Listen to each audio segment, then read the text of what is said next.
Chapter 1, A Fateful Decision. A shirtless Naruto was panting heavily as he continued his training, sweat glistening off his well-toned muscular frame, dripping from his forehead onto his chiseled chest. Before falling onto the ground, forming a small pool beneath him, as he mercilessly punched at the rock before him with his bloodied hands. Long gone was the usual trademark orange jumpsuit he used to wear, but now sported a pair of black Junin baggy pants much like ones worn by his old sensei Kakashi. The necklace that Tsunade had given him hung loosely from his neck, but discarded to the side was a Junin vest and a black t-shirt. He had taken them off to cool down, so he would not have to halt his training, which at this point was nothing more than pounding away at a large boulder that shook with every hit and crumbled away into dust a little bit more with each blow. He felt no pain as his bloody fist smacked into the stone. The Jinchuriki-enhanced strength and healing properties of the young Junin was truly a marvel to behold. He said nothing as he hit the object before him, and cared not who might see him, training in the oppressive heat of the summer afternoon. Nothing mattered to Naruto anymore. Even when he had everything he thought he had wanted, he was miserable. He had found Sasuke. 5 years ago, they both had been 18 at the time. A fierce battle had ensued. They had been evenly matched for a time, but in the cataclysmic climax of the battle, he had finally defeated the Uchiha, without killing him, and dragged him back to the Leaf Village. Upon their return, he had been hailed as a hero. Everyone praised him and he was finally receiving the recognition he had sought his entire life. Even Sasuke had thanked him for bringing him back. After that, Naruto had joined the Anbu and quickly rose through the ranks to become a Junin captain. He had even recently been recommended by the village council, the same council that had been a plague to him for years growing up, as the successor to Tsunade to become the next Hokage. This should have made him happy. Everything he had strived so hard to achieve was finally coming to fruition, but it did not make him happy. All Naruto had felt for the last 3 years was emptiness that grew a little more every single day. Naruto winced as he struck the boulder again, as his mind drifted to the people who had brought this endless sense of nothingness upon him. Sakura was now engaged to Sasuke after 5 years of being together. Hinata had long since married Kiba 3 years ago. Ino was an Anbu, as was Shikamaru. They had been dating for the last 2 years. Everyone was prosperous, as was he. But, what was there for him anymore? What purpose did he have? To be Hokage. He felt no drive, no desire for that position any longer. Part of that dream he had told no one about was to be able to share that success with someone by his side to love and be loved. Unfortunately Kami, fate, or whatever had deemed that not to be, so what was the point of being Hokage if you're all alone? He found no joy in this village anymore, but oddly enough, he bore it no ill will either. What had happened to him? What did he feel? He felt nothing. As he turned to pick up his shirt and necklace and put them on when he heard a voice softly say, "I'm sorry, Naruto. I'm sorry for everything." He froze for a moment before turning on his heel to face her, his cerulean blue eyes locked coldly onto her widened emerald eyes, and he asked, "What was that?" Taking in a deep breath, she was about to repeat herself, but he stopped her when he snapped, the hate eating at his heart and soul. You're sorry for what, Sakura? For all the pain you've given me my entire life. From hitting me, belittling me, and finally humiliating me over the years.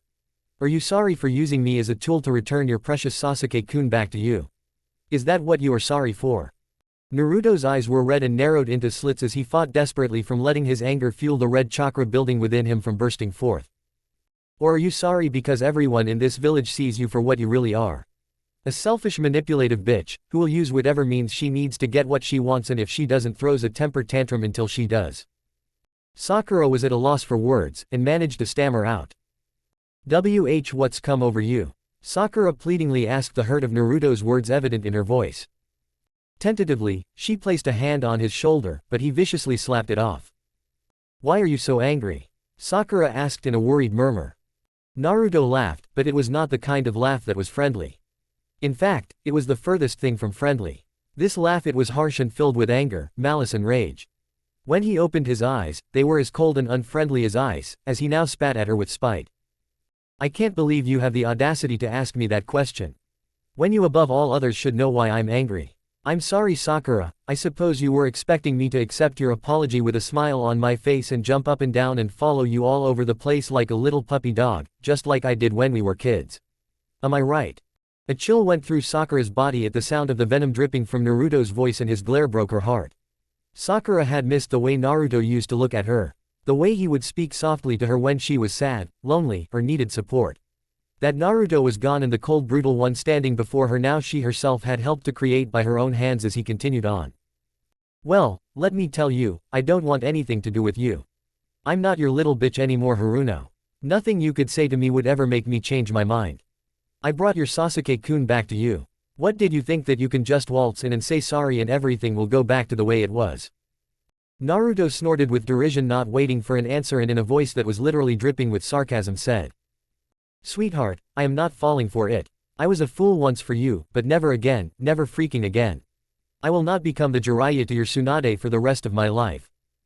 Sakura fought desperately to hold back the tears that were trying to well in her eyes. What could she say? What could she do? Why didn't she realize after her encounter with him last month that he bore a deep hatred and anger towards her and had for a long time? Flashback 1 month. As Naruto stumbled out of the bar with an opened bottle of sake in his hand, it was late and he was drunk, very drunk. Naruto had tried to convince himself that the reason he was hammered was because he was celebrating. Alone, of course. His celebration being the fact that on his last mission he had broken Hitaki Tsukumo, the legendary White Fang, and his former sensei's father's record for most kills in Anbu history. Such a feat had garnered him much praise throughout the village, so why not celebrate the achievement? However, deep down Naruto knew the only reason he got drunk, which was getting more frequent, was to drive back the memories of 3 people over the last 3 years. When Naruto staggered over to a lamppost and leaned against it to steady himself to take another drink, a friendly voice called out, Hey Dobi. Looking over through half-lidded eyes, Naruto spied his 2 former teammates, and any merriment he had been feeling quickly disappeared, as he coldly replied before taking another swig of the bottle. Sakura. Both Sasuke and Sakura shot pensive looks at one another before they approached Naruto, and Sasuke said, Hey Naruto, we've been looking everywhere for you. We heard you got back from your latest mission and wanted to find you before you left on another one. You've been doing so many missions these past 3 years, we've hardly ever see you anymore. Well, now you've found me, what do you want? Naruto replied in a bored tone of voice. Sakura and I have some exciting news and we wanted you to be the first to know. Go on Sakura, why don't you tell him? I don't know Sasuke, maybe we should wait until Naruto's feeling better. I feel the same way I always do Sakura, so go ahead and tell me this exciting news. Naruto commented in a monotone sounding voice before taking another drink. Naruto, well, Sasuke and I wanted to announce that we are going to be getting married soon and. Sakura stammered. And we want you to be the best man. Kami Sakura, it's not that hard to say. Sasuke stated with annoyance at his fiancée's stammering, as he finished her sentence. Anger and jealousy burned at Naruto's soul and he clenched his fist until his knuckles turned white, but forced a smile for Sakura and Sasuke and firmly said, Congratulations. Naruto then brought the bottle up to his mouth and took another large swig of the burning liquor. Is that all you have to say, Dobi? Sasuke queried. What more do you want, Tem? I want you to be my best man.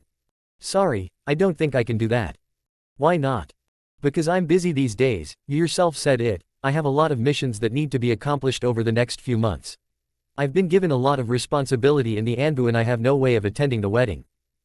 Our wedding is going to be next month, Naruto. You can't take 1 day off for that, for me and Sakura.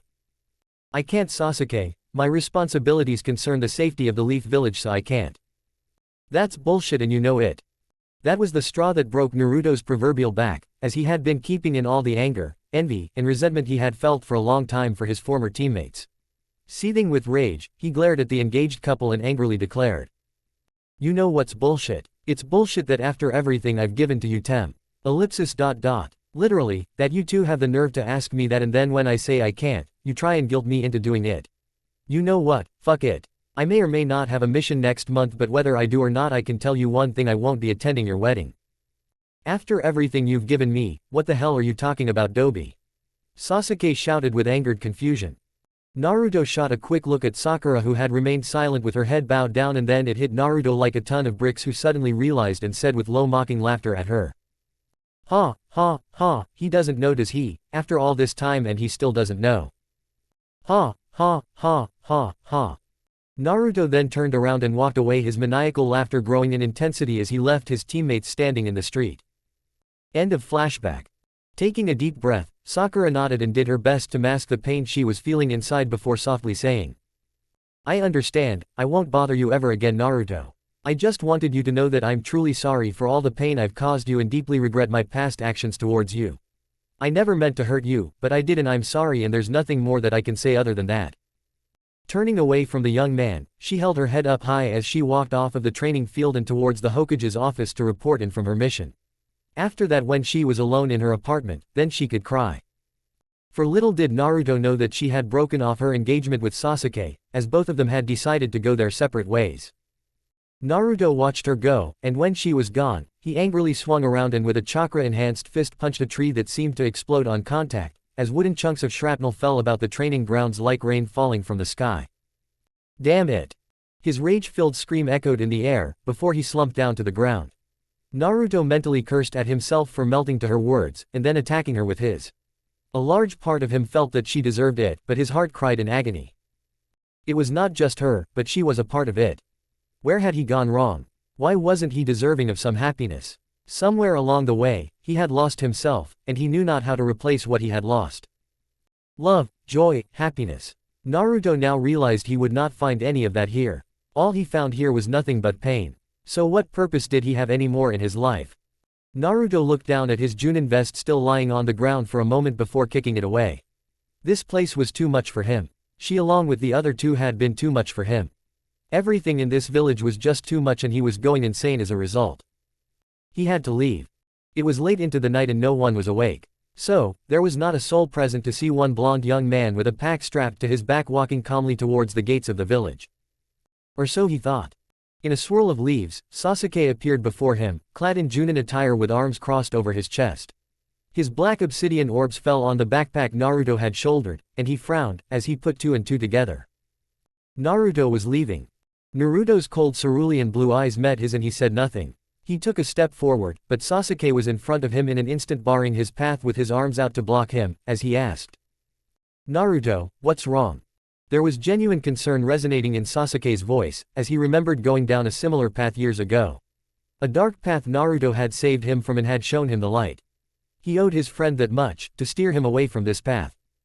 Naruto's eyes narrowed as he was stopped, and a second later, there was a kunai pressed against Sasuke's throat, held by him as said demanded with seriousness.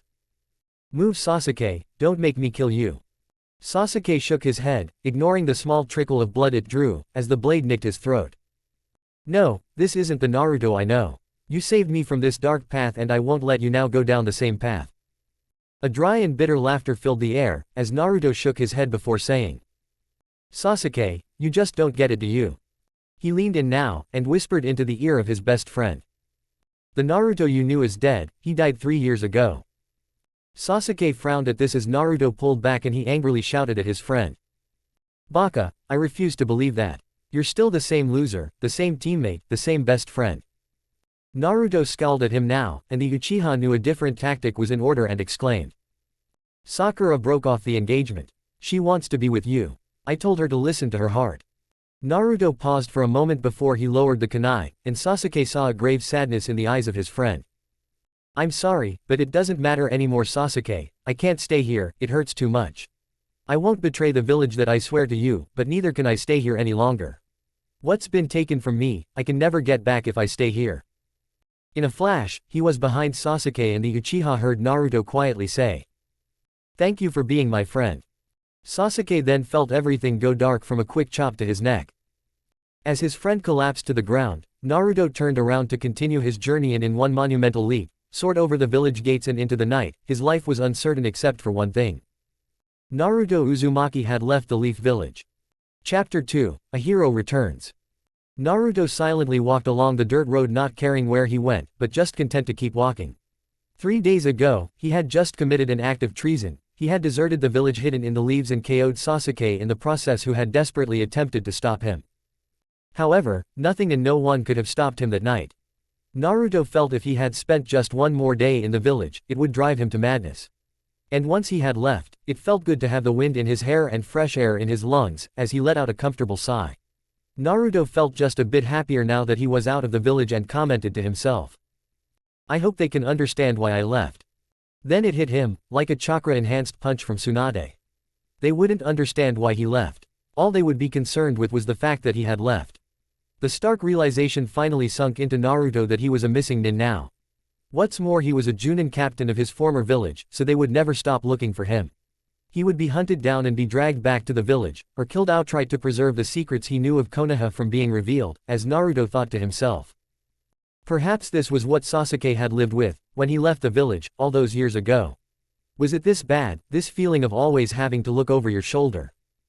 Naruto didn't like this feeling, not one bit. The thought of fighting his friends was not a pleasant one to him, and it made him frown for the first time since he left at the thought of having to see the life fade from their eyes, to have their blood on his hands. He quickened his pace a bit, as worry clouded his features before he exclaimed. I have to get out of here and fast, but where to go?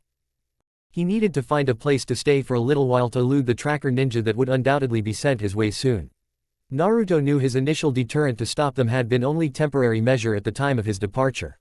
Konoha would never give up hunting for him, that much was for certain, as he stopped walking and contemplated with himself. But where should I go? I can't take up refuge in Suna, at least not yet, that would put Gaara in a bad spot politically. Still, I have to think of somewhere to go, I can't just walk around aimlessly. Then it hit him and he knew exactly where he could go, even if it were just for a brief amount of time he would be safe there. Flashback 3 days. Tsunade felt tears start to well in her hazel-colored eyes, as a bedraggled Sasuke walked into her office and gave her the heartbreaking news. I'm sorry Hokage-sama, it's no use. When Naruto left the village he created a few hundred clones and sent them off in various directions. The Inuzuka trackers can't tell which trail is the true scent of the real Naruto. The Dobi could be anywhere by now. Instantly, the Uchiha received an accusing glare from the Godime Hokage, not liking Sasuke's insulting nickname for Naruto, as she spat with condemnation. Never call him that in front of me again, Uchiha, and I want to know, did you have anything to do with Naruto leaving? No Hokage-sama, in fact I tried to stop him, which is why I look the way I do. Alright, I want the whole story. How did Naruto respond when you tried to stop him? Sasuke sighed as he ran his left hand over his face, not sure if he should mention this next part, but knew he couldn't refuse his Hokage and begrudgingly answered. At first, he threatened to kill me, and then when I told him that Sakura and I had broken off our engagement, he said that it didn't matter because the old Naruto died 3 years ago. He promised on our friendship that he wouldn't turn on or betray the village, but he said he just couldn't stay here anymore. He mentioned something about what's been taken from him he can never get back if he stayed here.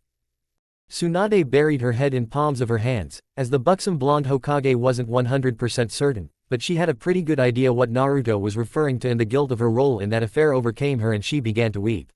After a few minutes, she inhaled a deep breath, raised up her head up from her palms, and when she did, her expression was unreadable.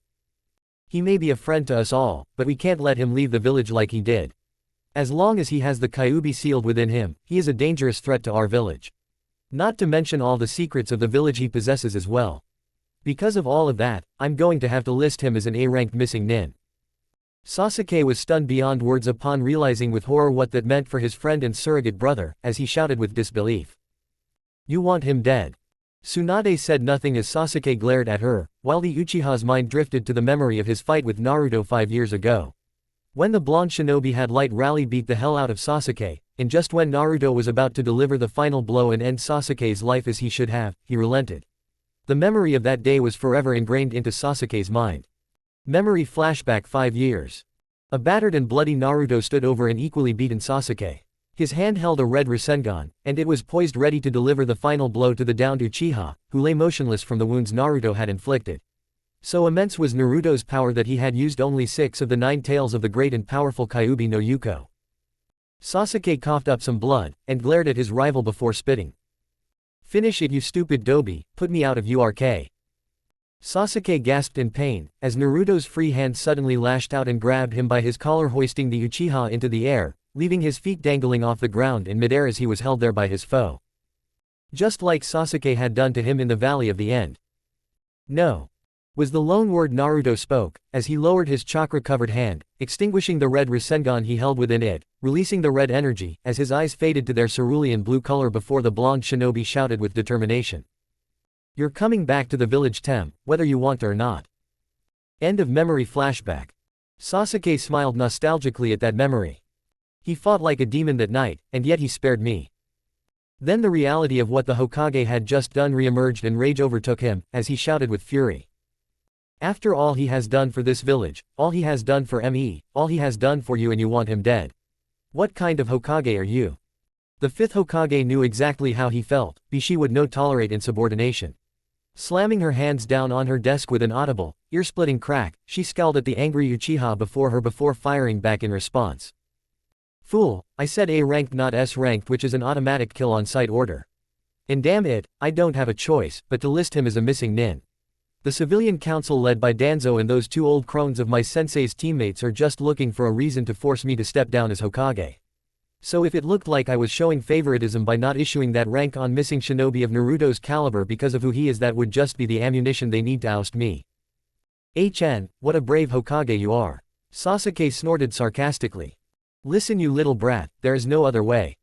Looking at the picture of him and Jiraiya on her desk, Tsunade exhaled a sad sigh for her now dead teammate. In the picture he and a younger more cheerful Naruto were both smiling brightly, eyes closed and flashing the peace sign to the camera.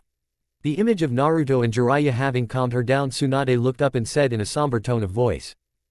The Akatsuki were never finished off Sasuke. Naruto may be above Sannin or even a Kage level now, but so was Jiraiya back then and we all know what happened to him. Sasuke hung his head in sad remembrance, the memory of Naruto weeping over the pervert's grave, it was still painfully fresh in his mind. The Sannin had been like a father to the hyperactive blonde much of his life, and now he too was dead. Another of his precious people forcefully ripped away from him. Tsunade's next words made him feel like screaming, as he was helpless like a child in this situation. Uchiha Madara and the other Akatsuki are still out there. We cannot allow them to get a hold of the Kyuubi, for if they do, it will be the end of us all. I can't. No, I won't let him be killed. I have to get him to come back. Sasuke silently mused before asking. Hokage-sama, give me 2 weeks. I'll try everything within my power to bring him back. Tsunade was more than happy to give him that time. Permission granted. But make it fast, Sasuke, and if he won't come back then you know what you have to do. As it is right now, I have to send out at least one Anbu team to try and find him to placate and appease the council. I don't know if that's wise, Lady Tsunade. If pushed too far then Naruto may just kill the Anbu squad if they find him before I do. Perhaps, this is why I'm going to send the Anbu team ISC. It's still a risk given Naruto's past relationship with one of them. I know, but I'm counting on that past relationship to keep Naruto in check if they do find him before you do. This is why you need to find him first, Sasuke. Hi, Lady Tsunade. Sasuke quickly replied before vanishing in a swirl of leaves. Only then, when she was certain that she was alone, did Tsunade burst out into tears, anguished at what she had just ordered, the sobs racking her body as she let the water flow freely. What an age they lived in when the young were forced to die before they ever got a chance to grow old, as she stammered. Naruto. I'm so sorry. However, unbeknownst to Tsunade, a young woman with lavender-colored eyes had come by to drop off the daily hospital reports on the patients currently treated and had heard the entire conversation between the blonde Hokage and Sasuke. With tears streaming down her face to match Tsunade's, Hinata Inuzuka ran out of the waiting room outside the Hokage's office. The former Hyuga heiress had just made a decision and soon Naruto would not be only leaf shinobi listed as a missing nin before the day was through. End of flashback.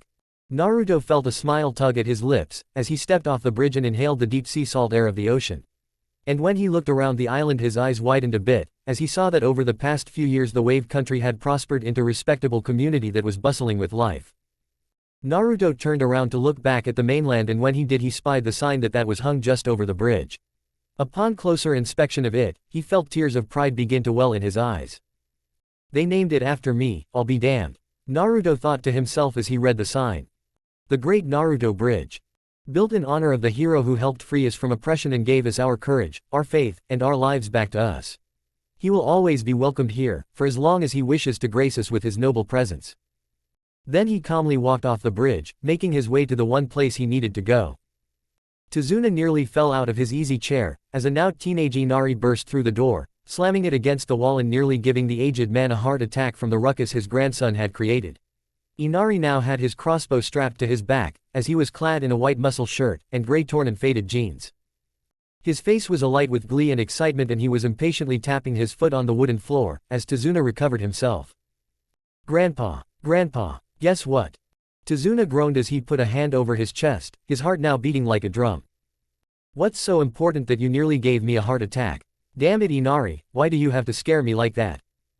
Tazuna was too old to be spooked by most things anymore. However, much to his aggravation, his grandson still managed to scare the living daylights out of him on a daily basis without fail. And this time was no exception, as Inari paid him no heed to his complaints, for he was visibly jumping up and down with excitement. It's Naruto. He's come back. That nearly gave the aging bridge builder another heart attack, as his eyes bugged out of his head and he exclaimed.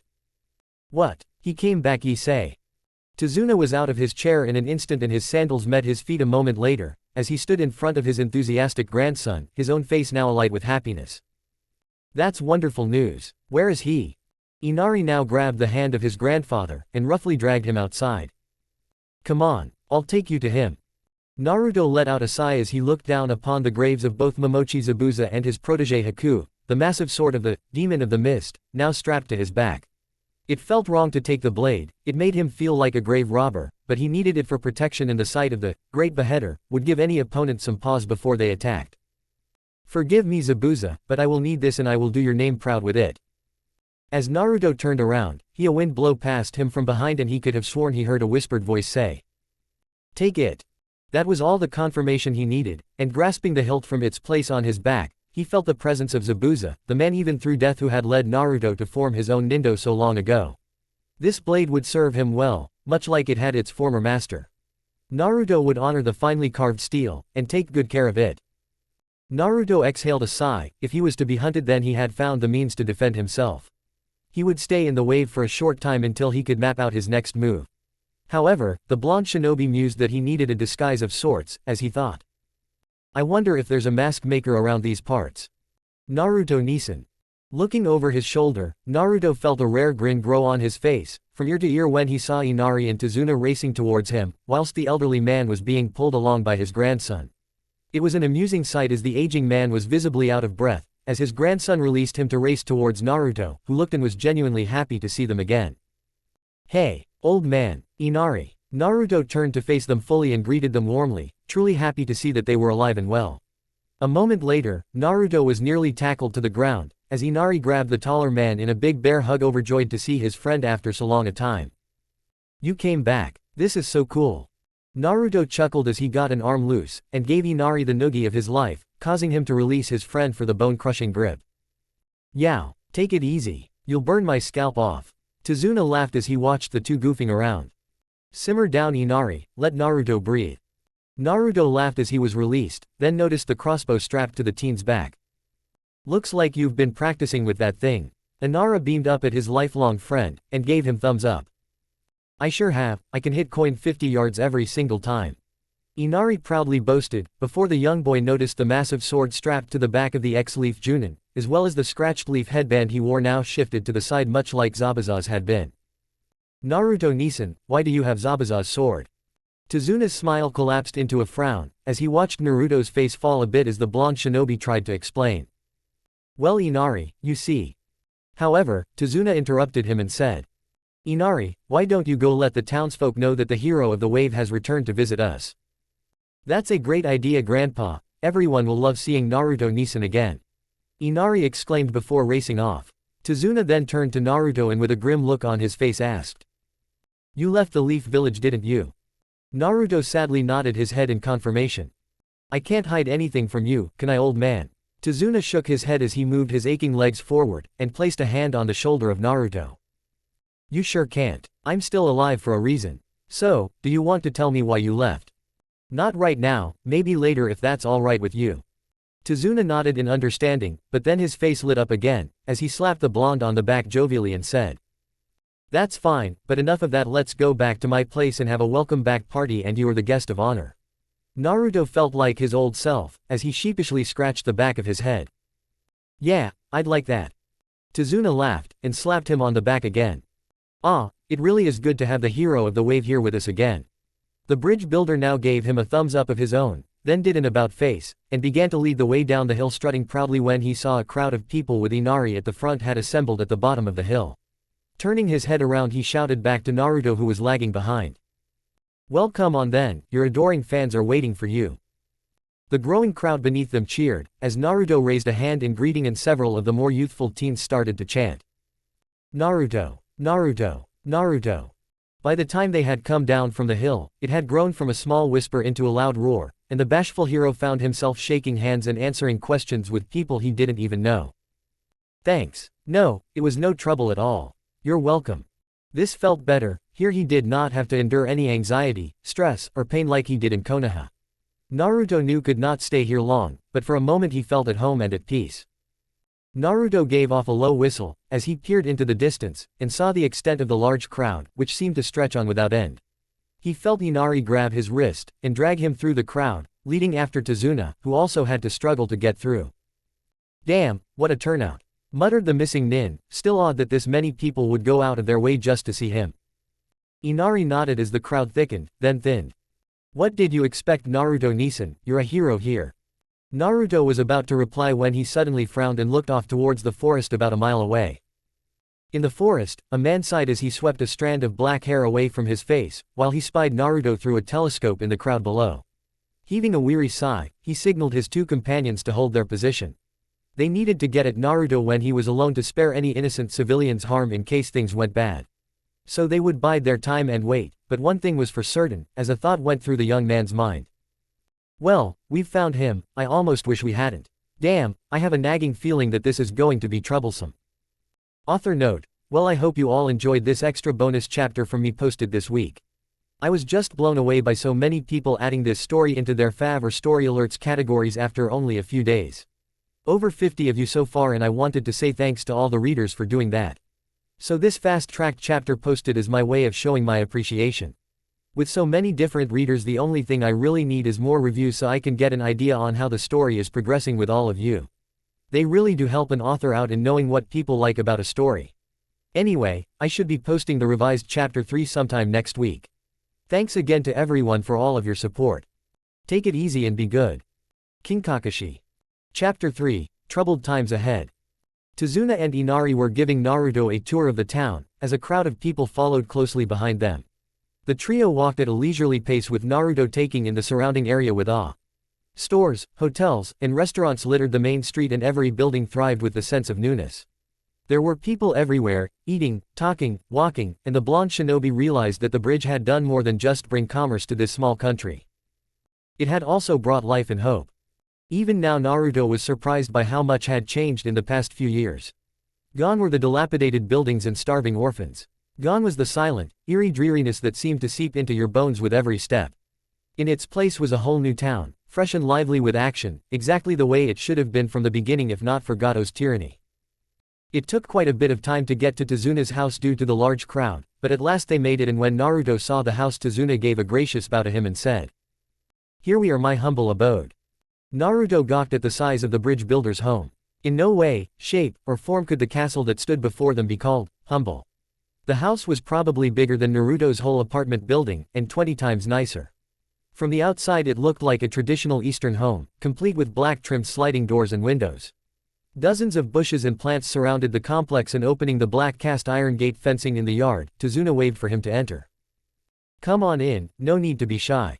I've already told Tsunami that we might be having guests." Still in shock, the missing nin walked up the long narrow pathway leading to the front door, marveling at this large palace-like home before saying with wonderment, "Whoa, how did you get such a huge place? What happened to your old house?" The man let out a loud sigh, glancing over his shoulder at Naruto, and his tone held just a trace of regret. "To be honest, I'd wanted to stay right where I was. However, after completing the bridge and being voted village chief by the residents, they all insisted that I move into a home fit for my position." The blonde nodded his head, eyes still wandering over the vast property, realizing things had definitely changed since the last time he had been here. "Tsunami, guess who's here?" Tazuna called out, unlocking and sliding open the front door to the mansion. A young, black-haired woman poked her head out from around the corner. "Naruto-kun, you really are here," she gasped, obviously surprised by his presence. He blinked a bit, amazed at how she still looked the same, even after these years. "Hey Tsunami-chan, it's good to see you too." She gave a courteous bow to him, as did he to her. "Please, come in, I'll have some tea ready for you all in a moment." Just as quickly as she had come, the brunette woman disappeared again. Naruto blinked at how fast she had moved. Tazuna noted this and gave a small shrug before commenting, "You heard her, this way." Tazuna then led them through the house, as Naruto took the chance to study the interior of the mansion. If it was possible, the inside was even more impressive than the outside. Large, colorful wall scrolls hung from the pristine white surface of the walls, and various pictures of Tazuna and his family sat on the smooth wooden surfaces of the tables. Naruto recognized most of the photos from the old house, but he was surprised to see one of him, Inari, Tsunami, and the rest of Team 7 at the official finishing of the bridge party they'd held the night before their departure. He smiled sadly, as he noticed that he and Sasuke were smirking at the camera with matching grins, arms hanging over each other's shoulders in a rare display of camaraderie. It was hard to believe that they'd fought to the death, not once, but twice, and that he had ended up as the one who left the village, whilst Sasuke had ended up perfectly happy and content there. Ah, such poetic irony. He hated irony. Inari noticed this, and nudged his friend in the side, a worried expression on his face. Naruto-Nisan, are you alright? Naruto blinked twice, then shrugged his shoulders and smiled, as he returned his gaze to the picture. Ah, it's nothing, I was just wondering when this picture was taken. Oh, that. I took it right before you guys left. I could get you a copy if you'd like. The blonde shinobi gave a small sad smile, before somberly saying. That's all right, Inari, I don't need any reminders of my past life anymore. The young boy looked at Naruto with confusion before his grandfather's voice called out. Inari, why don't you go help with the preparations for the party outside in the courtyard, while Naruto and I talk for a bit? Oh okay grandpa, Inari hesitantly replied, before looking back to Naruto, who nodded his head in appreciation. Satisfied that everything was fine, Inari sprinted away, while Naruto jogged to catch up to Tazuna. The two men walked down the corridor until they reached a large, open porch overlooking the backyard. Tazuna motioned for Naruto to take a seat on the throw pillows surrounding a low table. So, Naruto, what brings you back to the Wave Country? The bridge builder asked, plopping down on the pillow at the head of the table. Naruto gave a small sigh. As you said before, I've left the Leaf Village. Tazuna nodded sagely, as he took a swig from a nearby sake cup. Yep, but I would like to know exactly why you left. If you're worried that I'm some sort of criminal on the run, I can assure I'm not. I left the Leaf Village because things have changed for me over the years, Tazuna-san, and the changes in my life weren't as prosperous or beneficial as they have been for you. I really don't want to go into details about why I left. You just have to trust me when I say that staying there brought me no joy anymore, only pain these past few years. I just don't want to hurt anymore, Tazuna-san, that's all, can you understand that? Naruto said in a choked and stammering voice. I can understand that, Naruto, and I trust you. Why don't you stay here in the Wave? Everyone would love for you to call our land your new home. In fact, you could stay here, we've got plenty of room, and it would make Tsunami and Inari very happy if you did. As Tazuna was making his offer to Naruto, he heard Inari shouting some unintelligible babble into the loudspeaker outside, and the crowd cheered in response. I appreciate the offer, you have no idea how much it means to me. As much as I might want to stay here, I can't. Konoha isn't just going to let me walk away. They'll be sending ambush squads out to hunt me down, and it would only be a matter of time before they tracked me here. I won't put all of you or your home in any danger because of me. So, I'll have to be leaving again very soon. You can at least stay for the celebration, can't you? Yes, I can stay for that, but before Inari gets the party started, I need to ask, do you know of any good mask makers in these parts? Tazuna's brow crinkled in thought, as they heard more unintelligible babble from Inari outside. Well, there is this one guy, the first no, and he lives on the outskirts of town, but he isn't cheap and rarely comes into town. Then I guess I'll have to go to him, and you don't have to worry about expenses. Naruto replied with a grin, as he pulled out a large pouch of coins before adding. I am sorry I won't be able to stay longer, old man. Tazuna gave a small hic at Naruto's apology before smiling and declared. Ah, that's all right, my boy. Just the fact that you have returned to visit us is good enough for this old man. Now let's get the guest of honor to his own party. Hours later. The celebration was in full swing, with nearly the entire populace of the Wave Country present for the bash. Naruto leaned against the wall, quietly drinking a cup of sake, whilst a tall girl with dark hair clad in a traditional white kimono looking to be about 15 was talking to Tazuna, who looked to be getting drunk by the minute. Now, what's with the Great Naruto Bridge? Surely this, Naruto, didn't do anything great enough to get a bridge named after him. I'm quite curious about it myself, said another, this one a man, taller than the girl, and in his mid-30s with a clean-shaven face, chiseled features and cold piercing black eyes. He too wore a kimono, much like that of the girls. Although it seemed that he was ignoring them, Naruto's shinobi instincts were subtly focused on these two strangers, as the girl raised her eyes expectantly at the old man. It wasn't every day that someone got a bridge as huge as that named after them. Tazuna laughed loudly, mouth opening wide in genuine mirth, as he gave a small hic. Well, it's not his physical strength that really affected our town. If that was the case, we'd have named it, the Great Kakashi Bridge. That was his sensei's name. Instead, it was what he did for our country emotionally that made a difference. The girl tilted her head, glancing at the man in disbelief. Emotionally. What the hell's that supposed to mean, you old? The man placed a hand on her shoulder and shot her a disapproving glare, as he gave it a squeeze. Suki, that is quite enough. Giving a small bow to Tazuna, he apologized. Gomenasai Tazuna-san, please continue. Tazuna was more than happy to do so, as he took another swing from the bottle he held in his hand. Well, in a way, he united us all and gave us the strength to fight against Gato and his financial oppression. It wasn't until Naruto arrived that our town was able to flourish, and as such, the villagers and I found it fitting to name it after him. After all, the bridge is uniting us with the rest of the shinobi world. Tazuna paused as if remembering something, before turning to the navy-haired girl, who was now looking at Naruto. But what brings you two strangers here? The girl blinked but the man shrugged slightly, her frown deepening by a minuscule amount. We are merely simple travelers passing through your fine homeland, but may I ask, do you know where we could find this Naruto you speak with such reverence about? Now Naruto was intrigued and detaching himself from the wall, he stalked over to the man, making himself known to the two strangers. That would be me, what about it? The old man's smirk widened, and a mischievous glint appeared in his eyes. Naruto, do you know these two? The blonde shook his head. I do not. Perhaps they would introduce themselves. As he said introduce, he reached behind his back for the hilt of his blade, making the unspoken threat quite obvious. The man saw it as well, and bowed deeply, the girl following suit albeit a bit reluctantly, a second later. Ah, so you are Naruto Uzumaki, no? Naruto gave a firm nod. You already know this, but what business do you have with me? He now raised himself up and the girl mimicked him, giving the man beside her a glare for making her bow, but she was silent as he spoke. Do you remember Princess Kazuhana Koyuki? Naruto blinked in surprise at the mention of the name, and of course Tazuna took it the wrong way. I see Naruto's moved on from Sakura-chan. I'm glad you're seeing someone else and a princess to boot, good choice. The Junin missing nin gawked at the old man in bewilderment as he thought. What the hell was he trying to imply? Tazuna cackled wildly at the look of confusion on Naruto's face before saying jovially. Just kidding my boy.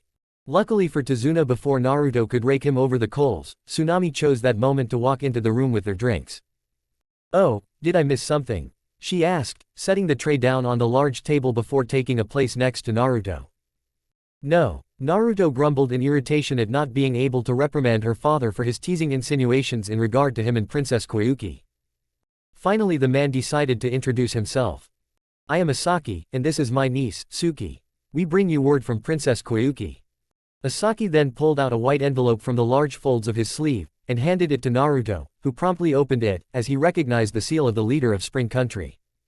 We are here on her behalf, as Princess Koyuki asked us to seek out the hero who saved her in the past and urgently requests his presence in our land once more. He gave a small nod as he read over the letter, and looked at the pictures attached to it. Naruto. If you are reading this, then Asaki and Suki have succeeded in finding you. I'm sure you are wondering why you have been given this. Naruto now looked at the pictures, and let in a sharp intake of breath, as he looked over the pictures that depicted fires and terrible blizzards ravaging the Spring Country. And in one of those pictures he saw an all too familiar face. Even though the face was heavily scarred, he recognized it immediately, his eyes narrowing at the sight of a man brutally slaughtering a villager. Dotu. Now he returned to reading the letter with earnest, as he thought with alarm. Oh Kami, how did he live? Dotu is alive. He has been wreaking havoc upon our lands and we have tried all methods to rid ourselves of him. But all the other villages that we requested aid from have turned us down. Naturally, we asked the Leaf for aid, but the team they sent was never seen after they pursued my uncle.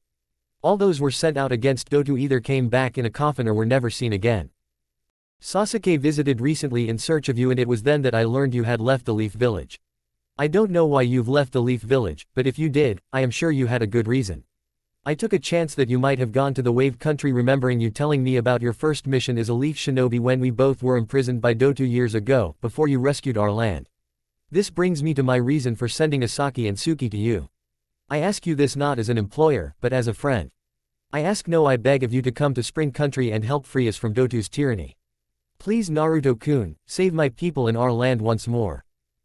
Give our land hope once again as you did before. Kazuhana Koyuki. Naruto felt rage simmering in his body, but maintained control, as he neatly folded the letter and looked to the two messengers and calmly stated. No. The two Spring representatives were taken aback.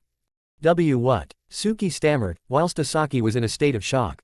Naruto repeated himself and tossed them back the letter, but kept the photos. I said no. Suki looked ready to go at him right then and there, but Asaki held her in check. Naruto-sama, why are you refusing to come to the aid of our princess? I have a boat waiting and we could be back in the spring country within a day. Naruto snorted as he turned his back to them, arms crossed over his chest. I refuse. Now be gone, before I do something you might regret. Asaki sighed as he looked to Suki. Very well then, here is the address of a boat we had ready for your use, should you change your mind, Naruto-san. The missing nin took it, but paid them no heed. I won't be needing it. Asaki sadly shook his head, as Suki venomously hissed at the stubborn nin. Is this the great Naruto, the one that our princess always spoke so highly of? I expected someone more kind. You are not him. With that stinging comment, she turned and with Asaki following her stormed out the door, quietly closing it behind her. Naruto rolled his eyes and spat as they left. Irritating girl, reminds me Sakura, good riddance. Tazuna cast him a drunken glare, whilst a confused Tsunami protested against his gruff and rude response to the messengers. Why did you? Naruto held up a hand to silence her question before he showed them the picture again and pointed to the red ring on the man's finger and said. The reason I refused them is because this Doto is an impostor.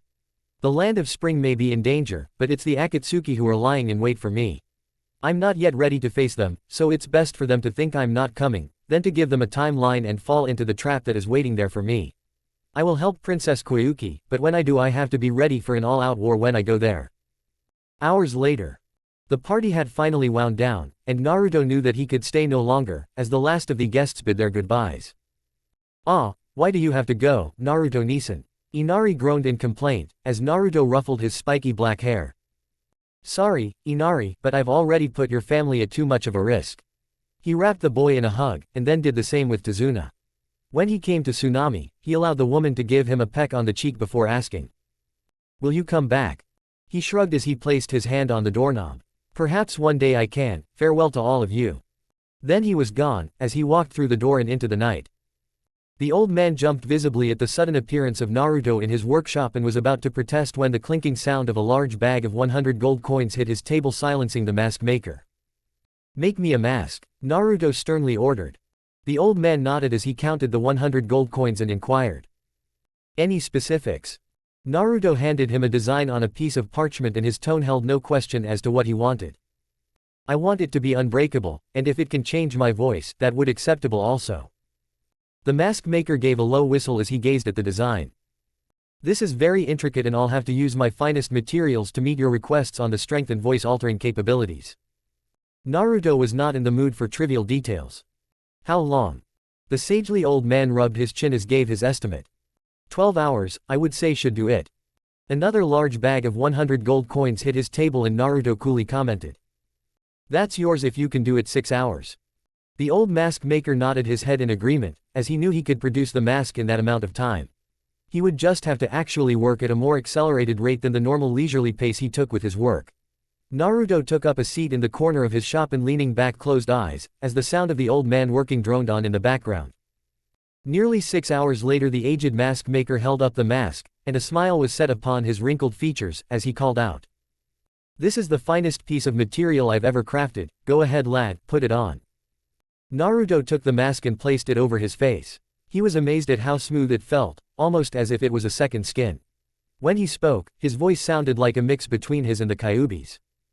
Perfect, you deserve a tip. Reaching behind his back, he now tossed the man another equally large pouch of money before adding. I may require your services again later. The mask maker took a puff of his pipe and nodded once, as he eyed the generous sum of money he had been given this night and commented appreciatively. If you keep paying me like this, then I'll make masks for you and you only. A wise choice and you will tell no one of my presence here, understood? The wizened mask maker gulped nervously at the underlying tone of what would happen to him should he reveal to anyone that Naruto was here on this evening. However, his fear soon abated when more money was dropped onto the table to emphasize his point. Again the mask maker nodded in understanding. Naruto then turned and walked out into the night, leaving the stunned man to count the generous sum of money he had been given this night. Later on the road. The sun had just risen when Naruto stopped walking, as he felt some familiar chakra signatures. I knew Ba-chan would send someone, but you, why did she have to send you? Naruto painfully wondered to himself. Naruto then turned around and the mask was on his face, making his Anbu opponent pause with concern when he saw Naruto's now crystal blue eyes behind it, the whites of his eyes black where they should have been white. Seconds later, he ran through a series of hand seals and Naruto's masked fangs curved upward in a grin, a sad grin as he found himself bound in place, unable to move. Or so the Anbu Junin thought, until Naruto cracked his neck from side to side, and gave a bitter laugh, opening his fangs, and making him a truly fearsome sight indeed. The blonde missing nin then reached behind his back and pulled out his massive blade, holding it with his right hand, while leaving his other hand free to make hand seals, should he need them before remarking.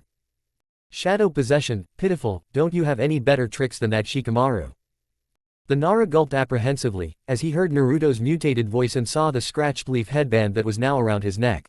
Shaking off his anxiety and mustering up his courage, the Anbu commander ordered with authority. Naruto, you're coming back to the village, don't force us to make you go back. Naruto slowly shook his head and unexpectedly the Anbu team suddenly found it very hard to breathe, as the air grew thick with Naruto's oppressive chakra pressure. What the hell? This can't be Naruto. All of them thought while struggling to maintain themselves. The missing nin noticed the startled look on the face of his friend and gave a small chuckle as he began to swing the blade in a slow circle, smoothly and effortlessly before asking with devious mirth. Well then Shikamaru, shall we begin our little dance? Chapter 4, Painful Reunions. An icy breeze swept through the air and Shikamaru gulped, as he stared at the menacing mask Naruto now wore upon his face. The fearsome cover bore the look of a bone-like narrow skull with 10 red stripes spread across the top, middle, and bottom left side of his mask. The mouth of the mask appeared as a top and bottom row of elongated teeth. However, the slanted eyes of the mask are what sent a shiver down Shikamaru's back. What had formerly been the white of Naruto's eyes were now obsidian black, while in the center instead of the normal cerulean blue color now were blood red and staring back at the Nara male who asked with trepidation. Naruto, what have you done? Why do you look like that? The missing nin gave his friend a cold stare and he stopped spinning his sword before he twisted it to the right and slammed the blade deep into the ground, causing the road they were standing on to shake momentarily from the impact. Naruto then ceased the chakra pressure he was emitting that was rendering the Inoshika Cho Anbu squad motionless and answered in a metallic echo of a voice. I haven't done anything, yet. And I won't if you don't force me to Shikamaru. As for why I look the way I do, I figured I needed an appearance to match how I feel. It's also a warning to everyone that Naruto Uzumaki is no longer to be fucked with anymore. We don't want to force you to do anything, Naruto. If you'll just return to the Leaf Village with us, then everything will be less troublesome. We don't want to have to fight you. I'm going to give you and your team a chance to walk away and leave me alone. That's all I want, is to be left alone. If you don't take this chance to leave and try to force me to return to the village, then we will fight. And if that happens, then I cannot guarantee any of you your safety.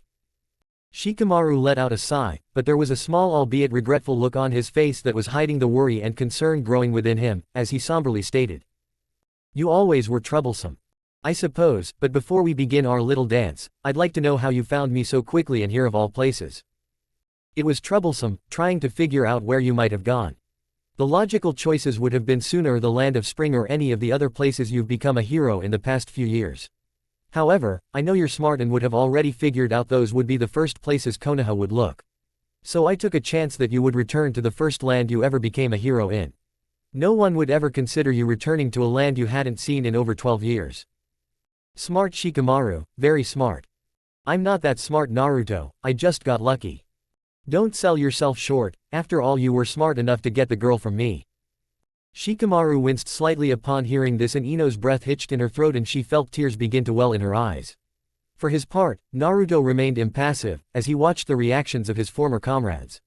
A moment later, Shikamaru pulled out a paper scroll and placed his hands onto it. Naruto's crimson eyes narrowed, as he saw the scroll begin to glow bright white and he brusquely commented. A sealing scroll, it would seem that you are serious about capturing me.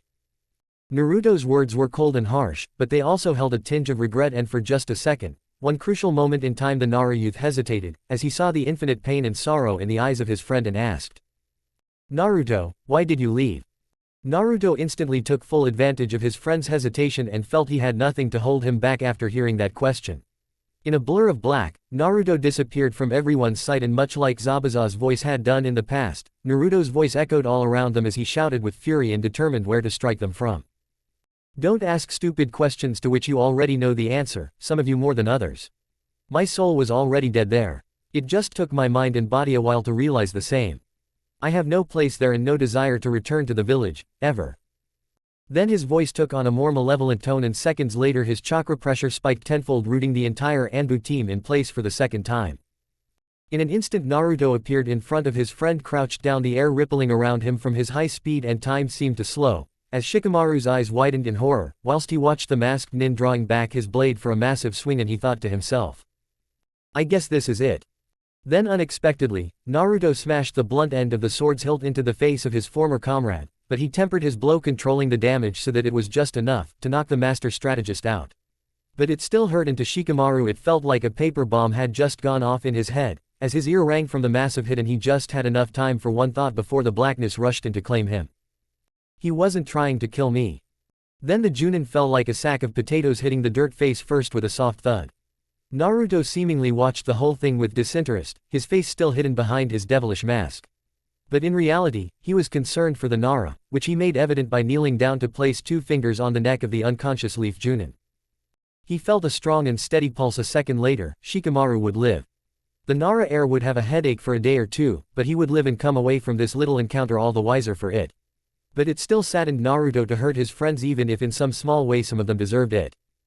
He now rose to his feet, and strapped his blade to his back, and he absently commented out loud, He's done. Unfortunately, from a distance Choji misheard what Naruto had said and thought the blonde missing nin had said he's dead. Instantly, the Akamichi heir exploded in a rage at the thought of his best friend being killed right before his eyes and screamed with malevolence and vengeance. Naruto, you bastard, I'll kill you. Buben Baika no Jutsu. Partial multi-size technique. Naruto gasped in surprise, but he had no time to move, as he felt a pair of hands from Choji's outstretched arms grab him around his throat, choking him. Naruto struggled to pry the vice-like grip away from his throat, but soon found it futile, as the hands squeezed him harder, constricting his airway and making it difficult to breathe. A deep voice thundered into his mind, dripping with disdain, as the Kyuubi no Yuko spoke to his host. Foolish mortal, see what your mercy towards your pathetic comrades has wrought you. You'll die at this rate, if you don't use some of my power. Despite the fact that he was about to black out, Naruto managed a small grin as some blood began to leak out of his mouth. He had long ago accepted the fact that the Kyuubi would be with him until his death, and now the two had formed an uneasy alliance. The demon fox would give Naruto some of his power in exchange for his vessel, allowing him later on to assume some control and satiate the demon's bloodlust and killing. The agreement had served Naruto well over the past few years, especially on his Hunter Nin Anbu missions where his targets were wanted dead or alive. It had earned the young man the codename Bloody Kitsune within the Hunter Nin ranks of the Anbu. For if you were a dangerous missing nin and Naruto was assigned to hunt you, he never brought anyone back alive. Damn it, fine, give me some power. Naruto silently spat within his mind. The deep resonating laugh of the Kyuubi echoed in his mind, while he received a huge influx of chakra. Naruto immediately felt the rush of the Kyuubi no Yuko's power course through his body. It almost felt as if he were drowning in a sea of raw chakra, as the glorious rush of adrenaline filled his mind and body. Choji frowned when he saw a red aura begin to leak out from between his tightly clenched fingers, scorching them slightly, as Naruto began to snicker then laugh. Soon, the scorching sensation went from being irritating to all-out burning, and the Akamichi heir was forced to let go, as he felt like his hands would be burned off. Erg, damn it! Choji cried out in distress, as he yanked back his hands and fell to one knee while looking at the palms of his hands, revealing the skin to be slightly singed with burn marks about them. He waved the burning palms up and down, hissing in pain, as the air cooled the seared skin, and he thought to himself, his chakra would have eaten right through my hands if I hadn't let go. Then a deep voice boomed out at him, and the mere sound of it sent shivers down the spine of the muscular nin. Hello, Choji. Now he heard the dark and ominous laughter, and he slowly looked up from where he crouched, and he paled as he saw the masked blazing red eyes of Naruto glaring down at him. It was then Choji heard a crackling sound behind Naruto and noticed that 3 tails of red chakra had bubbled out, as his former friend loomed over him with malice in his eyes and fury in his soul. So, you thought you could strangle the life out of me, old friend? The word friend he added with spiteful emphasis, before he snapped his knee up and rammed it into the face of Choji. A crunching sound the moment the knee hit signified that Naruto had broken the Akamichi heir's nose, causing him to shout in pain, as blood began to leak out. You wanted to kill me, did you? Naruto blurred away when he saw the incoming punch from Choji, whose left hand passed through nothing but air where the missing nin had been standing mere moments before. The Akamichi blinked, as he thought the obvious distress. Where did he go? The Leaf Anbu soon got his answer when he felt an elbow slam into the back of his head, sending a shot of intense pain flaring through his skull. Looking for me? Naruto deviously cackled while he watched his former friend eat dirt before groaning in pain, as his nose was broken further. Get up, old buddy, you still want to kill me now, don't you? Naruto hissed, but Choji made no move to rise, as he felt too weak to even move. Stand up and fight. Naruto screamed at his fallen comrade lying at his feet, but Choji could only make a feeble attempt to rise. Try as he might, the young Akamichi pushed off the ground as hard as he could, but to no avail. He was just too dazed and couldn't move properly anymore after only 2 Kyuubi-powered hits. Angered, the masked nin began to reach down for Choji again to continue his attack, but a voice from behind stopped him and he looked over his shoulder. Naruto, stop, that's enough, your fight is with me, not them. Naruto saw Ino standing several feet behind him, her hands thrust forward in a familiar pattern. The blonde kunoichi's blue eyes were narrowed and her mouth was set with grim determination, as she spoke with as much courage and authority she could muster. You're coming back to the village, Naruto, whether you want to or not. Naruto forgot about Choji and turned his attention to Ino before lifting his head and coldly laughing out loud. Her statement didn't scare him in the least and he could hear the tinge of hesitation and fear ringing within it. Nor did Naruto fear Ino's family trademark attack of the Shintention no Jutsu mind-body change technique she was threatening to unleash. Naruto knew with his speed he could easily dodge the slow-moving spirit exchange technique. However, the blonde missing nin decided why bother to dodge the attack if she chose to use it on him and mockingly said to the girl. Go ahead, Ino, use that technique. Jump into my mind and see what you and the others helped to create up close and personal. The blonde kunoichi stared at Naruto with tears streaming down her face and her arms shaking before they finally fell limp to her sides and she pleaded in a choked voice. Please Naruto, don't do this. I'm sorry about what happened.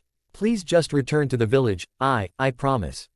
Before Ino could even blink or finish her sentence, Naruto appeared in front of her and grabbing her Junin vest with both hands pulled her up to look directly into his glaring crimson eyes and shouted at her with fury.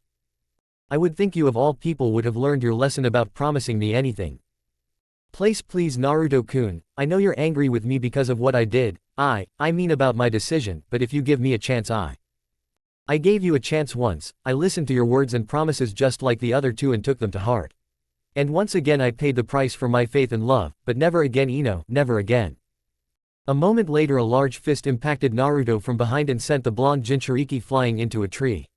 Ino looked over to see Choji panting heavily and standing shakily with his arm outstretched using his Buben Baika no Jutsu once again. However, before she could say or do anything a stinging laughter filled the air before she heard Naruto spat sarcastically.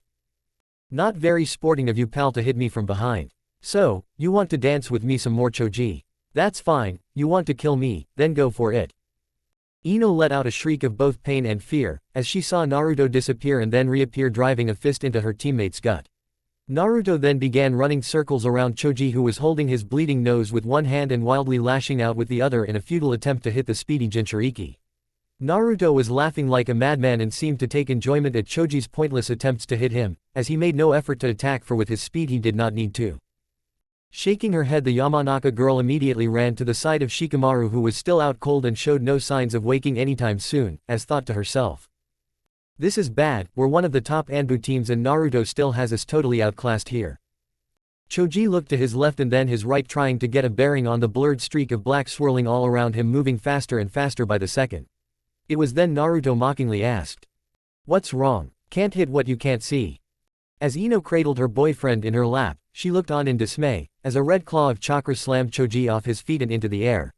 The Akamichi youth blearily opened his eyes, and what he saw sent a chill down his spine. Naruto suddenly appeared above him, his figure outlined against the light of the sun, as he had his left leg raised up high.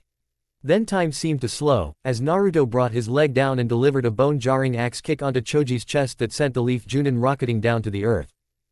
The Akamichi fell like a streaking comet and slammed right into the hard and unforgiving earth, kicking up a large cloud of dust that covered him from view. Seconds later, Naruto descended into the dust and another loud thud was heard, followed by an agonizing howl from Choji. Ino was shivering now, as she heard the sounds of a fight in the dust, and by the way Choji was crying out and the laughter from Naruto, the Akamichi heir was losing badly. Naruto was showing no mercy now, and it was as if they were facing an entirely different person than the one they all once knew. Why won't he stop? Ino thought as new tears began to stream from her eyes when she heard a loud crack followed by an agonizing scream for Choji. A moment later, he staggered out of the dust for just a second, holding his right arm limp at his side. The look on his face was one of pure terror, and for a second his eyes met Ino's. Help! Choji uttered just that one word, before a claw of red chakra lashed out and pulled him back into the cloud of dirt and debris to continue his beating. Every time he cried out, Ino felt like she was going to die, and still he yelled louder and louder. Stop! Stop! Stop! Ino was silently screaming to herself. It soon became too much and she screamed. Stop it, Naruto! She shrieked, at the top of her lungs, her anguished cry piercing the air and silencing his laughter. If you still have any feelings left for me, please stop it. As if on cue, Choji was thrown out of the dust and the bloodied and battered Akamichi skidded to a halt right in front of her, still breathing, but just barely. As the dust finally settled, it revealed Naruto, who had a hand on his mask and in one swift motion removed it, revealing the stern chiseled features of his face. Take them and leave, Naruto harshly ordered. Naruto-kun. Because of you and what we once had, even if it was a lie, I will spare them. Now go before I change my mind. Naruto's voice was full of pain as he spoke, and he slipped his mask back on, his eyes now reverting back to their cerulean blue color, as they stared briefly at Ino while the power of the Kyuubi faded away. Naruto-kun, please come back with me, I still love. Don't say it, I've heard that lie said to me 3 times before and I refuse to fall for it ever again. Just leave me alone, Ino, it should be easy enough for you to do. You did it 2 years ago, so just do it again. And tell Ba-chan the same when you get back, just leave me alone, that's all I want, is to be left alone. Naruto somberly stated, before turning on his heels and walking away. As Ino watched his figure slowly disappear down the dirt road, she exhaled a heavy sob and said to herself. It's not a lie, Naruto-kun, I do still love you, even if you'll never believe me again. Chapter 5, I'm a Father. As the dawn broke on a new day, Naruto awoke and his hand instantly went to the hilt of his blade when he felt a small weight on his chest. Looking down, he saw a young girl who was resting against him, and the memories of the day before flooded his mind in a torrent of images. Absently, Naruto ran his hand over the cracked skull-like cap that adorned her head over the young girl's green hair. The child in a tender moment yawned, while grabbing Naruto's black t-shirt and snuggled her face into his chest, whilst he wrapped the folds of his black traveling cloak around her. He shook his head ruefully, as it all came back to him, and he thought. I never thought I'd end up as a dad when I left the Leaf Village. Flashback. Naruto's journey to get to where he was going was proving not to be as easy of a task as he originally thought it would be. Thanks to the attack by the Inoshika Cho squad a couple of days ago. Instead of taking only 2 days to reach his destination, was now going to take 4 days. Naruto was also being further delayed because everywhere he went there were bandits, thieves, and other mercenaries coming out of the woodwork trying to attack and take whatever Naruto might possess on him. However, these rogues constantly attacking him never knew they had made the biggest mistake of their lives in doing so. Naruto actually enjoyed the brief battles with the fools that attacked him. However, they were so weak they proved little challenge if any at all to the blonde Junin, and though that was displeasing, he took great pleasure in killing the imbeciles, lest they do harm to any innocents in the future. Naruto took what he could from the bodies before incinerating them with a fire jutsu he had liberated, along with several other useful jutsu scrolls from the village library, before he took his leave of the leaf. Unfortunately, all Naruto could find amongst the now bloodied bodies he had killed were money, a few kunai, and a storage scroll that was empty. Not that it mattered, Naruto felt he could always fill it with anything he wanted given the chance or need to. Now it was quite full with money that he had taken off of several more prosperous bandits that he had first encountered, when he had set out from the wave. However, for now Naruto would use it by storing anything he had hunted, such as a dead rabbit here and there, or yesterday when he had captured a particularly stupid deer in one of his snare traps. Thanks to the storage scroll, the meat would stay fresh and juicy, just waiting to be cooked and eaten. The little girl stirring on his chest broke Naruto out of his musings, and his thoughts turned to the events of the past couple of days. As soon as Naruto walked a distance away from the Inoshika Cho team, he quickly teleported away and upon landing promptly collapsed both physically and mentally. Physically from overexerting himself in his fight against Choji, and mentally at seeing Ino again, as it had been 2 years since she had betrayed his heart after being with him for a year prior. Ino, the final girl of the Trinity, each of whom had taken their turns decimating Naruto's heart.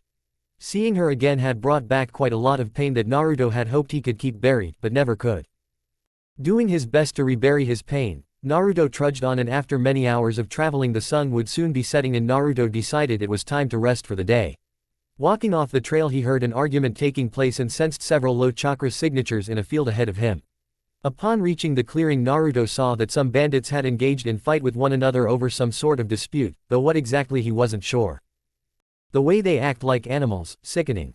Naruto thought to himself, while growing both annoyed and tired of their fighting and killing of one another, as he marched towards them sword in hand. The bickering bandits never stood a chance and it was over in an instant. He had spared one, as this man's chakra signature was the strongest and Naruto thought he might be of use to him in the future for what he was planning for the Akatsuki.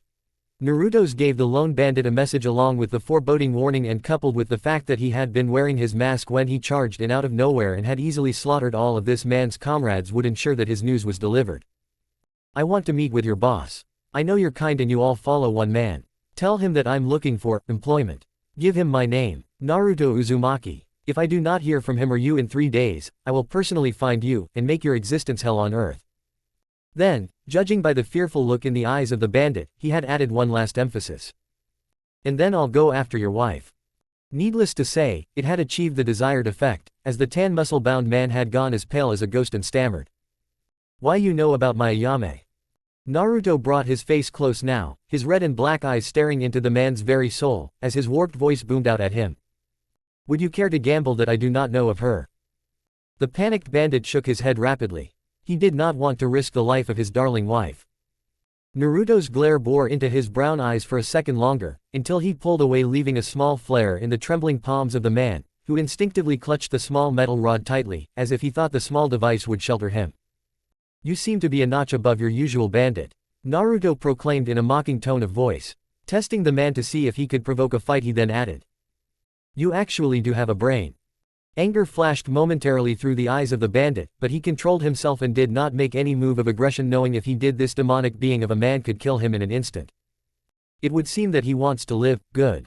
Naruto thought to himself before he gestured to the flare in the man's hand and warned. Don't lose that, it may cost you your life if you do. If you have news regarding your leader's response, toss that high into the air. I will see it and then you shall see me again, understand? The man nodded slowly, as he shakily rose to his feet afraid of doing something that would result in his death. Gee, got it. He had sputtered, then took off running like the devil himself was hot on his heels. After Naruto determined that the goon would indeed deliver his message, he had decided to camp here for the night. Seeing as the fire the bandits had started was still roaring, Naruto decided he would rest a bit before looking for a spring or riverbed to wash the blood of his clothes, since if he walked around smelling like blood he would have to deal with the wild animals that roamed these parts as well. Just as Naruto was sitting down and getting comfortable, he heard off in the distance what sounded like a child's terrified scream. Leaping up to his feet, Naruto focused his chakra to try and sense where the child was. After a moment, he had pinpointed her location, but there wasn't one chakra signature but two. Racing off to find out what was going on, Naruto grumbled to himself, as another distraction was something he did need at that moment.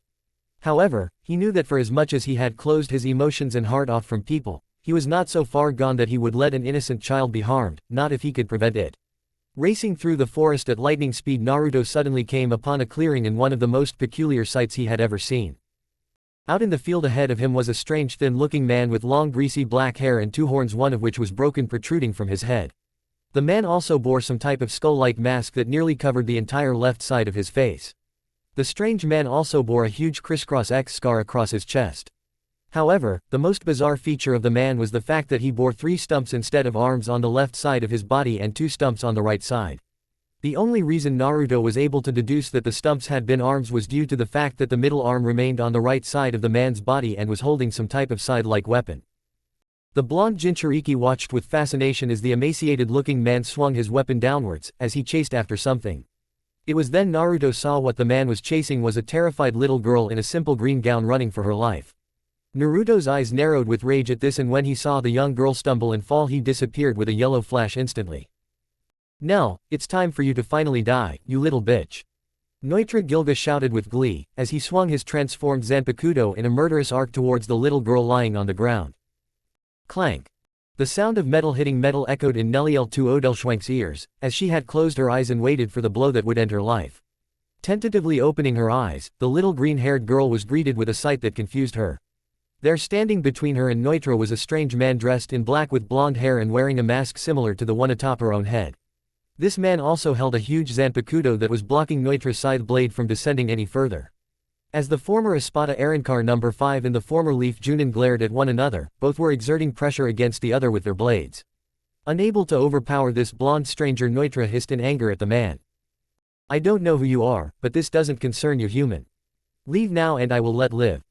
Humph, brave words Spider-Man, or should I just call you Stumpy considering the majority of your arms have already been hacked off. Foolish human, let me attend to my business with that trembling little bitch behind you, and once I've absorbed her powers, I'll regrow my limbs and show you why you should have left when I offered it to you. Then I'll track down that jingle bell haired wearing freak who did this to me and finish him off as well. I'm afraid I can't do that, Stumpy. I highly doubt killing a little girl is going to get you what you claim. Besides, if that's what it takes for you to gain power, it's probably better that I just finish you off now. Fool, that little girl isn't even human, she's an Arrancar and you have no idea the power we possess when we are at full strength. He's right, Kit, I've heard of these Arrancars and I can sense great power in the little girl, but it remains dormant and I don't think she knows how to access it. I'd advise not letting this guy succeed in killing her and gaining that power. Kyuubi's voice echoed a warning in Naruto's brain. I hadn't intended on letting him succeed. Naruto replied out loud. What? Sorry Stumpy, I was talking to someone else. Anyway, back to you, I don't give a damn if that little girl is a human, an Arrancar, or whatever. I'm telling you to walk away, because I won't let you kill her. So I suggest you take up my offer or suffer the consequences.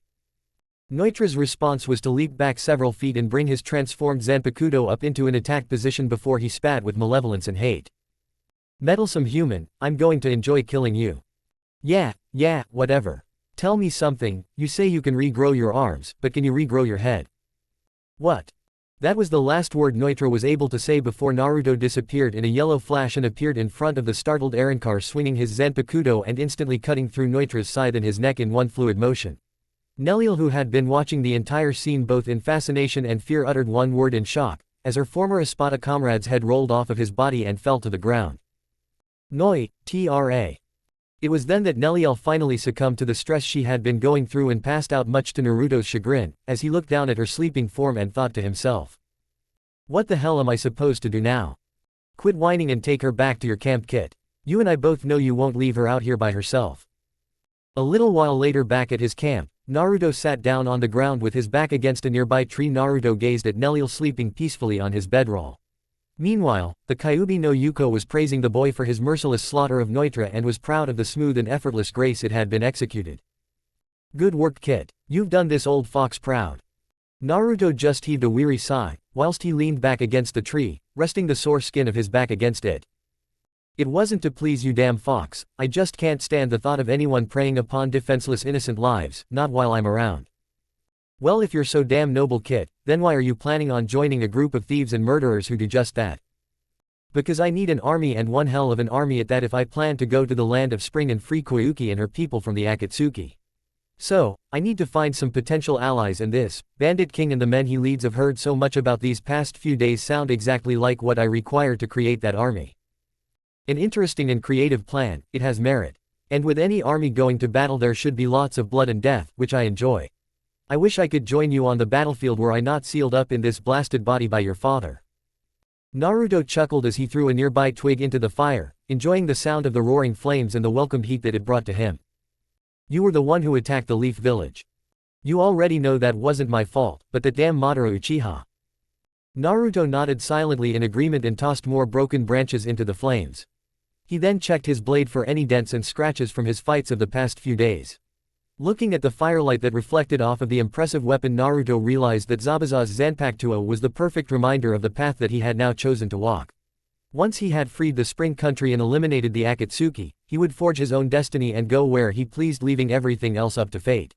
A few hours later, Neliel awoke to smell of food being cooked in a pot. Sitting up and wrapping her arms around her legs, she looked around with trepidation and wondered where she was.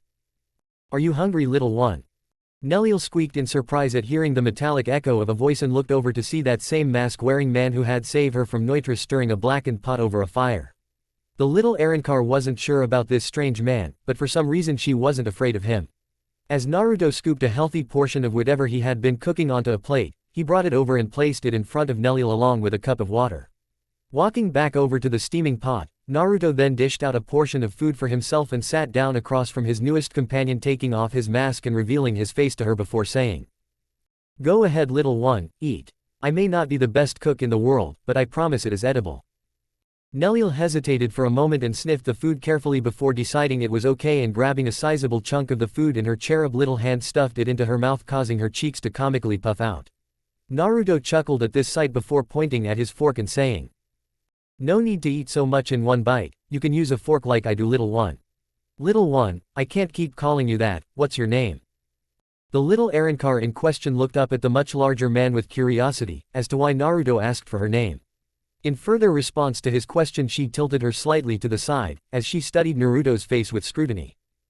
Naruto was indeed confused about the young girl's reaction to him. For one thing, she didn't seem afraid of him or his mask, and considering she had witnessed him decapitate someone, that non-reaction was indeed surprising to the blonde Jinchuriki. However, before he could ponder about the little girl any further, Naruto heard a whispery voice, one he had heard once before, the one that had told him to take up Zabuza's blade as his own. It was too soft to understand what the voice was saying, as Naruto strained to recognize them before a voice softly called out, breaking his concentration. "My name is Neliel2 Odelschwenk, but moth people call me Nel2. Nel2, that's a pretty name for a pretty girl. My name is Naruto Uzumaki Namikaze, but most people call me Naruto." Neliel blushed at Naruto calling her pretty and stammered. You think I'm pretty, Naruto? I think you're very pretty, Nel-chan, can I call you Nel-chan?" Neliel nodded her head and smiled before Naruto continued on. "Nel-chan, can you tell me where you're from, and do you have any parents or loved ones who are looking for you?" A saddened, forlorn visage spread across Neliel's face, and Naruto could see tears welling in her eyes, as she answered in a choked voice. Nel is from a place called Las Noches, but I don't want to go back, ith not a nice place. Nel doesn't have parent or anyone looking for her. Ichigo, Peshi, Gondochaka, Bawabawa, they're all gone from the Arankar war with the Tultosi. Nel is all alone and have been for a long time. Naruto could hear the same painful tone in Nel's voice that his own held when he spoke about his own loneliness, and at that moment debated what he should do. Just take the kid as your own and be done with it, you aren't going to leave her alone and you know it. Kyuubi grumbled in annoyance. Groaning to himself upon realizing Kyuubi was probably right, Naruto turned back to look down at the little girl and asked, "You really don't have anyone, Nel-chan?" Neliel only sniffled and kept her head bowed down before softly saying, "Nel has no one anymore. What should I do?" Naruto thought with confusion. Meanwhile, Kyuubi had decided his vessel's musings on the subject were growing quite irritating.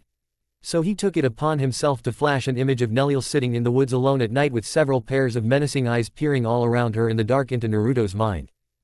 "That's a damn dirty low blow, you bastard fox," Naruto shouted angrily within his head. "Says you, kid." At this point Naruto exhaled a heavy sigh of resignation.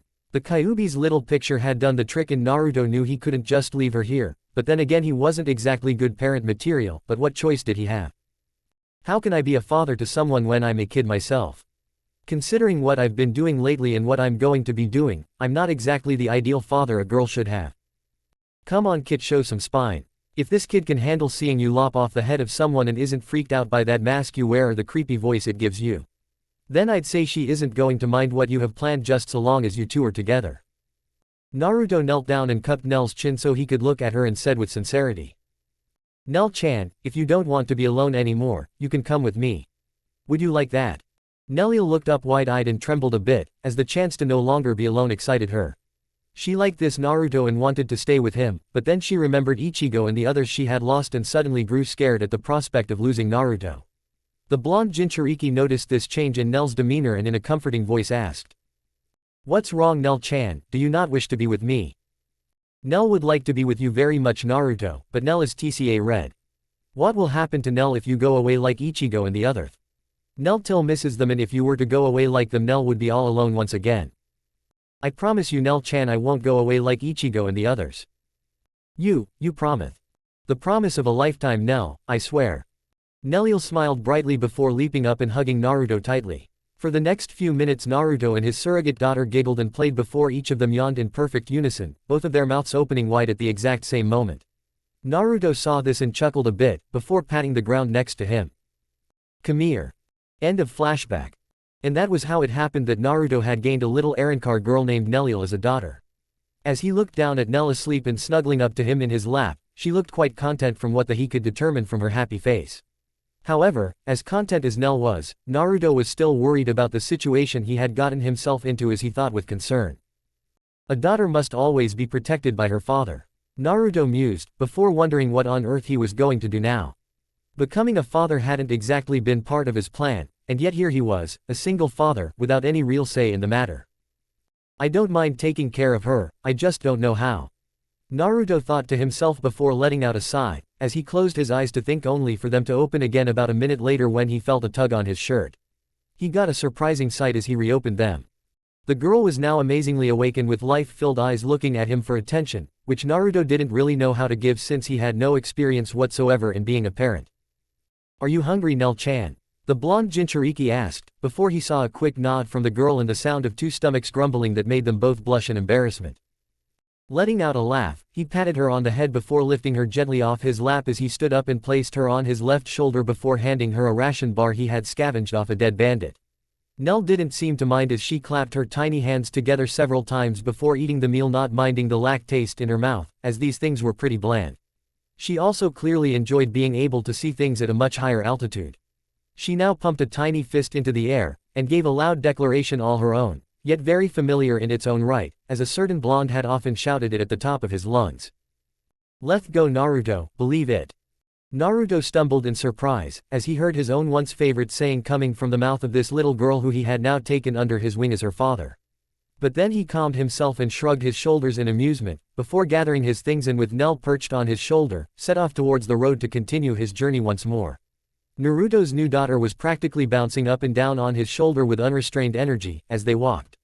Upon reaching the road, Naruto knelt down and got into a runner's crouch, before giving his daughter a quick glance and saying, "Okay Nell-chan, let's go.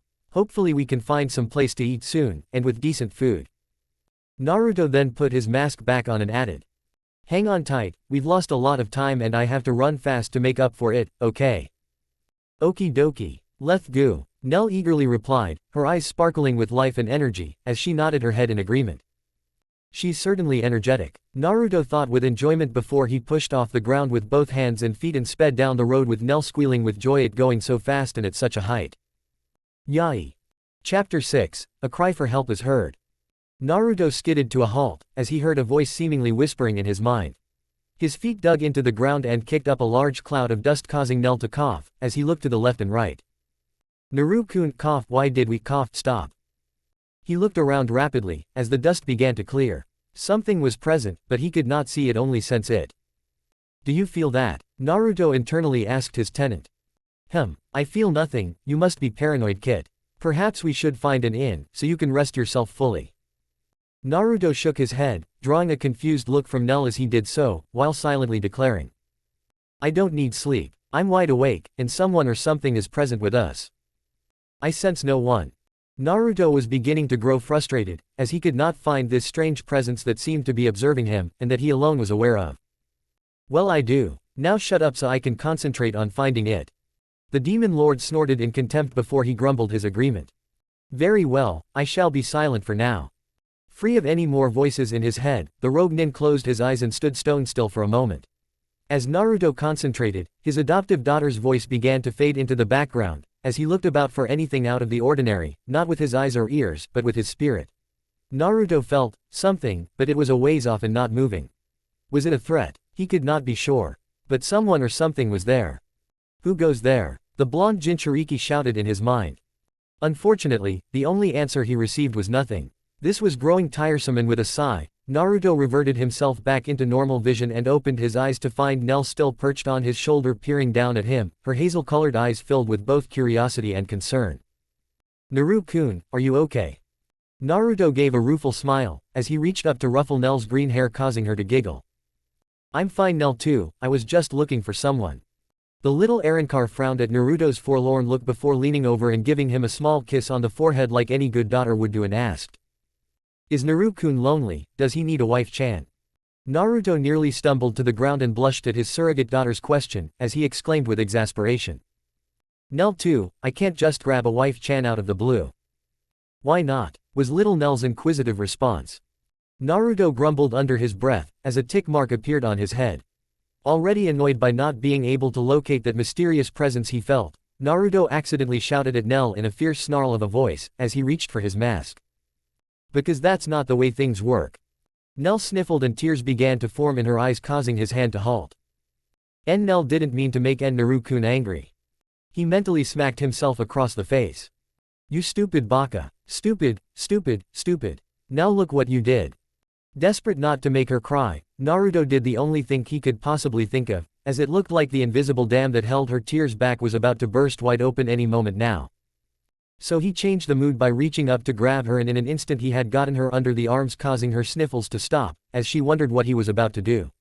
Naruto gave Nell a wicked grin. As he did so, she stuck out her tongue in response, setting the stage for what he had planned. "Come here, you." Naruto cackled, and then he was mercilessly tickling her, causing the little errand to squeal with laughter, as she howled with merriment. "Naru-kun, that tickles." "Exactly. BW ha ha ha."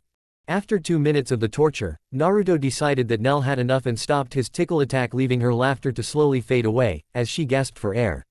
Taking a moment to catch his own breath, he wondered what it was that had brought this all about in the first place. Then it hit him, like a boot to the face from Rock Lee. Suddenly, out of nowhere he got a flashback, or to be more precise, flashbacks. Blurred images and memories, as they roared through his head at warp speed. Memory flashback number 1. I'm sorry Naruto-kun, I can no longer be with you. What are you talking about, Hinata-chan? My father has put me into an arranged marriage. I will be getting married next week. Ma, married? What do you mean? With who? Hinata finally forced herself to gaze up and see the look of pain etched on Naruto's face. She reached up to touch his cheek and with tears in her eyes softly said. With Kiba-san. Kiba, but you don't love Kiba, you love me. It doesn't matter who I love, Naruto-kun. What do you mean it doesn't matter? Of course it matters. And no, it doesn't, because next week I will be getting married to Kiba and nothing can change that. Of course we can change that, Hinata-chan. We'll go to Ba-chan Tsunade for help, or we can just run away together. But you don't have to get married to Kiba, especially when you don't love him. You don't have to do this, you love me and I love you. Naruto looked down and saw the pained sadness on Hinata's face, before leapt into his arms, and he had held her so tight, afraid to let her go, as she wept into his chest and in a choked voice said. I'm sorry, but Lady Tsunade can't do anything and I have to marry Kiba, I have no choice. You do have a choice. Why don't you stand up to father and tell him no? Because I can't. Why? Naruto shouted in frustration with tears rolling down his cheeks, before pushing Hinata away from him. I'm sorry Naru-kun, I can't tell you why. I want to say no to this marriage, but I can't refuse my father on this matter. You mean you won't refuse your father as always? Naruto spat with disgust. Please believe me Naru-kun, I do love you with all of my heart and soul. Hinata exclaimed in desperation. Yeah, you love me, but just not enough to refuse your father or your clan of getting married to someone else. Goodbye Hina-chan, I hope you will have a happy life. Naruto bitterly declared before he turned around and walked away, leaving Hinata weeping uncontrollably on the ground. End of flashback number 1. Naruto remembered the feelings of grief that had overwhelmed him, the pain, the loss, so much to bear, too much to remember, as he saw other images flash through his head. Memory flashback number 2. I love you Ino-chan. I'm sorry I wasn't able to say those words to you 6 months ago when you uttered them to me. I was too scared and wrapped up in the pain of what had happened with Hinata. But you asked me to give you a chance and I'm so glad I did. Being with you has saved me from the pain and despair I thought would never go away. I know this seems sudden, but you were right Ino-chan, you are the one that I can love. And I do love you, Ino-chan. Naruto then leaned over and gently placed his soft lips against hers. This was difficult for Ino to resist. She liked how his lips felt when it touched hers, the way it lit a fire in her soul. But she couldn't do this, she couldn't, no matter how much she enjoyed it. Naruto. Ino coughed out in a choked voice while breaking off the kiss. I'm not in love with you anymore. She cried out, tears running down her face. Naruto stood rigid and motionless looking at her, the hurt and evident in his voice as he found the words. What do you mean you don't love me anymore? You told me you loved me. Did I do something Ino-chan? Please tell me what it is and I can fix it. You didn't do anything Naruto-kun. I'm sorry, I didn't mean to hurt you Naruto-kun, I still love you as a friend, but it can never be more than that. Why Ino-chan, please tell me why. I'm in love with someone else. Ino exclaimed, more in an attempt to convince herself rather than the now broken boy standing before her.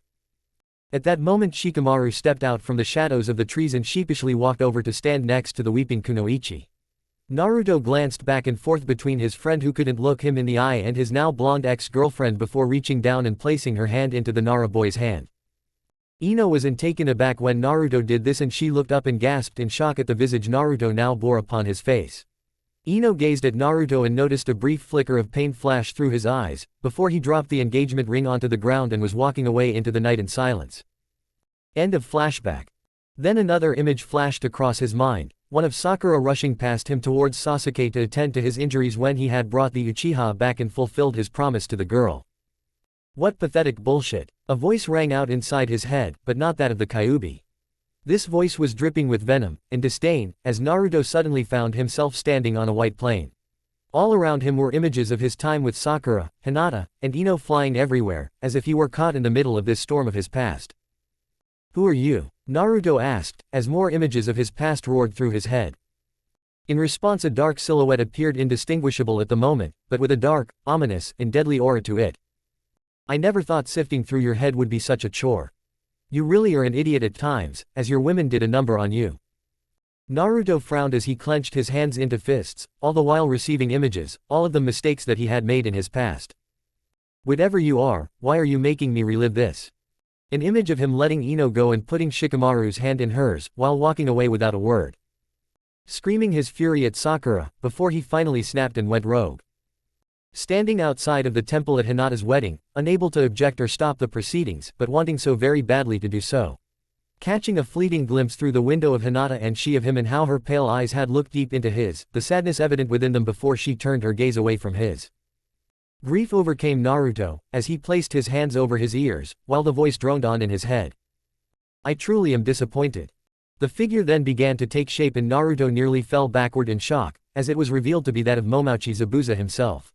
But something was different about him. Gone was his usual outfit and harsh attitude. Now, he just seemed disappointed and sad, while as for his outfit it consisted of what appeared to be a black kimono. Are you the one who's been talking to me? Zabuza snorted, and the sneer could be seen through the wrappings he wore over the lower half of his face. Oh look, we have a winner. Why are you doing this to me? Naruto pleadingly asked.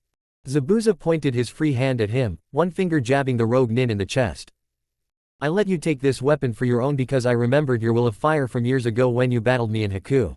I thought you would prove to a better master of it than I ever was. But if these little memories of your women playing you for the fool are too much for you to handle, then perhaps I may have overestimated you. Naruto's head snapped up, revealing him glaring furiously at the dead nin, and Zabuza could feel the massive killer intent directed towards him. The blonde Jinchuriki's voice was laced with hate, sadness, determination, and so much more. I may have made some mistakes with the women I've chosen to love, some really stupid mistakes, but I've put that behind me. Right now, I have a friend who needs my help and I won't be done in by some old rotting corpse of a ninja. The next words of the infamous demon of the mist threw Naruto off balance despite his iron determination. I'm not an old rotting corpse of a ninja, I'm the soul or spirit of that ninja. I only exist within the confines of my Zanpakuto, which you now wield. Because you now hold my blade, I'm able to link up with your mind alone. That's why your furry tenant and no one else in the living world can sense me. Then what do you want of me? What I want is to see my blade reach its full potential in power, and I think you might have what it takes to unlock that true capabilities of my blade. You certainly show more promise in doing that than I ever did when I was alive. A second later, the blade appeared in the hand of Naruto, who spun it about and sheathed it into the strap on his back. Why did you contact me like this, and why the torture session of those memories? Because I can only contact you once before I fade away to another plane of existence. As for the memories you suffered, I needed to know if you would be mentally and emotionally strong enough to handle what is to come. To be honest, I'm still not fully convinced that you are, but I have little choice now. Take this. Zabuza handed him a piece of parchment, the tan paper old and worn with age, and yet somehow, it still miraculously held itself together. Gently unfolding the parchment, Naruto saw it was a series of land markings and paths written out on it. It was a map. Confused, he looked up at Zabuza, who began to fade away, as if beckoned by some unseen cue. Oi, what's with the map? Listen well. Follow that map. It will lead you to an old hideaway of mine. When last I checked, it was still in pretty decent condition.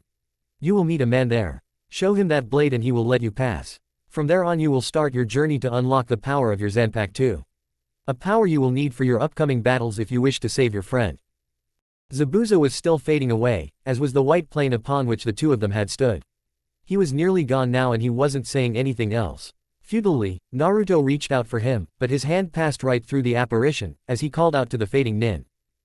Hey, I've still got some questions for you. However, Zabuza's spirit had disappeared and his voice echoed after his now out-of-sight body. Those are not for me to answer, farewell. Naruto's eyes snapped open, and he sucked in a ragged breath. Nell was still talking and Naruto realized that what had seemed like minutes in speaking with Zabuza's spirit had only been a few seconds in real time.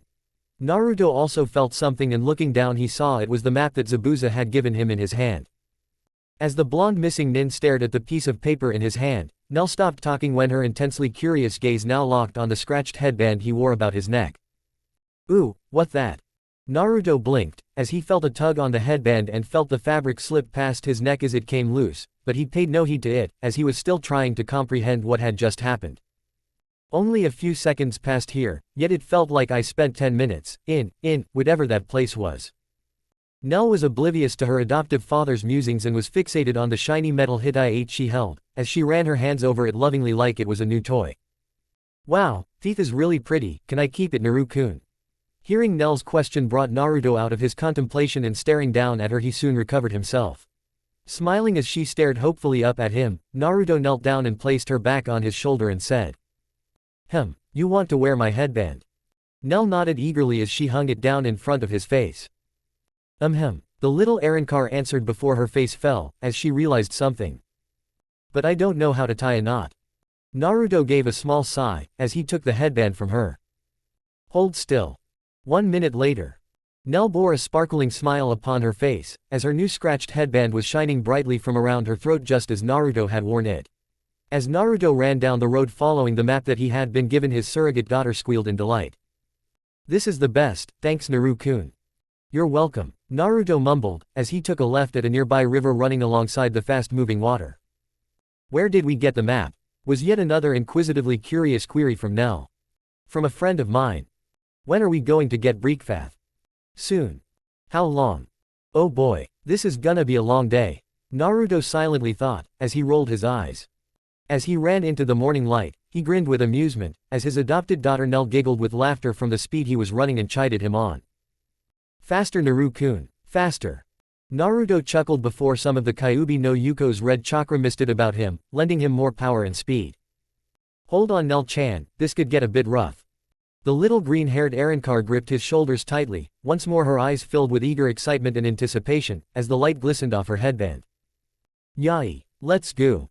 Then, as if it was even possible, Naruto kicked his speed up yet another notch, rendering him and his new daughter a black and green blur to all that might have seen them. Uchiha Madara frowned as he sat in the throne room of Princess Yukiya Fujika's. It had been well over a week since the Yukiya's vassals had made contact with the Kyuubi no Yuko container in Wave Country according to Zetsu. However, Zetsu further reports that Naruto has yet to show up at the boat to bring him to the Land of Spring. It would appear that he smelled a trap. Sly little devil, Madara thought to himself. Apparently, that stupid Jinchuriki was no longer the imbecile he once was. For if he had been, then the baka should have come running here as fast as his legs or a boat could take him. Naruto had always been headstrong and should have been easy prey for the remaining members of Akatsuki to capture. Alas, this was not so, and for not the first time in his life the first Uchiha cursed himself for founding that blasted village along with the first Hokage. Apparently somewhere along the way, this stupid Gaki had learned caution and now seemed to be exercising a great deal of it. Looks like this won't be as easy as I thought. Don't think I've forgotten our little game, Uzumaki. You may have gotten smarter since the war, but I will have my revenge, and once I have you in my clutches. A sinister cackle escaped him, as he gazed upon the havoc that he had wreaked throughout the Land of Spring, which was now covered once more in deadly blizzards and lethal avalanches. Sooner or later he would have to come. Although the Kyuubi brat may have become wary of a trap, he would not leave a friend in need. You will perish. His ranting was interrupted, as he felt the presence of Zetsu behind him, causing him to pause and stare out into the snowy night from the lone window before him. Yes, what is it? The plant man hesitated a moment before speaking, both of his halves equally fearful to deliver the news that he was about to speak. Madara cut him off, as he stamped a steel-toed boot into the icy floor of the room, cracking it, and making the base shudder ever so slightly. His back was still turned, but you didn't need to see his face to know that he was not happy. You lost her, didn't you? Zetsu gave a stiff nod, and prepared himself for the worst, as he raised a hand in front of his face, to ward off a potential attack, fearing that his death had come. It never came. Leader Sama, was his nervous query, as he waited for an answer from the radically powerful Uchiha, who was not moving an inch. Tell Suigetsu and Deidara to continue their pursuit of her. Failure will not be tolerated. I want her found. Now. The deadly tone in his voice almost made Zetsu feel sorry for the two Akatsuki members. He gave a grateful bow, then turned to make his exit. Naruto looked at the map and groaning muttered to himself. Go through the abandoned factory. What the hell? Nell seemed more excited and asked. What ith a factory? The scene was a grey and dreary one. A dark and abandoned factory set against the backdrop of the morning sun coated in mist. The only sign remaining of a long abandoned village that had stood quietly amongst the forest. It was peaceful despite the dull grey of the former plant, which stood out now amongst nature. However, that tranquil peace was soon shattered, as a section of the third floor was burst open, leaving a massive hole, from which a streak of grey and yellow leapt. The figure hit the ground with a loud thud, and the sheer force of her all forced her to one knee, as she had now broken something in her left leg. She wore a ragged outfit that was in tatters and her left arm hung loosely at her side, as it had been broken before she had smashed a hole in the wall. Fear was all over her face as she pressed a glowing green hand of chakra to her twisted ankle, calming the swelling, as she looked every which way, panic in her eyes. For just a moment, she dared to hope that she had lost them. She was wrong.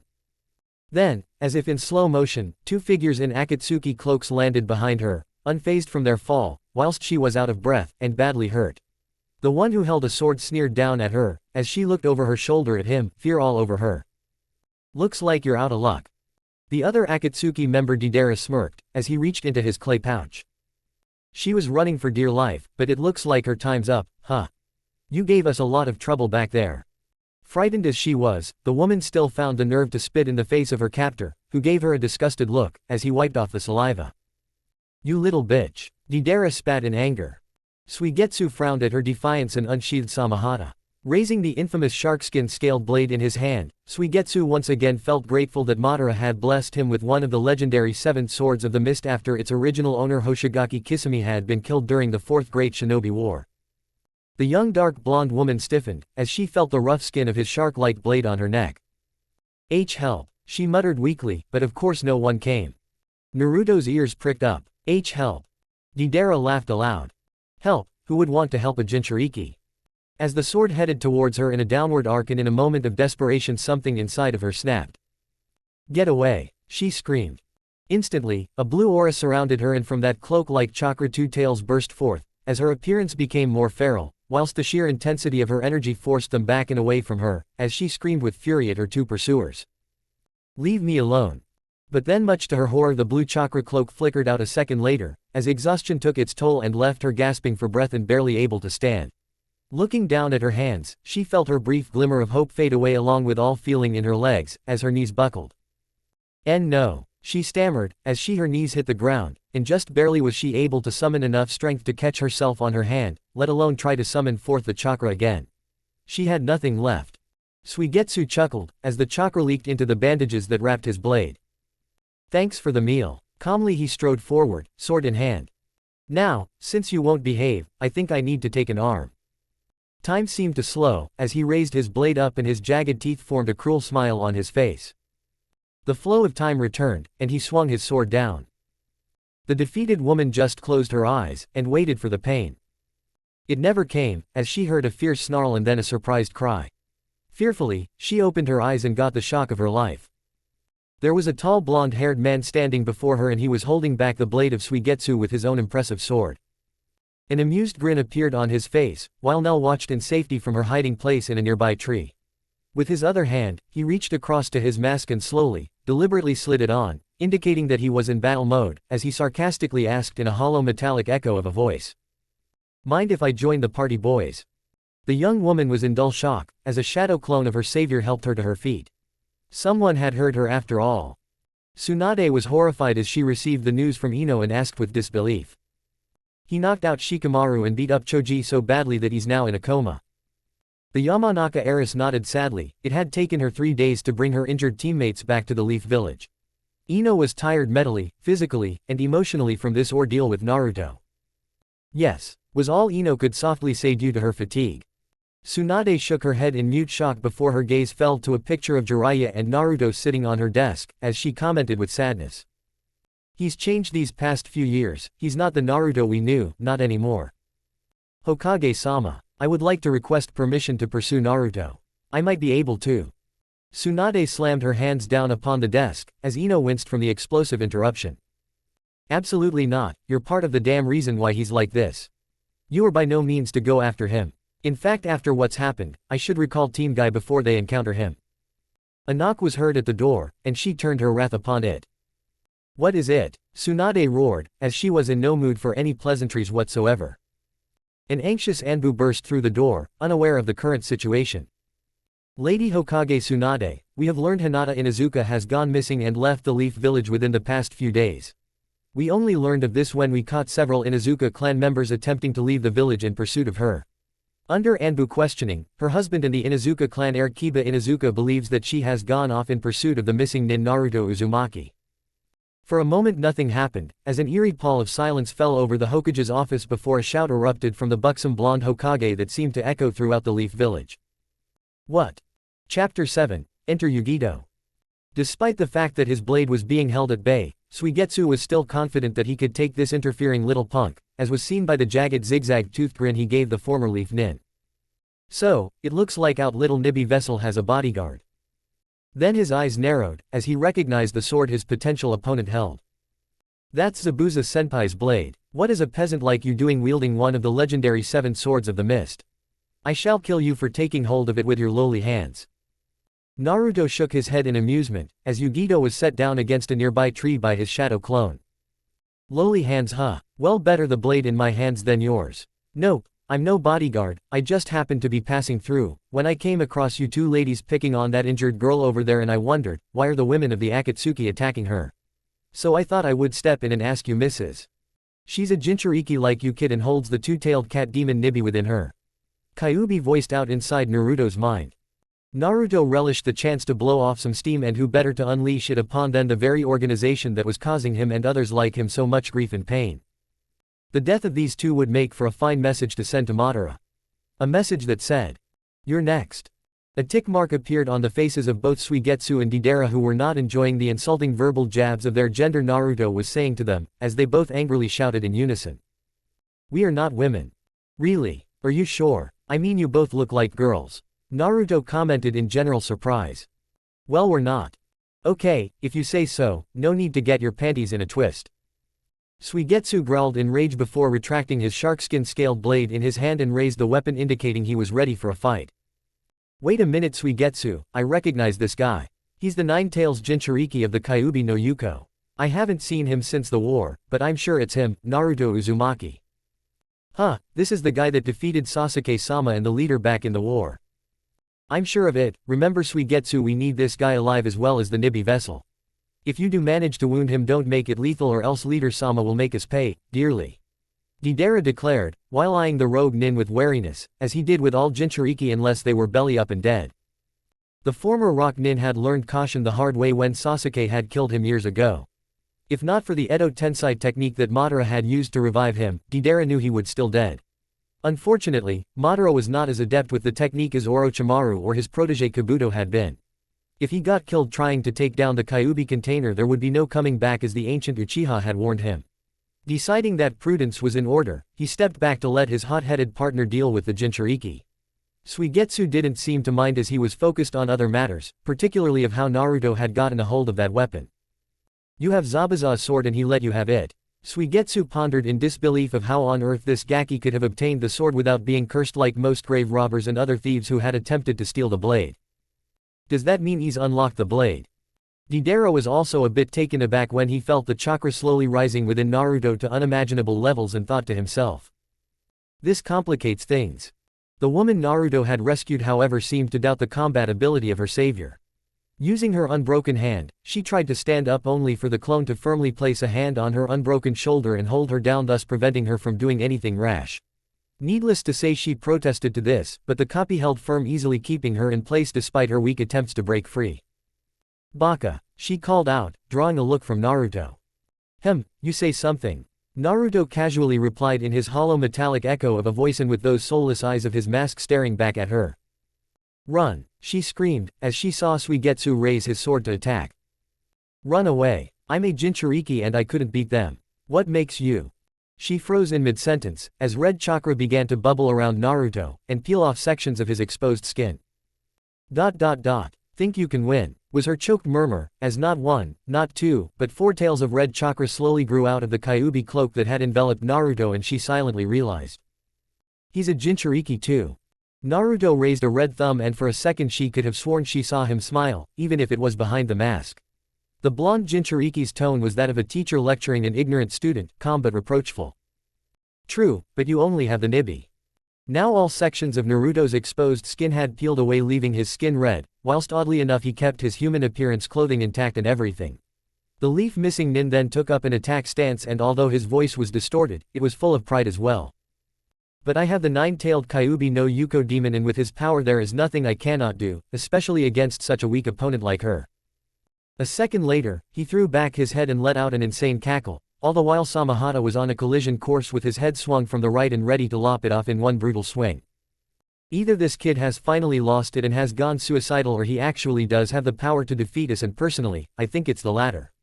Deidara quietly murmured to himself as he watched the battle unfold before him. As the blow came, Naruto simply ducked and it whooshed over his head, the wind current of the blow blowing his blonde hair sharply to the right, as he closed the thumb into his fist. That had been just a little too close for comfort, and looking over his shoulder, narrowed his red-black eyes at the former mist shinobi, who had now brought his blade back to the right and was ready to swing again despite the fact that his foe had dodged the first hit. Suigetsu, we need him alive. He's no good to us if you lop off his head. Deidara angrily shouted. Suigetsu paid no heed to his partner, as he didn't care about the leader's plan anymore and only wanted to retrieve Zabuza's sword for himself and to kill this unworthy peasant for daring to wield the weapon in the first place. As the battle began, rain clouds began to slowly come in, blocking off the morning sun and darkening the sky. Thunder began to rumble overhead, and anyone could tell that a storm was brewing up there, and it was going to be big. Suigetsu swung his mighty and spiky-looking sword around once more, and everyone was astonished at the speed to which Naruto leapt over the wide swing and landed deftly on his feet. Unfortunately for Suigetsu, he had put too much effort into that second swing, which had left his sword hanging to the left and out of the way. In other words, he had just left himself wide open. That and the speed at which Naruto had moved was so unexpectedly fast was clouding his reaction time with shock and surprise. Years of training under a Sannin can do that to a guy. Surprised that Suigetsu had given him an opening, Naruto was not one to pass up such an opportunity in a battle. In a flash, his sword was coming down, as his own feet hit the dirt with a small tap. In fact, he just loved that. Oh crap, I just screwed up and now I'm gonna bleed, look his enemies had right before he inflicted his wrath upon them. However, Suigetsu bore no such look, as his was more confident. It was evident by the look on his face, that the former mist nin knew he had just blundered, and desperately he tried to bring his weapon about to block the incoming slash. Too slow. Naruto moved in the blink of an eye, easily hefting his own weapon with his right hand, and slashing down on his adversary. Unfortunately, Naruto's blade passed through his opponent's entire body, as it had become liquefied in nature somehow. Still think I'm weak? Suigetsu hissed before he solidified and raised Samahata above his head once again and declared with laughing derision. Fool, you might be a better swordsman than I am, but with the enhancements shall we say that Orochimaru did to my body, you can never kill me or even hope to hurt me unless you can figure out a way to defeat water. Ha, ha ha. You have less brains than you have sword skills, Missy, Naruto declared, smirking at Suigetsu, who looked at the blonde Jinchuriki with confusion. What is the Nine Tails planning? Deidara silently wondered. The smirk on Naruto's face and his insult of his swordsmanship infuriated Suigetsu, and he furiously glared at Naruto before shouting in a rage. Damn you to hell, you bastard, when I get done with you there won't be enough of you left to stuff into a matchbox. Suigetsu then attacked once more, swinging his sword at Naruto in more complex forms related to the art of swordplay, involving a series of jabs, overswings, and underswings. Deidara watched on in fascination, as Naruto easily blocked or dodged all of his partner's sword strikes. This was quite entertaining for him to watch despite the predicament that his comrade seemed to be in. He didn't really care what happened to Suigetsu, as he never really liked him in the first place. The Two-Tails Jinchuriki felt like she was going to faint, from either the pain she was in or the shock of seeing this unknown man, practically playing with the Akatsuki member when she had gone all out and not even scratched him. It was almost enough to make her jealous, as she thought. And he's not even using all 9 tails. Naruto dodged almost every single one, almost. The last strike Suigetsu utilized involved a wide arc of a hit that if connected would in all likelihood destroy the upper half of his opponent. Deidara, however, was not thoroughly convinced that Suigetsu would win when the blow made contact with its target. When the blow did connect with Naruto, everyone noticed that the blonde Jinchuriki had plenty of time to dodge the strike, yet he just stood there to take the head-on attack. Idiot. Is he trying to get killed? Was the prevailing thought going through everyone's mind at that moment. But the only thing Naruto did to show he was trying to defend himself was to raise his chakra-cloaked his left hand to catch the massive blow Suigetsu had unleashed. Holding onto Samahata tightly, the leaf-missing nin grinned at Suigetsu almost as if he was mocking the Akatsuki member before saying in a bored tone of voice. Is that it? Naruto commented in a bored tone of voice, revealing no pain in his words, but instead of someone who was clearly unimpressed by the attack. A gnawing fear then began to grow within Suigetsu, as he realized that he might be in over his head here. What the hell? Suigetsu exclaimed, suddenly finding himself afraid of someone other than Leader Sama when he was pissed off. As if on cue, Naruto got nasty right then and there, as his tone hardened, dripping with derision and disdain, whilst his chakra pressure suddenly flared around him, causing Suigetsu and Deidara to be rooted where they stood in fear.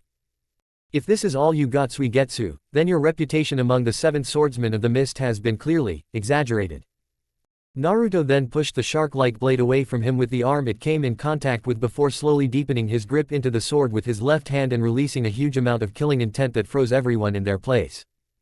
I don't like a sword that eats my chakra and pigs out on it shortly after getting a taste of what it considers a good meal. Your sword is like big dumb dog, or in this case shark, that can't stop eating until the food is taken away, and frankly it sickens me. Do you even know the inner workings of your sword? Naruto asked in disgust, while pouring more chakra into the sword, but at the same time twisting it and turning it to his very whim. What or why you doing?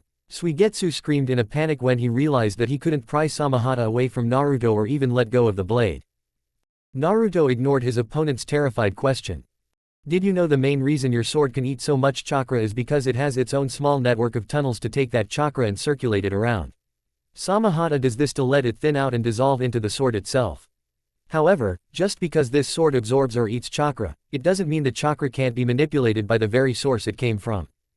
What do you mean? Stammered the now panicking Akatsuki member, former Mist Nin, as he felt his hand which was gripping the sword start to grow hot. What it means, Missy, is even as we speak I'm manipulating the Kyuubi's chakra into your stupid sword. And as I'm sure you're starting to feel that chakra is growing quite hot in temperature. Suigetsu suddenly screamed out in agony and looked down to see his hand holding Samahata begin to boil and bubble, as steam began to arise from it. Even worse, the boiling effect was beginning to travel up his arm towards the rest of his body. Desperately, then former Mist Nin tried to let go of the infamous sharkskin scaled blade in his hand, but to no avail as he heard Naruto say. Don't bother trying to let go, the Kyuubi's chakra has locked your grip onto the sword. You know earlier you stated that I could never kill you or even hope to hurt you unless I could figure out a way to defeat water. Guess what, how about if I turn you into a cloud of steam? Does that hurt and will that kill you?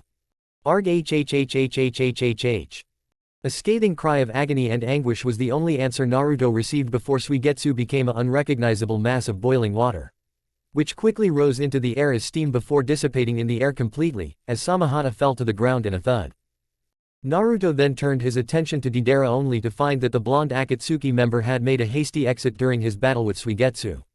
Naruto flashed a devious grin and was about to pursue the fleeing former rock nin when he suddenly stopped and now sensed a distinct chakra signature he recognized with annoyance, causing his red chakra cloak to recede back into him, as he growled out in anger.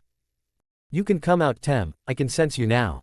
Out of the shadows stepped Sasuke Uchiha, who walked calmly towards Naruto while saying, Nice job with the water freak Dobi.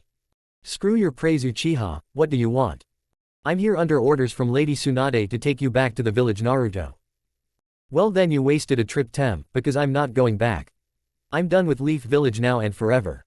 Quit being unreasonable, Dobi. I don't know what caused you to leave the village, but you can't stay out here. Madara and the other Akatsuki members we weren't able to finish off during the war are still out there.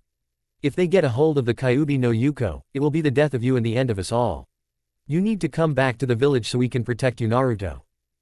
Well, as you can see, I can handle the Akatsuki just fine, so I don't need the village's protection.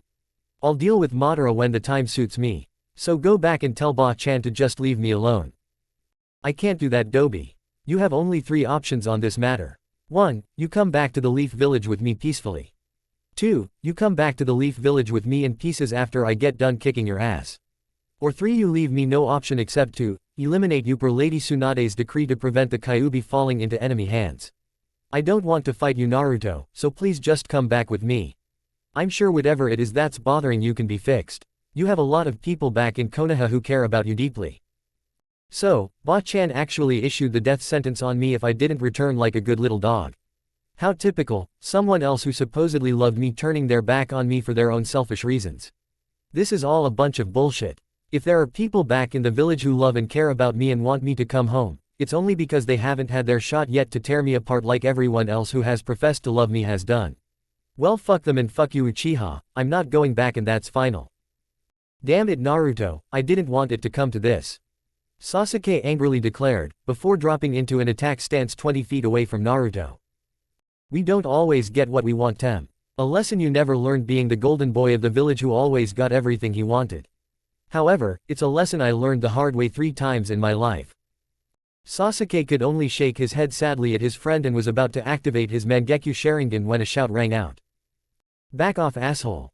Instantly a fiery blast of blue chakra slammed into Sasuke from behind and sent the Uchiha hurtling through the air before he crashed into a stone wall of the abandoned factory bringing the majority of it down on top of him. Naruto looked over to see the young woman he had saved from the Akatsuki enveloped in a blue chakra shroud which resembled a cat. However, the shroud soon disappeared when he saw her fall to one knee in obvious pain and exhaustion. Rushing over to help his fellow Jinchuriki Naruto knelt down and offered his hand to the young woman who looked up and said in desperation.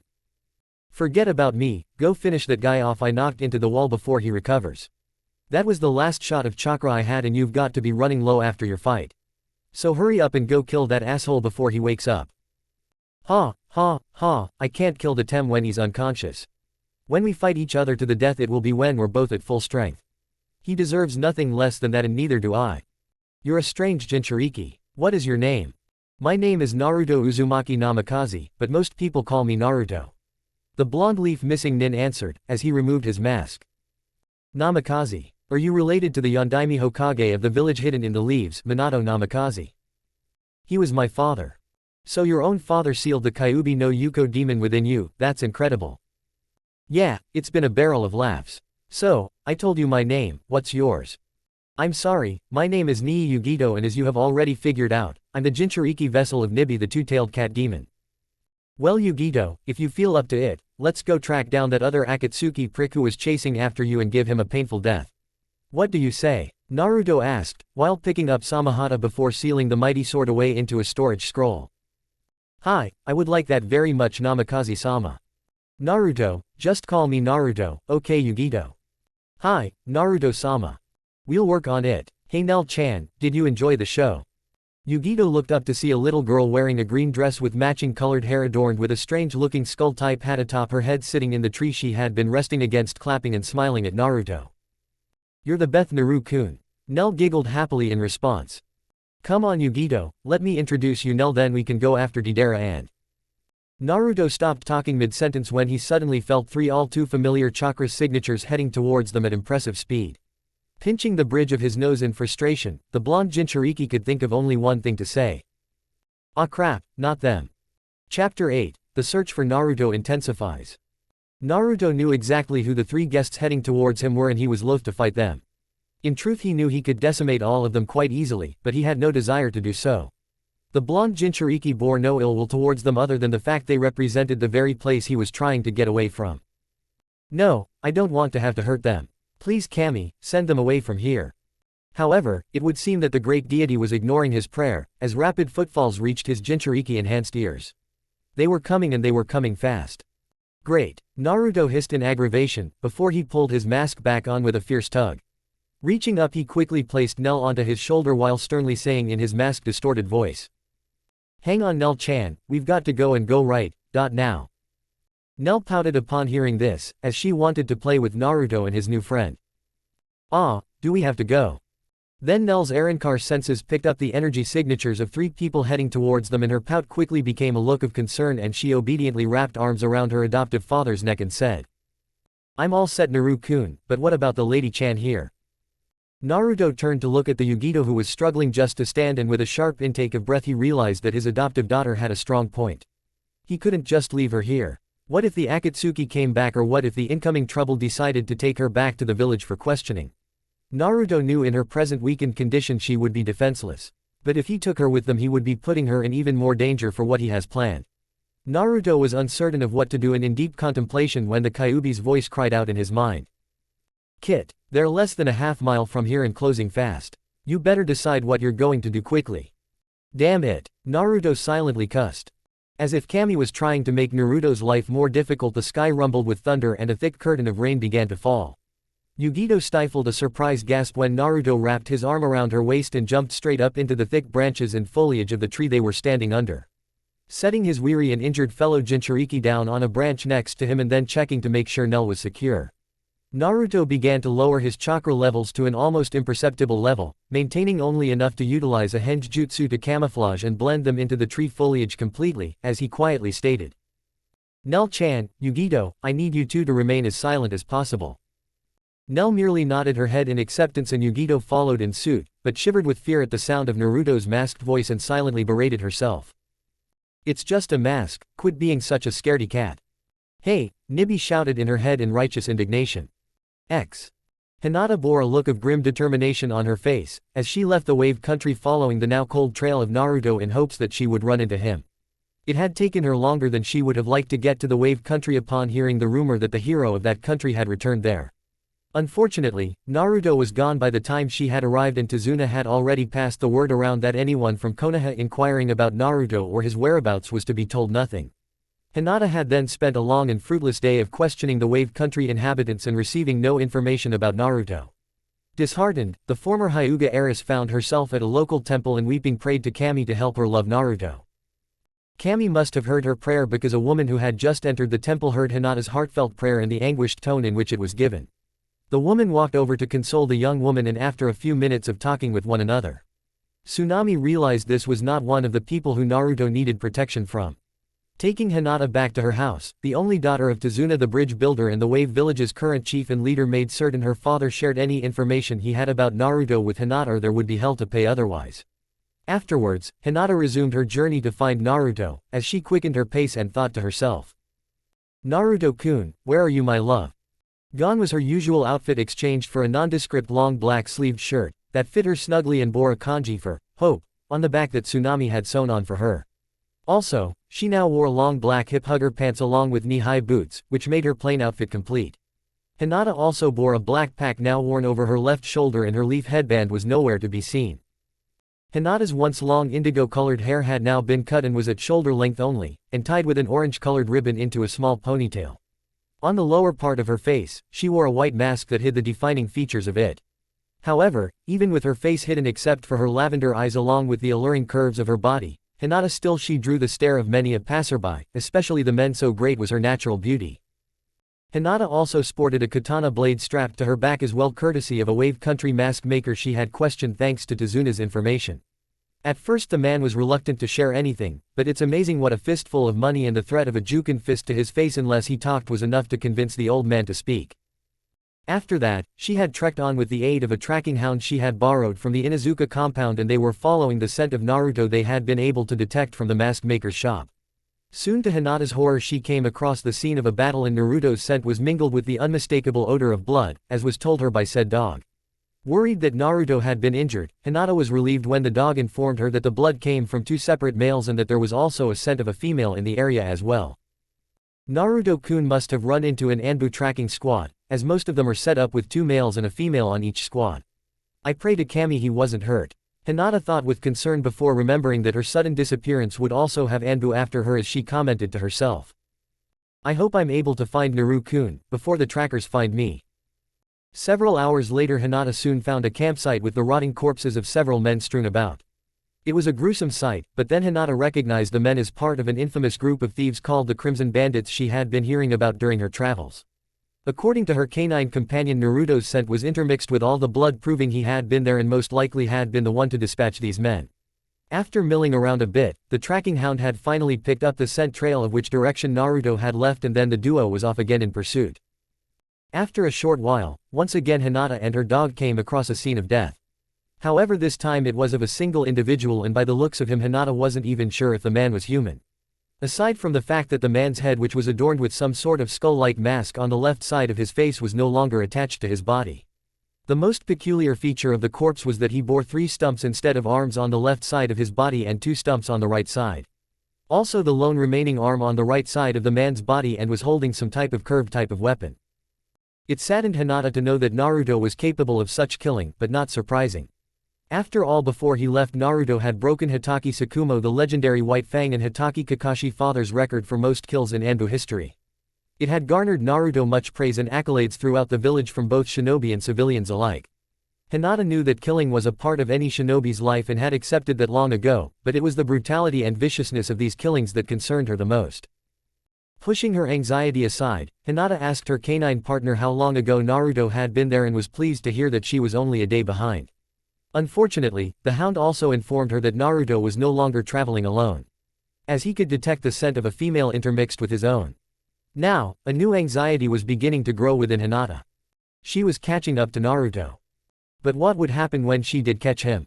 What would he say? What would he do? Who is this girl Naruto is with now?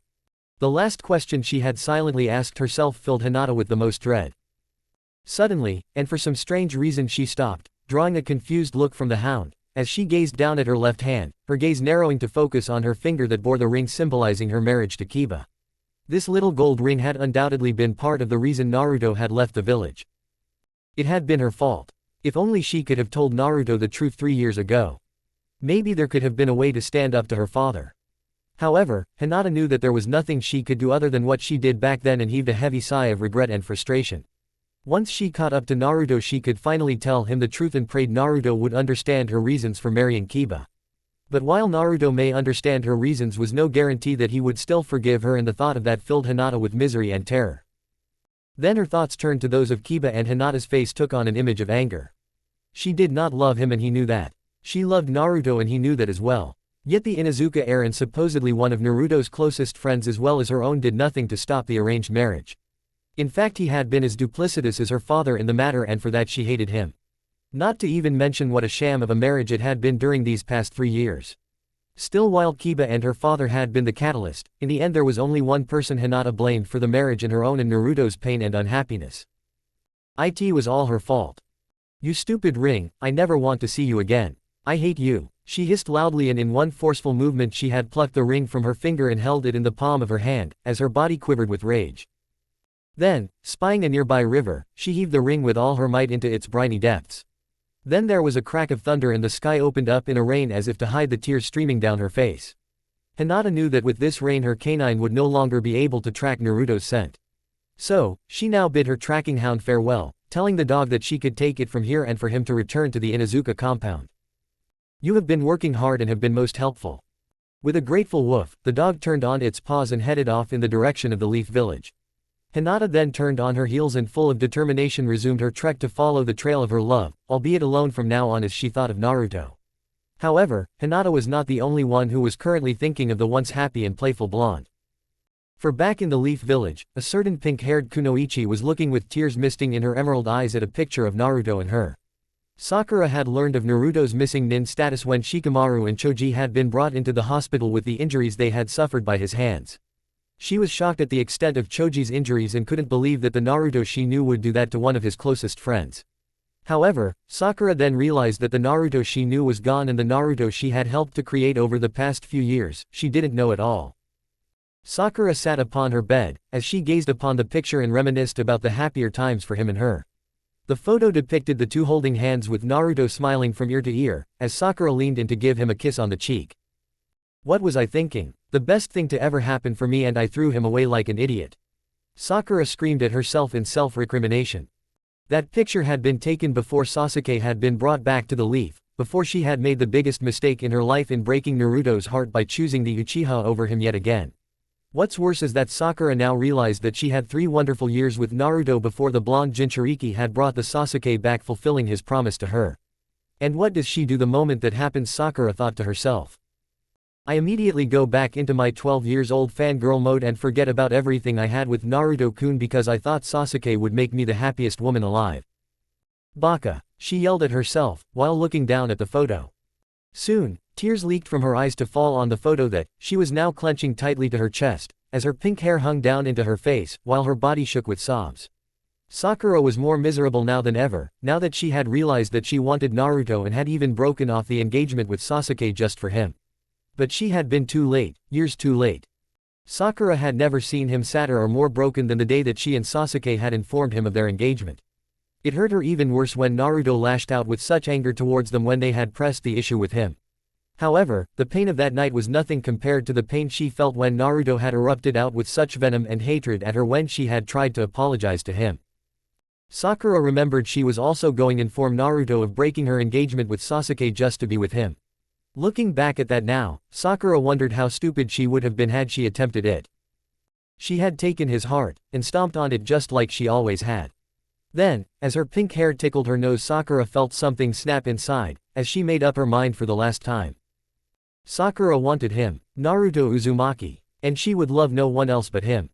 With her hands shaking from remorse, anger, and grief, Sakura dropped the photo and reached under her bed for her shinobi knapsack. As soon as she found it, Sakura tucked the photo within the faded bag and then slinging the pack over her shoulder headed to the kitchen to get food and supplies, as she thought to herself.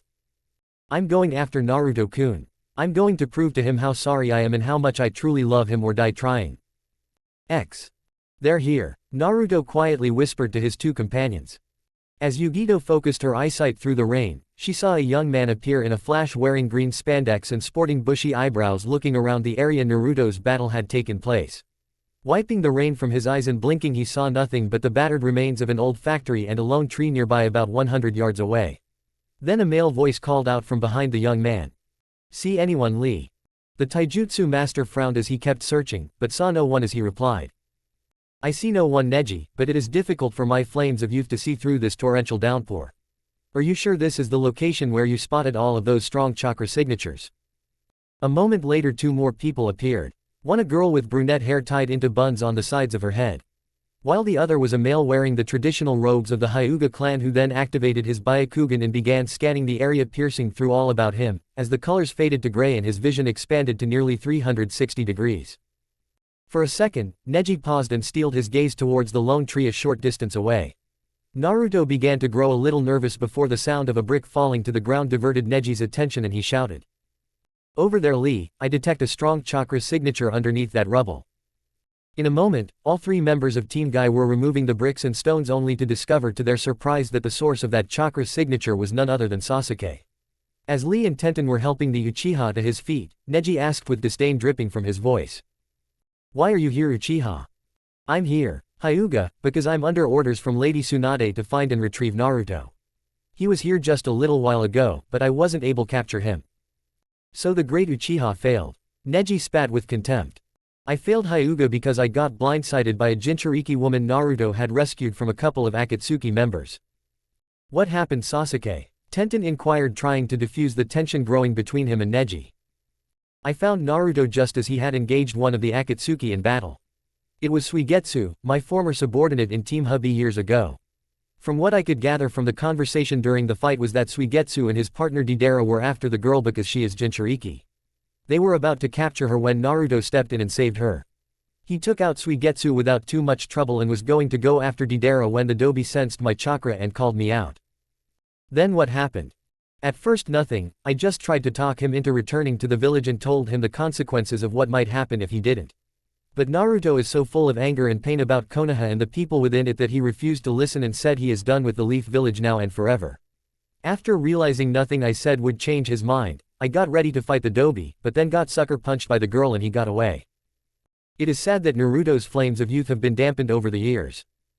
Well, you can thank the Hyuga's slut cousin for marrying the Inuzuka mutt and turning Naruto into the man he now is. The Dobi should be grateful he didn't marry the tramp if her love could so easily go from him to Kiba. If Naruto had stayed with her she would have only two-timed him behind his ba.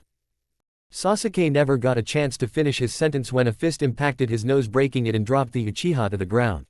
Before Sasuke could recover, a hand firmly gripped the front of his Anbu vest, pulling him up to look directly into Neji's enraged face, who had his fist cocked back ready to deliver another strike, as spat with malevolence at him. You arrogant Uchiha pig. To lay sole blame onto Lady Hinata for turning Naruto into the man he is now when you and that pink-haired bitch of yours had just as much a hand in causing Naruto pain is offensive. Get your hands off of me, you Hyuga freak. Sakura and I haven't done anything to Naruto. Really Uchiha? Well, let me tell you what you and your whore did to him. Neji. Tenten sternly shouted out, stopping the young Hyuga before adding. Remember what Naruto asked and that you gave your word to. After a few intense seconds passed, Neji let go of Sasuke with frustration and disgust before nodding to Tenten in understanding. However, it was not easy for the Hyuga male, as hearing Sasuke lay complete blame onto Hinata for what has happened to Naruto so infuriated him he hadn't even bothered to activate his Byakugan or even deliver a Juken strike. Sasuke had merely received a straight blow to the face powered by nothing more than his rage and contempt he felt for the Uchiha. Taking a moment to calm himself, Neji glared back at Sasuke and said, Lady Hinata's marriage to the mongrel was a disturbing event for all of us, and none more so than Hinata herself. I cannot tell you Uchiha why she went through with it, as I do not know. However, I suspect that there is a reason that none of us know about for why she did. And it has nothing to do with her loving Kiba over Naruto. In fact, I can assure you that Lady Hinata has never stopped loving Naruto and has suffered greatly these past 3 years because of it. Naruto's face grimaced in pain as he heard Neji's words with his Kyuubi-enhanced hearing. Unfortunately, he knew the truth, as he had given Hinata a chance to explain why she was marrying Kiba. Regrettably, she never did. As Neji's words also sunk into Sasuke's head, he was about to ask why the Hyuga was placing blame on him and Sakura. However, before he could inquire further, a messenger falcon streaked down from the sky and landed upon Lee's shoulder. Tenten quickly unfurled the message attached to the bird's leg and read it. What does it say, Tenten? Lady Tsunade is recalling us from searching for Naruto. We're to report back to the Leaf Village at once for further instructions.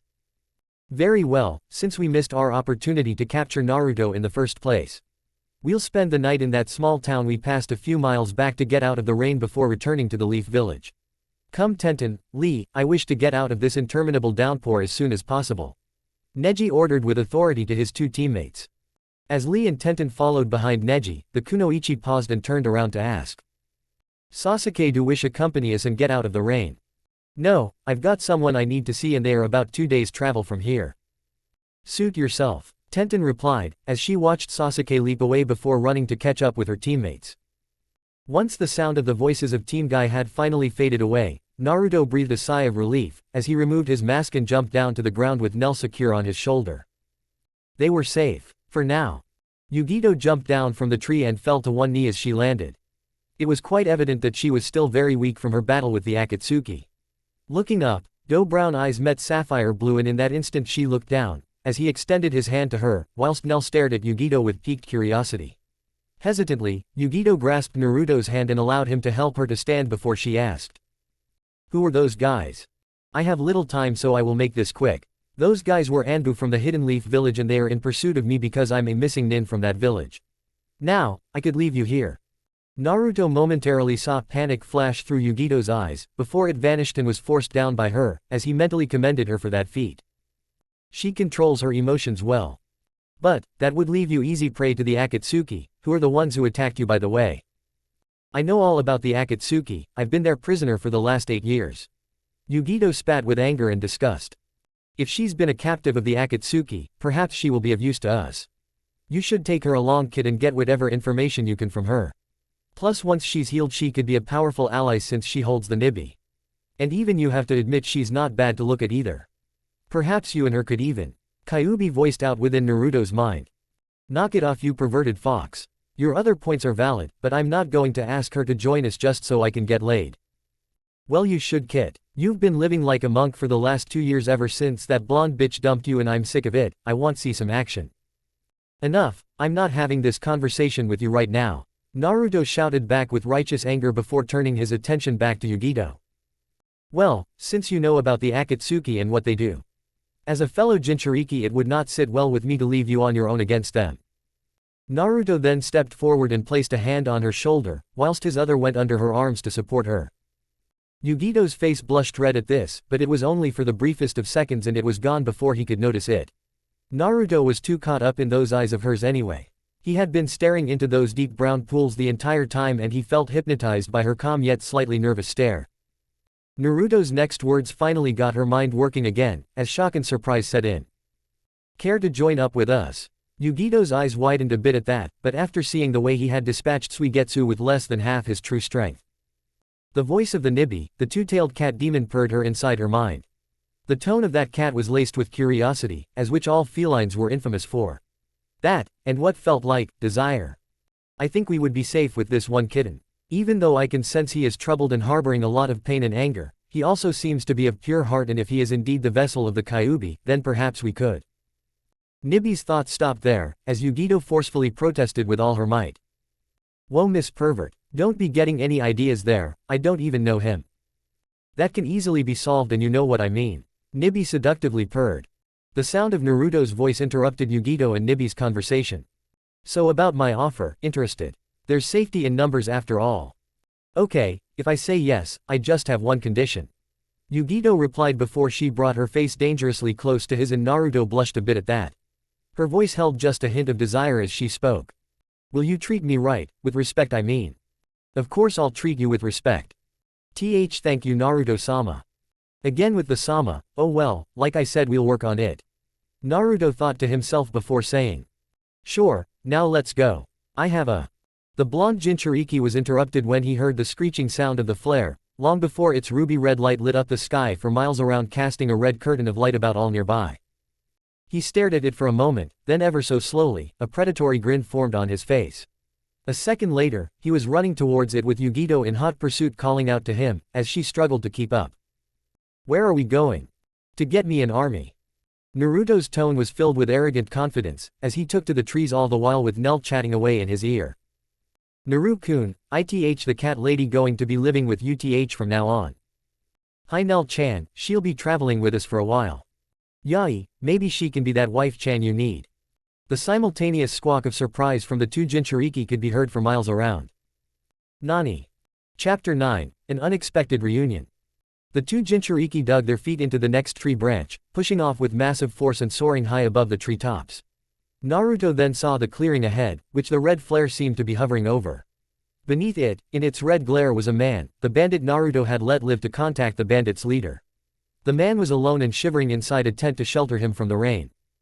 It looks like my message was delivered after all, Naruto thought to himself. Even though he did not see Yugito, he knew that she too was focused on the clearing and the man inside the tent as well. For her part, Yugito cast a quick glance at Naruto and she saw a sly grin on his face. The sight of his stoic, yet strong and handsome face sent a shiver running down her spine and then throughout her entire body. And what confused her was. It wasn't necessarily a bad shiver. She actually liked that fierce and savage look on his face. It meant he had a firm grip of himself and that he takes no orders from anyone and would do whatever the hell he wanted. She desired that in a man. Someone who was aggressive and passionate and wasn't afraid to get their hands dirty. Nibby noticed this as well, her tone laced with amusement, as she noticed the light blush on the face of her vessel. Oh, are you getting the hots for him kitten? Yugito's blush deepened for a moment, before she silently hissed back at her demon. Shut up you stupid cat. Don't blame me, I just call them as I see them.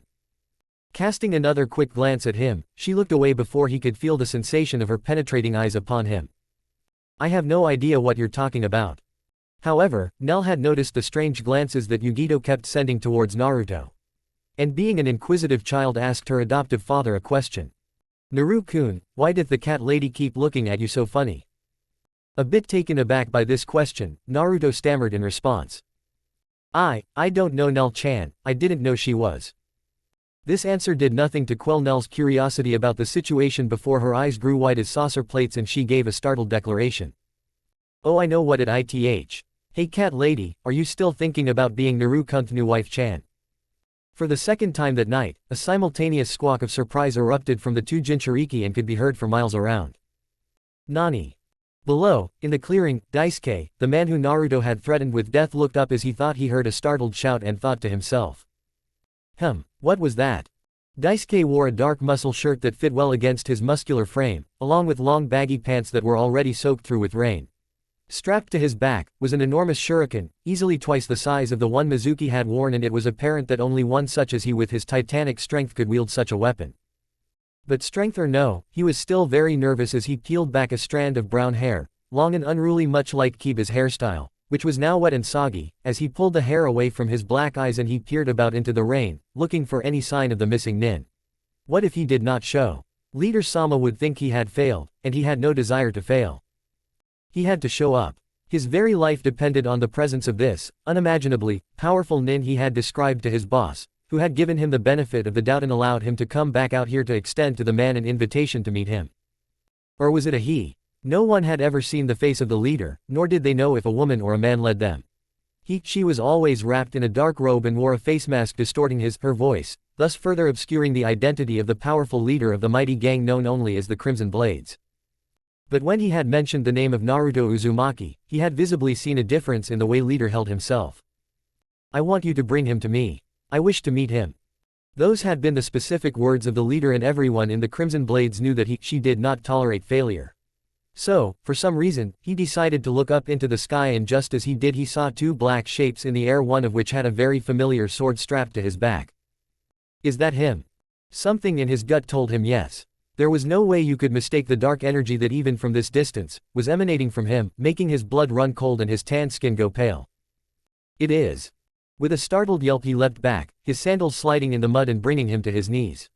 No sooner had he moved, than, the two specks of black rocketed down to earth, one of them landing right where he had been mere seconds before, shaking the ground with the impact. As Naruto rose to his feet, his mask now donned and making him a truly fearsome sight to behold. Despite the rain that was clouding his vision, Daisuke could tell by that mask. It was him. Naruto's yellow-black eyes bored deep into the startled black of Daisuke's, as he rose to his feet and said, "It's a good thing you did as you were told. I knew you were smarter than you looked. Tell me, did you set up a meeting between your boss and me?" "Hi Naruto-sama, my boss does wish to meet with you and has ordered me to escort you to our encampment," Daisuke humbly replied, before he noticed Nell and Yugito and asked, "Who are the brat and the babe?" A second later, a hand was wrapped around Daisuke's throat and he felt his large frame lifted into the air effortlessly, as Naruto growled out, "The brat and the babe are with me. And if I ever hear you refer to them by those names again, it will be the last words you ever speak." My apologies Naruto-sama," Daisuke stammered in a choked voice. After a moment, Naruto released his hold and Daisuke fell to the ground in a heap. Rubbing his throat, Daisuke looked over to see Nell sticking her tongue out at him and giving the bandit a raspberry, while Yugito glared menacingly at him. Daisuke gulped nervously, as he could feel a great power radiating off the statuesque blonde. The Crimson Blade bandit made a quick mental note of not to piss off this woman in the future. It was then that Naruto's metallic echo of a voice cut through the air once more. "So when do we go see this leader of yours? What is your name?" My name is Daisuke Naruto-sama and we will see the leader tomorrow, as soon as the escort squad arrives to take us to him." "Very well, that works for me. My companions and I are weary and could use a good night's sleep. And it will be nice to get out of this accursed rain for a while." "My apologies Naruto-sama, but I did not know you would be traveling with companions since the last time I saw you. I'm afraid the tent I brought is only big enough for 2 people to occupy." "That's not a problem, Nell-chan is small and can sleep in between Yugito-chan and myself." Yugito felt her cheeks blush a bit at hearing the suffix, chan, added to her name. But where will I sleep Naruto-sama?" Daisuke questioned. Naruto released a slight bit of killing intent and his eyes flashed from their yellow and black to crimson red before he declared in no uncertain terms. "You won't be needing any sleep, as you will keep watch during the night. You don't have a problem with this, do you Daisuke?" "No Naruto-sama, I don't have a problem with that." Daisuke stuttered as the pressure of Naruto's killing intent made him weak in the knees. The Crimson Blade bandit then made his way over to a tree to try and get some shelter from the rain, while Naruto and his companions entered the tent for a well-deserved rest. It was late in the morning and the rain had finally ceased, as Naruto and the girls finished breakfast when the blonde missing nin sensed several chakra signatures approaching. Motioning to Yugito to be on alert and watch over Nell, he waited patiently to see who was coming. A few minutes later a voice from the forest called out in an annoyed tone. "Is he here yet Daisuke, this demon, of yours?" "Hi Sakari, he's here." A moment later several thug-like men emerged from the forest followed by a tall man with long red hair and dressed in a formal red kimono. A look of disdain marred his features, as he beheld the threesome, his arms hidden in the folds of his robe and crossed over his chest. "So this is your demon. He looks like any other man and by the looks of him not a very strong one." A few of the men surrounding Sakari snickered at that comment before Daisuke shot him a glare, annoyed at the perpetual arrogance of his comrade. "You would be wise not to make him angry, Sakari. He took out my squad in less than a minute flat. I'm sure he would do the same to you, in half the time." Naruto arched a blonde eyebrow and silently mused. There seems to be some bad blood between these two. Once again, the robed man known only as Sakari, looked upon the ragtag group and now his dark eyes focused on Yugito and Nell, who stuck out her tongue at him. Who are these two? Daisuke made no mention them. Naruto finally spoke now, his voice dark and ominous as he put his mask on, sending a nervous shudder through Daisuke, who had witnessed the fearsome power of this rogue nin firsthand. They're with me. I met them only recently, after I dealt with your little group of bandits. Naruto's tone left no trace of guilt whatsoever, but still Sakari was unfazed. And what make you think you are worthy of joining the Crimson Blades? Surely you don't think senseless slaughter will get you anywhere. Yugito rolled her eyes, as Naruto reached for the hilt of his blade, his right hand clenching and unclenching as he did so. Great, that idiot is going to piss him off and he's gonna start a fight. The Nibi vessel thought to herself. But as Naruto gripped the handle, he paused, and his gaze met that of Daisuke's once more, ignoring the rant of Sakari. What did your boss say? Daisuke, now recovering himself, reached into the waterproof pouch he kept at his side, his hand trembling slightly from both fear and worry, as he opened the pouch and groped around for something within it. Leader Sama has expressed interest in you and would like to meet you, preferably in person. Does that include my two comrades? I won't leave them behind. Daisuke paused at that and then with a sneering glance at Sakari, shrugged his shoulders. I don't see any reason why they can't come along. Sakari frowned at this and spoke once more in a sneering tone. Wait a moment, I never gave you permission to. Sakari suddenly found himself stifled, as Naruto drew his sword and held the large blade to the throat of the pale man, his eyes gleaming with murderous intent. I'm growing tired of you, so silence, fool, unless you wish to be deprived of your head. Sakari paled even more, looking white as a ghost now. You would not dare. Try me, Naruto hissed venomously before adding. I've dared to do a lot of things lately. One more wouldn't hurt. A murmur passed through the gathered thugs, as they looked from Naruto to Sakari, as no one's ever done that to Sakari before. Naruto now turned to Daisuke and gave a small nod, as the muscular bandit found what he sought, a brown piece of parchment. Give it to me, Naruto sternly ordered. Daisuke did so, tossing the wrapped box to Naruto, only for Nell to snatch it out of midair and hand it to her adoptive father instead, who still held the blade to the throat of Sakari with murderous intent in the eyes of the rogue man. If you kill me, Leader Sama will not allow you. Sakari wasn't able to finish his sentence, as Naruto snarled and Naruto moved the blade to the left and with a hard tug in that direction whipped it around, giving the man a nasty gash that traveled from his chin to his shoulder blade. Immediately, it began to bleed and with a horrified scream, the man placed both hands over it, in a vain attempt to stifle the blood loss. Annoying worm, Naruto hissed, as he sheathed his weapon and looked over the contents of the package he had been given. Several of the men rushed forward to tend to the wounds of the pompous fool, who was now writhing in agony, his body convulsing on the ground wildly, as he twisted every which way in pain. Your arrogance will now serve as a constant reminder. If you live through this, that scar will haunt you for the rest of your days. Turning to Daisuke, he saw the smirk the Crimson Bandit was leveling onto Sakari and mentally made a note to consider recruiting this one. Let's go, I don't have all day to waste with these fools. I have an errand to run first before I meet with your boss. You may accompany me if you so choose, Daisuke-san. But before they could make any move to set out. It was there. All of a sudden, right out of the blue, he felt a very familiar chakra signature and he hissed in surprise, just as he heard her footsteps and thought. It can't be. Hinata, what the hell is she doing here? Then, bursting out of the trees, the Hyuga girl made her grand entrance, sword drawn and held at the ready. But as soon as she saw him, mask and all, it dropped from her fingers, to clatter onto the muddy terrain. Her eyes grew wide with recognition, and with a sharp tug, she pulled down the mask that she wore, exposing her lovely alabaster face, as she spoke with tears welling in her soft lavender-colored eyes. Naruto-kun, is that why you? Chapter 10, Naruto's Pain and Hinata's Resolve. Time seemed to stand still, as Naruto ever so slowly turned to face Hinata, his yellow eyes gleaming out from behind his mask.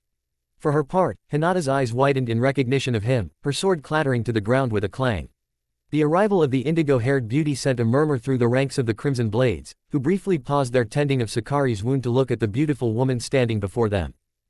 Whoa, who's the babe? Seemed to be the prevailing thought with most of the bandits. Daisuke was equally thunderstruck by the curvaceous beauty before him, despite the fact that she was pretty much ignoring him and everyone else present save for the blonde Jinchuriki. Daisuke saw the pleading and loving look she was giving Naruto, but then frowned as he saw no reaction whatsoever from the rogue nin and thought to himself. Does he know her? Is she going to join up too? Judging by the way she's giving him those baby doll eyes, she certainly knows him. Then Sakari was remembered, and with a regretful sigh, Daisuke ordered his bewitched men to get back to work, patching up the rather nasty gash Naruto had dealt the unfortunate man now unconscious from blood loss. Daisuke, I want some privacy. Naruto sternly ordered. As you wish, Naruto-sama, hurry up and move, you idiots. Leader-sama won't tolerate an unnecessary death even if it's a fool like Sakari. With a groan they set about moving Sakari off into the distance, ignoring the shriek of pain from the robed man while they did so. As one man inserted a threaded needle into the bleeding wound and began to stitch it shut, threading the pointed tip in and out with slow and careful precision. Ow, oh. But Hinata paid no attention to the departing gruff man, the bandits, or the wailing Sakari, as she pulled down her own mask revealing her lovely face, which looked like that of an angel. An angel who was now seeing her first true love in a new light, a light of pure joy at seeing that he was alive and unharmed. Naruto-kun, is that you? Hinata asked, her soft and gentle voice sending shivers through him, as he suppressed the urge to run to her, take her in his arms and hold her tight. He was forcing it down, with sheer willpower, barely rooting himself in place, as his body suppressed a shudder as well. What is she doing here? She can't be here, not now, were the thoughts that raced frantically through Naruto's mind, desperately trying to uphold his calm facade and demeanor, but secretly thankful for the mask that hid the anguish on his face. Had his visage not been blocked, Hinata would have seen the uncertainty reflected in his eyes. She might have reacted to that and taken the initiative to hug him or even kiss him, as she had long ago to assuage his doubts and fears. If Hinata did that, Naruto knew he might crumble, and showing such emotions would ruin his plans, and he could not allow that. Meanwhile, Yugito eyed the strange woman warily. The former Cloud Kunoichi instantly recognized the features of a Hyuga, and her brown eyes filled with suspicion of the girl. However, before she could act or say anything, Nell chose that moment to speak, as she gazed at Hinata with curiosity. Huh, how do you know Naru-kun? At this, Hinata felt a small smile light her face at hearing confirmation that she had indeed found Naruto, but she could still feel the thick tension in the air. So it is you, Naruto-kun, was Hinata's happy chirp, as she took a step forward. Unfortunately, the response from the man she loved was not what she had been expecting, as she suddenly met the business end of Naruto's blade. Its deadly point held less than an inch from her face, causing Hinata to stiffen and tilt her head back a bit, followed by a hesitant step backwards. Naruto had drawn his weapon at an inhumanly fast speed and was making it clear to Hinata that he saw her as an enemy. You're a long way from home, what are you doing out here in Izuku-san? Naruto hissed venomously, as he glared at her before adding in a spiteful tone of voice. Are you here to bring me back? Here to fight me, like everyone else? Maybe you thought because of our past, that I would meekly follow you back to the village, or maybe into an ambush set up by the Anbu, or perhaps your loving husband. Upon hearing how he addressed her and the words he said, a chill went up Hinata's spine and a sense of guilt and pain rushed through her body. Naruto's mention of Kiba and the glare he leveled onto her even through his mask broke Hinata's heart. The former Hyuga heiress missed the way Naruto used to look at her. The way Naruto would speak softly to her when she was sad and when she was lonely. The way Naruto always supported and comforted her. Hinata felt sick to her stomach in realizing her marriage to Kiba had forever changed Naruto. She'd always believed Naruto would forgive her, and the old Naruto that she used to know would have. However, this new Naruto she had helped to create was different. He wasn't forgiving, he wasn't warm, comforting, and reassuring. That meant she'd lost Naruto a long time ago. That meant Naruto had been over her for 3 years and had been very angry and bitter towards his thoughts on her, while she never wavered in her thoughts of love for him during that same time. A look of sadness appeared upon her face, as she stared down his blade, her soft lavender eyes gently peering into his, as if silently trying to convey how sorry she is for hurting him before finally speaking in a voice filled with guilt and sorrow. Naruto-kun, if you're happy away from the village, then so am I. I would never fight you or betray you by leading you into a trap. Naruto's hand trembled a bit at the mournful tone of Hinata's voice, and like his hand, his blade also trembled, causing it to lower an inch, as his resolve was beginning to waver. However, an image of Hinata's wedding day flashed across his mind and his resolve quickly hardened again, and he held his zanbaku firm, his soulless eyes boring into her soft and caring ones, as he angrily spat with vicious sarcasm. Nice to know one betrayal is all you can inflict upon me in Izuku-san. If you're not here to lead me back to Konoha like a puppy on a leash held by you, then why are you here? Surely you didn't come just to exchange pleasantries with me.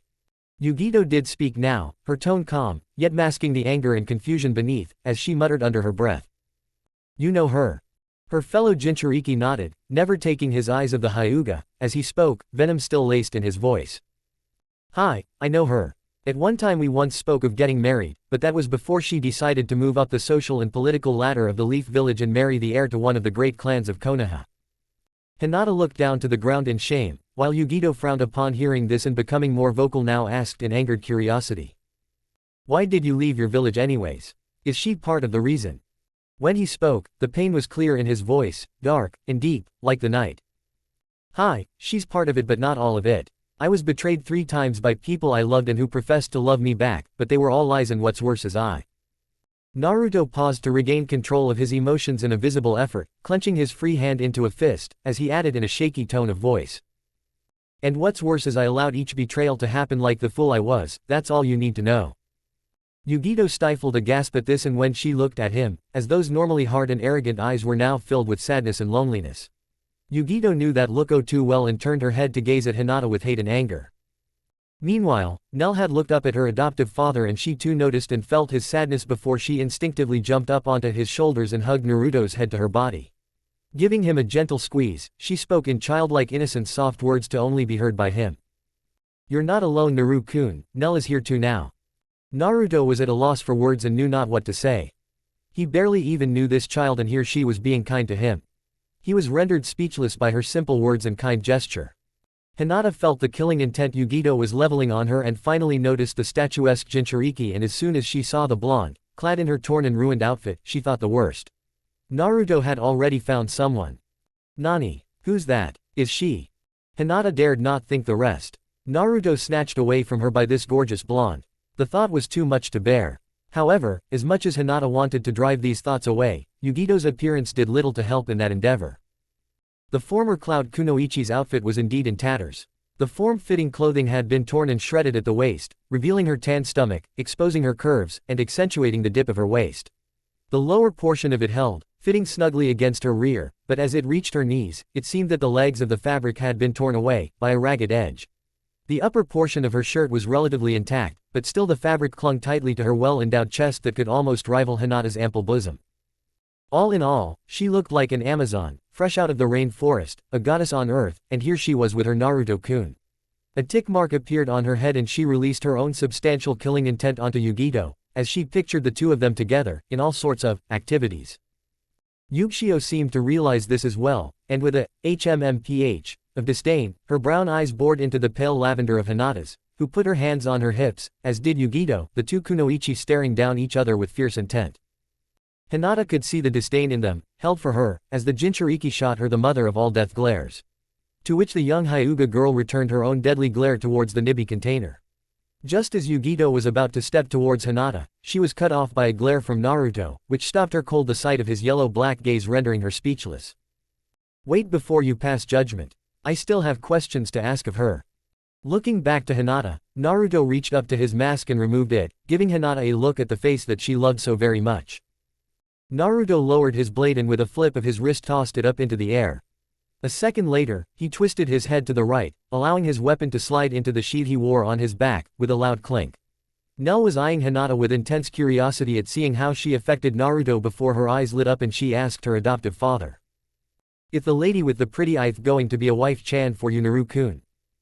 Hinata's face turned beet red just like she when she was younger, whilst Naruto guffawed in shock for the second time his energetic adoptive daughter had said such a thing. Wife Chan. Hinata sputtered, as the dream she had held for such a long time of being Naruto's wife raced through her mind once again. A small sigh of happiness escaped her, as Nell had inadvertently brought up one of Hinata's fondest wishes. Turning around, the Hyuga girl gazed lovingly at Naruto. Unfortunately, much to her distress, the look he directed towards her was cold and unyielding before he saw her right hand and the lack of something that should have been there. Where's your ring? His words were a murmur, but still they were heard by Hinata, whose eyes widened, as she remembered what she had done to the small gold band. Of course, how could he not notice that? Hinata thought to herself before realizing this was an opportunity to make her intentions known to him, the reasons for leaving her home, to pursue him, to finally explain everything to Naruto once and for all. Taking a step forward, then another, and when he did not make any move to draw his weapon, she steadied her pace and kept striding across the muddy terrain until she was less than a foot away from him, her eyes gazing deep into his, as she looked up at him. I threw it away, Hinata sternly declared without hesitation before she saw him stiffen, and knew that she had now crossed the point of no return. Now she had to continue lest Yugito do something, or she falter in her resolve. You did what? Was Naruto's surprised query, as Yugito eyed Hinata warily. Hinata turned her face away from his for a moment before speaking, a light pink blush upon her cheeks as she spoke, softly at first, then with ever-strengthening resolve, every word, every syllable increasing her confidence tenfold, as her tone, ever kind and loving, grew firm, before she finally looked back at him, to find him patiently, listening. I want you and only you, Naruto-kun. I only want to wear your wedding band, not Kiba's. Hinata sees Naruto bristle and look away at the mention of her teammate, but she calls out his name, drawing his cold gaze back to her. Naruto-kun, listen to me. I threw it away. I threw Kiba away. I left the village to find you, because I want to be with you. Inhaling a deep breath, Hinata spoke the words she never thought she would have the chance to say again, at least not to his face. The words were forceful, and shouted right to his face, stunning him with their intensity. Damn it, Naruto-kun, I love you. At those last 3 words, Naruto's visage softened a bit and he let out a tired sigh, as he placed his right hand upon her right cheek, causing her to nuzzle her face into his open palm before he pulled his hand away and said. You don't get to say that to me, Hinata, not after what you did 3 years ago. You destroyed me. Why should I even believe you? I watched you give without protest your hand in marriage to Kiba and the promise of a life with you. That was something I valued just as much as the title of Hokage. What did you think, that a bullshit declaration of love from you and that I would fall to my knees in gratitude and we could pick up where we were 3 years ago? Sorry, but that ain't happening. I'm not taking you after you went through all those things with Kiba, and gave him everything I wanted. It's not bullshit, Naruto-kun. I do love you, I always have, even during my marriage with, and I always will love you no matter what happens. Hinata softly spoke in a choked voice, as tears began to stream down her face. The sadness in Hinata's voice and the tears she shed tugged at Naruto's heart, and he did not like the feeling, as he angrily responded. Even if that's true, then why, Hinata, why? If you've always loved me and still do, then why did you obediently agree to marry Kiba in the first place? I did it to save my sister and Konohamaru. Hinata shouted back through her tears and anguish. What? Naruto said with bewilderment. Looking up at Naruto's confused face, Hinata exhaled a heavy sigh to try and calm herself before speaking once more. I married Kiba to save Hanabi and Konohamaru, Naruto-kun. When my father and Kiba first approached me with the arranged marriage, I vehemently refused. Even when my father threatened to have me branded with the caged bird seal unless I agreed, I still told them no and informed them I would marry you and only you. This angered both my father and Kiba greatly. My father because Kiba had paid him a great deal of money for my hand in marriage, and Kiba because he wanted me so badly. They then informed me that if I didn't go through with the arranged marriage to Kiba, then Hanabi would be required to take my place and she would be branded with the caged bird seal so Kiba could control her. Naruto literally fell on his ass onto the ground in shock at hearing what Hinata had said before she continued on. If you remember, Naruto-kun, Hanabi and Konohamaru had fallen in love with one another at that time and promised to marry when they reached legal age. I couldn't let my father and Kiba destroy their happiness. So I relented and agreed to the arranged marriage, even though I knew that in saving Hanabi's happiness, I would be destroying my own. Why, Hinata, why didn't you tell me about this? I could have helped, we could have done something. Naruto asked in a hurt and angry voice. What could we have done, Naruto-kun? If Lady Tsunade couldn't help me, then there's nothing you could have done. I couldn't tell you the truth back then because my father and Kiba said if I did then they would follow through on the arranged marriage with Hanabi. They also said if you found out the truth they would make sure to hurt you. I would rather die than ever see you hurt, so I agreed to the marriage to save them. We could have run away together like I wanted. Naruto offered up in response. And leave behind my sister married to Kiba and branded, as well as Konohamaru heartbroken and alone. I know you love little Kono like a brother, so tell me, Naruto-kun, could you have really done that to him? Naruto still felt and remembered the pain when he lost Hinata 3 years ago, and though he loathed to admit it, he wouldn't wish that kind of pain on an enemy, let alone someone he cared about. However, before he could contemplate further on everything, he heard Hinata comment. Hanabi and Konohamaru were married 2 weeks ago. It was a wonderful wedding and they both are very happy. They said only thing that kept the wedding from being perfect was that you weren't there to attend it, Naruto-kun. Naruto merely sat on the ground silent and unmoving with a stern yet reflective visage he bore upon his face. After a few minutes, Hinata could no longer take the silence and said. Please, Naruto-kun, say something to me. Please tell me you understand why I did what I had to do to save Hanabi and Konohamaru. Exhaling a mournful sigh, Naruto finally looked up and stated. I understand, Hinata, but you still should have trusted me and told me what Kiba and your father were doing 3 years ago. It wasn't a matter of trusting you, I would trust you with my life, Naruto-kun. It was a matter of I didn't want to see you hurt by my father or Kiba, don't you understand? I understand, Hinata, but you don't understand. By not telling me what was going on and then watching you get married hurt worse than any physical pain your father or Kiba could have ever inflicted upon me. You were my angel, the one who saved me and showed me what real love was like after my foolish time with Sakura. Losing you nearly destroyed my heart, Hinata, and what was left of it, Ino finally killed a year later. I'm sorry, I know I hurt you terribly, but I thought I was doing the only thing I could to save the people I love from being hurt. I never stopped loving you, Naruto-kun. Even during my marriage my thoughts were unfaithful, because I only wanted you.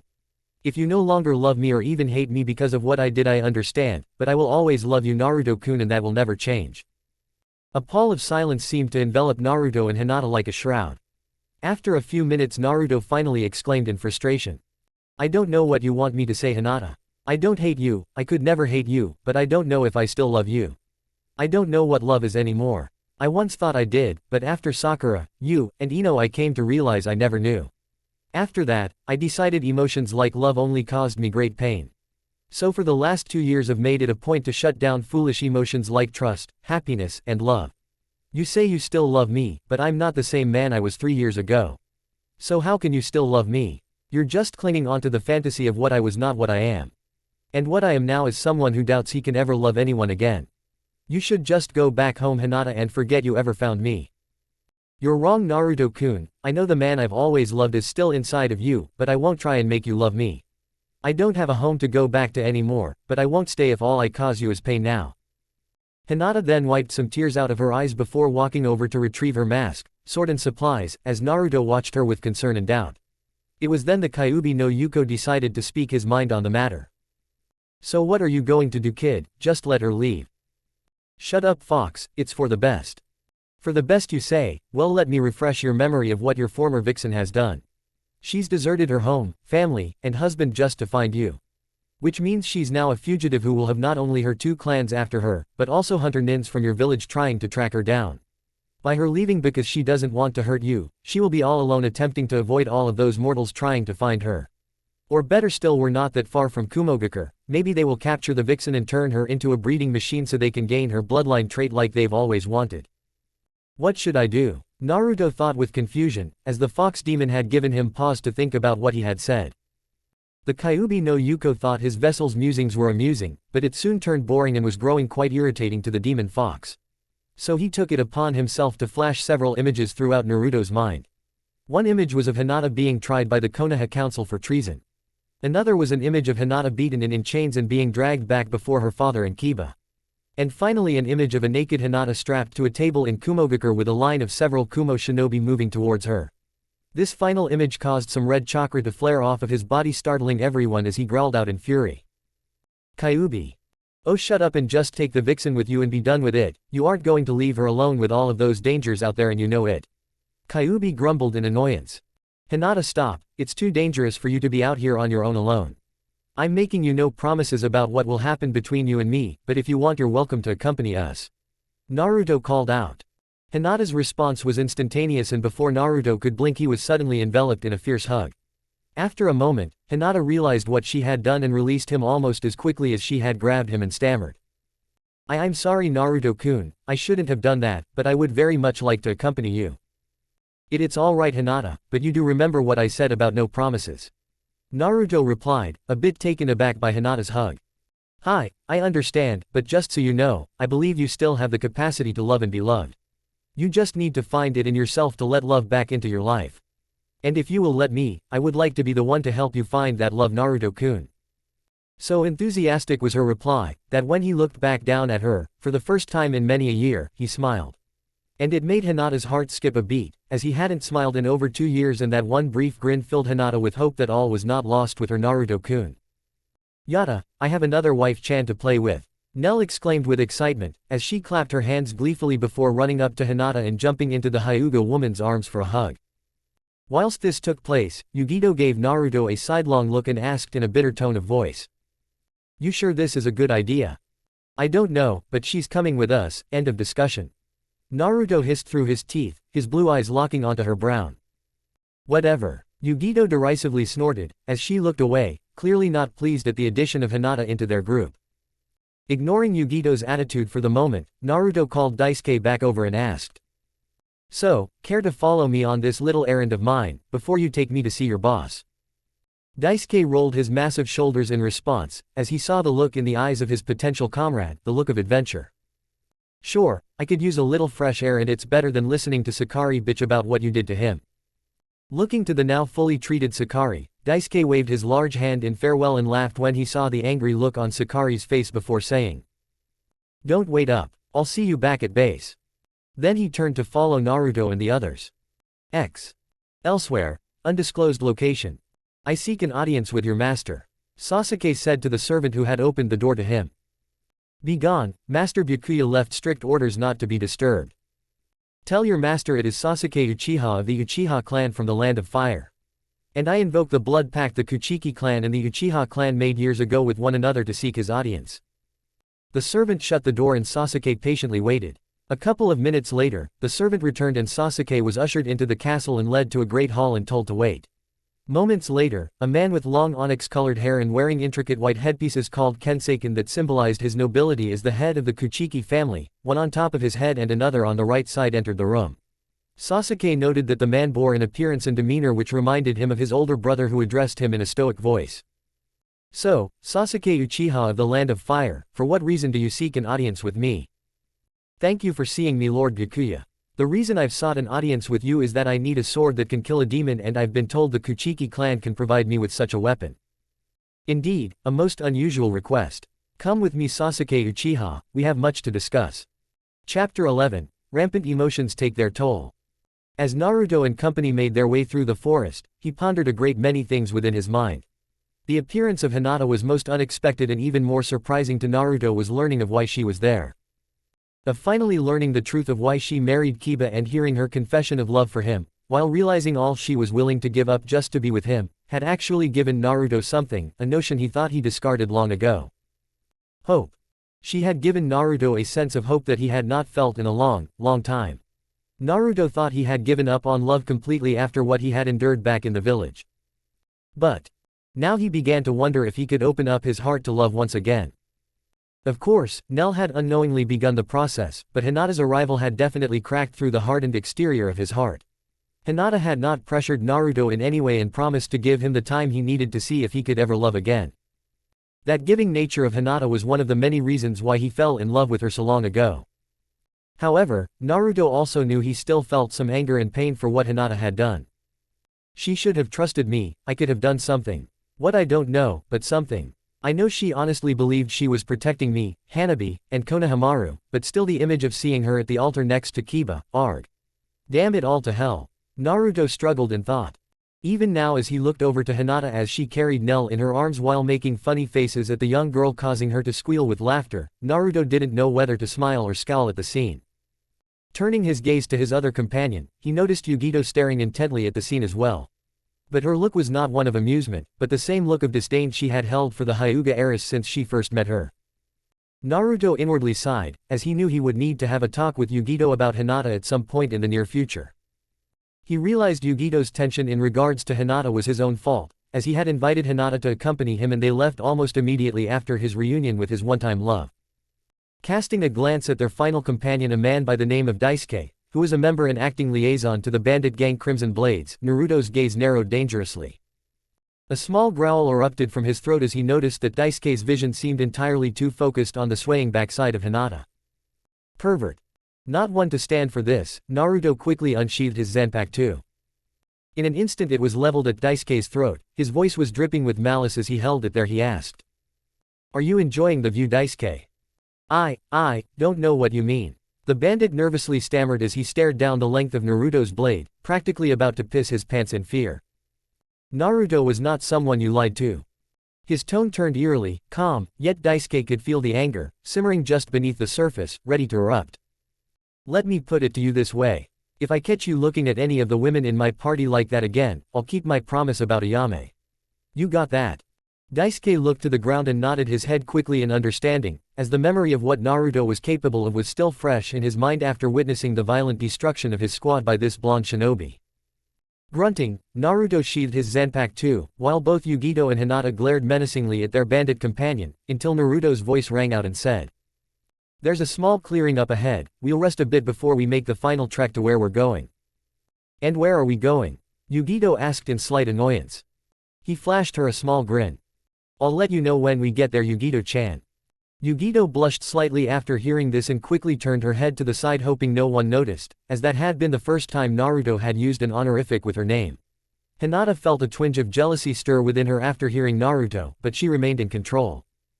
She knew all she could do is give the time she had promised to Naruto and let him come to grip his feelings that he had shut off so long ago. In a way, hearing Naruto use the honorific was a good sign even if it wasn't for her, as it showed that maybe his heart was beginning to thaw if just a little. Hinata just hoped that she too could once again become a chan in Naruto's heart as well. Back in Konoha, one Kiba Inuzuka was fuming with anger as he angrily packed his shinobi supplies into a bag. The object of his rage was someone he once considered a close friend and comrade, one Naruto Uzumaki. But now the mere mention of his name was like bile in his throat, as this one person was the sole reason in his mind why his marriage was failing. Kiba was going to retrieve his wayward wife and Kami have mercy on Naruto if he gets in his way, because Kiba would show him none, as he growled aloud, gnashing his teeth together violently. "I'll make you pay, Naruto, I swear I will. So this is Naruto's fault, I take it." Kiba spat a curse as he nearly jumped out of his skin. Gah. It would seem that once again, he had let his guard down. "Care to explain why Hinata leaving is Naruto's fault?" Came the monotone question of Kiba's longtime teammate and best friend Shino Aburame, standing in the doorway of the Inuzuka home, leaning against the door, arms crossed over his chest. Kiba nearly vomited at the mere mention of his former friend. As it was, he spat on the nearby photo of them, back when they were genin, before violently smashing the glass frame with a kunai. As the shattered photo fell to the ground, he whirled on Shino. "Of course it's his fault. Who else would it be?" If possible, Shino's tone became colder. "Hinata's. Take that back, Shino." Kiba roared in anger as he whipped out a kunai and pointed it towards his teammate. "I don't say that to hurt you. I love Hinata as much as anyone, but Naruto didn't force her to go after him when he left the village." He paused to let his words sink in, and when he was certain that Kiba would not attack, he continued. "She made that choice all on her own, Kiba." "Choice? What choice? She's my wife, god damn it." Shino shook his head sadly. Truly, he felt pity for Kiba. "But she doesn't love you, at least not in the way you want her to. She has and always will be in love with Naruto, and I'm sorry but there is nothing you can do to change that." Kiba looked away, hiding the sadness etched into his face. "You knew this when you and her family forced this arranged marriage, that her heart belonged with him, yet you still went through with it." Kiba refused to move as Shino pushed himself of the door, and strode forward, until he had rounded the room, and was staring the Inuzuka square in the eye. "Why, Kiba, why did you do that to Hinata when you knew it would break her heart?" "Because I love her," Kiba replied, as he slumped to the floor, hands on his knees, tears pooling in his eyes, before adding. I thought that she would eventually get over and forget about Naruto and love me as much as I love her." Once again, the Aburame proved to be the voice of reason. "But she didn't, Kiba. And for the last 3 years I've watched her go through the pretenses of marriage with you, while a little more of her spirit seemed to die with each passing day. I've also watched you treat Hinata cruelly by your words and actions you've committed during your marriage.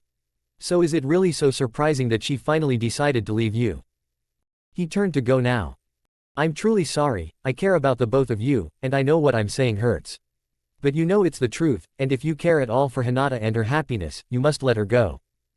Yet, just as he was about to exit, hand on the doorknob, Kiba exploded, violently shouting one word.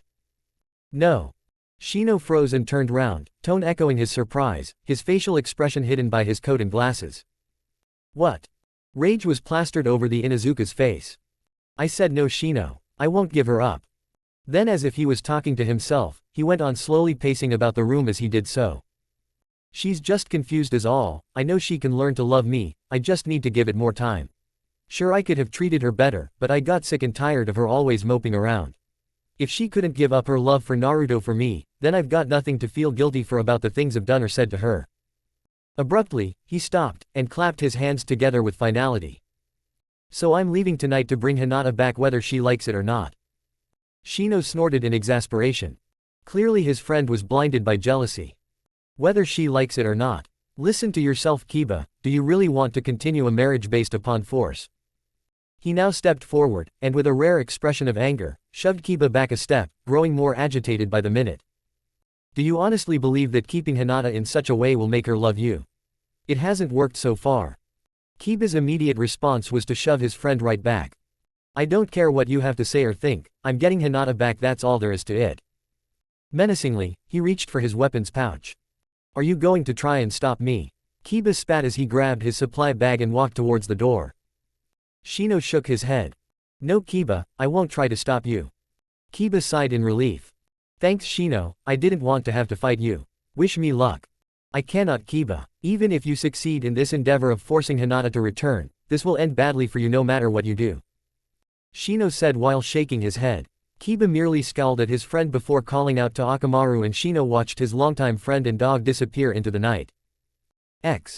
Meanwhile, across town a young couple's relationship was coming to an end, as Kiba made his way out of the village in search of his wayward wife.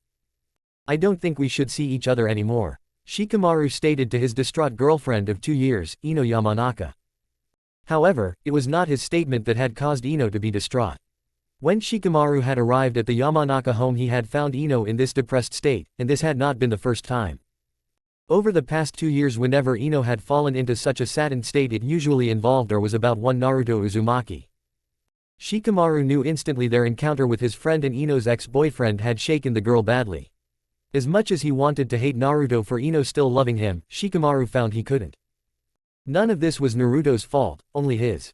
Shikamaru was broken from his train of thought when he heard Ino stutter with despair. Wah, what do you mean we shouldn't see each other anymore? Don't you love me, Shika-kun? Shikamaru clasped Ino's hands in his as he sat them down on her couch, and he said with sincerity. Ino-chan, I will always love you, but you and I aren't meant to be. Your heart belongs to another and I finally accept that. She shook her head insistently, tone pleading. I don't know what you mean. I love you. Shikamaru shook his head slowly. But you're in love with Naruto and have been since I forced you to break up with him. Ino turned her head away for fear her facial expression might betray her as she said chokingly. That's not true, you didn't force me to break up with Naruto, I chose you over him. A small sigh escaped the Nara. You chose me because I forced you to. When I came to you and told you that I was in love with you, you were with Naruto. But rather than give you the time to sort through your feelings and make a decision on your own, I basically gave you an ultimatum and asked you to choose. Just saying that made him feel so guilty. I admit that was a calculated act on my part. I was counting on the fact that our long-standing friendship would sway your heart to my favor, but I couldn't allow you to dwell on making a choice between the two of us, so I rushed your decision. She tried to cover her ears with her hands, but he held them firm. I'm so sorry I did that to you, Ino. It was selfish and self-serving on my part, and it wrong of me to do both to you and Naruto. Tears pooled in the back of her eyes. I hope you can forgive me, Ino. I never meant to hurt you or Naruto, but I did, and I'm ashamed of myself for it. I just want you to be happy, and if Naruto does that for you, then you should be with him, not me. Abruptly, a mask of anger swept across her face, her blue eyes glinting dangerously, despite the broken tone in her voice. I can't believe you're telling me to go with Naruto. He almost killed you and Choji just a few days ago. The lazy Nara shrugged. HMPH, not really, if Naruto wanted us dead we would be dead, he had us totally outclassed in power and skill. She blinked, not once, but twice as he went on, hanging on every word. I've even spoken to Choji about this. I think the only reason he thrashed him as bad as he did was because Choji tried to kill him thinking that Naruto had killed me. Oh, Shikamaru had no idea how much Ino wanted to believe that. I guess that makes sense. I didn't get the impression that he wanted to fight us, just to be left alone. Ino said before adding. But what can we do to bring him back? Misery washed away the anger, like sand at high tide.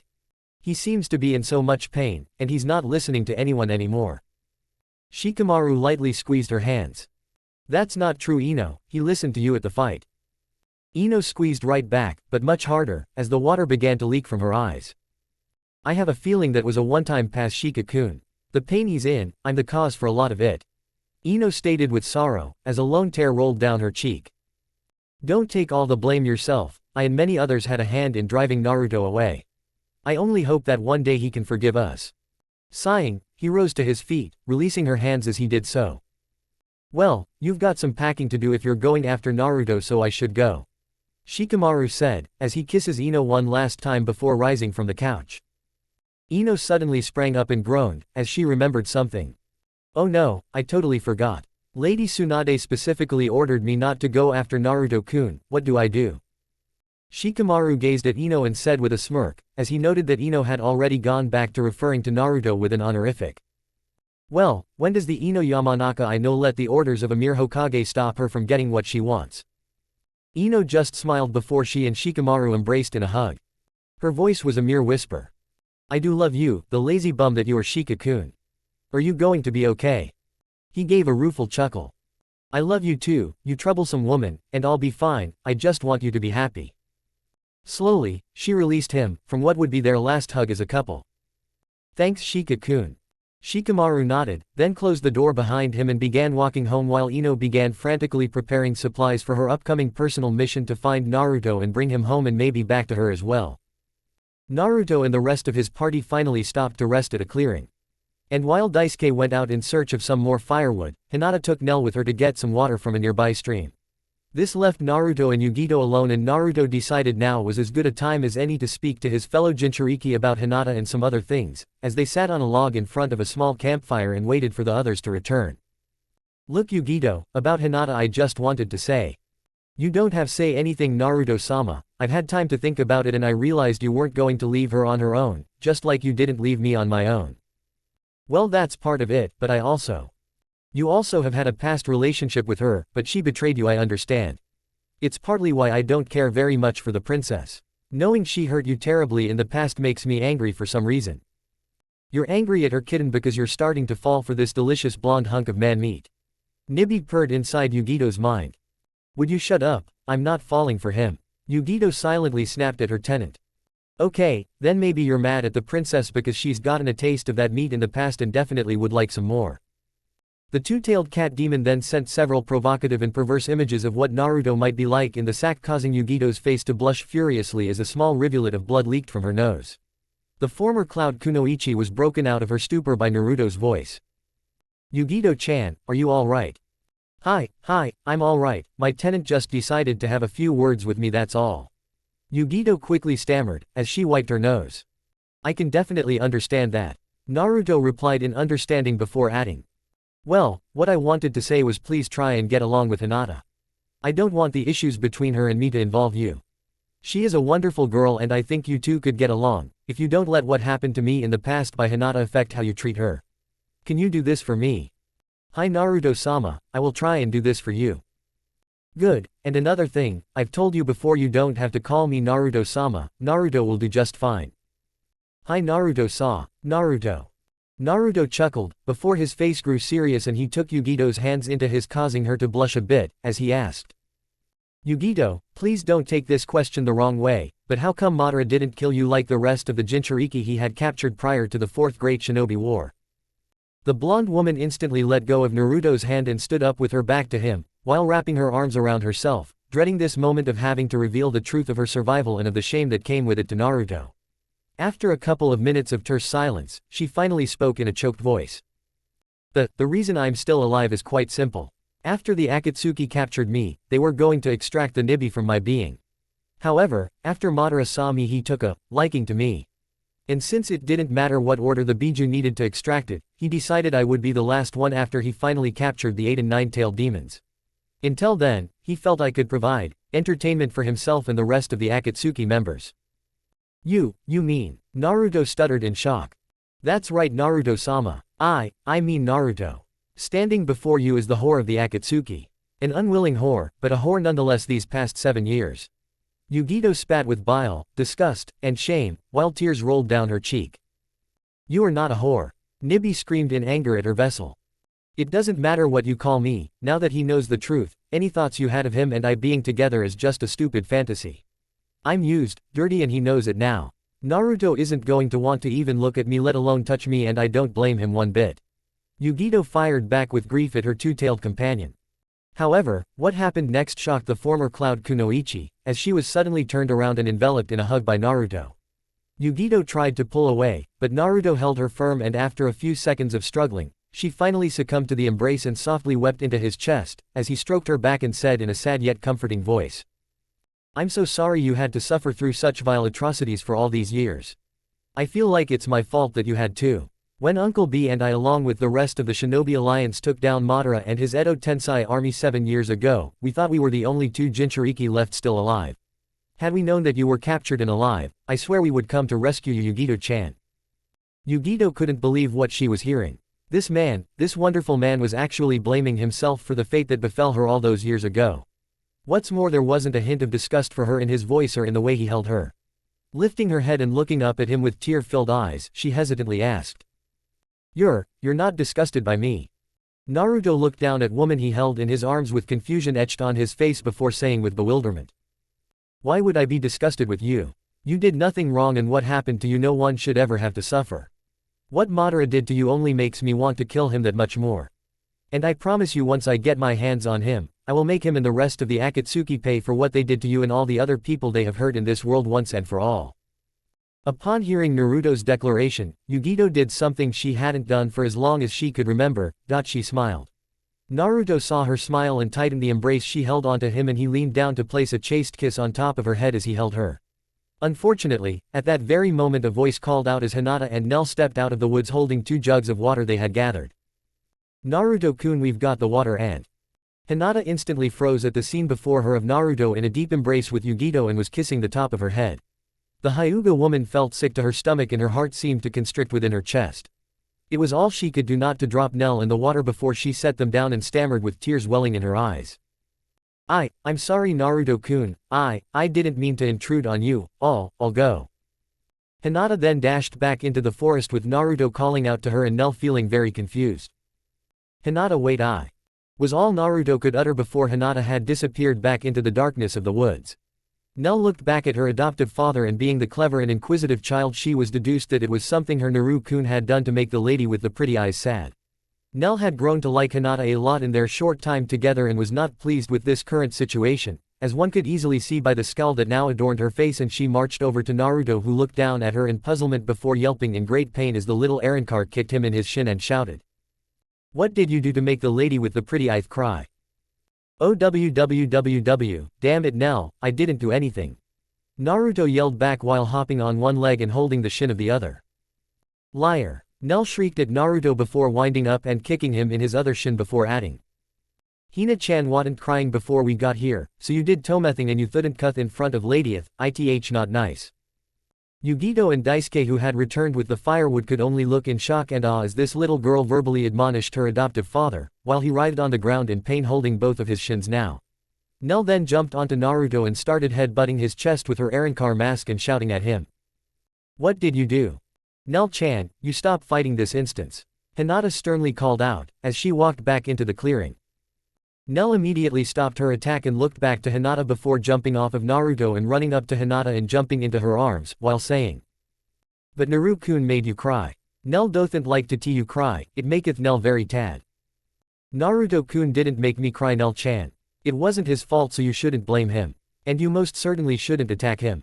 A lady like yourself should not get into fights. Both Naruto and Hinata then locked eyes with one another, and Yugito realized they needed to talk and called out to Nell. Hey Nell-chan, why don't you help me and Daisuke go collect some more firewood so Naruto-kun and the princess can talk? Firewood? I just brought back some firewood. Daisuke groused in annoyance before he felt a wave of killing intent wash over him from Yugito and said. Right, let's go get some more firewood. As Yugito holding Nell and Daisuke walked back into the forest, Hinata made her way over to Naruto, who was still sitting on the ground and rubbing his shins. I can heal that for you, Naruto-kun. It's all right, the Kyuubi will take care of it. Naruto coolly snapped in response. Oh, okay, I don't want to bother you. Hinata answered in a slightly hurt tone of voice. Naruto inwardly berated himself for snapping at Hinata and realized he needed to talk to her and said in a more calm tone. No Hinata, it's not that, you're not bothering me. I just didn't want to trouble you or waste your chakra on something as insignificant as this. It's no trouble, Naruto-kun. Hinata stated, before she knelt down and going through some hand seals until her hands glowed green, began moving them over Naruto's shins. Look Hinata, about what you saw I just wanted to say. You don't have to say anything, I told you I believe you still have the capacity to love and be loved.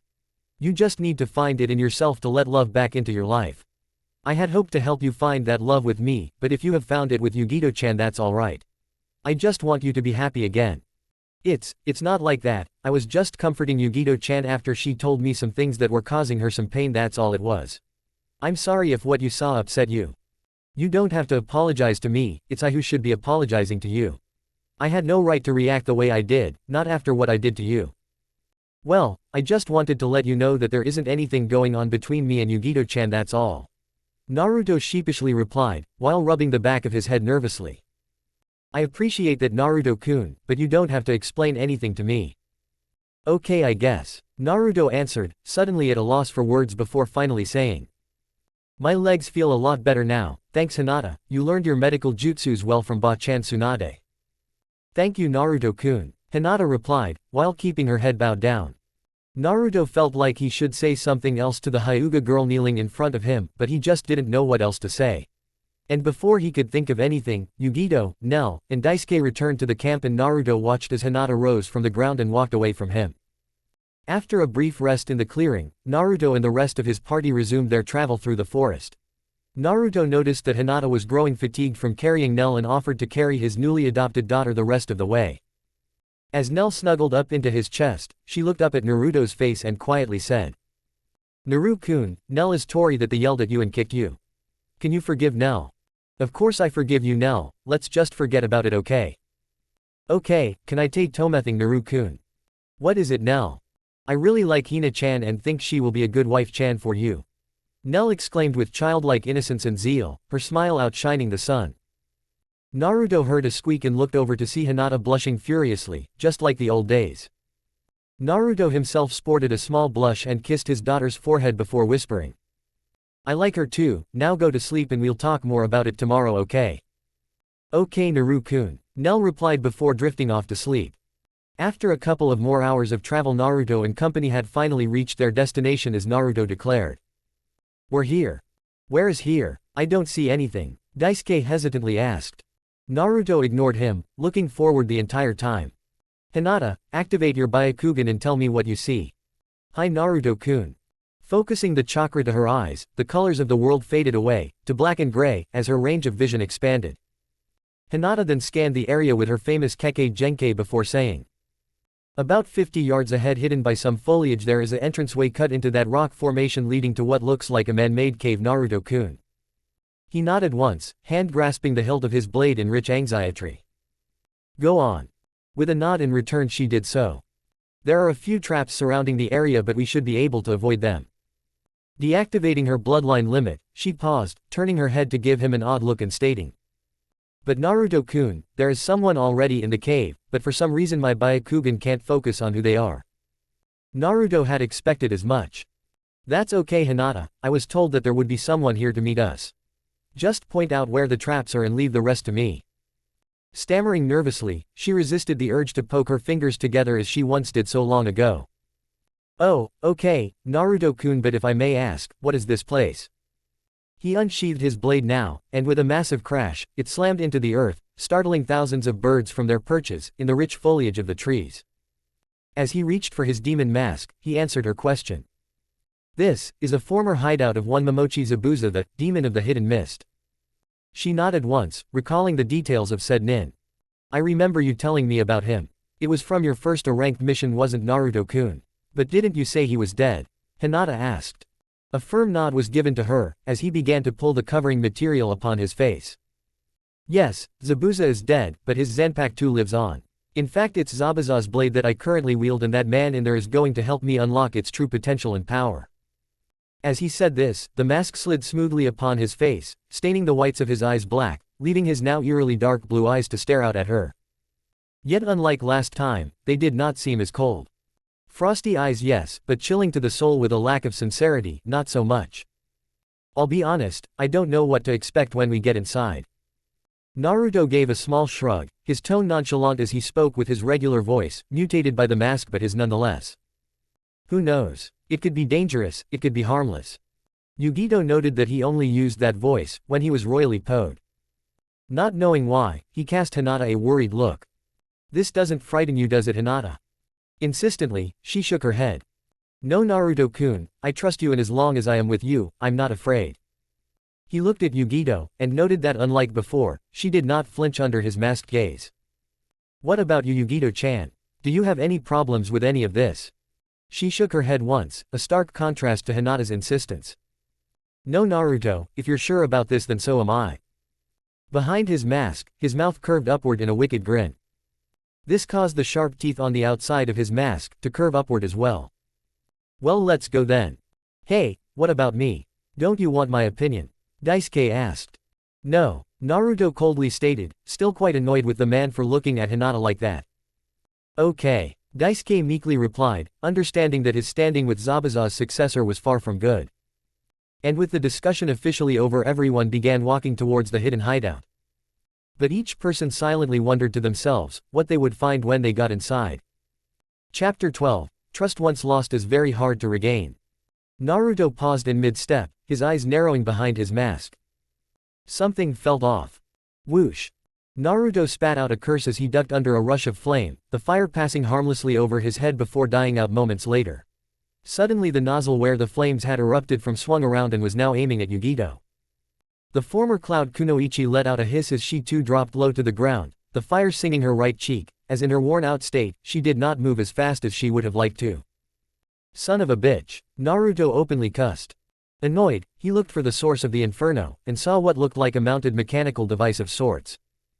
Hinata's lavender eyes widened in horror, as the turret now aimed at her and Nell, whom she promptly scooped up into her arms before going into a spin and shouting. Hakusho Kaden, 8 divination palms of the hand, heavenly spin. The little girl let out a happy squeal, as they spun round and round. This is fun. The fire bounced harmlessly off the already formed chakra dome, ricocheting into a nearby tree, slightly singeing Daisuke's backside, as that had been the tree he was hiding behind. The large man yelped in pain before he dove for new cover, while holding his smoking ass. Despite the dire situation, Naruto managed a grin at this sight. Karma really was a bitch. Deprived of its original target, the flame shooter focused on Naruto once more and he growled, as he rolled to the left, avoiding the scorching heat sent his way. The blonde Jinchuriki threw a kunai with an explosive note at the flame turret with astonishing speed, blowing up the devious mechanism. Unfortunately, 5 others rose up from the ground just as Hinata's spin slowed to a halt. The Hyuga girl's eyes widened, as the dome faded away. She was wide open, and everyone knew it. Cursing inwardly in anger and realizing the danger not only to Hinata but to Nell as well, Naruto flashed some hand signs and called out. Taju Kage Bunshin no Jutsu. Multiple shadow clone technique. Each Naruto clone then raised a palm and began gathering chakra into it. Soon all of the gloved hands radiated a blue light which seemed to grow with intensity. As the blonde clones concentrated, each one began to mold the chakra into a fast-rotating sphere.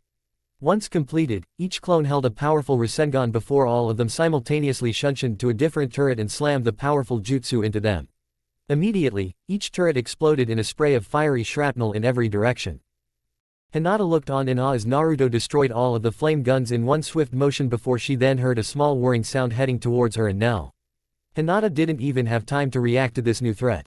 However, Naruto suddenly appeared in front of her and caught the odd spherical mechanical device square in the middle, halting whatever its functions might be. A second later, his giant Zanbakuto was in his hand and in one smooth motion he cleaved the device in two. Naruto paused to survey the scene, smoke rising from the shattered guns. Looking to Yugito, he arched an eyebrow as she sprang to her feet. You okay? The blonde Kunoichi grunted in response, then stalked over to the nearby tree to drag Daisuke out of hiding.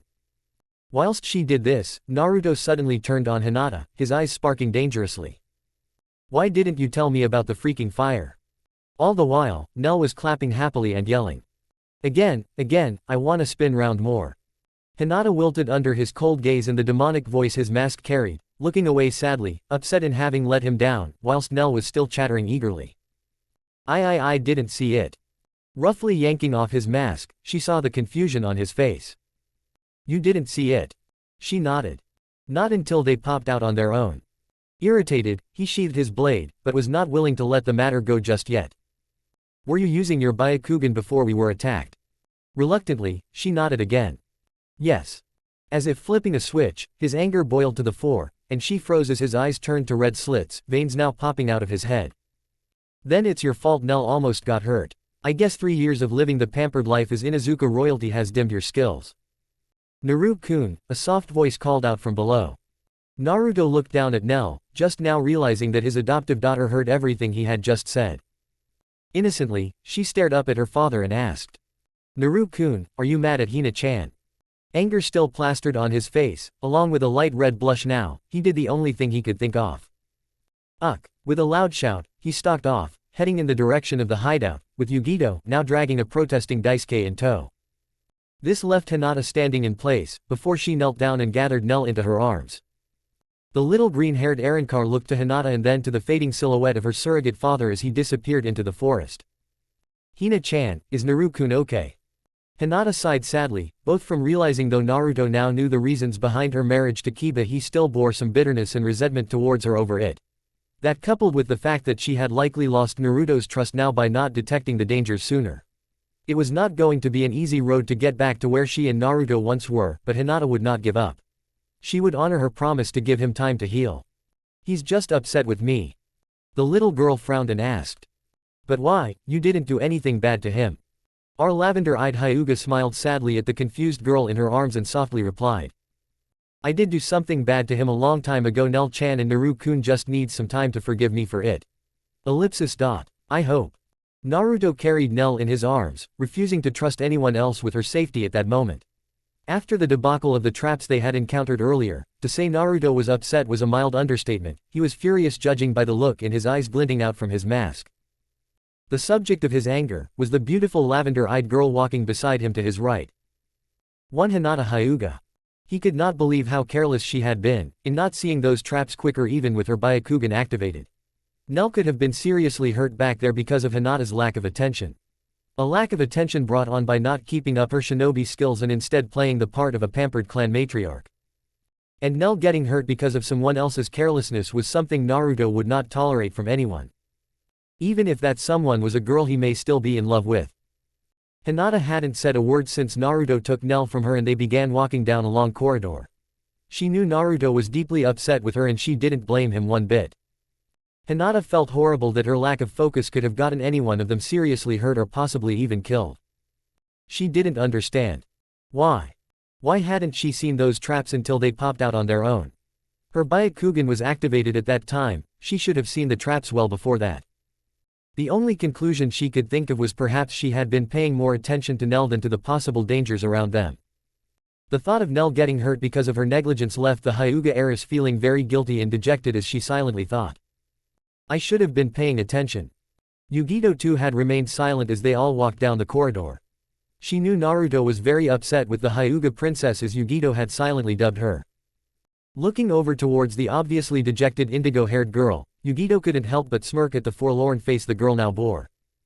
Yet she herself hadn't decided yet if she wanted something more. More than just friendship with Naruto, who was the same as she. The possibility of such a thing constantly nagged at her, and the voice of the Nibi, the two-tailed cat, constantly purring to her inside her mind to take the blonde vessel of the Kyuubi and claim him as a mate was not helping matters. Shut up, you stupid cat. Yet still it nagged at her, her brow furrowed in thought, her lovely face tense in concentration. I wonder if he went through the same hell I did. Did he run from his own village, when they chased him down, howling for his blood? Was he subjected to the constant jeers, discrimination, and abuse on a daily basis? Were you stabbed in the back, by those you held close to your heart? She felt her heartbeat quicken a bit, a light blush flushing her face pink as Nell piped up. I want Yugi-chan to hold me. Naruto shook his head as Nell reached out for the Nibi vessel, pining to be held by her because Naruto wouldn't let Hina-chan hold her. No, not right now. Naruto tersely barked. One thing that Yugito did know was that if she did decide to pursue something more with Naruto, the Hyuga girl was definitely competition for her in that regards. Unfortunately, Nell would not give in, and was whining loudly now, her small voice heard loud and long, reverberating off the corridors of the narrow hall. Wah, I want Yugi-chan. Staring up at her father, she jutted her lip out in a pout, tears forming in her bright eager eyes, now pitifully sad. Please. Looking from Yugito to Nell, Naruto was torn. Could he trust her with his daughter, or would she endanger her like Hinata had? Yugito looked over her shoulder now, and ever so briefly her dark, doe-brown eyes locked with his. A light blush lit her face, his own visage hidden behind his mask, hiding the dark look in the shadows of its narrow confines.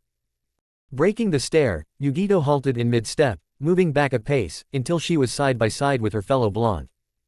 She looked down to Nell, the little Arrancar holding her arms up, clearly wanting to be held and trying to squirm out of her father's grasp to get to her. In response, Naruto loosened his hold on her, an unspoken message in his eyes, which now commanded the attention of his fellow Jinchuriki. Loud and clear was his point. If she gets hurt, you're gonna get it. Yugito didn't say a word, she just reached down, and gently scooped up the wriggling girl and was rewarded with a happy squeal, as Nell clapped her hands with glee. Yai. Naruto did his best to ignore the small gasp from Hinata, as he knew that must hurt her, but he could not deny his daughter her happiness. Daisuke, Naruto's acting liaison to the bandit gang Crimson Blades, was still rubbing his ass, which had been scorched by one of the traps they all had first encountered. He was currently wondering what the hell he had gotten himself into by tagging along with this very dangerous blonde shinobi and his female companions. This guy is hardcore. If I piss him off, I'm gonna get my ass handed to me. Daisuke was snapped out of his train of thought when said shinobi rounded a corner and ordered everyone to stop. As Naruto gazed down the final corridor, he spied a simple-looking wooden door at the end. Looking around at the walls and ceiling of the hall, he did not notice anything out of the ordinary. They had not encountered any more hidden traps for some time now, and he wondered why. The answer was simple. Either they were at the end, or they were being lulled into a false sense of security. Turning to Hinata, he curtly ordered to her. Hinata, activate your Byakugan and scan this corridor and focus this time. Hinata winced at Naruto's tone and implication but nodded her head and activated her famous Kekkei Genkai and scanned the hallway. After a moment, she turned to Naruto and said, I don't see any dangers, Naruto-kun, it appears to be safe. Famous last words, Yugito muttered before a cold glare from Naruto told her to keep quiet, whilst Nell said that wasn't very nice. Alright everyone, stay alert, it appears to be safe, but you never know. Naruto stated the last part warily, before casting a glance at Hinata and began walking down the hall, occasionally looking over his shoulder, eyeing Nell, who was happily nestled in Yugito's arms. As the group made their way down the corridor, Hinata kept her Byakugan activated. She swore to herself that she would not let Naruto down again no matter what. When their party had reached the halfway point of hall, Hinata suddenly sensed two mechanisms emerge from the walls behind them. These devices looked more seamless than the others, which were bulky and clunky, and that meant trouble. She saw that they were aiming at Naruto and Yugito, and her eyes widened. Without hesitation, Hinata leapt forward and pushed Naruto and Yugito to each side of the hall while yelling as the machines opened fire. Naruto-kun, Yugito-san, look out.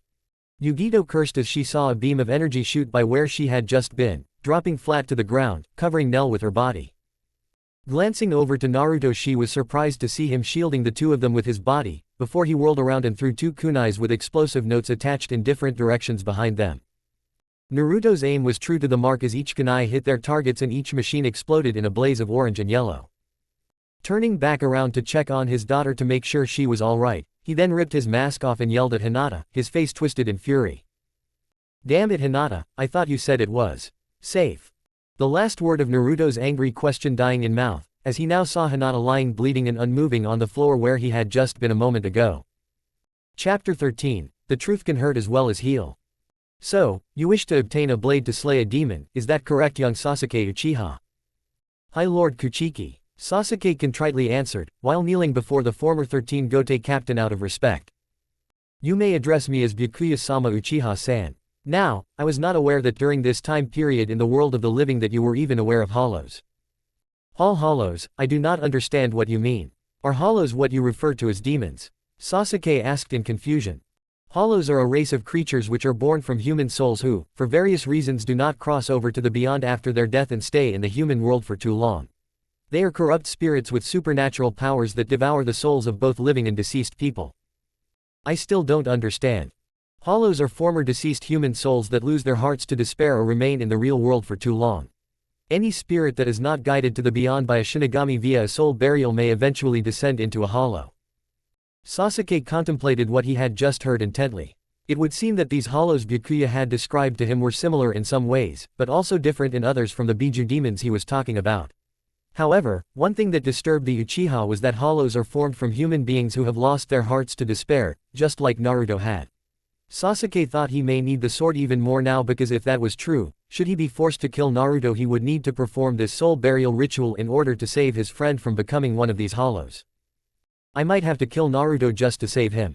Kami, what kind of cruel joke are you playing on me? Sasuke thought with derision. Sasuke's thoughts was interrupted when Byakuya asked. Are hollows the demons you wish to kill? No Byakuya-sama. The demons I speak of are called biju or tailed demons possessed within a person's. The demons themselves are known by the number of tails their body carries, which also signifies how strong they are. Ancient scribes tell that these biju were once all part of an even greater entity known as the Jubi or 10 tails.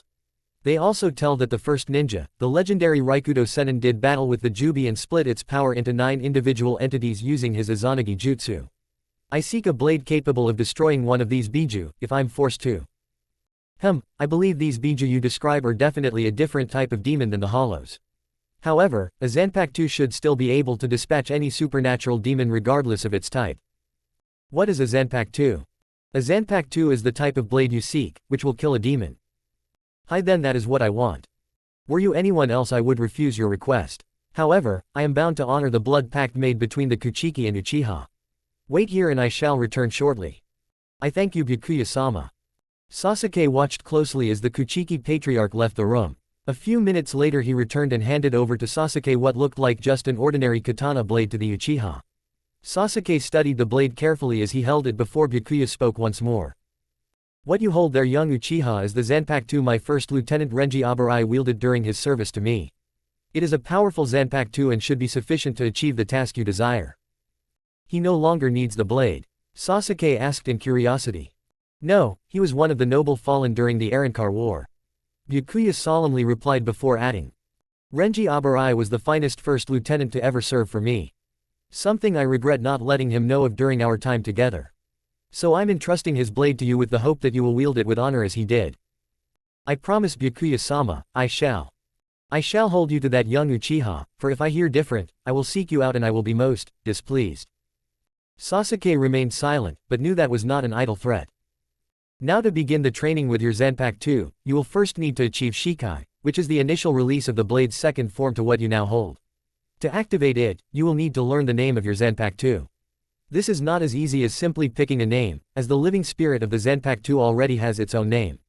Therefore, you must be able to communicate and harmonize with your Zanpakuto effectively, which requires being able to speak to the spirit within its world.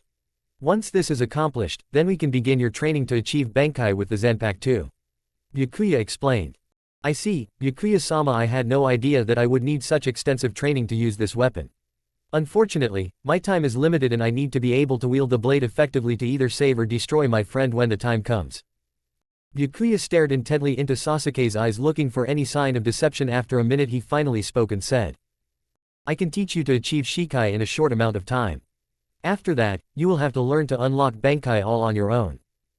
I understand Byakuya-sama. Very well, I shall begin by telling you the Shinkai name of your Zanpakuto. Its name is Zabumaru. X. Nell saw Hinata lying on the ground with blood starting to pool around her and screamed in a panic. Hina-chan. Naruto immediately rushed over to Hinata, followed by Nell wriggling out of Yugito's hold, the poor child in tears, as she looked upon Hinata. As Naruto began checking over Hinata, he found she was alive but unconscious. Whatever that beam of energy had been, it had gone clean through Hinata's shoulder and out the other side, leaving a solid hole in her arm. However, her shoulder was bleeding quite heavily, as Naruto tore his sleeves off his arms and attempted to pack the wound. Seeing that this was doing little good, Naruto ordered Daisuke to carry Hinata and threatened the man with death if he dared drop her, whilst Yugito resumed carrying the now weeping Nell.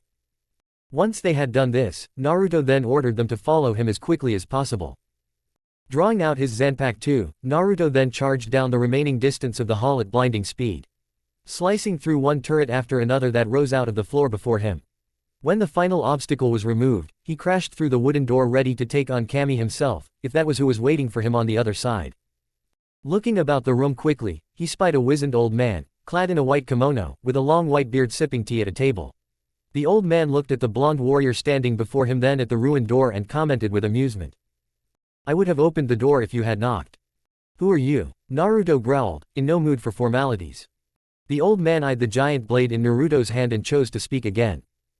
Well, since I see you carry my former student's Zanpakuto, allow me to introduce myself. Rising from his crossed-leg seating, he gave a small bow to the blonde. My name is Genryusai Shigekuni Yamamoto. It was at that moment Yugito came rushing into the room holding Nell, who was still crying in her arms, followed quickly by Daisuke with Hinata in his. Naruto quickly sheathed his blade and took Hinata from the bandit and looking pleadingly to the old man asked. Hinata-chan's been hurt, can you help her? Yamamoto noticed the hole in her arm and nodded. I can see that, yes I can help the young girl. He looked to a nearby long table and ordered. Bring her over here. Yugito winced as she watched Naruto carry the Hyuga over to the old man and noted to herself that Naruto had referred to Hinata with a suffix now. Nibi also took notice of this and was screaming at Yugito in her mind to hurry up and claim the blonde before she lost him altogether. Yugito shouted back for Nibi to shut up and let her think as she watched the old man's hands begin to glow while he pressed them onto Hinata's wounds. A few seconds later, the blood pouring from the wounds ceased, and Naruto looked on in amazement, as they began to close and heal almost instantaneously. Yamamoto looked up with an aged smile. Your young lady friend will be fine now. Her injury has been healed, but it will take time to replenish the blood she lost. Follow me, we'll take her to my room where she can get some rest. Naruto nodded and ordered the others to stay behind, as they would be returning shortly. Nell, who was still crying, stubbornly refused and wanted to go with them to make sure her Hina-chan was alright. Yamamoto eyed the little Arankar warily, before quickly deducing that she was no threat and picked the sniffling child up, almost like a grandfather would, and said. Now, little one, I promise the young woman will be fine, she just needs some rest. Really? Nell sniffled, while rubbing the tears out of her eyes with tiny fists. Yamamoto nodded before he took the green-haired child over to a small chest, and pulled out toy fox plushie doll out for the distraught orphan, who immediately took the orange plushie in her arms, and squeezed it tightly. Now, if you promise to stay here, and promise to be good. He paused, as if thinking. Then I'll give you some ice cream and sweets, would you like that, little one? The mention of sugary treats helped to soothe her nerves and Nell reluctantly agreed and began playing with her new toy with Yugito. While this happened, Naruto carrying Hinata left the room with Yamamoto. A few minutes later Naruto returned and introductions were made before everyone sat down at the table while Yamamoto served tea before sitting down himself.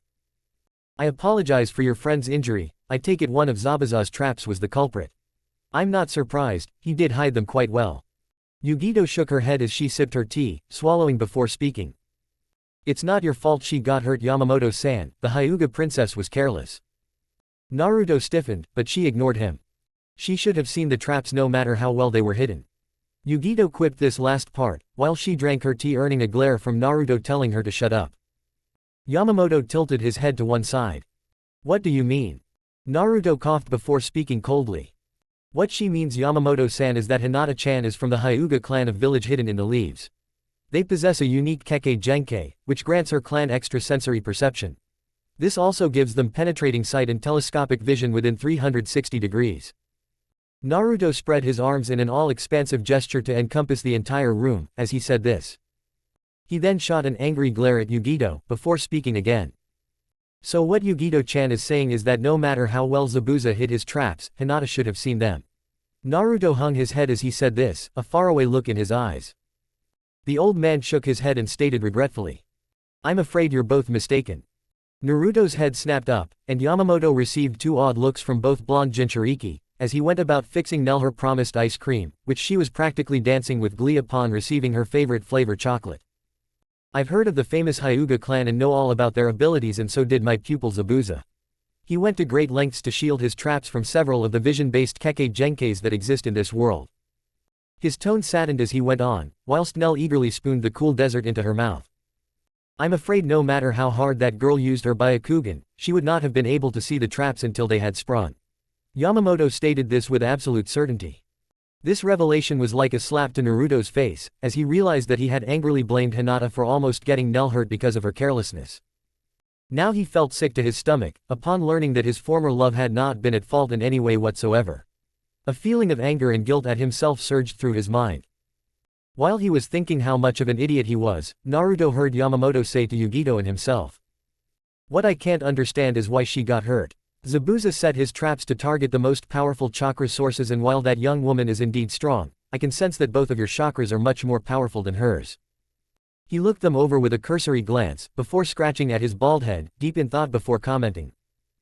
I would have thought you two would have been the first targets, so why did it attack her first? If it was possible, at that very moment, both Naruto and Yugito realized that Hinata had sacrificed herself in the corridor to save them from any possible injury or perhaps even death. The feeling of guilt that washed through them was immeasurable in their minds. As Yugito contemplated why the Hyuga girl would save her, and Naruto thought what a fool he had been. Yamamoto spoke up once more, the riddle left unsolved for him. Well, that's a mystery for another time. Now, he turned his full attention to Naruto. Now, I see you carry Zabuza's Zanpakuto with you. I take it you are the chosen one. In a rare moment of confusion, Naruto tilted his head to one side, confusion see upon his chiseled face. The chosen one, Yamamoto-san. The old man nodded sagely. Yes, the one who Zabuza said he would send to me to unlock the full power and potential of his blade. Something even he was unable to do. Shrugging, Naruto rolled his large shoulders, whilst Daisuke listened intently. I guess that's me. Zabuza's spirit from his blade spoke to me and asked me to seek you out, Yamamoto-san. The trace of a smile tugged upon the sage's face. Well, if that's the case, then he has indeed deemed you worthy and able to do what he was incapable of. Scratching his head, Naruto spoke another question. What's that? Yamamoto's eyes narrowed, all business now. To achieve Bankai for your Zanpakuto, Naruto. What is Bankai, Yamamoto-san? Yamamoto held up one finger, a serious smile upon his face. Ah, in that lies a story. Nell happily clapped her hands, a look of intense curiosity all over her face. Yai, ttory time. Yama jii is gonna tell a T-tori. Nell was spared a kindly look by Yamamoto, who was amused at being addressed as Yama jii. Bankai, or final release, is a state of being for your Zanpakuto that once achieved, can increase its power several times over. Naruto nodded. Okay. Yamamoto chuckled. Ah, I see you are a fast learner, much like Zabuza. Before Bankai, there is the form of Shikai, which means to release, while Bankai means to release again. This Zabuza was able to achieve rather easily. Naruto unsheathed his blade, briefly looking at the wickedly large Zanpakuto. So I don't have to worry about Shikai. Yamamoto nodded. However, you must first pass a series of trials by one of my protégés to make certain you truly are worthy to wield such a power, before we can begin the true training for Bankai. Sheathing his blade, Naruto sipped the last of his tea and set the cup and small plate down with a small clank. I understand, Yamamoto-san. He took a deep breath, gathering himself before speaking again. When must I begin my first trial? Snapping his fingers, a dark hole appeared behind the man, creating a light breeze, as it stretched into darkness. We can begin with the first trial right now if you would like, Naruto. The blonde bowed in respect. Thank you, Yamamoto-san. I would like to begin, but there is something I must take care of first. I need to speak to Hinata-chan before I start. May I have a moment? The elder smiled in understanding, waving away the portal with another click of his fingers. You may go speak to the young girl before we start. I'll keep your friends entertained until you return. Naruto bowed respectfully to the old man and then hurried out of the room to see and speak to Hinata. Upon reaching the room, he silently sat on the bed she was lying on. Her breathing was peaceful and steady, yet he feared that she would not awaken from her slumber. Quietly, he called her name. Hinata-chan. Hinata's eyes flew open at the sound of Naruto's voice, and when she realized he had used a suffix with her name for the first time since they had reunited. Looking up to his face, she noticed a sad look to his eyes. Fearful that someone had gotten hurt because of her carelessness, once again she hurriedly stammered. Naruto-kun, is everyone alright? Oh Kami, Nell-chan wasn't hurt, was she? I'm sorry, I didn't see the traps again before they sprung. She hung her head, and her tone was filled with despair, as she feared the worst. I don't understand. I feel so stupid and useless. She looked up at him now, tears glistening in her eyes, those lovely pale lavender orbs. You must hate me. I know I hate myself. When Naruto heard those words from Hinata, he pulled her into an embrace and hugged her tightly, much to her utter shock and amazement. He brought his lips close to her ear, and so no one but her could hear, whispered. Hinata-chan, I could never hate you, and I never want to hear from you that you hate yourself. Hinata's lavender eyes softened, as he went on. Everyone is fine thanks to you. You saved us back there. I feel like such a fool for the way I treated you. Pulling back, he noticed the absence of a blush. I was cruel, and for that I apologize. I must have hurt you greatly. She shook her head insistently. It's all right, Naruto-kun. Naruto heard Hinata so easily forgive him and asked in confusion. How can you still love me after all this time, Hina-chan? I'm no longer worthy of being loved anymore. I've changed so much since we were last together. Look at way I've treated you, even though I now know the truth of why you married Kiba. I still can't seem get past the fact that you did, and I feel such anger and bitterness over it. And because I couldn't let go of that anger and bitterness, you were hurt because of it. I will always love you Naruto-kun no matter how much time has passed between us. You may think you aren't worthy of being loved, but you're wrong. Nell-chan loves you as you are and so do I. Any pain I have suffered or felt is nothing compared to the pain I inflicted on you 3 years ago. Tears began to swell in Hinata's eyes and began streaming down the fine features of her face. I'm so sorry for that, and I hope one day you can forgive me. The last 3 years have been torture for me. Especially not being able to be with you. It's not a question of forgiveness Hina-chan. Naruto replied before sighing and continuing on. Knowing the truth now there's nothing to forgive, but you have to understand, I had given up on my feelings for the past 2 years. So, it's difficult for me to find them once more. His eyes hardened now, yet his tone remained kind as he looked to her. As you can see, I'm not the same man I was 3 years ago, and you may find you won't like or even love the man I am today. She shook her head rapidly and for just a moment, he was reminded of when they were kids, as she insistently argued with him yet again. I said don't care who you think you are now. You are and always will be my Naruto-kun. He visibly stiffened, noticing the emphasis on my as her hands, smooth and soft touched the rough stubble of his cheeks, as he had neglected to shave in the past few days, her smooth fingers running over his rough face, leaving him paralyzed, unable to move. Instinctively, his body screamed at him to shove her away. Yet with a supreme force of will he quelled the desire and instead focused solely on her words. Your feelings still exist within you, they're just buried. She smiled warmly as Nell's laughter was heard from outside the room. It would seem that Yamamoto was making good on his promise. But I know they still exist just by seeing how you are with Nell-chan. I can see the love you have in your heart for that little girl, and she's absolutely adorable. Looking down, she realized the truth of the words she had just said, now fearing that she had gone too far in saying that he was her Naruto-kun. And if you are unable to find any room in your heart for me, that's alright. Looking pleadingly at him, her tone was soft and loving, pure innocence, not a trace of dark or evil within her. Just know that I will always love you no matter what, that I will always be here for you. Naruto pulled back from his embrace to look at Hinata's tear-filled eyes and saw nothing but the love this girl has for him. At that moment, he came to a decision, one that had begun brewing ever since he realized how much Hinata had sacrificed in her life for him. Hinata. He decided that he not only wanted but also needed Hinata to become a part of his life once again. Such unconditional love, surpassing all boundaries, no strings attached. He was certain that he would never find it again if he spurned her feelings for him. Leaning towards her, his eyes drifted closed. I'm sorry. Then, for the first time in many a year, he captured her lips with his own, his rough and dry lips, firm against her soft and smooth. Her eyes widened inexplicably, as his lips moved to cover her own. Yet the tension lasted for but a second, before she practically melted into his arms, and allowed herself to enjoy the kiss. After a minute, he pulled away from a now breathless Hinata and smiled for the first time in a long time and said, I think I can find some room in my heart for someone else besides Nell, Hina-chan. Hinata sobbed into his chest in happiness as they embraced once more and held each other tight.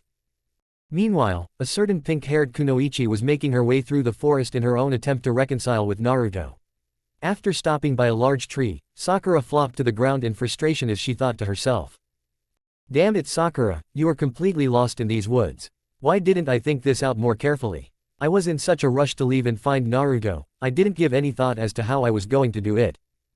With a groan, she checked herself for cuts and bruises. I have no idea where to go find him. I should have asked Kakashi-sensei if I could borrow Pakun to sniff out where Naruto is. The moon was high in the sky now, nearly full lighting all in its pale glow. There really was no point in heading back. Well, it's too late now. I guess all I can do is get out of this abominable forest and try to find a town. If I'm lucky maybe someone will have some tracker dogs I could get.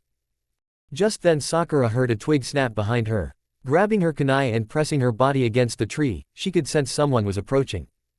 At the last instant, she jumped out. Only to be tackled by something large, white and furry.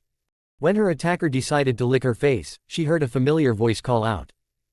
Did you get her Akamaru? Sakura, still pinned under the weight of the large dog, yelled out in response. Yes Kiba, Akamaru got me. Now you want to call him off please. Once Kiba came upon the scene he saw whom Akamaru captured and helping Sakura off the ground, sheepishly apologized. Sorry about that Sakura. Akamaru sniffed out someone he knew and I thought it was somebody else. I didn't realize it was you. Shooting the mud a small glare, she rolled her shoulders in a shrug. That's okay Kiba, truthfully I would much rather it was Akamaru tackling me to the ground than you and your wandering hands. Sakura jokingly said before adding, with a confused expression. Why are you two out here anyways? Kiba's smile disappeared and the tone of his voice had an edge to it as he replied. I'm looking for my wife. Sakura blinked, more confused now than ever. Hinata, why is she out here? Kiba's expression hardened and he spat with bile in his voice. She left me a few days ago to go after that filthy bastard blonde teammate of yours. Sakura resisted the urge to punch the Inuzuka in his disgusting mouth for referring to Naruto in such a way. However, the news that Hinata was also in pursuit of Naruto and had several days head start on her was not good news as far as Sakura was concerned. Sakura knew of Hinata's long-standing love of Naruto and could claim him for herself if she got the chance. Sakura looked at the Inuzuka heir, or more specifically his partner Akamaru, and realized they were the answers to her current problem. Akamaru could sniff out Naruto's trail, and if all went well, maybe she could beat Hinata to reaching him first. Sakura was broken out of her train of thought by Kiba, who asked, "Why are you out here, Sakura?" Hastily, she made up an excuse. I'm on a mission for Lady Tsunade. She wants Naruto found and returned as soon as possible." Kiba looked to the left and right. "So she sent you. Where's your tracker dog?" "Yes, she sent me. Lady Tsunade felt that I was the best candidate to talk Naruto into returning since we've been friends for so long." Now it was her turn to chuckle sheepishly. "As for my tracker dog, I kinda lost him. Say Kiba, since we're both out here and you say Hinata might be with Naruto, can I join you and we'll try to complete both our missions together?" Kiba thought about it a moment before looking back at Sakura and saying, "I guess that will okay. It would be safer for the both of us to stick together. Plus if Hinata is with Naruto, maybe you can help convince her to return home." He bared his fangs, as he said the last part. "It would be better for Naruto if you did." "What do you mean, Kiba?" The look on Kiba's face changed to something feral and his voice was dripping with venom as he replied to Sakura with, "Because if Hinata is with Naruto and she doesn't return home with me, I'm going to kill the both of them." Then, as if nothing was said, he smiled brightly at Sakura. "Come on, let's get moving." Sakura gulped to herself and wondered who it was she had just partnered up with, as the man before was not the Kiba Inuzuka she remembered. Sasuke was quite surprised to find a campsite off the roadside. Even more surprised to see that it was Ino who had set it up. "Ino, what are you doing?" inquired Sasuke, as he hopped off a tree, arching an inquisitive black eyebrow, whilst the blonde let out a surprised gasp, dropping the firewood in her arms, the light of the moon shining down upon the two. Sasuke. He nodded. "That'd be me. Care to answer the question?" Her eyes narrowed as she saw the blade strapped to his back, a blade of the purest white. "First, tell me what you're doing out here." Sasuke's response was simple as he sat down on the log. "I'm looking for Naruto and I'm guessing you are as well." Ino hid the small smile on her face. She could use him to help track down Naruto and offered to the Uchiha. "Then why don't we team up?" Tsunade shook her head in frustration, as she read over the report. "So now Sakura, Ino, and Kiba have left as well." "Hi, Hokage-sama," Shizune hesitantly answered, a bit anxious of her master's reaction to the news.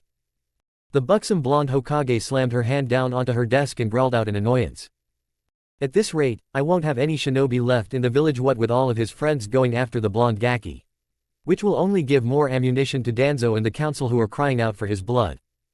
I'm not sure you can call Sakura, Ino, and Kiba friends of Naruto anymore, Lady Tsunade. True, they all may rue the day if they do find Naruto." Tsunade cryptically commented, before pulling out a sake bottle and ordering Shizune that she did not want to be disturbed for the rest of the evening. Chapter 14, The Test. Naruto stood resolute before the portal, Hinata's hand held tightly in his own. He watched as the portal began to widen from a mere pinprick, to eventually a large ominous dark hole the size of a cave mouth. Hinata gulped at the sheer darkness of the expanse that even her Byakugan could not pierce before a reassuring squeeze from Naruto's hand to her own calmed the former Hyuga heiress somewhat. "So, what exactly is on the other side of this thing?" Yamamoto raised his shoulders in a shrug. "All I can tell you, Naruto, is that your first instructor awaits you on the other side, and do not underestimate him. He may seem like a lazy fool, but he was also one of my first students." Naruto unsheathed his giant blade, while releasing Hinata's hand ever so slowly. Before shoving his blade point first into the floor to free his hands, as he suddenly wrapped Hinata into a fierce hug while giving the Hyuga girl the most passionate kiss she had ever experienced in her young life. A kiss that left Hinata breathless and the room spinning in her eyes as he pulled away. Nell just asked what that was, and when told that was a kiss, and being the inquisitive child turned to a very disgruntled Yugito and a rather amused Yamamoto to explain what a kiss was to her. After the explanation was given, Nell looked to her adoptive father and asked, "So does that mean Naru-kun isn't mad at Hina-chan anymore?" Naruto smiled and bent down to his daughter, ruffling her mint-colored green hair, and answered, "No, little one, I'm not mad at Hina-chan anymore. You be a good girl while I'm gone, okay?" "Okay," Nell replied, as Naruto kissed her cheek before rising. Naruto then reached for his blade, and when he hoisted it over his shoulder, he heard a voice whispering its way through his mind. Soon, Naruto, you and I will be one." Bearing this in mind and steeling himself for the worst, Naruto put on his mask and stepped willingly into the unknown darkness and was abruptly flung out the other side, landing roughly while stumbling and falling flat on his face as he staggered forward. With a small shiver and an irritated growl, he righted himself and took in his surroundings. Naruto found he was now on the beach of a small island surrounded by the pounding surf of a sea. The island was of your typical tropical variety with a lush jungle populated by many palm trees and other indigenous plant life. He noticed a small shanty-type shack standing at the edge of the jungle line, and scratching his head, he pulled off his mask and shouted loudly, "Oi, anybody here?" A calm voice replied, almost immediately, "You needn't shout." Naruto looked to right of the shanty hut and noticed a man lying in a hammock strung between two palm trees. Walking towards the man, Naruto was able to see the person in the hammock more closely, who in return eyed the blonde as he approached. Naruto took note that the man in the hammock had gray eyes and long wavy brown hair, which was tied in a long ponytail, and also has long bangs that framed the left side of his face. He also wore very distinctive pinwheel hairpins that appeared to be very expensive and had thin facial hair around his mouth and on his cheeks. The clothing of the man consisted of a earring, a straw hat called a sacket, and a pink, flowered lady's kimono, which he had draped across his shoulders and over the same type of uniform Yamamoto had been wearing. Rising groggily into a sitting position and letting his sandaled feet hang loosely over the edge of the hammock, the man asked while trying to stifle a yawn, "And you are?" "Naruto Uzumaki Namikaze, I was sent here to receive training for my Zanpakuto from the protege of Genryusai Shigekuni Yamamoto." "Are you that guy?" The man gave a small nod before jumping off the hammock and bowing down, while sweeping his arm in front of him, introduced himself. "Shunsui Kyoraku at your service." Naruto then noticed that Shunsui had two types of swords strapped to his body, a tachi and a wakizashi blade. The cross guards of the blades are rectangles, with the corners cut off and decorated by a pattern of cherry petals and lines, as each sported a dark blue handle.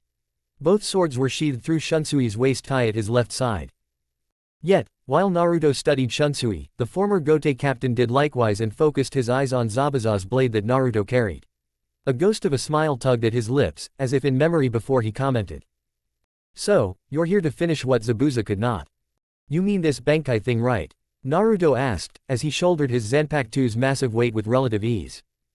Shunsui chuckled and gave a small nod before his expression hardened, as he drew out both of his swords and set the two blades against each other in a cross before declaring, "But first, you must prove your worthiness." "Alright, so what's this test?" "It's simple really, you need to kill me before I kill you, that's all." "That doesn't seem fair, you've already got this Bankai thing, I don't." "You're right, if I did use my Bankai on you it would be unfair, but I'm not going to use it. My Shikai should be strong enough for this test. The name of my Shikai is Kaden Kyokutsu, now watch closely." Shunsui casually commented before shouting, "When the flower wind rages, the flower god roars, when the wind of heaven rages, the god of the underworld sneers." "What the hell?" Naruto exclaimed as he looked on in confusion. A scant second later Naruto was blinded by an intense flash of light. When the light faded, Shunsui was standing before him, and his Kaden Kyokutsu has changed his original swords into a pair of huge, heavily curved, black Chinese scimitars with silver edges. The hilt and tsuba of each blade was still the same as they were in Kaden Kyokutsu's sealed form, but they now sport long red tassels dangling from the end. Naruto had never seen such a thing before. "I'd quit staring and concentrate, Naruto Uzumaki Namikaze, because I will come at you with intent to kill." The blonde swallowed nervously, a bead of sweat running down his face, as he boldly declared, "I am not afraid." At this statement, Shunsui chuckled and began to move his blades into an attack stance. "We shall see, now let us begin." The air suddenly grew thick with power, as Shunsui extended Kaden Kyokutsu to each side before saying, "I should warn you, the power of Kaden Kyokutsu is to make children's games real. The Zanpakuto makes the rules, and anyone who steps within the boundaries of its spiritual pressure is forced to play by those rules, including myself." "And what are its rules?" Naruto queried. Pretty basic actually, if you win you live, if you lose you die. Shunsui then began to rotate with both blades facing in opposite directions, creating large wind blades that were fired towards Naruto from Kaden Kyokutsu. The wind blades joined together forming a spinning circle of wind, and if they struck would envelope Naruto with tornado-like intensity. The blonde Jinchuriki was not about to let that happen and went through a series of hand signs before thrusting his arms forward towards the oncoming attack. A powerful gust of wind erupted from his hands, indicating Naruto had unleashed his Repusho Gale Wind Palm technique, and it impacted Shinsui's spinning circle of wind with tremendous force, causing the two wind attacks to cancel each other out. However, before Gote Captain could formulate another attack, he suddenly found himself on the defensive, as Naruto had shushened over to his position and began attacking him with thrusts and slashes from his Zanpakuto. Interesting, he already knows a form of Shunpo, Flash Step, as well as wind attacks on this world. Let's see how strong and skilled he is with a Zanpakuto, Shinsui thought to himself, while dodging a strike from Naruto's blade. The two combatants circled and danced around each other with deadly grace, searching out openings, and littering each other with cuts that did not kill, but did bleed superficially. The sweet hum of blades slicing through the air, the sizzle and crackle, as each met with sparks flying, was almost like a musical concerto of their battle. After a while, the Gote Captain was suitably impressed by his opponent's skill. Shunsui had well over a 100 years experience in the art of Kenjutsu, but Naruto was matching him with every parry and stroke. It was evident that Naruto's 3 years of Black Ops and Hunter Nin missions had turned him into a deadly swordsman. Shunsui skillfully blocked Naruto's overhead swing with both of his blades. The force from the blow created a small crater under the Gote Captain's feet. Shunsui swore he could feel his bones creak under the intense pressure and power of the attack, and realized that Naruto was channeling chakra into his sword arm to increase the strength of his strikes. The Gote Captain knew he couldn't afford to make any mistakes against this opponent, as he shifted his swords to allow the powerhouse strike to slip off to the side and uselessly destroy the ground to his right. A large cloud of sand and dust billowed up from the blow, obscuring Naruto's vision, which allowed Shunsui to shunpo behind the former Leaf Junin. Thrusting one of his blades forward, Shunsui was hoping to end this fight quickly. However, he was surprised when Naruto grabbed the blade with his bare left hand and held it in place. Ignoring the searing pain from his hand, Naruto yanked the blade off course and in the process pulled the Gote Captain in closer. Naruto then planted his left foot and pivoted to bring his Zanpakuto sword around to skewer his now vulnerable opponent through the chest. Shunsui knew he had a problem the moment that Naruto had grabbed onto one of his blades and began to pull. However, instead of fighting against the pull, he threw himself towards the direction he was being pulled in. Twisting his body to its fullest extent, the point of Naruto's blade barely missed, fatally striking the Gote Captain, as he was able to bring his other sword around in the nick of time to parry Naruto's strike. Growling in frustration, Naruto then launched into a series of chakra-enhanced strikes, hoping to overwhelm his opponent once and for all by strength alone. For his part, the Gote Captain had decided he had seen enough, and now was the time for Naruto's true test to begin. After a few minutes, it seemed as though Naruto's strategy of simply overwhelming his foe by sheer brute force was working.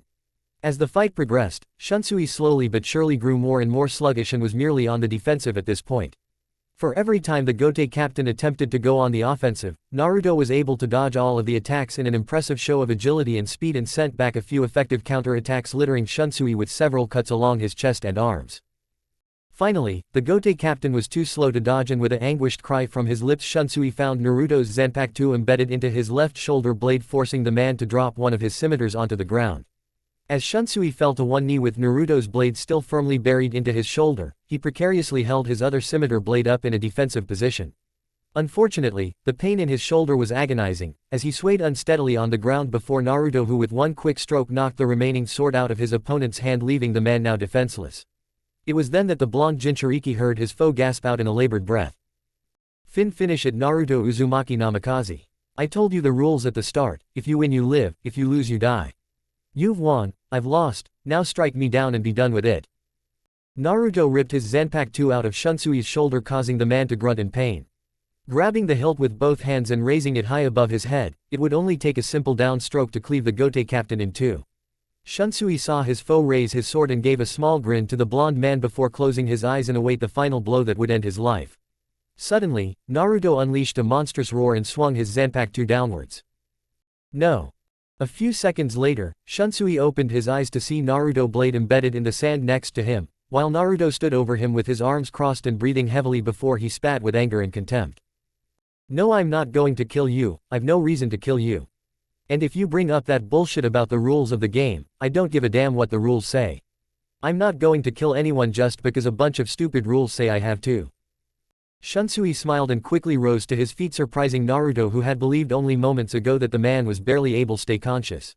The blonde Jinchuriki watched as the wound he had inflicted onto his foe only minutes ago began healing itself at an astonishing rate.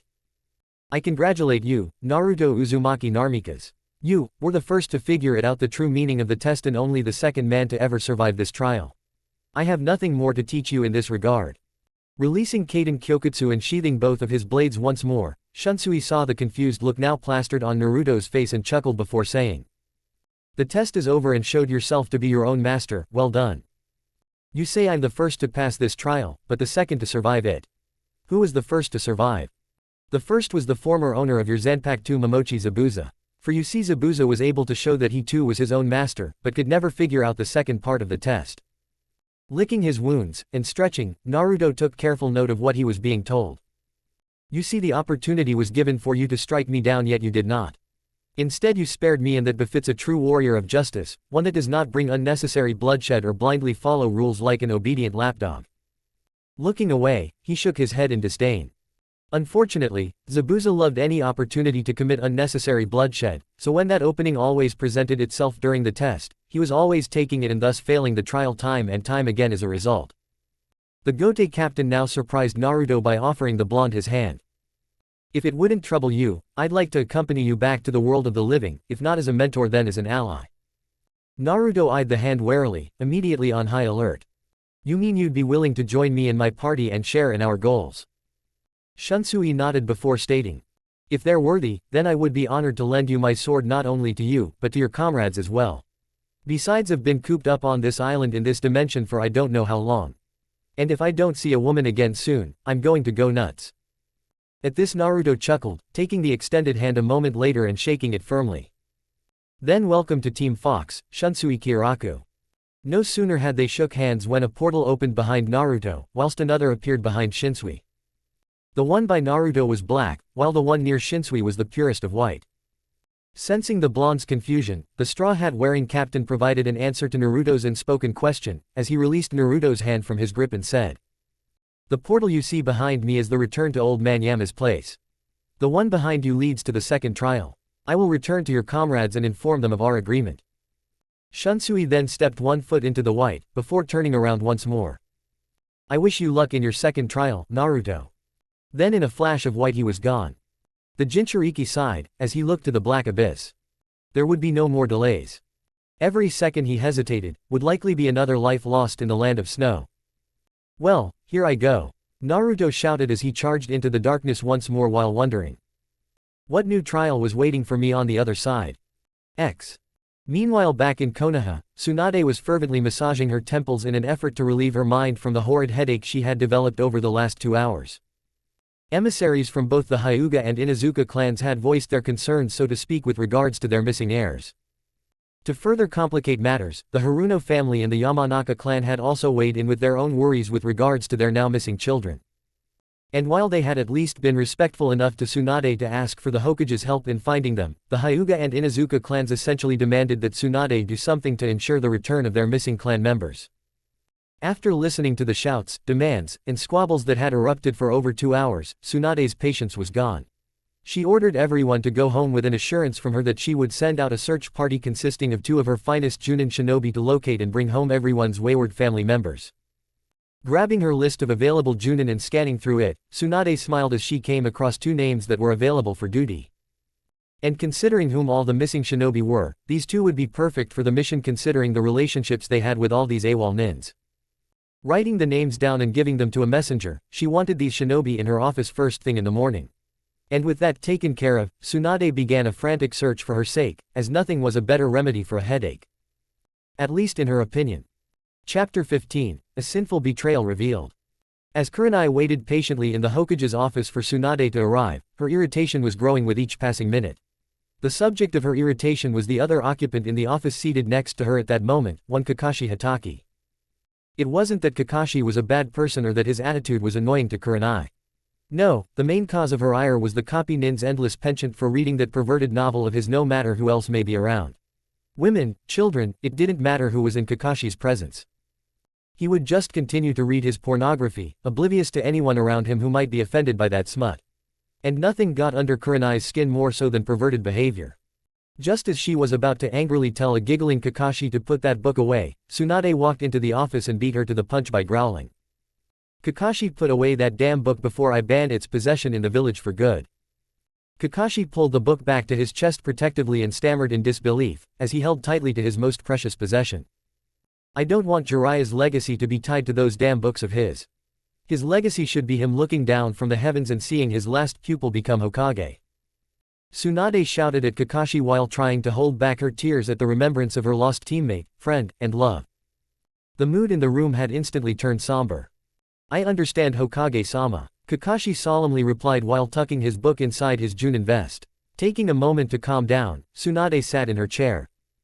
"Now, I have called you both here to assign you a missing nin retrieval mission." The two Junin exchanged a glance before looking back to the blonde Hokage. "You both are two of my finest Junin, and because of the personal relationships you have with these missing nins, I feel you have the best chance for success in bringing all of them home." Kakashi and Kurenai looked at each other with confusion before turning back to Tsunade, and Kurenai inquired, "Who are these missing nins you speak of, Hokage-sama?" Lacing her fingers together before her, Tsunade let the bomb drop. "The mission I'm sending the two of you out on is to retrieve some of your wayward students."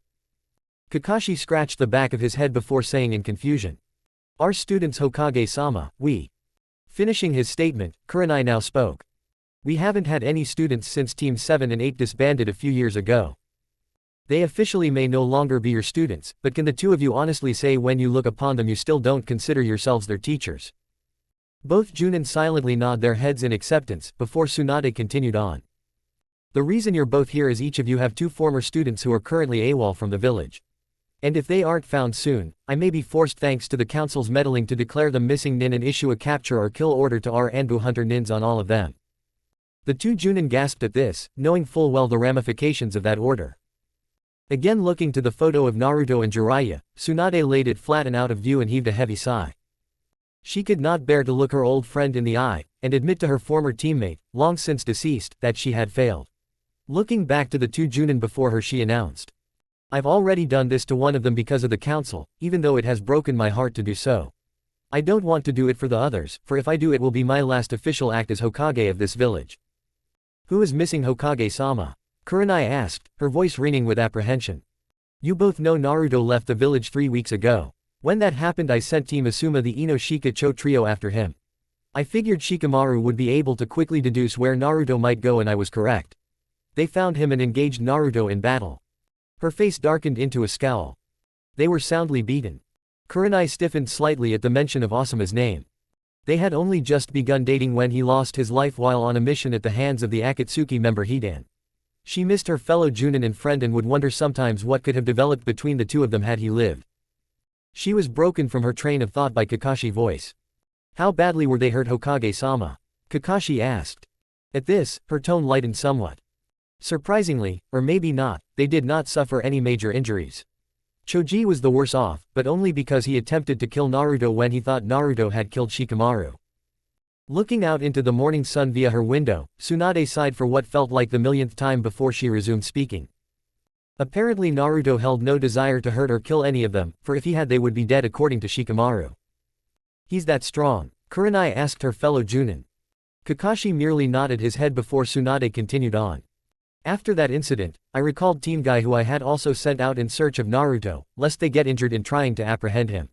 It was after this that several members of both your teams began going AWOL." "Who?" both Junin asked in unison. Again she dreaded her own words. Ill tidings of bad news were all that seemed to convey these days.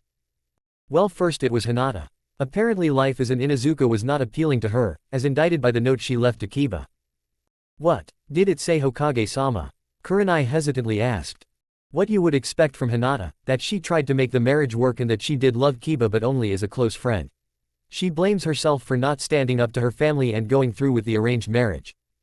She knows her leaving will cause Kiba pain and she hopes he can forgive her. But she must find the one man who has always held her heart, and if she can bring him home. However, if she can't, then she will not be returning either, etc., etc." Kakashi shook his head sadly at the potential loss of another shinobi, as he thought. What is this village coming to?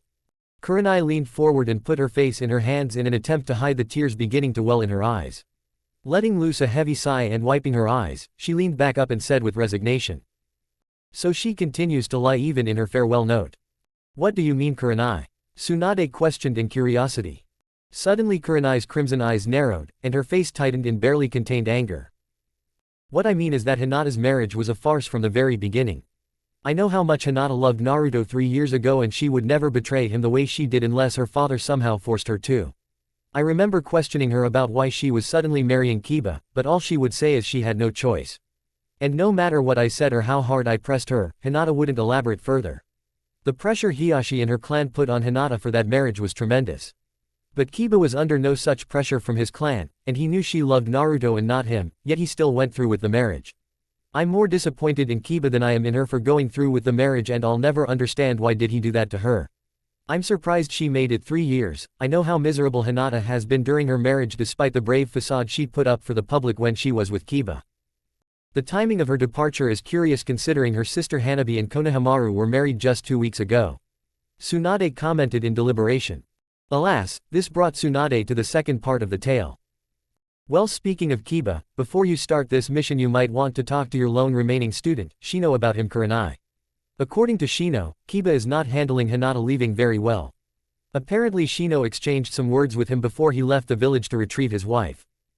Kurenai nodded solemnly. I shall, Hokage-sama. Now it was Kakashi's turn to speak. I already know about Naruto, Hokage-sama. Which of my other students is missing, or is it both of them? The lazy Junin asked with interest. Sakura we suspect left before Kiba did to go after Naruto. As for Sasuke, he begged me to let him go and find Naruto, so I sent him on a mission to retrieve him within 2 weeks. And, asked Kakashi, suspecting there was more than he was being told. There was.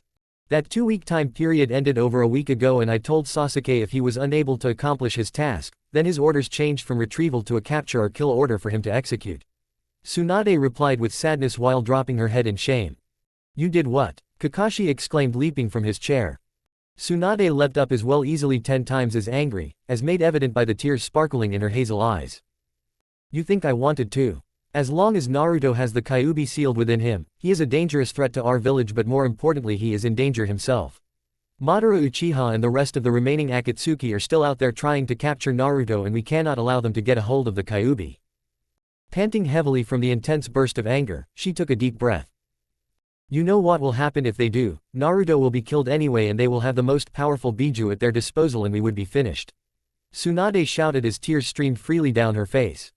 Kakashi saw the pained look on the face of Tsunade and knew what she had ordered was killing her on the inside.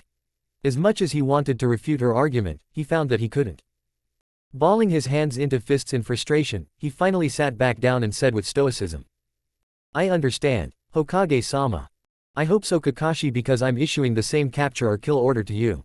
Unless you think you can bring Naruto back alive, then there is no other way, he will have to be eliminated. Tsunade stammered, her voice tinged with despair. Kakashi could only stare at Tsunade in absolute shock and anger that she would issue that order to him as well. Gripping his fists even tighter, it took all of his strength and will just to keep his killing intent in check and say through clenched teeth behind his mask. Hi, Hokage-sama. Tsunade knew Kakashi hated her at that moment, and she didn't blame him one bit. But she had a duty to perform as Hokage, to always protect this village no matter the threat.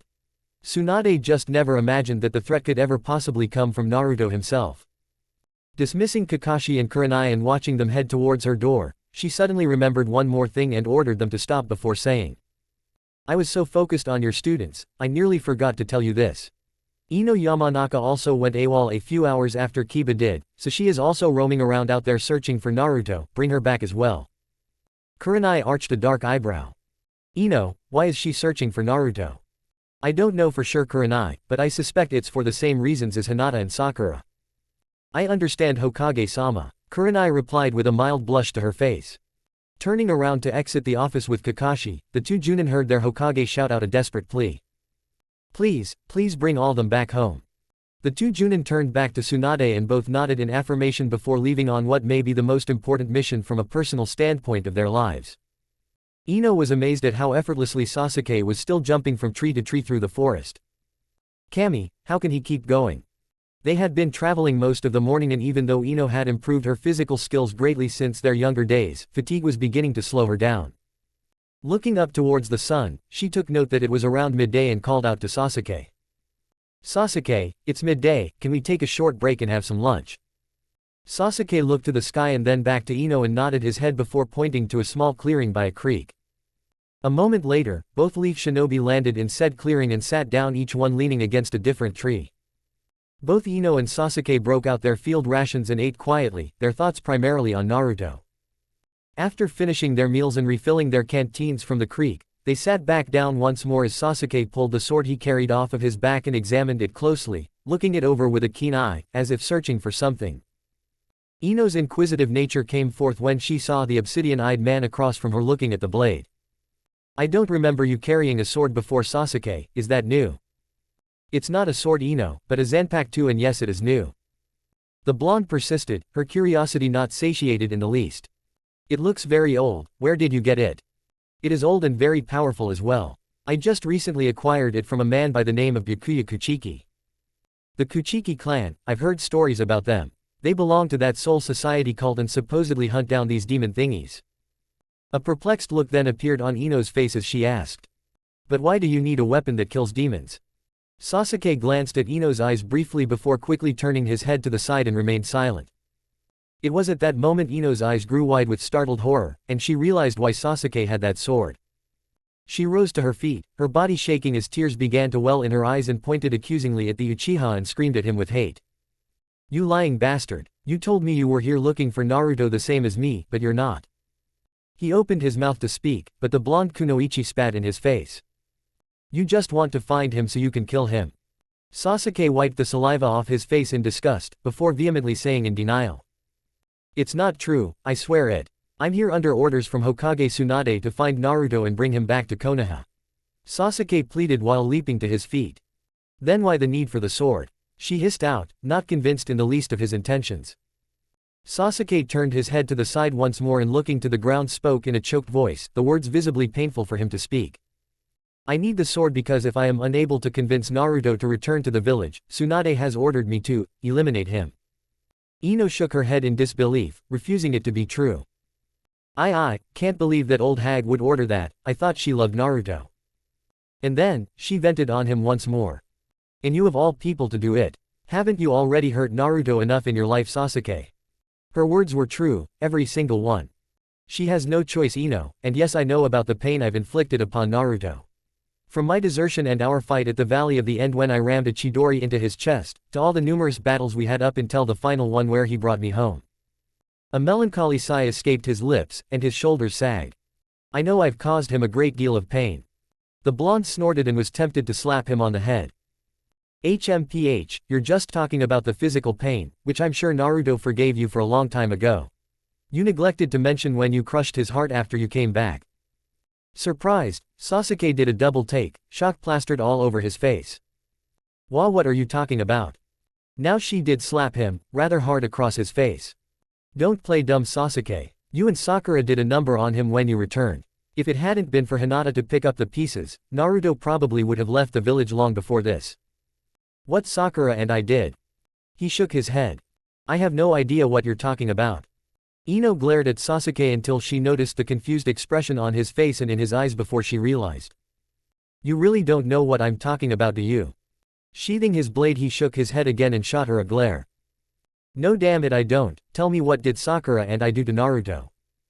"You took your best friend's girlfriend from him the day he was going to ask her to marry him, that's what you did, Sasuke," came her violent reply, one that made the anger upon his face die, abruptly replaced with horrified realization. "Gee, girlfriend, you mean Sakura? No, that can't be right. Sakura told me she and Naruto were just friends when I returned." Friends. They dated for almost 3 fucking years before you came back, Sasuke." Ino shouted in his face. "You're lying." Sasuke accused the Yamanaka girl before she forcefully shoved the stunned Uchiha back first into a nearby tree and screamed. They started going out shortly after he returned from his training with Jiraiya-sama. "Believe me, I know, I had to listen to Sakura for 3 years talk about how wonderful Naruto is and how much she loved him and how much he loved her." Sasuke refused to believe it and shaking his head rapidly in denial stammered. That can't be true. Sakura told me she had loved only me and had waited for my return. HMPH, if that's true Sasuke, then I guess Naruto wasn't the only one Sakura played for a fool. I still remember the very day you and Forehead Girl destroyed him. I was working at the hospital that day. Leaning against the tree with his arms crossed over his chest, Sasuke listened intently to the tale. I remember when Naruto came in and showed me the engagement ring he had gotten for Sakura. It was a week after he had brought you back and you were still recovering from your injuries. Well, he mused, so far she has the timeline right. Naruto wanted my opinion if Sakura was going to like the ring or not, and it was a beautiful ring by the way. I don't know where he got it, but it actually had a pink hue to it. Sakura would have loved it. A faraway, semi-sad look appeared in her eyes now. I then remember Naruto asking where Sakura was, as he wanted to ask her right away. I told him she was in your room down the hall, and do you want to know what his response to me was? I remember it word by word to this day. Awesome, I can ask Sakura-chan to be my wife and the Tem to be my best man all in one shot. I then watched Naruto run down the hall and open the door to your room, but he didn't go in. Horrified guilt began to clutch at Sasuke's stomach, tying it into a tight knot, as Ino described every explicit detail. He just stood there in the doorway, unmoving and staring into your room with the blankest expression I've ever seen on someone's face. Finally I saw him close the door and drop something into a nearby wastebasket before continuing on down the hallway to leave. I remember running down the hall and looking into the basket only to discover it was the ring he threw away. I couldn't imagine what would make Naruto do such a thing. That is until I opened your door and saw Sakura with her skirt hiked up and bouncing up and down your midsection moaning like the cheap whore she is on your bed. It was all I could do not to go in and kill the both of you for what you had done. I probably would have if Shizune hadn't entered the floor and called for me.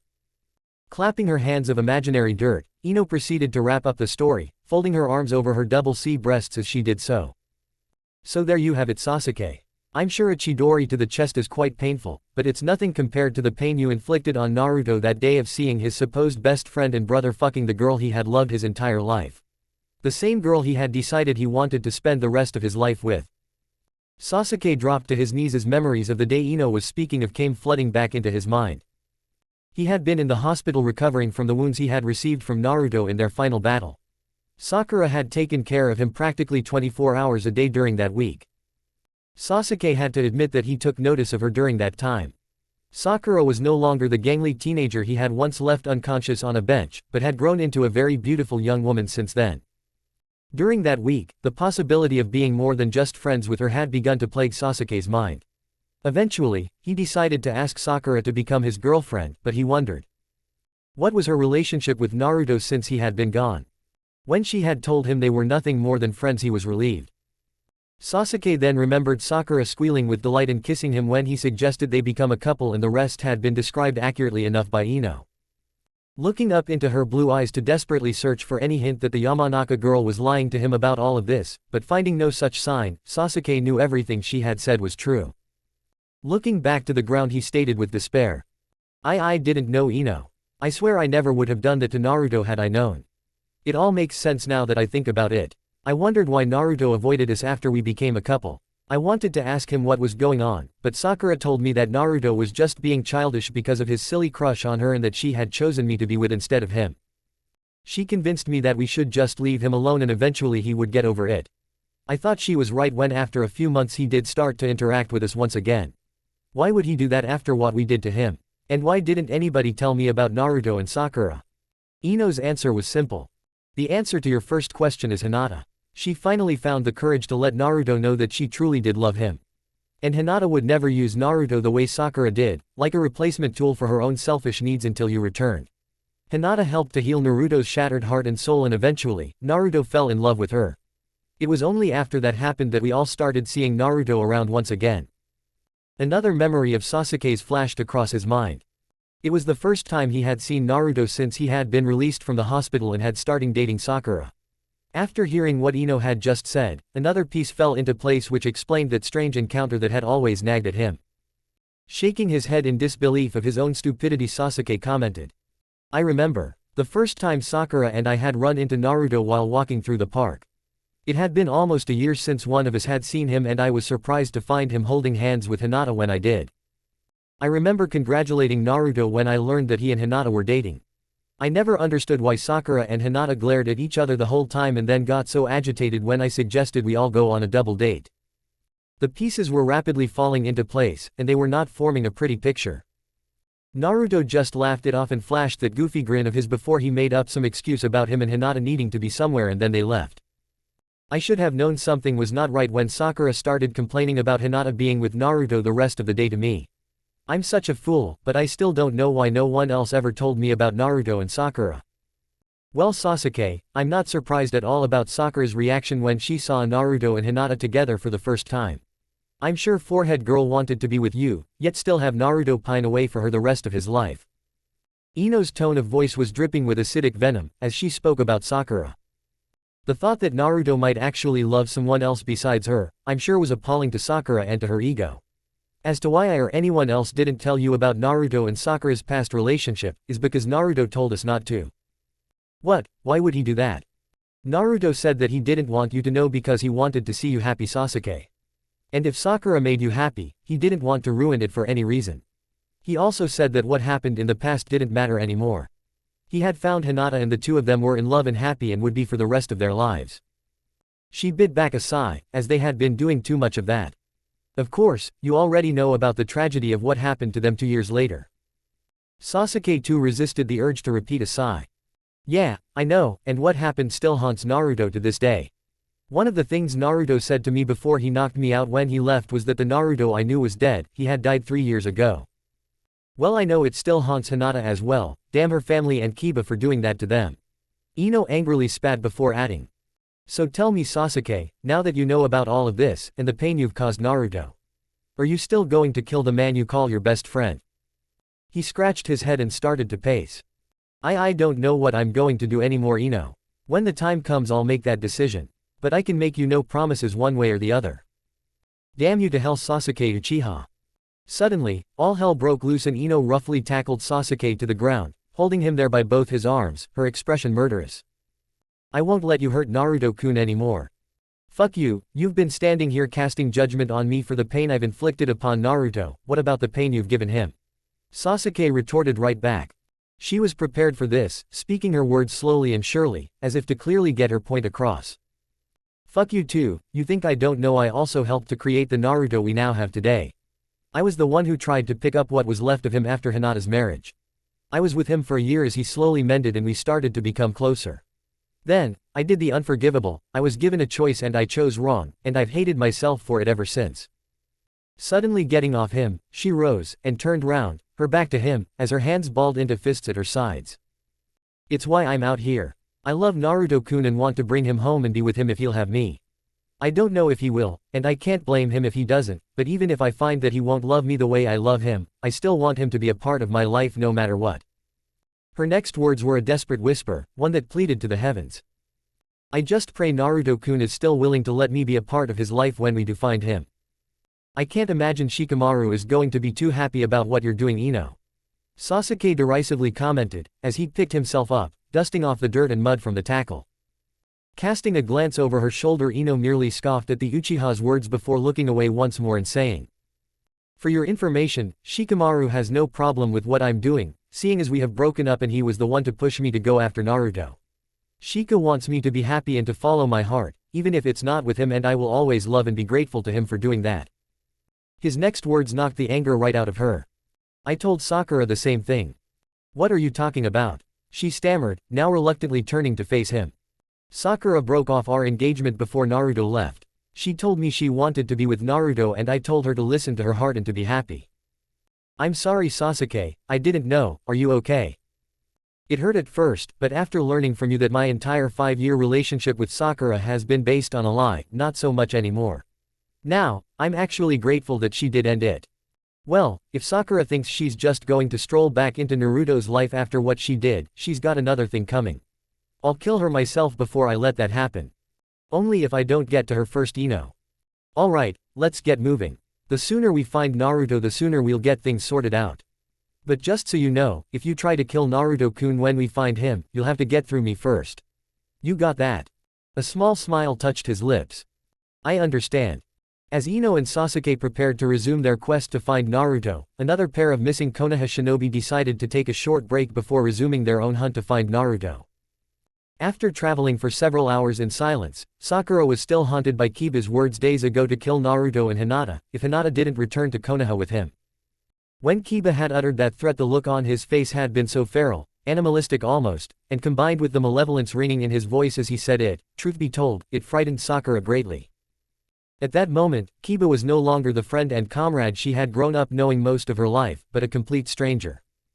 However, what confused Sakura as she watched Kiba play with Akamaru was at this moment, he spoke and acted exactly as she remembered him growing up. Deciding to take a chance and summoning up the courage to speak to the Inuzuka heir, Sakura hesitantly asked. Kiba, you didn't really mean what you said when we first met, did you?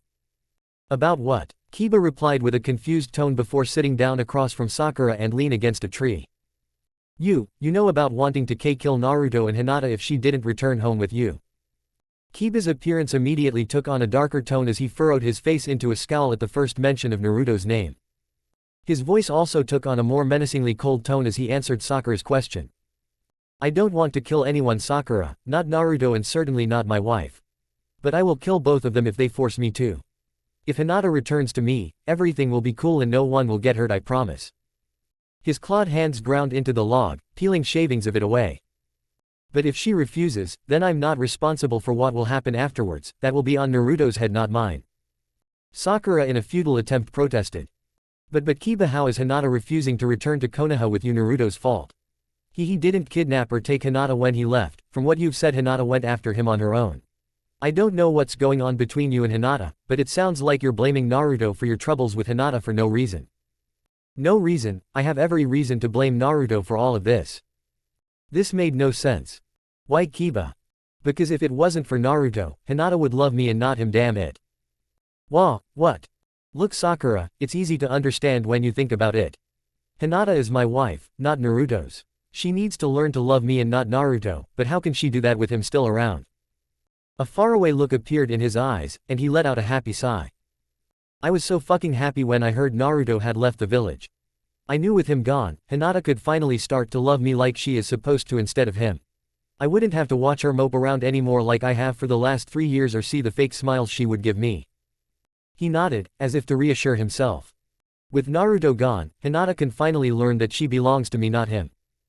Then the look came back, along with the venom.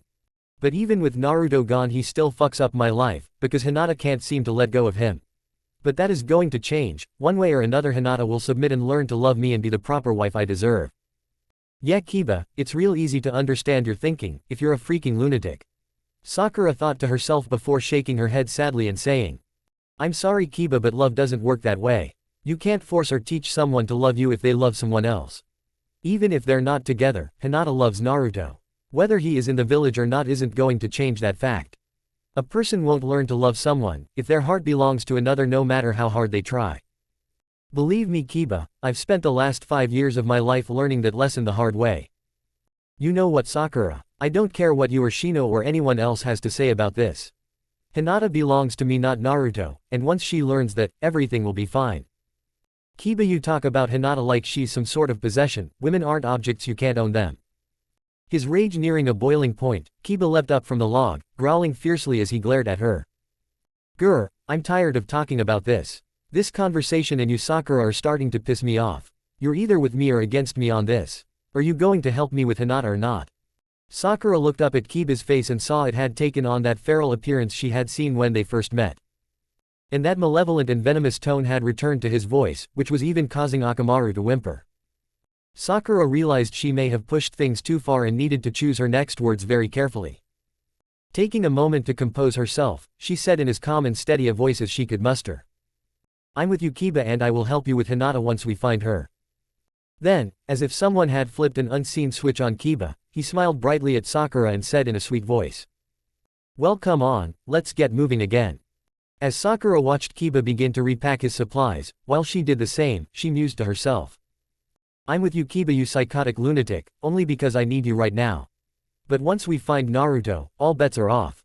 Chapter 16, Desire and Temptation. When Naruto emerged from the portal he took a look around, eyeing the terrain warily, or rather the lack of it. The portal shrank to nothingness behind him and he found himself standing atop a cliff, before peering down over it to behold a rolling black sea with waves crashing against the rocky shore casting a salty spray into his face. Behind him was but a rocky plain, nothing to be seen for miles on end. Rain poured down and thunder crashed in the pitch-black cloudy sky, followed by lightning moments later, and he looked up and closed his eyes. Naruto let the water wash away the blood-stained filth of his clothes, his hands hanging loosely at his sides, water beating off his mask and into his face, as the gore was washed away from him.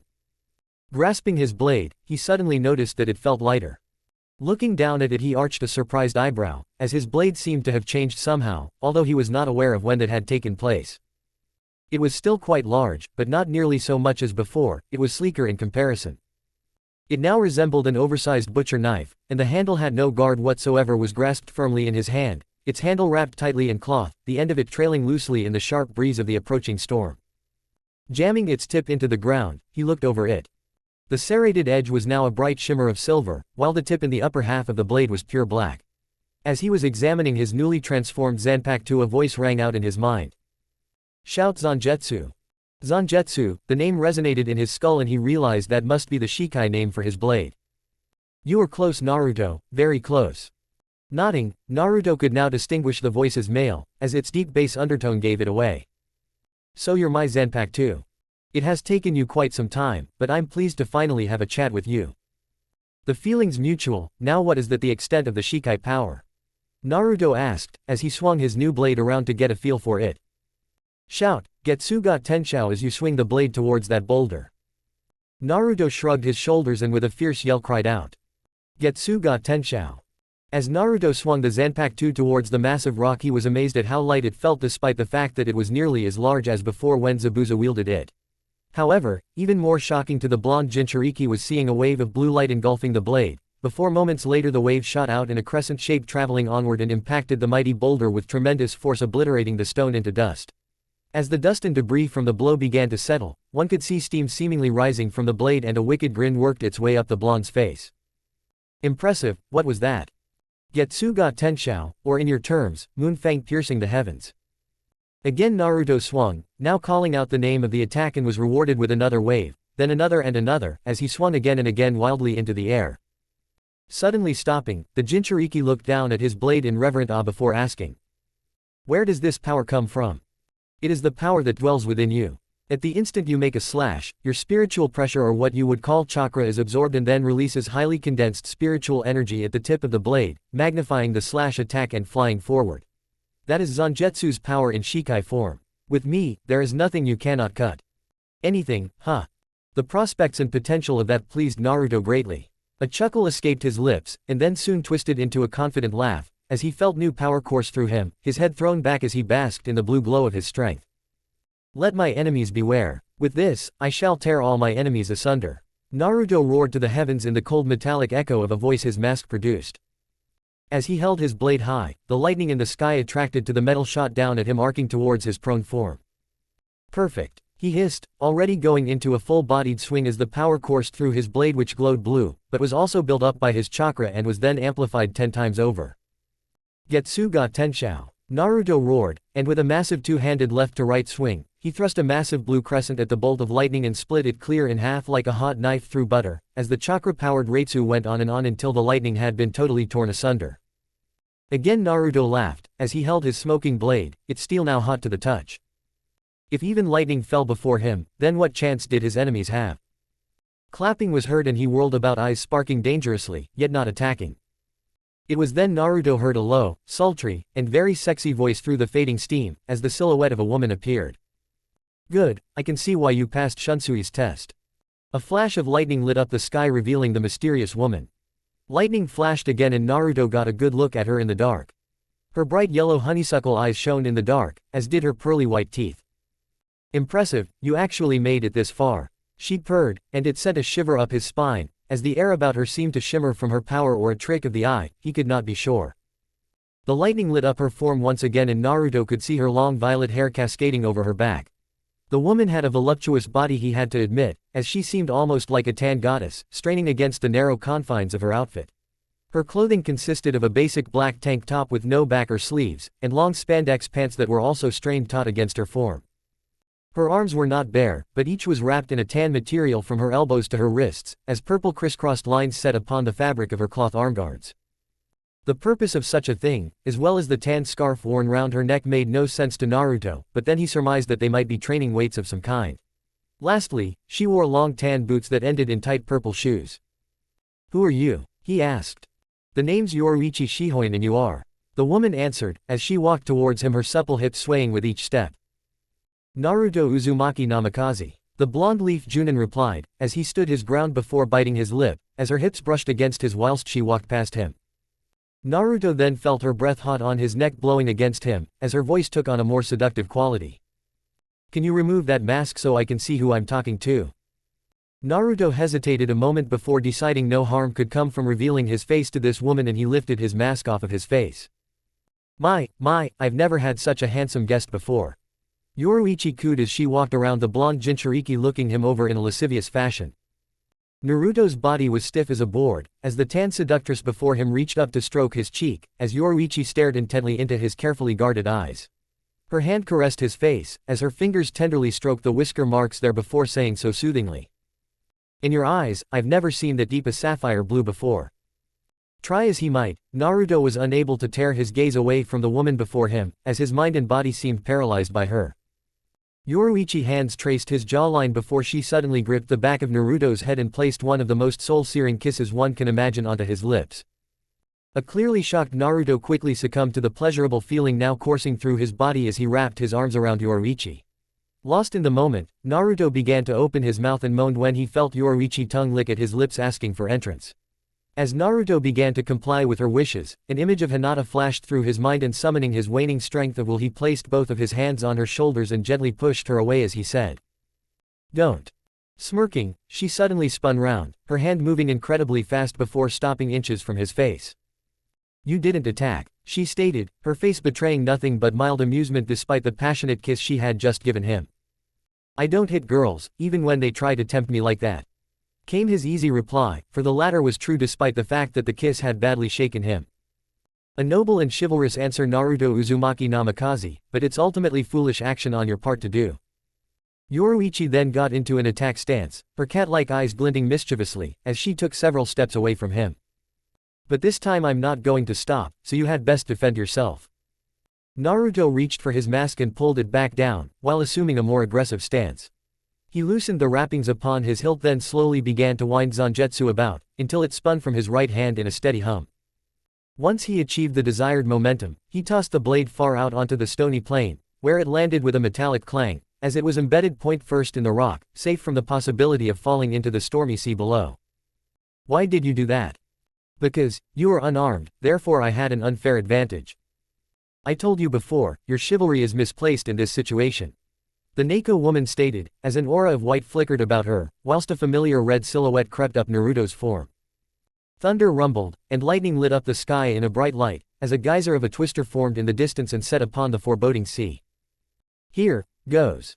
Suddenly, the thin white aura around Yoruichi exploded into a blazing white aura of energy that lashed out at anything within striking range.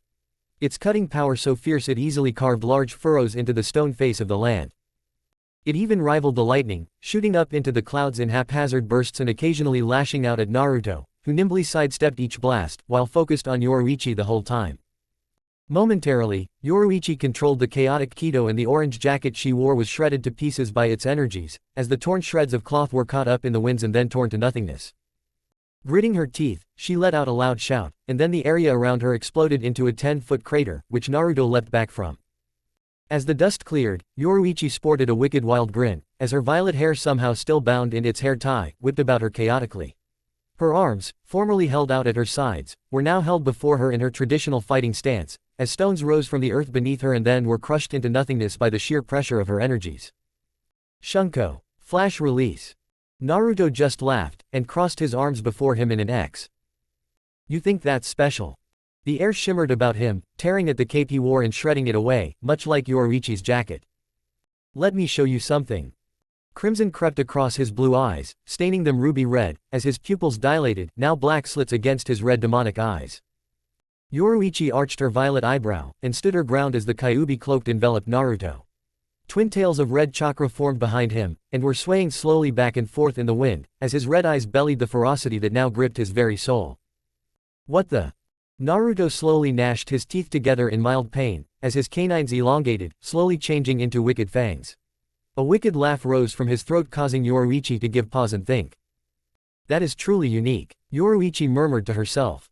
Flexing his hands, Naruto could feel his fingernails sharpening until they could no longer be called such, and were now more like deadly claws, which were more than capable ripping out a throat in a matter of moments if he chose to do so.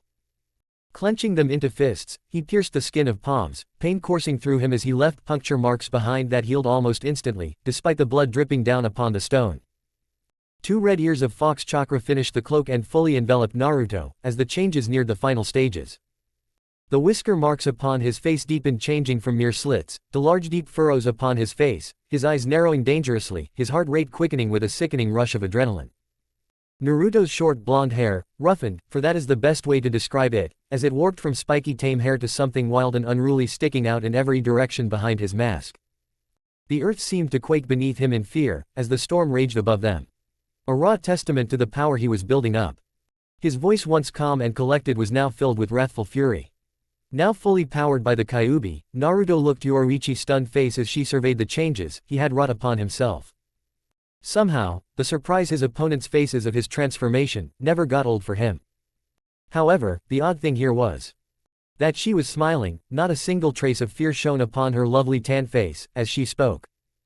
That's an unusual technique, but something tells me there's more to it than just a fancy light show.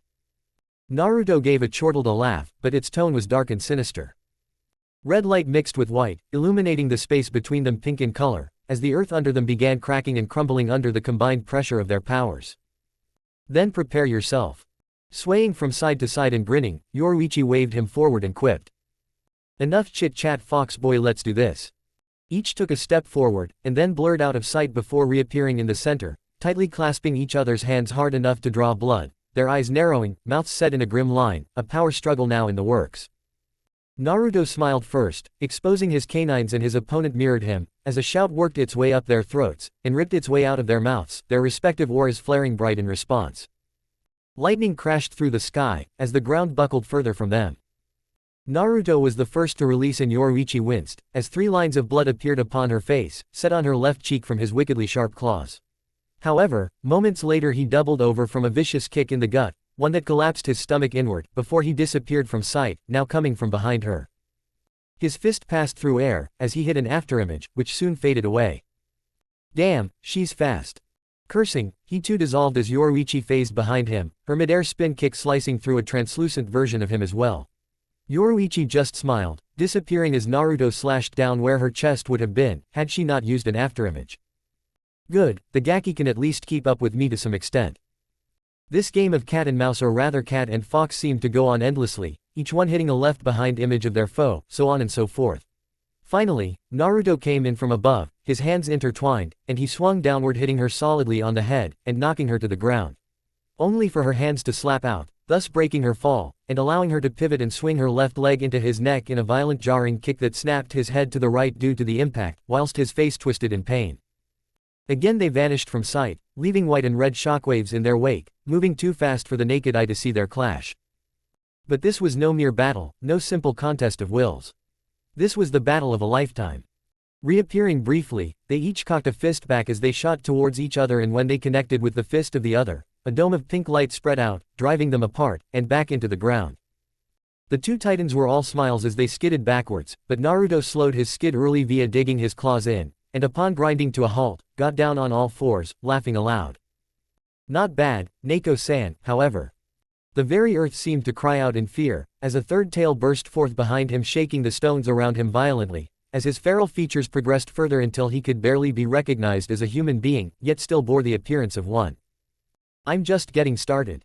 When Shunsui stepped out of the portal into Yamamoto's residence, he clearly was not expecting to encounter 2 beautiful young women who suddenly took up battle stances at his sudden appearance. And when his eyes fell onto Hinata, his breath hitched in his throat and he immediately flash-stepped in front of her. Before Hinata had time to react, she suddenly found her hand being kissed, as Shunsui kneeled before her and waxed poetically. "O radiant dark-haired beauty, there is only one happiness in life, to love and be loved. So I beseech you, my fair maiden, will you please grant me such happiness? Hinata was bewildered momentarily by this strange straw hat wearing man kneeling before her when a stern shout rang out. Shunsui, stop making such a fool of yourself and conduct yourself properly as a Gote 13 captain. Why must you always lose control in front of a girl? But Oyama, she reminds me so much of my Lisa-chan and Naneo-chan. I don't care who she reminds you of, behave yourself. Besides, that young woman's heart already belongs to the man you just recently encountered. Naruto-sama has captured your heart. Oh, what a lucky man he is to have such a beautiful treasure in his life. Thank you. Hinata nervously replied. Just who the hell are you? Yugito angrily questioned. Shunsui turned his attention to Yugito and noticed her appearance. Yugito had long, straight, blonde, hair bound with taut bandages and dark eyes. She wore a short-sleeved black and purple blouse, black pants, both of which were very torn and tattered, leaving very little to the imagination of the woman's supple body. Shunsui could also sense she held a tremendous amount of chakra within her. Just as the straw hat-wearing Gote captain was about to introduce himself, he was interrupted. His name is Shunsui Kyoraku and he is the proctor of the first trial Naruto must go through. He is also one of my very first students. Yamamoto announced. If he is here, does that mean something has happened to Naruto-kun? Hinata asked in a slightly panicked voice, while shielding Nell from Shunsui. Yugito shot a glare at Hinata when she heard the Hyuga girl use a suffix with Naruto's name before quickly looking away.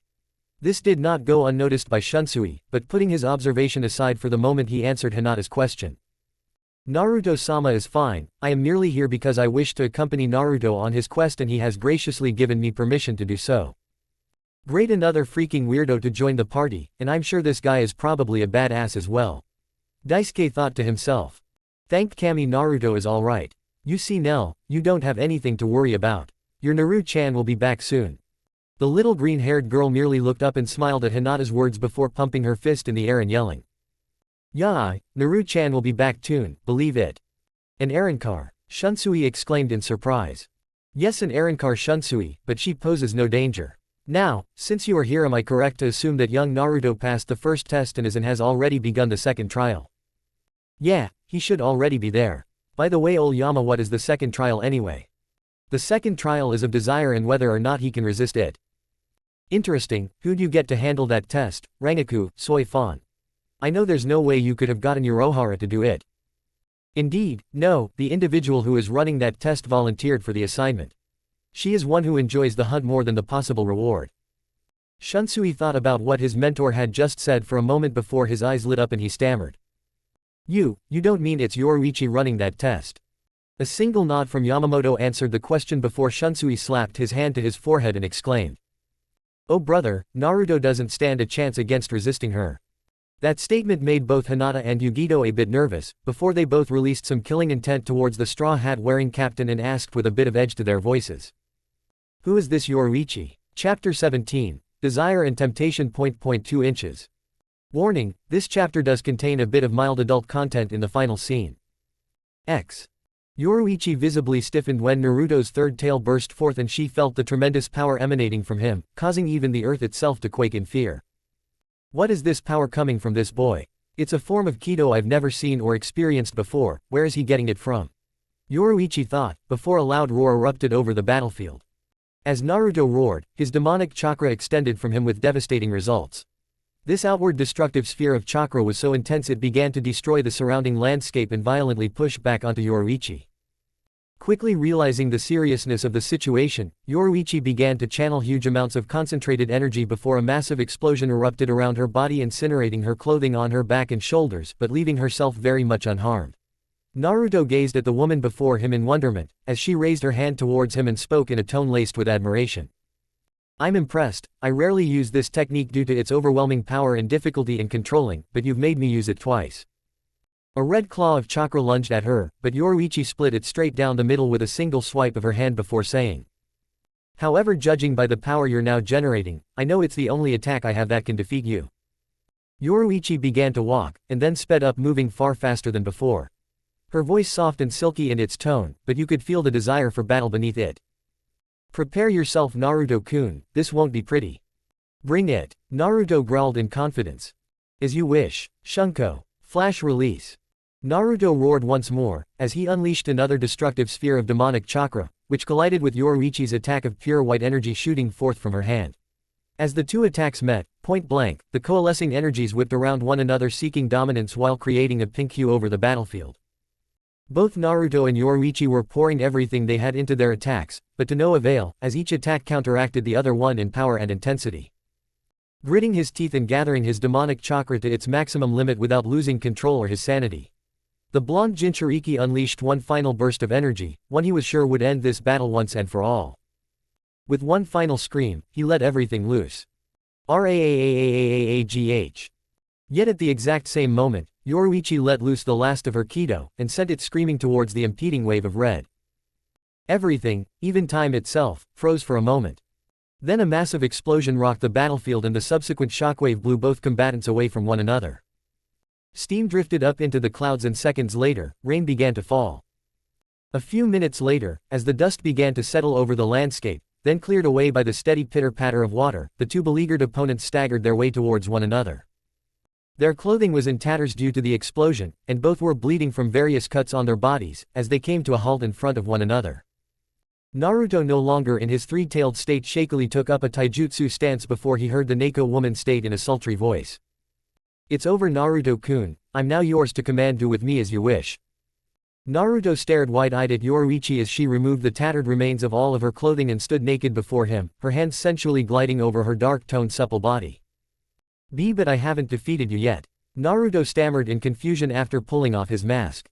Yoruichi giggled before she stepped forward and stroked Naruto's cheek with her hand, her ample naked breasts mere inches from his own bare chest, as she cooed seductively in his ear. "There's no point in continuing, you've won, I've exhausted all of my power, but if you would still like to expend some energy, I can think of more pleasurable ways to do that other than fighting."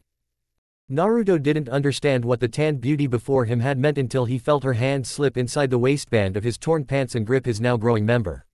Yoruichi's other hand grabbed the back of Naruto's head and pulled the stunned man into a soul-searing kiss, her tongue lashing at his own inside his mouth. Naruto's eyes glazed over before they rolled to the back of his head and he fell backwards, landing on the ground with a thud. The stress of the battle and of Yoruichi's ministrations upon his senses proving to be too much for the young Jinchuriki to handle.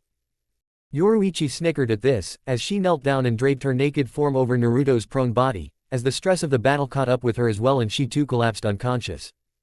Meanwhile, two of Konoha's elite Junin were making their way through a forest in search of their wayward students. Kurenai was deeply concerned about Hinata and wanted to find the young girl before Kiba did. After talking to Shino before they left, Kurenai had no doubt that violence would be the outcome if Kiba managed to reach Hinata first. She and Kakashi had pushed themselves greatly to cover as much ground as they had. The sun would be setting soon, and they needed to establish a camp somewhere. But Kurenai felt they could go a few more miles before they had to stop for the night. Looking over at Kakashi, she truly wondered how her partner on this mission never seemed to trip or lose his footing while keeping his nose buried in that damn orange book of his. Bursting through an opening in the forest, the two Junin came upon a deep chasm with a river running through it. Stopping to catch their breath, they silently pondered how to overcome this obstacle before Kakashi spoke up and said, "I believe there is town 5 to 6 miles downriver we could go to that has a ferry and cross there. Do you think, Kurenai?" Kurenai did not want to lose any time by detouring to this town and struggled to come up with another solution before her eyes fell upon a rope and wood plank bridge 200 yards from their position. Pointing to her find, Kurenai spoke up and replied, "We don't need to do that, there's a rope bridge over there. We can use it to cross and we won't lose any time."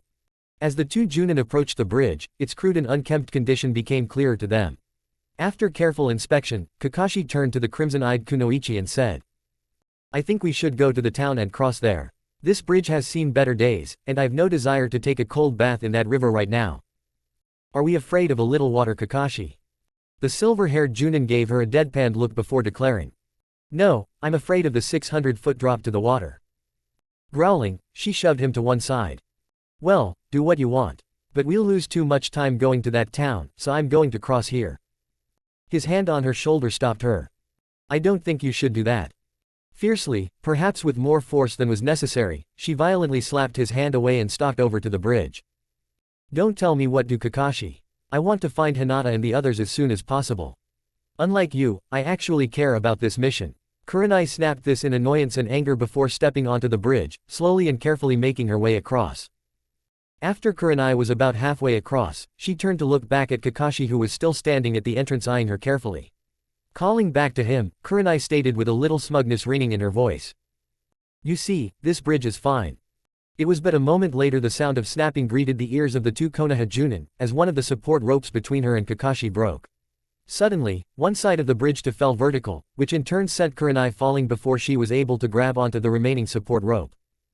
Unfortunately, this action caused Kurenai to lose her field pack and all her supplies, as she could do nothing but hang on for dear life while it all dropped into the churning water below her. As Kurenai attempted to pull herself up, she heard that same snapping sound and looked over to see that the remaining support rope was breaking, resigning herself to a choice of either being slammed into the cliff side with the bridge, or letting go of the rope she clung to and taking her chances with the river. Kurenai was just about to let go when Kakashi leapt over and encircled his arm around her waist while grabbing the remaining support rope, just as it broke. As the bridge and its two occupants swung in a downward arc towards the cliff side, Kakashi used his body to buffer Kurenai from the impact and take it all himself. Oomph! Kakashi grunted, as he slammed into the cliff side. Upon impact, Kakashi also felt a couple of stinging pops from his ribcage before a wave of pain flooded his mind, as he thought to himself. Damn, with this pain shooting through me I can't concentrate and focus enough chakra to my feet to climb up the cliff face with Kurenai. I guess I'll have to do this the hard way. Gritting his teeth, the one-eyed shinobi said to Kurenai in a choked voice. Kurenai, climb onto my back and I'll get us out of here. Hi.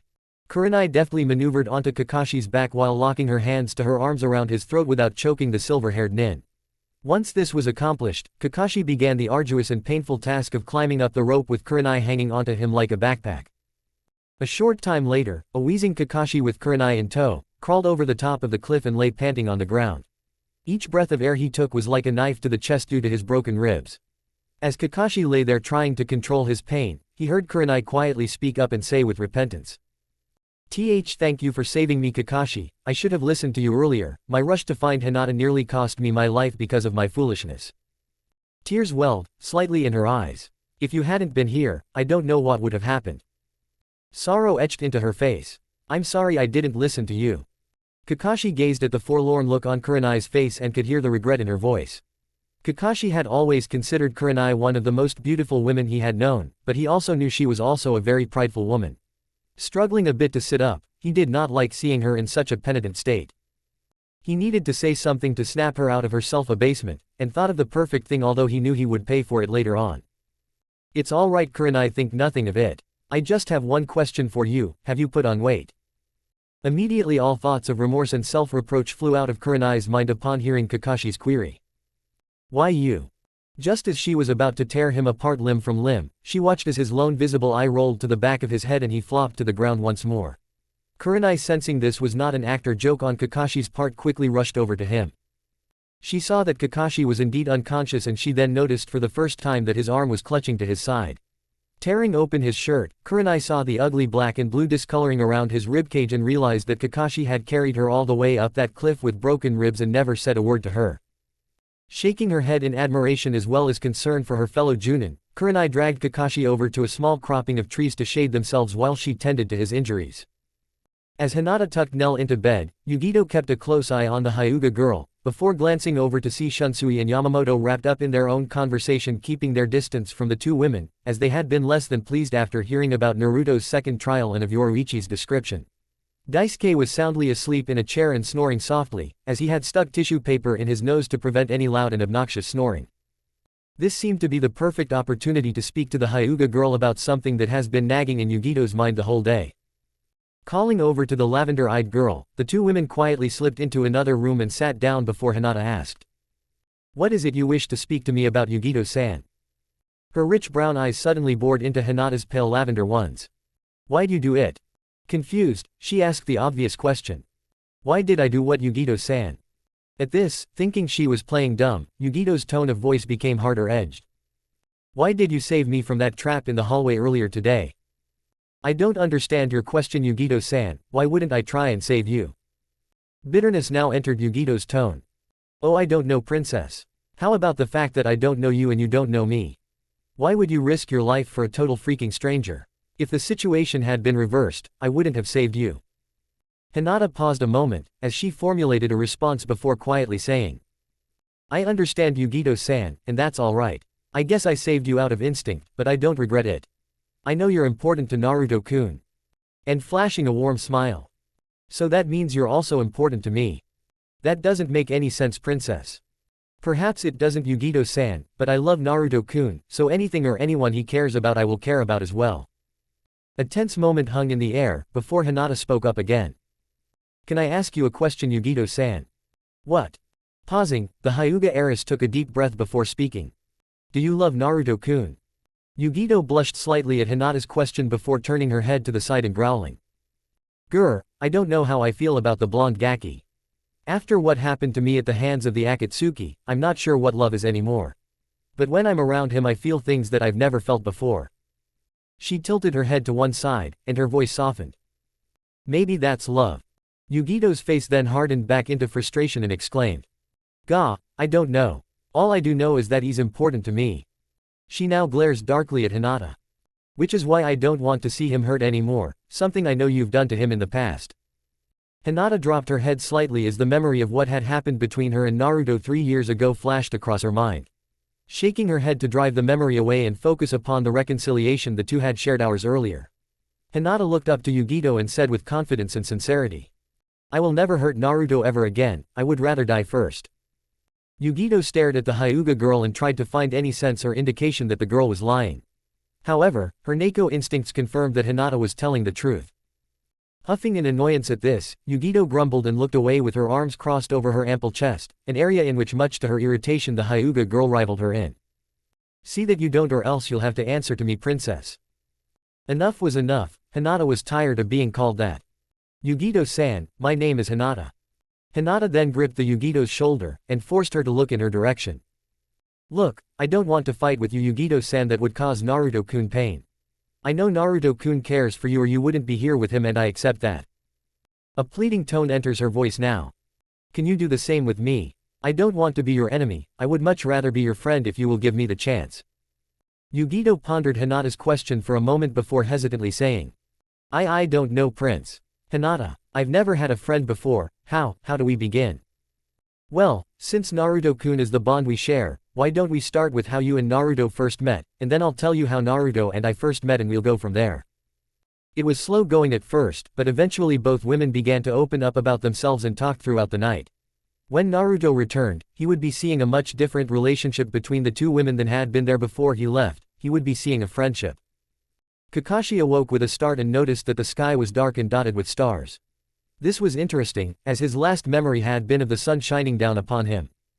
Wincing as he rose from his sleeping bag, Kakashi then took note that he was also shirtless and that he had bandages wrapped tightly around his torso and ribs.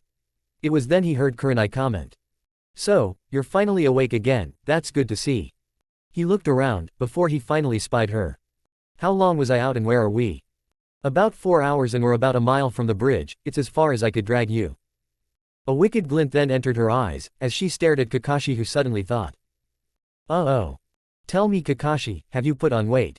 Kurenai tersely asked. Kakashi winced again at the tone of Kurenai's question before saying as contritely as he could. I'm sorry for my earlier remark, Kurenai, I didn't mean it. I just wanted you to focus on something else other than the bridge fiasco at that time. I wasn't trying to insult or hurt you. Kurenai's face softened upon hearing Kakashi's response, and a small pang of guilt tugged at her heart before saying. No, Kakashi, I'm the one who should be apologizing. You got hurt saving me from that bridge fiasco, as you call it. I'm very sorry about that. Why didn't you tell me you had broken some ribs by doing that? It must have been hell for you to breathe while climbing that rope carrying me.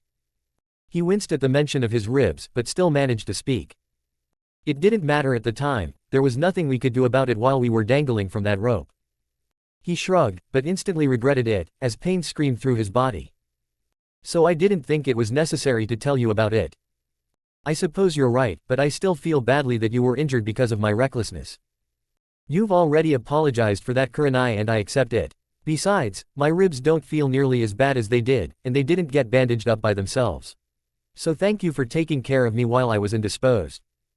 Kurenai blushed a little bit and was thankful that it was nighttime so Kakashi couldn't see it, as the memory of his well-toned chest and abs flashed across crimson-eyed woman's mind. Kurenai stammered slightly as she replied. It was nothing, Kakashi. I used a bone-mending jutsu Hinata had taught me, and if I did it correctly your ribs should be fully healed in a few days. Well, I'd say you did an excellent job, I'm not feeling near the amount of pain I was earlier. Kakashi absently commented before looking across and seeing Kurenai shivering in the moonlight. Kakashi then realized how cold it had gotten that night and said with concern. Kurenai, why don't you get some rest and warm up in your sleeping bag? You're shivering. I lost my sleeping bag and all of my supplies in the river, remember? Kakashi had forgotten about that, and taking a moment to assess their situation, he reached over and opened the flap to his sleeping bag and held it open to silently invite Kurenai to share his sleeping bag with him. Kurenai blushed even more at this action by her silver-haired comrade and said with cynicism. You must be joking, I'm not getting into that thing with you. Kakashi merely sighed at the genjutsu mistress's response before saying. It's either that or you freeze tonight. Besides, you act as though I'm doing this for some perverted reason. Aren't you? She hissed back. A hurt, prideful tone entered Kakashi's voice. Please Kurenai, I would do this for any of my shinobi comrades. Like who? She snapped back. Kakashi paused a moment to think before stating. Well, besides you, Enko-chan, Yugao-chan, Shizune-chan, Tsunade-sama, lots of people. She shot him a withering glare. Exactly, I noticed all of your examples happened to be kunoichis. His lone visible eye curved upwards into his infamous eye smile and he rolled his shoulders in a shrug. They were. I hadn't noticed. A twisted idea hit her.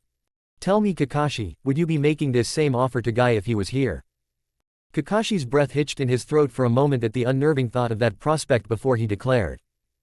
Guy has his flames of youth to keep him warm. Kurenai, you don't. Kurenai thought about this for a moment before a stiff wind blew through their encampment, causing her to shiver even more. Turning back to Kakashi, she nervously said. Oh okay, I'll accept your offer. But if you try anything funny, you won't see the morning, you got that? He raised his hands, in a placating gesture of surrender. Nothing funny, I swear, besides I'm curious about a Konoha urban myth anyway. Hesitantly, Kurenai crawled into the sleeping bag and snuggled up against Kakashi, while he tentatively wrapped his arms around her to warm her up. As she got comfortable, Kurenai thought back to Kakashi's strange comment about a Konoha urban myth and asked. Kakashi, what did you mean about being curious about a Konoha urban myth? Well Kurenai, there has been a myth floating around in the Leaf Village for a few years that if any man got into bed with the Genjutsu Ice Queen of Konoha they would be frozen instantly. Her face flushed a bright, beet red, as he went on. I must say I'm pleased to dispel that myth, as I'm very comfortable at the moment. Kakashi replied while chuckling, which earned him an elbow to his stomach, and Kurenai stating. I don't freeze the men instantly Kakashi, but you may very well find yourself frozen by the morning. Kakashi paused a moment, before he wrapped his arms a little tighter around Kurenai and replied. I'll risk it. Kurenai blushed again at this and gave a small smile before she let herself drift off to sleep. Final scene. Hours later. Naruto's eyes opened sharply and he looked about himself, as rain was plinking in his eyes at a haphazard pace. Zangetsu was now resting in his hand, and with it he felt a tad more relaxed, as he squeezed it reflexively. Yet he also felt a weight on his chest, and upon looking found Yoruichi's honeysuckle yellow eyes staring into his, while her naked body was draped over his. What the hell? Naruto exclaimed, as he scrambled out from under Yoruichi and quickly rose to his feet. The bewildered look on Naruto's face brought a wry smile to Yoruichi's face as she felt victory would soon be hers, before she began to bewitchingly crawl on all fours towards the young man who seemed to be mesmerized by her movements. Upon reaching her sexual prey, Yoruichi rose up onto her toes a little to brush her lips against his in a slow lingering movement that caused their lips to latch onto each other. Yoruichi's lips tasted like sweet honey to Naruto, and he heard the Neko woman whimper in pleasure, as she happily accepted his warm tongue, as it began to battle with her own. Their tongues snaked around with one another inside her mouth, both of them fighting for control. Sighing as she gave in and let Naruto take full control, Yoruichi melted into the kiss and to him, molding her body against his perfect one, as she allowed him to dominate her. Yoruichi's hand began to caress Naruto's six-pack stomach, his ribs and finally his nipples, the other hand grabbing his well-toned ass and giving it a squeeze. Naruto moaned loudly at this action, as the Kyuubi shouted in his mind. Take this woman now, Kit. Naruto's eyes flared red, and before spinning Yoruichi around and pulling her back into his chest, while at the same loosening his torn pants and stepping out of them. Reaching around with both hands to grab and fondle Yoruichi's ample breasts, Naruto's tongue slid along her ear and he growled with desire. You really want this, you sexy minx? Ah, Yoruichi shrieked, as he tugged her earlobe into his mouth, sucking on it harshly, scraping over it with his teeth. I, was all Yoruichi could stammer in pleasure, when Naruto began dragging his tongue down and around the nape of her neck. Naruto could taste the soft and alluring fragrance of her skin mixed with the small beads of sweat that were forming from her need and of his proximity to her, as he bit down on the nape of her neck. Yoruichi moaned loudly and she ground her hips back against him, before her eyes grew wide, as she felt Naruto's member sliding along the folds of her pussy. In desperation to feel Naruto inside of her, the Neko woman whimpered. Please Naruto-kun. Please, what, my little minx. Naruto coolly replied, as he felt Yoruichi pushing back against him in frantic need, gasping at the feel of his hardness sliding back and forth between her moistening folds. Please take me now. Yoruichi cried out. Naruto laughed and continued to teasingly stroke her, resting his head against her shoulder so that he could nibble on her neck, while he reached down, line himself up at her entrance and finally give Yoruichi what she desired. However, just as he was about thrust deep inside her, an image of Hinata flashed across his mind as before, and he remembered her words prior to the start of these trials. Just know that I will always love you no matter what, that I will always be here for you. Then, mustering up all the strength he could, Naruto roared in frustration as he pushed Yoruichi away from him. No. Yoruichi was stunned by this, as turned around to see Naruto putting his pants back on as he growled out with conviction. No, I will not betray Hinata like this. Although frustrated, Yoruichi couldn't help but be amazed that Naruto had resisted her, and taking a deep breath to try and calm herself down said. Congratulations Naruto-kun, now you've truly won and passed the second trial. What do you mean? I thought you said I had already won. Behind Yoruichi, the sun began to shine, peeking out from behind the gray clouds and illuminating her naked form. And for a moment Naruto had wondered where he had found the strength to turn away such an exquisite beauty, when he heard her answer. Well, that was a bit of a fib on my account. You see, this test was not of combat, but rather your ability to resist desire and temptation, which aggravatingly enough you just did. Just barely. Naruto grumbled in shame to himself. Don't beat yourself up Naruto-kun. The amount of pheromones I've been giving off since we began our little dance yesterday is immense. Quite frankly, I expected you to throw me down and take me the moment I surrendered to you. I don't know who this Hinata is, but she's definitely got a power over you to resist me, Yoruichi stated with a little annoyance and frustration in her voice. Naruto was about to say something when a familiar hum echoes in his ears, as the dimensional rift opened behind Yoruichi. Well, come on, it's time for us to go. Go where? He grumbles, as he rises to his feet, his Zanpakuto shimmering in the morning light. She winks and steps 1 foot through. Where do you think? Back to old man Yamamoto's. Naruto's eyes suddenly grow wide with alarm, as he realizes Yoruichi is still naked, and he shouted out in a panic. You're still naked, don't you want to put on some clothes first? I'll just get some on the other side. Yoruichi calmly replied, before grabbing Naruto's hand and yanking him into the portal. Chapter 18, Naruto's uncomfortable return. 1 minute all was silent. Then, like a clap of thunder, it screamed into existence. Everyone was suddenly jolted out of their slumber, when a portal began forming inside Yamamoto's domicile, screeching and howling into the night. The head captain and commander of the Gote 13 continued sipping his tea, as if this miniature hurricane were nothing, unable to see, but his sixth sense could tell that there was a drastic change in the air, and commented. It seems that young Naruto has passed his second trial.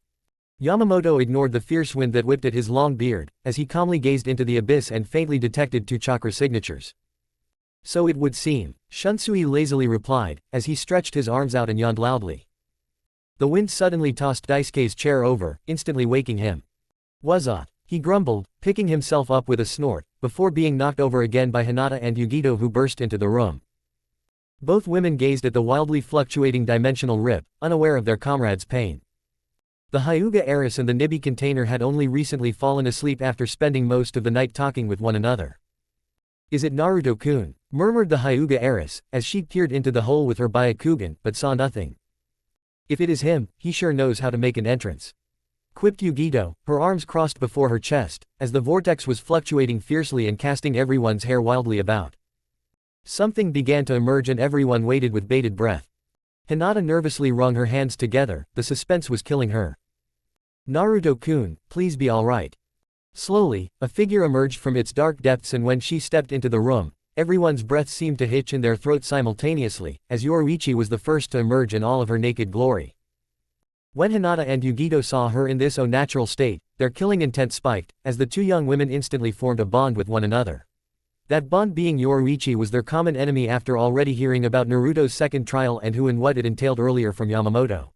Therefore, upon the entrance of the gorgeous goddess, Yoruichi was promptly greeted by two vicious glares and massive combined killer intent, as they both Hinata and Yugito took up battle stances.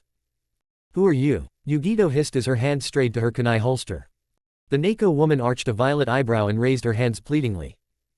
"Easy girls, I don't bite, well not always." Yoruichi suddenly noticed Shunsui and greeted her old friend. "It's been a while, hasn't it, Shun-kun?"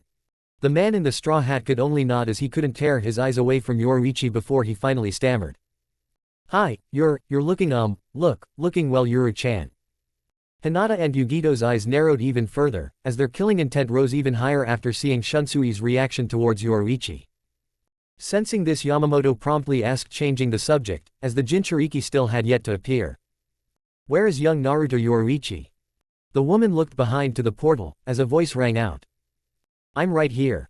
Seconds later, Naruto emerged behind the tanned beauty, sliding out of the shimmering black liquid wearing only zanjetsu strapped to his back and the tattered remnants of his pants.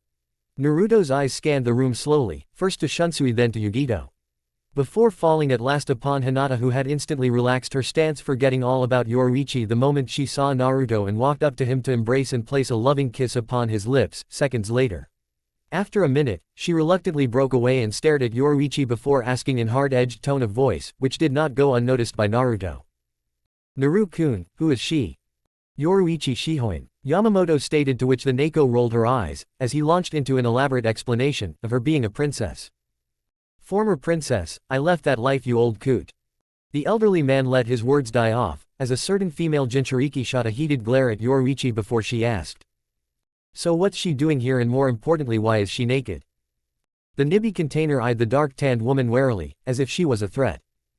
"Easy, Yugito-chan, Yoruichi is going to accompany us, and the reason she is naked is well, we kind of destroyed our clothing during the trial, but she could at least put something on now." Naruto hesitantly stated and silently prayed that he would not have to further elaborate to Hinata and Yugito about his trial and what had almost transpired.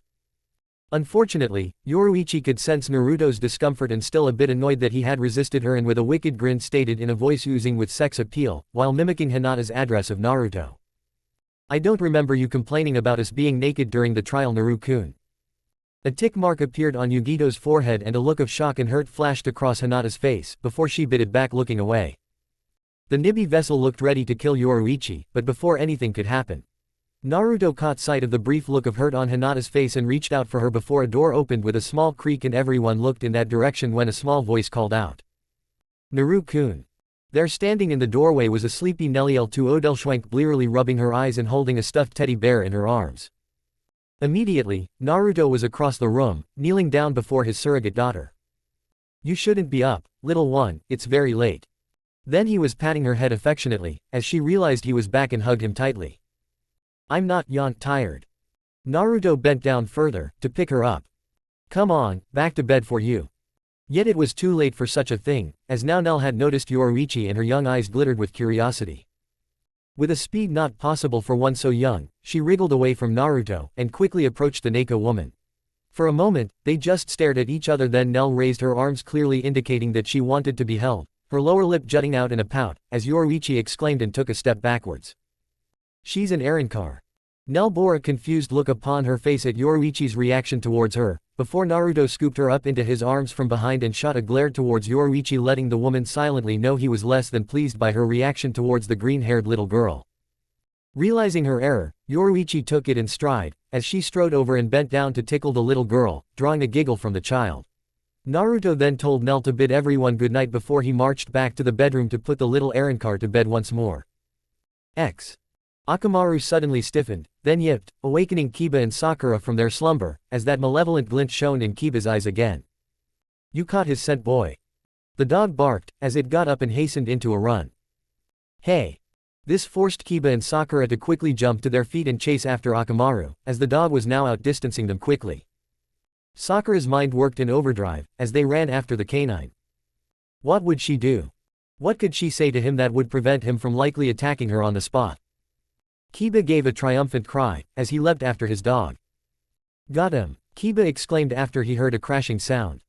However, when the Junin rounded the bend, Kiba's canine familiar partner had fallen into a deep camouflaged pit of which he could not escape, causing the canine to whimper piteously. On the ground lay one of Naruto's shirts, the source of his scent. Kiba growled, and shredded the fabric to pieces with his clawed hands. What the hell is a trap doing way out here? Ino smirked, as she withdrew from Akamaru and back into her body, which had been held by Sasuke lest she fall back out of the tree, as the blonde kunoichi thought to herself. That'll slow you down. The Uchiha released the blonde promptly, and hefted a smoke bomb in one hand. With a sharp twist of his wrist, he lobbed the smoke bomb and it exploded between Sakura and Kiba, billowing purple smoke out around them, their coughs heard from the cloud. And this'll give us a lead. Sasuke and Ino hit the ground running, and passed through the cloud of smoke, each landing a rather brutal blow across Kiba and Sakura, knocking them unconscious, thus buying the two Anbu time to get away, and when the smoke had dissipated, they were out of sight, leaving Kiba and Sakura none the wiser. As they sprang through the trees, Sasuke took note that Ino was silent before a question popped into his mind and he asked, "Hey, why did you have one of Naruto's shirts with you?" A glare gave him his answer. "Why do you think?" Ino snapped, before her mind drifted away to a remorseful memory. Flashback, 2.5 years ago. "You're not alone, you know." Naruto suddenly erupted into a harsh laughter, causing Ino to cringe slightly, as he replied.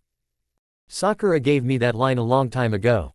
Ino's eyes narrowed at the mention of Sakura's name, and Naruto realized he needed to change the subject and said, "Shouldn't you be tending to your flower shop?" A bouquet of red roses was suddenly shoved into his arms and he did a double take, as he saw the 3 words attached to the card. You're kidding me," Naruto stammered in a hesitant tone of voice. "No, Naruto-kun, I'm not. I love you." Naruto's face took on an ashen appearance, as he tried to come to grips with what Ino had just declared. After a few minutes of muted silence, Ino couldn't take it anymore. Pleadingly, she spoke. "Please say something." Naruto looked over to the beautiful blonde kunoichi and hesitantly stammered. I don't know what to say, Ino. I've had 2 other people say that to me, and both times I got my heart crushed in return. You've been a good friend to me since the wedding." Naruto shook his head to clear himself of the memory. I don't think I could have survived these past 6 months without you. I admit I've grown close to you, Ino, quite fond of you actually." Noticing how close he had gotten, he took a step back before apprehensively saying, "But I don't want to jeopardize our friendship by seeking something more, no matter how much I might want to, Ino." Tears welled in her eyes and her lower lip trembled. "But why? I want us to be more than friends, and it sounds like you would like that too." Because Ino, I'm afraid if I allow myself to love you and something was to happen to us." He stamped a foot, shaking his head rapidly. "I don't think I can take that kind of pain anymore, Ino. Please, Naruto-kun, I know you're scared of loving someone because of what's happened to you in the past, I understand that." Naruto backed up as she stepped forward. "But please give me a chance to show you that I can be the one you can love and that I can love you back, like I already do." As Naruto listened to the soft, caring plea of his friend, his mind was in turmoil about what to say or do. It didn't help when Ino crawled into his lap while he was thinking, while resting her arms on his shoulders. It was then Naruto looked up and truly took in the appearance of the young blonde goddess before him. Ino was wearing smooth black leather tank top which hugged her upper torso tightly, but was also short enough to show her lean and bare midriff. The lower half of Ino's voluptuous body was encased in tight black jeans that seemed to be painted upon her. The clothes revealed all of Ino's sultry curves, giving her a look of sensuous beauty, as they contrasted with her flawless alabaster skin. Naruto couldn't help but blush at the amount of cleavage she was showing by moving so close to him. His back now leaned against the tree, her breath hot on his face. Naruto looked deep into Ino's eyes before softly asking, "Do you mean it, Ino-chan? Do you really love me?" "I meant every word, Naruto-kun, and I promise I'll never hurt you," she whispered before closing the gap and claiming him with her long-awaited lips. A gust of wind blew wildly as their kiss deepened, as his tongue sharply slid through her willingly parted mouth. Their tongues encircled each other, a throaty moan escaping both blondes. Ino's arms wrapped tightly around his neck, as she threw her leg over his lap and straddled him while pressing her chest and body firmly against him. Naruto snaked his arms around her waist and pulled her tightly, encasing her to him. Ino could feel the love surging through them, feelings that had been bottled up by both of them for so long now being released. It was pure bliss, and she couldn't recall a time when she was this happy. End flashback. Or now a time when she was so miserable. Ino remembered when she broke things off with Naruto 6 months later. The look that spread across his face was the same blank expression she had seen when he had opened that hospital door to Sasuke's room. Ino remembered how she began trying to explain to Naruto why she was breaking up with him when Shikamaru came by. Naruto had noticed the nervous glance the Nara heir and Ino shared with one another. But before she could say another word, Naruto took Ino's hand, put it into Shikamaru's. A brief flicker of pain flashed through his eyes, but then he was walking away into the night in deathly silence, as if that look of betrayal had never even been there. Ino had done the one thing she promised him she would never do. Would he ever forgive her, for doing what she swore she would never do to him? She could only hope. But, what if he still hates me? Silence reigned throughout the rest of the night. Naruto breathed out a hearty sigh, as Nell's eyes finally drifted shut. She seems like a good girl, Naruto-kun, Yoruichi remarked, having entered the room a few minutes earlier, watching them, as the blonde Jinchuriki looked down lovingly at his dozing surrogate daughter. He nodded an affirmative, as he tenderly ran a hand through the child's hair before commenting. An impulsive one as well, she reminds me of myself, when I was that age. I'm sorry about my reaction towards her earlier, but you have to understand that the prior encounters between a Shinigami and an Arankar have been difficult, shall we say, in the past.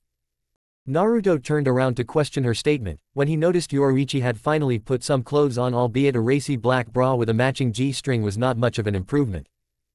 I don't trust you, you know that. The tan goddess allowed her lower lip to tremble in a mild pout, as she rounded the bed and stood before him. Naruto stood up before the woman in front of him and was about to say something when again her lips captured his, but this time Naruto pushed her away and enjoyed the look of shock upon her face before sternly saying, Look, I don't know what's going on in that devious mind of yours, but let me explain something to you. Up until a few days ago, I had sworn off the notion of giving or receiving love from anyone for the last 2 years. But something changed a few days ago, Yoruichi asked. Again he looked down at the little green-haired girl sleeping and said, Yes, that little girl lying before you and the 2 women you met earlier has got me questioning that notion. Naruto then glared harshly at Yoruichi before stating in a strict tone of voice. And although I'm still trying to come to terms with my feelings for them, I do know that they're precious to me. I won't do anything that will hurt them in any way. So don't think you can bat an eyelash, while snaking your tongue down my throat, and I'll fall madly in love with you and forget about them. Do you understand what I'm saying? Yoruichi nodded. I understand, Naruto-kun, your love is something I'll have to earn. And if it comes to it. Instead of kissing him, she gave him a big hug. This time he did not shove her, stunned instead. Then I don't mind sharing you either, Yoruichi stated with a sexy smirk, before releasing him, leaning down to kiss Nell on the forehead. Only then did Yoruichi make her way to leave the bedroom, her hips swaying seductively as she walked. However, before she left, the Neko woman turned around and said, Get some rest, Naruto-kun, Captain Yamamoto and the rest of us will tell you all about the Shinigami and Arankar war in the morning. Naruto merely sat down by his sleeping daughter and leaned forward while putting his face in his hands in resignation. And began to wonder how in the span of a few days he had gained a daughter and 3 women all vying for his love and affection. Something he had willingly chosen to give up long ago. Heaving a sigh and resigning himself to the fact that he wasn't going to sort out his feelings about anything or anyone tonight, Naruto lay on his side next to Nell and placed a protective and loving arm across the sleeping girl to keep her close, as he drifted off into what he hoped would be a peaceful slumber. Chapter 18, The Shinigami Arankar War revealed. When Naruto awoke the next morning, he found Nell was no longer with him. Slowly rising from the bed to investigate, he walked out into the main room of Yamamoto's residence. Upon entering the room he saw Hinata get up from a table where the former head captain was seated along with Shunsui, Yoruichi, and Yugito. Naruto watched as Hinata went to gather up Nell, who was playing with some toys in the corner of the room. Calling out to the Hyuga girl, Naruto was taken aback by the look of deep hurt that flashed across Hinata's face when their eyes met. Without saying a word, Hinata bent down to pick Nell and the 2 of them exited the room in silence.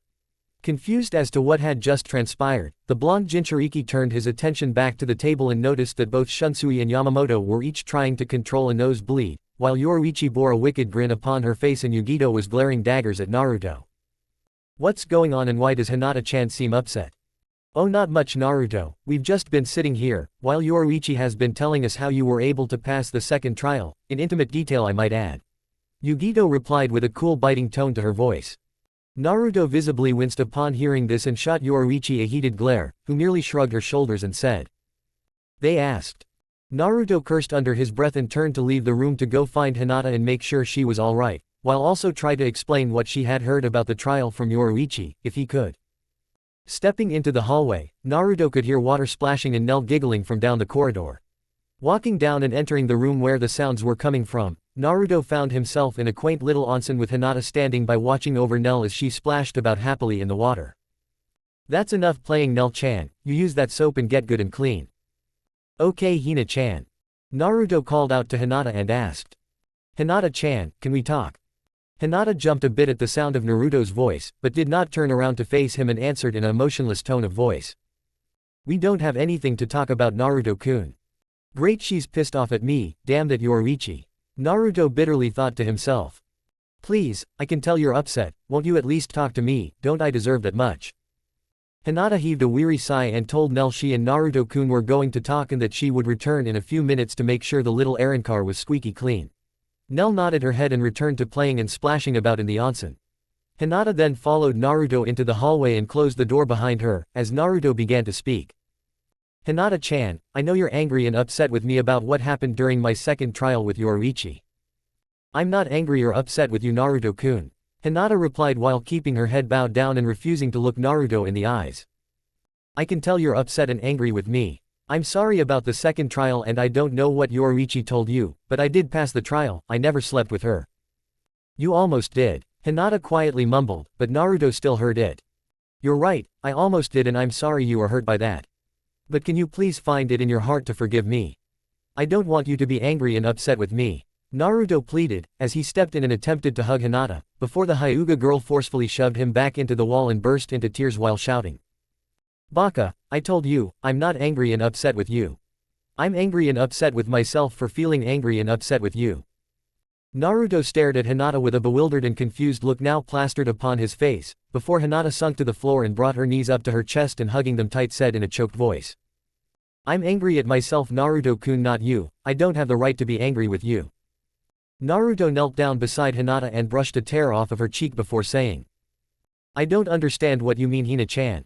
I mean, what right to have to be angry with you about what almost happened with Yoruichi during your trial, not after what I did to you 3 years ago by marrying Kiba." Hinata choked back a small sob before she continued. "Even if you had slept with Yoruichi, I still wouldn't have any right to be upset or jealous about it, and I'm angry at myself for feeling that way. The last time I felt this way is when Ino told me of her feelings for you 2.5 years ago and asked if it was okay with me for her to pursue a relationship with you.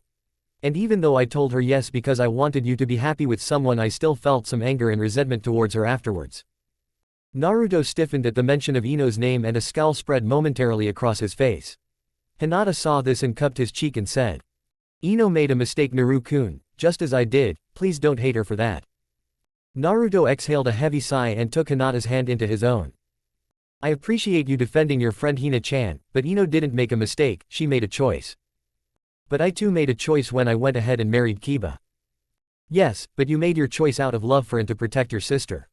Ino was not burdened by such a self-sacrificing dilemma as you were." Hinata remained silent, as she didn't know what to say to Naruto with regards to her friend. The Hyuga girl's own relationship with Naruto had only been renewed a few days ago and the two of them were still trying to figure out the outcome of that between themselves. As Naruto rose to his feet bringing Hinata up with him, she heard him say. "Don't beat yourself about feeling upset or jealous about my trial in Yoruichi. In a way, it shows me that you do care about me." "I do, Naru-kun, very much," Hinata replied, as Naruto hugged her. "Well, we had better go check on Nell-chan and make sure she is staying out of trouble." Hinata nodded her head in response and they both opened the door to the onsen and looked to the pool, but didn't see the little green-haired Arankar anywhere. Growing concerned they called out for her, at which point they heard Nell answer them from above and looked up with fright at what they saw. Nell had somehow managed to climb up 20 feet to the main support beam of the roof above the onsen and they heard her giggle with glee. "Hina-chan, Naru-kun, watch me do a cannonball." Nell then jumped off the beam causing Hinata to shriek and Naruto to instantly Horaishin into the water and catch the little Arankar. "Ah, why did you have go and do that, I was having though much fun." Nell complained in disappointment to her surrogate father. Naruto could only groan in response and wonder to himself why Kami had chosen such a wild child for him to protect. A little while later, after drying off and sending a pouting Nell to a room for an undeserved timeout as far as she was concerned for just trying to have some fun, Naruto and Hinata rejoined the others in the main room as Yamamoto was about to tell the tale of the Shinigami and Arankars to them. "Listen well, young mortals, my full name is Genryusai Shigekuni Yamamoto and seated next to me are Shunsui Kyoraku and Yoruichi Shihoin. We are what you refer to in this world as Shinigami or Soul Reapers. We govern the flow of souls between the human world and the afterlife, or I should say we did. What do you mean you did? Naruto asked in curiosity. Where did the souls go after they left the human world? Hinata openly questioned. So you guys are death gods? Yugito inquired in disbelief. Old man Yama, why don't you let me explain everything to them? You tend to get a little long-winded and we don't have all day. Shunsui stated to his former sensei. HMPH, long-winded indeed. Very well Shunsui, you may take over. Thank you, now I'll answer Yugito-chan's question first. Yes, we were what you would call death gods. Now as to Hinata-chan's question, the souls we ferried from the human world went to a place we call the Soul Society, where they lived in peace until they are reincarnated back into the human world. Naruto, your question will be answered at the end of my tale. Now if no one interrupts with any more questions until I'm through, I'll give you a quick rundown of everything. Naruto, Hinata, and Yugito nodded their heads in agreement, as Shunsui began. Now, Oyama here founded the Shino Academy, which trained the Shinigamis about 1,700 years ago and personally instructed myself and my best friend Jashiro Yukitaki, as his first students to become captains in the Gote 13 of the Soul Society. He founded the Gote 13 and became its captain commander. Now the Gote 13's main duty was to defend the capital city of the Soul Society, the Seraiti, and the adjoining 320 districts of the Rukongai. In addition to these duties, Shinigami also had to deal with the business of being assigned to the human world and guiding those deserving souls to the Soul Society. However, our most important duty when assigned to the human world is to protect those deserving souls from hollows. Shunsui paused to take a deep breath before continuing on. Hollows are a race of creatures which are born from human souls who, for various reasons, do not cross over to Soul Society after their death and stay in the human world for too long. They are corrupt spirits with supernatural powers that devour the souls of both living and deceased humans. This all functioned without much incident for over 1700 years, until the Soul Society and the Gote 13 were betrayed by some of their own. Instantly, a grim look spread across the faces of the three former Gote 13 captains, before Shunsui continued on. Sosuke Aizen was a former captain of the 5th Division in the Gote 13. He orchestrated along with his followers two other Gote 13 captains Jin Ichimaru and Kanami Tusen to destroy the Soul Society by escaping to Hueco Mundo, the dimension where hollows and Arankar reside. It lies in between the world of the living and the Soul Society, but can cross over to the human world and Soul Society. Naruto's head snapped to attention upon hearing the word Arankar, as his thoughts turned to Nell. The blonde Jinchuriki wanted to stop Shunsui right there and ask some questions, but decided to wait and listen some more to the tale being spoken. Before escaping to Hueco Mundo, Aizen had managed to steal the Hogyoku, which had been developed by another captain in the Gote 13 Kazuki Urahara. The Hogyoku is a device that possesses the ability to transform a Shinigami into a perfect hollow Shinigami hybrid. It also possessed the ability to evolve certain hollows into Arankars, which Aizen waged war with against the Soul Society by using an army of Arankar he had created. That little girl in the other room, Naruto, is one of the first and most powerful Arankar Aizen created after arriving in Hueco Mundo. Wait a minute, are you trying to tell me Nell-chan is one of this Aizen guy's soldiers and you all fought against her? That's bullshit, she just seems like a little girl to me. Naruto exclaimed, as he could no longer hold his tongue. No Naruto, Nell didn't fight in the Shinigami Arankar war. I don't know what or why, but something happened to her and she was cast out of the Arankar army before the war began. Please Naru-kun, let Shunsui-san finish like we promised before we ask any questions. Hinata softly asked, in an attempt to calm Naruto down. Naruto grumbled a bit in annoyance before he nodded his head to Shunsui. There's really not much more to the story. The Shinigami Arankar war began and there were heavy casualties on both sides. Finally, in a climatic showdown, the remaining Shinigami and Arankar, both sides released all of their powers simultaneously at one another and ended the war in one fell swoop. Shunsui then sat back down at the table and after a couple of minutes of silence, Naruto realized that had been the end of the story and asked in confusion. I don't understand, if you guys won the war, then why aren't you living at the Soul Society instead of down here in the human world? I never said we won the war, Naruto. So it was the Arankar who won? Hinata asked in equal bewilderment. I never said that either. Then just what are you saying, when did this damn war take place anyhow? Yugito growled out in frustration. The Shinigami Arankar war took place 400 years, in the future. Yamamoto calmly answered, before taking another sip of tea. What? Naruto, Hinata, and Yugito said in unison. It's true, the war won't happen for another 400 some odd years.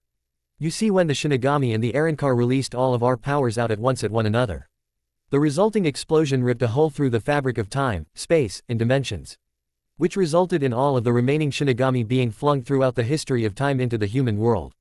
And the old man, myself, and Yoruichi-chan were each thrown into this time period. However, what we didn't realize until we saw Little Nell is that the remaining Arrancar were also flung throughout the history of time into the human world as well. And knowing that there might be more Arrancar roaming around in this time period is concerning. Shunsui stated grimly. Well, I don't know how many more Arrancar were thrown into this time period, but I can tell you that there's one less. Naruto openly commented. What do you mean? Shunsui asked. I mean, I finished off one of these Arrancar bastards several days ago when he was trying to kill Nell-chan. He was spouting off about needing to kill her to gain her powers, but I didn't think anything of it at the time. He was already pretty busted up by the time I found him, probably by one of you Shinigami during the war before I finally finished the job on him. Little Nell does contain great power, young Naruto, but it lays dormant. So I warn you, be on your guard, as her immense power could manifest again without any warning. Yamamoto cautioned the young Jinchuriki. Well, if there are more Arrancar roaming around, I'm glad that Yoruichi is here to add her power and skills to a fight instead of just me and the old man here. Yoruichi smiled at her fellow former Gote 13 comrade and nodded her head. I don't understand, you both seemed surprised when you saw one another yesterday, why is that? Hinata adroitly queried. That's because I was surprised to see Yuru-chan. Up until yesterday, I thought Oyama and myself were the only ones tossed into this time period. Shunsui replied. The same for me, I thought it was just me and the geezer. Why didn't you let us know about each other, you old coot? Because knowing both of you and your overdriven libidos, the two of you would have willed away the centuries humping about like rabbits, instead of conducting yourselves as honored members of the Gote 13 and accomplishing something of worth, such as participating in the trials to find potential new Shinigami candidates for the future. Both Yoruichi and Shunsui looked at one another, as they both wanted to refute what their captain commander had just said. But after a moment, both of them shrugged their shoulders, as they realized he was probably right in his statement of the two. Yamamoto then spoke once more. However, I'm very pleased that the two of you have chosen to add your powers and skills to help Naruto on his quest against these Akatsuki. From what he and Yugito have conveyed to me about them, I can say they seem every bit the threat to this time period that the Arrancar were to us in the future, so the two of you have my highest praise in doing that. Both Yoruichi and Shunsui nodded their heads towards their captain commander, and though they wouldn't openly admit it, they both felt a sense of pride in hearing Yamamoto's approval of their choice to help Naruto. The next morning, as Naruto and his company of traveling companions packed up their belongings to leave, they bid farewell to Yamamoto, who knelt down to give a gift to Nell. Ah, little one, I have a present for you. Eyes glittering with curiosity, the girl pranced forward. Ooh, a present. What it, what it.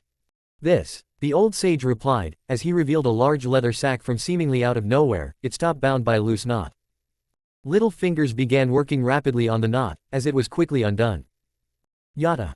The contents were soon revealed to be a bag of candy, one that made the child practically squeal with delight, her eyes wide upon beholding the sugary sweets. Thanks, Yama-ji, she chirped, giving the aging sage a big hug at his legs, before she skipped back up to Naruto, taking her customary place on her surrogate father's shoulder, giggling happily. Said shinobi then approached the elder, whilst his surrogate daughter was already digging into her early morning deserts. Are you sure you want to stay here, Yamamoto-san? I am sure. Naruto showed a rare gesture of gratitude by bowing. Arigato-sensei for your help and guidance you've shown to me and my people these past few days. Ho, the aged man chuckled in response. I haven't been called that in many a year. Shunsui and Yoruichi each bowed to their former captain commander, and with that they began their trek to rendezvous with the leader of the Crimson Blades. One particular person in Naruto's party who was the unofficial liaison between Naruto and the bandits was deep in thought, as he trudged behind everyone else. Daisuke, what the hell have you gotten yourself into? This is the strangest group of people I've ever come across in my entire life. Briefly pausing, he began to look over the people he was traveling with. We've got a blonde swordsman who seems to have the power of the devil himself. A little green-haired girl who, while seemingly innocent, I get a strange feeling she's hiding something. Now he had to be careful, lest he stare too long at the women ahead of him and lose his head. Besides those two, we also have 3 incredibly hot women, all with eyes for no one but the leader of this motley group, and finally a lazy straw hat-wearing sword-wielding pervert. Swallowing nervously, he hastily looked away, as Hinata's head began to turn in his direction. In fact, I'm pretty sure that all of them could kill me without much trouble if they wanted. This is what worried Daisuke the most. He was one of the strongest members of the Crimson Blade bandits, and if any one of these people could kill him with ease, then Why does this Naruto Uzumaki want to join us? Daisuke shivered slightly, as he recalled the memory of Naruto slaughtering his comrades in an instant while they haggled over the split of booty they had stolen from a traveling caravan the bandits had murdered. Daisuke had been disgusted that his comrades had disobeyed orders from their leader about killing their robbery victims. However, he had been in no position to stop them, as he was only one man against many. Daisuke remembered how powerful, skillful, and efficiently ruthless Naruto had been when he dispatched his comrades. And now this blonde-haired demon of a man was even stronger now than he was back then.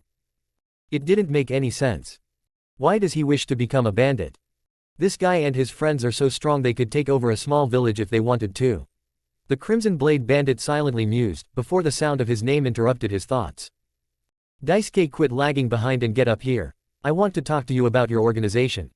Naruto looked over his shoulder, his smoldering eyes flashing red briefly and scaring the daylights out of the bandit, as he spoke. I know they're good at killing innocent travelers on the road, but I know little else about them. He waved Daisuke to come forward. I want you to tell me all about and what it means to be a Crimson Blade bandit. The tone and the way Naruto said this request made the bandit very uneasy, as if it was silently saying to him, tell me everything you know and you might live to see another day. Hi Naruto-sama, I'll tell you everything I know. Daisuke quickly replied, as he ran to catch up with the blonde Jinchuriki. While Naruto listened to the history of the Crimson Blade bandits being told to him, a crimson-eyed beauty many miles away was slowly awakening from a peaceful night's slumber. As Kurenai stirred, she couldn't understand. Why was her pillow softly thumping in her ear? Opening her eyes, she blushed slightly as she realized that at some point during the night she must have turned over, as her head now rested comfortably on Kakashi's well-toned chest, and her leg and arm were draped across his body. Kurenai gazed up to look at the still sleeping face of Kakashi and smiled. If he were still asleep, a few more minutes of sleep for herself wouldn't hurt, as she was quite comfortable at the moment. Except for that damn kunai Kakashi had that was poking her in the leg. Still half asleep, Kurenai reached down inside the sleeping bag to remove the annoying weapon. Why the hell would Kakashi keep a kunai in the sleeping bag all the way down here, and why wrap it up in cloth? Kurenai absently thought, as she grabbed the rather large offending weapon and attempted to pull it free. However, the weapon refused to budge no matter how strongly Kurenai pulled. Groping around to try and unwrap the kunai, Kurenai finally found an opening flap to what she assumed was its cloth holster and reached inside. It was then that Kurenai heard the shaky voice of Kakashi ask. What are you doing, Kurenai? I'm trying to remove this damn kunai that's poking me, Kakashi. Kurenai groggily replied, as her hand wrapped around the object she spoke of. That's and not a kunai, Kurenai. Kakashi stammered through clenched teeth. It was at that moment Kurenai's brain registered the feeling of the object in her hand, as a kunai did not feel warm or pulsate. About 1 second later, the scream that ripped through the forest seemed to echo for miles. As the scream died down, Kurenai was frantically pacing about the campsite, while Kakashi was nursing a lump to his head delivered by his very agitated Junin companion, as she flew out of the sleeping bag. Rubbing the lump on his head and groaning in frustration, Kakashi asked in an irritated voice. What was that for? Kurenai stopped pacing and glared at the silver-haired Junin before saying with anger. I told you last night if you did anything perverted you would pay for it. Excuse me, I didn't do anything perverted. He shot her a keen glare and added. If you recall, it was not my hand in someone's pants but yours. Kurenai turned beet red at this statement, before she shakily pointed to the lower half of Kakashi's body and attempted to stammer out in defense. Well, how do you explain that? Kakashi looked down to what Kurenai was referring to, before quickly covering up and saying. Oh that would have been there whether you were in the sleeping bag or not. You certainly had nothing to do with it. Kurenai's face developed a tick mark, as a look of indignation spread across it. Kakashi seeing this look quickly attempted to assuage the now insulted, as well as angry Kunoichi before him by saying. I didn't mean you couldn't cause that to happen, Kurenai. I mean someone as beautiful as you could easily cause such a reaction. Just ask any male above the age of 12 back in the village, ha.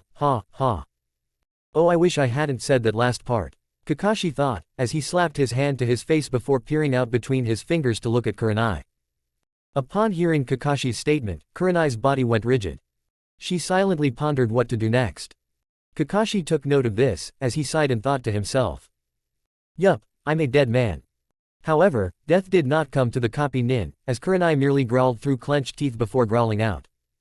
Let us never speak of what happened here ever again. I'm going to get some firewood.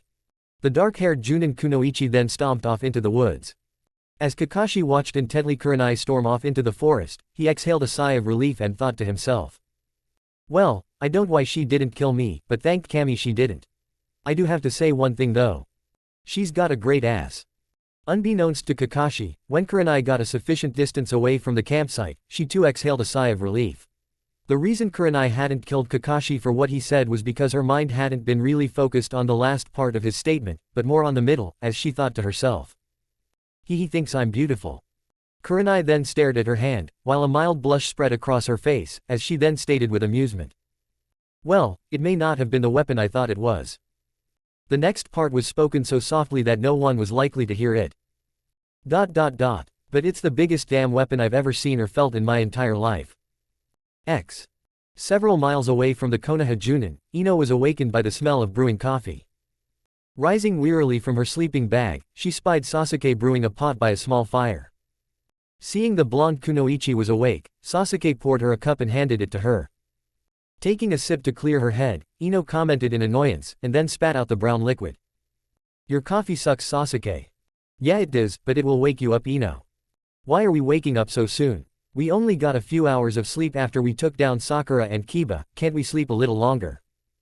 No Ino, we can't, time is of the essence. I know we pushed ourselves hard last night to put some distance between us and Sakura and Mud Boy, but we have to get going and find Naruto now. But why Sasuke? Sasuke glanced at Ino's eyes briefly before quickly turning his head to the side and saying. Because today is the final day of the 2 weeks Tsunade gave me to find Naruto and bring him back to the Leaf Village. If I don't do that today, then I'm supposed to carry out his elimination. You mean his murder, don't you, Sasuke? Ino spat with contempt. The brooding Uchiha said nothing in response. After a while and wishing to change the subject, he asked Ino in curiosity. You know Ino, I understand running into Sakura out here, I figure she's looking for Naruto the same as us, but why is Kiba out here? A look of confusion spread across the blonde's face. How did she get hooked up with him? I've been wondering about that too. She leaned back on her haunches.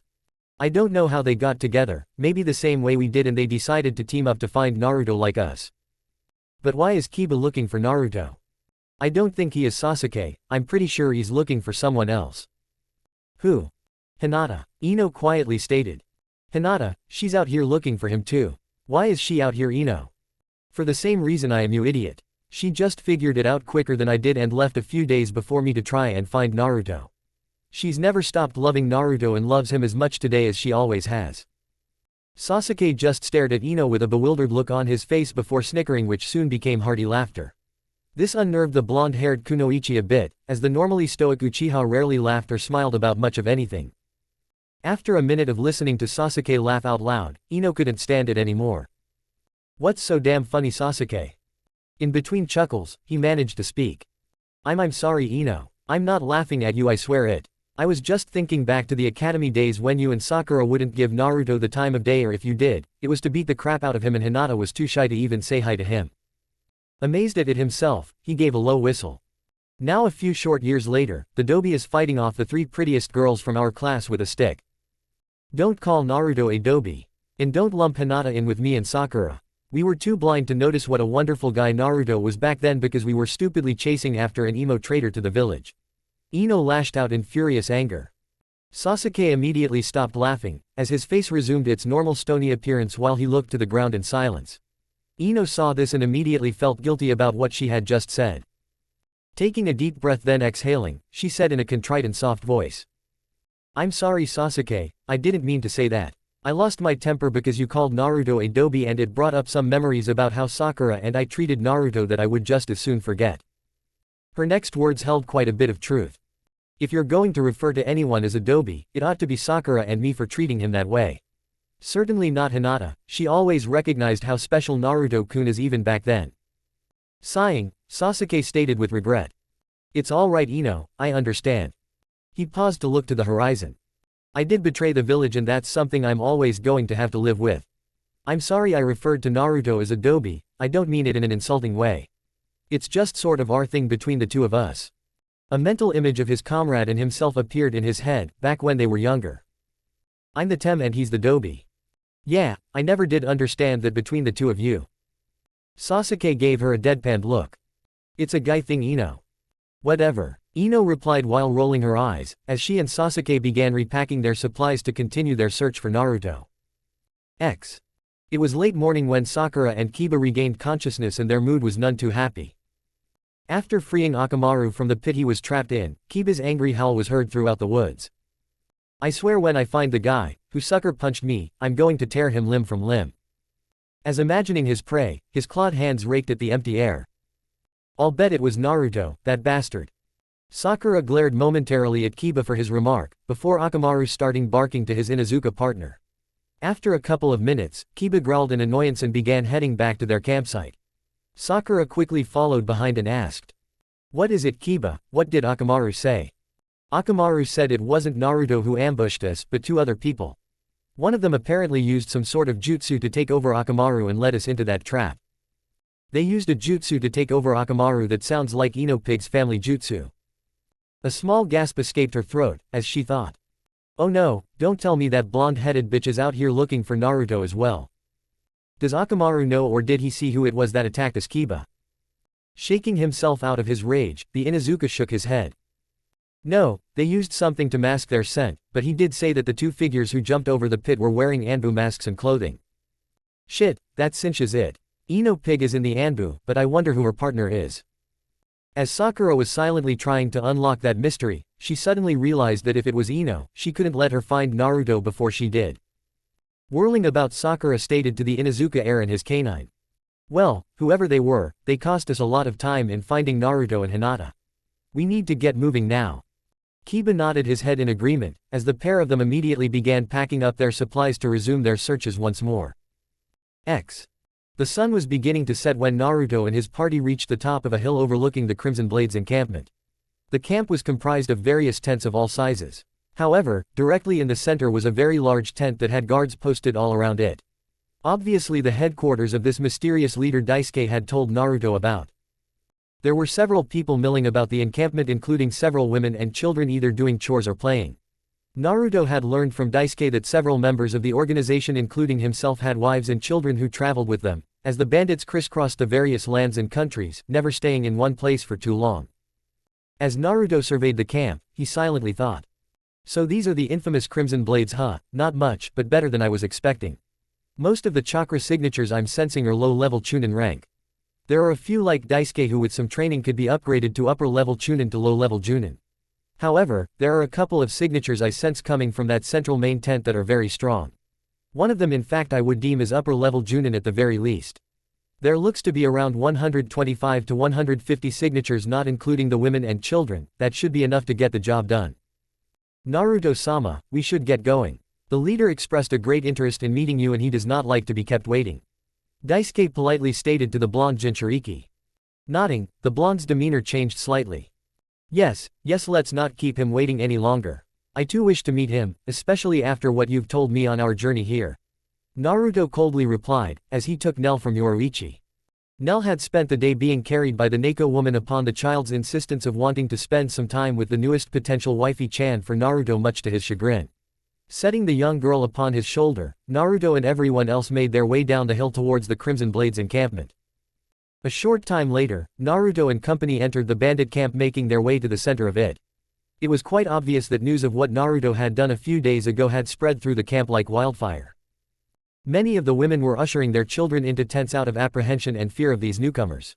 While many of the men simply glared or turned away from Naruto and his companions. However, one woman holding a small little girl in her arms not much younger than Nell ran up to them and cried out. Daisuke-kun. Ayame-chan, Haruko-chan. As Daisuke hugged and kissed both his wife and child, he asked with love and care. I've missed you, my sweet Ayame. Have you and Haruko been alright since I've been gone? Yes Daisuke my love, we've been fine. Sakari has been sniffing around from time to time, but other than that we've been good. Sakari. Daisuke growled in anger. Ayame kissed his cheek lightly. Don't think anything about it. Sakari wouldn't dare try anything, he knows the leader would kill him without a thought if he tried something. I suppose, but I think I may just have to kill that bastard one of these days. Daisuke spat in frustration, before a cough from Naruto brought him back to the situation at hand. Looking over to the large blonde-haired warrior, he heard Naruto ask while lifting his mask. So, are you going to introduce us, Daisuke-san? Forgive me Naruto-sama, this is my wife Ayame and my little girl Haruko, may I present Naruto Uzumaki. Naruto gave a small bow to the young woman and her child before saying. Ah yes Ayame-san, Daisuke and I have discussed you on a couple of occasions during our travels. Daisuke nervously gulped upon hearing that and decided he wanted to get Naruto as far from his wife and child as possible. Kissing his wife and child once more, he quickly ushered Ayame and his daughter into a tent before returning to Naruto and saying. Forgive the delay Naruto-sama, we should head to that meeting with the leader right now. You will not be meeting the leader, because where you stand right now is where you will all die. Sakari stated with certainty, as a dozen bandits surrounded Naruto and his party with swords drawn. Naruto looked over to the man who threatened them and remembered it was the bandit he had punished a couple of days ago for his arrogant attitude with him. Letting loose a robust yet ominous laugh, Naruto commented with malevolence. I see you still haven't learned your lesson yet, worm. 2 days ago I was merciful, now I'm tired and you're delaying me from my meeting. I hope all of you are ready to die, because I won't hold back my blade this time.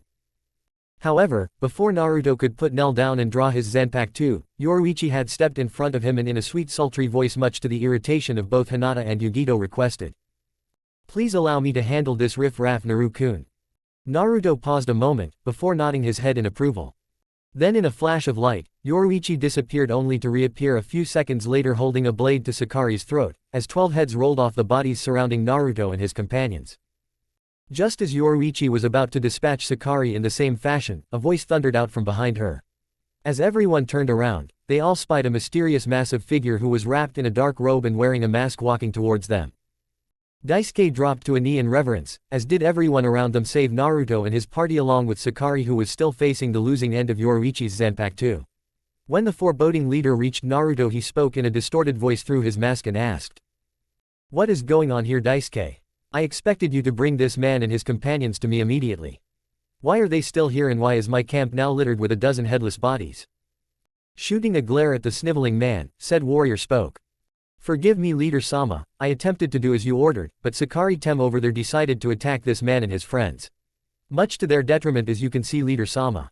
Daisuke replied with a smirk, as he glanced towards the now seething Sakari. The Crimson Blade leader turned towards Naruto and gave a small bow before saying.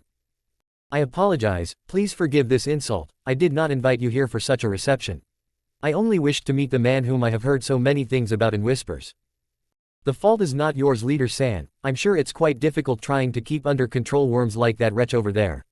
I accept your apology, Naruto replied, while returning a respectful bow. Thank you Naruto-san, speaking of worms please allow me to deal with this one. Sakari, get to your tent and stay there until I think of a suitable punishment for your transgression here tonight. And if I were you, I would spend the night praying to Kami that I'm feeling merciful by the time I deal you, be gone.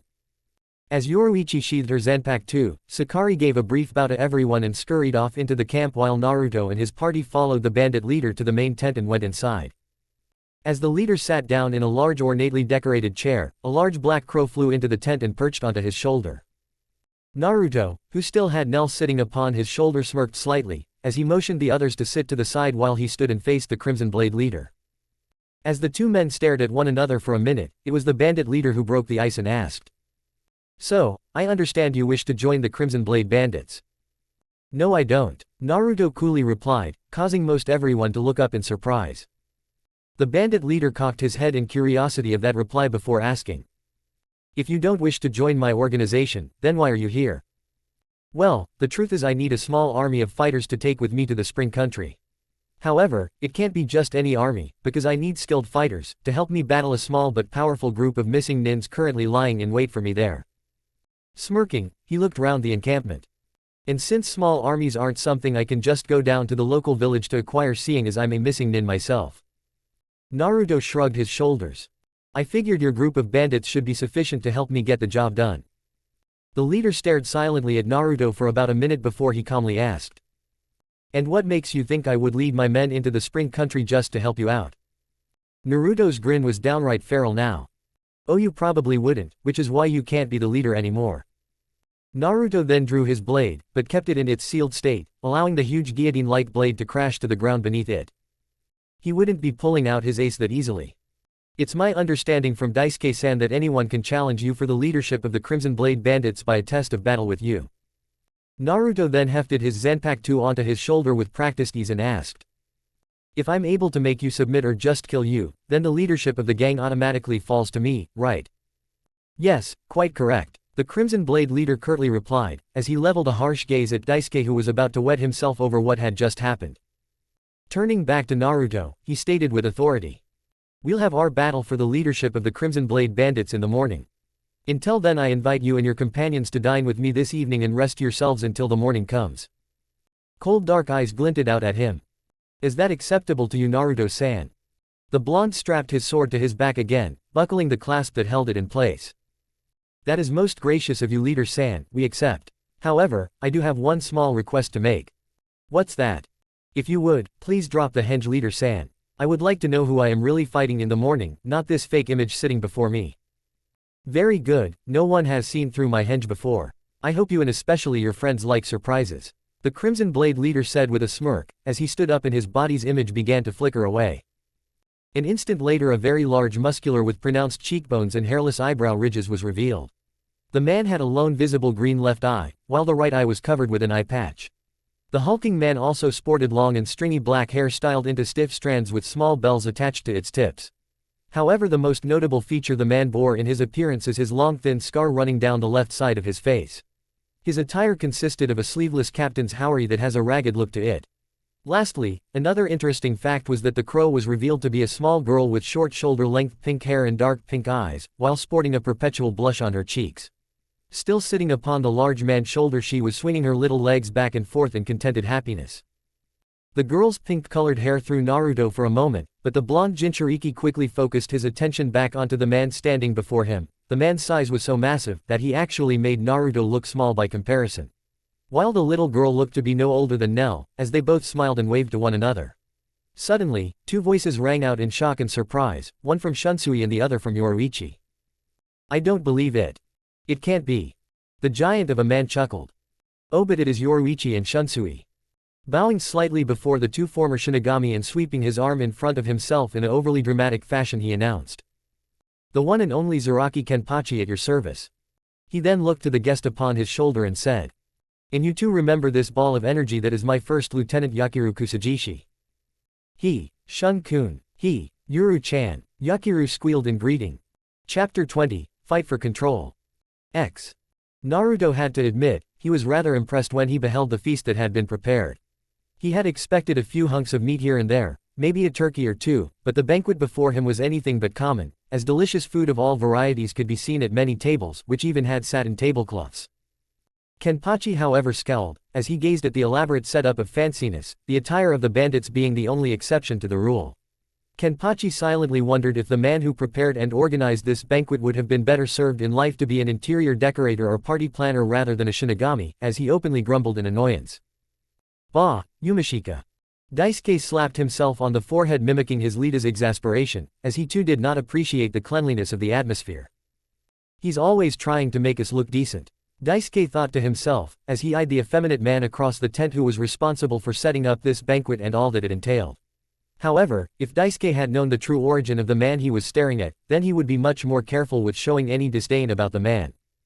Once upon a time, before he became a high-ranking member of the Crimson Blade Bandits, Yumashika Yasugawa was the 5th-seated officer in the 11th Division of the Gote 13 under Captain Kenpachi, to whom he still serves.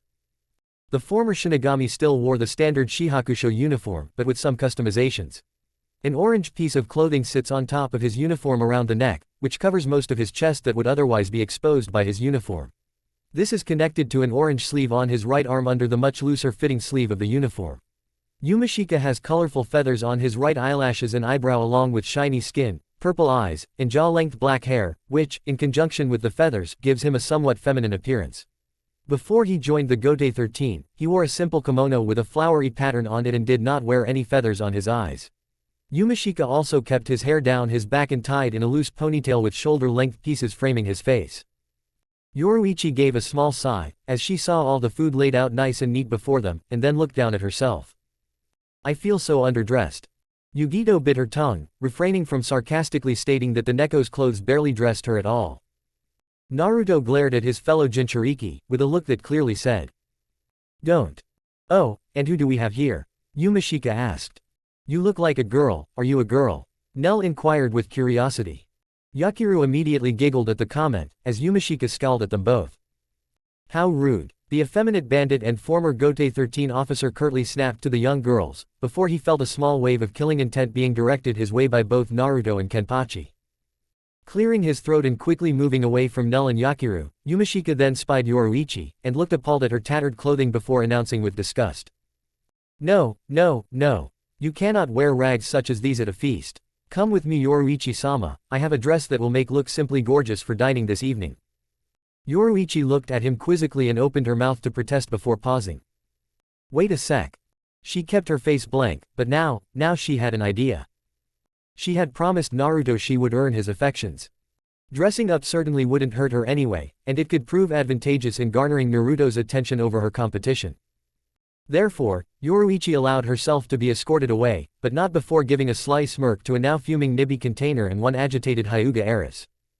It was then that both Hinata and Yugito asked if they too could be excused to get more properly dressed. Kenpachi agreed and told Daisuke to escort the two ladies over to his wife Ayame's tent, as she was the best dressmaker in the whole camp and would probably have something for them to wear. After a while, Daisuke returned to the tent, but without Hinata and Yugito. Naruto, who had been talking with Kenpachi during their absence, looked over to Daisuke and with slight concern and annoyance to his voice asked the bandit. Daisuke, where are Hinata-chan and Yugito-chan? Yes, they are waiting outside and wanted to surprise you. Daisuke replied, before heading to the front of the tent and pulling the flap aside announced. May I present to you Ms. Yugito-ni and Ms. Hinata Hyuga for your viewing pleasure Naruto-sama. It was then that Yugito and Hinata entered the tent and took the breath away from every male present. Yugito was wearing a stunning fiery red halter evening dress with plunging neckline and draped cummerbund effect. The long flowing sarong-style skirt opened up at the left thigh showing off her long and supple leg. Meanwhile, the plunging neckline exposed a great deal of cleavage from the Nibi container's ample chest. The fiery red color of the entire ensemble contrasted beautifully with Yugito's blonde hair and gave the young woman a look of sultry hot sex appeal. It was all Naruto could do to keep a geyser of blood in his nose from erupting. However, when his gaze traveled over to what Hinata was wearing, he nearly lost all control. Hinata had chosen to wear a more traditional kimono-styled mini-dress lavender in color, which matched her eyes perfectly. The dress was cut to a low V-neck style, which also showed a good amount of cleavage, as the dress seemed to be painted upon Hinata's body showing off all her womanly curves. The final touch to the dress was the gold and silver metallic foil print graphic flowers placed on the sleeve and mid-dress to hem line which stopped at mid-thigh showing off both of Hinata's long and toned legs. All in all, the entire ensemble gave Hinata a look of both innocence and sexiness all mixed together into one sensuous package. Naruto's eyes darted back and forth between the women like he was watching a tennis match. When Hinata caught him staring at her, she reverted back to her younger days and blushed furiously under his gaze. No, not the blush, it makes her look so damn cute and hot. I swear to Kami, it's my one damn weakness when it comes to her. Naruto thought to himself, as he pinched his nose to keep a torrent of blood from rushing out. Kenpachi leaning over and whispering into his ear interrupted Naruto from his thoughts. You may be the luckiest man on the planet. It was then when Yoruichi entered the tent with flair and said. Ta-da! There stood Yoruichi, but now entirely transformed. Before she was hot. But now, she was drop-dead gorgeous. Gone were her tattered rags of before, but in her place was a lovely black dress. It was long, flowing, and went down past her knees. A single strap that went around her neck as it and Yoruichi's ample assets seemed to be the only things holding up the dress. The fabric was cut out at the sides, exposing the tan, smooth, and flawless skin of her hips. Long gloved sleeves exposed her fingers, and ended at her elbows, still showing off her strong shoulders, and part of her chest, that the dress oddly did not strain against, as it had been custom-made for one with such proportions as hers. The obi that had held back her hair was now gone, leaving her rich hair to cascade down over the open back of her dress, her creamy chocolate skin, laid bare.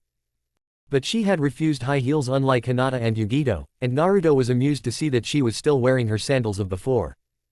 The corners of Yoruichi's lips tugged upwards in a smile, as she saw the look amazement etched upon Naruto's face. It was then that both Hinata and Yugito walked over to stand beside Naruto that Yoruichi's smile soon became a frown, as she got a good look at both of them. As much as Yoruichi she hated to admit it, both women looked as stunning as she did, much to her annoyance and displeasure. Kenpachi leaned over once more and whispered to the Jinchuriki. Now I know you are the luckiest man on this planet, because you ain't gonna find 3 hotter babes than these to warm your bed at night. Naruto barely registered his host's words, as his head was currently darting back and forth between all three of the women surrounding him. Kenpachi then stood up and made his way over to a large and long dining table and took the seat at the end, before gesturing for Naruto and his crew to do the same. Naruto took a seat in the middle, with Hinata on Naruto's right, and Yugito on his left, as she stole the seat just seconds before Yoruichi could. Shunsui opted to stand, lest he be caught up in what was about to take place. Yoruichi frowned at Yugito, but instead took a seat next to the Nibi vessel, after shooting her a nasty glare, which was returned in kind. "Bitch," the female Jinchuriki murmured. "Yugito." Naruto's cold tone made her look in his direction. "Be nice," growled the Kyuubi vessel, and there was malice in his tone. He would not stand to have his allies bicker, at least not while he was sitting right next to them. Yoruichi wisely did not press her advantage, but instead leaned back in her chair. Blissfully unaware of the potential three-way catfight that was brewing, Nell's eyes sparkled, as she beheld the meal before her. "Ooh, look at all the food." Yakiru giggled from her perch atop Kenpachi's shoulder, then with a swing of her legs, leapt down with grace and surprising agility for one her age. Yumi-chan usually doesn't do this much, but when he does, he makes some really sweet treats. "We'll have some later, but right now do you want to play?" That got Nell's attention and she cast a pleading look at her father, a perfect puppy dog pout. "Naru-kun, can I go play with Yakiru-chan?" "You can go play, but stay close." The blonde Jinchuriki then patted her head lightly before the little Arankar complained. "Naru-kun, don't jiggle my crown." Naruto smiled as he watched Nell run off to join Yakiru for some playtime. Hinata with Ayame's help had dressed the little Arankar in a cute blue and green patterned dress with ruffled sleeves and flower accents to add detail to the hem of the dress, which hit just above the knee. And while Nell liked the dress, she absolutely fell in love with a tiara crown made up of sparkling costume jewelry, which she now proudly wore upon her head covering her broken Arankar mask. As Naruto watched Nell run around with Yakiru with glee, he was surprised at the warm feeling it produced inside of him. "You big softy," Kyuubi snickered inside of Naruto's mind. "Shut up you damn fox." Naruto fired back angrily within his head. As for Nell and Yakiru, after a minute or two of giggling and chatting, the two girls promptly declared each other best friends forever. Then before anyone knew it, they were running about the servers and waiters in a game of tag, clearly having the time of their lives, as they caused havoc amongst the dinner attendees. Kenpachi laughed loudly, as they bowled over a bald man, who went by the name of Akaku Madarame. "That Nellil of yours, she's a handful isn't she?" "No more than Yakiru I suspect." Naruto replied with a grin. Kenpachi smirked. True, I suppose I'm going to have to go out one of these and find Yakiru a mother or at least a female who is strong enough to help calm her down." Back in the Soul Society it wasn't a problem as there were several females who she could look up to and were powerful enough to keep her in check if needed, but here in the human world, pickings are slim. "But you've done well for Nell though, as it looks like you've gone out and found 3 mothers for her, ha, ha, ha."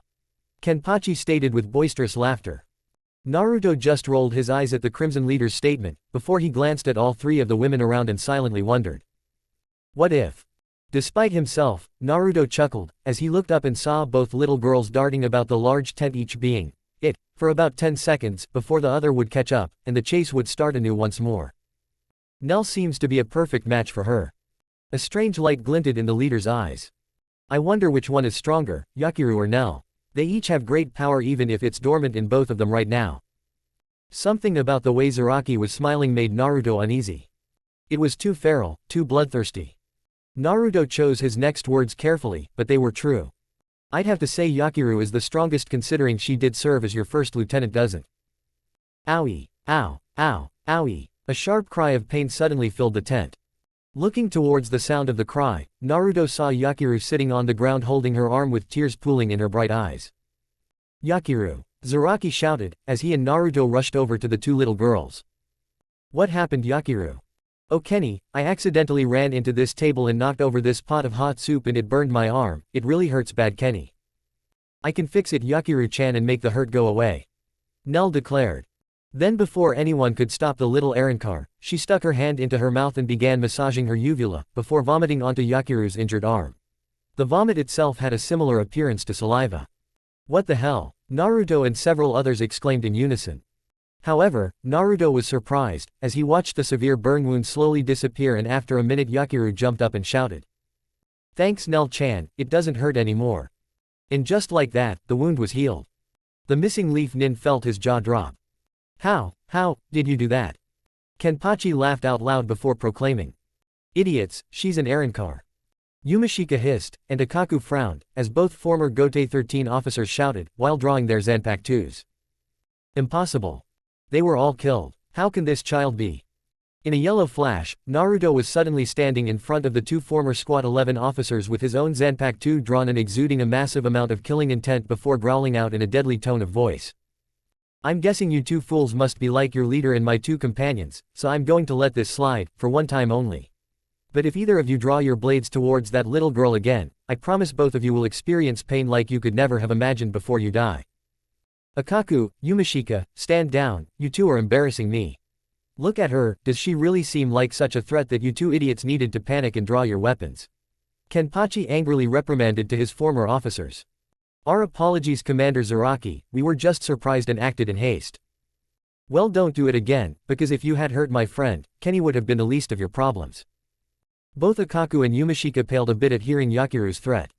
Naruto looked to Nell, who had just been glommed by Yakiru, with a big hug and thanks for taking care of her injury.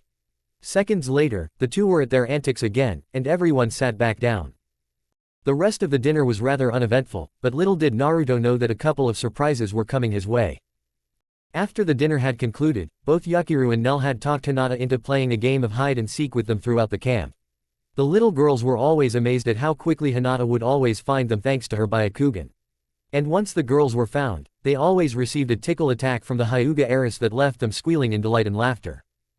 Naruto then looked over to see Yoruichi slamming glasses of ale with Kenpachi and Shunsui, as the old friends reminisced about the good old days. While Naruto watched Yoruichi interact with Kenpachi, a devious thought went through his mind. Maybe I can pawn her off onto Kenpachi or Shunsui. However, his train of thought was broken when he spied Yugito sitting alone in a corner of the tent. Looking very forlorn. It occurred to the blonde that he had not spent near the amount of time with her as he had wanted. Quickly, he rose to make his way over to his fellow Jinchuriki. Yugito-chan, are you alright? The sound of Naruto's voice immediately brought Yugito out of her stupor, as she to stammer out a reply. Naruto-kun. I mean Naruto-san, why yes I'm fine. Are you not having a good time? No, it's not that, I'm just not much of a fancy dinner or party type of person. I didn't get invited to such affairs growing up, and then what happened the last several years because of. Well, you know, so I don't really know how to act at them. Naruto only had to think back to his own history growing up to understand and sympathize with the Nibi container. Reaching down to grasp her hand, which caused Yugito to blush slightly, he pulled her from her chair with a smile. Let's go for a walk, shall we? As Naruto and a still blushing Yugito walked hand in hand throughout the bandit encampment, he felt completely at ease. After all, they shared many similar aspects about their lives to one another. And although many of their experiences hadn't been pleasant ones, in an odd sense it felt good knowing that another person could truly understand what each of them had gone through in their lives growing up. However, Naruto's ease was soon giving way to a feeling of irritation, as he noticed some of the looks that people were giving the pair of them as they walked along. Many of the looks were the same ones they had received when they first arrived, glances of fear and apprehension. Now, many of the men were now casting lustful leering stares at his female companion. This was not sitting well with Naruto. Not at all. The malevolent red-eyed glare and killing intent he sent back quickly caused said men to turn away in fear. As the pair of Jinchurikis reached Yugito's tent, Naruto asked. Are you sure you don't want to return to the party, Yugito-chan? I'm sure, Naruto-kun, I'm tired and would like to get some rest, unless you would like to join me. Yugito replied, the last part in a seductive whisper to Naruto's ear. A stunned Naruto began to stammer out a response when he suddenly found his mask being lifted and then his mouth covered by the Nibi vessel's own, as she proceeded to give Naruto a very passionate kiss. After a moment, Naruto wrapped his arms around Yugito and pulled her tightly to his body, while she ran her fingers through his hair. After a minute, Naruto finally pushed his Jinchuriki companion away, an odd look on his face. I'm sorry, Yugito-chan, I can't do this right now. A small sigh escaped her. It's alright, Naruto-kun, I just wanted to let you know that I've developed feelings for you, but if you don't have any feelings for me. I understand, Yugito softly replied, the hurt evident in her voice. Naruto could feel Yugito's pain, and before she could pull away, he wrapped her in a tight hug, whispering into her ear. No, you don't understand, Yugito-chan. I do have feelings for you, but there are other things I must consider. If, by other things, you mean Hinata, then everything is okay Naruto-kun. Yugito softly whispered back. Huh, Naruto confusingly said. Yugito looked up and saw the bewildered look upon Naruto's face and giggled slightly before saying. I know you love Hinata, and she loves you, but Hinata and I have talked Naruto-kun. And she doesn't mind sharing you with someone else, if you truly love that person as well. Hinata said that. A clearly shocked Naruto asked, before adding. Wait a second, I didn't think you guys liked one another. When exactly did you two have this talk? The Nibi vessel rolled her slim shoulders. I'll admit Naruto-kun that I didn't like Hinata when she first showed up, but that was more out of jealousy than anything else. Once I got to know her, I can understand why you love Hinata so much, she's very easy to grow fond of. And to answer your question of when we had our talk, it was when you were going through your Bankai trials and we both were worried sick about you. Naruto stood there trying to absorb everything before looking at Yugito's face and softly saying. I'm glad you told me about your feelings Yugito-chan, and I do have feelings for both you and Hinata. But, I'll tell you the same thing I told her I need time. You have to understand, I had given up on feelings of love for the past 2 years. So, it's difficult for me to find them once more with anyone. Yugito merely bowed her before Naruto lifted her chin to look at him and softly said. But if you will give me the time Yugito-chan, I think I can grow to love you as much as I do Hinata-chan. Yugito smiled before lifting herself up to place a small kiss on Naruto's lips before saying. I would like that very much Naruto-kun. Naruto smiled as he watched Yugito begin to enter her tent, before she looked over her shoulder and said with seduction. I will be ready whenever you are Naruto-kun, and just to let you know, Hinata and I are looking forward to all the fun the three of us can have together. Yugito then closed the flap to her tent, leaving Naruto desperately trying to pinch off his nose, as pictures of a very nude Hinata and Yugito doing various things to one another was being flooded into his brain by a certain fox demon who was currently cackling in his cage. Naruto looked up into the night and sighed. The party had ended several hours ago. He and Kenpachi had found this clearing several miles away from the encampment, and Naruto agreed with bandit leader that this was where they would meet tomorrow for battle. The two combatants had chosen this site for safety purposes, as they both knew the powers they would unleash between them would be enormous. And neither fighter wanted anyone else hurt by their battle. Naruto had stayed behind after Kenpachi went back to camp to train a little bit. As a red light faded from his form, one could see his skin was badly burned, but also healing at an incredible rate. It was taking a while, but he was learning to control the fourth-tailed form. That's enough for tonight, Naruto announced, as he strapped Zangetsu onto his back. Oh, Naruto-kun. Hearing the voice, Naruto caught a trace of something out of the corner of his eye, and turned to look before arching an eyebrow in confusion. Standing before him in literally all her glory, stood the nude form of Yoruichi, with her hands on her hips and a seductive pout on her face. Naruto pinched his nose, both in frustration and in response to the woman standing before him, as he silently thought. Damn it, first Hinata, then Yugito, and now this. Kami, why are you doing this to me? As Naruto gazed upon Yoruichi, the moonlight seemed to dance on her exposed smooth, tan, and exquisite skin. Skin his body was aching to touch. Shut up Kyuubi. Kit, I didn't say anything. This is all you boy. Commented the fox demon, quite amused to see that his host was getting this attracted to a woman he had expressed near distaste for just the other day. Come on, stop staring at me and do something. Naruto grunted and looked away. What do you want Yoruichi? A small sigh escaped from her.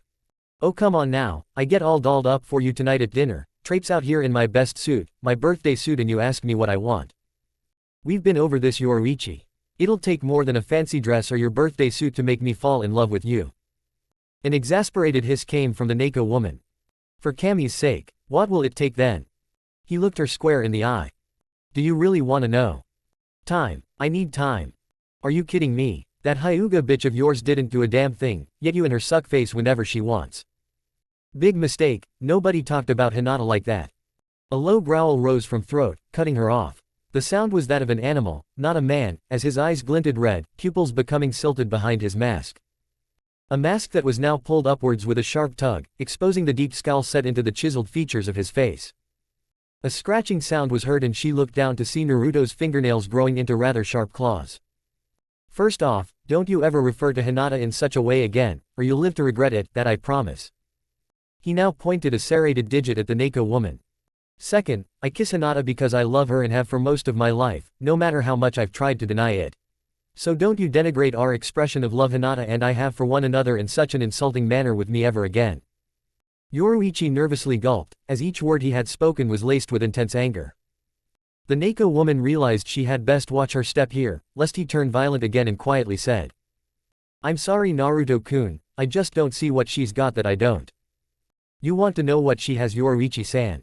"Yes," she mumbled in a subdued tone, wincing at the formal suffix Naruto used to address her.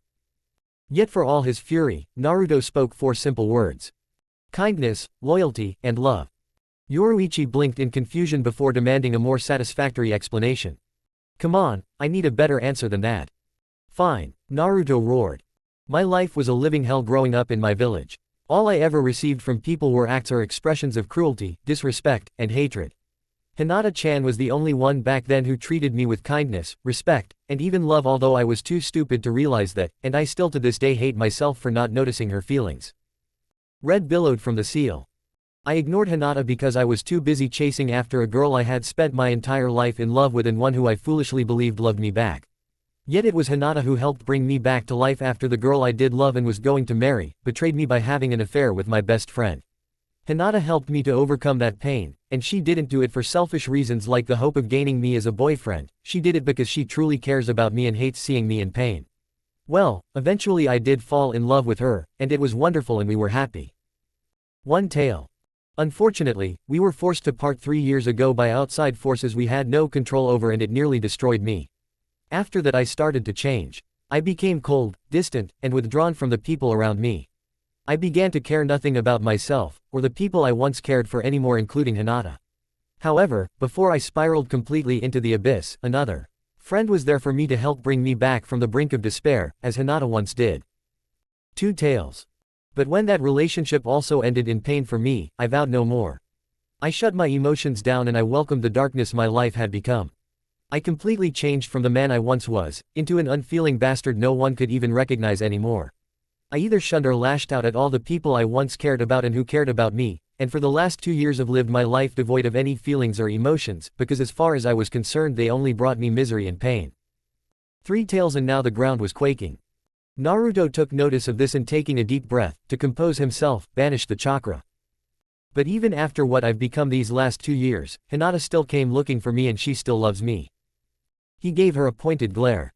"Is that enough of an answer for you?" Naruto was still fuming over his encounter with Yoruichi, as he stomped his way back into the bandit encampment and made his way to his tent.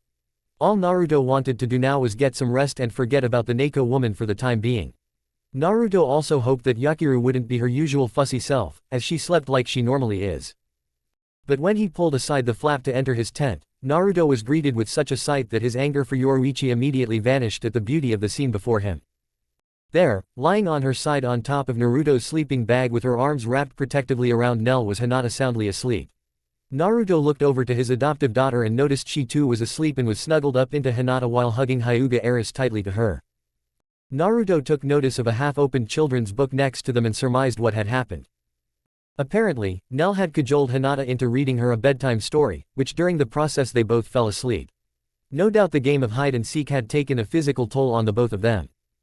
Naruto turned his gaze back to Hinata and noticed she was still wearing her kimono mini dress, as his breath hitched in his throat. Naruto watched as the moonlight that was filtering into the tent seemed to glitter off of Hinata's face, chest, and legs, while adding a luster to Hinata's pristine porcelain skin, making her look even lovelier, if that was even possible. Naruto knew he should probably wake Hinata and escort her back to her own tent.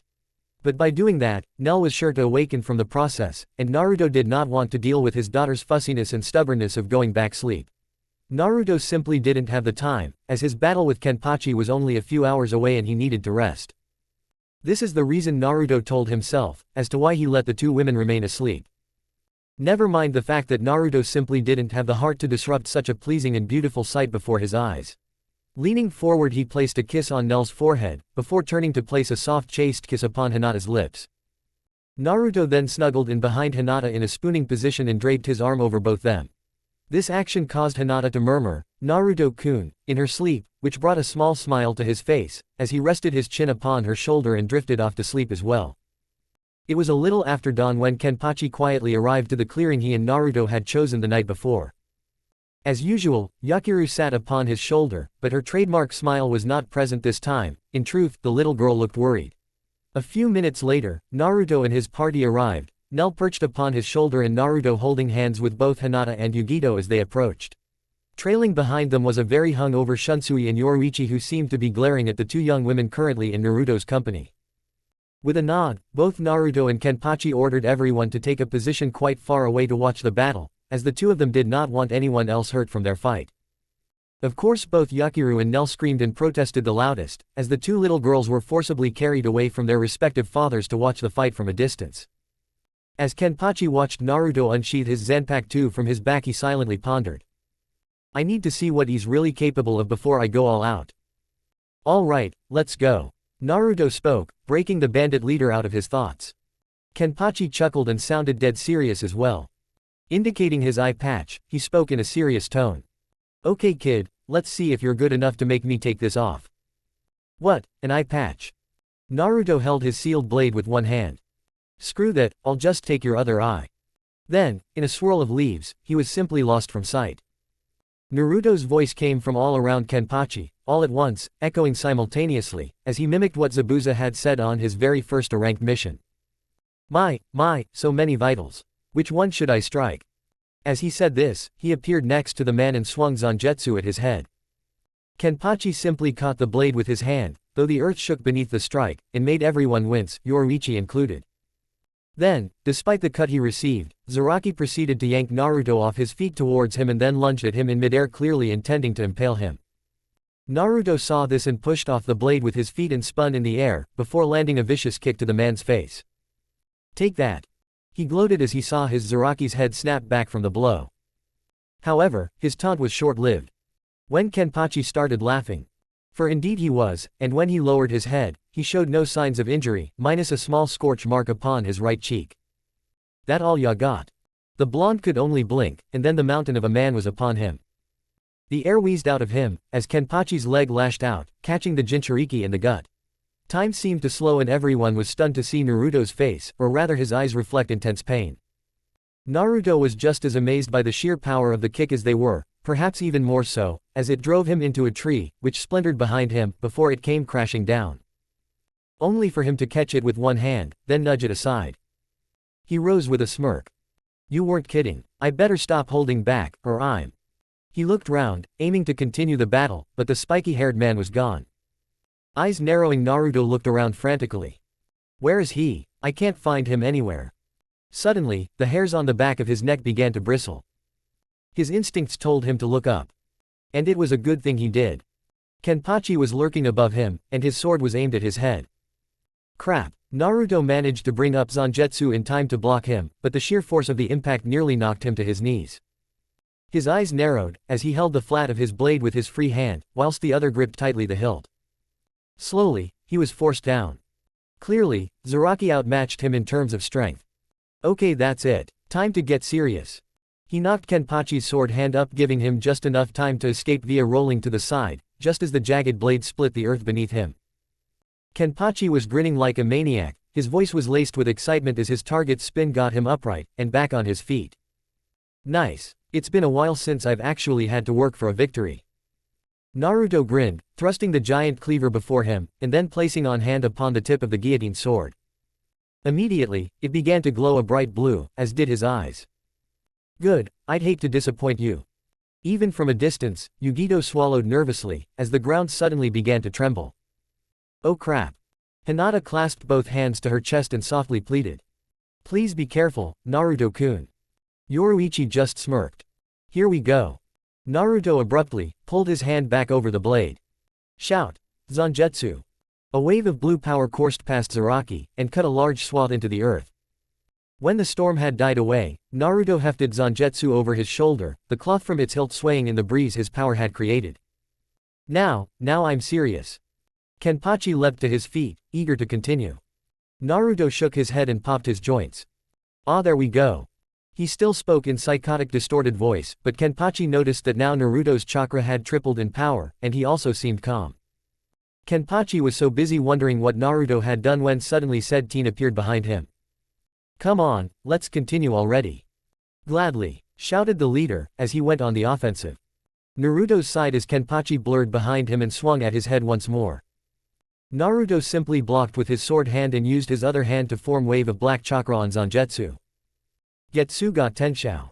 Kenpachi barely got his sword up in front of him before Naruto swung Zangetsu toward him and he was blown backwards by the intense blast. Naruto then appeared above the still airborne bandit leader and slammed into Kenpachi feet first, driving him into the ground with immense force. Kenpachi grimaced as he was driven into the ground by Naruto's impact, and spat up a bit of blood. But he still got up. Good Naruto, very good, that actually hurt. His chakra then increased even more. Kenpachi chuckled, and then the chuckle grew into insane laughter. This is great, I've never enjoyed myself like this. With one hand, he reached up to his face and grabbed his eye patch. With you, I think I can fight at full power. Naruto frowned. Full power. Zaraki gripped it tightly, his grin practically demonic. Prepare yourself, Zaraki shouted, before ripping his eye patch away from his face. The result was instantaneous. Like a hurricane had been let loose, his chakra skyrocketed past Naruto's. Yellow chakra blazed around Kenpachi, who had an insane grin on his face, as his chakra was like a violent storm, lashing out at anything within reach, and shredding it to ribbons. So what do you think, brat? How do you like fighting me at full power? Naruto paled, but he raised his blade and braced himself for the onslaught that was soon to come.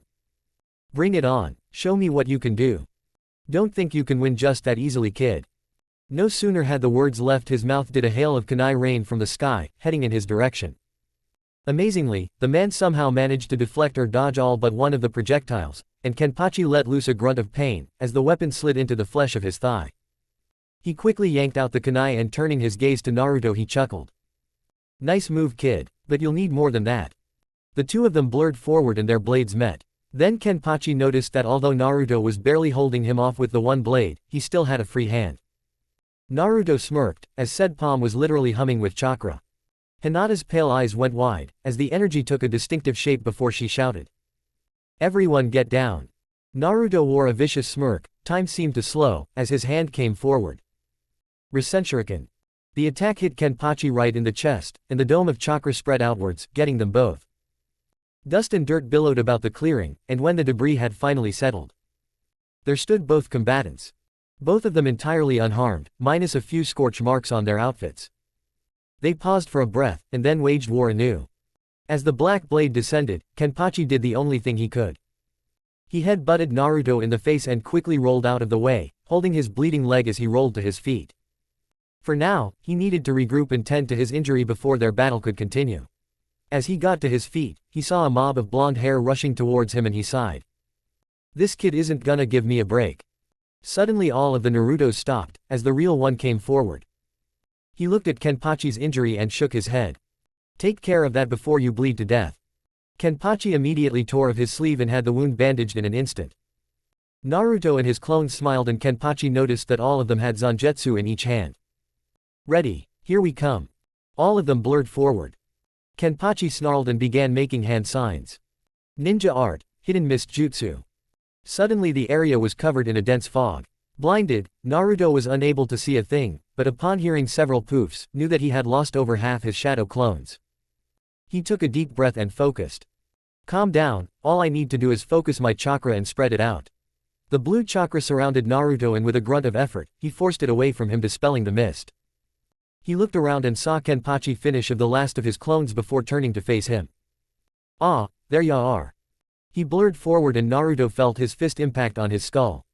But just before he went flying, he swung his blade forward twice and was rewarded by leaving a bloody X slashed across Kenpachi's chest. Naruto still went flying back, but this time he spun in midair and rebounded off a tree. Momentum with him, he shot at Kenpachi like a missile. Holding Zangetsu before him, he twisted his form and then started to spin, before he shot forward ready to skewer his target. Kenpachi brought his blade up to block, but at the last second, Naruto brought his blade low, striking Kenpachi's sword hand aside. With not a moment to spare, he thudded past him, embedded the blade into the ground. Got ya. Pushing off its massive form, he sprang away, a rasengan already whirling in his hand, having used his Zanpakuto as a literal springboard. He aimed for his chest but Kenpachi sidestepped with ease, disappointment reflecting upon his chiseled features. That won't work twice. Everyone winced in anticipation, as he grabbed Naruto's arm, then with an earth-shaking quake, slammed him down into the soil, face first. He waited for a moment, but when no reaction came from the limp form of the warrior, he brought his blade down. Hinata covered her eyes, but at the last second, she saw him. Poof! The clone vanished into smoke, and just like he had in the Chunin exams. Naruto struck.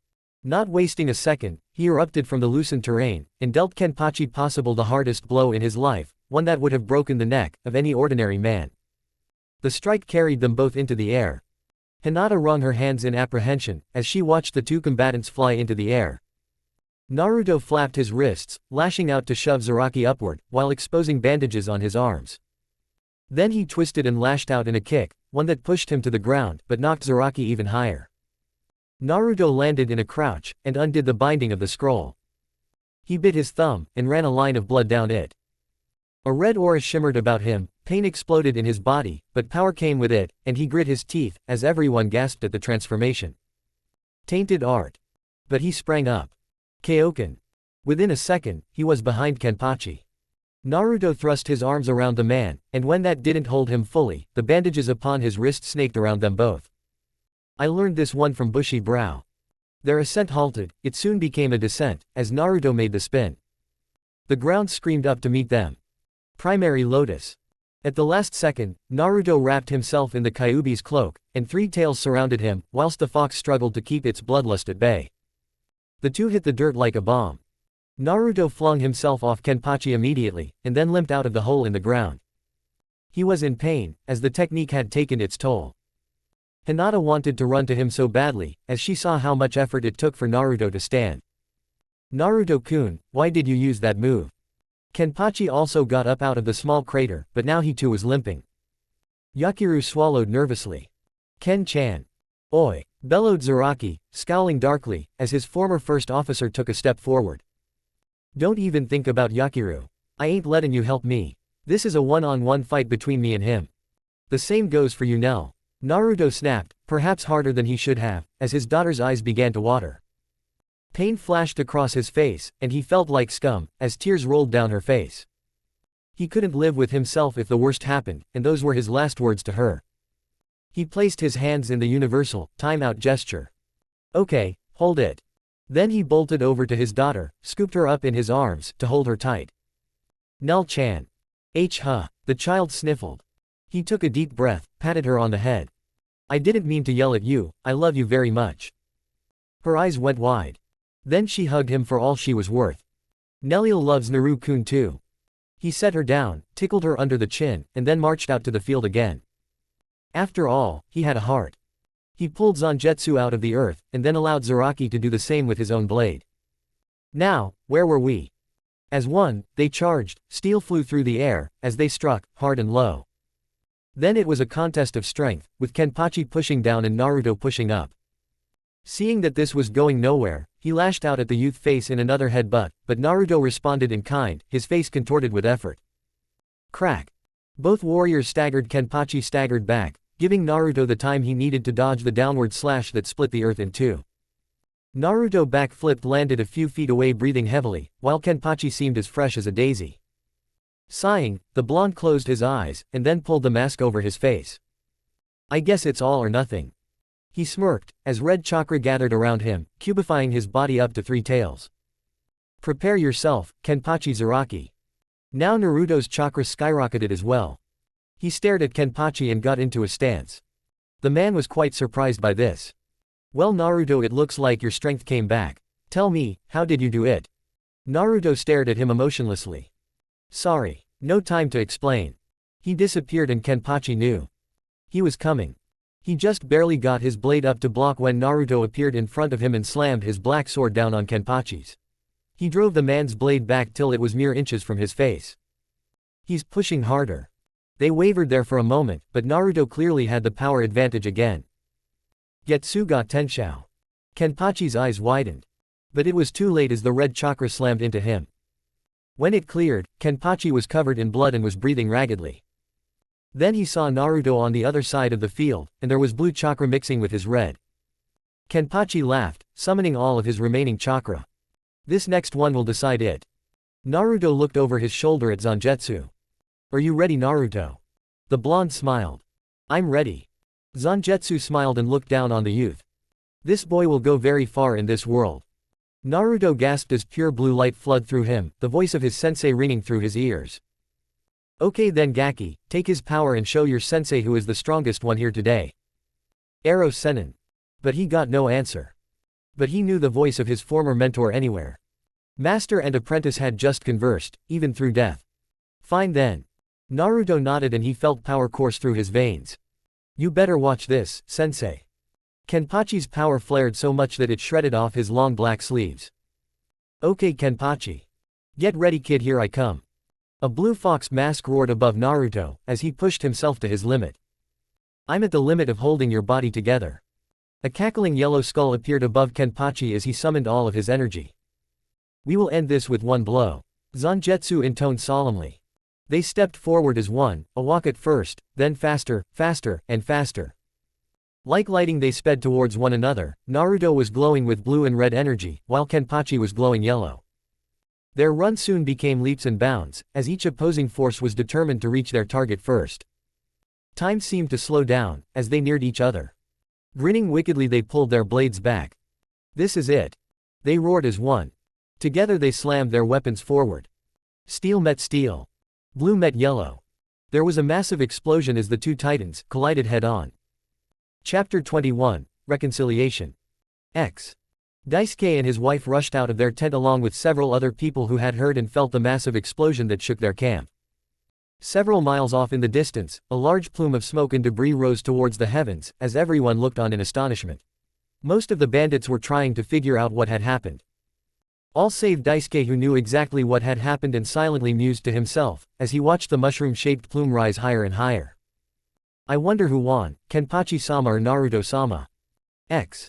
Naruto agonizingly rose from the ground where he had landed, and began to cough out some earth and debris. He spied the impact crater signifying where his Zanpakuto and Kenpachi's had impacted with terrifying results. It looked as if the force of the impact had blown every tree, shrub, and rock formation within a half-mile radius away. Was not expecting that, Naruto thought to himself, before the horrific realization hit him. Nell, Hinata, and the rest of the girls had been observing the fight from a quarter-mile away. Quickly looking over to their position, Naruto couldn't see them, as the dust was still settling over the battlefield. Immediately, he began running over to check on their condition and make sure they were all right. As Naruto got closer, he started to hear the unmistakable sounds of crying from two little girls. Upon reaching them, Naruto's heart skipped a beat, as he saw Hinata lying prone over a weeping Nell and Yakiru. Judging by Hinata's tattered clothing, it was quite evident to Naruto that she had used her body to shield the little girls from the blast. Kneeling down to help his surrogate daughter and Yakiru out from under Hinata, Naruto then turned his attention to the Hyuga woman. A sense of relief washed through him when he found she was only unconscious. Looking around, Naruto could find no sign of the others who had been with Nell and Hinata, and he asked his sniffling daughter where they were and what had happened. I don't know where they are. When the big boom went off, Hina-chan tharted to THWIRL around and teep tiny dome surrounded me and Yakiru-chan. Hinata used the Hyuga's Hakusho Kaden to protect them from the explosion. Naruto thought to himself, as his daughter continued on. But the boom started to break through the tiny dome and then Hina-chan threw herself over me and Yakiru-chan, and that's the last thing I can remember until you got here. Yakiru nodding in agreement with everything the young girl beside her had said. Is Hina-chan going to be alright? Naruto wiped a tear from the little Arrancar's face and smiled before answering in a tender voice. Yes little one, she'll be alright, I promise. It was then that Shunsui, Yoruichi, and Yugito returned, earning a deadly glare from Naruto before he spat. Well, where were you, while Hinata-chan was busy protecting the kids? All three took on a look of guilt and shame before Yoruichi tried to offer up some sort of defense by meekly saying. Naruto-kun, when that explosion took place between you and Kenpachi, we only had a second to react. It was just our warrior instincts that kicked in and we automatically leapt or flash-stepped away. We didn't mean to leave the kids unprotected. That didn't help at all. Whether you didn't mean to or not, the fact of the matter is you did. But I don't have the time to discuss this with you all right now. Let's get Hinata-chan back to the camp so she can rest up and heal. We will be talking about this later. As Naruto knelt down to pick up Hinata, a ragged voice echoed behind him. We ain't finished yet kid. Turning around, Naruto was greeted to the sight of a very bloody and battered Zaraki Kenpachi barely standing with his Zanpakuto held shakily in his hand. Naruto could see that Kenpachi was swaying and barely had the strength to hold his sword. This he stated with authority to the injured hulk of a man. Yes, we are Kenpachi, stand down. Kenpachi managed to stand upright. I won't stand down, kid, not until you put me down. If that is how you want it. Naruto stated, before picking up his Zanpakuto and striding over to him. He moved with blinding speed. In one quick slash with sword, Naruto knocked Kenpachi's Zanpakuto out of his hands, then the big man himself down to the turf in an instant. Leveling his sword to Zaraki's throat, Naruto ordered the now defeated Crimson Blade leader to stop. Yield, Kenpachi, I have no desire to kill you, but I will if you force me to. I would much rather have you as a live ally than as a dead opponent. Kenpachi looked over to his former Gote lieutenant and could see a tear rolling down her face. Looking back to Naruto, he exhaled a heavy sigh before he uttered the two words he had sworn never to say. I yield. Naruto's self-satisfied smirk was evident as he removed his mask, giving his orders but seconds later. Good. Shunsui, Yoruichi, help with Zaraki. Yugito, you take care of Nel and Yakiru. We're heading back to the camp right now. Naruto then knelt back down to pick up Hinata and carry her in his arms back to the bandit encampment. Damn it, Sasuke, you pompous jerk, give up already. Ino screamed at the Uchiha, as she watched him dodge a torrent of flames that rushed past him. As Ino fumed, while Sasuke ignored her plea and continued to battle this old man who went by the name of Yamamoto, she thought to herself. That fucking stupid Uchiha asshole. It would serve him right to get killed by this old man. And Sasuke's got no one to blame, but himself and his arrogant attitude if that happens. We traveled all this way to track Naruto to this location, only to find this old man. She rolled her eyes, as Sasuke backpedaled from the fire again. But instead of asking nicely, Mr. Iman Uchiha demanded that this guy tell us where Naruto is. And when this Yamamoto guy refused, Sasuke had to go and threaten him. She was dimly aware of said Anbu flying across the room from a taijutsu combo. Next thing I know, this guy goes Super Hulk on us, and starts wiping the floor with Sasuke. Hell, I can't even get close enough to use my jutsus to help the Uchiha jerk from the heat being generated by the flames surrounding this old man. I only hope this guy doesn't kill me after he's done with Sasuke. Yamamoto watched his onyx-haired young opponent with red eyes dodge another violent stream of flames sent by his Zanpakuto. The former captain of the 13 court guard squads was very annoyed with the attitude and impudence of this young man. It had a long time since he had battled anyone, but he was going to make sure that this arrogant punk learned the error of daring to threaten him. However, it was then that Yamamoto noticed the young man unsheath a Zanpakuto and hold it in front of him. That is. Yamamoto, recognizing the blade, was quite curious to find out where this youth had gotten it from. Ceasing his attacks, he dispersed the flames around him and called out to the young man. Stay your hand, young one. If you are agreeable, I am willing to call this fight a draw and answer your question of where Naruto Uzumaki is. His eyes narrowed. Provided you answer a question from me. Sasuke merely stood there panting and trying to catch his breath. He was thoroughly exhausted after spending the last few minutes dodging one flame attack after another from this old man. Turning his head to look at Ino, he saw her furiously nodding her head up and down. Turning back to Yamamoto, he gritted his teeth in anger. His pride nearly made him refuse his opponent's offer, but even he could see that this battle was not going to end in his favor. A snarl escaped him, before he finally answered back in a labored voice. Agreed, old man, now where is Naruto? You answer my question first. Yamamoto replied, while wagging a finger to the Uchiha. Fine. Sasuke grumbled in irritation. Who gave you that Zanpakuto, and where may I find him? Do not lie to me, for I will know instantly if you are. I got this blade from a man by the name of Byakuya Kuchiki. His clan resides west of the Wind Country in a small village to the north called Karakura. As I suspected, so Byakuya Kuchiki was also transported to this plane as well. Interesting. Yamamoto silently thought to himself, before Sasuke rang out. All right, old man, I answered your question, now answer mine. Just then a massive chakra explosion from a great distance was felt by everyone present. Grinning from ear to ear, Yamamoto stated with mirth. You wanted to know where Naruto Uzumaki is, well, you just got your answer. At that same moment, Two-Leaf Village Junin had just finished questioning a man in the Wave Country who had sold a katana blade to a masked indigo-haired colored girl with white eyes several days ago when they felt the explosion. Looking at one another, Kurenai was the first one to speak. Did you feel that, Kakashi? Hi Kurenai, I did. I think we now know our next destination. Why, that's not the direction that man said the masked girl went, who I am sure was Hinata. I know, but I can think of only one person capable of a chakra explosion that intense, Naruto. And if it was Naruto, that means Hinata will more than likely be heading that way, or is already there. That makes sense. Alright, let's go. Kakashi nodded in agreement before both Junin leapt off in search of the source of the explosion they had sensed. Sakura suddenly stopped running through the forest and yelled out for Kiba to halt as well. The Inuzuka heir groused, as he made his way over to his kunoichi partner and asked with annoyance. What the hell are we stopping for, Sakura? You didn't feel that, Kiba? Feel what? I'm not sure, but it felt like a huge chakra spike coming from that direction. Sakura stammered, as she pointed in the opposite direction of where they were headed. Well, I didn't feel anything, and I'm not about to lose the first solid lead we've had in finding Hinata to go off on some wild goose chase. Kiba angrily replied. Solid lead, what are you talking about? Some drunken traveling merchant who said he saw a masked blue-haired girl with white eyes in the wave country. That's not exactly an ironclad lead. Well, it's all we've got and that's where I'm headed. You can come if you want, or go off to try and find whatever you felt on your own. Fine, we'll go to the wave country. Sakura replied in frustration before they resumed their trek to the wave country. It was late in the evening when Naruto, who was about to enter his tent where Hinata had been resting since he brought her back from his fight with Zaraki, was stopped by Yugito, who stated in a stammering, guilt-ridden voice. Naruto-sama. I mean Naruto. I just wanted to apologize for my cowardice earlier today.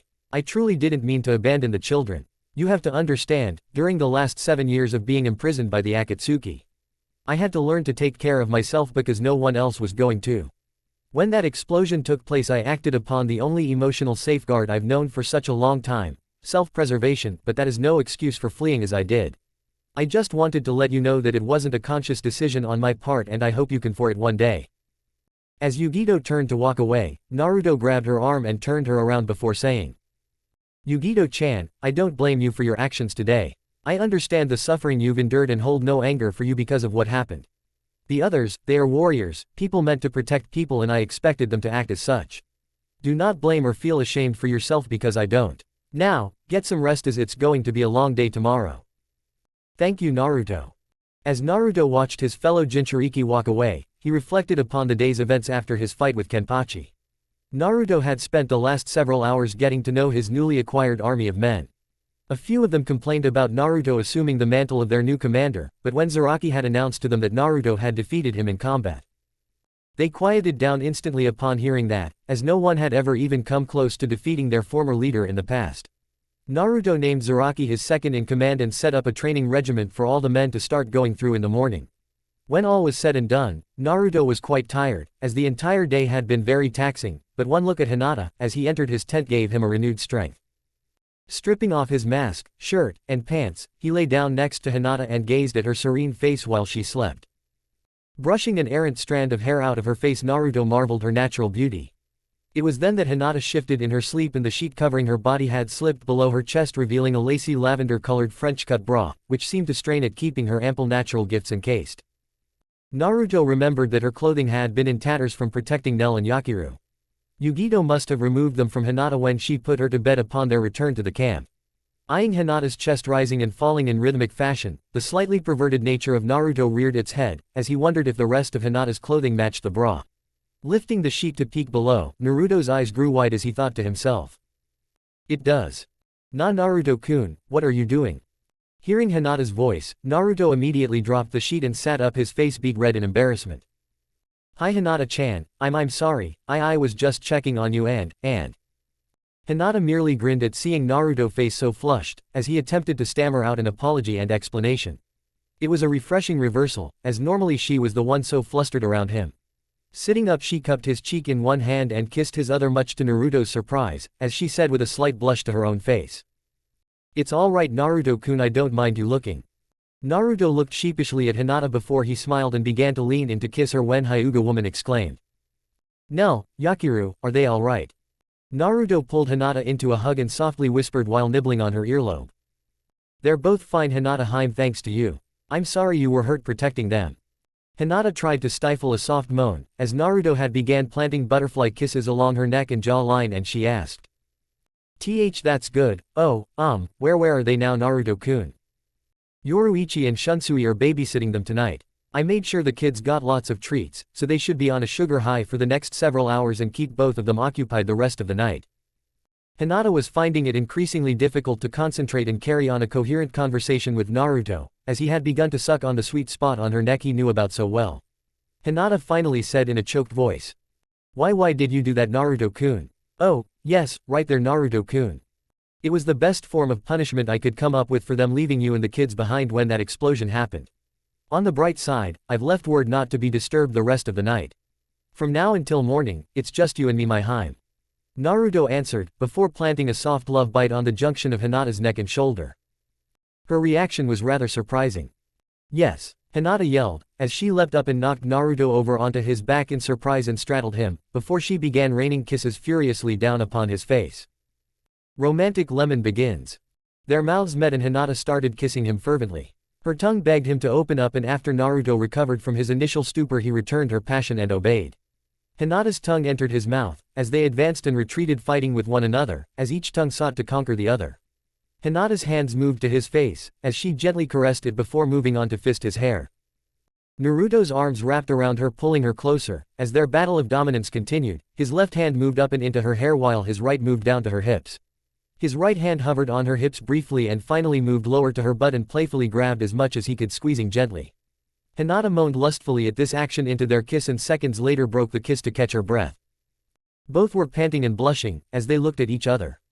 Hinata's chest was heaving and Naruto was once again mesmerized, as he watched her entrapped breasts rise and fall within her lavender bra. She realized where he was looking and she smiled shyly, before saying, "Hey, my eyes are up here." Sorry, Naruto's blue orbs flicked up to meet her lavender eyes and she couldn't help but giggle at his rueful expression. Hinata leaned over his face, her short hair falling around his face like a curtain. Her mouth stopped inches away from his and her eyes locked onto his, as she cooed. I told you before, I don't mind you looking." Hinata knew she was blushing at her response, and before she gave Naruto a chance to see, she closed the remaining distance and their mouths met again for their second act. Naruto's right hand continually probed her body while he pushed himself up. Slowly he rose with Hinata on top of him to an almost sitting position with her still straddling him. He broke the kiss and she looked at him quizzically and whispered nervously. "What's the matter, Naruto-kun?" "Nothing." He smirked as he flipped her over. "I just like to be on top, remember?" He grunted as his body hovered over her. His hands were placed next to her head and his knees had trapped her hips. Naruto's eyes took on a feral yet loving glint, as he stared down upon her. Hinata bit the right corner of her lip and shivered in excitement, as she looked at him and felt like trapped prey. She looked at his body looming over him. It was intimidating, but at the same time so arousing. Hinata licked her lips and rubbed her thighs together, as she felt the pressure in her core build further and hotter. Nervously her right hand went up to his cheek, as she watched him close his eyes and lean into her palm. Hinata's arm slowly moved higher until she placed her hand on the back of his neck. Naruto's eyes snapped open and she could see the passion raging within its blue pools. Hinata moaned loudly, as she pulled him down to her and their third battle of dominance began. Naruto tasted her mouth and savored it with each lasting second and tongue thrust. His eyes were closed and he felt his member slowly swell within his boxers. Naruto felt Hinata's hands travel smoothly along his back and down to his hips and he felt himself being pulled down to her. He obliged and slowly bent his arms, as he lowered himself on top of her. Naruto's swollen mount brushed against her trembling doors and she let out a short-breathed moan. Hinata's fingers clawed into his shoulder and her legs slowly parted. Naruto wanted to savor this moment and refused to lower himself all the way, as he quickly scooted forward on his knees so his hips were positioned above her stomach. He stopped his fight for dominance with Hinata's tongue and started kissing her neck before moving his mouth towards her left ear. Naruto breathed heavily and carefully licked her earlobe. Hearing her moan softly in response, he wrapped his tongue around it and sucked it into his mouth. Naruto switched from sucking over to playfully nibbling on the sensitive meat. Naruto," she panted lightly and twisted her head and ear away from his teasing mouth. He smirked and placed a kiss on her lips but pulled away, as Hinata tried to return it. Naruto shifted his weight more to his knees and he moved his head once again to her neck. He playfully traced kisses down the sides of her neck and stopped on her collarbone. Once there he kissed her and parted his lips slightly. Pushing out his tongue he ran circles on her skin before sucking on it. His left hand moved to Hinata's left breast and he carefully touched it. He tried kneading her breast but found it obstructed by her bra. Naruto grunted in frustration, as he returned his concentration to kissing the Hyuga woman. Hinata felt his frustration at finding her bosoms contained and she knew that it had to go, but was too breathless at this point to tell him to take the bra off her. She felt him kiss his way into the valley between her breasts and she sucked in a breath. He briefly stayed there before he continued southward down to her stomach. Naruto continually planted soft and gentle kisses on her well-toned surface, rewarding the woman with goosebumps, as Hinata moaned while her hands shot up and stroked her lover's blonde hair. Naruto felt Hinata's hands stroking and massaging his head and fisting his mane, as he traced around her belly button with his tongue. In between he placed delicate kisses while his hands rested on the mattress around her. Naruto felt her push his head to go lower, as he stopped and looked up into Hinata's pleading eyes. He swallowed away his nervousness and scooted further along her legs until his face was hovering over her treasure cove, which was still covered by a pair of delicate lavender panties. Naruto placed his hands on her knees, as he pushed her legs further apart, and he gently started kissing her inner thighs. He slowly moved along them and stopped hesitantly at her panties. He could smell her juices emanating from her fiery core, and he closed his eyes to inhale the intoxicating aroma. Naruto continued with his soft kisses and placed one kiss directly onto her panties over her core. He tasted her juices through the damp cloth and was surprised to find them sweet. Naruto kissed the spot again and pressed down with his lips more aggressively, and he heard Hinata gasp.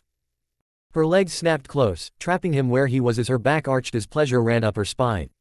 Hinata moaned his name in ecstasy and only opened her legs after her bout of pleasure receded. She felt him slowly prowl back up to her, and she shuddered at every kiss he placed on his way. When his face came into view of her eyes, Hinata's hands cupped his face and pulled it to her own. Her mouth opened and she pulled him down for a kiss, as she slipped her tongue into his and resumed their dance. Naruto's knees were straining and he lowered himself on top of her. His hard member brushing against her oversensitive core, as her high-pitched moan reverberated in his mouth. Naruto broke for air and looked at his panting partner. He leaned back and slid his hands down to her chest. He hooked his thumbs under the straps of her bra and he raised a brow in an unspoken question. Naruto watched Hinata nod frantically and rose up so he could reach behind her. His fingers made quick work of the release and helped the Hyuga woman out of the annoying bra. Tossing the garment aside, Naruto's hands reached for her fleshy mounds. Kneading and rolling her soft light brown tips between his fingers, Naruto was rewarded with more moans from his partner. He smiled and bent down to suckle her hardening nub, as his fingers continued to play with the other. Naruto felt her nails dig into his skin with each new moan that vibrated through their mouths. He felt her hands slowly walk down the length of his spine and rest on his butt. A noisy snap followed by an irritating stinging around his waist that told Naruto what Hinata wanted him to do. He smirked while suckling and moved his hands down to his hips where Hinata's were resting. He took her hands into his and slid them under his boxers. Naruto heard Hinata whimper in surprise, as he slid his hands back out and left hers resting on his butt cheeks. Being on top, Naruto knew he was in control, and he shook with arousal when he felt Hinata's trembling hands slowly move from his butt around to his front. When she touched him he groaned and Hinata's hands quickly retreated. Frowning, Naruto stopped suckling and leaned back, as he looked at the quivering girl below him. Hinata's face had turned cherry red and she shyly looked away from him. Naruto chuckled and saw Hinata look back confusingly at him, a small frown growing on her face as she did. Her lips parted as to speak, but Naruto silenced her by placing his right index finger over her lips. He shook his head and smirked, as he slipped off the woman and positioned his face over her lower region. Naruto eyed up her frame and saw she was biting her lower lip in anticipation. Grinning from ear to ear, Naruto lowered his head and with his teeth he carefully bit down on her panties and began to tug them down her long supple legs. He heard Hinata gasp in surprise and her hips moved rhythmically from side to side, helping him slide her panties of her. Next he took off his own boxers and returned to hovering above her. Both were now flushed with excitement, as they looked at each other and realized that they were completely naked for the first time in over 3 years with one another. Naruto lowered his head and Hinata met him halfway, and their mouths battled once more. He carefully lowered his frame upon hers and their sexes touched and Hinata moaned, as yet another new sensation heated up her inner core. "I'll be gentle," Naruto whispered, as he looked at her lustful face. Hinata simply shook her head and wrapped her arms around him before saying in a sultry voice, "Don't be." Naruto groaned upon hearing that and looked down to take hold of his erect member and position it in front of her doors. He felt her arms tighten in anticipation and he slowly pushed inside her slick walls. Naruto entered a quarter way and stopped, as he looked at her and kissed her briefly. Hinata nodded, before tugging on his butt cheeks firmly in her hands, signaling Naruto to advance and find himself ensnared within her core moments later. Never once did Hinata make a noise until he was fully sheathed within her and a heavenly sigh escaped her mouth, as Naruto started pumping slowly. When Naruto felt Hinata tug on him again, he quickened his pace and started thrusting with more force. As they were bumping hips, their hands and lips wandered across each other's bodies. The silence in the room was only broken by her soft moans and Naruto's rare grunts. Their pace sped up the longer they were in their embrace and their breathing turned labored and shorter. Hinata felt as if she would pass out from the exhilarating pleasure Naruto was giving to her at that moment. This truly was what sex with someone you loved was meant to be like, and God, she had missed this for the last 3 years. This wasn't the 2 to 3 minutes of mindless rutting Kiba would do to her. No, she knew that Naruto would take her to new heights of ecstasy, and she would soon be screaming his name to the heavens. Hinata also knew that Naruto would make sure this would happen and that she was fulfilled before he would even consider his own release. He was not a selfish lover concerned with only his pleasure like Kiba. Naruto truly cared and loved her and would always forego his own needs, just to make her happy. Tears began streaming down Hinata's face, as she realized how much she truly loved Naruto and would rather die than be apart from him ever again. Naruto could feel the walls around him tighten and flutter, and he knew Hinata was nearing her limit. He himself was only holding back by sheer will, for the warmth off her core was overwhelming. Hinata's gasps for air were becoming louder and her nails were breaking his skin, drawing blood slightly, only for the flesh itself to close and heal seconds later. Then suddenly Hinata's back arched and her head snapped back as her mouth opened and she screamed. Naruto-kun. When Naruto heard Hinata scream his name, he smiled to himself while he continued to thrust into Hinata and prolong her orgasm as long as possible. It was almost an impossible task, as Hinata gripped his member in such a fiercely tight and undulating motion, it seemed to want to suck him in completely and milk every drop of his essence out of him. It was the most fantastic and pleasurable feeling Naruto had ever experienced, as he thought to himself. Kami, how I've missed this. After a couple of minutes of pleasured screaming, Hinata was basking in the afterglow of her first orgasm in over 3 years before her eyes flew open in realization and could not believe that Naruto was continuing to drive into her. Hinata soon found herself whimpering in delight, as her second orgasm was quickly building to a crescendo. A minute later, she peaked once more and screamed out. Yes, Naruto-kun. Oh Kami, I love you. Naruto could no longer hold back, as he felt Hinata explode all around him and he too shouted out. Oh Kami. Hinata-chan, I love you too. Naruto then erupted inside Hinata, sending torrent after torrent of his seed into her. Hinata felt his warm essence wash over her, and this triggered a third orgasm within her, as she cried out a third time and reveled in the fact that it was Naruto's seed and no one else's. Yes, Naruto-kun. Oh yes, fill me up, give me everything.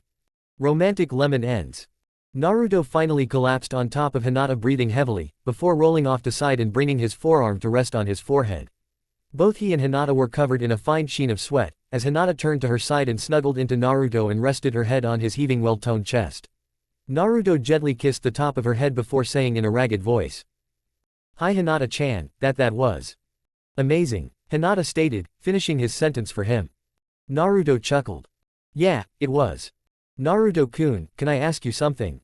What is it, Hinata-chan? When you are ready, I would like to go again. Naruto's eyes grew wide, as he felt Hinata's hand move down his body and he thought to himself. Oh Kami. Chapter 22, Convergence. X. There was bound to be a reaction to Nell's innocent query. And a reaction there was. Yugito, who was sitting across from Naruto and Hinata at the large banquet table, had been eyeing the couple ever since they entered the tent. The Nibi Jinchuriki had noticed the way Hinata now held herself. She was practically glowing, not to mention the warm smile and the way she was all but nestled into Naruto, the way his arm was draped about her shoulders, drawing her close. However, it wasn't until she heard Nell's questions that she then understood why. You should have claimed that delicious blonde hunk of man-meat when I told you to kitten. Now it looks like you've lost out to white eyes over there. Nibi purred inside Yugito's mind. Would you shut up? Yugito silently snapped at her tenant. Purr, it seems I've hit a nerve. You're wrong, I don't care if Naruto and Hinata have, Yugito stammered in her mind, trying to find the words she wanted to say, but failing. The former Cloud Kunoichi bolted upright from where she sat at the table and before anyone could stop her rushed out of the tent, as a myriad of emotions flooded her brain. Naruto winced, as he saw Yugito's eyes grow wide in realization, and he knew she had figured it out by the confused and hurt expression on her face when she left. Hinata gently squeezed his hand and whispered. I'll talk to her, Naruto-kun. So, you two were knocking boots last night.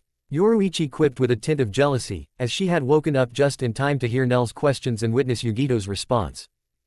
Naru-kun, what doth knocking booth mean? Asked Nell innocently, further adding to the chaos that had ensued.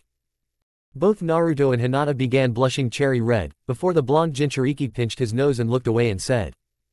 I'll tell you when you're older, much older. Naruto grumbled in annoyance.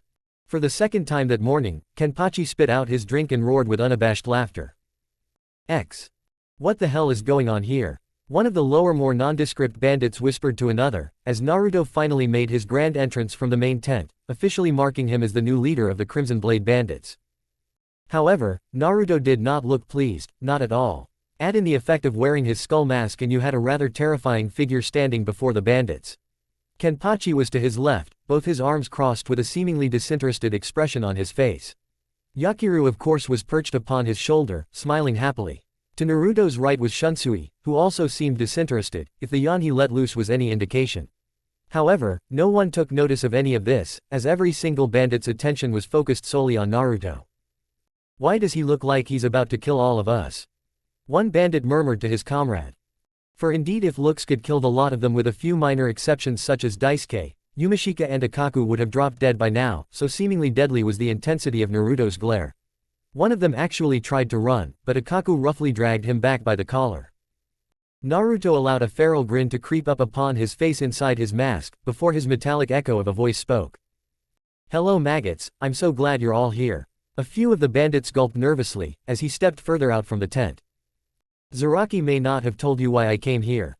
When Naruto's ears were greeted with nothing but a tense silence, he arched an eyebrow before adding. "Anyone interested? I promise you, it won't be boring." A few of the bandits in front grumbled an affirmative, and in the span of 5 minutes, the Jinchuriki had outlined his plan to them. Needless to say, he received a mixed reaction. Some of the more powerful bandits, such as Daisuke, looked interested yet slightly skeptical, whilst the weaker members looked downright petrified. "I can't promise you victory, but I can promise you fame, glory and more importantly money." An excited murmur ran through the crowd of bandits upon hearing the last part of Naruto's statement. Unsheathing Zangetsu, Naruto held it aloft, its silvery tip glimmering in a mixture of orange and red light from the early morning sun. "I can promise you, that if you survive the hellish weeks of training that I have in store for you, then you'll become stronger than you've ever dreamed possible." As Naruto held the gleaming blade aloft, his tone began to take on a more feverish pitch. "And I promise you, this will be the battle of the century, one that will not be forgotten, no matter how many years passes by. And the wealth you will obtain should you survive shall allow you to relive the memory of your triumph of that battle in relative comfort the rest of your lives."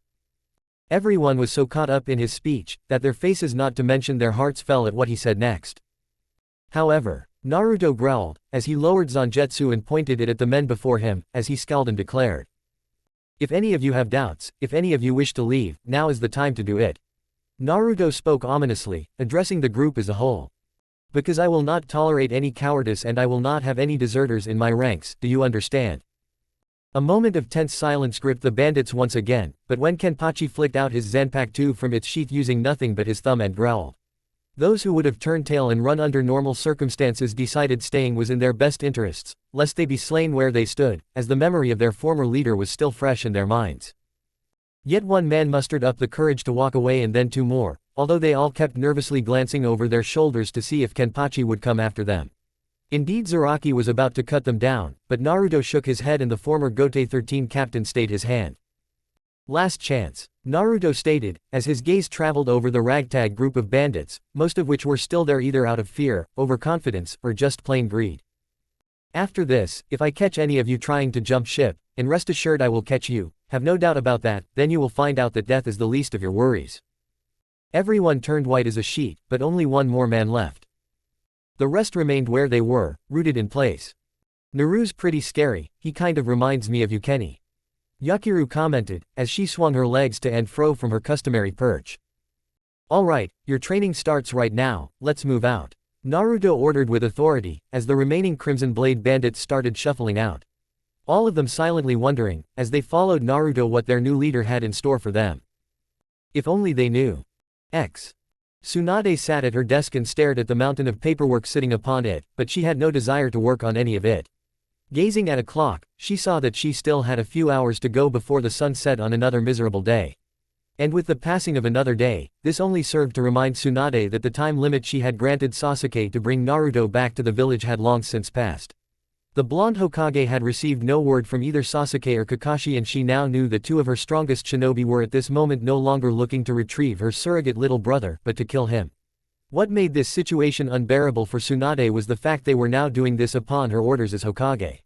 The mere thought of this caused Tsunade to weep slightly, before she heard some yelling outside of her office. A moment later, her office doors flew open and in strode the respective heads of two of Konoha's most powerful clans, Hiashi Hyuga and Tsume Inuzuka. Tsunade quickly wiped away any remnant of her tears before standing up and slamming her hands down upon her desk, which caused the entire room to violently shake before shouting with irritation. What is the meaning this? Forgive this intrusion, Hokage-sama, but I and this old Hyuga fool have an urgent matter to discuss with you. Tsume Inuzuka politely stated while bowing. Watch your mouth, you mangy old bitch, before I put you down. Hiashi sneeringly commented, as Tsume growled at him in response to his insult. Enough, both of you. Unless you have something that requires my attention, the two of you can take your little fight out of my office and away from me. Tsunade shouted in anger. I apologize to you, Hokage-sama, but we do have a matter which requires your attention. I formally request that the marriage between my daughter Hinata and her husband Kiba Inuzuka be null and voided. This piqued Tsunade's curiosity upon hearing this, as she sat down in her chair. It was Hiashi that had pushed for this clan marriage 3 years ago, but now he wants it dissolved, as if it had never happened. Tsunade definitely wanted to hear what caused this change of attitude within the Hyuga patriarch and bade them to take a seat before she asked. Exactly upon what grounds do you want the marriage voided for, Hiashi? Quite simply, Hokage-sama, the Inuzuka whelp marriage has failed to produce any heirs. And the Inuzuka clan itself has been quite obstinate in their defiance of proposals the Hyuga clan have put forth within the Konoha Council. Ah, there it is, the real reason Hiashi wants to cut ties with the Inuzuka clan. I'm sure he thought with Hinata and Kiba's marriage that Tsume and her clan would fall in line with what the Hyuga clan desires within the council. You stupid old fool. Did you really believe that Tsume would bow down to your political ambitions just because of your daughter's marriage to her son? And to think you purposely ruined your own daughter's happiness for nothing more than an attempt to further your power within the village. You truly are one of the cruelest bastards I've ever met, Hiashi Hyuga, and I hope Kami has a special place in hell for you when you finally die. Tsunade thought to herself, as she stared with disgust at the Hyuga male before turning her attention to Tsume and asking. Tsume, what are your thoughts on this matter? I have no objections of nullifying the marriage of my son from that Hyuga harlot. She has caused him nothing but heartache by running away to chase after that loathsome adulterous Uzumaki brat. Tsume replied with spite. Tsunade felt her anger quickly boil at what Tsume had just said. Not only about Naruto but also about Hinata as well, as she said through gritted teeth. Tsume, you are an old friend of mine and I will give you a pass that what you just said is because of the grief you feel over what has happened to Kiba. But if ever hear you speak about Naruto or Hinata like that again, you'll be leaving this office on a stretcher. You know as well as I do that Hinata has been faithful to your son their entire marriage. And Naruto has done nothing but respect the sanctity of that marriage since its inception. Then why did she run off after him, if he's done nothing wrong, Hokage-sama? Tsume snapped back with anguish. Because Hinata loves Naruto and not your son. I know that's hard for you to hear, but it's the facts of the matter. And don't pretend you were oblivious to this, Tsume, or you either, Hiashi. You both knew whom Hinata's heart belonged to before you rammed this arranged marriage down her throat. Yes, I knew, Tsume quietly replied. Yet you still let this power-hungry bastard sitting next to you talk you into going through with the marriage even though you knew it would destroy both Hinata and Naruto. Why, Tsume, why did you do that? Now see here. Hiashi spoke up in objection to being insulted. Shut up, Hiashi, I'll get back to you in a moment. Right now I'm speaking to Tsume, and if you want me to annul this marriage, you'll sit there and keep your mouth shut. Now Tsume, I'll ask again, why did you do that? I did it because I love my son and he was so desperately in love with the girl I just wanted to see him happy. I like Hinata and I know she has remained faithful to Kiba during their marriage, and I know that Naruto has always been a loyal friend to my son and would never betray him in any way. I apologize for what I said about them. I'm sorry about the pain you and your son are going through right now, Tsume. But the two of you need to realize that Hinata doesn't love Kiba, at least not in the way you both want her to. She will always love Kiba as a close friend and comrade, but Hinata has and always will be in love with Naruto, and I'm sorry but there is nothing you or anyone can do to change that. I know I had just hoped that one day Hinata would learn to love Kiba the way he loved her. That's why I agreed to the marriage, Tsunade. Tsume replied, the regret etched in her voice. Hinata tried, she tried for over 3 years to be a good wife to your son. Which wasn't easy, considering how Kiba treated Hinata more like a possession or a trophy than as a wife. I know she did, Tsunade, and I know my son could have been a much better husband in how he treated her. I thought eventually Kiba would come to realize how he was acting and maybe he would have. But I guess Hinata had finally reached her limit with him. Tsume commented with a heavy sigh. So Sume, if you agree to this annulment with Hiyashi, what exactly is the problem? The problem is this Hyuga asshole wants my clan to pay him compensation for the nullification of the marriage. The Inuzuka clan leader spat with anger, as she glared at her fellow clan head. I see nothing wrong with that considering my daughter spent 3 unproductive and unappreciated years married to her whelp, as you two just got done talking about. And since he failed to produce any type of heir for either clan, then monetary reparation for my clan is not unreasonable. Hiyashi coldly stated. Why you smug, arrogant, bastard? How dare you place the blame of them having no children on my son alone? An enraged Sume screamed. Well, you certainly can't blame my daughter.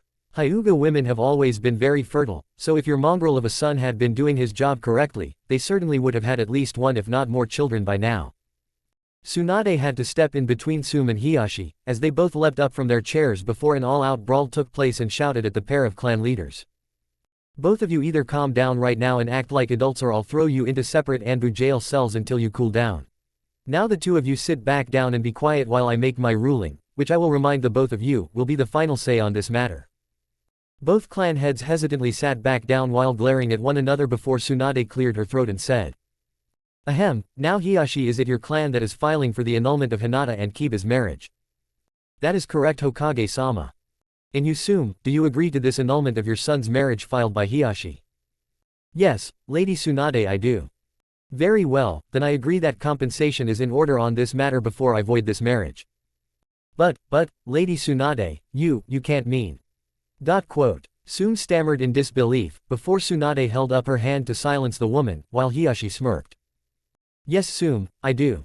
Hiyashi Hyuga, since you are the active party wishing to dissolve this marriage, your clan will pay the Inuzuka clan in recompense for this $1 million ryos for each year of Hinata's marriage to Kiba. This over a 3-year period comes to a grand total of $3 million ryos. The smirk that Hiyashi had held upon his face quickly disappeared after hearing this. And jumping up from his chair once more, his face flushed with rage, he stammered. That is preposterous. The Hyuga clan refuses to pay anything to the Inuzukas over this matter. The Hyuga clan is the injured party here, not them. Shut the hell up, Hiyashi. Neither you nor your clan is an injured party in this matter. The only injured parties are those 2 kids whose marriage we're now voiding. And since you and your clan are the ones wanting this annulment, then your clan is the one who will pay to make it happen. Unless of course you want them to stay married and perhaps finally produce this heir you've been screaming for. Tsunade fired back at the fuming Hyuga leader. I'd sooner accept an heir from the Uzumaki brat, than ever have anything to do with this wretched canine clan anymore. Well, there is another option I suppose, but I'm not sure you would agree to it. Because of the great love you hold for your daughter. Tsunade stated with a hint of sarcasm at the end. What would this other option be, Hokage-sama? It's really quite simple, Hiyashi. If you were to banish your daughter from the Hyuga clan and renounce any rights or claims you have on her, then this becomes nothing more than a normal ending of a simple marriage, as opposed to the nullification of a politically arranged marriage between 2 prominent clan heirs. To which if you do this, Hinata will now become a mere Konoha citizen and no compensation will be required to either clan to effect the annulment of the marriage. If you would like some time to think this over, I'd be glad to grant. I agree to those terms. Hiyashi quickly announced, interrupting Tsunade. Tsunade looked up in surprise at how quickly Hiyashi had agreed to banish his own daughter from the Hyuga clan. She looked upon the man with renewed disgust before asking with contempt ringing in her voice. Hiyashi Hyuga, is it your position that you relinquish all rights and obligations towards your daughter Hinata and she now becomes an ordinary citizen of the village? If so, you need to sign a parental clan release form Hiyashi authorizing to legally do this. Fine, whatever, I could care less. Hinata is of no use to the clan anymore, not after serving as a rutting post for the Inuzuka mongrel the last 3 years.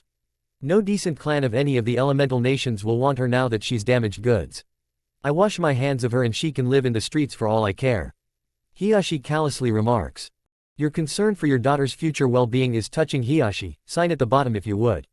Tsunade sarcastically says as she hands the form to Hiyashi. After Hiyashi signs the document absolving him of any rights or claims to Hinata, he hands it back to the Hokage.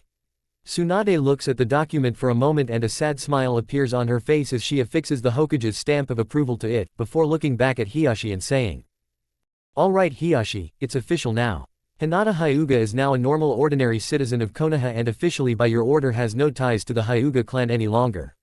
As such, I will grant the annulment of her marriage and no compensation will be levied against your clan. If you have nothing else to discuss with me you can leave, as I find the mere sight of you revolting to look at right now. As if I care, Hokage-sama. Hiashi sneered, before turning and storming out of the office. After the door slammed behind the insulted Hyuga patriarch, a stunned Sume turned to look at the blonde Hokage and asked with bewilderment. Why in Kami's name did you do that for Tsunade? What did I do, Sume? What did you do? You just left Hinata without a home should she return to the village. I may not be happy with the girl because of what has happened between her and my son. But I don't want to see her homeless and out in the streets. Oh, is that all? Please, Hinata is well loved by many people, especially her friends. It's not like she would ever have to worry about not having a roof over her head. But that still doesn't explain why you had Hiashi banish his own daughter. I didn't have Hiashi do anything, he made that choice all on his own. I merely provided the option to him. He didn't have to use it if he didn't want to. But, I did it soon because I owed the girl. 3 years ago Hinata came to me terrified and begging for my help to stop or escape her arranged marriage to Kiba. Oh, I see, Sume quietly replied. No, you don't see. It wasn't the prospect of being married to your son that terrified her. Hinata truly cares about and loves your son, but as I said before, not in the way you and Kiba wanted her to. No, what terrified Hinata was the fear of losing Naruto forever because of the marriage. The girl pleaded with me then with tears in her eyes to help her in some way. But instead of trying to help Hinata, I chose the cowardly way out and told her I couldn't get involved in between the affairs of two clans and showed her the door. And by doing that, I essentially sent the girl back into the clutches of that evil, self-serving bastard who was just here.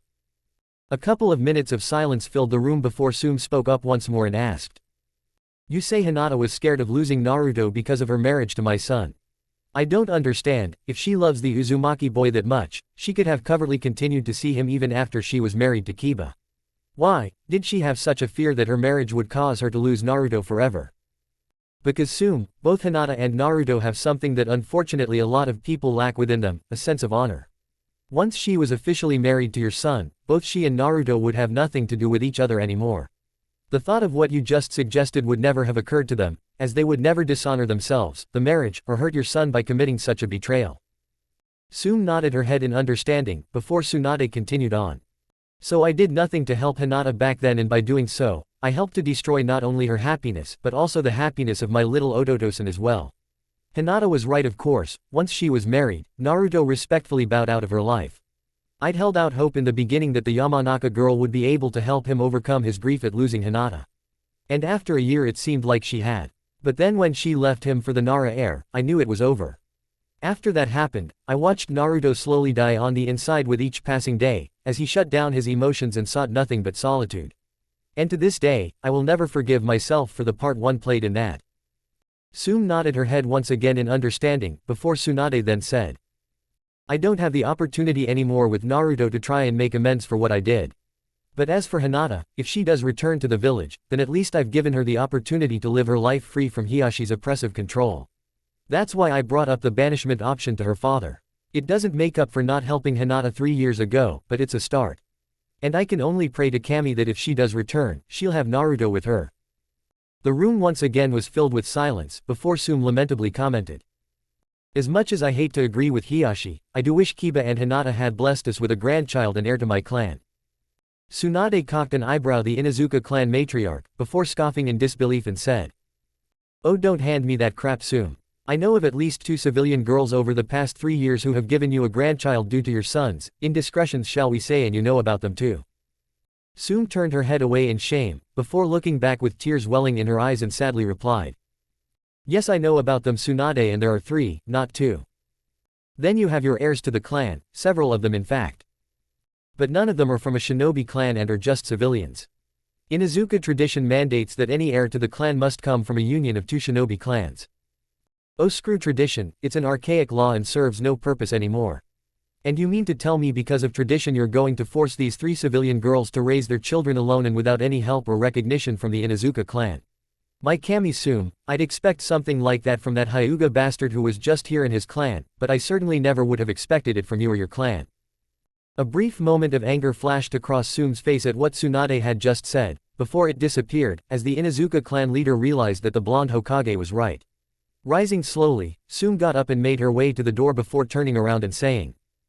Thank you, Lady Tsunade, I've learned a great many things today and you've given me much to think about. However, before she left, Tsunade turned back to Tsunade and stated with sadness.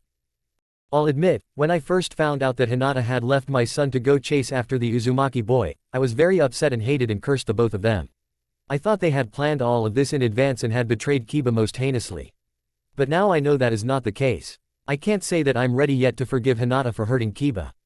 But at least I now understand her motivations behind her actions and know that even after all the sins he's committed against her during their marriage, Hinata never purposely meant to hurt my son. I'll take my leave now, Hokage-sama, and you have a good day. You as well, Sume Inuzuka. Tsunade replied, as she watched the clan leader leave her office. Hinata took a deep breath to calm herself as she approached Yugito's tent. The young Hyuga girl wasn't exactly sure what she was going to say to her newfound friend and companion, but knew she needed to say something as she tentatively called out. Yugito-chan, may I come in and speak with you? I really don't feel like talking to anyone right now. The Nibi vessel answered in a choked voice.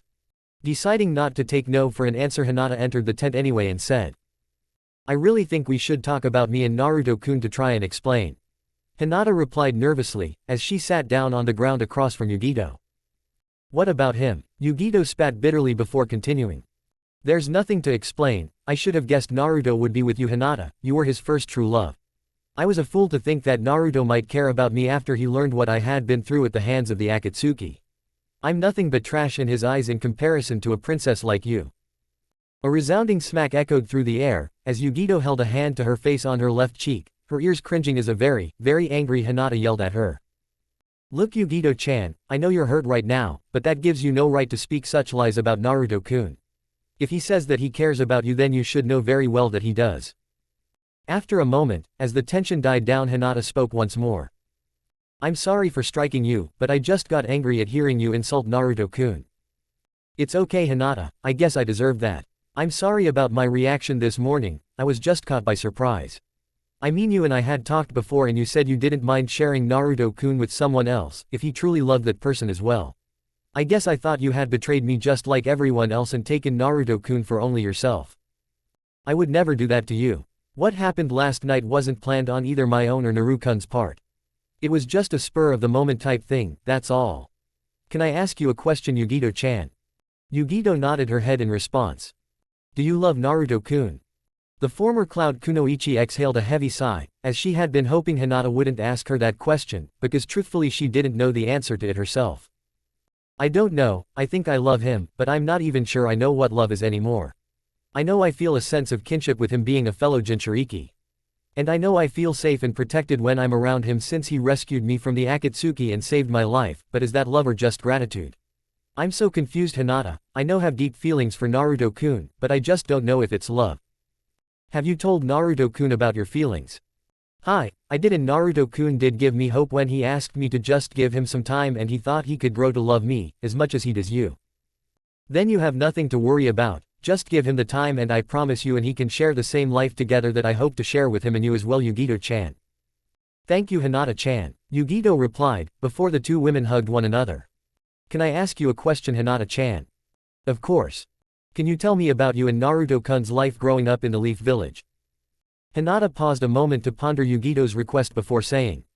It's a long story, but we do have the time, so where should I begin? How about when you first saw Naruto-kun?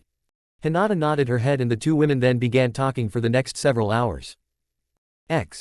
Ino could still detect vague traces of tainted chakra hanging ominously in the air from the day before. She had felt this malignant energy at least once before in her life. Kyuubi. As she and Sasuke increased their speed, they followed the distant malignant energy that seemed to blaze a trail they hoped would lead them to Naruto. With every turn they took and every tree they leapt from, the very air was permeated with the noxious energy, to the point where a lesser shinobi would have vomited. Then suddenly, all at once it vanished. A sense of serene peace was left in its wake. Then there it was. Though it was far away, Ino could feel Naruto's distinctive chakra signature and it was somewhere over the distant horizon. It might take at least a couple of days' worth of travel and then they'd have caught up with Naruto, or at least she hoped as much. Yet, Ino felt frightened at the result of what Naruto's reaction might be upon seeing her again. Now she was having second thoughts. No, she told herself in her mind. Ino was firm in her belief that chasing Naruto had been the right thing to do, but she was scared. Sasuke noticed this and slowed to a halt to prevent himself from outdistancing her. Ino, are you okay? She shook her head, slowly at first, then frantically, as if she were afraid to take another step. Her breathing began to hasten, almost as if she were about to hyperventilate. As it was, her eyes were wide, swimming with fresh tears. All at once panic seized Ino, angst gripping her soul with apprehension. No, no, I'm not. Sasuke let out a small gasp, when Ino suddenly seized him by the shoulders and shook him roughly. Don't you get it? We haven't spoken to each other in 2 years. What if he still hates me? Sasuke was struck speechless. Finally, he managed to squirm free of her grip. You really love him, don't you? Ino gave a solemn nod, before nervously looking to the ground, as she thought of Naruto once again. Sasuke sighed, as he realized that his traveling companion needed to stop and try and calm her fears about seeing Naruto. Looking over to the setting sun, Sasuke decided now was as good a time as any to stop and set up camp to rest. Both he and Ino had pushed hard throughout the day in their attempt to catch up with Naruto, and the two of them were quite tired from the effort. Silently, Sasuke realized Ino wasn't the only person there with fear of what a reunion with Naruto might mean. Sasuke knew that the time limit Tsunade had granted him had run out. And when he next saw Naruto, if he were to follow his Hokage's orders, he was to eliminate his friend at once. The mere thought of having to do that Sasuke did not relish one bit. So any delay in finding Naruto was actually welcomed by the Uchiha at this point, as he still did not know what he was going to do when he and Ino would eventually find Naruto.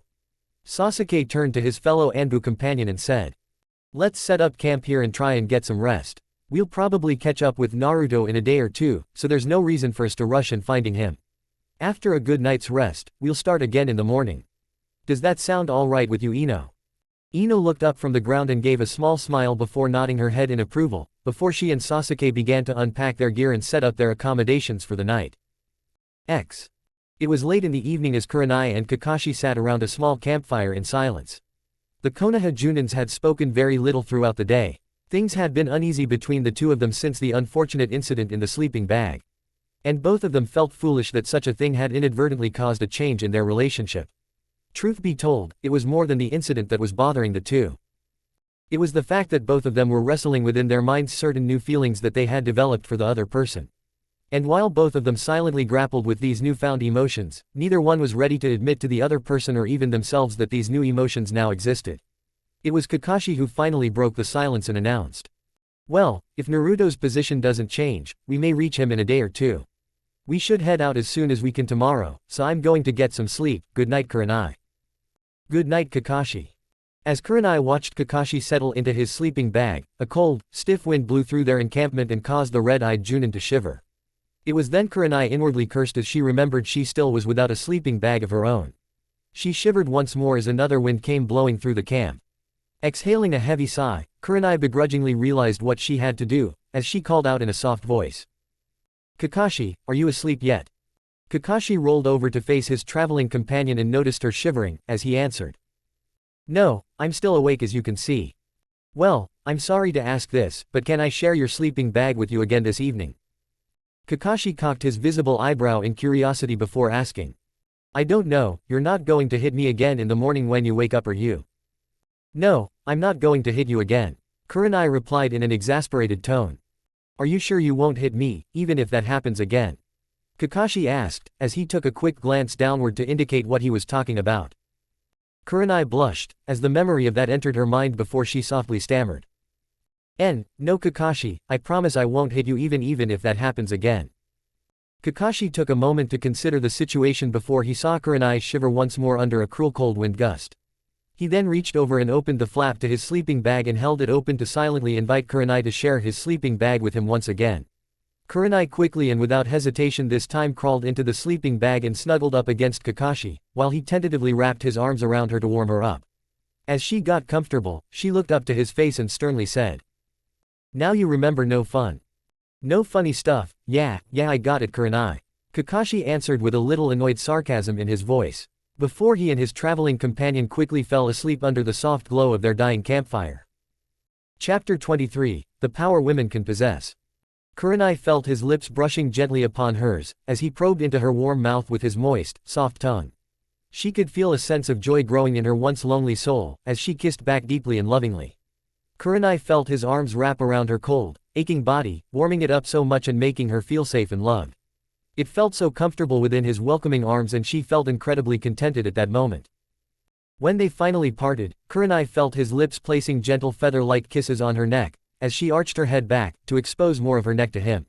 As he gently licked and nibbled at her neck, a small moan of pleasure escaped from Kurenai's mouth when she felt his gentle, wet, and hot kisses trail down from her ear to her collarbone. As he continued to place kisses her neck, Kurenai reached out to run her fingers through his soft, touchable hair, while rubbing the back of his neck. Soon she felt his hand softly cup her breast before a thumb flicked across her left nipple through her wrappings, as he gently fondled her breasts. Kurenai could feel an intense pleasure rising from within her and she could feel her nipples hardening under his soothing touch and driving her mad with desire. Reaching out and pulling his head back up, Kurenai's lips crashed down upon his once more. As their lips and tongues played with one another in a gentle game of tag, Kurenai couldn't help but feel her body become alive as she savored the taste and feel of his lips on hers.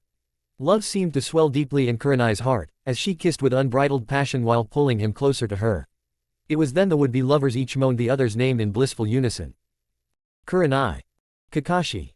At that moment, two sets of eyes snapped open from their slumber, as each Junin stared with shock and awe at the other. Both of them unable to speak due to the fact of their tongues being in the other's mouth at that time. After a moment, Kurenai broke their embrace and frantically scrambled out of the sleeping bag. Kakashi quickly sat up, as both he and Kurenai stared silently at one another in astonishment. Each of them was unable to say a word, before Kurenai turned on her heels and ran out of the encampment. Kurenai, wait, I'm sorry. Kakashi finally over his shock attempted to say to the fleeing Kunoichi. The last part of his apology seemingly dying on the wind, as Kurenai was gone before he could finish his plea. Pulling his mask back up, Kakashi's head hung low in both anger and despair. The anger he felt was at himself for breaking his promise to Kurenai even if he hadn't consciously done it. And the despair that he had inadvertently hurt her and perhaps had forever ruined their friendship. Silently, the masked Junin berated himself for what had happened. Damn it Kakashi, what's the matter with you? How could you have done that, and to Kurenai? And more importantly, why did I do that? Wasn't I dreaming? I thought I was. Am I starting to develop feelings for Kurenai? I don't know, but it doesn't matter. Judging by the look I saw on her face, she certainly doesn't have any feelings for me. I need to find and apologize to her for this. I just hope she doesn't kill me. Kakashi then threw on his Junin vest and went searching for his Kunoichi comrade. Meanwhile, a half a mile away, Kurenai had finally stopped running and sat down on an old log by a lake. As she attempted to catch her breath, a myriad of thoughts similar to her fellow silver-haired Junin raced through her mind. What the hell has gotten into you Kurenai? Oh Kami, what have I done? How could you have done that to Kakashi? I thought I was just having a dream. I can't believe this happened. Am I starting to develop feelings for that one-eyed pervert? I think I might be, but judging by the look I saw on his face, I doubt he has any feelings for me. But still the feeling of his arms around me and that kiss. It was then the scent of Kurenai's arousal wafted up to her nose and caused the Junin Kunoichi to blush furiously before saying to herself. Oh Kami, I need to cool off right now.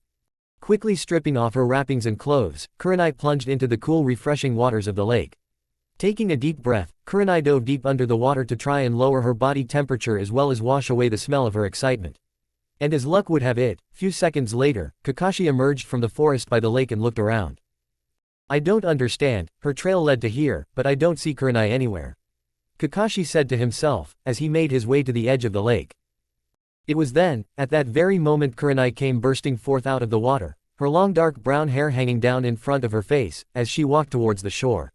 A quick flip of her head sent the locks obscuring her face cascading behind her in a spray of water before she stopped walking and suddenly found herself standing face to face in front of a very stunned Kakashi only a few feet away. Kurenai was standing before Kakashi in the water and he gazed at her angelic face with her deep crimson-colored eyes providing a stark contrast to her alabaster white cream-like skin. Kurenai's long dark brunette hair, which was still wet, framed her gorgeous face like a dark silk curtain. The sensual curve and beauty of her neck and chest and her full breasts that were firm and thrust out proudly before him with her profound dark nipples and areoles still dripping with water nearly took Kakashi's breath away. The silver-haired Junin also took note of Kurenai's slender arms and of her lean flat stomach before his eyes fell upon her slim feminine hips and then to the patch of dark hair between her thighs encased within her long supple legs. Never in Kakashi's life had he beheld the sight of a more beautiful goddess before him than he did at that moment, before his eyes rolled to the back of his head and he fainted. Forgetting her embarrassment, Kurenai rushed out of the water when she saw Kakashi fall to check on his condition. After a quick check and thanks to her time she had spent with Hinata, Kurenai recognized that Kakashi had only fainted and was not seriously hurt. Leaning her Junin partner up against the log, Kurenai began to get dressed while thinking to herself. I can't believe he saw me naked, I'm so embarrassed. When he wakes up I may kill him for peeking on me. But still, the fact that he fainted upon seeing me like that, I don't know why, but I find that kind of sweet. As Naruto watched Kenpachi put the Crimson Blade bandits through their morning training regiment, he bore a look of concern on his face. Shunsui seemed sensed this and made his way over to Naruto before asking. What is it that troubles you? Is it that obvious? He sighed. To me it is. Realizing there was really no point in keeping quiet anymore, he decided to voice his concerns. I'm troubled, because I've come to a realization. Tell me, what is your assessment of the men after training? Truthfully, they do have potential, but their combat skills are sorely lacking. If they were to encounter an enemy with any combat experience or training, they would most assuredly lose. Naruto could not help but shake his head as he listened on. They can become efficient fighting force in time with the proper guidance, but right now if we were to send them against the Akatsuki, they would prove nothing more than being a minor nuisance to them before they were killed. I agree with you, and that's what troubles me. I fear we won't have the time to properly train all of these men before we are forced to face the Akatsuki in the Spring Country. They know I'm coming, so they will wait a little bit longer, but they won't wait forever. And I know we won't have the time to train the men to combat them, and right now just about everyone I see out there we will just be leading them to their deaths. At this point, his words had taken on a bitter tone, as he thought with regret to himself. They may be bandits and only in this fight for the money, but I'd still like to give them a fighting chance of survival from this battle. I think I might have a solution to this. Shunsui interrupted. Naruto arched an eyebrow and said. If you do, please tell me, I'm all ears.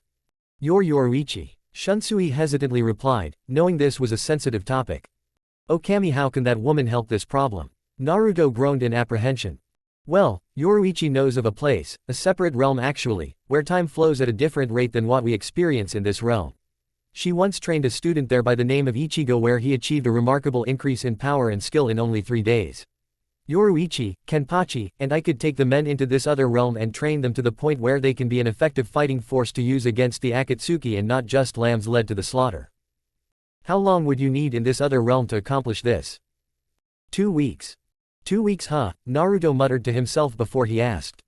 And what is the equivalent time difference between that realm and our own? 2 weeks of training in that realm would be equal to about 6 months of hard training in this realm. Shunsui replied stoically. Naruto was surprised upon hearing answer, but couldn't deny that this was indeed the solution to the time versus training dilemma, as he thought. Good, and during that time and pretty damn soon, I need to achieve Bankai. There's no way I can win as I am now. Talk to Yoruichi and make whatever preparations you need to Shunsui to do this. But first, we'll talk to Kenpachi about the logistics of doing this. I don't want to take all the men and leave the encampment unprotected and vulnerable to attack while they are gone. As you wish. Shunsui politely bowed before setting off to find the Neko woman. As Naruto watched Shunsui flash step away, he mused once more about the upcoming fight against the Akatsuki and of Shunsui's suggestion to help get his small army ready for that battle, and thought with renewed hope and confidence. Maybe we will have a chance of winning this fight after all. Sakura was growing frustrated with each passing minute while she sat in the palatial home of Tazuna and his daughter Tsunami and grandson Inari. She desperately wanted to resume her search for Naruto, but right now she was stuck and she knew it. Sakura and Kiba had arrived in the Wave Country a couple of days ago to follow up on a lead about Hinata. Unfortunately, their journey had proved costly to Akamaru. The previous night before their arrival, a rather poisonous snake had slithered into their camp. However, before it could harm either Kiba or Sakura, Akamaru had attacked and killed the serpent, but not before the canine received a venomous strike himself. Sakura, using some of the medical knowledge she had learned from Tsunade over the years, had managed to save the dog's life. But by no means was he healed and wouldn't recover completely without the aid of veterinary assistance. So besides Akamaru still requiring additional medical aid, Sakura and Kiba had also discovered their dreadful lack of money to restock their supplies and continue on in their journey to find both Hinata and Naruto. Kiba had wired his mother Sume for help with Akamaru and some money, but until it arrived both he and Sakura were stuck with no food or shelter. Fortunately for them, Tazuna had been kind enough to shelter and feed them these last 3 days out of gratitude for Sakura and the rest of Team Number 7 help in defeating Gato the Crime Lord and freeing their village from his tyranny several years ago. "Would you like some tea, Sakura-chan?" Tsunami asked, as she entered the living room carrying a tray with a kettle and cups on it. Yes please, thank you Tsunami-san. As Tsunami poured the tea, she eyed the pink-haired girl sitting in her living room with curiosity. Naruto had been tight-lipped when he had visited them not that long ago. Only her father seemed to know the reason as to why Naruto had shown up. But he refused to tell either her or Inari that reason and even went as far as to order not only her and Inari swear not to divulge to anyone from Konoha that the blonde Junin had visited them recently, but the entire village as well. Tsunami thought maybe she could get some answers from Sakura, but she knew she needed to be subtle about it.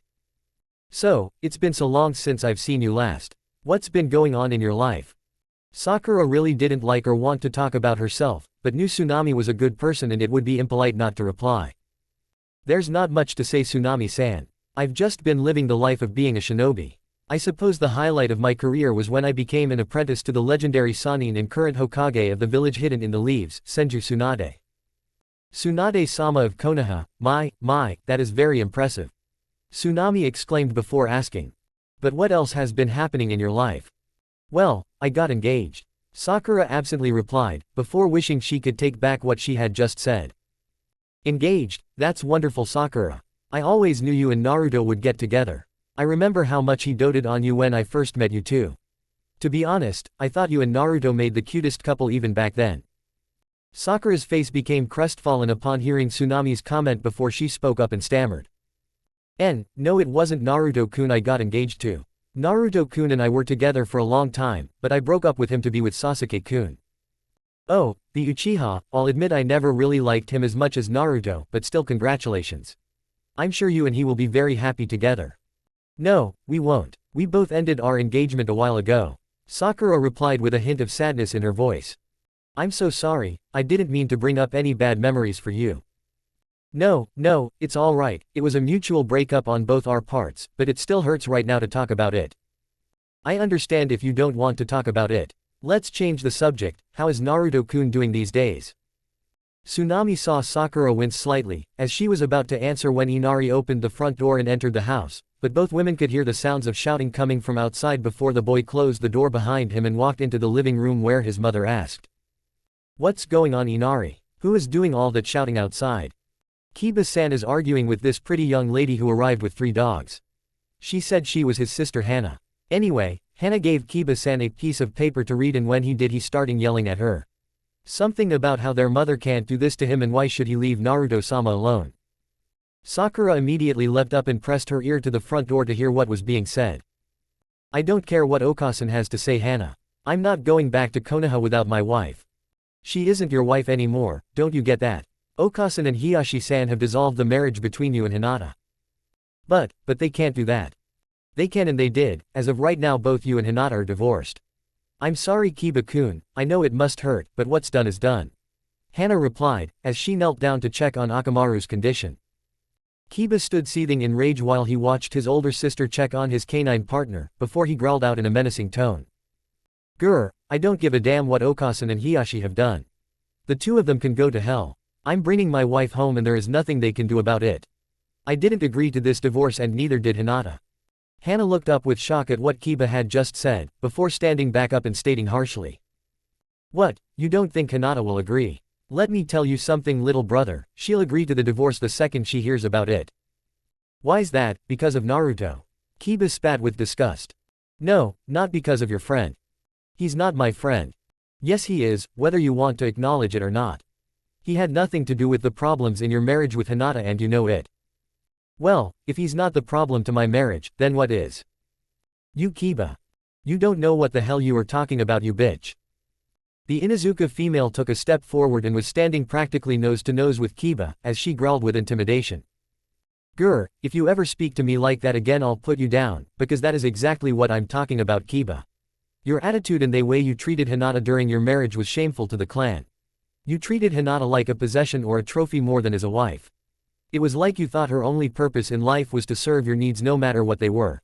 To be honest, the way you spoke and acted towards Hinata infuriated many members of the clan. Oh and let's not forget your ultimate betrayal of your marriage which is the shame and humiliation you've put Hinata through these past 3 years of your endless infidelity you've committed with numerous Leaf Village women. Hinata knows about that, Kiba exclaimed, with a worried look upon her face. The whole clan knows about, as well as the results of some of those liaisons. Do I know for certain that Hinata knows? No I do not. However, she is neither stupid nor a fool and never was. So chances are, little brother, that yes, she knows all about your escapades. Maybe if the little Hyuga bitch would have put out more, I wouldn't have had to go looking for it somewhere else. Kiba thought bitterly to himself, before his sister's voice rang out once more. You should thank Kami you were never physically abusive towards Hinata, because if you had, Okasan and I would have beat the crap out of you. And if we didn't, I know several other clan members who would have. Hinata is a good woman, Kiba, and was quite popular within the clan, as they could see what you apparently couldn't. That she was a kind, gentle, and decent person worthy of the respect you never gave her during your marriage. Well, that marriage is now over, little brother, deal with it. But if you do truly care about Hinata as you say, then at least do the decent and honorable act of letting her go. You owe her that much. Kiba stood silently and glared at his older sister before stepping back and stating without hesitation and in defiance. No, I won't give her up, she's mine and mine alone, and I won't lose her to Naruto. Haven't you heard a word I've said? Naruto has nothing to do with this. Henna shouted back in frustration. I don't care what you or anyone has to say or think. Naruto is the cause of all of this and I'm getting Hinata back. As soon as Akamaru is recovered we're going to find her and that's all there is to it. I'm done arguing with you about this. You want to go chasing after your ex-wife, I won't stop you, but Akamaru's not going with you. The venom from that snakebite was quite toxic and he still needs some anti-venom in at least 2 weeks' time to recover from it. I'll be taking him back to Konoha to get him the treatment he needs. What, but I need Akamaru to help me track down Hinata. I'm sorry little brother, but if Akamaru were to try and accompany you, he would be dead in a week. A week is all I need, I won't let you take him. A snap of Hana's fingers and her 3 wolf huskies positioned themselves between Kiba and Akamaru. Kiba looked over and glared at his sister, as he heard her say. It's not up for debate.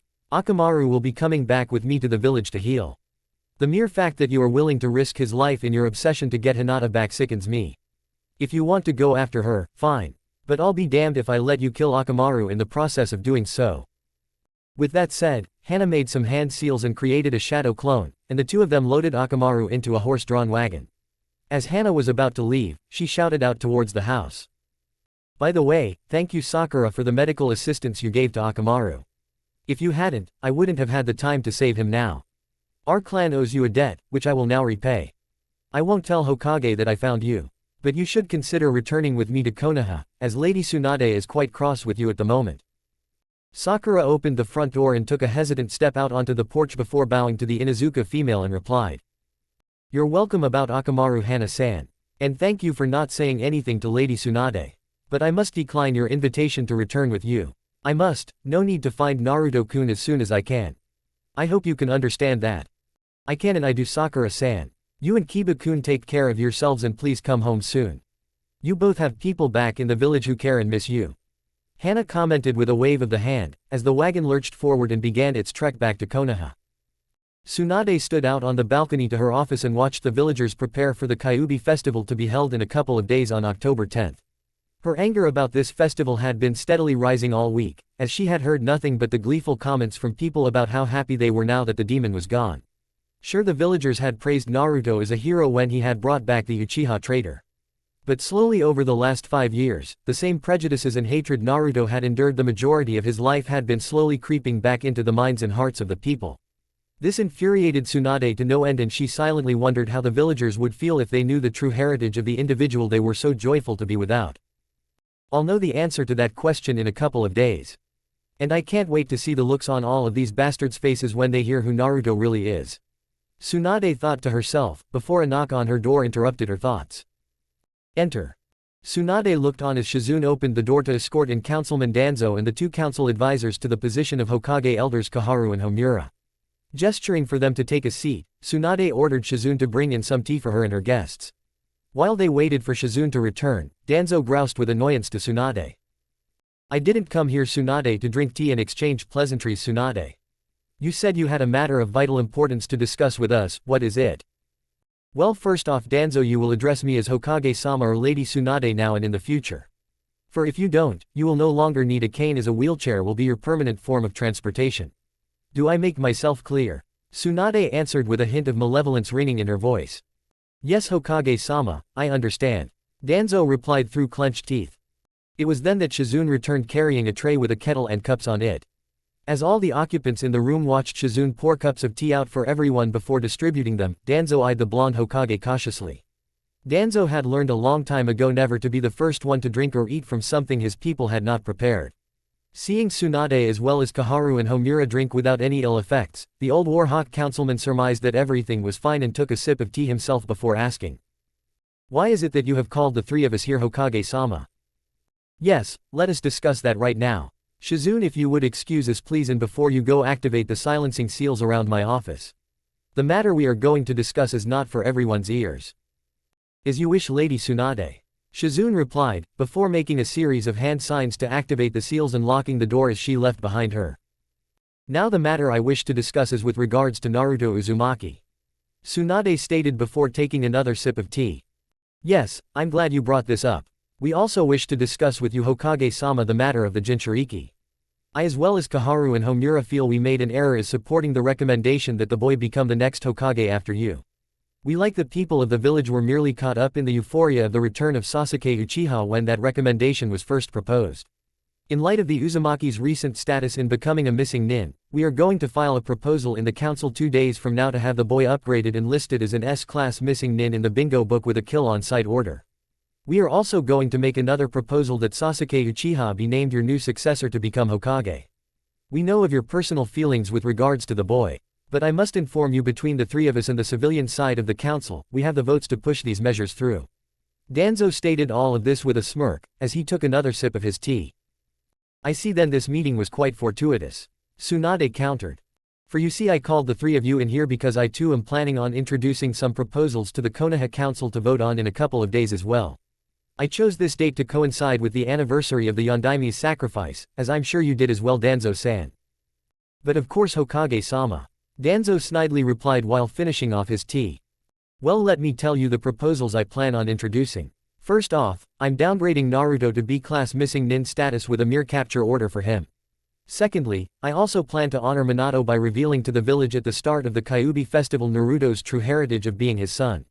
I must also tell you that Naruto will not be replaced as my chosen successor by the Uchiha brat either. And Kaharu and Homura, when I make these proposals, I expect your full support on all of them." "Ha, ha, ha, you can expect their support all you want, Hokage-sama, but you're not going to get it or mine. And I can assure you that your proposals have no hope of passing, not if I have anything to say about it," Danzo declared with mocking laughter. "You won't have anything to say about it. Why is that, Hokage-sama?" An almost evil glint shone in the blonde Hokage's eyes. "Because in about a minute you will be dead." "What are you talking about, Suna? Arg," Danzo began to ask before clutching his chest in pain, and gasping for breath. "Wah, what's happening?" "Oh, you're having a heart attack, Danzo," Tsunade calmly answered, while taking another sip of tea and watching the councilman keel over to the floor in agony. But how? I know the tea wasn't poisoned." I saw you drink first," Danzo asked through clenched teeth. "You're right, the tea wasn't poisoned, it merely acted as a catalyst for the poison," the blonde Cage replied smoothly. "You see, I'm not known as the queen of elixirs for nothing. Several years ago I was able to develop a clear, odorless, and tasteless poisonous paste that simulates death by cardiac arrest perfectly. So it was a simple matter for me to lightly coat the bottom of your teacup with the paste and then wait for the tea to metabolize it and carry into your system. If you notice on your teacup, Danzo, it only has 4 stars painted on it, as opposed to everyone else's which has 5. I mean, we wouldn't want to have the wrong person having the heart attack now, would we?" You bitch, Tsunade. You'll never get away with this," Danzo spat out in agonizing rage. Tsunade stood up and casually walked over to Danzo, then looking down at the old war hawk councilman writhing on the floor and stated with a smirk and a smile. "My dear Danzo, I already have." A scant second later, Danzo stopped moving and his eyes stared lifelessly up towards the ceiling. Just then Shizune entered the room and announced, "Lady Tsunade, something terrible has happened." As Councilman Danzo was leaving the building, he appears to have had a heart attack. Several of our Anbu witnessed him collapse and tried to revive the man, but I'm afraid they were not successful. "I'm sorry, Lady Tsunade, but Councilman Danzo is dead." "That is most unfortunate news. Konoha has suffered a tragic loss today of one of our most prominent political leaders. I must discuss this tragedy with my advisors Kaharu and Homura and how it will affect Konoha in the future. Please leave us, Shizune, and take the tea with you as you go. Oh, and send someone in here to empty my trash, would you?" "As you wish, Lady Tsunade." Shizune politely replied before signaling behind her, and an Anbu operative appeared and entered the office before picking up and carrying Danzo's body away in front of the stunned and frightened Hokage advisors. As Shizune closed the door behind her, Tsunade returned to her seat. Just as the blonde Hokage was about to speak, she was interrupted by Kaharu stammering. "Now see here, Hokage-sama, how dare you? Shut up, you senile old bitch, or there might be another tragic loss of a prominent political leader today. Believe me, I was truly tempted to get rid of all three of you corrupt and decrepit old fossils on this day. Fortunately enough for you two, I decided otherwise. I know the two of you have gotten rich over the years off of Danzo's bribes, but the paydays for your support of his measures in the council ends now. From now on, you are going to agree with and support any and all proposals I make within the council from now on. You will also use whatever influence you have with those idiot minions on the civilian side of the council to support my measures. Your payment for all of this will be the continuation of your health to still live quite comfortably off the money you have received from Danzo all these years. Failure by you to do any of what I just said, and I can most assuredly promise you that this will be the last Kyuubi festival either of you will ever see again. Do we understand one another?" Kaharu and Homura turned and looked at one another, before turning back to see the resilient and determined look on their Hokage's face. Seeing Tsunade's hardened gaze directed towards them, both advisors bowed their heads and meekly replied in unison. "Yes, Hokage-sama. Good, because I'm telling you two right now, the Konoha Council is going to become once more a decent, noble, and self-sacrificing body of leadership for this village like it was in the days of the Nadaime. And I will remove any obstacles in my way from achieving that goal." She waved a hand dismissively. "Now, the two of you may go, but never forget what I have said to you on this day." "Yes, Hokage-sama."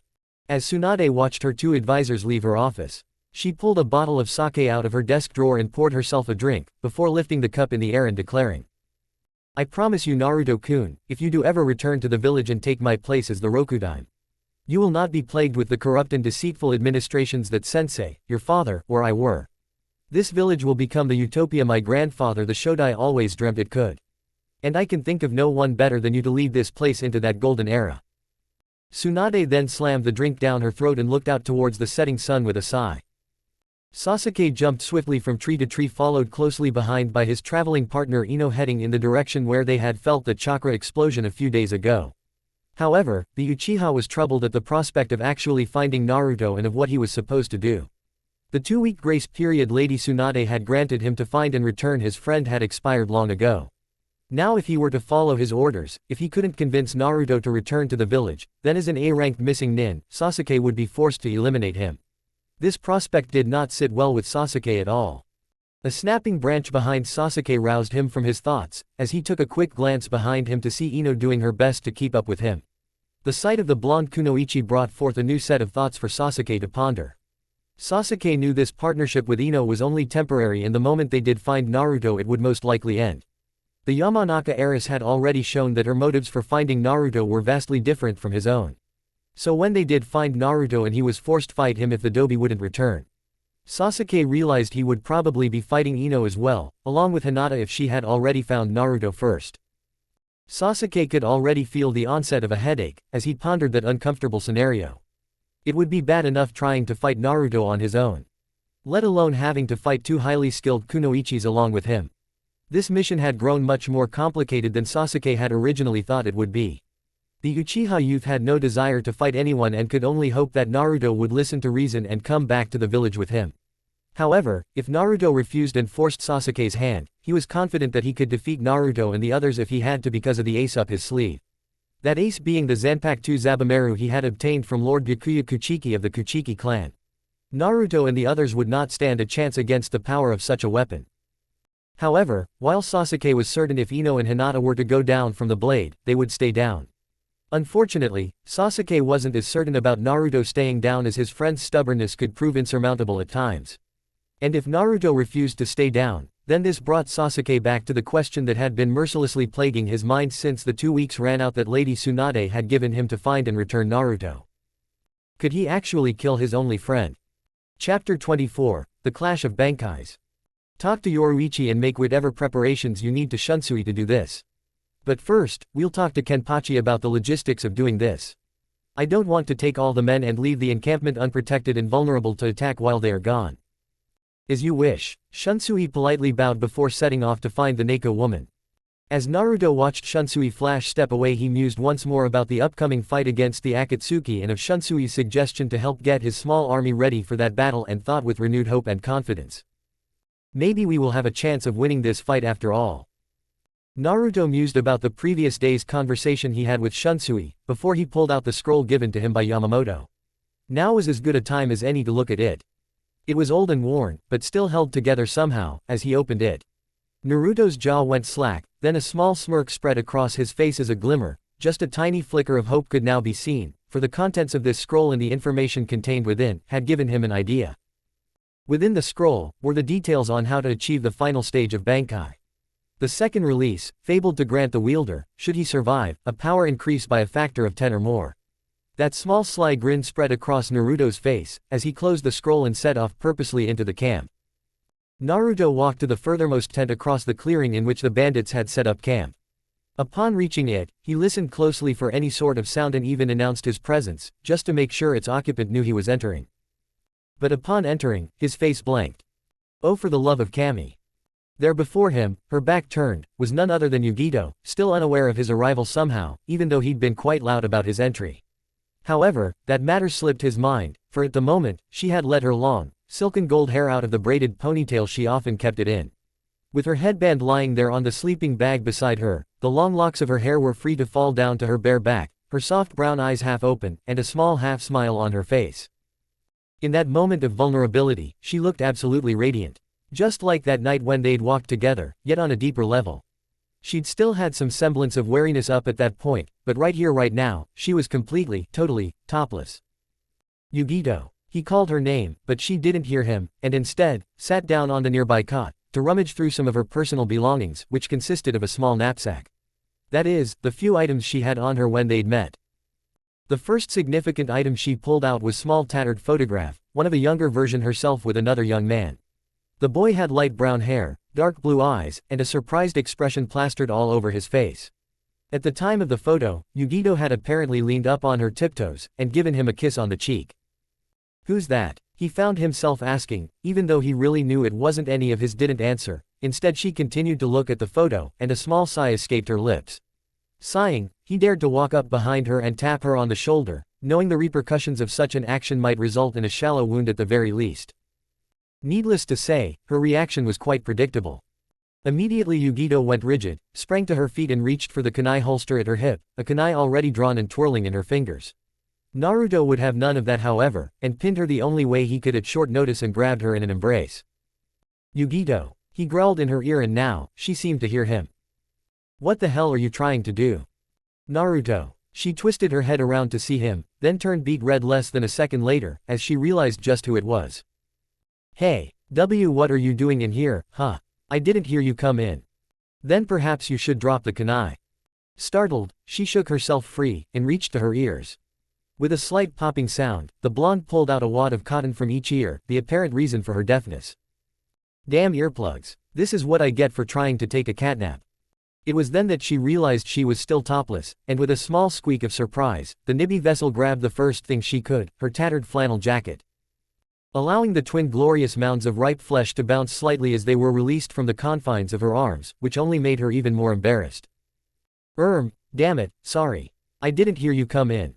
Realizing he was starting to stare, Naruto at last turned away. Yugito, I need your help with something. She'd barely processed the words before he spoke again. I need you to train with me. Huh. Hastily she donned the shirt, trying to hide the burning pink blush. Why was he asking this of her all of a sudden? Not that she wasn't eager to take up his request, it was just, this was so damn unexpected. I'm serious. He glanced down at Zangetsu, the prone steel strapped to his back in cloth, as he continued on. I need to achieve the second level of Bankai, and with Kenpachi and the others off training, you're the only one strong enough I can turn to. Now he gazed at her with those matchless sapphire orbs. Please, you're the only one I can rely on for this. A faint blush lit Yugito's cheeks. Well. A few days later, Naruto was returning to camp after an intense sparring session that morning with Yugito to help him unlock the final release or Bankai of his Zanpakuto. Naruto was about to sit down with Hinata for a pleasant lunch, when he suddenly jerked his head around and stared intently into the forest a few miles away. Growling with annoyance, he began to unravel Zangetsu out of its cloth sheath. What is it, Naruto-kun? Some uninvited and unwanted guests from our former homeland have arrived, Hinata-chan. Hinata grew nervous upon hearing this, as she feared it might be Anbu hunter Nins come to take her and Naruto back to Konoha. The blonde Jinchuriki noticed the look of concern spread across the Hyuga woman's face and said with assurance. Don't worry, my Hime, if they are Anbu I'll deal with them. I promise you, no one is going to force us to return to Konoha, I swear. Sasuke and Ino were slightly nervous as they remained hidden in the treetops. It had taken them a few days to finally pinpoint the location of Naruto's encampment. Now they were trying to decide how best to approach Naruto when the decision was made for them, as the subject of their discussion suddenly appeared in a field 100 feet in front of them and yelled out. Either you show yourselves or leave immediately and never return, your choice. Both Sasuke and Ino were surprised that Naruto had sensed them from such a great distance, as they had been holding down their chakra levels to avoid detection. Ino nodded to Sasuke, who had agreed to let the Yamanaka girl talk to Naruto first before he took any action. The Uchiha watched intently as Ino leapt from tree and landed in front of his old teammate. Anbu. Naruto spat with disgust, as he eyed the masked ninja suspiciously while she slowly approached while taking off her mask. A cold visage swept over Naruto's face when it was revealed who the Anbu was, and he snarled.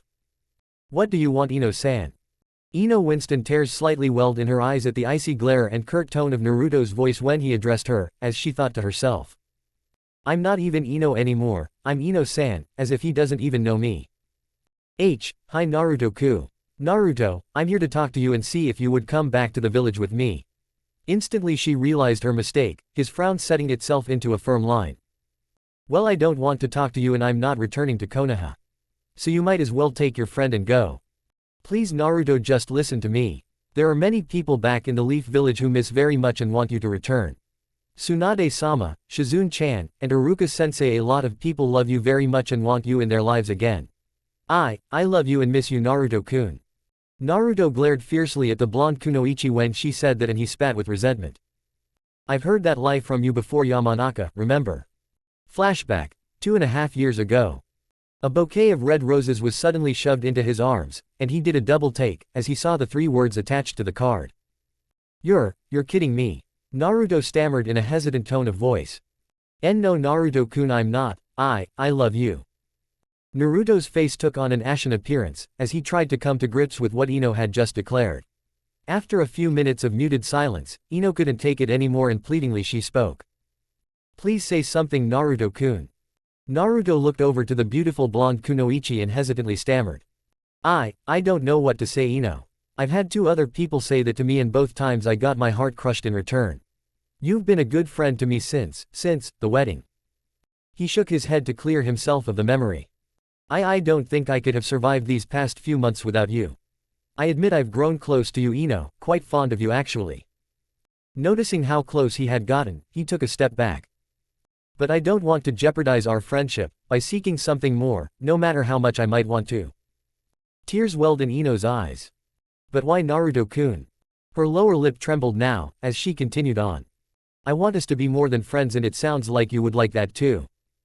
Because Ino, I'm afraid if I allow myself to love you and something was to happen to us. He shook his head rapidly, as if to drive away a negative thought before he answered. I don't think I can take that kind of pain anymore, Ino. Please, I know you're scared of loving someone because of what's happened to you in the past, I understand that. Naruto backed up as Ino stepped forward. But please give me a chance to show you that I can be the one you can love and that I can love you back, like I already do. Naruto looked deep into Ino's eyes before softly asking. Do you mean it, Ino-chan? Do you really love me?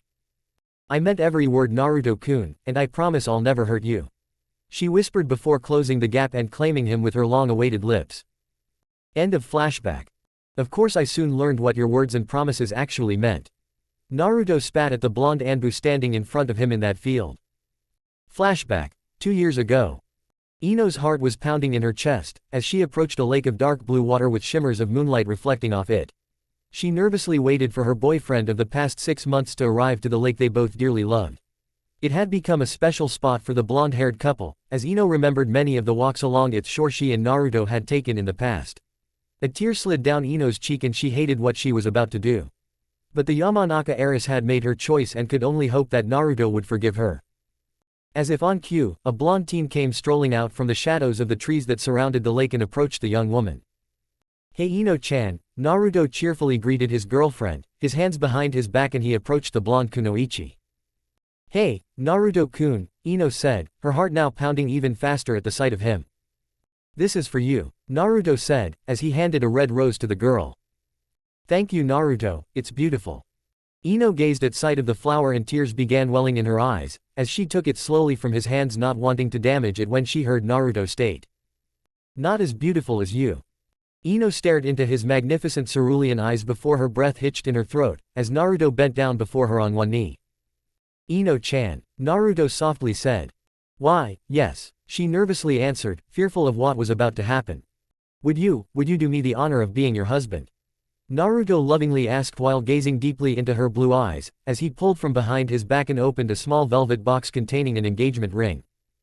The proposal hit the blonde female like a ton of bricks. Naru, Ino stuttered before her eyes quickly overflowed with tears which began streaming down her face. Naruto rose up and took her hand into his and affirmed with certainty. I love you Ino-chan. I'm sorry I wasn't able to say those words to you 6 months ago when you uttered them to me. I was too scared and wrapped up in the pain of what had happened with Hinata. But you asked me to give you a chance and I'm so glad I did. Being with you has saved me from the pain and despair I thought would never go away. I know this seems sudden, but you were right Ino-chan, you are the one that I can love. And I do love you, Ino-chan, with all my heart and soul. Naruto then leaned over and gently placed his soft lips against hers.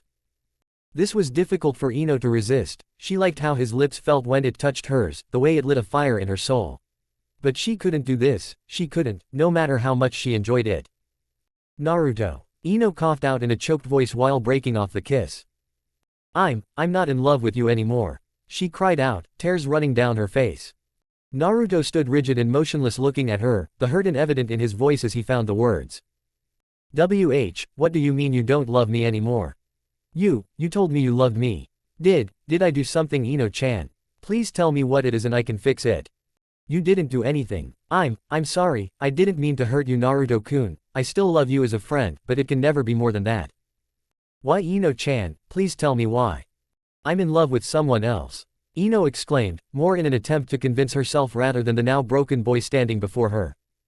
At that moment Shikamaru stepped out from the shadows of the trees and sheepishly walked over to stand next to the weeping kunoichi. Naruto glanced back and forth between his friend who couldn't look him in the eye and his now blonde ex-girlfriend before reaching down and placing her hand into the Nara boy's hand. Ino was taken aback when Naruto did this and she looked up and gasped in shock at the visage Naruto now bore upon his face. It was the same blank expression she had seen when he had opened that hospital door to Sasuke's room years before. Then when Naruto dropped the engagement ring onto the ground, the pain and guilt of what she had just done made the blonde kunoichi feel sick. Ino realized she was no better than Sakura, maybe even worse because she had done the one thing she promised Naruto she would never do. I promise I'll never hurt you. Ino gazed at Naruto once more and noticed a brief flicker of the pained betrayal she had just inflicted upon him flash through his eyes, before he was walking away into the night in silence. Leaving Ino to contemplate every single day for the next 2 years the consequences of what she had just done to him and what it meant to her own life. End of flashback. You want to know something funny Yamanaka? I used to love looking at a red rose and thought it was one of the most beautiful things Kami had ever created. But since that night, I can't stand to look at one anymore. Because I realized if one gets enraptured in its beauty, they never see its thorns that will cause you pain. Ino was standing before Naruto, her tears flowing freely down her face, before saying in a grief-stricken voice. I know I've hurt you in the past Naruto-kun and I know you must hate me. But I swear to you I'm not lying when I say I love you. The only lie I have ever told you was 2 years ago when I said I didn't. I was given a choice back then and I chose wrong, and I've hated myself for it ever since. This is why I'm out here. I love you Naruto-kun and I just want to bring you home and be with you if you will have me. I don't know if you would still want me, and I can't blame you if you don't. And if it's the case that you don't love me the way I love you Naruto-kun, I still want to be a part of your life no matter what. So please come back to the Leaf Village, if not for me then for the people who still love you back there and are waiting for you to come home. Damn it, I'm not listening to this bullshit anymore. If there are people back in the village who love me and want me to come home, it's only because they haven't had their shot yet to tear me apart like everyone else who has professed to love me has done.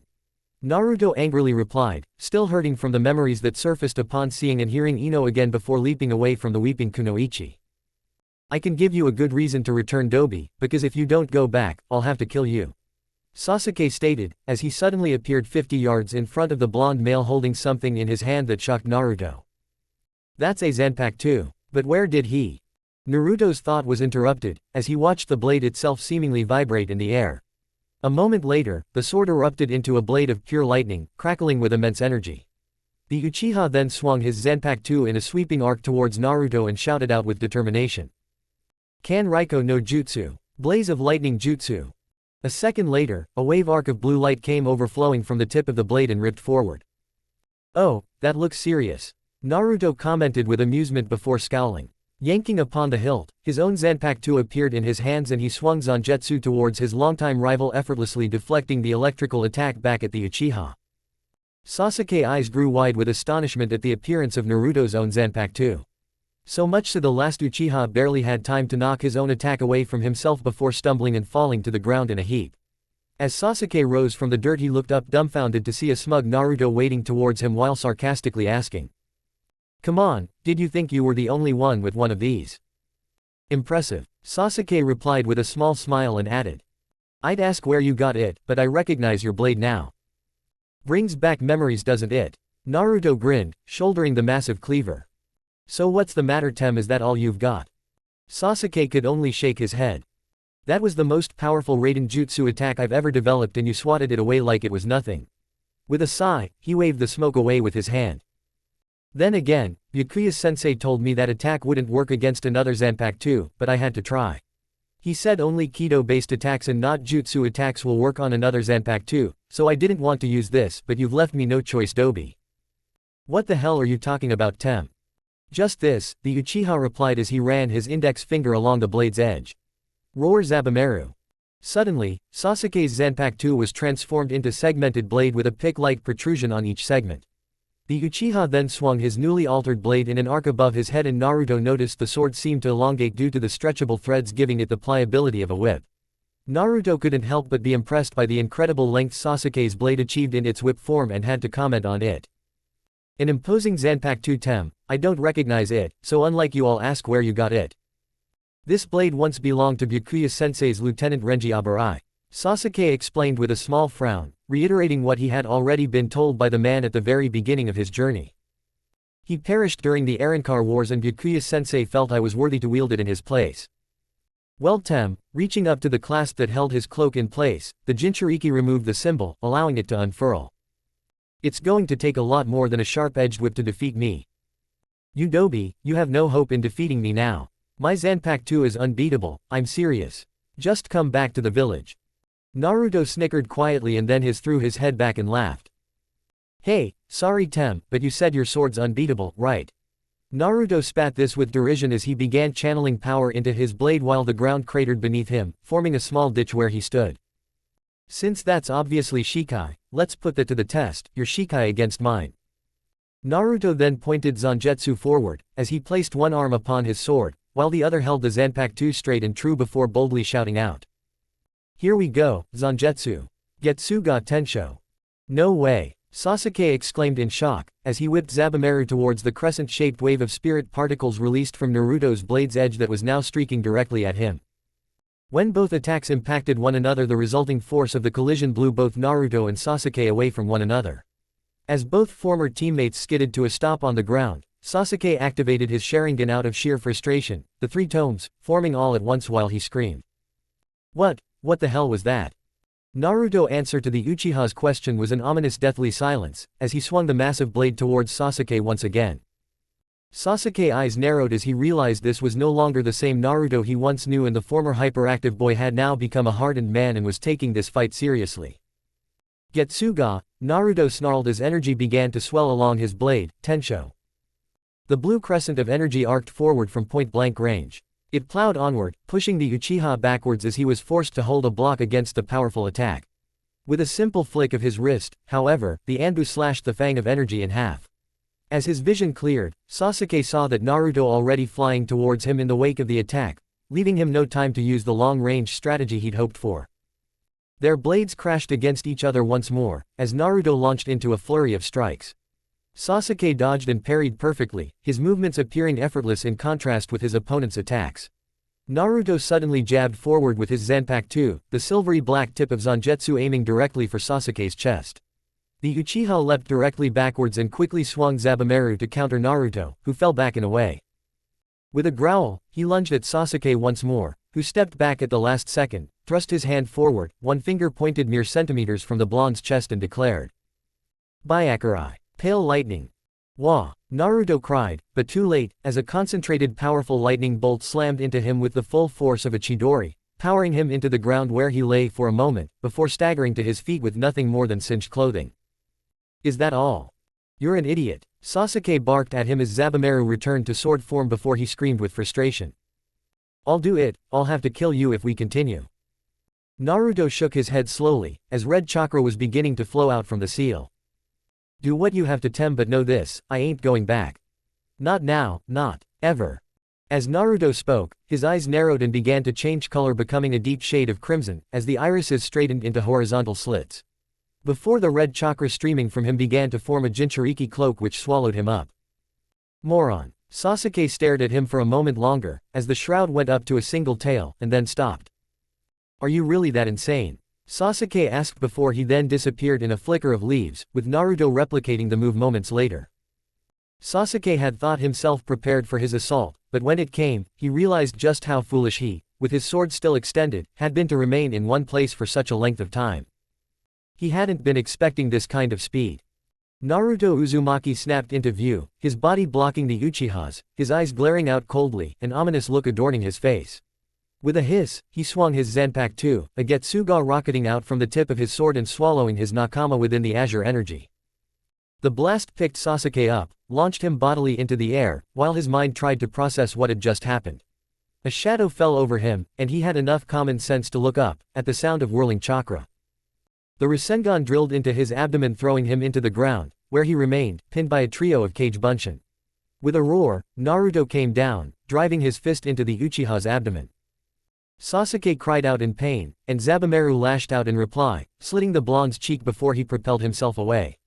Sasuke pursued while the armor chest plate he wore under his Anbu uniform was in tatters now, as he marched towards the blonde Jinchuriki.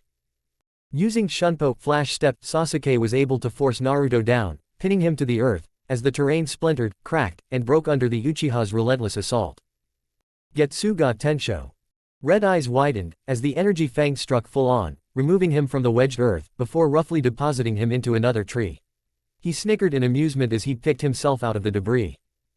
"Nice attack," the Uchiha groaned while nursing his dislocated arm and weakly grasping the hilt of his sword. Naruto didn't reply, instead, he launched himself at Sasuke again, stamped down on his chest, and prepared to drill Zangetsu home.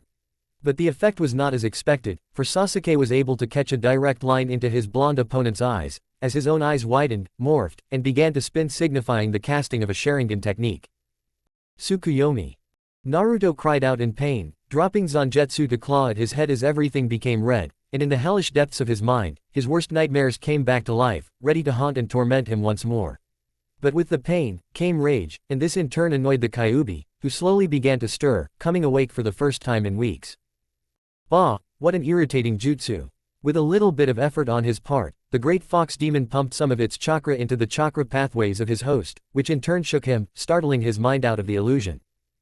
"There. Now, just kill him already," Kyuubi grumbled with annoyance. As the spots cleared from his vision, something caught his eyes.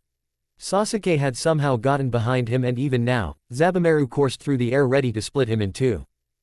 "Getsuga Tensho!" Naruto yelled once more, swinging his sword just as quickly, and then bringing it back around to guard.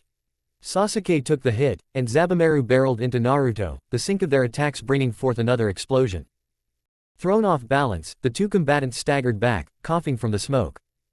Sasuke thrust a hand forward, obviously preparing another Byakurai spell. Remembering how easily he'd been decked before, Naruto rushed forward with another Getsuga already prepared, determined to prevent the use of that technique again.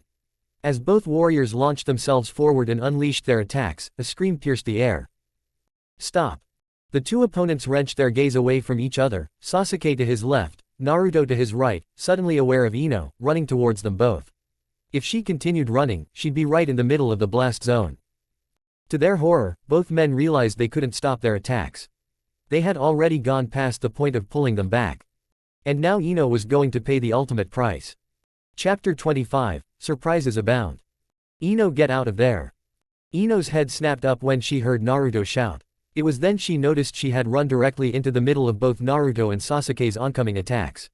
Hesitating, she froze with fear, as she realized the attacks were about to hit her, and dropping to her knees while throwing her arms over her head, she screamed out in terror. Naruto-kun. A scant second later another shout was heard which cried out. Enko's an arc shield deflect. Ino heard an explosion and, realizing she hadn't been hit, tentatively opened her eyes to peer out from under her arms. She was both relieved and surprised to see none other than Kakashi Hatake standing over her with a shield of condensed Reiatsu formed on each of his arms. Looking around, she saw both Naruto and Sasuke lying on the ground a great distance from where they had been at previously. The blonde kunoichi didn't know how Kakashi had done it, but apparently he had deflected both attacks back to their sources. Namely Naruto and Sasuke. Well, this brings back some unpleasant memories. Kakashi stated, panting from the exertion of fending off the attacks. Thank you for saving me, Kakashi-sama. You're welcome, Ino, but I have to say I'm more than a little displeased to see a trained Anbu operative go running out onto a battlefield like that. Before Ino could respond, Naruto had flash-stepped in front of her and gripped her shoulders from the sides. Looking down at her, he visibly trembled with rage and shouted at her. Ino-chan, what the hell do you think you were doing? I didn't want you to get hurt, Naruto-kun. So what, you thought running in between two deadly attacks was the right thing to do to prevent that? Idiot, I don't even want to look at you right now. All of you just leave me the hell alone. Naruto yelled out in a rage, before releasing Ino and flash-stepping once more, disappearing from the clearing. Ino could only gaze at the ground and weep to herself before a voice she recognized cry out to her. Ino-chan. Looking up, the blonde kunoichi could see an indigo-haired girl running towards her with lavender eyes, as Ino stammered out through her tears. Hi, Hinata-chan. Upon reaching her weeping friend, Hinata was suddenly enveloped in a hug, as Ino began crying even more and kept saying over and over to the Hyuga girl.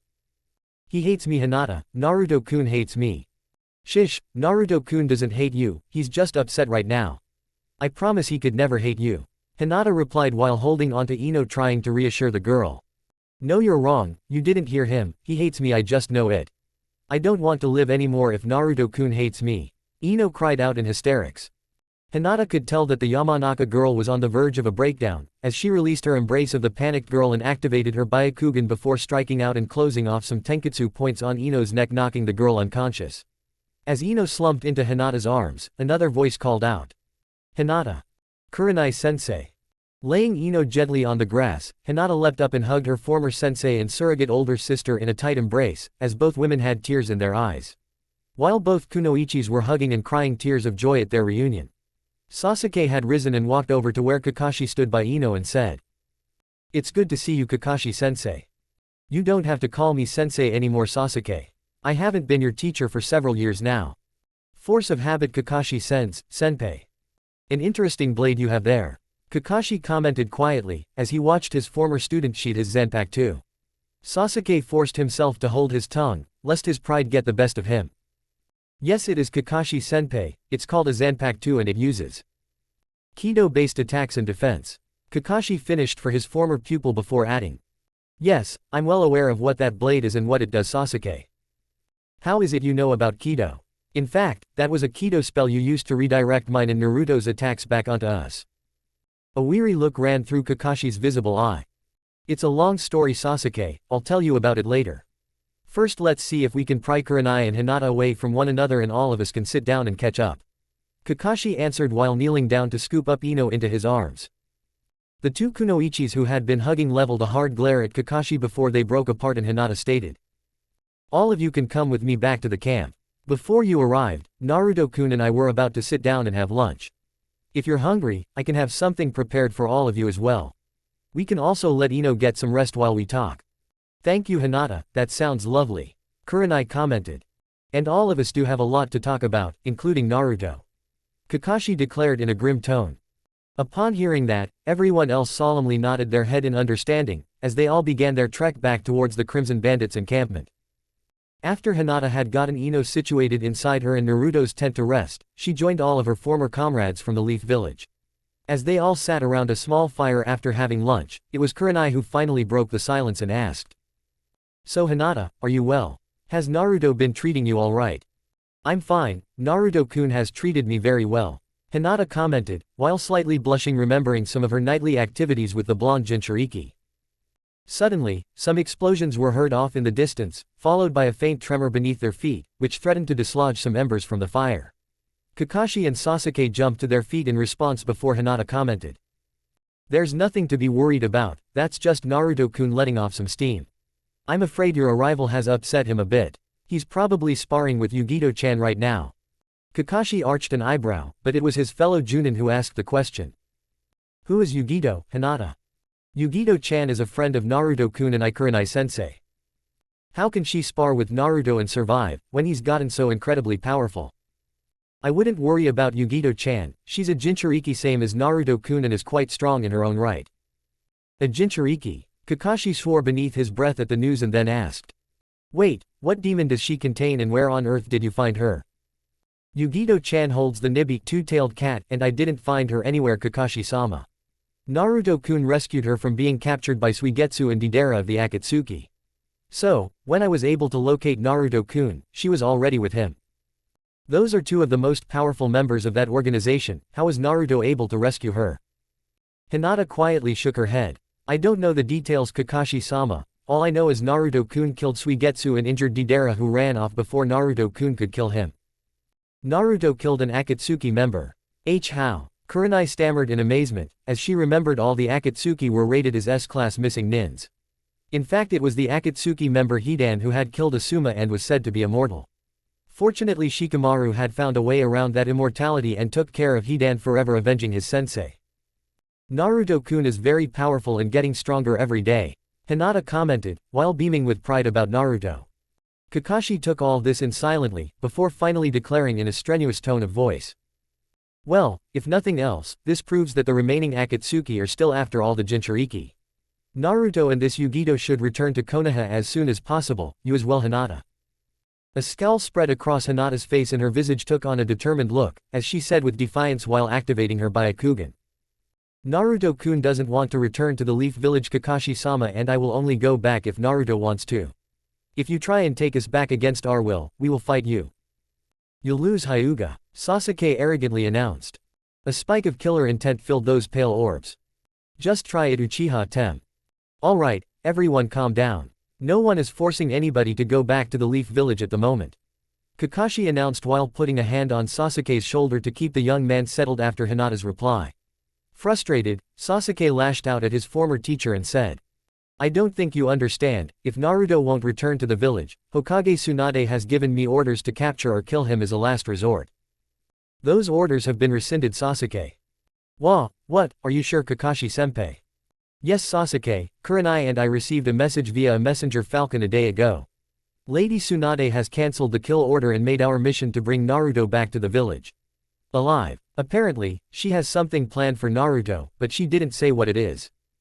Sasuke breathed a sigh of relief, but made no effort to hide the conceit in his voice. Well, I hope whatever the Hokage has planned will work in bringing the Dobi back, because I really don't want to have to kick his ass just to bring him back to the village. As if, Hinata snapped in an indignant tone before rising to go check on Ino. Tsunade was doing her level best not to burst out laughing at the civilian council members' faces, as she left the council chamber after delivering her bombshell of news to the esteemed Konoha Council. Flashback. Thank you all for coming to this special session of the Konoha Council I requested. I know many of you are still in deep shock and mourning over the untimely and tragic death of Councilman Danzo. Tsunade stated while shooting a quick glance to her advisors who wilted under her gaze before the blonde Hokage continued on. However, we as a village must move on. To which by the power granted to me as Hokage, I named Tyuki Ichiraku to temporarily fill Councilman Danzo's seat until the regular elections for the civilian council comes up in a few months. As Tyuki entered the council chamber and took his seat on the civilian side of the council once occupied by Danzo, one of his former lackeys on the council stood up and declared. You can't do that Tsunade, that man is a known sympathizer to the demon Uzumaki boy. Silence you ignorant fool. First off, you will address me as Hokage-sama. Secondly, I have the power to name whoever I wish to the council in case of an untimely death to one of members. And lastly, you have broken the third's decree about speaking on that subject. Anbu, take this man to Ibiki for some re-education immediately. A contingent of 2 Anbu appeared in a swirl of leaves before grabbing the shocked councilman and disappearing with the man. leaving behind one very stunned and now very subdued civilian council in its wake. Now, if there are no more interruptions, I can get onto the matter of why I have called for this meeting today. Tsunade declared while staring intently at the civilian council, waiting for any of those fools to open up their mouth and say something. Satisfied that no one else on the civilian council was ready to risk incurring her wrath by saying something, the blonde Hokage then announced. As many of you have been pestering me for months to name a successor for the Rokudaime position of Hokage after I retire, I've reached a decision on who that will be. So you've finally decided to name Sasuke Uchiha as your successor, Hokage-sama. That's wonderful news.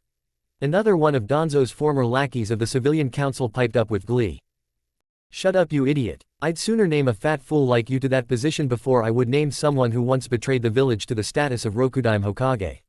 No, the individual I shall name for that position is the sole heir of the Yondaime Hokage. What? That's preposterous. The Yondaime had no living heirs. Shouts Homura before an icy glare from Tsunade. Shut up, the ancient advisor. Many council members then begin to voice their protests, but are subdued by Tsunade's killing intent, before she says. Today's meeting has to do with the reading of the Yondaime's will and officially recognizing this young man as the heir to the Namikaze clan.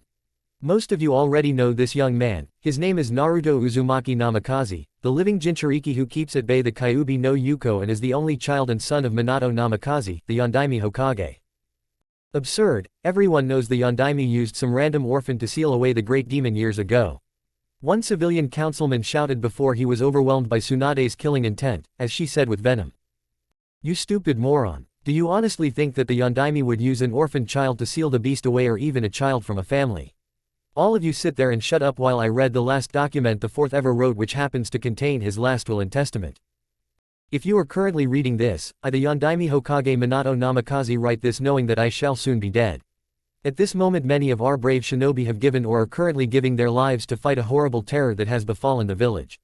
A few hours ago the village hidden in the leaves was attacked by a biju known as the Kyuubi no Yuko. It is the most powerful of all the great demons, and though we have tried valiantly, we are simply incapable of defeating it. I am now left with only one recourse to save the village and its people. I'm going to have to seal away the demonic beast using a forbidden jutsu which will cost me my life. Moments ago, I just witnessed my wife of 1 year sacrifice her life to protect our newly born son, Naruto Uzumaki Namikaze. The pain and grief from her death is shattering to me, especially with what I now have to do with our only child. I am sorry, my son, for I'm going to have to seal the Kyuubi no Yuko into you, so it can't escape.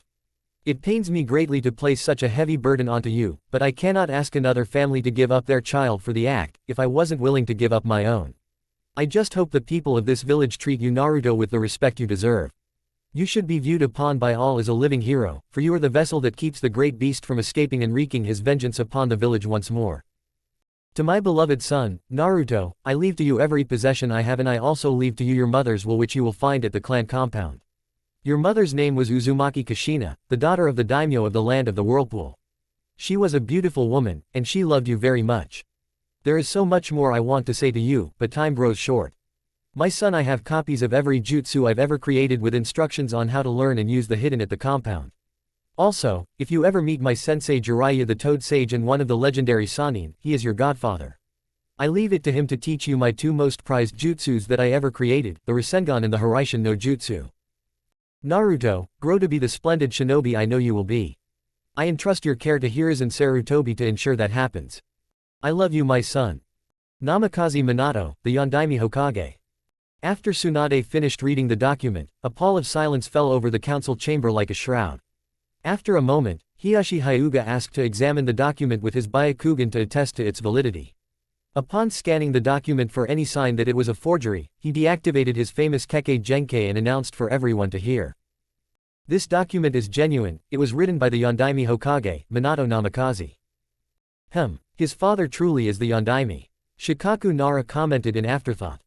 Hi. Tsunade replied.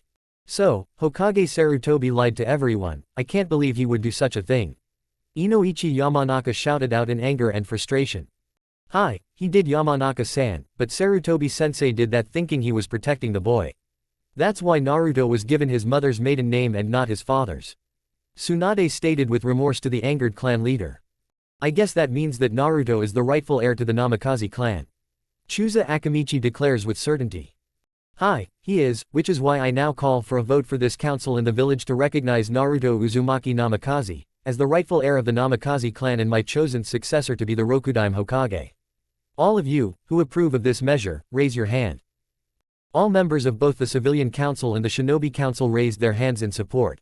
However, both Homura and Kaharu were a little hesitant before a sharp glare from Tsunade informed them of what their vote should be if they wanted to continue to live. Then by the power as the Godaime Hokage and of the Konoha Council it shall be announced and is official that Naruto Uzumaki has been granted his rightful heritage and title of Naruto Uzumaki Namikaze, the heir to the prestigious Namikaze clan and our next Hokage. Applause breaks out among many of the council members, with the exception of one, who was engrossed with his own thoughts about the news he had just learned. I can't believe this has happened. I'm such a fool. I could have had the sole heir of the Namikaze clan and the Leaf Village's next Hokage tied to my clan through marriage to my daughter Hinata. Now, I have nothing. Hiyashi silently lamented to himself. End of flashback. The next day when the news of Naruto's true heritage as the living legacy of the Yondaime Hokage Minato Namikaze had been announced, it had thrown the village into an uproar. While a few die-hard Naruto haters refused to believe the news and said it was a trick, they were quickly silenced when the proof of the fourth Hokage's last will and testament had been authenticated by the Konoha Council. And when Tsunade read the will to the people of the Leaf Village it left a profound effect upon the villagers. The majority of the villagers were now dealing with a wide range of emotions within themselves when the truth about Naruto was revealed. The most prevalent emotions being happiness and joy upon learning that the last living legacy of their beloved fourth Hokage lived. And the emotions of guilt and remorse at how they had treated the boy growing up. It had been a few days since the announcement, as Tsunade stood on her balcony gazing over the village with disgust. It galled the blonde Hokage to no end at looking upon the very same people in the village, who used to shun or treat Naruto poorly in the past, were now going out of their way to heap praise and kindness about him merely for the fact of who his father was. Even worse than the behavior these pathetic hypocrites of villagers were the masses of people at the Hokage memorial praying and begging for forgiveness to Minato for the sins they committed against his son in the past. And finally the most pathetic of the villagers were the ones who couldn't live with the guilt of what they had done in the past to Naruto and took the easy way out by committing suicide. When the villagers learned that Naruto was no longer there, it had created a general atmosphere of shame, guilt, and sorrow rampant throughout the village. As Tsunade continued to stare across the village and its people she thought to herself. Damn it, I know everyone need Naruto to return home. Because if he doesn't, I'm not sure the Leaf Village can survive, as I fear the people are just going to wallow in their misery and guilt forever without him. After watching Hinata march off to go and check on Ino, Kakashi sat in muted silence as he pondered his next move in getting Naruto to return to the Leaf Village. Suddenly an idea emerged that he thought might have a chance in helping to facilitate Naruto's homecoming. Turning to Sasuke, he ordered the Uchiha male to follow him, while the two of them went off in search of Naruto. What? Naruto snapped at both his former sensei and comrade with an incredulous glare, pausing only to wipe a bead of sweat from his brow. After deciding that his ferocious rage had ebbed somewhat from their spar, he'd let Yugito go back to camp and was about to follow his fellow Jinchuriki when Kakashi and Sasuke showed up. Now, as he carefully wrapped Zangetsu back in its cloth sheath, he contemplated what his former sensei had just said and was curious about the silver-haired Junin's sudden offer. That's right, the second and final stage of Bankai you've been working so hard to reach. I can help you and Sasuke achieve it much faster. Kakashi's smile could both be seen beneath his mask and in his cheerful demeanor. What's the catch? Naruto snarled in skepticism. Catch? Kakashi tilted his head to the side comically before asking. Now why would there be a catch? Is it really so wrong of me to lend my students a hand in their training? Yes, it is, Naruto countered, sparing Sasuke a heated glare before continuing on. Because the most you ever taught me was how to walk up trees. And if I recall, you were never too eager to teach me anything of significance only to the tem over there including your prized jutsu the Chidori. Kakashi's head lowered a bit in guilt, the sting of Naruto's words hitting their mark, as he couldn't deny what he said was the truth, while his former student's glare spoke volumes. That was in the past and I deeply regret some of the choices I made back then. I can only ask that you trust me now when I say I wish to atone for my past actions and I honestly want to help you Naruto. Kakashi replied, in a penitent tone of voice. Words are cheap, actions speak louder and you still haven't said what the catch is. I wouldn't call it a catch per se, just a condition. Naruto's scowl deepened. What kind of condition? Hinata quietly entered the tent she shared with Naruto so as not to awaken Ino, but to her surprise, the blonde Kunoichi was already awake and looking around the tent. Ino, are you feeling better?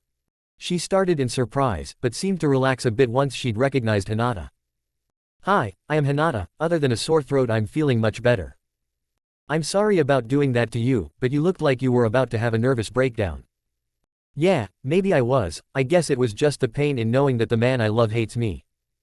Hinata paused, as she recalled the look of indescribable fury that Naruto had leveled at Ino only a few hours ago before trying to assure his blonde friend. "Naruto-kun doesn't hate you, he's just having a difficult time dealing with his feelings. I don't know, he seemed pretty certain when he said he couldn't even look at me anymore. I suppose he's forgotten all about me and has moved on to this Yugito girl I overheard you talking about outside." Well, Naruto-kun does have feelings for Yugito-chan, and she for him, but they haven't acted upon them. Really, I figured this was Naruto's tent when I saw some of his stuff lying around. Then I noticed some female clothing in here and assumed Naruto was sharing this tent with this Yugito. Well, Naruto is sharing the tent with someone, but it's not Yugito. He's sharing the tent with me," Hinata stated sheepishly, as her eyes darted to the ground.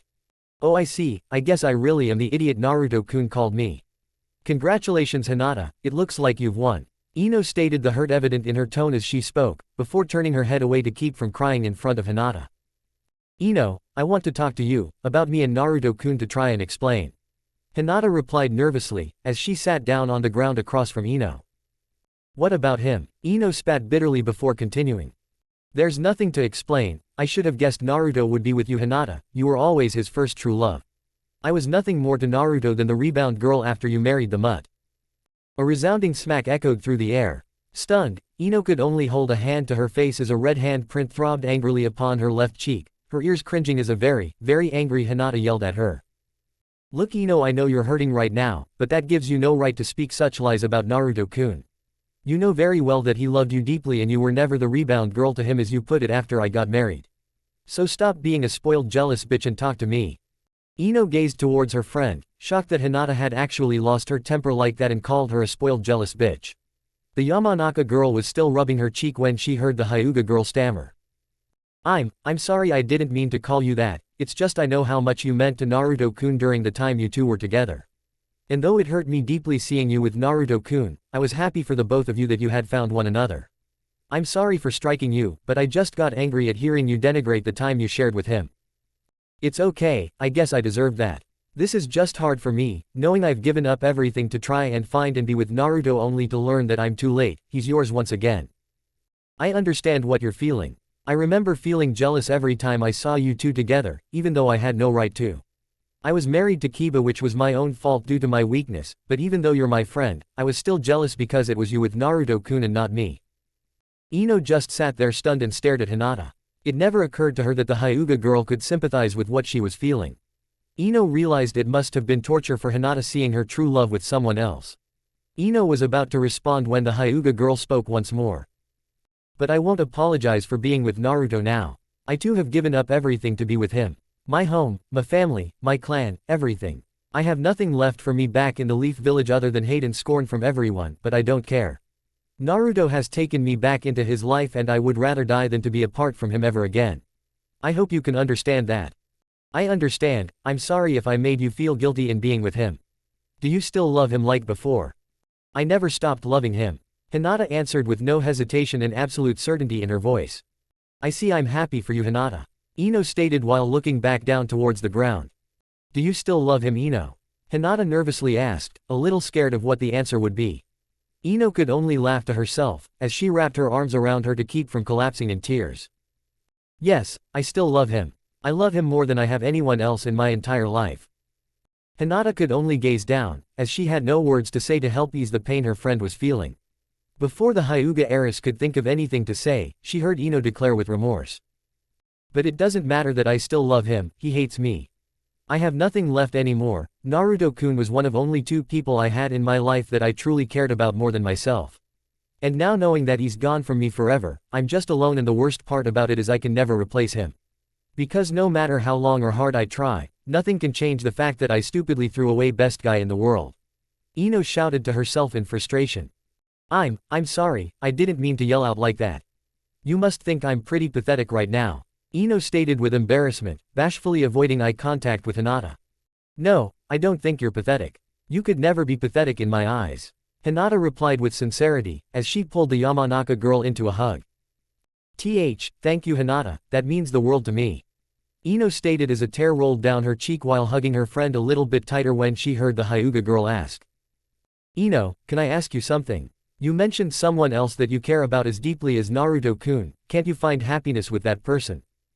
Ino's face went beet red and she pulled away from Hinata's embrace and turning her head away said with a tinge of sadness. I wish I could, but that other person has recently found someone else. Not that it matters, I wouldn't dare think of revealing my feelings to this other person for fear of ruining our friendship. But, even if this other person is in a relationship, you should still tell them your feelings and let them decide. I don't know, I'm scared of what they might think or do if I reveal my feelings. You said this person is a friend of yours, so if they are, I'm sure everything will be alright. After taking a few moments to contemplate what Hinata had said, Ino mustered up her courage and said. Well, like I said, there is someone else that I care for as deeply as I do Naruto-kun, and that person is, you Hinata-chan. Time seemed to stand still for Ino as she stared anxiously into Hinata's eyes waiting for her response. For her part, Hinata just sat there wide-eyed and with a blank expression on her face before she stammered out in bewilderment. What did you say? Ino smiled a bit at Hinata's confusion before leaning in and placing a soft kiss on her lips. Hinata didn't move, as she was sure she was going to die from shock right then and there. In fact, when she felt Ino's moist lips press against her own, without thinking, she opened her mouth in disbelief, which Ino took advantage of by sliding her tongue into the Hyuga girl's mouth. Hinata's eyes widened in shock, as she felt Ino's tongue snake its way in her mouth and playfully tease her own. Hinata then felt Ino's hands on her hips and by then she had already pressed herself against Hinata, gently lowering the practically frozen Hyuga girl to the ground. Hinata wanted to stop her, wanted to break away, but the pleasure she was feeling from the kiss and from Ino's hands caressing her body was proving a difficult adversary to fight against, and she could feel herself losing the battle. Ino now had Hinata pinned under her, making escape virtually impossible for the girl. Hinata moaned lustfully into Ino's mouth, as she felt the Yamanaka heiress squeeze her ass, while her other hand swept itself up Hinata's shirt to fondle the soft skin of her breasts. Hinata finally regained enough control and strength to move, as she turned her head around sharply to the side to break the kiss and cried out while panting in desire. Stop it Ino, I can't do this. I love Naruto-kun and I would never cheat on him, I couldn't do that to him, I'd rather die first. Hinata said while hurriedly extricating herself from underneath the blonde kunoichi. Tears started falling from Ino's eyes, as she buried her face in the palms of her hands and stammered out in sorrow. I'm so sorry, I didn't mean to take it that far. I was only intending on giving you an innocent kiss. I don't know what came over me. Please don't hate me Hinata, I don't think I could stand it if you did. It's okay, Hinata replied, still quite flustered herself, as she tried to soothe the distraught Yamanaka heiress. I don't hate you, I was just taken by surprise, but I just don't know what to say now. I'm so confused, I thought you loved Naruto-kun. I do love him Hinata, but over the years as we grew closer as friends, I also started developing feelings for you while still being madly in love with Naruto-kun. Ino replied in quiet earnest before continuing on to try and provide a better explanation. Hinata, I know it's hard to understand and I really don't know how to explain it either. Ino fidgeted a bit, trying not to blush and upon failing to do so, reluctantly continued. I would be lying if I said I wasn't attracted to you, but I still love Naruto-kun and I think I love you too. Because you and Naruto-kun are the only two people whose feelings I care about more than my own. I know it's hard to believe, but you and Naruto-kun are the two most important people in my life. Are you saying you're bisexual? No, at least not in the way you think. Because as I know Naruto-kun is the only man I can ever truly love, I also know you're the only woman I can truly love as well. I've never had these feelings for any other man or woman, because I know I would never find anyone else as beautiful, kind, and as loving as the two of you. Ino replied with sincerity before a soft sob escaped her lips, as she sat on the ground and pulled her legs up to her chest, arms wrapped around them with her chin resting on her knees and in a pain-filled voice asked. I've ruined our friendship haven't I? Hinata had been listening intently to everything Ino had been saying and now gazing at her sullen friend. She made a decision that seemed totally outrageous and impulsive, but it also seemed to make total sense, as she stated while stuttering. No, you haven't ruined anything, I'm glad you told me. I care a great deal about Yuta and I know you love Naruto-kun deeply. So I wouldn't mind just sharing him with you. Do you really mean that Hinata? Ino exclaimed in astonishment when she heard the Hyuga girl's suggestion. Yes, I want us to remain friends and I don't want you to see you hurt. You're my best friend, I couldn't have survived these last 3 years without you there to support me. And I couldn't stand to see you in pain because I'm with Naruto-kun. Plus, I feel really guilty for feeling this way and saying this, but I enjoyed our kiss. Hinata stated sheepishly while looking away from her blonde best friend. Ino moved over and sat next to Hinata and put an arm around her shoulder in comfort. Hinata turned to face Ino once again, who said with assurance, "Don't feel guilty. If you know that you love Naruto-kun more than anything else in the entire world, then you shouldn't feel ashamed. Thank you, Hinata, for making such an offer, but it doesn't matter. Naruto wants nothing to do with me, so the three of us being together in such a way is just a fantasy. I told you before, Ino, Naruto-kun doesn't hate you. In fact, just the opposite. I think he still loves you, because the only times I've ever seen him get that upset, it's usually with someone he cares for very deeply. Let me talk to him, but I'll need some time, okay?" Ino nodded her head in understanding, before both women rose to their feet. As they made their way to the entrance of the tent, Hinata turned around and with a mischievous spark in her eye stated, "You know, Naruto-kun is many things, but he's also still a man. So I think he would find it totally hot if he knew I wanted to be with you and him at the same time."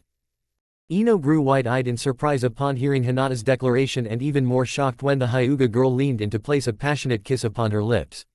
After a moment the initial shock wore off and Ino fervently returned said kiss with eager enthusiasm before both girls finally broke away from one another and exited the tent giggling. Chapter 26, Reinforcements. Damn it, I'm bored. When the hell are they gonna get here? A man snorted in complaint, the sound filling the otherwise silent room, bouncing off the walls, echoing loudly. After a moment, another voice rang out in deadly authority and with annoyance. "Unless you want to end up like Suigetsu only by my hand, I suggest you be quiet." "Hey, the Ninetales didn't beat me that bad, Madara-sama." Deidara submissively pled in his defense, before adding, "We just got caught off guard, that's all."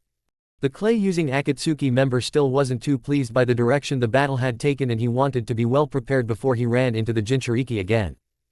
And because of that, Suigetsu is dead. There was a foreboding silence, and they all knew why. For Suigetsu to have been killed so easily, so effortlessly, it was more than a little concerning to the elder Uchiha. Naruto had slaughtered Suigetsu, as if he were just a mere genin, not an S-class missing nin. That meant Naruto had grown even stronger, since the Fourth Shinobi War. Madara was brought out of his musings, when Zetsu rose from the floor and announced, "They're here, Lord Madara." "I still think this is a bad idea, Madara-sama, he can't be trusted." Deidara openly commented. "Fortunately, you're not paid to think."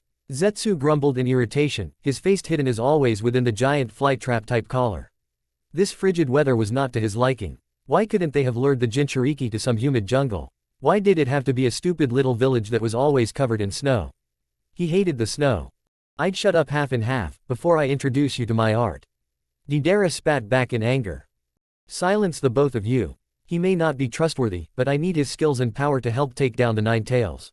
We lost too many of our fellow brethren in last war, and now with Suigetsu's death, we need to shore up the ranks of the Akatsuki, if we are to accomplish my goals," Madara declared, before signaling Zetsu to bring their guests to him. A minute later, an extremely pale-skinned human with waist-length black hair and amber eyes with slits in his pupils and purple markings around his eyes entered the room. He also bore two plain blue tomo-shaped earrings. The man wore a plain gray long flowing shirt over a black long-sleeved shirt with black pants and a thick purple rope belt tied in a large knot behind his back. Another man was trailing behind the first one. This man had onyx eyes and ash-gray hair, which was kept in a ponytail that extended to his upper back, with his bangs framing either side of his forehead. He also wore a dark purple shirt with a high collar, a white undershirt and fingerless gloves with armored plates on the back of the hand, a white cloth waistband worn at an angle, dark purple pants, blue sandals, and a shuriken holster on his right leg. When they pair reached the throne upon where Madara was sitting, they bowed in respect, before Madara spoke up and said, "Orochimaru, Kabuto, thank you for accepting my invitation. Given our past history together, I wasn't sure that we should, but you did promise a safe passage both to here and upon leaving if we so choose. So I accepted, as I know you Uchiha hold honor in very high esteem. Now what is it that you wish to speak to me about, Madara Uchiha?" "I wish for you and your protege to join the ranks of the Akatsuki once more." "For what purpose?" "As you already know, the events that led up to and during the Fourth Shinobi War has left only Deidara, Zetsu, and myself as surviving members." "What about Suigetsu?" "My sources informed me long ago that he had joined your ranks. Regrettably, Suigetsu was lost to us at the hands of the nine-tailed Jinchuriki." "I see, so Naruto is still a thorn in your side." It's a thorn I shall soon be removing, but to do so I need to bolster the ranks of my Akatsuki to help me accomplish that, hence why I have called upon you. Orochimaru rubbed his chin in contemplation for a moment, before he asked in curiosity. If I were to rejoin your organization, what's in it for me? Konohagakure. Our former homeland. Orochimaru exclaimed in surprise. Yes, the village hidden in the leaves will be yours to rule as you see fit, once we've conquered it of course. An intriguing offer, Madara. I thought you would like it. I imagine once in power, you and your protege can experiment on the citizens to your heart's content, as you are still seeking the prize of immortality. And all you need of us is to help you capture the 9 tails. Correct. If I accept and we take down Naruto and then conquer Konoha and I assume control over our village. What will you be doing? With the powers of the 9-tailed demon fox at my command, I will seek out all of those nations that opposed me during the 4th Shinobi War and subjugate all of them under my heel for the rest of their miserable lives and beyond. Madara answered with malevolence. So it's revenge you seek and nothing more. Yes, with the moon's eye plan forever defeated. I want to crush everyone who had a part in the destruction of my lifelong dream. Orochimaru stood silent as he considered the elder Uchiha's offer. After a minute, he finally spoke up and said. I will accept your invitation and the prize that goes with it, Madara, but I want one more thing if I do. What? I want Sasuke Uchiha. Done. I have no love for my kinsman, considering he too helped play a vital part in defeating me and ruining my moon's eye plan for the future. He's yours for the taking if you wish. Madara immediately agreed, with no doubt in his voice whatsoever.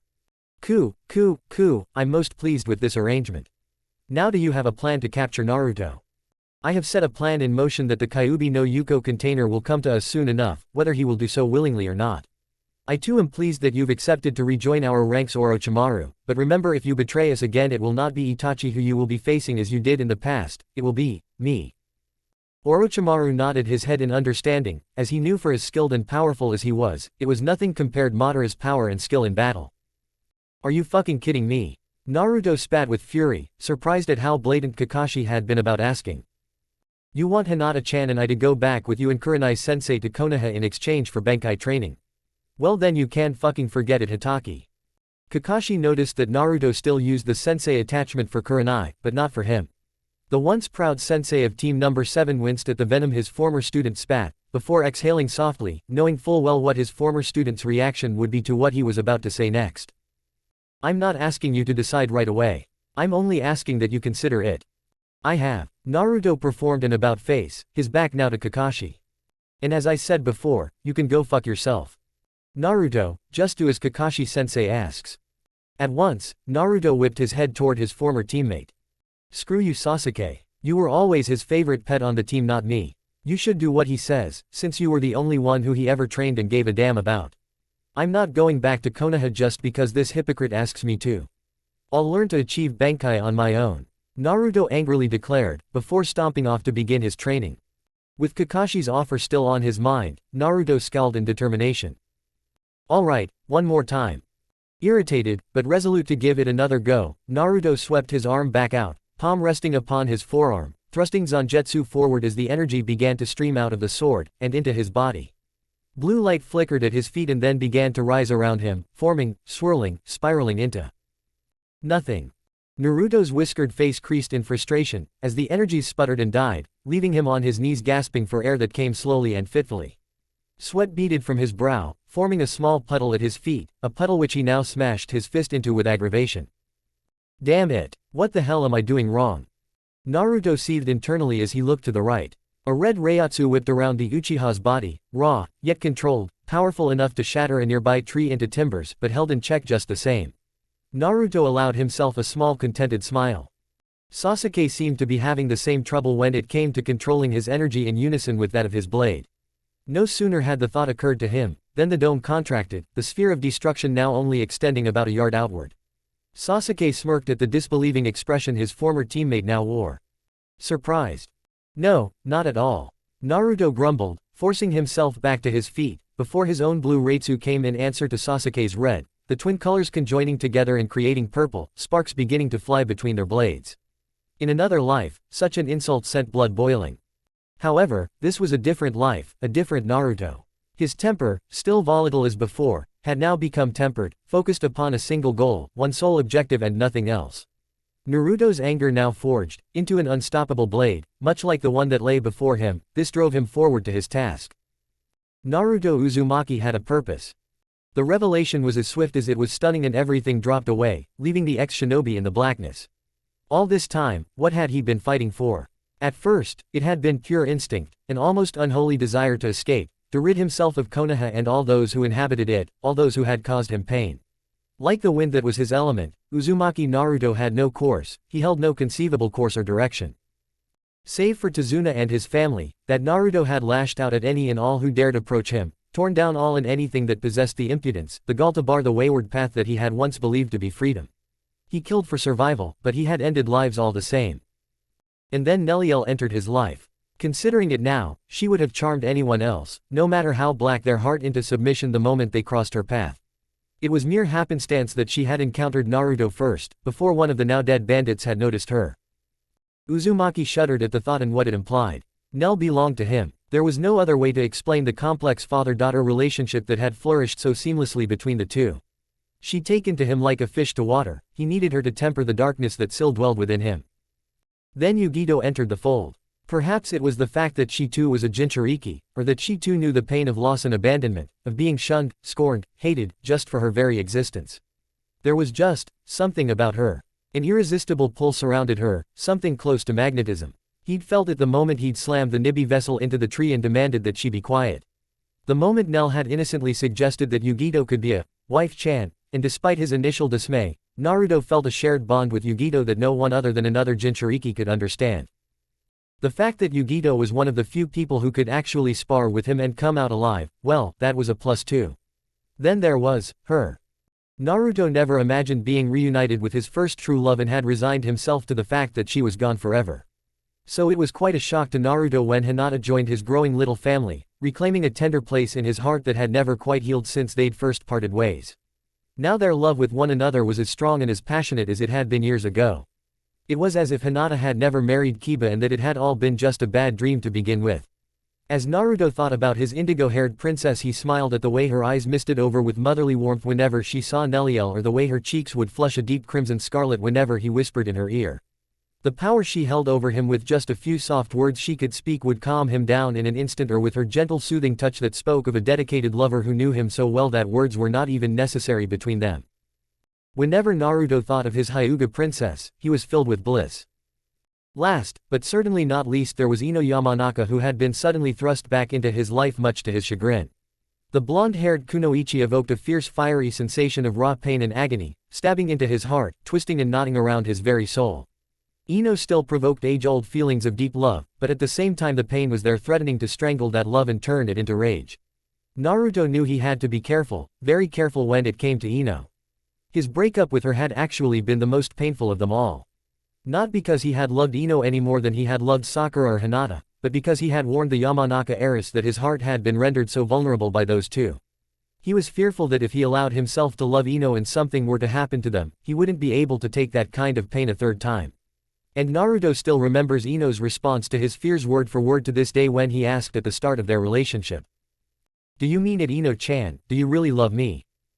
"I meant every word, Naruto-kun, and I promise I'll never hurt you." Yes, Naruto was still torn when the matter fell to Ms. Yamanaka, and it aggravated him greatly that she still held some significance in his life. Whether it was a painful one or not, that was for him to decide. However, it didn't change the facts that now raced through his mind about his upcoming battle against the Akatsuki. "I'm not doing this for myself." He had to speak the words aloud in order to actually realize them. "No, there's more to it than that. I'm not fighting because I want to win, I'm fighting because I have to win. This isn't all about me now, even though I want it to be. I'm not alone anymore. Nell, Hinata, Yugito, even Ino, everyone." Unlikely as it would seem, Naruto had somehow rediscovered the meaning of love and friendship. These were important people in his life once again. There were those that he needed to protect. And if it meant making a suicide run against the world's most powerful criminal organization, well, stubbornness was the one aspect of his personality that hadn't changed. If it kept them safe, then it was all worth it. With this in mind, everything became clear as day. Spurred on by this determination, Naruto inhaled and took up Zangetsu once more. Gripping the wrapped tang in both hands, the Jinchuriki grunted, a determined scowl breaking through the half-smile, as white-hot fire roared into existence, spreading from the blade and into his body. Impressive. A familiar voice called out in his mind, as a figure faded in and out of Naruto's head, translucent in his appearance, yet firm in his voice. "You're much like my old master, Naruto." Suddenly, for a moment, a figure appeared of a tall, lean-built, and stoic middle-aged man. He had pale skin, high cheekbones, stubble, and long ragged black hair with brown highlights. His attire consisted of a tattered white dress shirt with an upturned collar and cuffs, black pants, low-heeled boots, and a long, amorphous black overcoat with a burgundy highlight that flares out into ragged ends.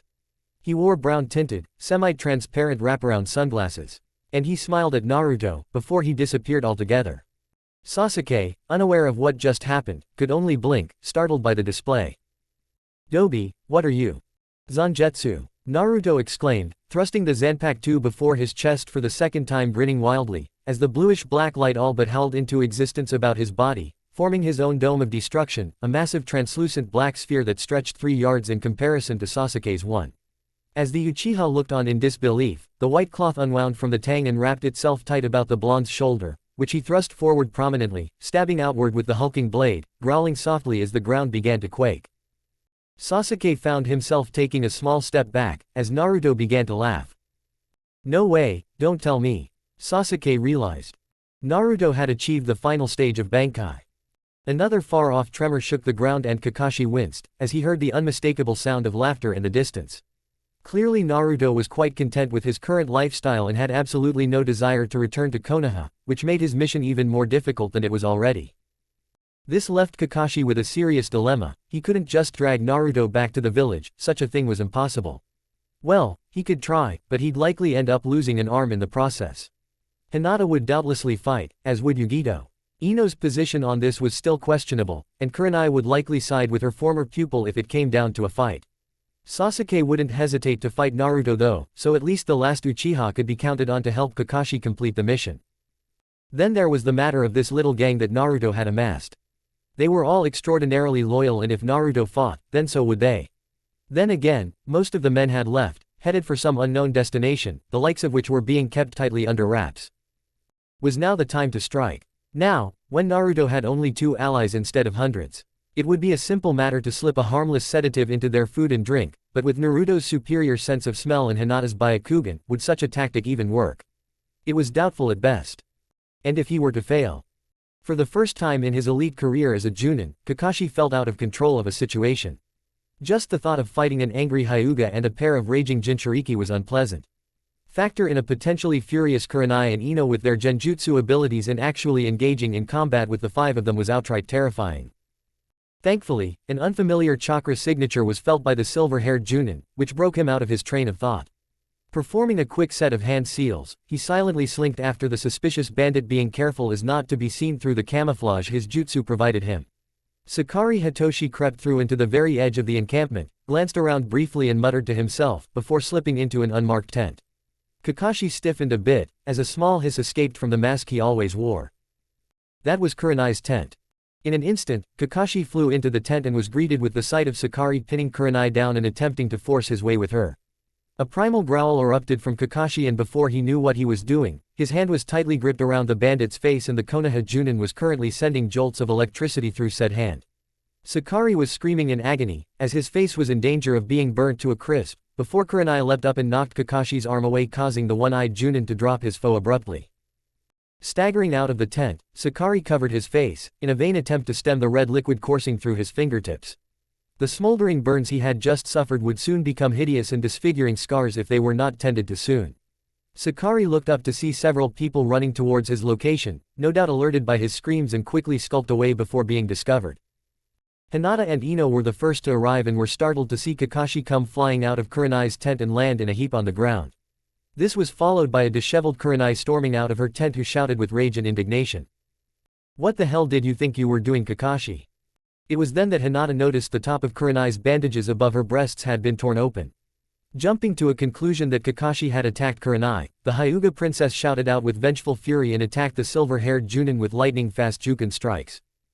"Byakugan, how dare you attack Kurenai-sensei?" The intensity of Hinata's unexpected attack was so fierce, that even for a seasoned Junin like Kakashi, he was finding it difficult to block all of Hinata's fast-moving strikes. Kurenai gasped with surprise when she saw her former student suddenly attack Kakashi and hearing what she said. Looking down to see her bandages ripped around her breasts in disarray, she suddenly realized what Hinata must have thought had happened. It was then that Hinata's defiant shriek snared her attention. The raging Hyuga had knocked Kakashi off balance and raised her arm to deliver a crushing blow. That is, until Kurenai appeared behind the Hyuga princess and pinned the girl's arm behind her back. "Stop it, Hinata, you're mistaken. Kakashi didn't attack me, but fended off my attacker." Hinata turned her head, blinked and looked at her former teacher with confusion. But if Kakashi-sensei did that, why were you yelling and attacking him when we arrived, Kurenai-sensei? I. Kurenai stammered, as she sought to answer the question, but found that she couldn't before looking towards Kakashi. The red-eyed Kunoichi saw a brief moment of hurt flash across his face, before he quickly initiated a series of hand signs and disappeared in a swirl of leaves. A moment later, Naruto and Sasuke arrived to find out what was going on. Sighing heavily, Kurenai began to inform everyone about what had happened. Ayame was tending to the evening meal when she first heard him. Ah, the lovely Ayame. As always, his voice sent a small shiver up her spine, and this time it was all she could do not to scream at the top of her lungs for her husband, who was still away training with Captain Kenpachi and the others. "How are you this fine evening?" Sakari placed a hand upon her shoulder, a bit too forcefully. To her credit, she managed to keep the fear from flashing through her eyes. Though the second Haruko skipped into view and saw the look on her mother's face, her tiny body betrayed her and instantly began to tremble. Exhaling softly, Ayame willed the tension to leave her system, her mind to be calm, and forced a reassuring smile to bloom on her pale face. It wasn't anywhere near as effective as she'd hoped it to be. Haruko took a small step back, her lower lip already beginning to quiver in fear. "I am well," Ayame replied, while struggling to keep her tone nonchalant, and willed her body to turn and face him. Her attempt to be cordial fell by the wayside. She was not prepared for the sight that greeted her, and as such, was unable to stifle the shriek that left her lips. At once she slapped his hand away and lurched back in disgust. For her gaze was focused on a face that had once been handsome and lovely. No longer. Several pus-filled ropey blisters almost in the shape of a hand now marred that once charming visage, turning what should have been a pleasant smile into an ugly scowl. "My dear, I mean you no harm. In fact, my intentions are quite the opposite. If that's all you have to say, then do you mind?" Eager to look at anything other than his hideous face, Ayame turned her back to Sakari perhaps a little too quickly. "I have to prepare dinner." Both hands clamped down upon her shoulders, and she found herself viciously spun about. In the confusion, she yelled, "Oh no, my dear, I have absolutely no intention of leaving. You see, I have business here of my own. First, you are one of the top healers within the camp and I need you to heal my injuries." Hiding behind her mother, Haruko whimpered, "Mommy, I'm scared, where's Daddy?" Inexplicably, the fear in Ayame's eyes cooled at that. She lowered her hands, no longer trying to defend herself against his advances, but at the same time, refusing to submit to the loathsome creature. Exhaling, the mother drew up to her full height of 5'4", and gazed up at Sakari. "And if I heal you, you will then leave?" "I'll leave, but only after I've repaid you for your services, only I can." Sakari answered with a sneer, before groping one of Ayame's breasts through her apron. Ayame immediately knocked his hand away and shouted with disgust, "Get out my tent this instant." Momentarily taken aback, Sakari reeled away from her, his gaze darting furiously about the room for any sign of an intruder, anything that might have strengthened her resolve. Finding nothing of the sort, he scoffed and turned his twisted scarred visage back to Ayame once more. "And why should I?" Sakari didn't have time to finish his sentence. By the time he'd registered the thin rustling sound that was the tent flap opening behind him, he'd already been hauled outside and thrown mercilessly to the ground. When the Crimson Bandit's face hit the dirt, he screamed out in agony, as a crunching sound was heard indicating a now broken nose. Even worse for Sakari was the fact that his burns were still relatively fresh and the dirt, grass, and stones opened his blistered wounds. "You bastard, look what you've done to my FAAAACE." Sakari screamed with rage and pain at the masked silver-haired Junin standing over him. The low, angry growl reverberated from the chest of one Kakashi and the ground began to tremble around him. Haruko poked her little head out of the tent with a giggle, only for a familiar pair of hands to quickly usher her back inside seconds later. And still, the earth continued to quiver, quaking as if it were caught in throes of a violent storm. Sakari's eyes grew wide with fear when he suddenly heard the sound of 1,000 birds chirping and remembered it was the same sound he had heard just before his face was burned to a crisp. As Kakashi stepped forward to meter out his own brand of judgment upon the Crimson Bandit on the ground before him, a shout rang out stopping him. Enough, Kakashi-sensei, it is not your job to discipline my men for their crimes, but mine. I know what happened, and that scum before you I can assure will be punished. So I'm asking you to stand down and let me take care of this matter. Kakashi was literally shaking with rage and was poised to deliver a killing blow to Sakari with his Chidori, as he listened to Naruto. After a moment, he exhaled a deep breath and deactivated his trademark jutsu before turning towards Naruto and saying in an icy tone of voice. Alright Naruto, I will let you handle this matter. You say you know what happened, so I'm trusting in you that this pig will get the punishment he so richly deserves. Your trust will not be misplaced, Kakashi-sensei. Brushing past his former teacher, the Jinchuriki glared balefully into the fear-stricken eyes of the once handsome bandit. Mark my words, he will pay for what he has done, Naruto declared with a grin that would peel flesh from bone. Kakashi blinked. By the way Naruto, you've been referring to me as Kakashi-sensei. Grr, don't get used to it Kakashi-sen, Hitaki. Naruto growled with irritation, before suddenly grasping Sakari by his hair and began dragging the wailing man to the center of the encampment with Kakashi following close behind. Most of the people still residing in the camp had gathered, forming a large circle in its center, and looked on with confusion as Naruto arrived and threw Sakari unceremoniously to the ground before standing over him with a murderous look to his eyes. Just as he was about to say something, Naruto paused and looked to the air around him. At this same time, all the other Konoha shinobi rose and looked about in scrutiny. Suddenly, the air in the center of the circle shimmered for a moment, rippling much like the disturbed surface of the lake. For a moment there was silence, before a voice rang out seemingly from nowhere. Naruto-sama, we have returned. The air then split apart of its own accord and black nothingness stretched apart from it, revealing the host of that voice.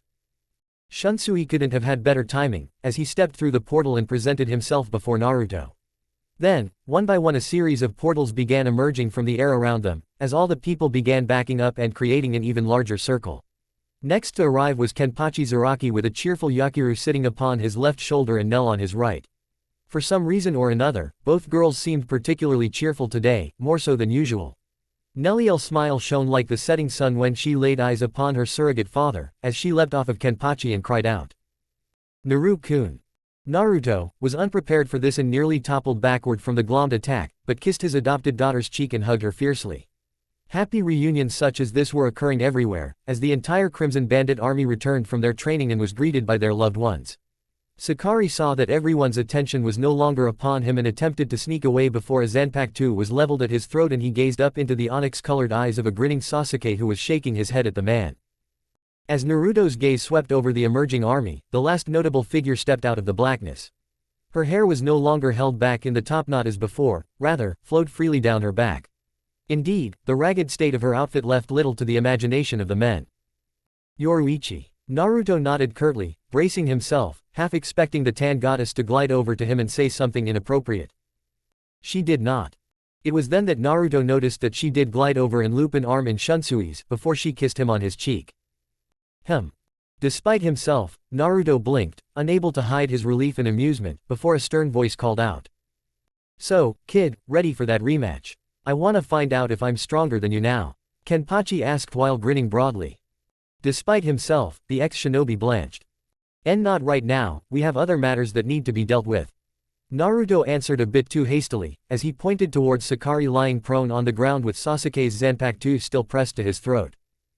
Zaraki's one visible eye narrowed upon gazing at that scene, as he took note of Sakari's new facial appearance and of the young man wielding a Zanpakuto that he easily recognized from the past. He then noticed the crowd that had assembled to watch everything unfold. Turning his attention back to Naruto, he asked with curiosity. Alright, what the hell's going on here? What's with Sakari's new look and who are all of these new people here? I can sense they're all pretty strong, especially my fellow one-eyed counterpart with the silver hair and the kid with Renji's Zanpakuto. As to who all of these new people are, I'll explain everything to you later, Zaraki. Right now just consider them my guests and treat them accordingly. As to Sakari's new appearance and how he came to obtain it, that shall be explained right now. Everyone step back, as the trial of Sakari Hitoshi is about to commence. Naruto then ushered Nell to go sit with Hinata, as he had grown-up stuff to do. The little Arankar nodded her head and kissed his cheek before racing over and jumping up into Hinata's arms with a joyful shout of, Hina-chan. Hinata then began to give introductions to all of the confused Konoha contingent of people around her. Trial, what's going on? I sent Sakari back over several hours ago to inform you that we would be returning so you could prepare a celebration for us. Kenpachi stated with confusion. Well, he didn't inform us and instead used his time to attack and attempt to rape 2 women within the camp, including one of my guests. Naruto calmly replied. What? Kenpachi roared out with fury. Kenpachi-sama. Sakari wailed aloud, fearing for his life, and prostrated himself before his former leader the instant he was released. Please, forgive me, my lord Zaraki, please help me. Sakari pleaded in terror. Those pleas ended outright when the tip of Zaraki's blade pricked his throat. Shut up, you worm, you may be one of my lieutenants, but if I find out these charges are true, I'll kill you myself. Zaraki spat with righteous fury. I can assure you they're true, Zaraki. Let's get this over with. Sakari, you are charged with assault and attempted rape of Yuhi Kurenai and Ayame Soto, how do you plead? Naruto asked with contempt. I'll kill you. Daisuke roared out with vengeance, as he strode forward through the crowd of bandits brandishing a massive double-bladed axe, the sight of which caused his fellows to swiftly give him a wide berth. Daisuke disregarded the cries of panic coming from Sakari that his presence elicited from the disfigured man. Sakari skittered backward while drawing a dagger in an attempt to put some distance between himself and the raging muscleman marching towards him. Daisuke cast his former comrade a murderous glare, while swinging the titanic weapon he held with one hand, its hulking handle gleaming in the fading evening light, a veritable blur of twirling in his palm as if it weighed no more than a feather. The expression he wore went far beyond mere anger. No, this was the most unholy of rages, feared by all, rival to none. And it was reincarnated in the form of Daisuke. For there was no greater force in this world or the next than a man fighting for the sake of his family. The fact that Sakari, his most hated rival, had attempted to rape Ayame had sealed this man's death as far as he was concerned, as he stated with no remorse. Naruto-sama, forgive me, but there is no need for a trial, as this dog will die here and now. Enough.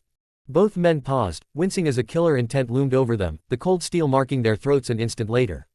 Somehow, with his own life mere inches from being swept away, Daisuke found his voice. Naruto-sama. I said, that is enough. Naruto ordered with authority, as his right hand clasped Daisuke's massive axe, while his left remained curled into a tight fist about Sakari's dagger, his body positioned firmly between the two.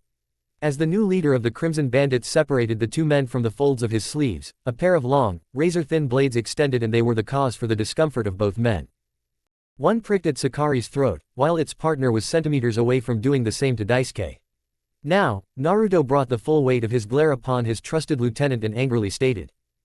You, of all people, should know better than to start a battle here. I expected better of you, Daisuke.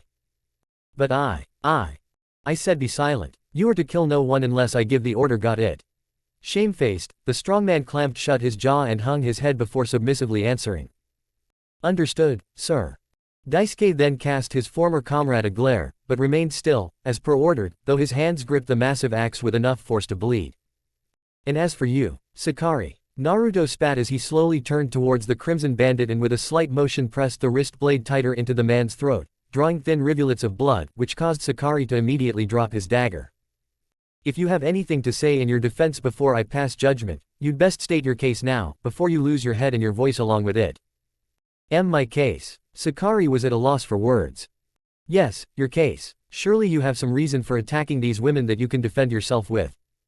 Something about the way he smiled when he said it suggested that Naruto had absolutely no doubts as to whether these accusations against Sakari were false. Sakari stammered with fright. Naruto retracted his blade, the thin dagger sliding harmlessly back into the sheath strapped to his wrist.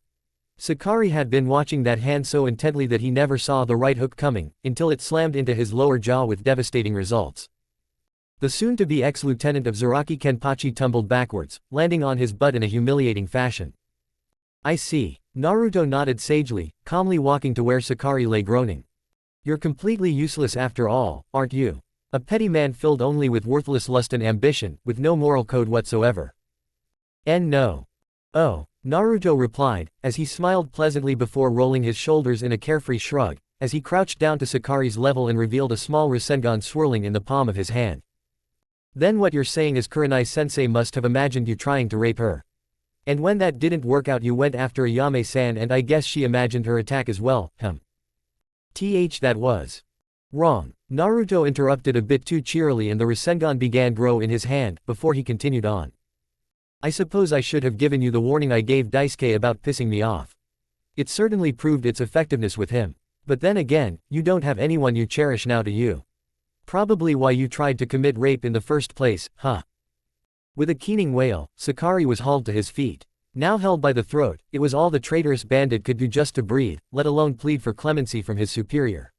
And still, the rasengan crept toward his face, its white-hot chakra threatening to scorch the already charred skin clear from Sakari's face altogether. My lord, please. Mercy. Mercy. But Sakari could tell by the look in Naruto's eyes that they held no mercy for the man. Looking about, he spotted his most loyal servant Mako, a man who had pledged to give his very life since birth in service to the Hitoshi family and more specifically to Sakari himself. Seeing his master signal him, Mako subtly raised his crossbow towards Naruto's back. No one noticed this, as everyone's attention was focused solely upon Sakari and Naruto save for one person. Ino Yamanaka. Seeing where the weapon was pointed, Ino in a panic performed the Kawarimi no Jutsu and substituted herself in place of Naruto just as Mako fired the arrow. Unexpectedly, a confused Naruto suddenly found himself standing next to Hinata and the others, all of them bearing a look of sheer horror on their faces. Turning quickly around, Naruto stood in shock as he saw Ino standing where he had been, but she now sported an arrow protruding from her chest. She turned her head and cast a weak smile at Naruto, before she fell to the ground in a heap. It was at that moment that all hell broke loose. "Seize that man," Kenpachi ordered, as several crimson bandits pounced upon Mako and wrestled him to the ground. Meanwhile, Naruto, Hinata, and the others raced over to Ino in a panic. Kneeling down with tears welling in his eyes, Naruto cradled Ino's body against his and growled out both in anger and sadness. "Ino-chan, you little fool. Why did you have to go and do that? It would take more than just an arrow in the back to take me down. Hinata-chan, you and the others take Ino-chan into the medical tent at once. I will join you there shortly." Hinata nodded and she and Kurenai along with several other people including Ayame rushed off with Ino. Kakashi and Sasuke remained behind with interest to see what Naruto would do next. They didn't have to wait long as Mako was dragged before the blonde-haired Jinchuriki. Naruto shot an icy glare to Sakari, who was still being held in place, and asked with malevolence ringing in his voice. "Who is this man?" His name is Mako, he's my servant and has pledged his life to protect me." Sakari stammered with defiance. "Then his is a wasted life to protect an insect like you, and his life is now forfeit to me. All women and children need to leave this area now. All the men are to stay and watch what happens when you hurt one of my precious people." After a moment, all the women and children that had been present were now gone from the area. Naruto then gripped Mako by his neck and held him high in the air, as red chakra erupted from his hand and set the man ablaze. Mako would have screamed in agony, except his vocal cords were the first thing to be burned away as he flailed about desperately trying to escape from Naruto's death grip.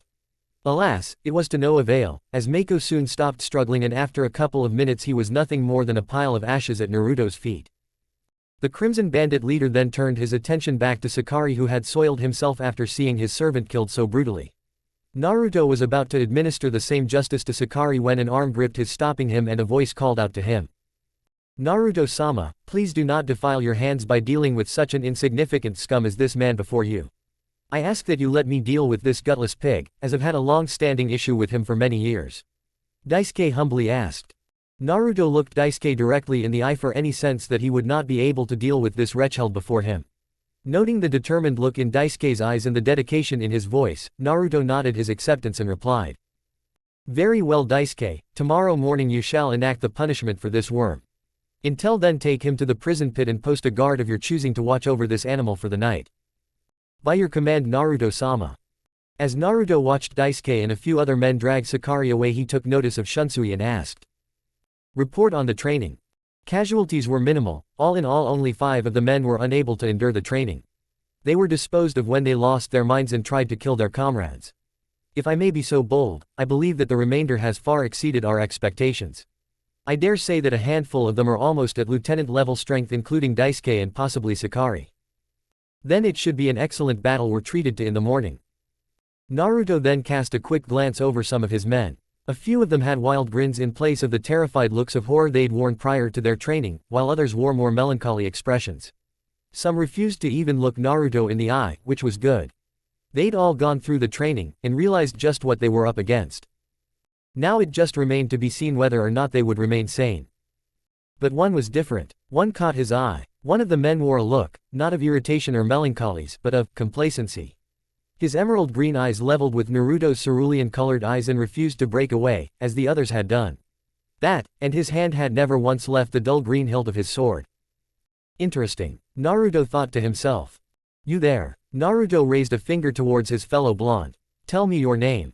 Kira Izuru, sir. There was an uncharacteristic bite in the man's words, something that intrigued Naruto even further. What could this man possibly have against him? What could he have done to make this one hate him so? Indeed, the hate was tangible. Then he saw the reason for Izuru's burning stare. There, standing behind Kira, as if to hide, barely even noticeable amongst the hulking bandits, was a girl. She was a tiny little thing, her hair bound back into a bun, her skin fair and soft, suggesting she had yet to see the field of battle. She stole a glance up at Naruto, then hastily looked away, and for good reason. Her hand tightly gripped Kira's wrist, as if she were sole factor preventing him from lashing out at Naruto for his actions.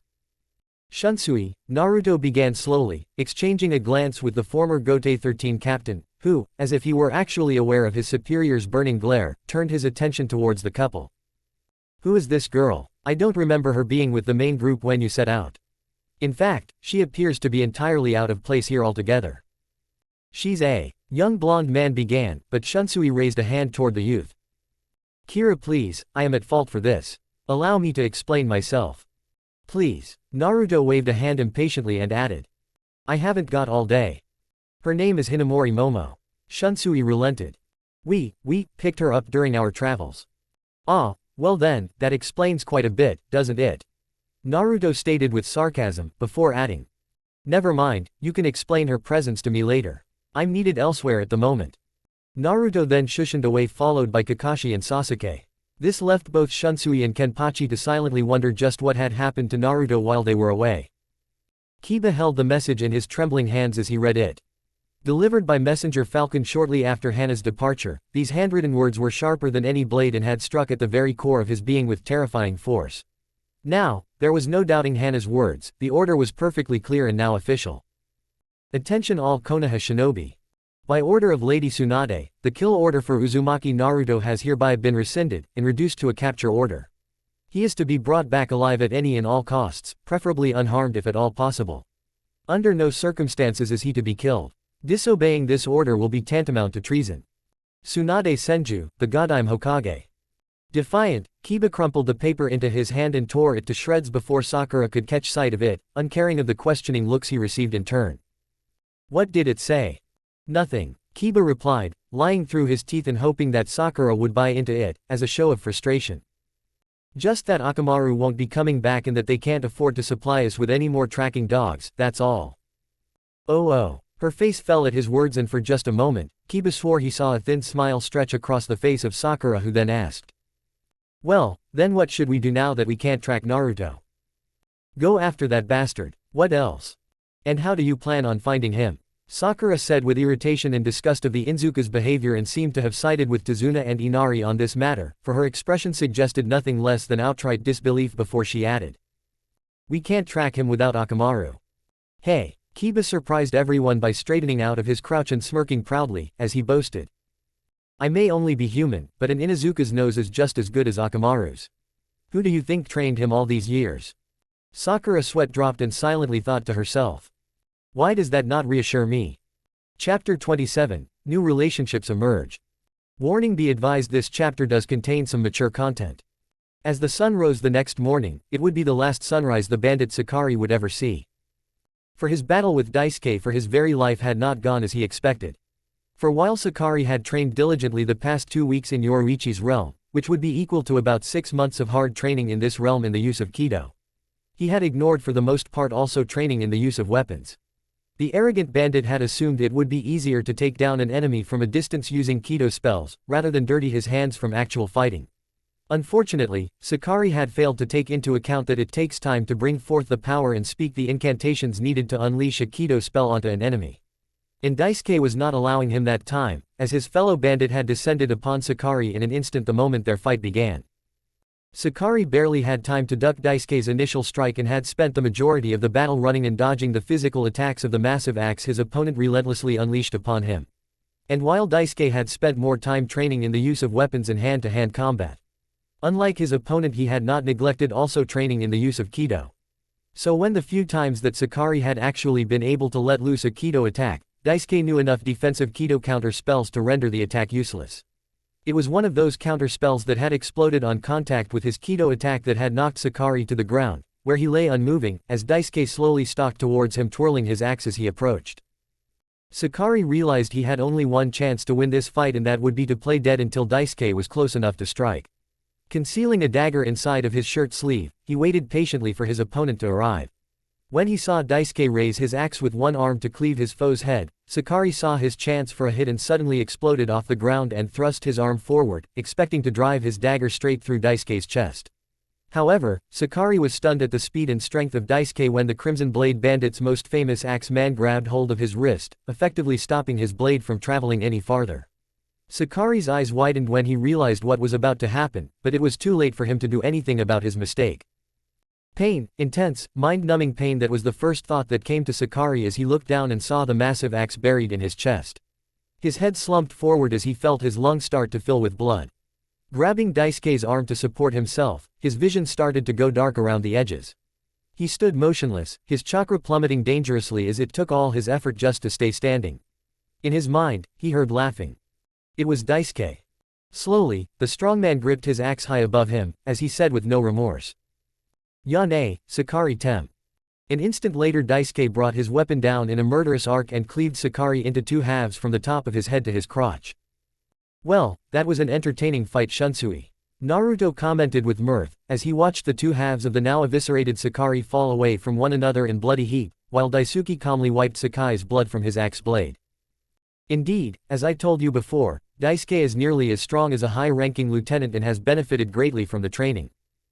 "Good, he'll need to be, because I don't know how strong the followers of the Akatsuki are. If you have no more need of me, Naruto-sama, I have some other matters to attend to." "Actually, I do have need of you, as I would like you to answer some questions I have about yesterday." A nod from the former Gote 13 captain indicated his acceptance. "First, who was that blonde man glaring daggers at me yesterday? What's his story?"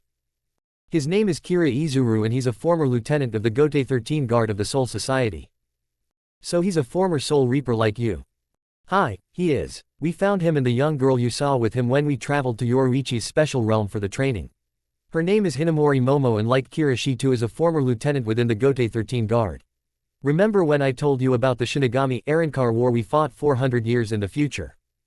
"I remember, Shunsui." "Then you remember that in the final battle of the war the Shinigami and the Arankar released all of our powers out once at one another.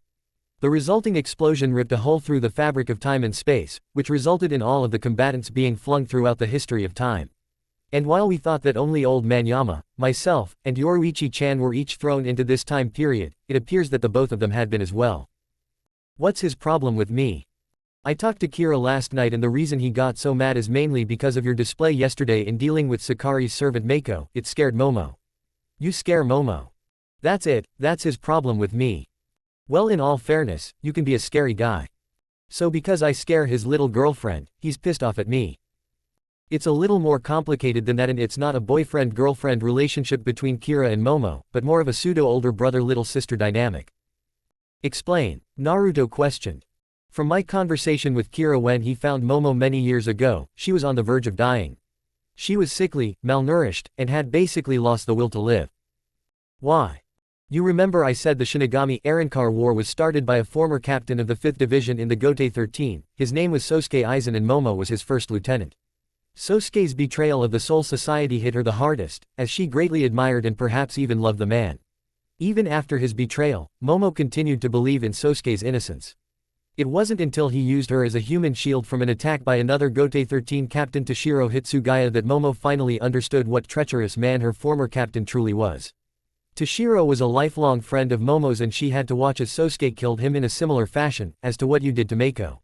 What you did brought back those unpleasant memories for her and that's why you scared her." Well, there's nothing I can do about that now.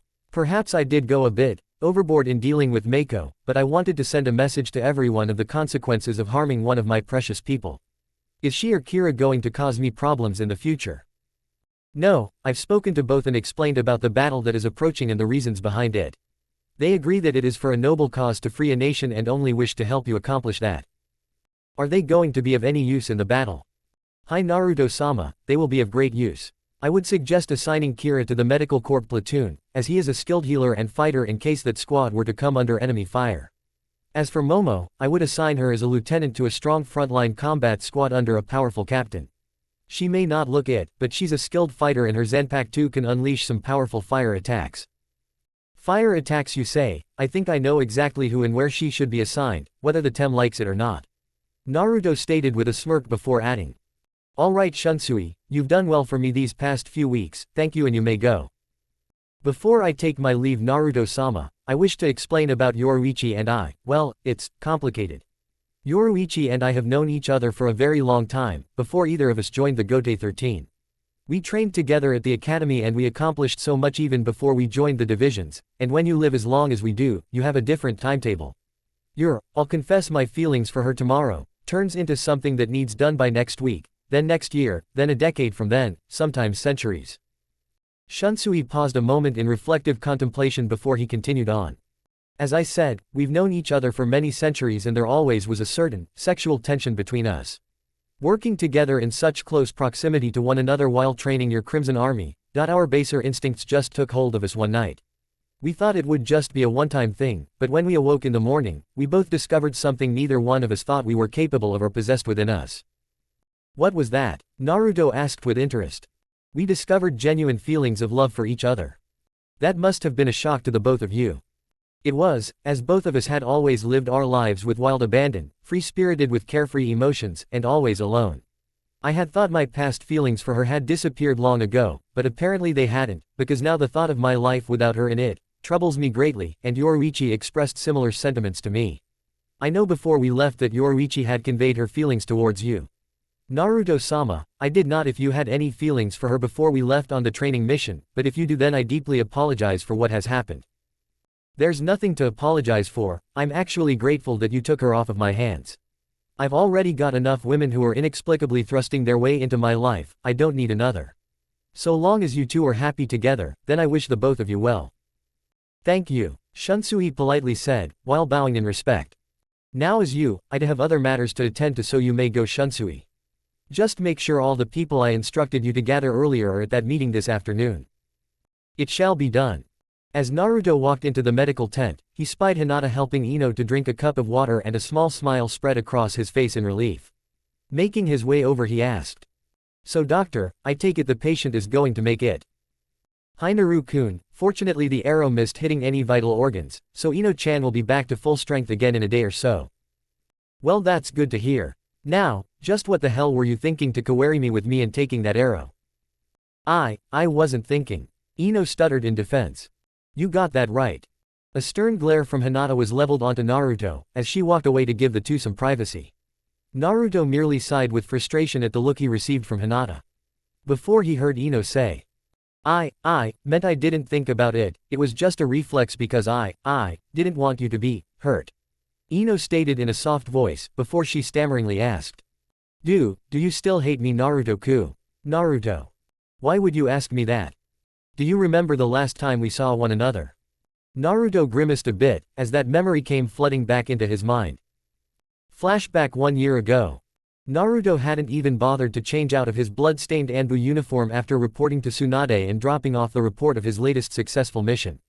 No, the minute he had left the Hokage's office, he had found the nearest bar and purchased a bottle of very high-proof sake for himself. As Naruto sat on a bench atop Hokage Mountain, all he wanted to do was get drunk and watch the setting sun, alone. Unfortunately, Kami had other plans for him, as the sound of voices from 6 people all of whom were out on a triple date came walking down the path towards him. It wasn't until they got within 20 feet of Naruto that they saw him, causing the entire group to stop in their tracks. As the entire group stared at Naruto and he back at them, it was Sasuke who broke the uneasy silence. Hey Dobi, long time no see. HN, was Naruto's only response, as he took another swig from the sake bottle. Naruto's cold reply and the icy disinterested look he directed towards all of them unnerved the Uchiha a bit, before he said. I heard you've been doing a lot of Anbu missions lately, did you just get back from one? Yeah, Naruto answered in the same unemotional and cold tone of voice, taking another drink from the bottle. A pall of uneasy silence gripped the atmosphere around the 7 people like a death shroud. Sakura, Kiba, and Shikamaru shifted on their feet nervously, while Hinata and Ino couldn't even look at Naruto and kept their heads bowed down in shame and remorse. After a minute, once again it was Sasuke who spoke up to break the oppressive tension of the moment. Well, we just came up here to watch the sunset, before all of us were going out to dinner. Why don't you join us and we can catch up? Upon hearing Sasuke's invitation, Naruto slammed the remaining sake from his bottle, before rising from the bench and casually throwing the empty bottle over his shoulder, the sound of breaking glass not bothering him at all, as he leveled a hard glare at the group of people standing before him. Naruto then spat on ground, before he reached around and grabbed his Anbu mask. As Naruto fit the featureless blood-red colored mask over his face, his eyes momentarily glowed red through the eyelets of the mask, as a brief amount of massive killing intent flared from him, before he disappeared in flash of yellow light. While the 6 remaining people attempted to calm themselves down from the momentary glare and killing intent Naruto had leveled upon them. After a minute, Sasuke once again broke the silence and asked in confusion. What the hell was that about? What's wrong with the dobi? Did you guys see that mask?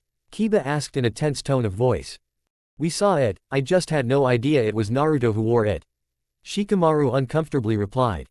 What do you mean? Sasuke questioned. That's the mask the Anbu operative codenamed Crimson wears. Naruto is the Crimson Anbu. A troubled and muted silence seemed to envelope the group, as all of them had heard about the Crimson Anbu. The man who had successfully completed more A and S class missions and had killed more enemy shinobi within 1 year than most Anbu would accomplish within their entire careers. A feeling of guilt began to well inside everyone after seeing Naruto save for Kiba because he didn't care and Sasuke because he didn't know that the people around him were the cause to turn their once happy, kind, and friendly comrade into the most ruthless and efficient Anbu operative the Leaf Village had ever seen. End of flashback. I remember Ino. Naruto replied in a grim voice. I remember it too. I remember the hate you directed upon all of us and I knew I was responsible for that hate. So that's why I asked the question, do you still hate me, Naruto? Naruto exhaled a heavy sigh, before he answered. It wasn't hate Ino that I showed towards all of you that evening. Anger yes, but not hate. I was angered by Sasuke's casual invitation towards me, as if we were still friends. As if I was still friends with all of you. It never occurred to me that he still didn't know what the rest of you had done to me. I thought he knew and just didn't care seeing as he was still with Sakura and associating with the rest of you. So don't shoulder all of the responsibility Ino of my reaction towards all of you that night. Save for Sasuke, the rest of you held equal shares in the rage I felt upon seeing all of you happily carrying on without a care in the world. As it was so opposite of where my life was at that time that I let my anger get the better of me. You still haven't answered my question. I've never hated you, Ino, I've never hated any of you. Why I don't know considering the betrayals all of you willingly committed against me, but for some bizarre reason I never felt any hate towards any of you. Are you still angry with me? I'll admit, I was angry with you, with all of you for a very long time. However, I knew I couldn't let myself drown in my rage or it was going to cost me my life as an Anbu. So I had to let go of that anger to let go of all of my emotions to survive. So no, I don't hold any anger towards you, towards any of you anymore. What do you feel about all of us, about me, Naruto? Before I left the village, my only feelings for all of you was indifference. Then Sakura had seeked me out and apologized to me. It was that night that I realized that I hadn't let go of my anger, but had merely buried it deep within me. That's why I left the village, for if I could let Sakura trigger my rage to erupt, it might happen with any of you. I don't understand, you say you left the village because of the rage you still felt, but now you don't hold any anger towards me or anyone else anymore. What happened between the night you left the village and now? Ino asked in confusion. What happened was Fater Kami delivered Nel-chan to me and that little girl began to crack the wall I had built around my heart before I even knew what was happening. Then Yugito-chan followed shortly after and being around her the crack in the wall grew further. Finally Hina came back into my life and I learned the truth behind her perceived betrayal on my part. And though it took me some time to come to grips with the sacrifice Hinata had made, eventually the love she holds for me brought that wall around my heart crumbling down. It's the love all 3 of them have shown me since I left the village that finally allowed me to truly let go of my anger and not just bury it. That's why I can honestly say to you Ino that I no longer hold any anger towards you anymore. I'm glad you're no longer angry with me, but can you tell me what you do feel about me now? Because I love Naruto-kun, I never stopped loving you these past 2 years and I know now that I don't want to live a life without you in it. Ino softly asked, as a tear rolled down her cheek. Naruto sighed before sitting by her bedside and took the blonde Kunoichi's hand into his own and said. I know you have feelings for me and I'll admit I still have feelings for you, but I still feel the pain of what you promised you would never do to me, but did. I know I hurt you Naruto-kun and if I could go back in time 2 years to that awful night that I betrayed your love to change that I would. I believe you, Ino-chan, but it's hard for me to forgive you after what you did. In a way, your betrayal was the worst of all after what Sakura did to me and then losing Hinata-chan. I put all of my faith and trust into the love I felt for you and the love you said you felt for me. So when you left me as well, is a pain I'm scared of experiencing ever again, if I let you back into my life. I don't understand, you can forgive Hinata, but not me. Ino asked in a choked voice, as fresh tears flowed down her face. I was able to forgive Hinata's betrayal because I learned the truth behind it, that she didn't have a choice but do what she did in order to save her sister. Your betrayal, while I realize you deeply regret now, was still one that you willingly chose to do. It wasn't forced upon you as it was with Hinata. You're right, Naruto-kun, I was given a choice back then and I chose wrong, and I've hated myself for it ever since. As much as I want to blame Shikamaru for manipulating me, in the end I can't, as all he did was confess his feelings for me and ask me to choose. Naruto grimaced a bit as the memory of seeing Ino and Shikamaru together that night flashed across his mind, before Ino spoke once more in a sorrowful voice. I understand if you think you can never forgive me, as I've never forgiven myself for what I did to you. But please believe me when I say I swear to you I'm not lying when I say I love you. The only lie I have ever told you was 2 years ago when I said I didn't. This is why I'm out here, I love you Naruto-kun and I just want to be with you, if you will have me. Ino-chan, I can't, I'm with Hinata-chan now. I won't betray her like I was betrayed just to be with you. I could never do that to her, I'm sorry Ino-chan, even after what you did to me, I do still love you. Why I still do, I don't know, but what I do know is we can never be. Naruto sadly proclaimed, before rising and walking out of the tent, passing Hinata as he went. Hinata saw the tears streaming down Ino's face and went over to comfort her friend. Ino-chan, what's wrong? It's Naruto-kun, he says he still loves me. Then why are you so sad? You should be happy. I am happy that he still loves me, but he says we can never be because he's with you now. Oh, I see.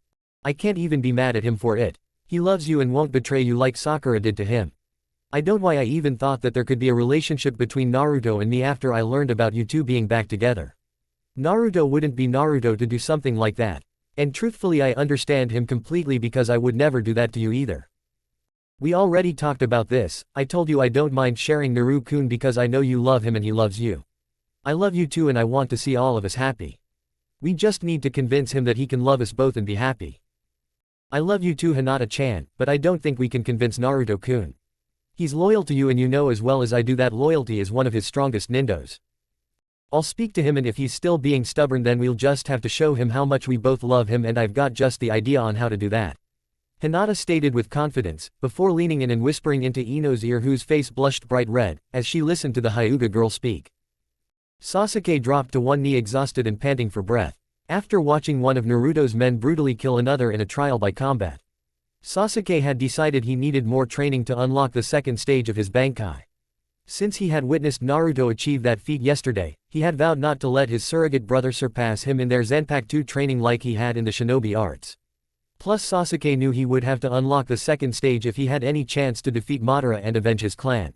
A snap of a twig alerted the Uchiha to the presence of someone else and he leapt up and growled out. I know you're out there, show yourself.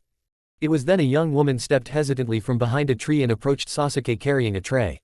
She wore a dark robe and her raven-colored hair was pulled into a bun and held by a simple white-tied cloth. She stopped in front of Sasuke and without looking up at him said in a timid voice.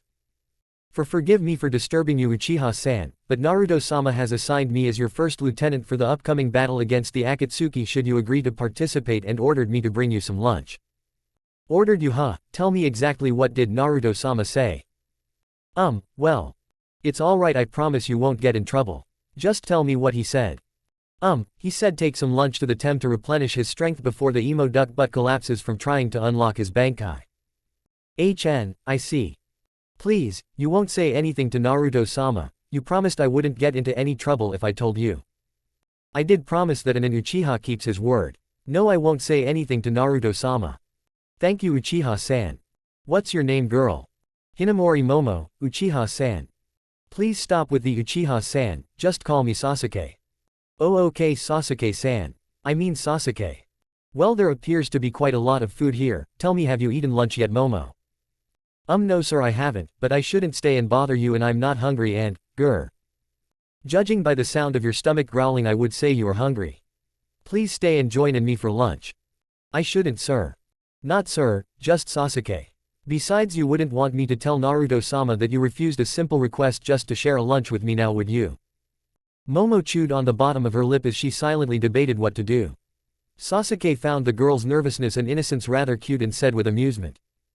Well, if you're to be my first lieutenant, I would like for you to tell me about yourself and your fighting skills. I promise, Momo, I don't bite. I just don't wish to dine alone, and I would much rather have the company of a pretty girl while I eat. Momo's face blushed furiously at being called pretty, before she nodded her head in acceptance, and both she and Sasuke sat down under the shade of tree.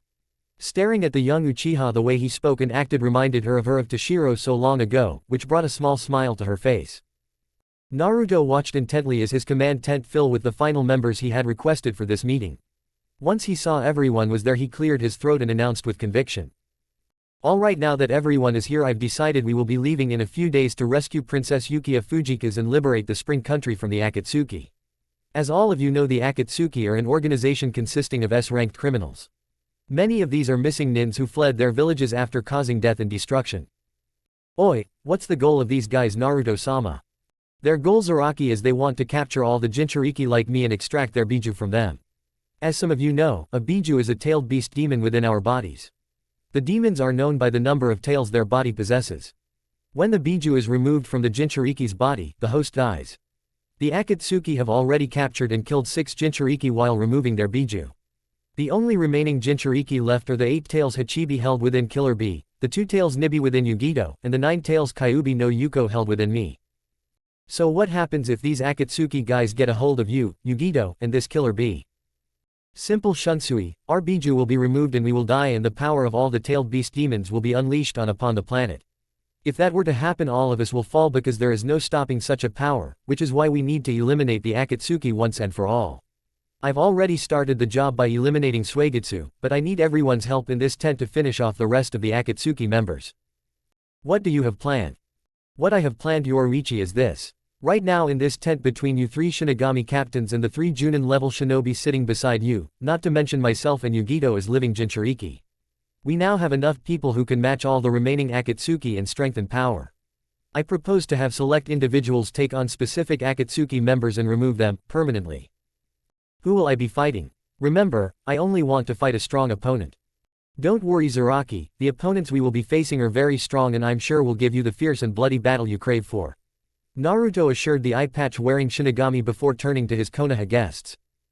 To my former comrades of the Leaf Village sitting before me, if you help me to destroy the Akatsuki once and for all, after it is over then I will return voluntarily with you to Konoha, but only to visit Ba-chan. I make no promises about staying once I get there. Do we have an agreement to those terms? Kakashi, Kurenai, and Sasuke all glanced at one another in contemplative thought before each of them nodded their head in agreement. Kakashi then turned his attention back to Naruto and announced. We accept those terms, Naruto, we'll help you to eradicate the Akatsuki. Arigato. Naruto replied, before bowing his head slightly in appreciation to them. Naruto, we should work on a battle plan and strategies for this fight. Kakashi stated. I concur, Shunsui announced in agreement. I agree as well, which is why I sent a shadow clone to the Spring Country a few days ago to gather as much intel as he can before dispersing himself and sending all the information he learned back to me. He should arrive tomorrow in the Spring Country. How can you maintain a shadow clone over such a great distance? Kurenai asked in shock. I infused a little bit of Kurama's chakra into my clone, so he should last several days before that chakra eventually wears out. Who is Kurama? Kurama is the true name of the Kyuubi no Yuko Shunsui. And this Kyuubi will help you against the Akatsuki. Yes, Kurama helped to defeat Madara in the 4th Great Shinobi War and will help again. Now since all of you are going to be platoon commanders in this army, I'll leave it up to the 6 of you to decide who you want as your troops. Shunsui has reports on all of the strengths and weaknesses of the Crimson soldiers who completed the training. I'll join in a little bit to go over with you the reports on the men we'll be leading into battle. Right now I need to talk to Hinata about the medical platoon she'll be in charge of during the war. A few minutes later Naruto entered the medical tent to look for Hinata. He saw Ino peacefully sleeping and deep down he was grateful she was going to be alright. However, the memory of their conversation earlier crept back into his mind. He hadn't meant to be harsh with her, but he wouldn't inflict the kind of pain onto Hinata that he had felt upon discovering Sakura's infidelity, just to be with Ino. Kami, it would be so much easier if I could just hate Ino-chan after what she did like any sane normal person would, instead of still harboring some feelings of love for her. Naruto thought to himself in frustration. Naru-kun. A voice called out, interrupting his thoughts. Oh hey Hina, I just zoned out there for a moment, can we talk? Of course, but let's take a walk so as not to disturb Ino and the other patients. Hinata sweetly replied, before she signaled Ayame to watch over the patients while she was gone. As the young couple walked around the outskirts of the encampment, holding hands and just enjoying the pleasant day, it was Naruto who finally spoke up and said. Hina, I've decided to create a medical platoon to support the 6 combat platoons we'll be using in the war against the Madara and the Akatsuki. This medical platoon will handle the wounded of our forces and remain in the rear of the front line to heal any casualties and get them back into the fight as quickly as they can. I've also decided that you will be the commander of this medical platoon with Ino, and a man named Kira Izuru will serve as your lieutenants and Daisuke's wife Ayame as your head nurse. Hinata pulled away from Naruto and turning her back walked a few feet away with her arms crossed and was facing away from him. Naruto knew something was wrong and hesitantly called out to her and asked with concern. Hina, is everything alright? I don't know Naru-kun, you tell me. Why did you exclude me from fighting? I want to help you to defeat your enemies, not sit idly by and watch you and my friends fight without me. Do you think I'm that weak and a burden to help you? Hinata softly asked, the hurt she felt evident in her tone. Naruto immediately enveloped Hinata in a tight hug, surprising the lavender-eyed girl as he said with sincerity and assurance. No, my Hime, you've got it all wrong. I would never consider you weak or a burden. I need your skills as medic more than I need them on the front line as fighter. There's going to be casualties from this battle, Hinata-chan, and you're the only one around who has any extensive medical training thanks to Ba-chan Tsunade. The Akatsuki have gathered a lot of followers, which is why I needed the Crimson Bandits to fight them. But I care about them and I don't wish to just use them as fodder. So I need you and your amazing medical skills to help as many of them to survive this fight as you can. Please don't think you won't be serving an important role in this upcoming battle, because the truth of the matter is you will be serving one of the most critical roles of all, saving lives. Do you understand, my Hime? Hi, I understand. I'm sorry, I just didn't want to be kept out of harm's way because I was considered weak. Hinata tearfully replied as she hugged the man she loved with all of her might. I would never think that about you, ever. After another minute of their loving embrace, Naruto and Hinata finally broke apart from one another. Hinata then looked up to Naruto and asked. Naru-kun, can I talk to you about something? What is it, Hina? I want to talk to you about Ino-chan. Naruto's face grimaced slightly upon hearing the subject Hinata wanted to talk about. Exhaling a heavy sigh, he stated with disappointment. We've already talked about Ino before. I really don't think there's anything left to say. I just want to ask you one question, and if you answer me truthfully, then I'll never bring up the subject again. Will you do that for me? Hi, I will do that for you. What is it you wish to ask? Naruto answered with slight frustration in his voice. Do you still love Ino-chan? Naruto only looked to the ground and remained silent. Do you still love Ino-chan? Hinata asked once more in growing annoyance at Naruto's lack of response. After another minute or two, Hinata began to ask again before she was interrupted. Do you still love Ino-ch? Yes, is that what you want to hear, Hina? Yes, I still love her. I don't know why after what she did to me, but I still do. But I also love you and we're together again, so it doesn't matter whether I still love Ino-chan or not, or if she loves me. Nothing is going to make me stop loving you and wanting to be with you, forever. I would rather die than to hurt you in any way, so anything between Ino-chan and me, it's in the past and will stay that way. Now I've answered your question, Hime, please don't bring this subject up again. Now I've got to go talk to the others about their respective platoons and the men they're choosing for their troops. I'll see you later on this evening, I love you. Naruto answered in pained exasperation before placing a chaste kiss on Hinata's cheek and quickly exiting from the tent. Hinata sat down and closed her eyes in contemplative thought. Oh Naru-kun, I love you too and I appreciate your loyalty and devotion to me, but Ino-chan loves you as much as I do. I'm afraid you've left us no recourse, but to now show you how much we both love you. Kakashi was quite tired when he entered his tent in the late evening. He had spent most of the day going over the reports on the men they would be leading into battle with Shunsui, Kenpachi, Sasuke, Kurenai, Yoruichi, and Naruto, and they had successfully created 6 combat platoons that each of them would lead and 1 medical platoon that Hinata was in charge of with regards to their upcoming war against the Akatsuki. And the night before, the silver-haired Junin had volunteered for all-night guard duty of the camp, while the majority of the people had attended a celebration marking the return of the Crimson Bandits from their training. Kakashi would have liked to have said his noble gesture to help keep the encampment safe was out of gratitude for the hospitality he had been given by its inhabitants when he arrived. However, the one-eyed Junin knew that was a lie and that his real reason for guard duty was in an effort to avoid Kurenai. The two had yet to speak to one another since Kakashi had rescued the Junin Kunoichi from being attacked the day before. A rescue to which Kurenai didn't seem very appreciative of, considering her angry and physical response to Kakashi, which even now left him very confused and a little angry. So, the infamous copy nin had gotten very little sleep the past couple of days and was looking forward to a blissful night's rest. As Kakashi threw down his Junin vest and stripped off his shirt, he reached for the buckle of his pants, before a pair of soft and slender arms encircled his torso from behind and embraced him tightly. His shinobi warrior instinct kicking in, Kakashi abruptly shrugged the person hugging him off his back and whirled around with a kunai in his hand ready to do battle. Needless to say, the silver-haired Junin was stunned to see Kurenai land unceremoniously on her butt onto his bedroll, as the kunoichi groused while rubbing her backside. Not the greeting I was expecting, Kakashi. Better than the one I received from you yesterday. Kurenai winced upon hearing the angry, pained tone of Kakashi's voice. Looking up towards the silver-haired Junin, it broke Kurenai's heart to see him turn away from her and grab a canteen before taking a drink from it. Without turning around to gaze upon Kurenai, Kakashi asked in a slightly bitter voice. What do you want? I wanted to say I'm sorry about what happened yesterday. The red-eyed kunoichi stammered, as contritely as she could. Sorry for what? I mean, I guess I should be apologizing to you. Had I known I was interrupting something you wanted, I never would have. Slap. Kakashi wasn't able to finish what he was going to say before Kurenai had unleashed a vicious right cross slap to the masked Junin's face, while shouting with fury and tears welling in her eyes. Damn you, don't you dare joke or trivialize about what almost happened to me yesterday.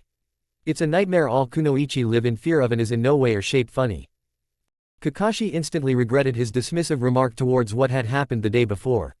He immediately let go of the anger and hurt he had been feeling from Kurenai's response to his rescue and enveloped the genjutsu mistress in a hug, while repentantly saying, You're right, it's not something to joke about or dismiss frivolously. I'm sorry, Kurenai-chan. Kurenai struggled for a moment when Kakashi had suddenly hugged her, but ceased upon hearing his remorseful apology and returned the copy nin's embrace, while burying her face into the crook of his neck. Kakashi felt the tears that streamed from Kurenai's face fall upon his shoulder, before slowly rolling down his chest. The silver-haired Junin also felt his body temperature begin to rise and the sweet fragrance of Kurenai's hair wafted up to his nose, as he stroked her back in comfort. Kurenai herself was also beginning to feel a bit heated upon realizing she was pressed up against Kakashi's naked, well-toned muscular chest and torso. The musky scent his bare skin produced was almost overwhelming to the leaf kunoichi, who reluctantly broke away from Kakashi's grasp and gazed into his eyes while saying, Please believe me, I'm so sorry about how I reacted to you yesterday. I'm very grateful for what you did, even if I didn't properly show it.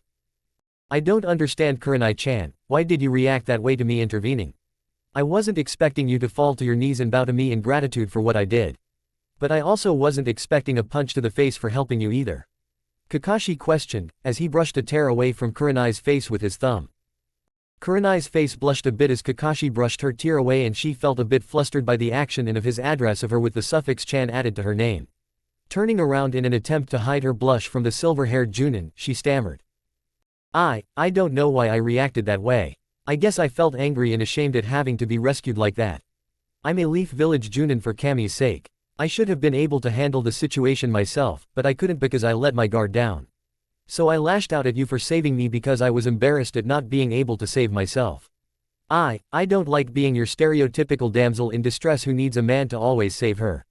I worked hard to achieve the rank of Junin and I was more furious at myself for letting that scum get the drop on me. I'm so sorry I took that anger I felt for myself and turned it onto you, Kakashi-kun. Kakashi-kun, Kakashi uttered in confusion. Kurenai giggled slightly, before turning around to face her fellow Leaf Junin and said, Yes, Kakashi-kun, I felt it was the proper way to address you since you've been referring to me as Kurenai-chan the past few minutes. Now it was Kakashi's turn to blush slightly, as he had not realized he had been doing that and he quickly turned around in an attempt to hide his blush from the crimson-eyed kunoichi while stammering. I'm sorry, Kurenai-cha. Kurenai, I didn't realize I was doing that. Kurenai's response was to once more embrace Kakashi from behind while rubbing her cheek on his naked back and closing her eyes while softly saying, You don't have to apologize for addressing me like that, I actually like it when you do, Kakashi-kun. Kakashi could finally take no more and quickly turned around while tearing off his mask, as his lips crashed down onto Kurenai's. The brunette kunoichi was stunned for a moment, as the force of Kakashi's unexpected kiss took her by surprise. Needing to breathe, Kurenai opened her mouth to exhale, which Kakashi took full advantage, as his tongue slipped between her lips and it began to fiercely dance with her own. Kakashi eventually broke away from the passionate kiss and then assaulted Kurenai's neck and jaw line with his mouth. As he gently licked and nibbled at her neck, a small moan of pleasure escaped from Kurenai's mouth when she felt his hand reach around and tightly grasp her ass, pulling her tight against him, while continuing to place soft, wet, and hot kisses from her ear to her collarbone. As Kakashi continued to leave kisses down her neck, Kurenai reached out to run her fingers through his soft touchable hair, while rubbing the back of his neck before pulling his face back up into a smoldering kiss once again. After a couple of minutes of their tongues ravaging each other, Kurenai reluctantly broke away and Kakashi renewed his passionate attack on her neck by placing gentle feather-like kisses on it, as she arched her head back to expose more of her neck to him before saying in a rasping and panting voice. Kakashi-kun, I think fallen in love with you. But I need to know before we go any further if you feel the same. I don't want this to be a one-night stand. Kakashi ceased his loving ministrations on Kurenai's neckline and pulled his head up to look directly into the crimson-colored eyes of the woman he held in his arms and stated with no uncertainty. Hi, my crimson-eyed goddess, I do love you and I would be devastated if I thought this were to be a one-time occurrence between us. I want to be with you forever, if you would do me the honor and let me. A lone tear of happiness rolled down Kurenai's cheek as she could hear no hesitation in his voice or sense any insincerity in what Kakashi said. I would like that very much. Kurenai lovingly replied, as she and Kakashi kissed once more and knelt down onto his bedroll, while removing each other's attire in a passionate frenzy. Romantic lemon begins. Meanwhile, as Kurenai and Kakashi were settling in to take their relationship to a whole new level, Naruto trudged wearily into his tent and stripped off his shirt when he noticed a large chair placed in the center of the tent illuminated by some nearby candles. There was also a large ornamental rug the chair sat upon. The blonde-haired Jinchuriki wondered what was going on when his breath hitched in his throat when Hinata stepped out of the darkness. The Hyuga woman was wearing an alluring lavender-colored lacy bra and thong set, while holding a tray filled with various types of finger food before her. She motioned Naruto to sit down in the chair, which he happily complied with her request, wondering excitedly what she had planned for the evening. When Naruto sat in the chair, he felt like a king sitting upon a throne, as Hinata sat on his lap and kissed him lustfully before popping a piece of food into his mouth. Naruto quickly chewed and swallowed the delectable morsel and leaned in to kiss Hinata once more, who pulled back slightly and said, there'll be time for that after dinner, aren't you hungry? Ravenous, but not for food. Naruto huskily replied, while hungrily eyeing the woman on his lap. Hinata blushed upon hearing this and it took all of her self-control not to let Naruto ravish her right then and there. However, Hinata knew she must stick to the plan and popped another piece of food into Naruto's mouth before squirming out of his grasp and saying in a sultry tone of voice, "Well, if that's the case, I want you to close your eyes." Naruto quickly obeyed with a grin on his face and waited with eager anticipation of what Hinata was going to do next. Needless to say, he was quite shocked when Hinata activated her Byakugan and quickly lashed out and struck several key tenketsu points on his arms, making the limbs hang lifeless from his body. "Hina-hime, what are you doing?" Naruto groused while trying to get his arms to move, but to no avail. Hinata leaned down and kissed Naruto to calm the agitated young man down before pulling out a handkerchief and tying it around his eyes and softly cooing. "It's all right, Naru-kun, I just want you to feel what's happening to you, but you can't look or touch until I tell you to." For added emphasis, the young Hyuga girl reached down and softly stroked Naruto's growing member through his pants that caused the blonde-haired man to cease his struggling and emit a small growl of pleasure. Hinata smiled at this reaction, before looking across the room and nodded her head to signal the other person in the tent to approach. Ino exhaled a deep breath and timidly walked over to where Naruto was sitting with Hinata. The Hyuga girl smiled sweetly at her friend, as she rose from her position sitting in his lap and allowed Ino to replace her. Ino looked nervously at Hinata, before the Hyuga girl nodded her head in assurance to the blonde kunoichi. The Yamanaka heiress then leaned in and placed a soft tentative kiss on Naruto's lips. However, she was surprised at the ferocity of Naruto, as he swiftly deepened the kiss and forced his tongue into her mouth. After a moment, Ino returned his kiss with equal intensity, as her own tongue battled his for dominance. As Ino continued kissing Naruto passionately while sitting on one of his legs, Hinata, who was growing quite flustered, didn't want to be left out, so she sat on the other leg and started kissing his neck. After a minute, it finally registered in Naruto's brain that two sets of lips were now roaming his body and he hesitantly stammered in confusion. Hina-hime. Both girls stopped what they were doing and nodded to one another, knowing they had to reveal themselves to Naruto now. Hinata reached up and untied the blindfold around her true love's head and threw it to the side. Naruto rapidly blinked for a moment, as if to clear his vision when he saw not only Hinata sitting in his lap, but Ino as well. And for the second time that night his breath hitched in his throat when he saw Ino was similarly dressed as Hinata, was only her bra and thong set was fiery red in color. Before he could ask what was going on, both women attacked his lips simultaneously, and somehow all three of their lips met perfectly, as Naruto thought to himself. "Oh Kami, this can't be happening, I must be dreaming. I can't believe it, both Hina-hime and Ino-chan are kissing me together, and they're kissing each other too at the same time." Similar thoughts were going through the minds of both kunoichis at the same time of Naruto's musings. "Damn, I can't believe I'm doing this with Naruto-kun and Hinata-chan," Ino thought as her tongue alternated from exploring Naruto's mouth to Hinata's. "I can't believe how good this feels, this can't be happening. I'm kissing both Naru-kun and Ino-chan," Hinata thought with disbelief, as her tongue traveled from Naruto's mouth to Ino's and then back again. "It's like one of Pervy Sage's most perverted dreams coming true. Please let this not be a dream," Naruto silently pleaded to Kami above, while he plundered both women's mouths with his tongue. After several minutes of pleasurable shared lip lock, the three moaning participants finally broke apart, panting and gazed at one another before Naruto started to ask. "Hina-hime, Ino-chan, what's going on here?" It was Hinata who spoke up first and said, "Naru-kun, I love you and Ino-chan loves you. And I know you love me and you also love her as well. But, you and I already talked about this earlier today, I won't hurt you by." A single finger to Naruto's lips from the Hyuga girl quickly silenced him, as she continued on. "Don't interrupt, I wasn't finished yet.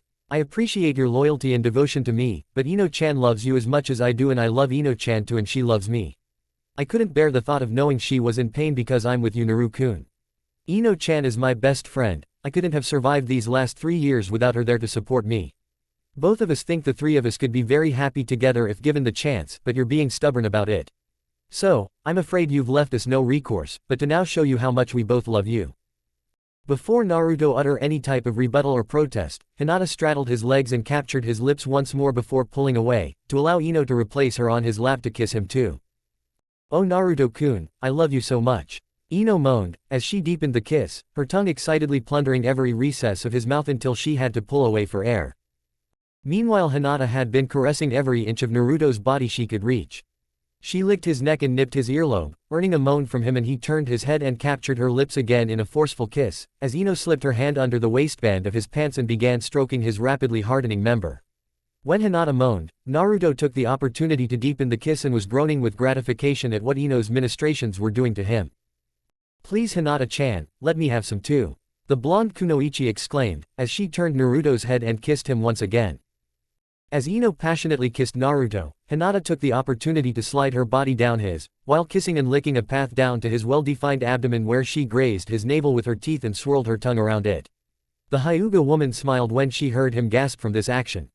She took her own hand and joined Ino's actions in stroking the man they both loved, before she slid back up, rubbing against him as she went. "Naru-kun," Hinata cooed in a sexy tone of voice. Naruto desperately wanted to touch Hinata and Ino with his hands, as he was being driven insane by the pleasure these two women were giving him. As he ravaged Ino's mouth with his, Hinata pulled the blonde kunoichi away from his mouth, who whined in protest, before she felt her head being turned and Hinata's lips came crashing down on her own and began kissing her passionately. Naruto's eyes grew wide as saucers in shock the sight before him, as he watched both women sitting upon his lap lip locked in a fiery embrace, while both girls began fondling each other. It was the most erotic scene Naruto could ever imagine, as he stared in a daze at what Hinata and Ino were doing with each other. However, he broke out of his haze when the two women stopped kissing, as they both turned their heads cheek to cheek to look at Naruto with lust-filled eyes before descending down his body in unison. Both kunoichis kissed a path along his well-toned torso until they reached his pants, which they quickly removed and tossed aside. Ino and Hinata's eyes gleamed appreciatively, as they gazed upon the enormous length and girth of Naruto's cock now fully aroused. Hinata began to place kisses along the shaft and lovingly cupped his balls. Ino's mouth began to salivate at the sight of seeing Naruto fully naked again. She hastily slid in next to Hinata, as the Hyuga girl's lips quickly engulfed Naruto's cock in her mouth. After a few seconds of intense sucking, Hinata released his member and pulled Ino into another scorching kiss, who moaned with desire, as she could taste Naruto's essence in the kiss. Naruto's eyes rolled into the back of his head before he threw it back and savored the feeling he was receiving. The blonde-haired Jinchuriki knew he couldn't take much more, as every swipe of a tongue brought him closer to losing it. Naruto attempted to remain in control, as he opened his eyes and gazed at Hinata and Ino. He watched as they kissed and suckled his cock, bringing it to almost a painful aroused state. When he saw them lustfully kiss each other once again is when his willpower finally snapped. Suddenly, a brief red chakra flared through his body and opened all of the tenketsu points Hinata had previously closed. Both kunoichi looked up in surprise, before Naruto leaned forward and pushed them onto the rug with his now functioning arms before ripping their bras away with one swipe of his hands. Both Hinata and Ino shivered with nervous excitement when they saw the feral, almost predatory look of hunger in the depths of Naruto's eyes, as he stared at them with wanton lust. Naruto quickly did a series of hand signs and erected a sound barrier jutsu around the tent, before he loomed over both women and cupped a breast each hand. Naruto leaned down and took one of Ino's hardened nipples into his mouth and suckled gently on it. Ino gasped before moaning with pleasure and closed her eyes, while wrapping her arms around his head to pull him tighter against her body. When Naruto then began licking her entire body, it was so intense Ino thought she might pass out, as she began to weep with joy at the sensations racing through her body. For her part, Hinata attempted to plaster her body along Naruto's, trying to gain more contact with it. She watched Ino's contorted looks of delight spread across her face as Naruto lavished her body with his tongue. Almost frothing with desire and needing some attention, the Hyuga woman reached out, pulled Naruto to her. Naruto then began alternating from one girl to the other, as he licked Hinata's neck, leaving little nips in his wake causing her to shudder and moan. Ino quickly rolled over and kissed Hinata, as Naruto worked his charms on the Hyuga girl. When Naruto switched his attention back to Ino, Hinata slid down and removed Ino's thong before parting her legs. She teased and kissed all around the sensitive flesh, before giving the Yamanaka girl's sex a long swipe of her tongue, which caused Ino to scream out in pleasure. Naruto saw what Hinata had done and followed suit. He slid down Hinata's body and tore away her lavender-colored thong and spread her legs before causing the Hyuga heiress to scream with passionate abandon, as he licked her folds. Naruto inserted 2 fingers and began to rhythmically pump them in and out, stroking Hinata's inner lips and making her moan. After a few minutes of this, Hinata knew she had enough and pushed Naruto away from her quivering sex, before rising on her hands and knees over Ino and presenting him her luscious backside. Naruto quickly maneuvered behind Hinata and stroked his cock a few times before lining the head up at her entrance. As Hinata loomed over Ino, she leaned down and kissed the blonde girl, before lowering her head and attacking Ino's pussy once more. As Hinata licked and sucked on Ino's sex, she couldn't believe how sweet it tasted, it was almost addictive. She then turned her attention to Ino's clit and gave it a series quick little sucks before enveloping it with her mouth. As Hinata gently sucked on it, she simultaneously flicked her tongue over and around it in rapid succession. Hinata-chan! Ino cried out after this action, and the girl knew she was close to her climax. Upon hearing Ino shout out her name, Hinata's movements turned a little more aggressive and her tongue began to lash out with harder strokes. Ino clutched at her breasts and pulled on her nipples as Hinata pleasured her, while her finger found its way into her mouth to act as a gag to stifle her screams.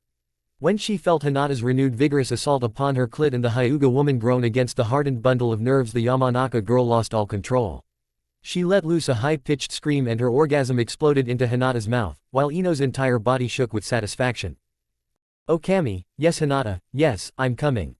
Upon the release of Ino's orgasm, Naruto immediately plunged his cock to the hilt inside Hinata, who threw her head back in a silent scream. As always with Naruto, Hinata felt she had never been so full and never been so stretched in her entire life. The Hyuga woman was panting, as she tried to get adjusted to his size, before he began to move. She barely had enough time to brace herself, as he began pounding away furiously from behind, as the sound of their skin smacking together was embarrassingly loud. A moan escaped from Hinata's lips, as he reached around to fondle her swaying breasts. As the orgasm building within Hinata began to grow with every stroke, she began to push back against his thrusts, increasing the pleasure they both were feeling. Naruto growled out with desire when he felt Hinata slam back into him with every stroke, and he began thrusting with even greater intensity than before. A small smile spread across Hinata's face and she moaned loudly when she felt Naruto drive into her with renewed vigor. Hinata knew Naruto always got excited when they used this position, while she preferred to be on top, looking down at him. She often wondered if it was because of some subtle influence of the Kyuubi no Yuko within him that always made him so energized in this position. However, at that moment the reason for Naruto's increased vigor in this position was a moot point, as Hinata realized she was quickly approaching her own climax. Naruto reached around with one hand to caress her clit when he felt Hinata's inner walls begin to squeeze his manhood even more with every stroke. Finally, the Hyuga woman couldn't hold back anymore and screamed her lover's name, as something seemed to explode deep within her. Naru-kun. As Hinata yelled, her whole body shook in the throes of her release and she nearly collapsed forward onto Ino, but Naruto held her up, before gently lowering her onto her stomach next to the Yamanaka girl. Naruto then spread Hinata's legs a little more and renewed his assault on her warm moist pussy, causing more screams of pleasure to erupt from her mouth.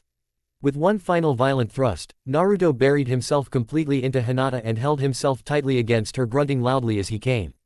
Hinata could feel his weight pressed against her as he twitched inside her, releasing stream after stream of his hot seed. Naruto kissed her shoulder gently, as he pulled his still aroused length from her, smiling when he heard Hinata shudder and whimper in protest. He crawled on all fours until he hovered over Ino. She looked up at him with adoration and love in her eyes and he smiled at her. Cupping her cheek, he kissed the blonde kunoichi deeply before lowering his body onto hers. Naruto pulled Ino's legs around his waist and he drove into her in one swift motion. He paused to allow Ino to get reacquainted with his size, before moving in a slow yet ever-increasing pace within her. Before too long, Ino was matching his pace and writhing beneath him in ecstasy. Naruto could feel Ino's nails rake down his back and knew she was ready for more and began pounding into her at a much faster rate. As Naruto gazed upon her face, her eyes widened and once again she brought her hand up to her mouth to bite on her finger in an attempt to stifle her scream, which Naruto saw and commented with love and concern. "You don't have remained silent, Ino-chan, let it out, come for me." Ino felt her body arch off the ground, as the most wonderful sensations erupted and spread throughout her body, as she screamed. "Oh Kami, I love you so much, Naruto-kun." Naruto held her tightly, as he felt Ino's pussy tighten almost painfully around his cock, and with one final thrust, Naruto buried himself into her, grunting loudly as he came for the second time, as the two lovers rode out their mutual orgasms together. When Naruto felt Ino finally relax, he released her and removed her legs from his waist and laid her trembling body gently back down onto the rug. He turned back to gaze at Hinata, who had been lying next to them and watching the two blondes make love. When she caught Naruto's gaze upon her, Hinata blushed and Naruto smiled while thinking to himself, "That damn adorable blush of hers, I just can't resist it." Naruto could already feel life returning to his cock as he stared at Hinata's naked splendor, before he leaned over and kissed her passionately and ran his hand softly along her body to prepare her. However, Hinata was having none of that. After the first round, she was ready for more, as she pushed him onto his back and straddled his manhood. Naruto slipped into her with ease and she arched her back, reveling in the feel of him.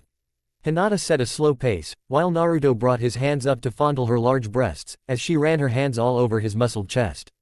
Naruto watched Hinata as she rode his member, her breasts flopping up and down from the force of her driving herself down onto him. The Hyuga woman then threw her head back, exposing her neck. The sight of this fueled Naruto's blood and he sat up enough to bite her there, marking her as his before soothing the love bite with his tongue. When Hinata's lavender-colored eyes gazed into Naruto's obsidian eyes glazed over with lust for her, it drove her closer to the edge. She leaned back, taking in his full length even deeper, and started to rock her hips harder. Hinata was coming close to climaxing again and she wanted Naruto to come with her. "Please Naru-kun, come with me, I want feel you." Hinata pleaded breathlessly. Naruto put his hands on her waist and gripped Hinata tightly, lifting her up and pulling her down faster than she had been doing it. As he slammed into her mercilessly, Hinata gasped with pleasure and she let him take over the ride, knowing he would get them to their release faster. She enjoyed the feeling letting him take control, as she never could have reached this speed on her own. Suddenly, Hinata felt a tightening in the pit of her stomach and she cried out his name as she came. "Naru-kun." Hinata's climax triggered Naruto's and he surged forcefully upwards and spilled his seed into her. Stars seemed to explode in his eyes, as he shuddered and panted heavily, trying to regain control. Hinata held him tightly, as he rode out his orgasm and kissed him tenderly, while she whispered words of love and adoration to him. After a while, she slid off his manhood and laid her head down on his chest. Ino followed suit and also rested her head upon his chest, as Naruto wrapped his arms around both of them.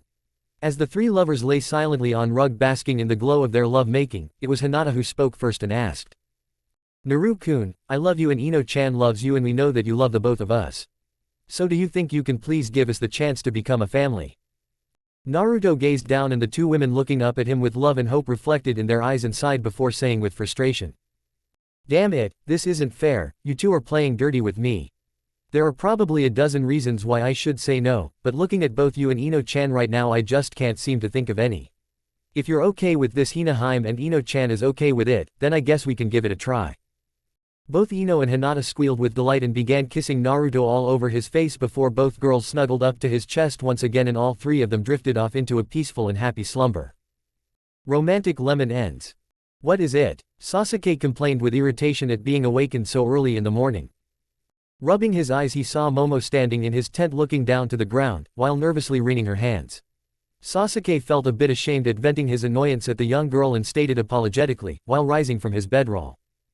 "I'm sorry Momo, I didn't mean to snap at you like that. What is it you need?" "I was sent to inform you Uchiha-san that, eep," Momo began to say while looking up only to stop and blush furiously, as she saw Sasuke standing before her clad only in his bikini brief underwear. Quickly turning around in an attempt to hide her embarrassment, Sasuke suddenly realized the state of his dress and chuckled with amusement, before grabbing his pants and putting them on while saying, "I apologize again Momo, I didn't mean to upset you. Now what is it you wish to tell me?" You didn't upset me Uchiha-san, I was just surprised." The young raven-haired girl stammered, as she hesitantly turned around to face Sasuke once again. "What did I tell you about calling me Uchiha-san? Just call me Sasuke, okay?" "I'm sorry Uchiha, I mean Sasuke. I was sent to inform you that the guards discovered 2 intruders attempting to sneak into the camp 15 minutes ago." "So why inform me?" "I was told to inform you because the 2 intruders bear the same symbol on that metal plate you wear around your forehead. The guards felt that a high-ranking member of Naruto-sama's comrades from his home village might be needed to figure out what to do with these prisoners. One of the prisoners injured several guards, before he was finally subdued." You say all the intruders wore a hinata the same as mine?" "Hi Sasuke. Well, chances are they are from my village, but I'm not the highest-ranking member of my comrades. We should go inform my former sensei Kakashi and let him decide what to do," Sasuke stated, as he finished putting on his shirt, before he and Momo exited the tent and made their way over to Kakashi's. Upon reaching the silver-haired Junin's tent, Sasuke opened the flap and strolled in, followed closely behind by Momo, and he announced, "Kakashi-sensei, I think we've got a situation that demands your atten." Sasuke suddenly stopped speaking and froze at the sight before him. There before him was a naked Kakashi with an equally naked Kurenai lying on a bedroll with their arms and legs entwined around one another, holding each other close as they slept. A squeak from Momo, who immediately blushed and slapped her hands over her eyes, snapped Sasuke out of his shock at seeing these 2 people together in such an intimate position, as he thought to himself, "The Ice Queen and the perverted Cyclops, I never saw that coming." Sasuke turned around and quickly ushered Momo out of the tent before saying, "Well Momo, it appears Kakashi is indisposed at the moment. I guess we should go and inform Naruto of the situation with the intruders." A nod from the young girl indicated her acceptance of Sasuke's decision, and the 2 of them began walking over to Naruto's tent. Upon reaching it, they were stopped by 2 guards who stated, "Naruto-sama gave orders he is not to be disturbed. I don't care what the dobi ordered, he's going to want to know about this as soon as possible." Sasuke groused with annoyance at the guard. "I'm sorry Uchiha-san, but I have my orders. You know, if I wanted to enter the tent, do you 2 honestly believe you could stop me?" A grim look spread across the guards' faces, as they knew they wouldn't be able to stop him. Sasuke saw this look and stated with assurance, "I will take full responsibility for disturbing Naruto-sama if it will ease your concern." Both guards looked to one another and nodded their heads, before allowing Sasuke to open the tent flap and walk in, followed closely behind by Momo, as he announced, "Hey Dobi, I think we've got a prob." For the second time in the last 10 minutes, Sasuke ceased speaking mid-sentence and froze at the sight before him. There lay Naruto asleep in all of his naked glory, with his arms wrapped protectively around an equally naked Hinata and Ino, who slept with their heads resting upon Naruto's chest and their legs intertwined around his. Once again, a squeak of shock from Momo, who furiously blushed and slapped her hands over her eyes, once again broke Sasuke out of his shock at seeing this sight. The dobi with both of them, at the same time, how the hell did he accomplish that? Sasuke thought to himself with a little confusion, admiration, and a twinge of jealousy before looking over to Momo and thinking, "Damn, that blush of Momo's is pretty cute. I think I'm beginning to understand why Naruto thinks Hinata's blush is so sexy." However, Sasuke decided to ponder about himself and Momo later before he led the obviously embarrassed raven-haired girl out of the tent and said, "Well, it seems like Naruto-sama is indisposed as well. Take me to where the prisoners are being held Momo. I will decide what to do with them until Naruto and Kakashi are available." When Sasuke and Momo arrived at where the intruders were being held, the first sight he saw was of Kiba lying face down with his hands tied behind his back and several guards with their swords directed towards him. The Uchiha then turned his attention to the Inuzuka's companion, and his eyes fell upon the pink hair of the individual he had known most of his life. Sasuke's onyx-colored eyes narrowed when they met the gaze of Sakura's emerald-colored eyes. He inadvertently released a wave of killing intent, as he no longer saw the girl he once loved and was going to marry. Now all he saw was the girl who had played him for a fool for over 5 years, and if there's one thing people should know, this Uchiha did not like to be made a fool by anyone. As he greeted her in a voice filled with malice, that made the pink-haired Kunoichi flinch. Hello, Sakura. Chapter 28, We Are Not Lesbians. Hello, Sakura. The pink-haired Kunoichi flinched after hearing her former fiancé greet her in a cold-filled voice, and she wondered why he was speaking to her in such a tone. Hesitantly, she spoke up and asked. Sasuke-kun, what are you doing out here? I'm out here per Hokage Tsunade's orders to search for Naruto. The more important question is why you are here. I'm here per Lady Tsunade's orders as well, to search for Naruto-kun. That is a lie, Sakura. I thought I taught you better than to lie to a comrade. Kakashi stated with disappointment, as he and Kurenai arrived at the scene. Kakashi-sensei. Sakura exclaimed in surprise. Kakashi-sensei, Kurenai-sensei, it's good of you two to get dressed before you joined us. Sasuke greeted in amusement. Kurenai immediately began blushing and Kakashi stammered. You saw us. Yes, I went to get you when I learned we had unexpected visitors from our home, but that's not important. Please tell us how you know Sakura is lying. Lady Tsunade informed us that Sakura went AWOL from the Leaf Village, as did Hinata, Ino, and Kiba to search for Naruto. My mission along with Kurenai is to bring all of you back to the village. So why did you lie to me, Sakura, again? Sasuke asked his former teammate. I didn't want to hurt you more after our breakup, by telling you I deserted the village to search for Naruto-kun. Don't you dare address him like that, you bitch. Ino's hate-filled voice rang out, as Naruto and Hinata approached the unexpected reunion of Genin Team No. 7. Pig. Sakura spat in disdain, before her gaze fell upon Naruto and was about to greet him, but the glare he was directing towards her silenced the young woman. Hinata. Kiba cried out, as he struggled to sit up after seeing his ex-wife. For her part, Hinata just looped an arm through Naruto's and scowled at Kiba, before greeting the Inuzuka heir in an icy tone of voice. Kiba. Kiba growled in jealous fury, when he saw Hinata entwine her arm with Naruto's. Yugito arrived and saw Naruto with Hinata and also with this new blonde girl from his village. Her Jinchuriki-enhanced sense of smell immediately told her what had transpired between the three of them, and she lowered her head in sadness. See what you get with your indecisiveness. You're sad because you've fallen for this delicious blonde hunk of man meat, and now not just one, but two females have claimed him for themselves. Nibby purred with disgust inside Yugito's mind. Would you shut up? I've not fallen for him, I've not. Yugito silently snapped at her tenant. Deny it all you want, but you know you have, or maybe you're just sad that the princess and now this blonde-haired vixen from his homeland have now gotten a taste of that meat that you've secretly been wanting the past few weeks, but have been too afraid to go after. You're pathetic, and now you've lost any chance to be with him now. Shut up. Yugito cried out loud in an attempt to silence her Biju, startling everyone present, as tears threatened to spill from her eyes. Yugito-chan, are you alright? Hi, I'm alright, my tenant just decided to have a few words with me, that's all.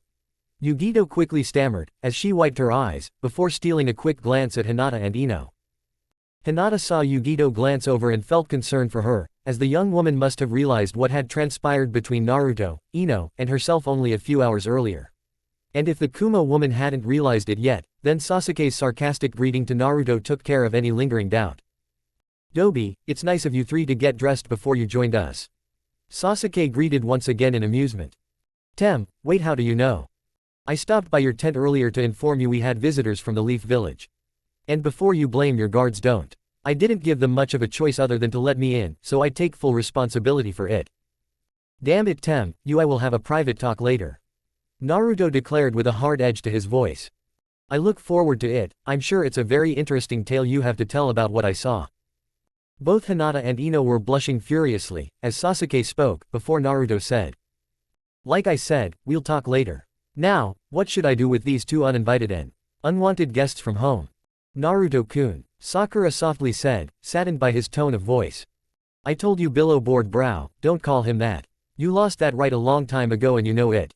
Ino spat with anger. Cut me loose, Naruto baka, and get away from my wife. Kiba barked in fury. Quiet, you mongrel, you will address Naruto-sama with respect with that tongue of yours or you will lose that tongue. Daisuke threatened, before he jabbed Kiba in the ribs with the handle of his axe. Daisuke, that's enough, Naruto ordered with authority. Forgive me, Naruto-sama, Daisuke replied, while bowing in respect. You and the other guards leave and inform Kenpachi that I want no one to disturb us. This is a private matter with regards to my former comrades from my homeland. As you command, sir. Momo, you go with them as well. Sasuke ordered his first lieutenant. As you wish, Sasuke. Momo softly replied. A minute later, both Sakura and Kiba were still bound and kneeling in front of Hinata and Naruto, who asked in a harsh and commanding tone of voice. Sakura, Kiba, why are you two here? Like I said earlier, I came searching for you, Naruto-k. Naruto. Sakura timidly answered. I'm here for my wife, so get your filthy arm off of her, before I rip it off. Kiba threatened, as he glared at the blonde Jinchuriki, while struggling to break the ropes tying his hands behind his back. You best curb that tone of voice with me, Kiba. We all know your bark is worse than your bite. Naruto sarcastically stated. I'll show you how bad my bite can be, you bastard. Kiba announced, as he rose from the ground and took a step forward, only to stop, when he saw everyone else take a step forward towards him. Kiba, as your superior and former sensei, I'm ordering you to stand down. Kurenai commanded to her former student. Why are all of you protecting this demon? He stole my wife and I want Hinata back. Kiba angrily questioned to his fellow Leaf Village shinobi. Hinata is not your wife. Sakura shouted at Kiba. What do you mean I'm not his wife? Hinata stammered in confusion. Shut up, Sakura. Kiba growled threateningly. Just what I said, Hinata, you're not Kiba's wife, at least not anymore. I said shut the fuck up, Sakura, or I'll kill you. Kiba shouted, as he took a menacing step towards the pink-haired Kunoichi beside him, before he stopped when he felt the blade of Sasuke's Zanpakuto on his throat. Go ahead, Sakura, the mud isn't going to be killing anyone at the moment. Sasuke declared with a smirk on his face. I found out from Kiba's sister Henna, you're no longer married to him, Hinata. His mother and your father have legally dissolved the marriage between you and him.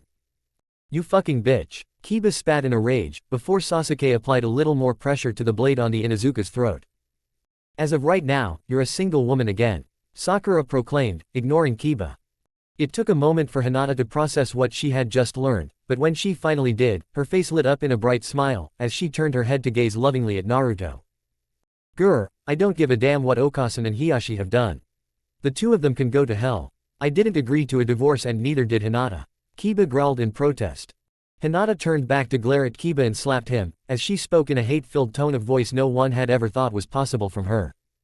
You ignorant, pathetic piece of garbage. You honestly believe that I wouldn't agree to divorce you? I wouldn't have married you in the first place if you and my father didn't blackmail me by using my sister. Hinata, what do you mean? Kurenai asked with interest. Shut up, you bitch, you're my wife, you swore not to say anything. If you do, I'll make you regret it. Kiba screamed at Hinata. An instant later, Naruto was in front of the Inuzuka heir, delivering a powerful punch to his face, sending his former friend tumbling backwards for several feet. Before Kiba could even get up, he felt Naruto's boot pressing down on his throat, as the blonde Jinchuriki said with malice. If you ever speak to or threaten Hinata-chan like that again, I will kill you. You're getting a one-time pass right now because we were once friends. However, that's the only pass you're getting, so I suggest you keep that filthy mouth shut and let Hinata-chan inform the others about the truth behind her marriage to you. Naruto pressed his foot down to add a little bit more emphasis to what he had just said to Kiba. What does Naruto mean about the truth of your marriage to Kiba? I had to marry Kiba 3 years ago to save my sister from him, Kurenai-sensei. Hinata spat with bile and loathing of her former husband. Hinata, I'm your best friend and even I don't know what you're talking about. Ino stated in bewilderment. When my father and Kiba first approached me with the arranged marriage, I vehemently refused them. My father even threatened to have me branded with the caged bird seal unless I agreed, and I still told them no.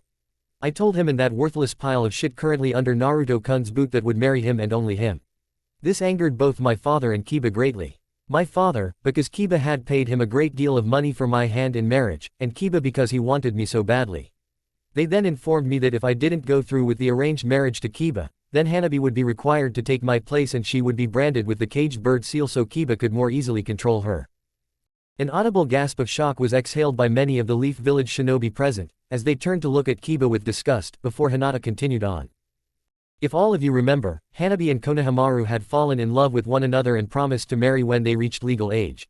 I couldn't let my father and Kiba destroy their happiness. I had to marry Kiba to save Hanabi and Konohamaru, so I relented and agreed to the arranged marriage, even though I knew that in saving Hanabi's happiness, I would be destroying my own. And I've lived in my own private hell for the past 3 years because of it. Hinata explained, before she began to waver, as the stress of the situation was overwhelming to her. Before Hinata fell, she was caught by Ino, who lowered her friend gently to the ground, as she exclaimed in distress. Hinata-chan, what's wrong, are you alright? Naruto, cut me loose, let me help Hinata. Sakura shouted. A moment later, Naruto had freed Sakura and they both rushed over to where Hinata lay. As her hands glowed with green chakra, Sakura began to scan Hinata's vitals. A couple of minutes later, she deactivated her chakra and with Ino helped the Hyuga girl to her feet, while everyone anxiously waited for her diagnosis. You're fine Hinata, your blood pressure was elevated, which is probably what caused you to feel dizzy, but it's coming back down now. I suppose I'm the first one to congratulate you. Congratulate me, what do you mean Sakura? Hinata asked in confusion. You're pregnant, Sakura announced in a saddened soft voice, as she knew who the father must be. Hinata's eyes grew wide in astonishment and her hands instinctively rose up to her stomach. Everyone was momentarily stunned at the news, but the silence was broken by Kiba who still bound rose to his knees and exclaimed joyously. Damn, it's about time Hinata, we've been trying to produce an heir for 3 years. What makes you think it's yours? Hinata spat with malice at her ex-husband. What do you mean? Kiba asked in confusion. It's a pity your intelligence never increased as you grew up, you're still the ignorant and simple-minded little boy you were at 13 years old as you are now. I haven't been trying to have a child for the last 3 years and if I was attempting to have a child, it certainly wouldn't have been with a fool like you. So I took the appropriate measures to make certain that would never happen. What are you talking about? You idiot, I may have been forced to marry you, but I'll be damned if I would bear you a child. I've used a contraceptive jutsu our entire marriage, because there is only one man I want to gift a child to and that isn't you. But, we've been trying to have a kid since our honeymoon. Kiba shouted in obvious puzzlement. Don't you dare refer to that night as our honeymoon. Call it for what it really was, you contemptible son of a bitch. It was the first time that you raped me. Hinata screamed in pained fury with tears running down her face. A collective gasp was uttered by everyone present, as Naruto hugged Hinata in an attempt to comfort her, while she cried into his chest.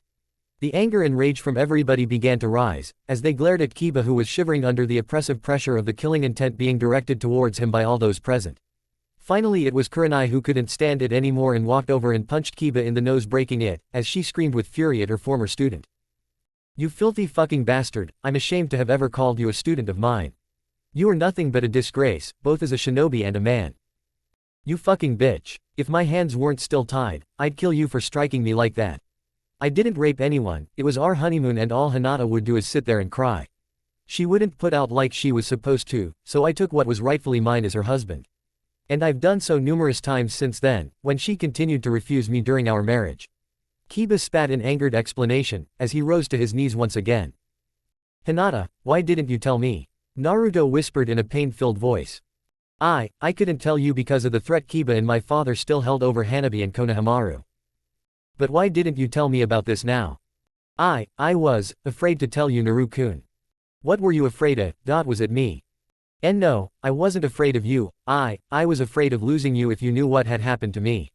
I was scared that you wouldn't want me anymore if you found out how used and dirty I am because what Kiba has done me. Naruto hugged Hinata a bit tighter, as she softly wept into his chest, while he stroked her back and said in a sad yet comforting voice. Hinata-chan, I'm so sorry you had to suffer such vile acts these past 3 years. If I had known, I swear to Kami I would have rescued you, the Hyuga and Inuzuka clans be damned if they tried to stop me. I'm sorry I wasn't there for you my Hime. Hinata could barely believe what she was hearing. This man, this wonderful man that she was forced to betray was actually blaming himself for the fate that befell her. What's more, there wasn't a hint of disgust for her in his voice or in the way he held her. Lifting her head and looking up at him with tear-filled eyes, Hinata hesitantly asked. You're not disgusted with me. Naruto looked down at the Hyuga girl he loved and held in his arms with confusion etched on his face before saying in bewilderment, as he pulled away from their embrace. Why would I be disgusted with you? You did nothing wrong and what happened to you no one should ever have to endure. It's foolish of you to think that way. It's not foolish Naruto-kun, but a deep-seated fear all women share about their loved ones after they've suffered what Hinata and I had to suffer. Yugito stated, as she walked over and then embraced Hinata in a sisterly hug, while whispering in comfort and understanding to the Hyuga girl. It appears we're more alike than I thought Hinata, for I too know the pain, despair and loneliness you've had to bear these past few years because of what that bastard did to you. Naruto had been trying to keep his anger in check, but the recognition of what had happened to both Hinata and Yugito finally hit him like a ton of bricks and he growled out threateningly. I promised you Yugito that once I get my hands on Madara, I will make him and the rest of the Akatsuki pay for what they did to you.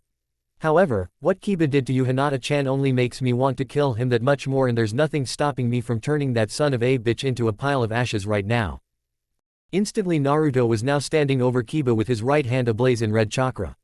Kiba was frozen in absolute terror, as the killing intent directed upon him by his former friend was overwhelming. However, before Naruto could grip the Inuzuka's throat and reduce to ashes the Leaf Village Junin, a hand shot out and grasped his wrist holding it in place. When Naruto turned his head to see who was preventing him from attaining his justified vengeance for Hinata, he growled out with furious rage. "Hitaki, I would let go of me unless you want to share the same fate as this piece of shit. Naruto, after what I've just heard, I would like nothing more than for you to take revenge on Kiba for what he has done, but I can't let you kill him. Lady Tsunade's orders to Kurenai and I were for everyone to return, safe and unharmed. I don't give a damn about Ba-chan's orders, so you had better let go, now. Naru-kun, please stop, don't kill him," Hinata cried out. "Hinata-chan, why would you beg me to stop after what he's done to you? I would like nothing more than Kiba's death if it only affected me, but it doesn't. His death would cause Sum-san and Hana great sorrow and I care too much about them for that to happen. Even it means foregoing any desires for vengeance I harbor towards their son and brother. You're too merciful, my Haim. Naruto, do you really want to associate the day you found out you're going to be a father with killing a man you once called a friend and comrade?" Kakashi asked. Kakashi's words had the desired effect upon his enraged former student, and after a moment the crackling red chakra around Naruto's hand subsided before disappearing completely, as the news that he was going to be a dad finally sunk in. I'm going to be a dad," Naruto stammered to himself in disbelief, before he turned back to Kiba who was still quivering in fear. "You're a lucky man, Kiba, because I wanted to kill you real bad and I still might if you push me. Sasuke, do me a favor and throw this piece of trash into the prison pit, until I figure out what to do with him." "No problem Naruto, and congratulations. Come on dog boy, time to put you into your cage for the day," Sasuke stated in sarcastic amusement, as he lifted Kiba up by the scruff of his collar. "Get your damn hands off of me, Uchiha scum," Kiba snapped in protest, only to receive a kick to his backside from Sasuke, as he escorted the Inuzuka heir away. Naruto looked over to see Hinata being glommed by Ino, Kurenai, and Yugito, while Sakura stood off to the side. Sighing to himself, he turned to Kakashi and said, "Kakashi, I don't think Sakura is going to cause any problems like Kiba, so I'm not going to imprison her. Do me a favor and fill her in on what's going on and to what we have agreed to. See if she is willing to help us against Madara and the Akatsuki." "I shall Naruto, but I think Sakura really wants to talk to you." "I know, but I have other females I need to have conversations with first. I'll talk to Sakura at some point, but I'm not ready right now." "I understand, and I have to say I'm impressed you're being so civil about her considering your rather tumultuous relationship the two of you has had. She's a superb medical nin and powerful kunoichi in her own right. Sakura would definitely be a help to us in our upcoming fight if she is willing to. So I'm not so foolish as to refuse her help despite my personal feelings about her." Naruto and Kakashi then walked over to the group of excited females, and while Kakashi motioned to Sakura to walk with him, Naruto wrapped his arm lovingly around Hinata and bravely endured the multitude of questions and comments mainly from Kurenai about a variety of subjects surrounding Hinata's pregnancy and his intentions for the future. As the Naruto clone stealthily made his way through the castle of the Spring Country's ruler Princess Kazuhana Koyuki, he was ever alert to learn all the information he could about the enemy his master would soon be facing. He had already learned that the followers of the Akatsuki numbered in the neighborhood of 125 to 150, with the majority of them being of low-level Chunin strength. Now he needed to find out as much as he could about who the main power players would be. Spying an air duct, the clone quickly climbed into it and crawled his way towards the throne room. Upon reaching the throne room, he spied through the air duct grate and listened to conversation taking place. "So you're saying you can only revive 2 of my former Akatsuki minions, Orochimaru?" "No Madara, what I said was I could only completely control 2 of your Akatsuki brethren through use of the Edo Tensei technique. I could revive more, but my control would not be absolute, and if they chose to fight against the technique, they might break free and turn against USSSSSSS in the battle. Well, that eliminates Pain, Konan, and Itachi. For surely those 3 would fight the technique and betray me just as they did in the past. I'm afraid your choices are limited even further, Madara-sama, as due to the lack of having a physical body to resurrect Kisame, Sasori, and Suigetsu are also eliminated," Kabuto contritely stated to the elder Uchiha. "No loss there, all 3 of them were a pain in the ass, as far as I'm concerned." Deidara snorted derisively. "It takes one to know one," Zetsu commented with contempt towards his fellow Akatsuki member. "Shut up half and half, or I'll introduce you to my art, intimately." Deidara spat back in angered retort. Silence, I'm in no mood for either of you and your petty insults. Madara exclaimed in irritated anger. Both Deidara and Zetsu immediately went silent, as neither one of them wanted to experience their leader's wrath. After a minute of silence, the Uchiha leader spoke again and stated with certainty. I know of the perfect two to resurrect, their power and skills very nearly rival my own, and their loyalty to me is without question. Who do you wish me to revive? Orochimaru asked in curiosity. You will revive Obito Uchiha and Kakuzu. I shall need their bodies to perform the Edo Tensei. They will available to you tomorrow. A knock on the door interrupted any further conversation and Madara motioned to Zetsu. Knowing what his leader wanted, Zetsu immediately morphed and henge into the form of Dotu, the former leader of the Land of Spring. A moment later, one of the Akatsuki followers brought in Princess Kazuhana Koyuki and led her to stand before Madara and the supposed Dotu. The young ruler leveled a heated glare at both men before announcing with a sneer. You can drop the act, Madara, of using this phony Dotu. It might have fooled me initially, but I know now he's nothing but a fake. It doesn't matter now, he's served his purpose by instilling fear back into your people once again. Zetsu, revert back to your natural form. With a nod to his leader, Zetsu immediately reverted back to his black and white body and dropped his henge while stating. I'm glad I won't have to change back into that form anymore, it was too confining. Why am I here? Koyuki asked. You're here because I've grown weary of waiting for your supposed champion Naruto to arrive and save you, as you so foolishly believe he will. Naruto will come and rescue me and my people. And when he arrives, he's going to kick your ass once again, just like he did in the Fourth Great Shinobi War. Koyuki replied, her defiance towards Madara and confidence in Naruto echoing in her voice. Bah, your hero worship of the Kyuubi Jinchuriki is nauseating and your faith in him is misplaced. He's had several weeks to come riding in on his white horse to rescue you and the people of your country, and yet where is he? He will come, I know he will. Well, perhaps I can speed him along by just killing you and let the news of your death reach his ears, and then he will rush to avenge you. Madara spat in angered irritation, as he signaled the Akatsuki follower behind the Koyuki. The man immediately pulled out a dagger and was about to stab the princess when suddenly there was an explosion.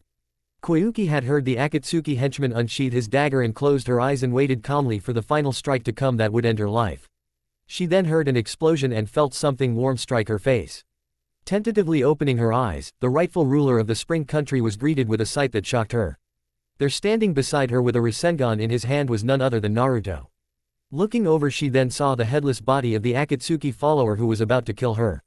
Koyuki then realized that the explosion had come from Naruto thrusting his rasengan into her would-be killer's head, obliterating it, as she reached up to wipe some of his blood off of her face. Looking up towards Naruto's grinning face, she heard him say, "Sorry about the blood, princess, the rasengan can be a bit messy at times." "Namikaze, so you've finally arrived," Madara declared, as he rose from the throne he had been sitting in. "Well, sort of yes and sort of no, Uchiha Tem," the clone stated in amusement, as he twirled a kunai in his hand. Meanwhile, Madara signaled Deidara, Zetsu, Orochimaru, and Kabuto into attack positions, before he asked, "What are talking about?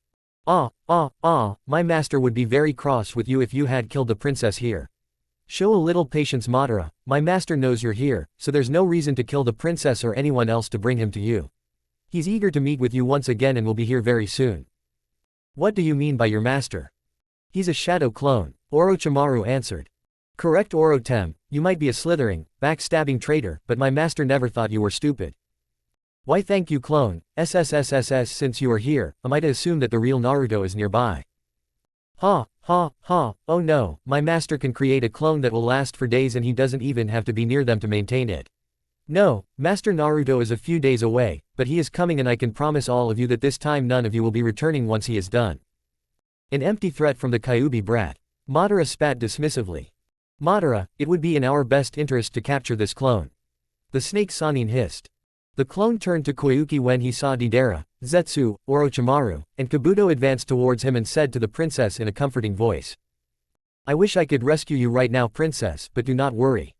Master Naruto will be here very soon and you and your people will once again be free." The Naruto clone then whirled around and tossed 5 kunai with exploding tags attached to them towards his enemies.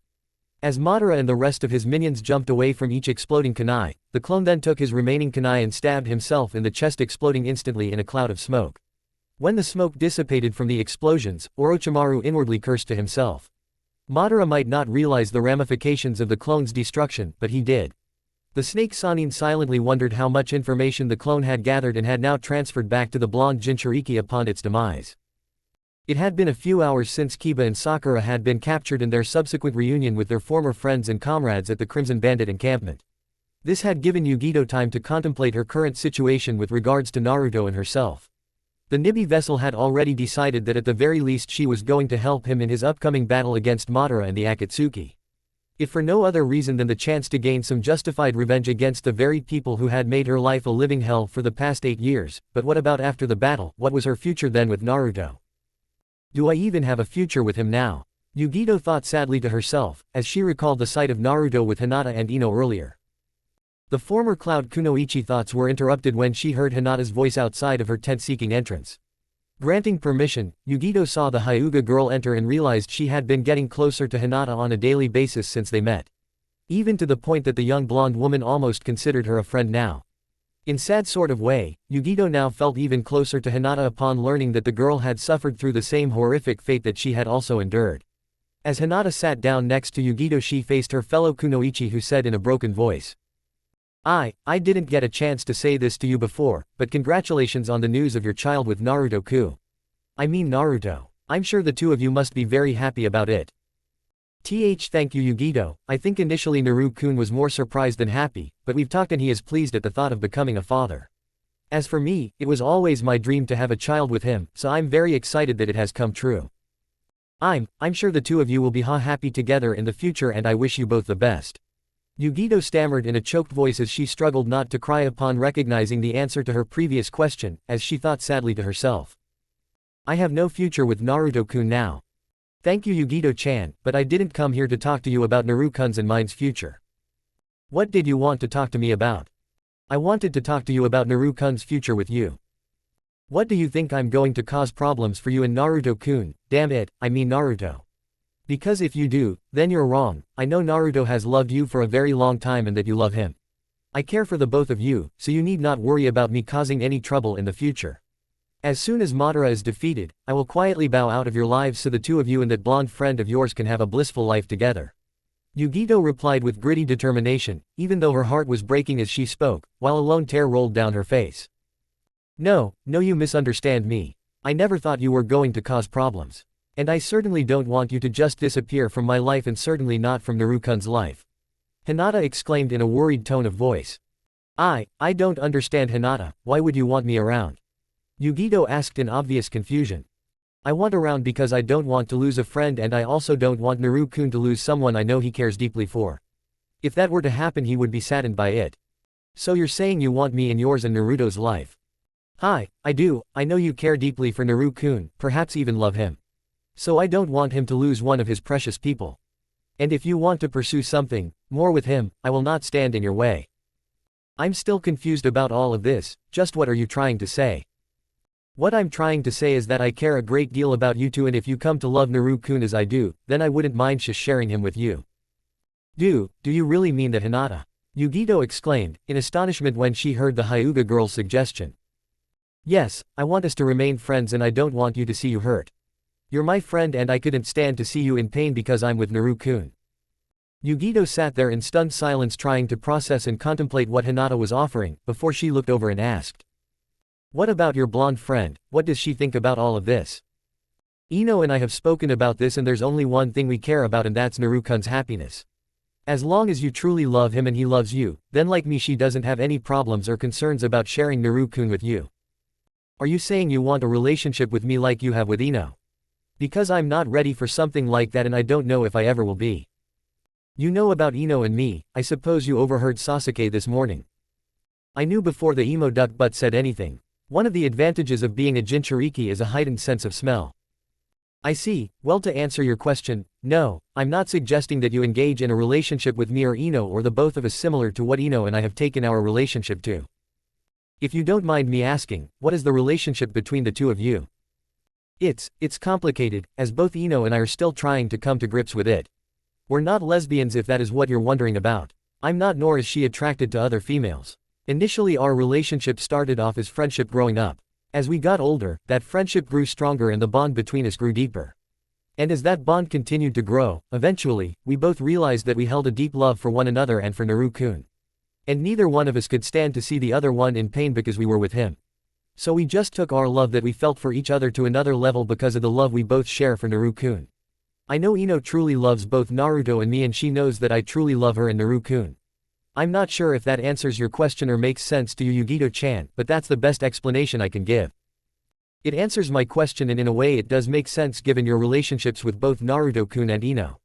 I also appreciate that you weren't suggesting I engage into that type of relationship with you and Ino. I'm not opposed to it and I don't think there is anything wrong with it, but like I said, I don't think I'm ready for something like that and I don't know if I ever will be. I understand. Thank you, Hinata, for making such an offer, but it doesn't matter. Naruto-kun might not want a relationship with me, now that he has the two of you. So he and I being together in such a way may be nothing more than just a foolish fantasy on my part. Do you love Naruto-kun? Hinata asked. I don't know, I'm not sure I even know what love is anymore after the hell I went through at the hands of the Akatsuki.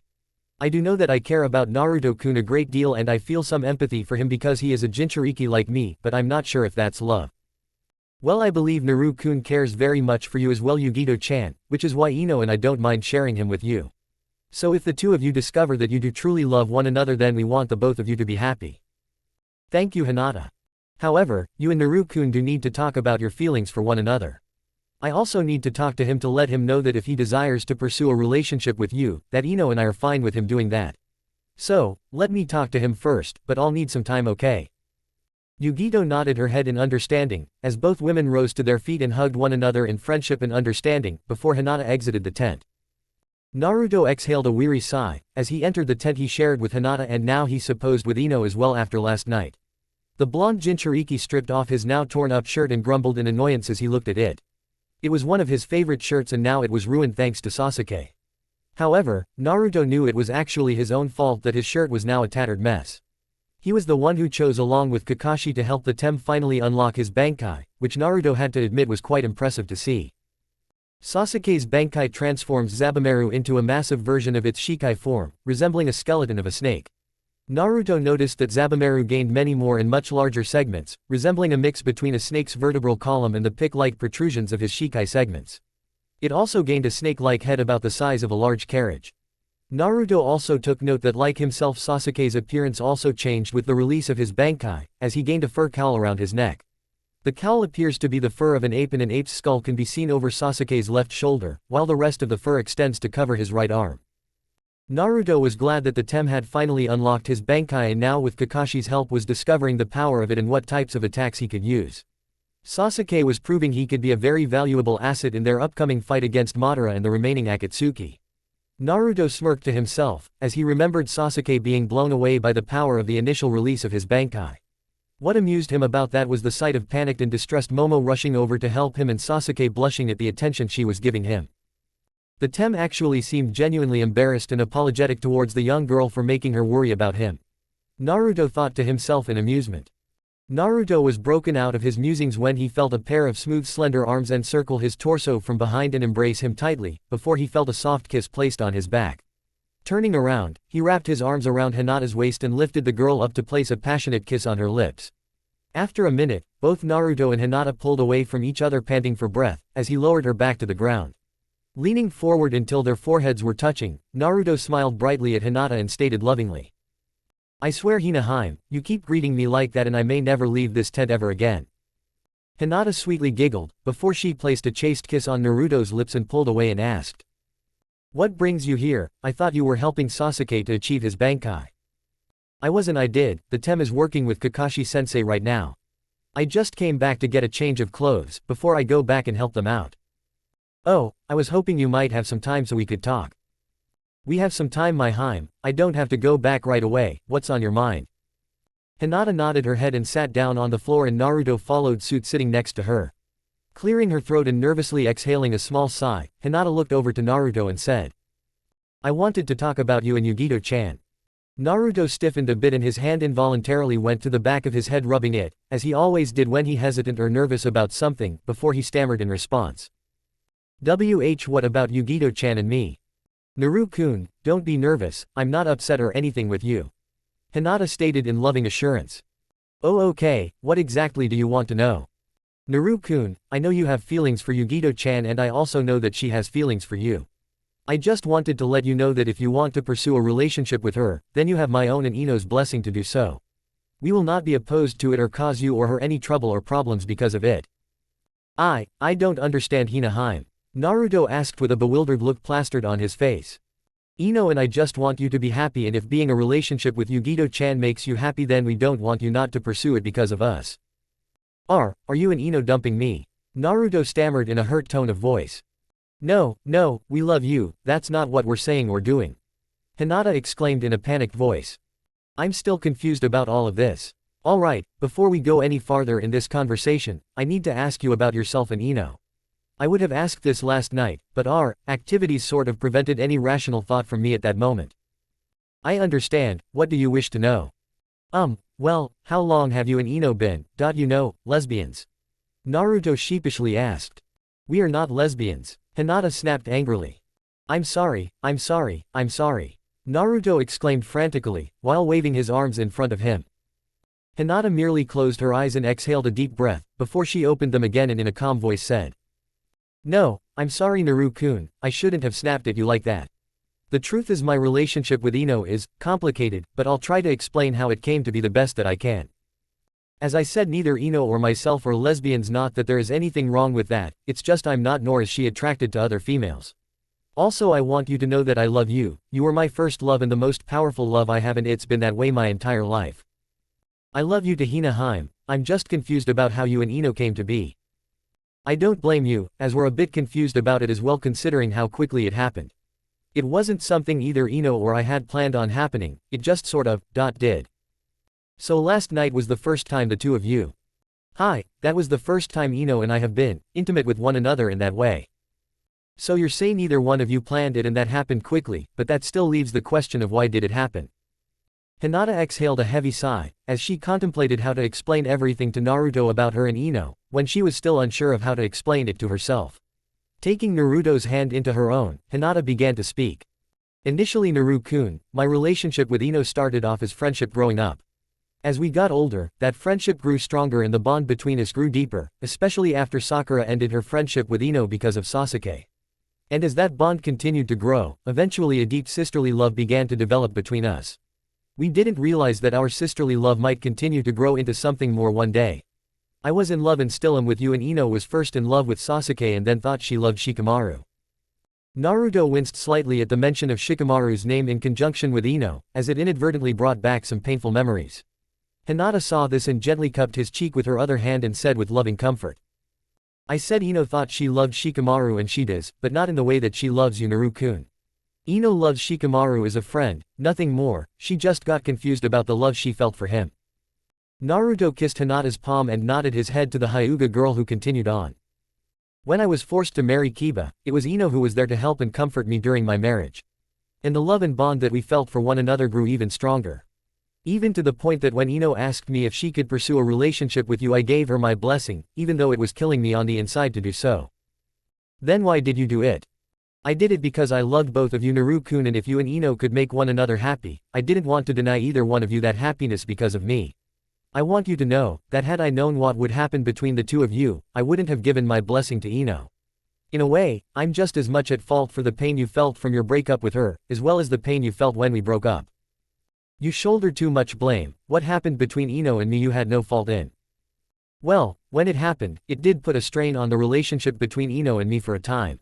However, you know the old saying, misery loves company. Even though I knew Ino had hurt you, who was I to judge her considering the pain I had caused you by my own betrayal? Eventually, we found ourselves trying to help one another through the pain and heartache we had inflicted upon ourselves of our own doing. And as we helped one another, our love we felt for each other and for you continued to grow into something more. What do you mean the love the two of you held for me? Naru-kun, you know that during my marriage that I never stopped loving you. Well, I can tell you that during Ino's relationship with Shikamaru that she never stopped loving you either. Okay, but how did the two of you still loving me involve the two of you taking your relationship into something more, as you say? Unbeknownst to me, Ino had recognized and started to develop feelings for me beyond the sisterly love we had developed before I did. It wasn't until we were both free from Kiba and Shikamaru and through some inadvertent encouragement on my part that she acted upon it. What do you mean? After Ino arrived here, she and I had a conversation about my renewed relationship with you. It was during our talk that she revealed that she still loved you and that you were one of only 2 people in her entire life that she loved like that. I pressed Ino and asked couldn't she find happiness with that other person. What did she say? She said that the other person has recently found someone else and that she wouldn't dare think of revealing her feelings to this other person for fear of ruining their friendship if she did. I wanted to see Ino happy and told her that even if this other person is in a relationship, she should still tell them her feelings and let them decide, and well, she did. You mean? Hi, Ino confessed to me that the other person she loved and cared for as much as she did Yunaru-kun was me. That must have come as a surprise to you. It did, but what happened next was even more shocking. What happened? Ino-chan kissed me. What did you do when she did that? When it happened, I was too stunned to do anything, but after a moment, I pushed her away. I told Ino that I love you Naru-kun and I would never cheat on you, I'd rather die than do that to you. I thank you for that my Haim, but what happened after that? Ino broke down and apologized, fearful that she had ruined our friendship and that I now hated her. I told her that I didn't hate her and that I was just surprised and confused, because I thought Ino loved you. What did Ino-chan say? She said she does love you, but that over the years as she and I grew closer as friends, she also started developing feelings for me while still being madly in love with you. Naruto could only sit in muted silence, as he attempted to understand and process everything he had heard, before Hinata continued on. Naru-kun, I want to be completely honest with you. When Ino kissed me, it was like a switch went off inside of me. I suddenly realized that the feelings Ino-chan felt for me, that I also felt them for her. We both came to know that you were the only man either one of us would truly love and that each of us was the only woman either one could truly love as well. Does that make any sense to you Naru-kun? Hi, it does Hina-hime, I'm not sure why it does, but I think I understand. So is that when the 2 of you decided you wanted to have a relationship between all 3 of us? It wasn't really a decision between us, as I was the one to suggest that I would be willing to share you with Ino-chan. I know that sounds bad, but when we both realized that we held a deep love for one another and for you Naru-kun. Neither one of us could bear to see the other one in pain because we were with you and the other was not. I know Ino-chan genuinely loves both you and me and she knows that I genuinely love her and you. And because of the love we both share for you Naru-kun, is why Ino and I took our love that we felt for each other to another level. I know it was an impulsive act on my part, but for some reason it just seemed right to me, as it was the only way I could think of in which no one would be hurt. I'll end it if you want me to, because even though I do love Ino, I don't want to lose you over it. You don't have to do that Haim, your solution to the situation was unique, but I love you and Ino-chan and I'm willing to give the relationship a try. Thank you Naru-kun for giving the 3 of us a chance. Hinata gratefully stated, as she lovingly hugged Naruto in a warm embrace. Yeah well, there are a lot worse things in life than having to go to bed with 2 sexy and smoking hot ladies every night and the activities that are soon to follow. Naruto commented in amusement. Naru-kun, Hinata exclaimed in embarrassment, as she blushed furiously, before she asked. Naru-kun do love Yugito-chan. Naruto exhaled a sigh, before he stated in total honesty. I don't know Hina-hime, I do know that I care about her a lot and I feel a kinship with Yugito-chan due to our Jinchuriki status and the life we've had to grow up in because of it, but I don't know if that's love yet. I understand, but please do me a favor if you would Naru-kun. What's that? Find out your true feelings about Yugito-chan. Don't let the opportunity slip away to gain not only some happiness for yourself, but for her as well. But what if we do end up in a relationship, does that mean Yugito-chan needs to join in with you and Ino-chan? Naruto asked, as a small rivulet of blood began to leak from his nose at the image of a naked Hinata, Ino, and Yugito laying on a large bed, all of them beckoning seductively to him to join them, that suddenly appeared in his mind courtesy of a snickering Kyuubi no Yuko. A smack to the back of Naruto's head broke him out of his stupor, as he heard Hinata sternly say. Naru-kun. Sorry.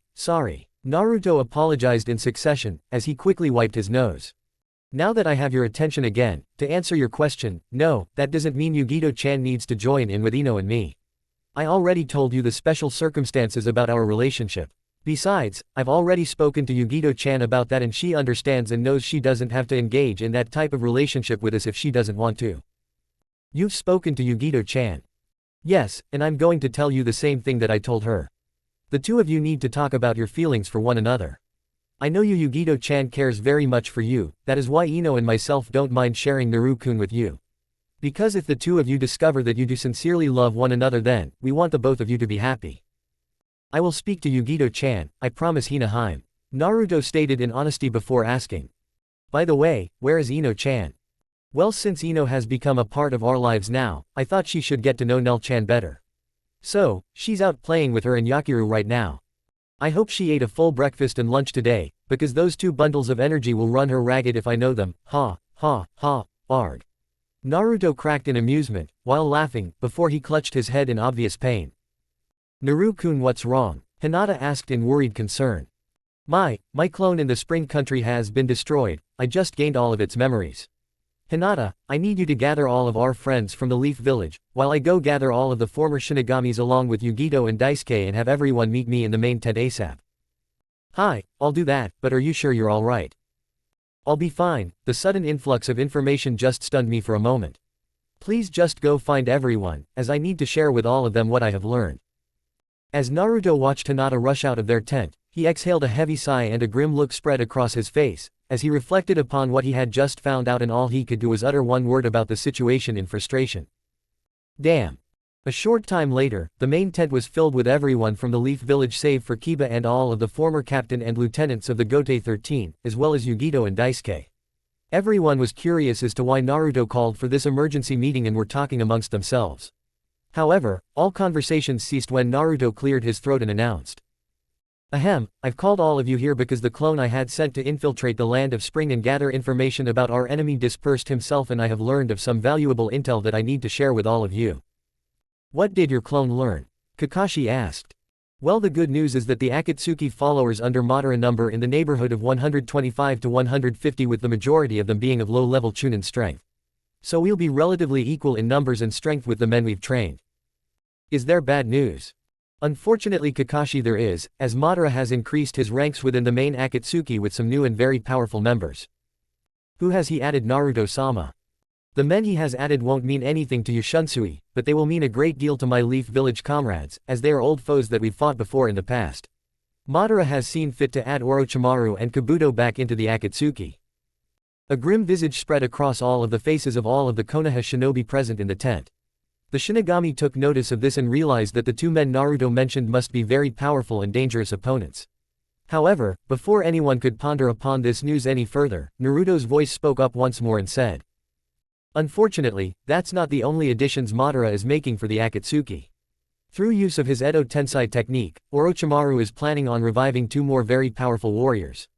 He's going to resurrect Kakuzu, and I'm sorry to say Kakashi, he's also going to revive Obito Uchiha. Kakashi stiffened a bit upon hearing that but maintained his composure, as Naruto continued on. Filling out the rest of the Akatsuki are Deidara, Zetsu, and of course Madara himself. So that's 7 really powerful guys, so what? Between you, me, Yoruichi, Shunsui, the demon cat chick and a couple of your buds from your village, we can match them person for person. Kenpachi commented in arrogant confidence.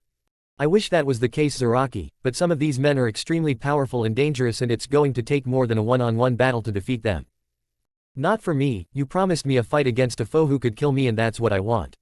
If any of you try to help me in my battle, I'll kill you myself. Kenpachi growled in threat. Alright, if that's what you want, then that's what you will get. Naruto snapped in annoyance at the brutish former Gote 13 captain, before stating. As you know, my original plan was to have select individuals take on specific Akatsuki members and remove them, permanently. Has that now changed? Yoruichi questioned. To a point it has, as some of you will be teaming up to take down an Akatsuki member and eliminate them. Also, I had planned to have Zaraki, Yoruichi, Shunsui, Kakashi, Sasuke, and Kurenai each be leading and having a platoon of troops at your disposal. That's now changed. Why has it changed, Naruto? It's changed because originally I thought Madara would have his Akatsuki followers set up in some type of units or platoons, but according to my clone he doesn't. His followers are all massed under one leader or field general for the Uchiha. So do you want to dissolve the platoons we've set up and mass our troops together like Madara has? No Shunsui, I actually think keeping the 6 combat platoons works to our advantage, as it will give us 6 points of attack onto one massed enemy. However, because I think all of us will be busy in attempting to defeat our opponents, we're not going to have time to command our platoons. So we need our own field general to command all 6 platoons during the battle. Do you have someone in mind, Naru-kun? Hi Hinata, the person I've chosen to lead the Crimson troops is Daisuke. This caught the former bandit by surprise, as he stammered in response. Me? Are you sure you want me to lead your troops into battle, Naruto-sama? You're the best and most logical choice. You know the men better than anyone else in this room and know what their skills and capabilities are. You also know how far you can push them, and according to Shunsui, Kenpachi, and Yoruichi, the men respect you. I've no doubt you will be an excellent general for the troops. Daisuke. Thank you Naruto-sama, I will not fail you. Daisuke stated in earnest, while bowing in respect towards Naruto. I know you won't. Now I need you to look over the files of the 6 platoons and choose a single man from each platoon to lead that unit as one of your lieutenants. Choose wisely, as you need men who are not only brave, strong, and smart, but also a man that the troops in each platoon will follow and respect. Also begin preparations to break camp, as I want our forces to leave tomorrow for the spring country. I shall attend to it at once Naruto-sama. Daisuke replied, before gathering the files and exiting the tent. Alright, I'm tired of waiting, I want to know which one of these Akatsuki assholes I'm going to be fighting, and he better be powerful. Kenpachi declared with impatience. Zaraki, the man you're facing is Kakuzu. Is he strong? Can he possibly kill me in the fight? The eye patch wearing Shinigami asked, as he was almost giddy with anticipation.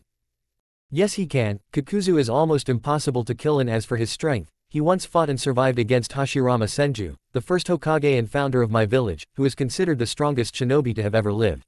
This Akatsuki member has an extremely high combat prowess and a vast array of techniques, and he is also a complete psychopath. I can assure you that he will give you the bloody and violent fight you so desperately crave. Kenpachi. Kenpachi's response to hearing this was to grin wickedly from ear to ear in excitement. What about the rest of us? Sasuke questioned.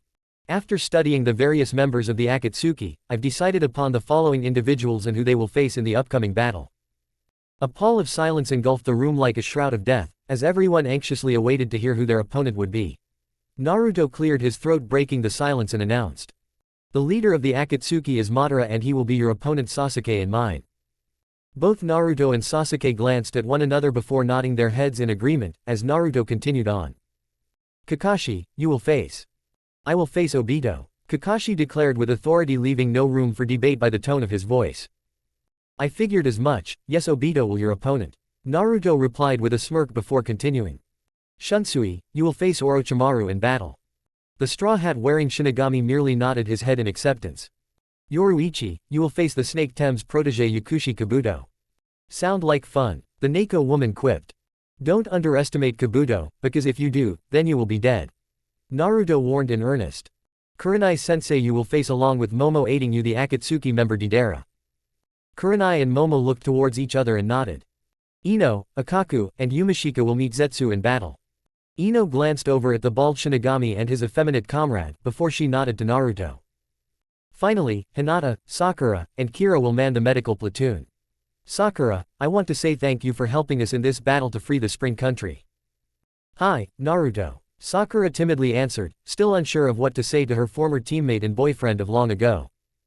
What about me, Naruto? Yugito asked in confusion at the prospect of not facing an opponent. Yugito, with your speed and your Jinchuriki form of the two-tailed Nibi, I need you to be a wildcard and go from battle to battle and help out if you see that anyone is in trouble in their fight. Don't even think about helping me out in my fight, kitty cat. If you do, I will gut you like a fish in an instant. Kenpachi threatened in warning. Fine, you can help everyone else except Zaraki. Naruto groaned in annoyance, before adding. Now I want all of you to take these files I've got on each of your Akatsuki opponents and study them thoroughly. They contain all the strengths and weaknesses of your opponent and should provide you the information you need to develop a strategy against them. As everyone gathered their respective files and began exiting the tent to go and study them, Naruto stopped Yugito and nervously asked. Yugito-chan, I was wondering if you would like to join me for dinner tonight. You mean have dinner with you, Hinata, and Ino? No, just you and me. Naruto-kun, are you asking me on a date? Yugito stammered in query, hoping the excitement she was feeling wasn't evident in the tone of her voice. I guess I am asking you out on a date. I would like very much to join you for dinner, Naruto-kun. Naruto smiled brightly, before he leaned down and kissed Yugito on the cheek, causing her to blush madly, as he held the flap of the tent open for her and they joined the others outside. Chapter 29, The War vs. the Akatsuki Part. 1 inches. Naruto decided to leave the women and children behind at the Crimson Bandit encampment for their safety, and Daisuke had assigned a dozen of his most trustworthy comrades to guard the camp, while rest of its inhabitants marched with Naruto towards the Land of Spring. It would take a couple of days to reach the border of the spring country, but Naruto was confident in the plans he had made that Princess Kazuhana Koyuki and her people would be free from the Akatsuki very soon. Meanwhile, Kiba sat inside the prison pit of the Crimson Bandit encampment. He seethed with unbridled fury, as he remembered the conversation he had with Hinata and Kurenai the day before. Flashback. Kiba looked up through the bars of the prison grate covering the prison pit to see Hinata and Kurenai standing peering down towards him. They were here because Kurenai wanted to offer her former student a chance to redeem himself by helping them to battle the Akatsuki and free the land of spring from their tyranny as they were doing. As Kurenai looked down, her gaze bore one of pity for her former student, while Hinata's cold hard glare did not hide what she felt for the Inuzuka heir. Kiba did not like the way they were staring at him and growled out an insult. "What do you two bitches want? I told you, Kurenai-sensei, it's a waste of time trying to talk to him," Hinata stated in a cold tone of voice. "Perhaps you're right, Hinata, but he was our teammate and comrade for a number of years and we should at least offer him a chance to redeem himself." "Redeem myself? I've done nothing that I have to redeem myself for, unlike you two traitorous whores for siding with the demon against me." "Watch your tongue, Kiba," Kurenai spat in angered response. "Why should I? It's true. I can smell Kakashi's stink all over you, sensei, and Hinata's got the demon's filthy stench all over her. Not to mention she's carrying that monster's baby, while purposely denying me a rightful heir the past 3 years, you deceitful bitch. The only monster or demon around here is you, Kiba, and as for denying you an heir, yes I did, but that didn't stop you from fathering 3 heirs from those civilian sluts you bedded during our marriage." You know about them," Kiba stammered in surprise. "Of course I know about them. Did you truly take me for a fool? Initially I was angry with them, but now I just pity those poor women and their children, because of how carelessly you abandoned all of them to fend for themselves. They can't be heirs to the Inuzuka clan, as they are nothing but bastards. The only heirs that can be produced are from marriage, and you betrayed me by denying me the chance to have any rightful heirs to the clan. That doesn't absolve you from accepting responsibility for your actions and taking care of the children you fathered." Kurenai shouted in disgust. "Fuck you, you're not from a clan, so you don't know what the hell you're talking about, sensei." "Sensei, what a joke, I don't know why I'm even bothering to call you that. You're nothing but an over-the-hill kunoichi now. This is pointless, let's just leave this mongrel to stew in his own filth, he's not worthy or even deserving of any chance at redemption anymore. The Kiba who once was worthy and deserving no longer exists in this pitiable wretch of a little boy anymore," Hinata declared to her friend and former teacher. "You're right, Hinata, because I don't even recognize this pathetic piece of trash as once being my student anymore." Both Hinata and Kurenai turned around and began walking away, ignoring the rage-filled and insulting shouts and threats spewing from Kiba's mouth, as they left. "That's right, go ahead and walk away, you treacherous whores. When I get out of here, and I'll teach the both of you sluts what this little boy can do to you." End of flashback. I swear, I'll make those 2 bitches pay for betraying me. First I'll fuck the shit out of Kurenai before I kill her. And as for Hinata, I'll keep her alive long enough to watch me carve that bastard demon seed she carries in her belly out of her. Kiba thought to himself in a psychotic malevolent rage. It was then Kiba noticed the lone guard of the prison pit leave his post to relieve himself. Smirking to himself, the Inuzuka heir put his plan into action. Having freed his hands earlier, he began flashing through a series of hand seals, and a moment later, in a puff of smoke, Kiba was no longer in the pit, but Akamaru now occupied it. When the guard returned a few minutes later, Akamaru barked to alert him of his presence. "What the hell, where did that dog come from and where's the prisoner?" the guard asked himself in confusion, as he reached down to unlock the grate. The moment the grate was lifted, Akamaru leapt out of the pit and his jaws clamped down onto the guard's throat, crushing his windpipe and tearing through his jugular, killing him instantly. A second later, there was another puff of smoke and Kiba stood with blood smeared on his face, as he spit the flesh he had torn out of the guard's throat out of his mouth and grinned smugly before saying to himself in appreciation, "Man, that was better than I could have imagined. That reverse version of the Jujin Bunshin Beastman clone I've been developing worked out perfectly." Kiba then knelt down and took the dead guard's sword, before rising and sniffing the air. Once the Inuzuka heir fixated on the direction Naruto and everyone else had departed, he sprinted forward into the night to follow his former comrades and friends. His one lone purpose now in life to make them pay for what they had done to him. As Naruto stood atop a hill gazing through a telescope at Madara's Akatsuki army marching through a valley, he smirked before he snapped the scope closed. Daisuke's strategy had been brilliant, as he had feigned the retreat of his troops perfectly into the valley. Madara's troops were overconfident as they marched after them, thinking the initial battle in which they seemingly overwhelmed the Crimson Bandit army had assured them of victory. Unfortunately, they never realized that the opening battle and retreat was merely a ruse on Daisuke's part to lead the Akatsuki followers into the valley. Daisuke had engaged the Akatsuki troops with only 1/3 road of his troops, as the other 2/3 road of the Crimson Bandit army was positioned in the high ground of the basin and were just waiting for the Akatsuki soldiers to march a little bit deeper into the valley. Once they were sufficiently inside, Daisuke would cut off both ends of escape, while his men on the high ground would begin their assault. And with their means of retreat cut off from them and Crimson soldiers holding the high ground, the Akatsuki army stood no hope of victory. Naruto felt a bit of relief, as he realized that soon the followers of the Akatsuki would be no more. However, he was still a bit apprehensive about the individual battles soon to commence. For Daisuke's victory would mean nothing if any of the powerful foes Naruto and his comrades would soon be facing gained a victory. As any of them alone could decimate Daisuke and the Crimson Bandit army if they were allowed to live to do so. That is why he said a silent prayer to Kami for everyone to be victorious, as he marched down the hill to where Sasuke was waiting for him. It was a little after dawn when Naruto and Sasuke arrived at the battlefield where Madara was located. They paused to gaze at their foe. The elder Uchiha stood proudly across from them, his attire the form of the standard shinobi dress of his era, consisting of bright red traditional armor, which was constructed from numerous metal plates, formed into multiple protective guards along his body, in particular, chest, waist, shoulders and thighs. Unusually, his chest plate left his back entirely exposed, presumably so as to better display his clan's crest. This clothing was accompanied by boots and gloves, as well as an orange-colored war fan called a gunbai on his back that had the infamous Tomo pattern of the Uchiha Sharingan colored bright red, in both of the top corners. As Naruto and Sasuke took in Madara's appearance, he was doing the same with them, as he watched them approach. Once his opponents got within 50 yards of him, the elder Uchiha stated with a sneer. "I see you didn't come alone, Namikaze Legacy, I'm glad. Now I can extract my revenge on both you and my clan's traitor at the same time. The only Uchiha clan traitor here is you, Madara." Sasuke spat in disgust.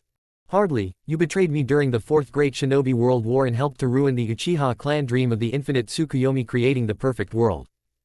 "I never betrayed you, Madara, you lied and deceived me into doing your bidding, but I learned the truth from Hashirama and broke free from being your toy to use as you saw fit. And as for your perfect world, don't you mean your perfect illusion, as free will would have been forever extinguished if your Eye of the Moon plan had been allowed to come to fruition. It was never the Uchiha clan dream for that to happen, only yours.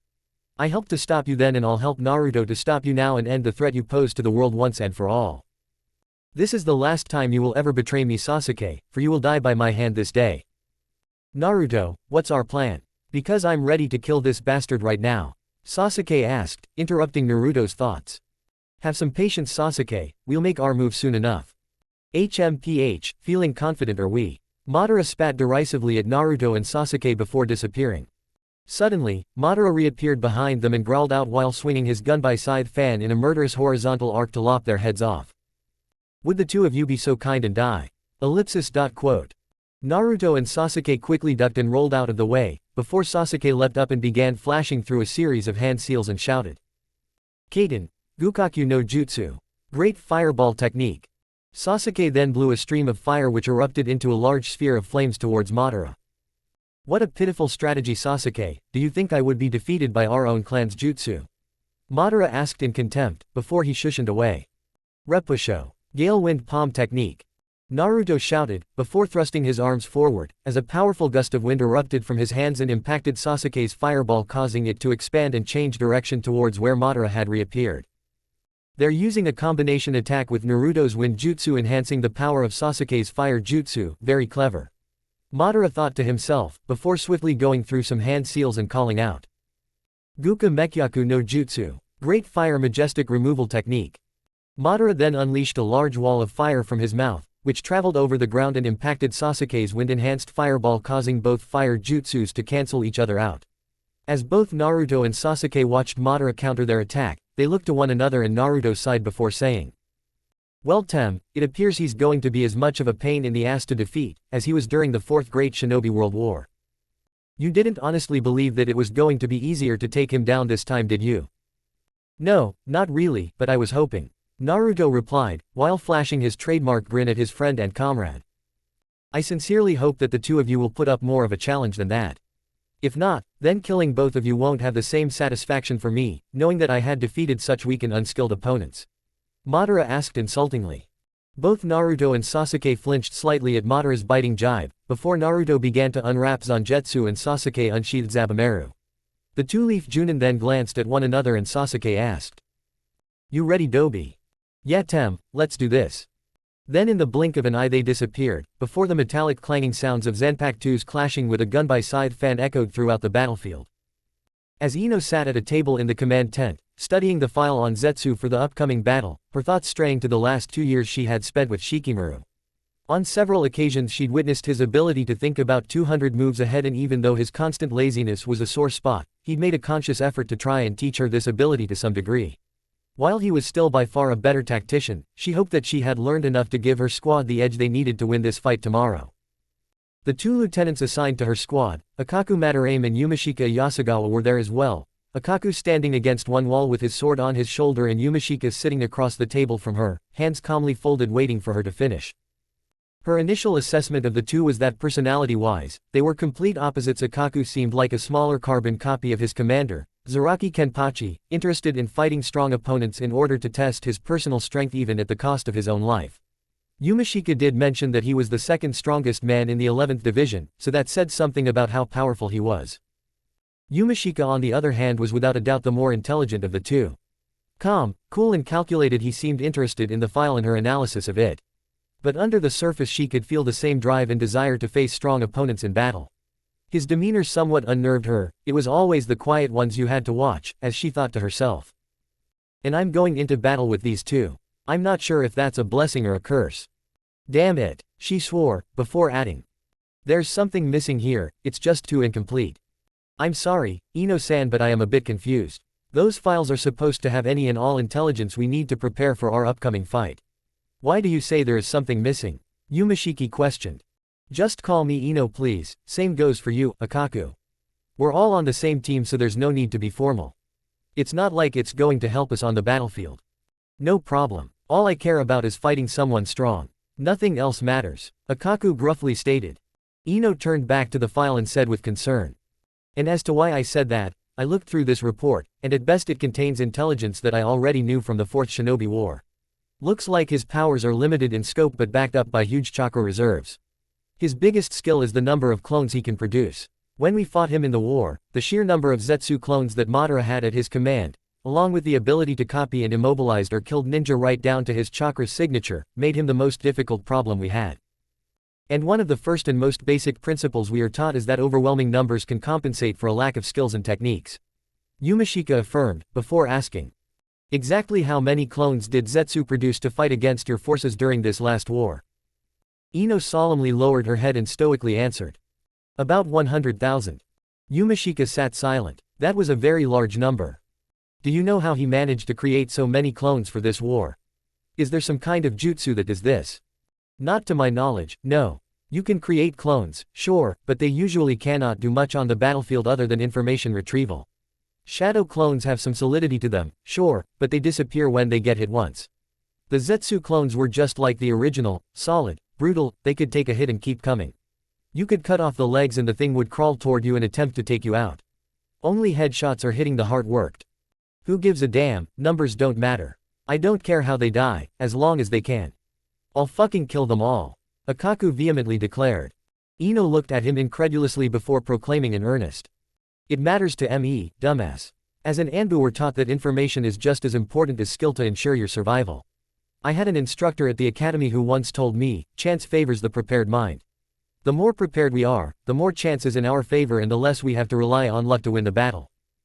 And, the better chance I have to come back from this battle alive. I'll prove my love and worth to Naruto-kun and show him that I can protect him, just as he protects me. I just got him back, and I'll die before I lose him again. Ino said silently to herself before adding. Besides, I still have to make sure Forehead Girl stays the fuck away from him. So how the hell do we get more info? It isn't like we can just waltz up to one of these assholes and say, hey, before we fight you, can you tell us about yourself so we can kill you easier?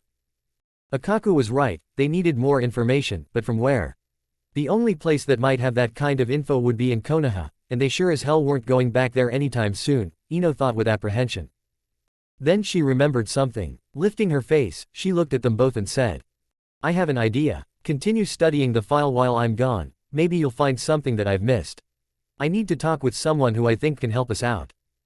Yugito sat alone in her tent, lost in thought. In just a few short hours, she would be fighting the Akatsuki, the group that held her prisoner for 8 years, demeaned her, used her, left her with nothing but pain and despair, and she was ready for revenge. Everyone else was studying the files with the data on each member, but she didn't need to. Being a captive of the Akatsuki, she knew their strengths and their weaknesses. And I'll use it to my advantage in the most savage and deadly way I possibly can. Her train of thought was broken by Ino's voice outside her tent. Yugito, may I come in? I need to talk with you, privately. Granting permission, Ino entered the tent and sat down. Immediately, Yugito's Jinchuriki senses told her that Ino was tense and hesitant, almost as if the conversation was going to be about something that was very uncomfortable. Yugito, I came to ask your help with something. Ino paused a moment to choose her next words carefully. I know this is difficult to talk about, considering, well, past events. But is there anything you could possibly tell me about Zetsu? Anything that might be helpful? The intelligence report on him compared to the other Akatsuki members is sparse at best, and for some reason I'm getting the feeling that there's something missing, something important. Something missing? I'm not sure what you mean. What do you think is missing from the data that you have? Yugito questioned in confusion. I'm not sure, but what's in the file is basically stuff we knew about from the Fourth Shinobi War. Compared to the files on the other members, Orochimaru's file is 4 inches thick and hell, Madara's file could practically be considered a small novel. But the file on Zetsu, it's maybe 1/2 inch thick. You have his phasing ability, his ability to copy the appearance and chakra signature, and to a lesser extent their skills, of an enemy that he's killed or incapacitated, and the fact that he can create an absurd amount of real, substantial clones to fight on the battlefield. All in all, his skills don't seem like much, but if he's got an advantage of sizable numbers with him, this battle is going to be difficult, if not impossible to win. Yugito listened to Ino, and the anxiety in her voice. She knew that Ino had seen battle as an Anbu operative, sure, she'd probably even killed. And even though she probably knew the answer to her next question and where this conversation was going, she asked it anyway. Why are fighting this battle, Ino? I'm fighting this battle for Naruto-kun. He was kind enough to forgive me for the pain my betrayal caused him and give me a second chance with him, and I want to. And now you want to prove your worth to Naruto-kun in battle. Now that he has given you another chance, you're afraid of not coming back from this battle and the promise of a life with him. Does that sum it up? Yugito stated, interrupting the blonde kunoichi. Ino looked at her and answered. Yes, I will protect him and those who are precious to him, just as he protects us. But I also want them to pay for what they did to you and make sure that they never threaten you or Naruto-kun ever again. Satisfied with the answer, Yugito nodded and said. So, what do you want to know? Anything that I haven't already summarized. I really don't want to bring up any unpleasant memories for you, but whatever you can provide to me that'll help my team survive this would be very helpful. Yugito sat thoughtfully for a few minutes, recounting every experience she had with Zetsu over her 8-year imprisonment. After a few minutes, she sighed and said. There's not much else to tell other than what you already told me. To be honest, while I hate all of the members of the Akatsuki and would love to see them all banished to the deepest pit of the 7th hell, my reason for hating Zetsu are much less carnal than the rest. I'm not sure I follow you, what do you mean? Ino asked in curiosity. I mean, Zetsu was violent, sadistic, cruel, but while the rest of the members of Akatsuki used me as their personal sexual plaything, Zetsu never seemed interested. He just enjoyed being sadistic. Yugito replied, before cocking her head to one side, and added. Now that I think about it, it might explain a few things regarding his ability to make clones. You saw him make clones, did you see the jutsu he used? It wasn't a jutsu. Basically, he gathered a portion of his chakra and essentially split in two, creating a copy of himself. I think Madara said that his ability came from the first Hokage. What? How so? That doesn't seem to make any sense. Ino exclaimed in bewilderment. Well, if I remember correctly, I once overheard Madara say that he created Zetsu using cells from Hashirama Senju.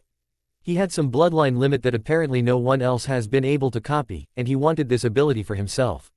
So he created Zetsu solely for the purpose of harnessing this ability to use for his own purposes. Ino thought about this, and suddenly something clicked. She had what she needed. She hugged Yugito and commented. Thank you, I think you just gave me what I was looking for. I need to get back to my teammates and finish the mission briefing. Good luck on the battlefield, Yugito. I wish you a safe return. As Yugito watched the young blonde kunoichi race out of her tent, she was unsure as to what information she provided that was so vital or important, but if it helped ensure that Zetsu died a slow, painful death, then whatever I said was worth it, Yugito openly declared to herself. Ino returned to the command tent to find Akaku and Yumashika there, studying the file. Well, Yumashika was studying it. Akaku was still in the same place he was when she left. Sitting at the table again, she asked with interest. So now you've had a chance to look over the file. Find anything that I missed? Yumashika sighed and commented. After careful inspection, I have to agree with your earlier assessment. His skills don't seem like much, but his large chakra reserves will make the battle difficult. The main issues that we have to prepare for are his ability to copy his enemies and the large number of clones he can produce. Other than that, we simply have no information on how he accomplishes this.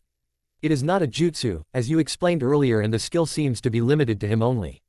Therefore it has to be related to his heritage and inherited by blood. Ino was impressed with his analysis and thought to herself.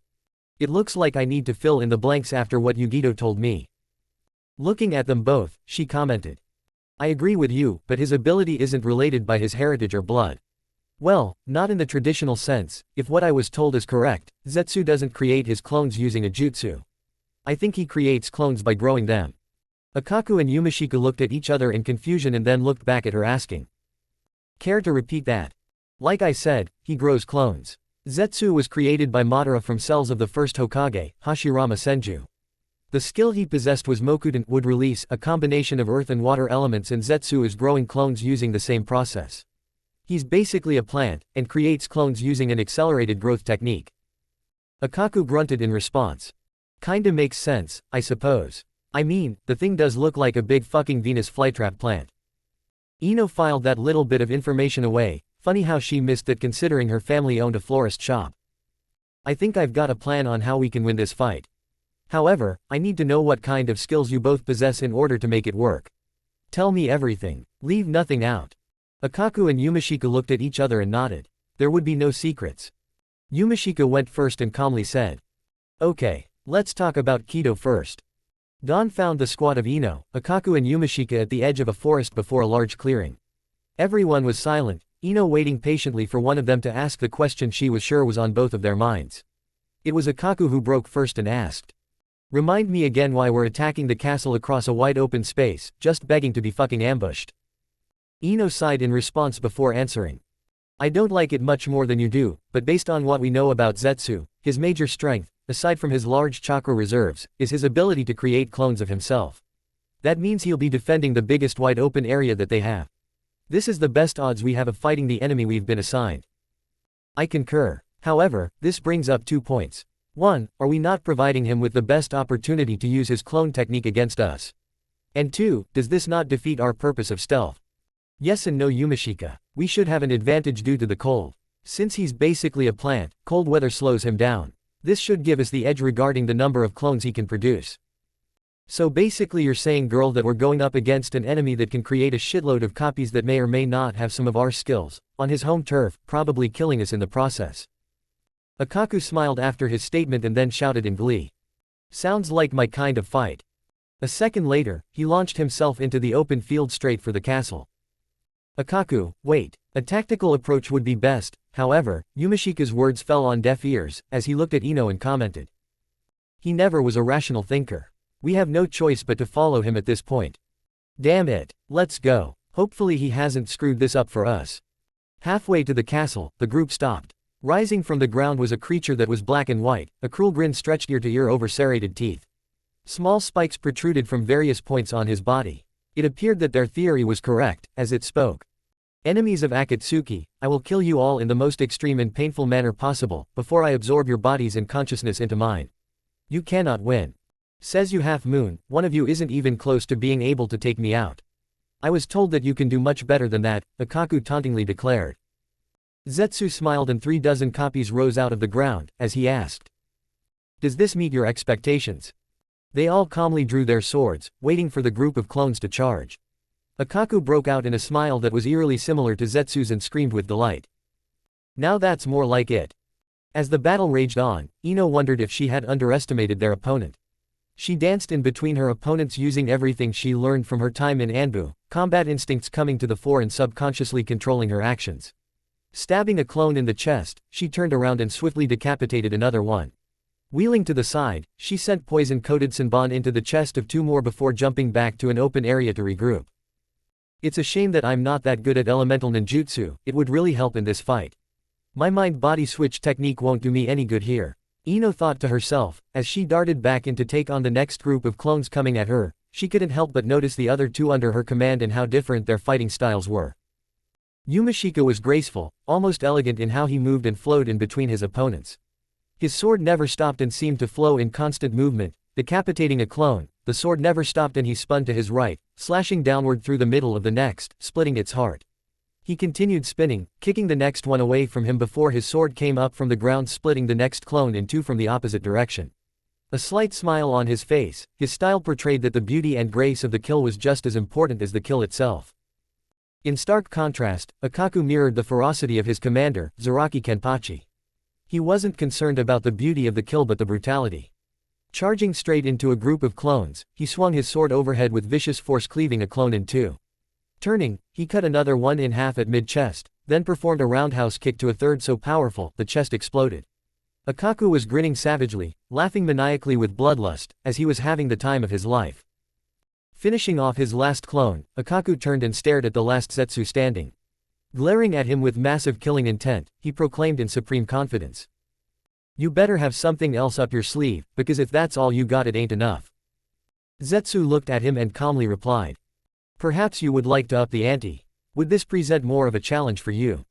Snapping his fingers, 100 more Zetsu clones rose from the ground intent on killing the three of them. "Hey, you want to up the ante? Well, I can do that too." Akaku then slammed his sword and its sheath together at the ends and loudly exclaimed. "Extend, Hozukimaru." Immediately, the sword and the sheath seemed to spin and they merged into a Najinta staff with a spear on the end. "Think you got what it takes to put me down? I bet you won't even scratch me," the former Gote 13 lieutenant boasted. Silently, Yumashika sighed. He really wished that Akaku would shut the hell up sometimes and not make the situation worse. However, he agreed with his comrade that it was time to take it to the next level. Holding his blade out in front of him, he calmly announced. "Bloom, Fuji Kujaku." Instantly, his sword blade split into four, and he held it at the ready, waiting for the clones to charge him. Zetsu smiled and stated in mirth. "I accept your wager, but I assure you that once I do manage to scratch you, you won't like the results." Something was wrong. Very, very wrong. The battle continued to rage, and Ino knew that somehow she had missed something. The clones just kept coming with no signs of stopping. They didn't slow down. They didn't get tired, and her squad would end before they did. As Akaku and Yumashika continued to fight, she wondered how he was still managing to create clones in this cold. The ground was covered in snow, and the temperature had to be below freezing. As a botanist, one thing she knew from working all of those years in her parents' floral shop was that plants hate cold. They hibernate. Sometimes they die, but they cannot grow and reproduce in sub-zero temperatures. Yet somehow, the clones just kept coming, faster, and in greater numbers. What did she miss? Ino had little time to think about it as the battle raged on. She pulled out an exploding tag and shoved it in the mouth of the nearest clone, then kicked it into another large group. Making a ram sign, the tag exploded, and took several more with him. As she turned to meet another group of them, she saw a large number of clones charge at Akaku. Spinning Hozukimaru, he sliced two in half before stabbing a third in the chest. With the clone still impaled on the spear, he turned and threw it at another oncoming group of clones to give him a small breather. However, before he could throw the impaled clone off of his weapon, its hand came down and slashed at his face, scratching him ever so slightly. Just enough to draw blood. As if that was what they were waiting for, all of the remaining clones jumped back and regrouped around the fallen clone. The nearest one bent down and grabbed the hand that had scratched Akaku, looking at the blood glistening on its claws. It brought the fingers to its mouth, licking the blood, smiling as it savored the taste. And the remaining clones reformed into perfect copies of Akaku, each one holding a sword. Ino blanched. As a sensor, she could feel the chakra signatures of the clones and knew that they were perfect copies. They felt much more menacing and powerful than before. No matter how you looked at this, it wasn't good, and she knew what Zetsu had been doing since the beginning. He wanted Akaku's blood because he was clearly the strongest of the three of them, and having it so that he could create perfect clones of him was his plan all along. She wondered how he would react to this. And surprisingly, Akaku laughed. "Guess you finally figured out that the only one who can beat me is me, huh? You better bring your game, 'cause I still haven't played my trump card, and you're still gonna die." The original Zetsu stood at the back of the group, unchanged after the rest of them changed. Looking at Akaku, he commanded. "Very well, clones, kill him first. Make the others watch as he cries for help and perishes, knowing his efforts in the end were futile." And the group of Akaku clones charged the real thing, faster than they thought possible. Akaku barely had time to kill the first one, before the second clone punched him in the gut with tremendous force, doubling him over. Then a third clone followed up behind that one, landing a vicious kick underneath his chin, launching him high into the air. Ino and Yumashika watched in what seemed like slow motion as Akaku arced into the sky, only to be met by a half-dozen clones that lifted their left legs high in the air before smashing them down on him as one, rocketing his body back into the earth with devastating results. The force of the impact was so great that it left a large crater about 30 feet in diameter and about 4 feet deep, with what seemed like a broken and bloody Akaku at the center. Ino rushed to help him, shouting, "Yumashika, keep the clones away from me for a minute while I heal him." Yumashika jumped to the forefront, swinging Fuji Kujaku and reaping the heads off of the clones like a farmer harvesting grain from his fields.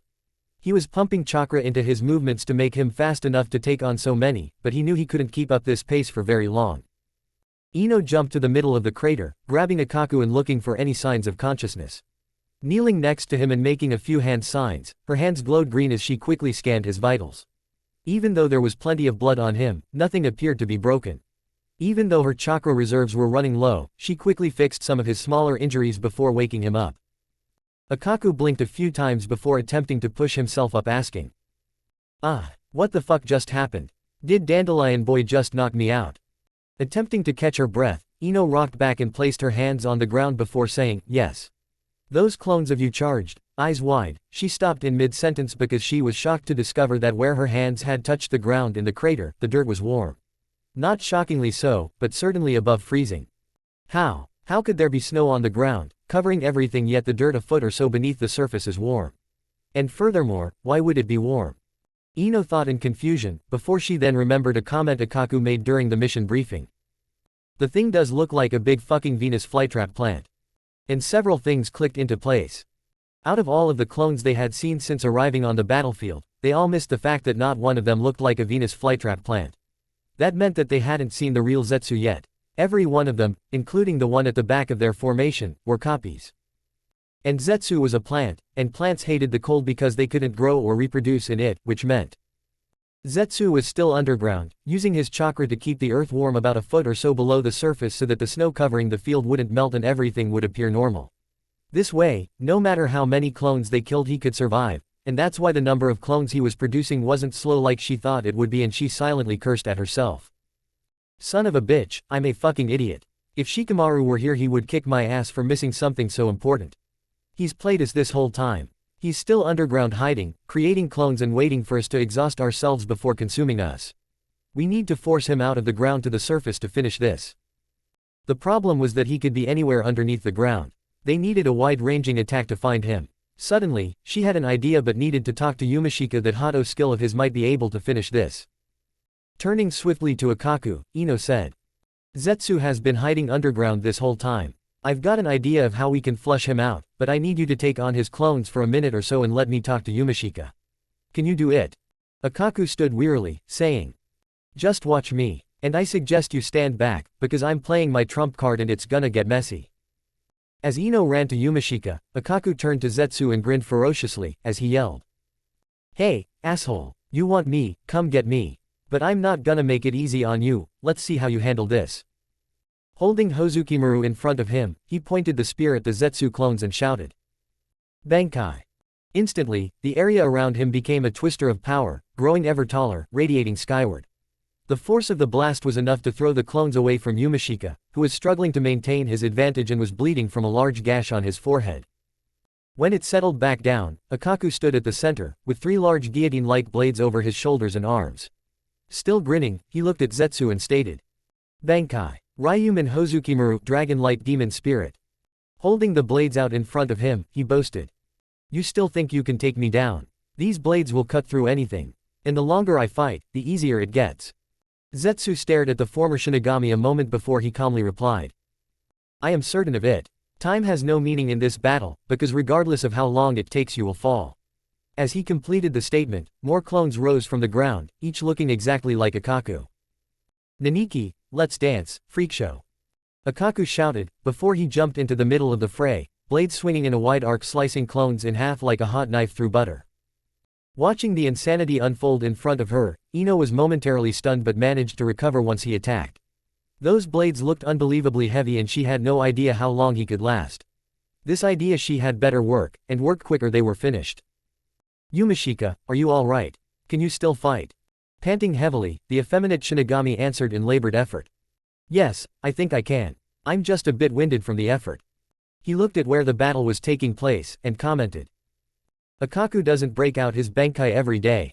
He must be fighting with everything he has because he believes that this battle may be his last. Looking up at Ino, he questioned with concern etched in his voice. Do you have another plan? At this point I have no strategy in mind as to how we can win this. Yes, I do. But quickly, I need to know, do you know any spells that produce instant cold? I'm talking sub-zero temperatures over a very large area. Yumashika thought for a moment and said. Yes, there is a Hado spell that I know that can accomplish this. However, I will need a moment to perform the incantation to ensure that the size covers the intended area. Why do you ask? No time to explain in detail. Ino said, but here's what I need you to do. Akaku was growing tired, but he refused to show it. Even though Hozukimaru could cut through anything in its Bankai state, it was extremely heavy and exhausted him quickly. He knew that he didn't have very long before he was overwhelmed by an army of Zetsu clones, and they would absorb him as fodder for future battles against his comrades. The thought that his essence would be used against people who he'd fought beside made him sick to his stomach. And then Ino jumped back into the battle, slashing her sword through clone after clone. Cutting two in half, she turned and sliced another through the head at the eyes. Then she threw several senbon at the nearest clones, hitting them in the chest. Immediately, they started to turn brown and shrivel. Zetsu seemed amused at this and asked, I am curious, what did you do to those senbon? I haven't seen you use them in the fight before now, and they appear to have a rather strong poison coating them. I thought I was immune to such. Not poison, herbicide. I'm a botanist, my parents own a flower shop. You don't think I'd know how to kill a weed in the quickest manner possible. I just haven't used them up until now because I only have a limited supply. Zetsu smiled slightly at this, and spoke with unbridled confidence. Then you must have realized that this battle is coming to an end. There is no further hope for you or your comrades. Why prolong the inevitable? Join me and be part of Madara's new world order. Stabbing another clone through the chest, Ino declared in equal confidence. I'm not even close. We're going to win this thing despite your overconfidence. I will protect those who are important to me. While Ino was keeping Zetsu busy, Yumashika landed in the middle of the crater that was created by Akaku when he fell. Gathering his chakra, he began to incant. Endless night, barren days and shadowed hours. Taking promise and hope, leaving chilling thorns. And bitter breath of naked sky. Frozen winds and darkened breeze pierce. The soul of all things living. Life becomes still, hard as stone. Buried beneath an icy tomb. With each incantation, the power level of the attack increased. When he reached the final verse, he thrust his hand into the ground and shouted. Hado number 57, Creeping Winter. Radiating out from his hand, the ground that had been so warm before became icy white. It spread rapidly over the field, underneath the blanket of snow, freezing everything that was hidden. As soon as Ino heard him finish, she turned and yelled to her comrade in arms. Akaku, get out of here now. Turning, she ran towards the edge of the clearing as fast as she could. However, looking back she noticed that despite his efforts, Akaku was being swarmed by what seemed like a battalion of clones. He wasn't going to make it. And if she tried to save him before the spell was complete, she would be caught as well and killed. She watched helplessly as Akaku and the clones he was fighting were encased in a tomb of ice. The spell continued to expand, freezing all of the clones where they stood, killing them instantly. This gave them a small reprieve, until they heard a scream of pure agony and Zetsu, the real Zetsu, rose out of the ground. Several parts of him were missing, the edges of the wounds brown from the cold. Parts of his body fell to the ground, devoid of life. He glared at them with undisguised hatred as he held his body together with what was left of his arms. Before he could even utter a word, Ino sprinted back into the clearing, grabbing a special kunai from her pouch and hurling it with all of the force she had left in her weakened body. It impacted into Zetsu's stomach, immediately turning the surrounding area brown and spreading. He looked at her with defiance and commented in derision. Poison again, I'll have you know that it will take more than this to kill me, Konoha bitch. Bruised and bloody, Ino smiled wearily and replied. I thought so. That kunai had the most powerful herbicide I know on the blade. But that attack wasn't meant to kill you, just slow you down. She jumped next to Yumashika, who was panting heavily from the exertion of the Hado spell.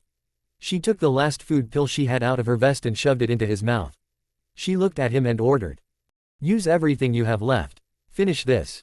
Gathering the surge and strength the food pill provided, Yumashika walked forward out of the crater and stood staring at Zetsu. Lifting his sword, he closed his eyes and announced.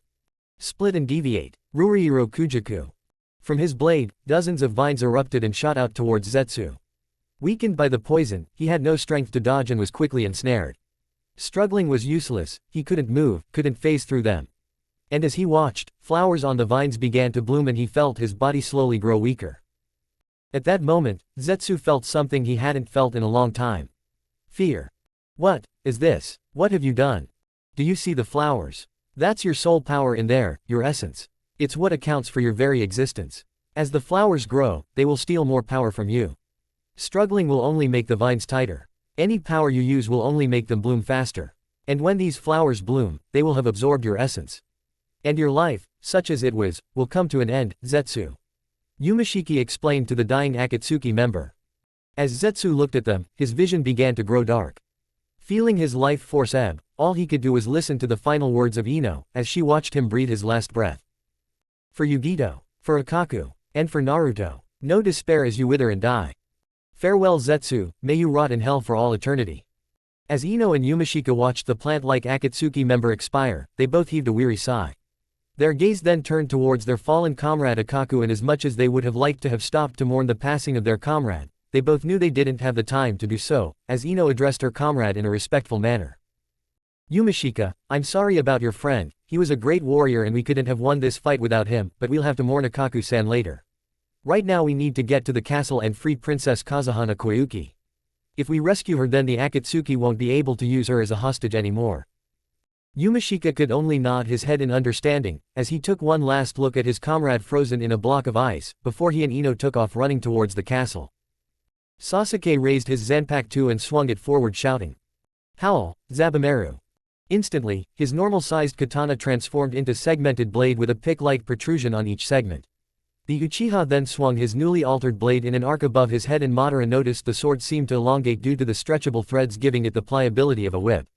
This whip-like blade shot forward with blazing speed towards the elder Uchiha and struck where he was standing, causing the ground to shake, sending dust and debris into all directions.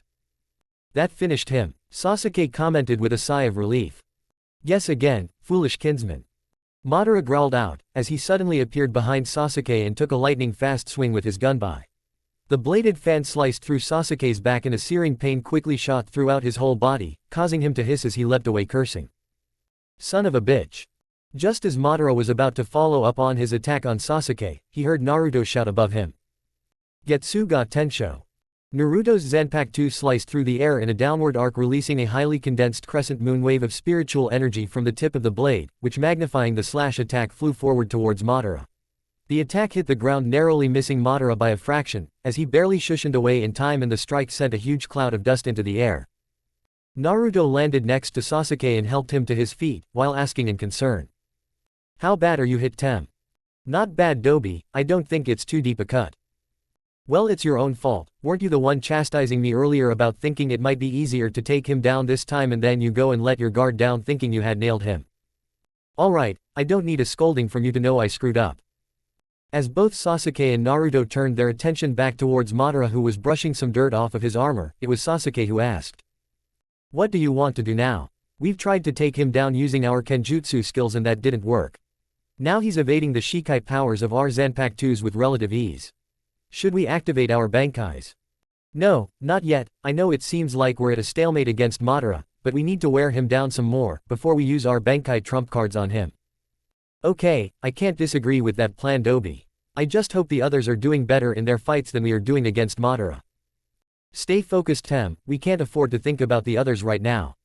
We just have to trust that they will be alright, as their fights won't even matter if you and I end up losing our battle against this bastard. Because if we don't win this battle, then Madara can take everyone else out in a heartbeat by himself. Naruto declared in a stern, but also concerned tone of voice. Well, let's get round 2 started. Sasuke announced in confidence, before he and Naruto disappeared and resumed their fight against the former Uchiha Patriarch. Chapter 30, The War vs. the Akatsuki Part. 2 inches. Damn it! Sasuke openly cursed in frustration, as he dodged yet another powerful Kaden jutsu from his elder kinsman. Looking over to Naruto, he saw his friend was also forced to do the same thing. Their fight against Madara had been one of attrition, and much to the chagrin of the elder Uchiha, he was slowly but surely beginning to lose the fight. However, Madara would not be defeated so easily and had taken refuge inside his own Susanoo defense, when Naruto and Sasuke had been little by little wearing him down during their battle against him. Madara boasted to the two young shinobi that his Susanoo was absolute in power and undefeatable. And unfortunately that appeared to be the case, as Madara had Naruto and Sasuke on the defensive the moment he called upon the infamous Uchiha technique. This is why after surviving several close calls fighting against the elder Uchiha, while he was protected and attacking in his Susanoo form, Sasuke signaled Naruto and both of them shushioned away from Madara to try and quickly formulate their next strategy against him, as Sasuke asked. "What do we do now, Dobi? Your plan of wearing him down was working, up until he called upon his Susanoo technique. And since he's using that technique he's now practically unbeatable. There you go again bragging about some supposed unbeatable Uchiha technique. Instead of sitting there bitching about it, why don't you activate your own Susanoo to help us defeat the old bastard and his technique?" "I don't know, my Susanoo is powerful, but in comparison to Madara's it's nowhere near as formidable as his." "Then I guess we need to add something to your Susanoo to increase the attack power." Sasuke looked on in awe, as Naruto created several shadow clones who immediately began to gather natural energy for him and then have them disperse to transfer their natural energy to him. Meanwhile Naruto looked over to Sasuke who gasped when he saw his friend's eyes had reddish-orange pigment markings around them and horizontal, golden-slitted pupils, showing his mastery over his sage form, as he said to the young Uchiha. "Sasuke, I need a little time for the clones to gather natural energy for me, before they disperse to transfer the energy to me to use as sage chakra." "What are you going to do when you've got enough sage chakra?" "I'm going to create a sage art Odama Rasengan, but I need you to activate your own Susanoo technique and hold off Madara for a short time. Then when I'm ready, we'll hit him with a combination Susanoo and Rasengan attack. Maybe a combined attack using two of our most powerful techniques can put a dent into his Susanoo." "Alright, I'll do my best to hold Madara off, but don't take too long." A nod from Naruto indicated he understood and Sasuke sprinted forward activating his Mangekyo Sharingan and a moment later he was surrounded by his own Susanoo technique. Madara in his Susanoo form began to charge forward, but had to stop and raise his technique's blade to block an arrow fired from Sasuke's technique. The younger Uchiha began firing off arrows in rapid succession to try and keep Madara at bay.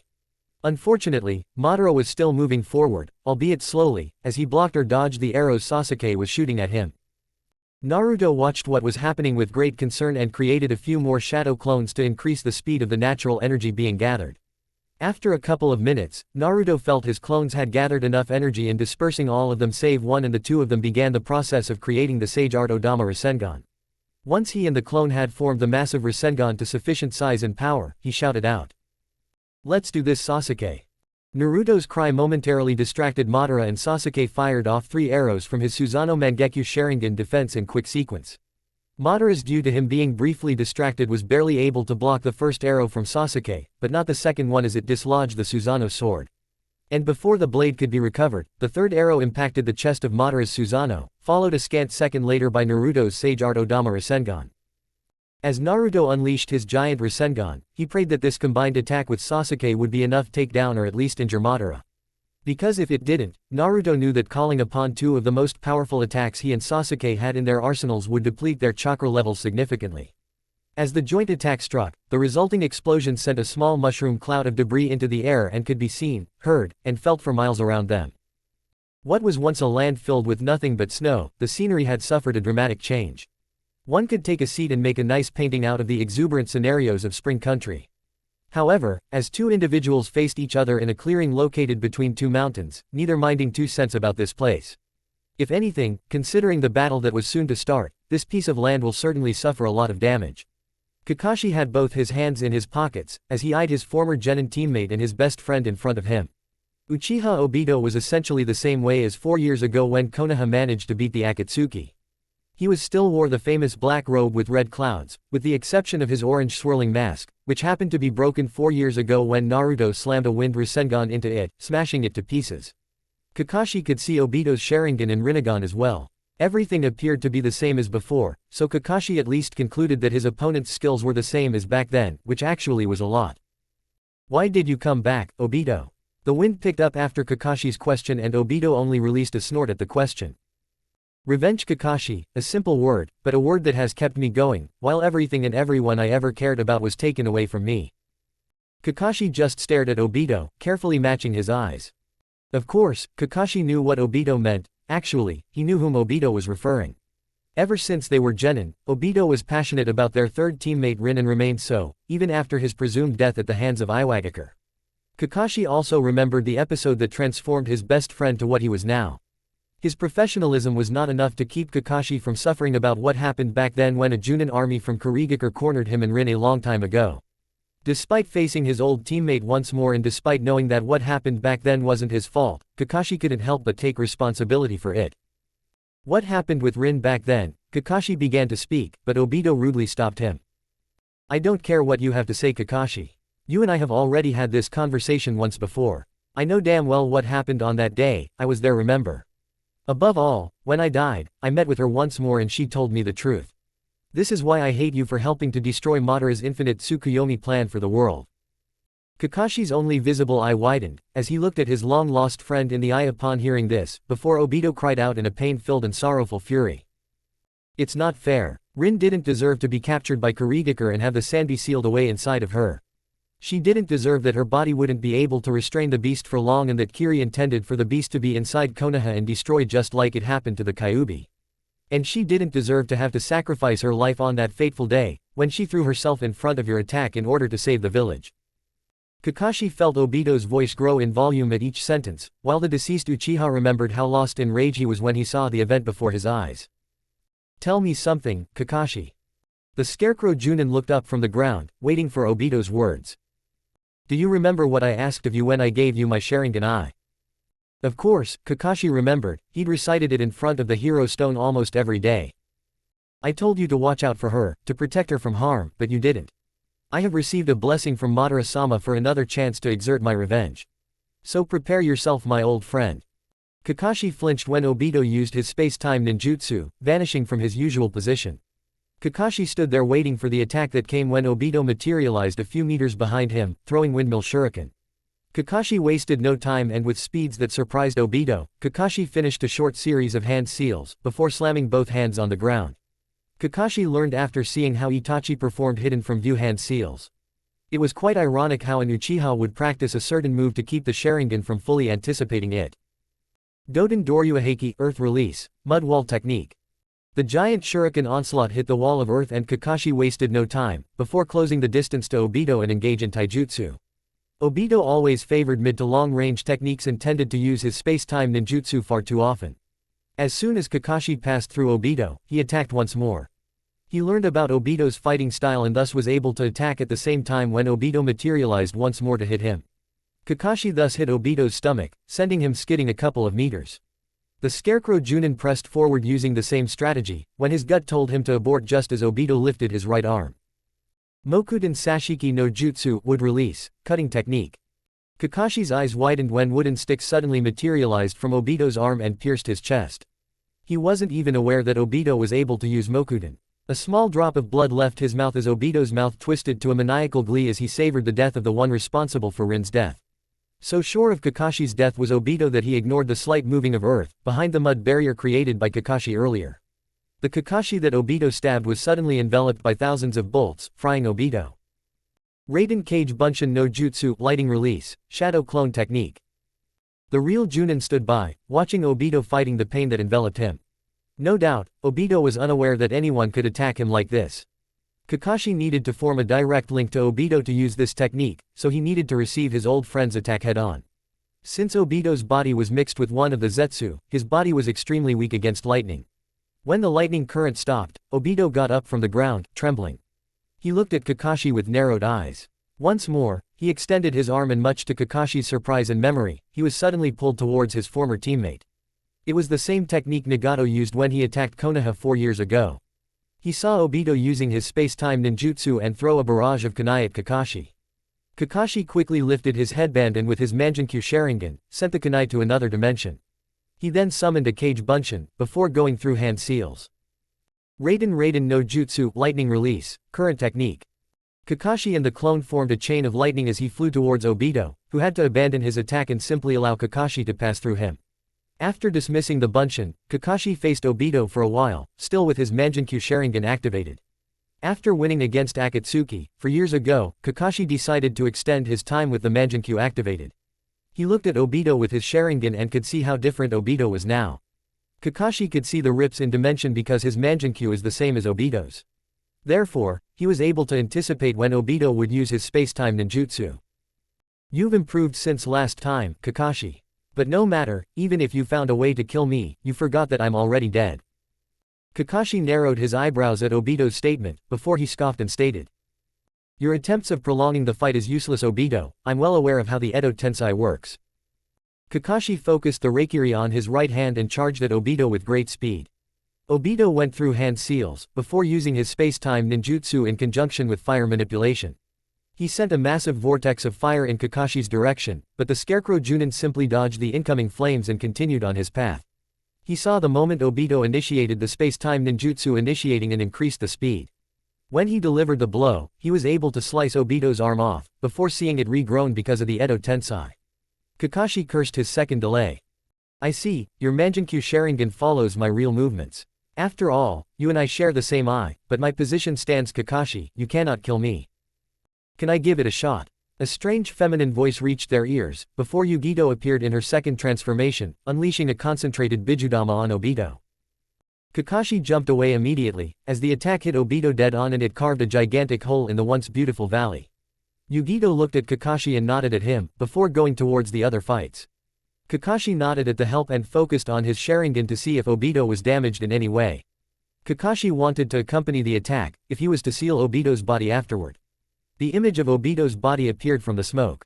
His entire outfit was damaged, but his body appeared to be clean. That was a dirty trick, Kakashi. I thought you wished to fight me alone. Kakashi snorted at that. You wish to lecture me about fairness, Obito. I'm not even going to waste my time with an answer. Kakashi threw a couple shuriken, before going through hand seals. Shuriken Kage Bunshin, Shuriken Shadow Clone Technique.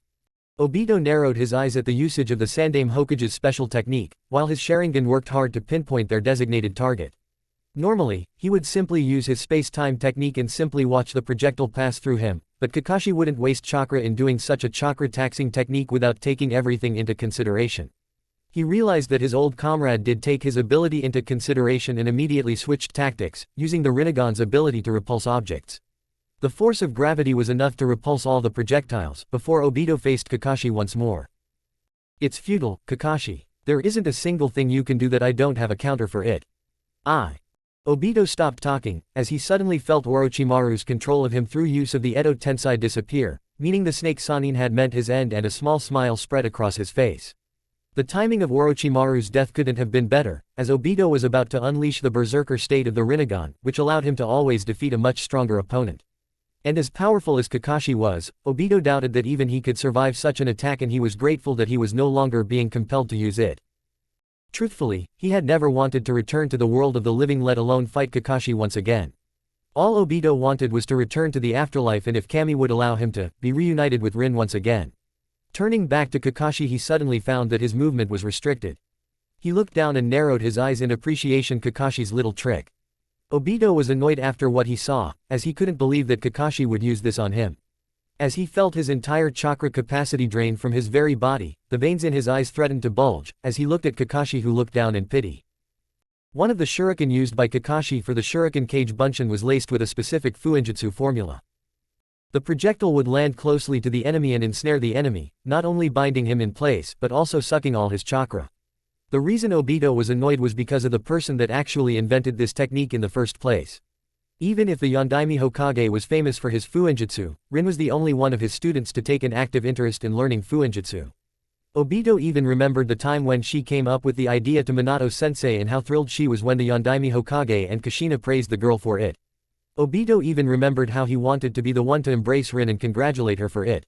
Obito didn't even realize the tears that fell from his eyes, but he heard the unmistakable sound of Kakashi's Chidori technique, as he said with sadness. You always wondered why I did everything, Kakashi. Kakashi's arm was entirely filled with lightning chakra, as he waited for Obito's final words. This entire world is a fake. Everything that happened to me, to us, everything happened because of the system created by the shinobi. Just like Rin didn't deserve to die, you didn't deserve to stand in front of a tombstone wishing things could go different. Even what you did right now is fake in my mind, using Rin's technique against me. Through Madara's plan, everything would have been different. Rin wouldn't be dead and we would be like how we should have been all along, but that isn't the case, so go ahead and finish it. Kakashi didn't say anything and charged at Obito, before plunging the Chidori right in Obito's chest, and he said with sorrow, "Goodbye my old friend, I hope you and Rin can find the peace you both deserve in the afterlife." "Goodbye Kakashi and thank you," Obito gratefully replied, before he closed his eyes again forever. "I wish I could say anything to ease your mind and heart, Obito. Sadly though, there is nothing I can think of. Even after everything you did, you weren't trying to win this fight, were you? You never once called upon your Rinnegan powers to battle me, and I know now all you wanted is to be with Rin again. I hope the two of you find one another again, and know that I will always consider you both precious loved ones that I have lost in my life." Kakashi openly proclaimed. The pain, grief, and regret he felt evident as spoke. Kakashi took a separate scroll from his pouch and sealed Obito inside. Inside the scroll was the soul detachment seal used to bind a soul inside. A lone tear rolled down Kakashi's face, while he thought of his former friend and teammate and wished that things could have gone differently, as he put the scroll away. However, before Kakashi could mourn once again the loss of his comrade, a massive explosion echoed through the landscape, and the ground he stood on shook for a moment.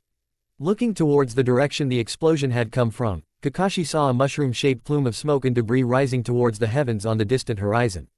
The copy nin knew that was where his former students were battling Madara, and he immediately took off towards them, as he thought to himself, "Hang on guys, I'll be there soon. I once made a promise to always protect the both of you and Sakura when you were my students. And even though you're no longer are my pupils and have grown up, I will still protect all of you with my life if I have to."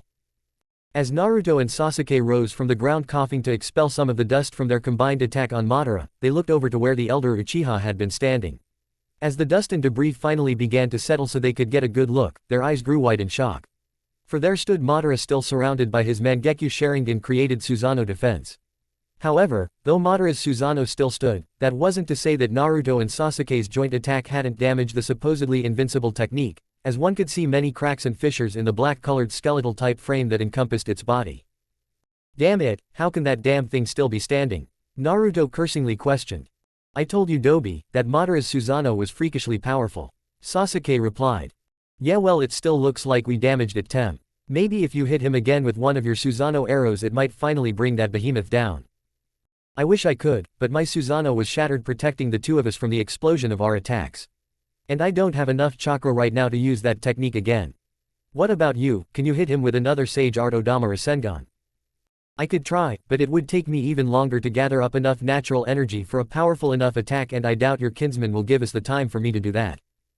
Suddenly, Madara's voice rang out on the battlefield.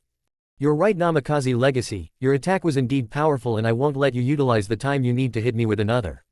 I will compliment the two of you, as no one has ever damaged my Susanoo to the extent you two did since the days I fought Hashirama Senju. However, though it is damaged, as you can see it still stands. So if that's the best the two of you can do, then both of you should just give up and accept your defeat by my hands with honor. I swear upon the Uchiha name that I will make your deaths as quick and painless as I possibly can." "Sorry Uchiha Tem, but that's far from the best we can do," Naruto shouted in defiance of Madara, before he turned to Sasuke and said, "I think it's time to play our Bankai trump cards now." "I agree." A moment later, both young shinobi stood proud and tall next to each other and glared momentarily at Madara, before they each ran a hand along the length of their blade and shouted in unison, "Bankai!" In a brilliant flash of smoke and light, the appearance of both Naruto and Sasuke changed dramatically in front of Madara's eyes. Naruto's Anbu attire was replaced with a long-sleeved, ankle-length black coat with red lining, which is closed at his chest and left to flare out into ragged ends, much like the spiritual form of the Zangetsu blade itself. The coat is actually a part of Naruto's Bankai, and the damage it can take is directly proportionate to the remaining strength and level of his Reiatsu. Meanwhile, the Zanpakuto also transformed when Bankai is activated and went from its Shikai form of a blade nearly as tall as Naruto, which is colored black with a silver edge. The sword is invariably broad at the hilt, but tapers progressively and radically to a needle-like, triangular tip. However, Zangetsu's new appearance when Bankai is called upon is radically different, as the blade has shrunk down to a long sword with a completely black-colored blade. It also possesses a cross guard that has 4 prongs bent out to form the shape of the manji. The blade itself can endure even the strongest of attacks, making it quite effective in blocking and deflecting incoming attacks. The new blade is also very strong and sharp and can cut through nearly any substance. And instead of the cloth his Shikai form had, a short length of chain with a broken link at the end now dangles from the base of the hilt. Sasuke's transformation was no less spectacular, as Zabumaru into a massive version of its Shikai form, resembling a skeleton of a snake. However, Zabumaru gained many more in much larger segments, resembling a mix between a snake's vertebral column and the pick-like protrusions of his shikai segments. It also gained a snake-like head about the size of a large carriage. Meanwhile, Sasuke's appearance also changed with the release of his bankai, as he gained a fur cowl around his neck. The cowl appeared to be the fur of an ape and an ape's skull could be seen over Sasuke's left shoulder, while the rest of the fur extended to cover his right arm. Roar Zabumaru. Hikatsu Teiho. Baboon Bone Cannon. Sasuke then whipped Zabumaru towards Madara and the massive jaws of its snake-like head opened and a ball of Raryoku momentarily appeared in its mouth, before it erupted into a dense blast of the concentrated spiritual energy heading directly towards the elder Uchiha.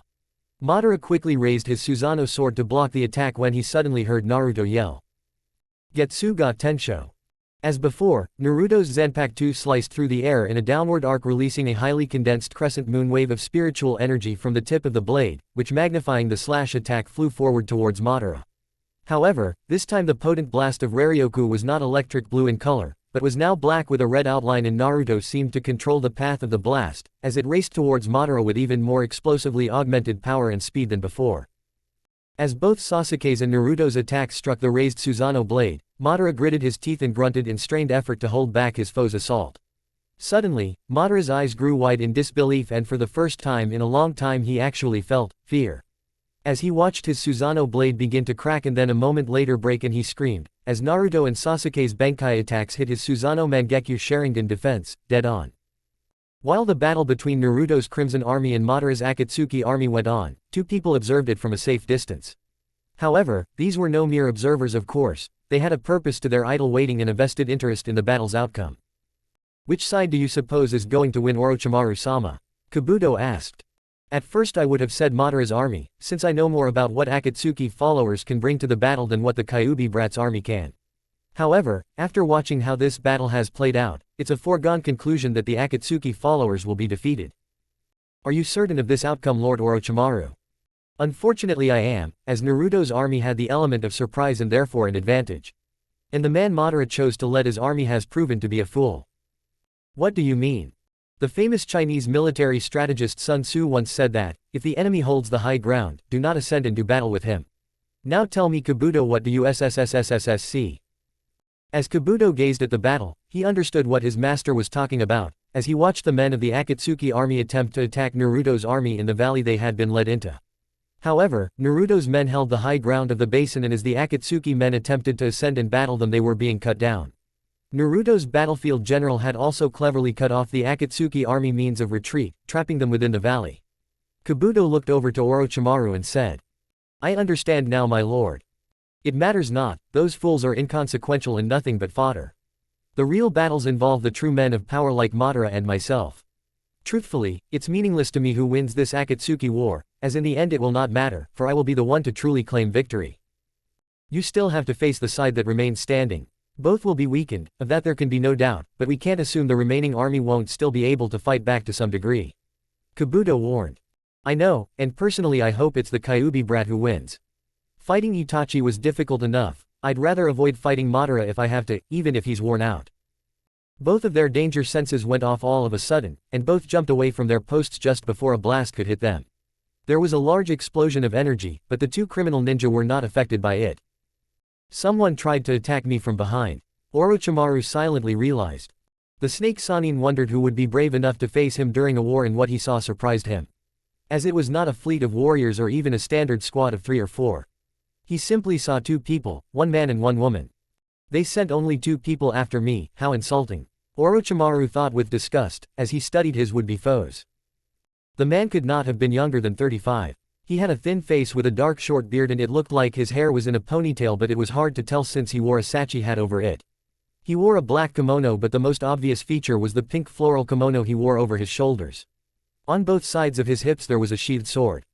The woman looked like she was between the ages of 25 and 35. She had purple hair that reminded Orochimaru of Anko, only her ponytail was longer and more ladylike. She wore an orange top and black pants with shin guards, and the colors of her outfit reminded Orochimaru of Naruto's own apparel.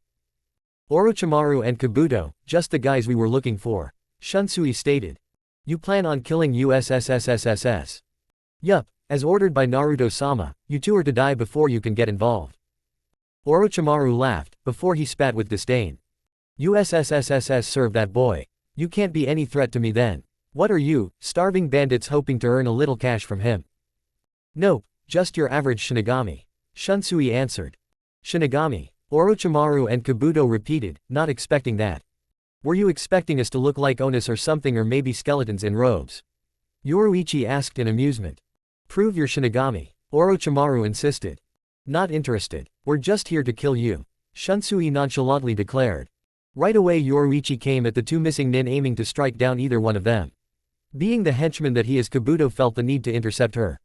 Chakra scalpels ready, he thrust out his arm as soon as she got close, but she grabbed his arm and used it as leverage to jump and give him a swing kick to his face. As he lost his balance, Yoruichi used Kabuto's body as a springboard to jump higher, and she got above Orochimaru. Oh no you don't. SSSSSS's striking shadow, SSSSS's snakes. Orochimaru cried out, certain she was aiming for an attack for one of his blind spots. Holding up both arms, several snakes appeared and lunged at her in the air. Orochimaru smirked, certain she couldn't dodge fast enough. Shunpo. Yoruichi said, then glowed bright white and vanished, blinding Orochimaru and his snakes. Kabuto's eyes were hurt by the light too, but he could see well enough to tell that Shunsui was coming right at his master. She was just a distraction. Kabuto deduced. Before getting up, he ran towards Shunsui, who saw him and stopped, but he held out his two swords as if to dare the medic ninja to continue on. These two are trying to keep their attacks coordinated. Kabuto silently noted, seeing Yoruichi reappear and look ready to back up Shunsui. It will be better if we separate these two. And I think I know how. Then without further warning or claim, Kabuto started to run off, heading into one of the nearby forests. Damn, don't let him get away. Shunsui told Yoruichi. The former Shihuan heiress nodded and announced. I'm on it. Just you and me, Snake Man. Shunsui causally said to Orochimaru, who could see just fine now. No, it's just me. Orochimaru countered. I had a feeling you'd say something like that. Shunsui replied, as he placed his swords in a cross stance and chanted. Flower wind rage and flower god roar, heavenly wind rage and heavenly wind sneer. Kaden Kyokutsu. A moment later, his two swords glowed and morphed. Now they were two black scimitars with silver edging on the cutting sides, and red tassels at the ends of the handles. The one in his right hand looked to be a bit longer than the one in his left. Impressive, Orochimaru complimented. You didn't think a Shinigami carried around just any sword now, did you? Shunsui asked. I still find your claim of being a Shinigami highly unlikely. But on the off chance you're being honest, I'd love to take you back to my lab to experiment on. Shunsui rolled his eyes and stated. Great, you're this world's version of Mayuri. Don't tell me you have a poisonous sword of your own too. Orochimaru grinned like a snake about to eat a mouse. Actually, yes I do. He opened his mouth and a snake head came out. Snake head coming out of a mouth. Sounds like something you'd see in an alien, not a person. Shunsui noted, referencing an old movie he had seen in the future in the realm he knew as World of the Living. Not sure what that makes this world, but it's definitely not the same realm. The snake then opened its own mouth and out came a sword handle. Orochimaru grabbed the handle and pulled the rest of the blade out, somehow not cutting the snake itself, and when he had it out the snake retreated back inside. This is my sword Kusanagi. One of the strongest swords in the world and is said to have killed a dragon in the past. And like you happen to guess, is quite poisonous to those at CUTSSSSSS. Shunsui sighed and said with annoyance. Great, here stands a mad scientist with a pale complexion, poisoned sword, and likes to brag. You're so much like Mayuri it's scary. What's there to be afraid of? After all, if you're a Shinigami you're immortal. Orochimaru taunted, still disbelieving the claim. I saw a Shinigami once when Sarutobi-sensei took my arms, and this guy is no Shinigami.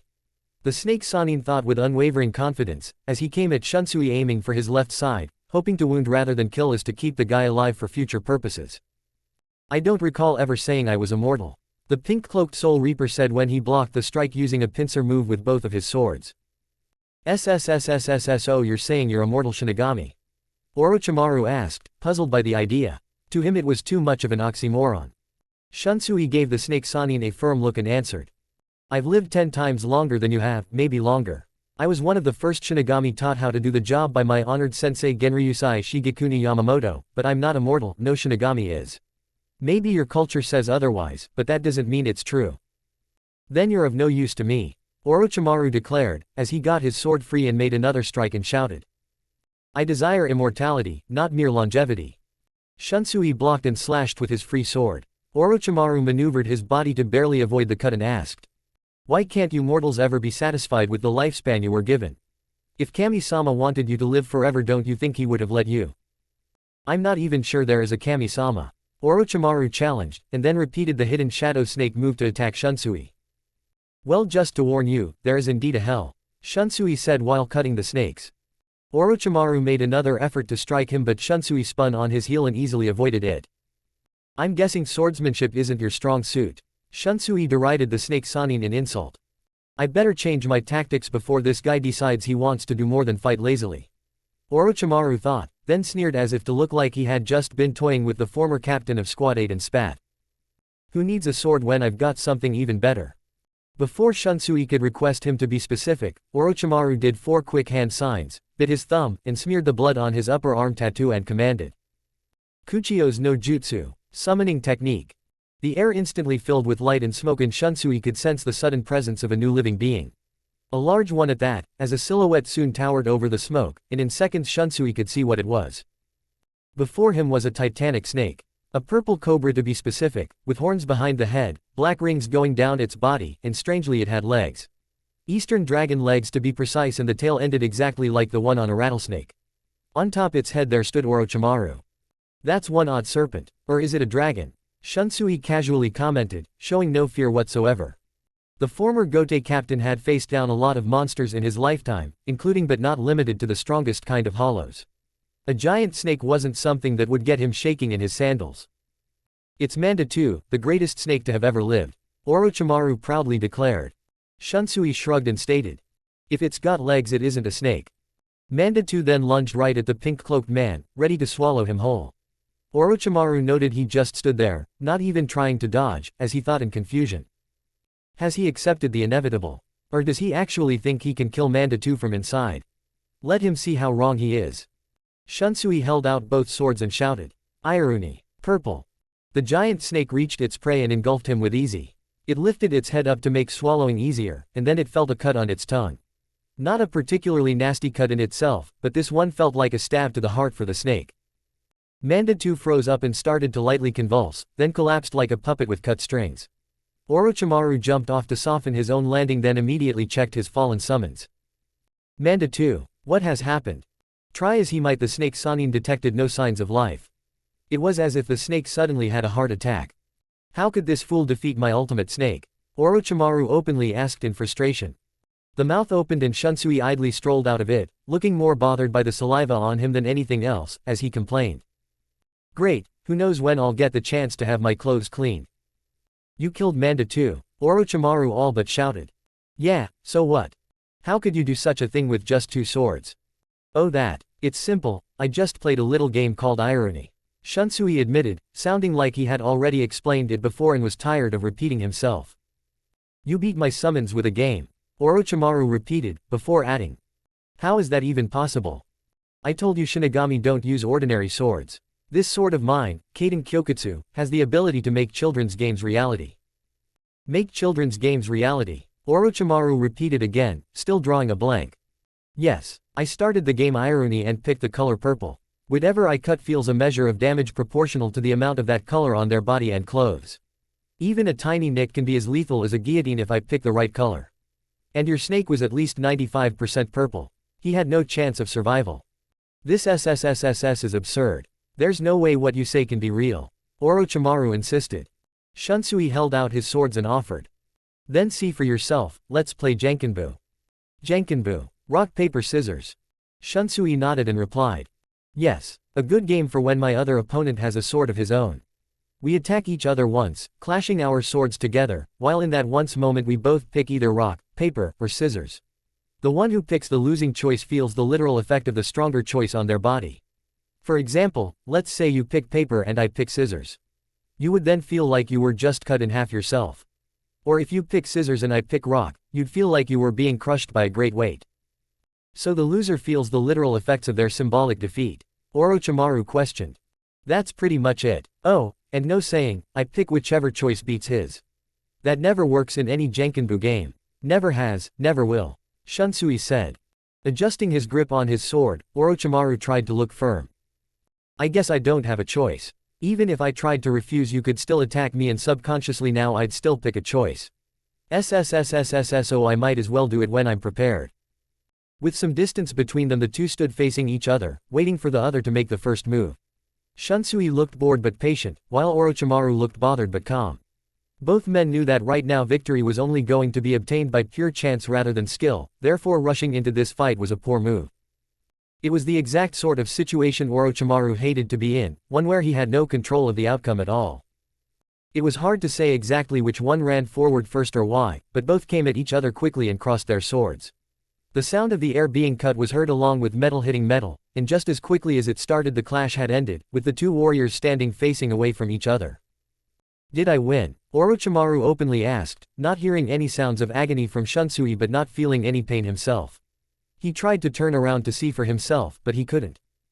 What? He thought to himself in a panic, as he tried to move again, but no part of his body listened to him and he shouted in bewilderment. I'm immobilized, but how? Typical, you chose rock. Shunsui bemoaned, as if disappointed, before adding.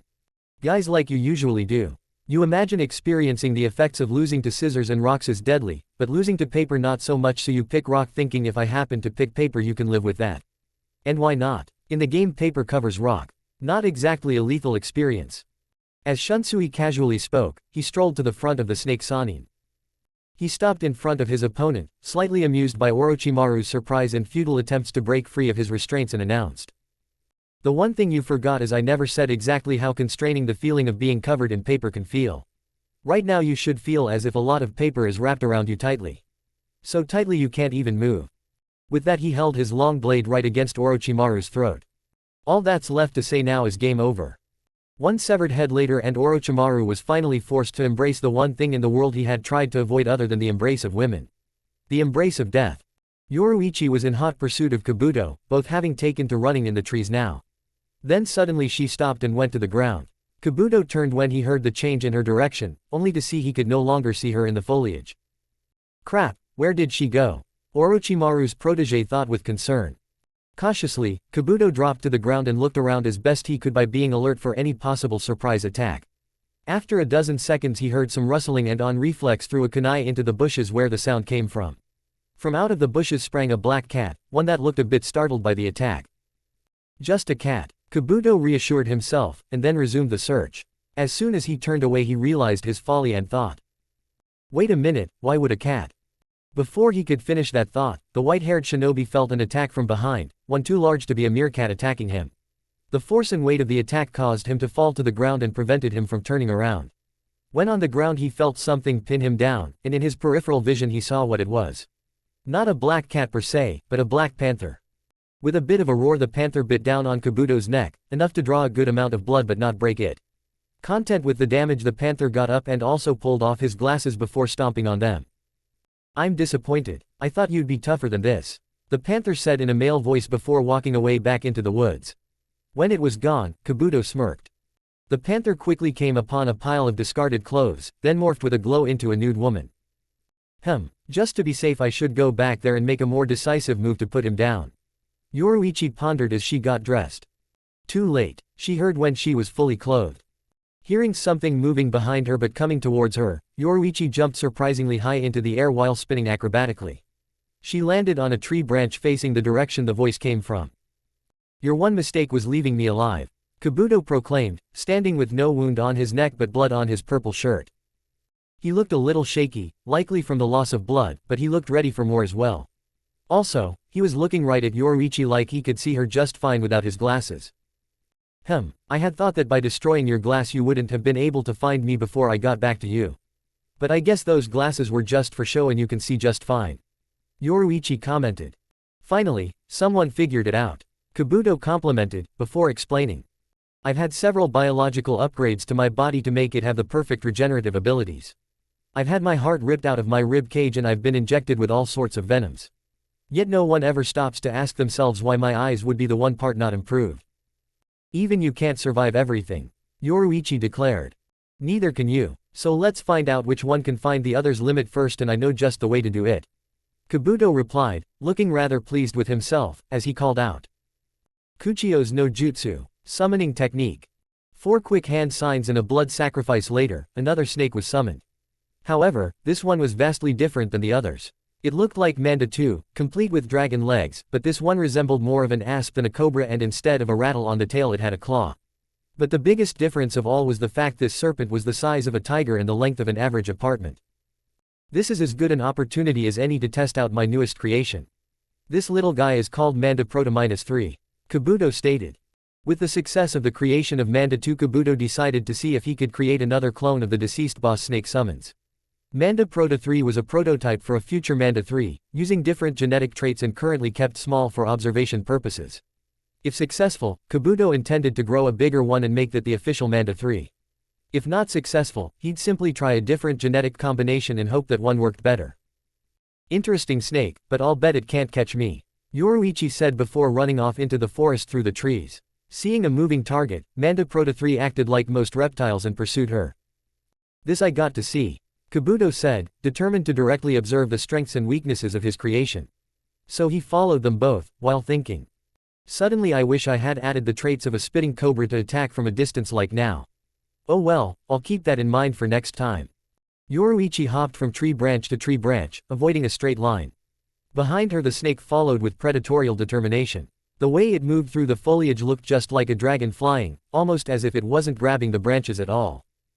All of a sudden Yoruichi stopped. Less than a second later she jumped backwards and landed on a lower branch on the tree that had been behind her. Manda Proto 3 had caught this too late and soared over her. Taking the opportunity, the purple-haired Shinigami jumped up and revealed a blade hidden in her left sleeve that she swung at the serpent's neck. The head and neck disconnected from the body and the two pieces fell to the ground. You didn't really think a snake was going to stop me, did you? Yoruichi taunted Kabuto, who stopped 2 trees away from her. Who said you killed him? Kabuto replied, pointing down. Yoruichi glanced downwards and saw what he meant. The headless body of the genetic prototype got back on its feet and the stump of the neck was quivering. The flesh appeared to bubble up and heal, then to Yoruichi's surprise 2 heads identical to the original grew in its place. While they grew, so did the body, becoming the size of a tank, with the legs getting thicker and looking more like dinosaur legs than dragon legs. It appears the Hydra gene worked, and the subject grows naturally on its own, likely to support the extra head. If that's the case, the official Manda 3 might not have to be gigantic from the start. Kabuto silently noted, pleased with his work, as he openly challenged. Kill my creation all you want, you'll only make it worse. I think not, Yoruichi calmly said before jumping to a higher branch on another tree. Manda Proto 3 was climbing the tree to get to her, moving a bit slower than before but surprisingly fast in her opinion. It jumped to her and she backed away, keeping the snake in her sight now and this time not running, something which confused Kabuto, as he thought to himself. Is she going to try something new? Hey, good luck woman. Even if you can kill Manda Proto 3, by the time you do you'll be tired while I'm still fresh. Right where I need it, Yoruichi said before crossing her arms in front of herself and tensing up her legs, before shouting. Shunko! Flash cry! Right away white light started to dance around her like lightning. Her clothes started to peel off and rip to shreds as if hit by a wind jutsu, leaving her in just a black under outfit. Yoruichi jumped forward, right at the mutant serpent while covered in white light. She hit it right at the junction of the 2 necks and kept going, cutting through it like a hot knife through butter until she cleaved it from neck to tail. And she didn't stop there, she continued with speed that was too much for Kabuto and hit him with enough force to knock him into a tree, her fist piercing him through his heart. But she didn't withdraw, instead she kept her fist there while her excess reishi burned him from the inside. I can't believe it, Kabuto thought in disbelief, feeling his body try to heal itself but unable to. Her reishi was burning the affected area and her fist was in the way, obstructing the regenerating tissue from reforming correctly. She used some sort of white version of the Hiraishin, and waited for me and the snake to be aligned so she could hit us together. Kabuto surmised, as he lay dying. He glanced to the fallen Manda Proto 3, which showed no signs of recovering. It turns out that the Hydra gene only counters decapitation, not bisection. His heart no longer beating, Kabuto knew he had a bigger priority than the life of his experiment. Namely his own life, as he thought. I still have chakra, so I can still defend myself. Readying himself, he performed a medical jutsu on himself and said. Heart substitution jutsu. Kabuto's chest glowed green and then the rest of his body did, before he declared. There, now even with my heart destroyed my blood's still flowing so I won't die. Bet that won't last for long, Yoruichi commented, before taking the blade on her left arm and cutting into him. It only has to last long enough. Kabuto answered, as he grabbed her throat and started crushing it tightly. With only one free hand, Yoruichi couldn't loosen his grip so well. If you want to stop me, you're going to have to take your arm out of my chest, Kabuto smugly proclaimed. Despite the pain in her neck and decrease in oxygen, Yoruichi smiled. You're already dead. You just don't know it yet, she wheezed while trying to breathe. To quote you, I think not, Kabuto said, but then coughed up some blood and he cried out in pain. What? Kabuto's grip on her throat loosened despite his effort not to let go, and the muscles in his hands and arms ached. He could even feel his blood slow down in his body, and to his surprise his hair started to fall out and he fearfully asked. What did you do to me? I turned your healing against you, Yoruichi answered, rubbing her sore throat after withdrawing her right hand from Kabuto's chest, before adding. You say you can heal from everything. The problem is every organic body has a finite limit of how many times the cells in it can grow and divide to repair the body. Some may have a higher amount than others, but it's never truly limitless. Yeah, I know that. What's your point? Kabuto spat in angered frustration and concern, as he watched his skin wrinkle and thin. His mouth felt dry and his tongue felt like it was being mummified. My point is, my fist wasn't just blocking your heart, it was damaging your body as it tried to repair itself. Damaging it a lot, I might say. Your way of keeping your blood flowing without a heart only made it worse. My attack forced your body to use up all the regenerative energy it had stored up to be used in a lifetime in only a few moments. Right now, all your body can do is degenerate. No, this can't be, Kabuto stated in disbelief, looking and sounding 20 years older now and like he had leprosy. His heart substitution jutsu came to an end, resulting in his blood stopping in his body. No longer able to support himself, Kabuto collapsed like a chair with one leg, wheezing like he was the one being choked. Oh, but it is, blink twice if you want it to end quickly, Yoruichi offered to him. Hating himself, Kabuto blinked twice. He didn't even bother to open his eyes after that, and when Yoruichi cut off his head, he'd never opened them again. Hinata's medical platoon was positioned outside the valley where Naruto's Crimson Army clashed with Madara's army.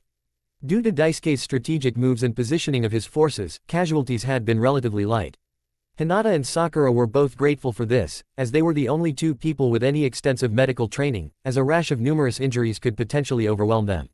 Suddenly a loud booming explosion was heard off in the distance and one could see a small mushroom cloud of debris rising into the air on the horizon. Hinata, what was that? Sakura asked in confusion, as she ran up to the Hyuga girl.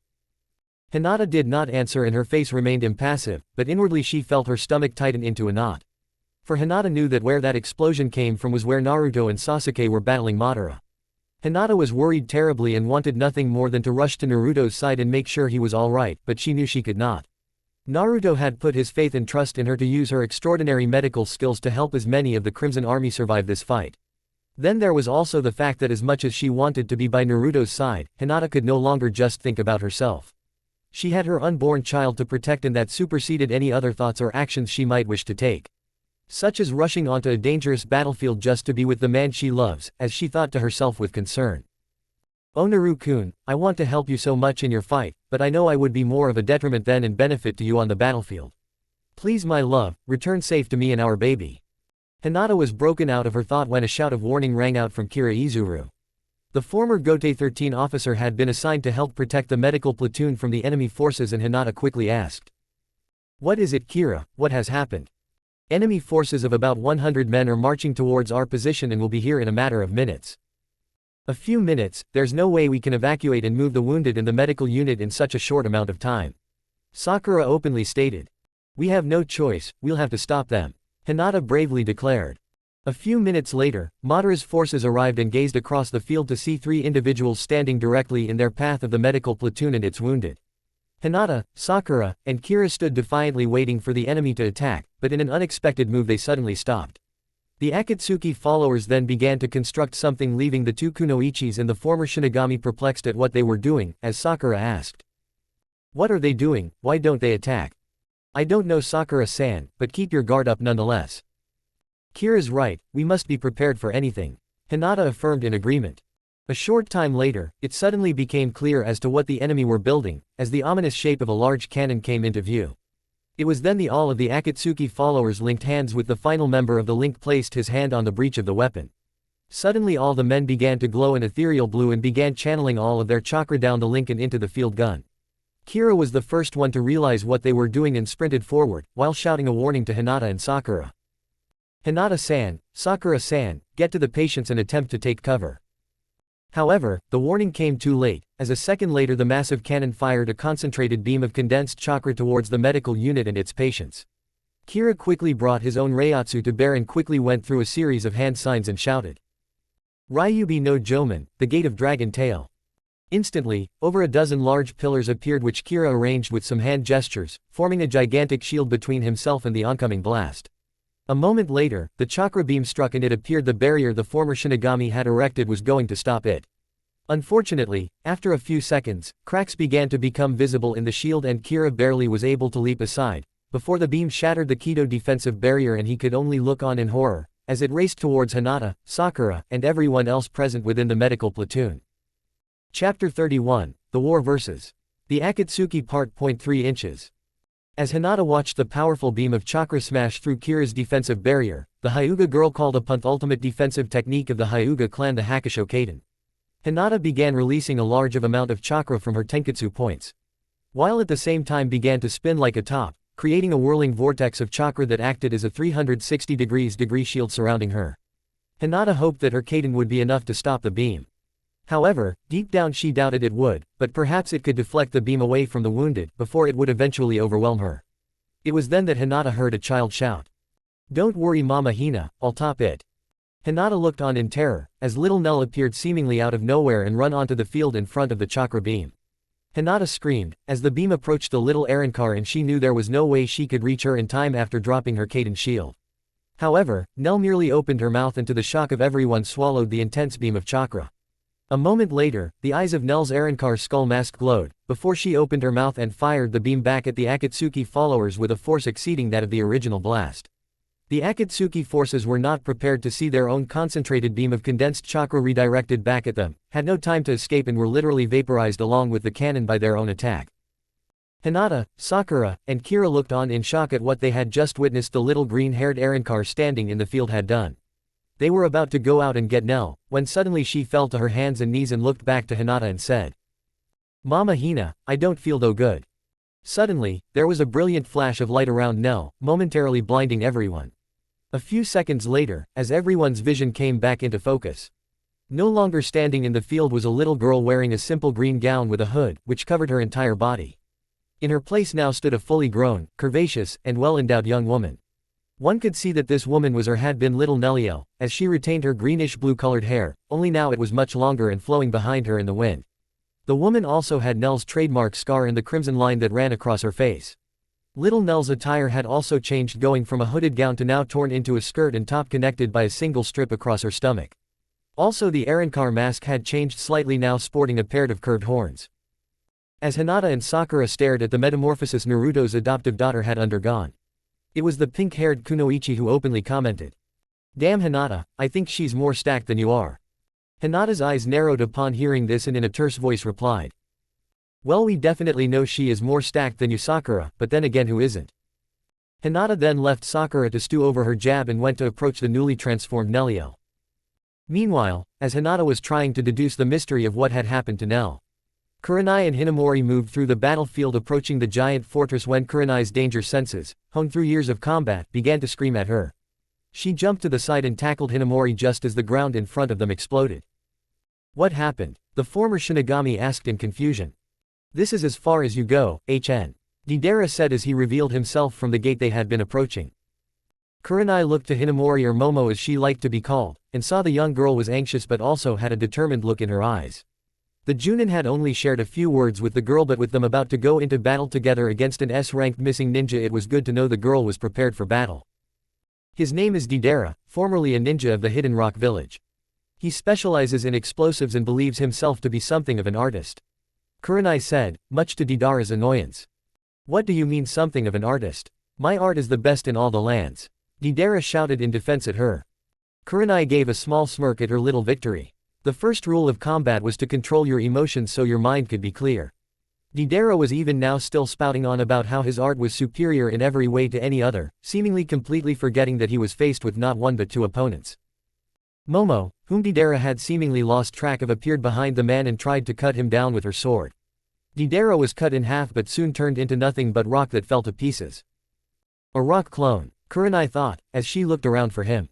Hey, that wasn't nice, HN. I wasn't done telling you about my art. Oh well, I guess I'll just have to show you how great it is. Deidara said from above them. He was flying on a giant clay bird. Deidara opened his hands and let dozens of small clay insects fall to the ground. Momo, get away, Kurenai shouted as she leapt back away from the clay figurines that exploded when they made contact with the ground. Momo wisely stepped away until she and Kurenai were once again side by side. I've never seen such a technique, Momo said as she was shocked by just how much damage each of those small explosions could cause. She didn't want to think what would happen should she be hit by one, or worse yet if he crafted a large one to hurl at them. Thankfully he only has a limited amount of clay from what I understand, Kurenai informed her as she looked up at Deidara. Still, I'm not a long-range fighter, and as long as he's up there I won't be able to cast any genjutsu against him, Kurenai thought in frustration. Ye Lord, mask of blood and flesh, all creation, flutter of wings, ye who bears the name of man. Inferno and pandemonium, the sea barrier surges, march on to the south. Momo began to chant. Both Kurenai and Deidara turned to look at her and the glowing red orb began to appear in her hands. Hado number 31, Shakaho. Momo shouted as she sent the large crimson orb at Deidara. The missing ninja swiftly commanded his clay bird to move and just missed being struck by the attack. However, the resulting force, the ball exploding near him, sent him and his mount tumbling down. He was able to right himself and climb up into the air. Momo jumped up quickly and tried to attack him again before he could fully prepare himself. However, Deidara's bird turned and hit her with its tail. Deidara quickly capitalized and sent a large clay spider at her face. A kunai flew and struck the spider, causing it to explode prematurely, and Kurenai jumped in and grabbed Momo, taking her to safety. Don't act so rashly, Kurenai said to the girl and was surprised to see her mutter an apology and bowed to her. A Shinigami who's most likely many times my senior, bowing to me as a superior. My life certainly has become strange since I've gotten involved with Kakashi and Naruto, Kurenai thought to herself. It's alright, you almost had him, but we need to work together, Kurenai said as she looked up to the still circling Deidara. I'm well versed in genjutsu like Sasuke, however I can't cast them from so far away and my ninjutsu does not favor long-range battle, Kurenai said, as they jumped back to avoid another clay bomb from Deidara, who seemed content to wait for them to make a move. I'm very proficient in my Kido spells, but I do have to finish their incantations first for them to be a full strength, Momo stated. If you could get him down, then I can trap him in a genjutsu before he has a chance to think. I'll buy you the time you need, Kurenai said as pulled out two kunai with explosive tags attached to them and ran at Deidara. She let them fly and had them explode in front of Deidara. She heard Momo behind her beginning her incantation for the next Kido spell. Pathetic. Let me show you true art, Deidara shouted as he appeared through the smoke of the explosions. Kurenai and Momo prepared themselves for him to throw more bombs, but were shocked when he made no move to release any more explosive clay. Katsu, Deidara said, as he formed the seal to explode one of his custom-made bombs. Kurenai was confused until she felt a large build of upcharka underneath her feet and immediately knew what was happening. Hinamori move, Kurenai shouted, as the ground she stood on exploded. Kurenai-san, Momo shouted, breaking her incantation, and as she took a step towards Kurenai an explosion also consumed her as well. We've been waiting for you guys to show up for weeks, so I had plenty of prepare this battlefield to show the full beauty of my art, HN. Deidara said as he waited for the resulting smoke and dust to settle. Snap, Tobiame. Deidara's visible eye widened in surprise, when a giant fireball raced towards him from the smoke cloud that was still surrounding Momo. Deidara had no choice but to jump off of his mount as it got hit by the attack and exploded. Deidara had no time to counter as Kurenai leapt from her own cover of dust and attacked Deidara in midair. Deidara was a long-ranged fighter and was not great at hand-to-hand combat. Kurenai took advantage of this and was able to hit him with a punch to the stomach followed by a kick to the head that sent Deidara flying down towards Momo, who was waiting for him.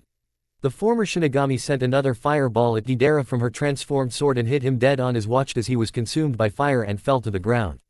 Kurenai landed beside Momo and they looked at Deidara's body only to see a burned rock body. He got away, I knew it wouldn't be that easy, Kurenai thought to herself as she looked at Momo's Zanpakuto. The blade hadn't changed that much. It was longer, straighter, with two jute-like prongs along its length. We have to be careful, Hinamori. He's probably littered the ground with mines that he can set off at any time, Kurenai said, gaining a nod from the smaller woman. Both had avoided the explosions, but it was a very near thing and they wouldn't survive a direct hit. Deidara appeared a few yards in front of them with his hands in his pockets and a smirk on his face. He seemed completely relaxed and actually happy at the strength of his opponents. Well, what are you waiting for? Here I am, come get me. Deidara spat with a sneer. Kurenai and Momo glared at him, but they didn't dare move from their spot. Hinamori instead unleashed another fireball from her blade, forcing Deidara to dodge to the side. The smile never left his face as he opened his hands to reveal a clay dragon. The dragon grew to enormous size and Deidara jumped onto its back and took to the skies. Momo took a step forward but was stopped by Kurenai and quickly remembered that Deidara had planted mines around the battlefield, and without knowledge on where they were she ran the risk of stepping on one and either seriously injuring herself or leaving herself wide open for Deidara to attack. Kurenai-san, we can't stay here. He will eventually attack us, and without knowing where his mines are we can't run away. Momo stated frustratingly. She'd never come across an opponent like Deidara before. He made fighting Manos Grandes seem like a walk in the park. The giant hollow may have been powerful, but they were not that bright. Deidara was both making him very deadly. I have an idea, but I need you to protect me, all right?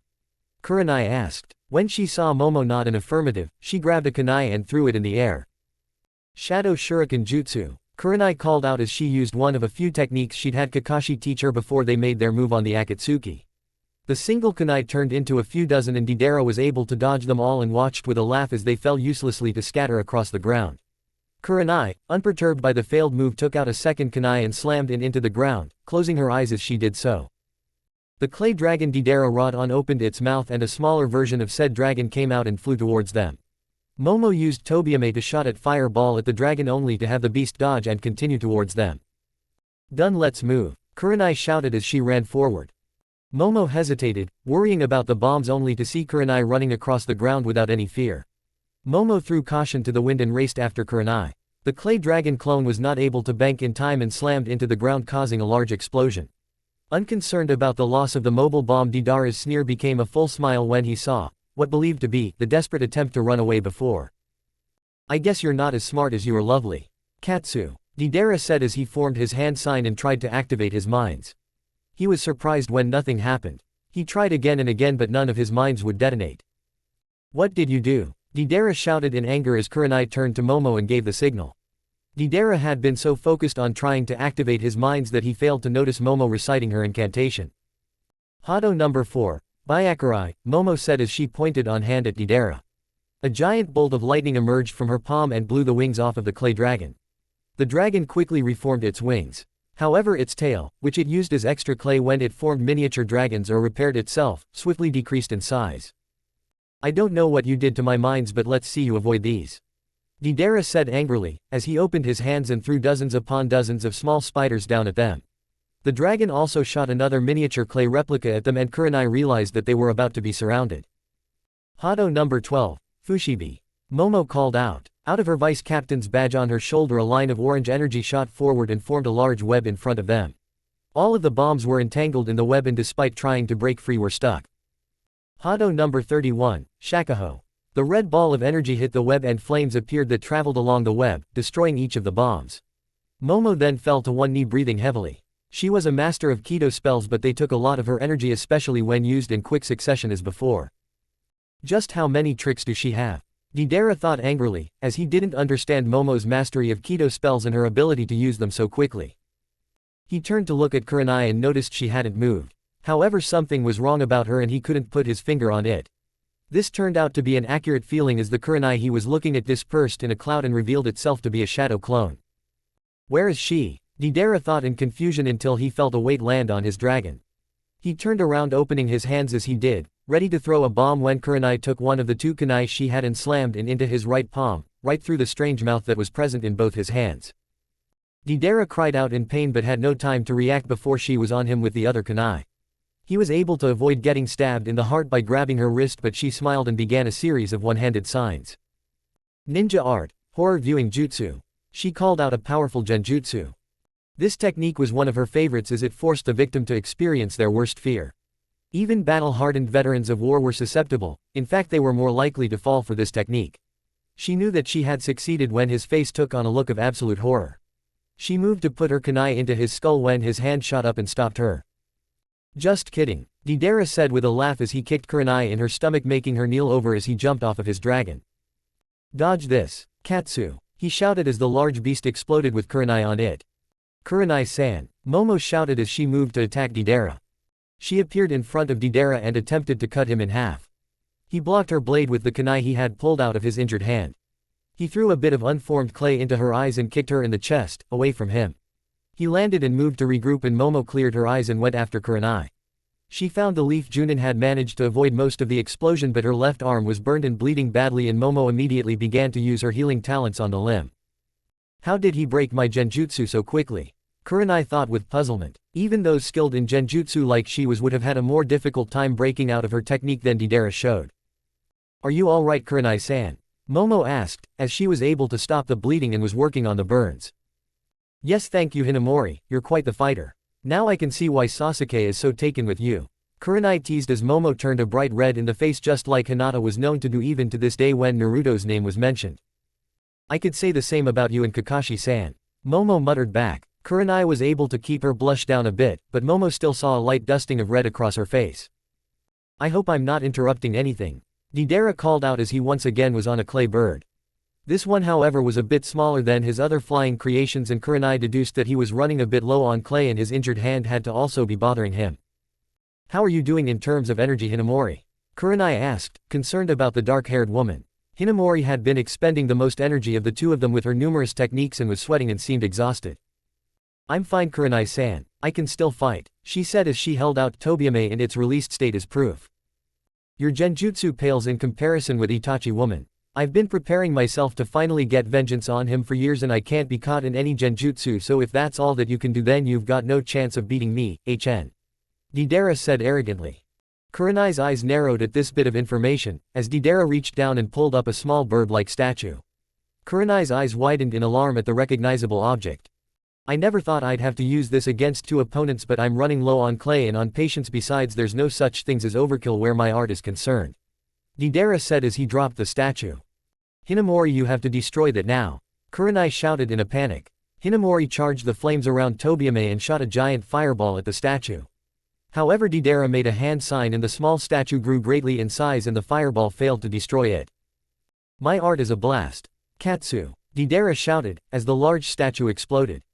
This particular bomb was the strongest he had in terms of widespread destruction and was the same one he used on the sand village years ago. Unlike then, there was no giant wall of compressed sand to block the devastation, and the resulting explosion was of such a magnitude that everything within a few hundred feet was laid to waste. Trees were incinerated, grass was completely washed away, and the resulting cloud of smoke and dust was so large that it could be seen from all of the other ongoing battles between the Akatsuki and Naruto's forces.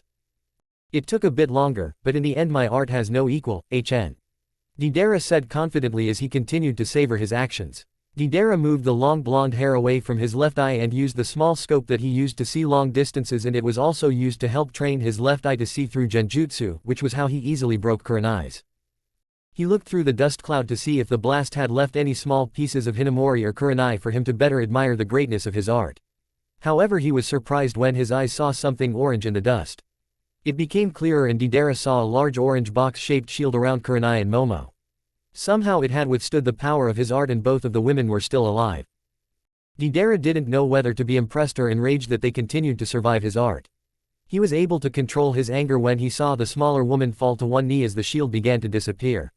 Seeing this, he dove down to take advantage of the situation. He narrowed his eyes when they both vanished in a cloud of cherry blossoms. He revealed his left eye and broke through the genjutsu. He was tackled from the side by Kurenai and Momo sliced his clay bird in half before his could explode. Deidara kicked Kurenai off of him and immediately had to avoid Hinamori's sword strikes. The fact that she wasn't using her sword fireball ability was telling Deidara that she was low on energy and probably couldn't form that barrier again, nor would she be able to use any of her other strange techniques. However, he was also running very low on clay and he had to ration it, hence him not creating space from her by throwing a bomb at her. Kurenai appeared behind Deidara and kicked him in the back towards Momo's blade. He turned his head to the side and avoided getting his head skewered, however one of the jute-like prongs along the blade moved towards his left eye and cut him from cheek to eyebrow, destroying his scope, damaging his left eye. He was half blind and was forced to reach into his bag and pull out a very small insect bomb. He threw it to the ground and detonated it.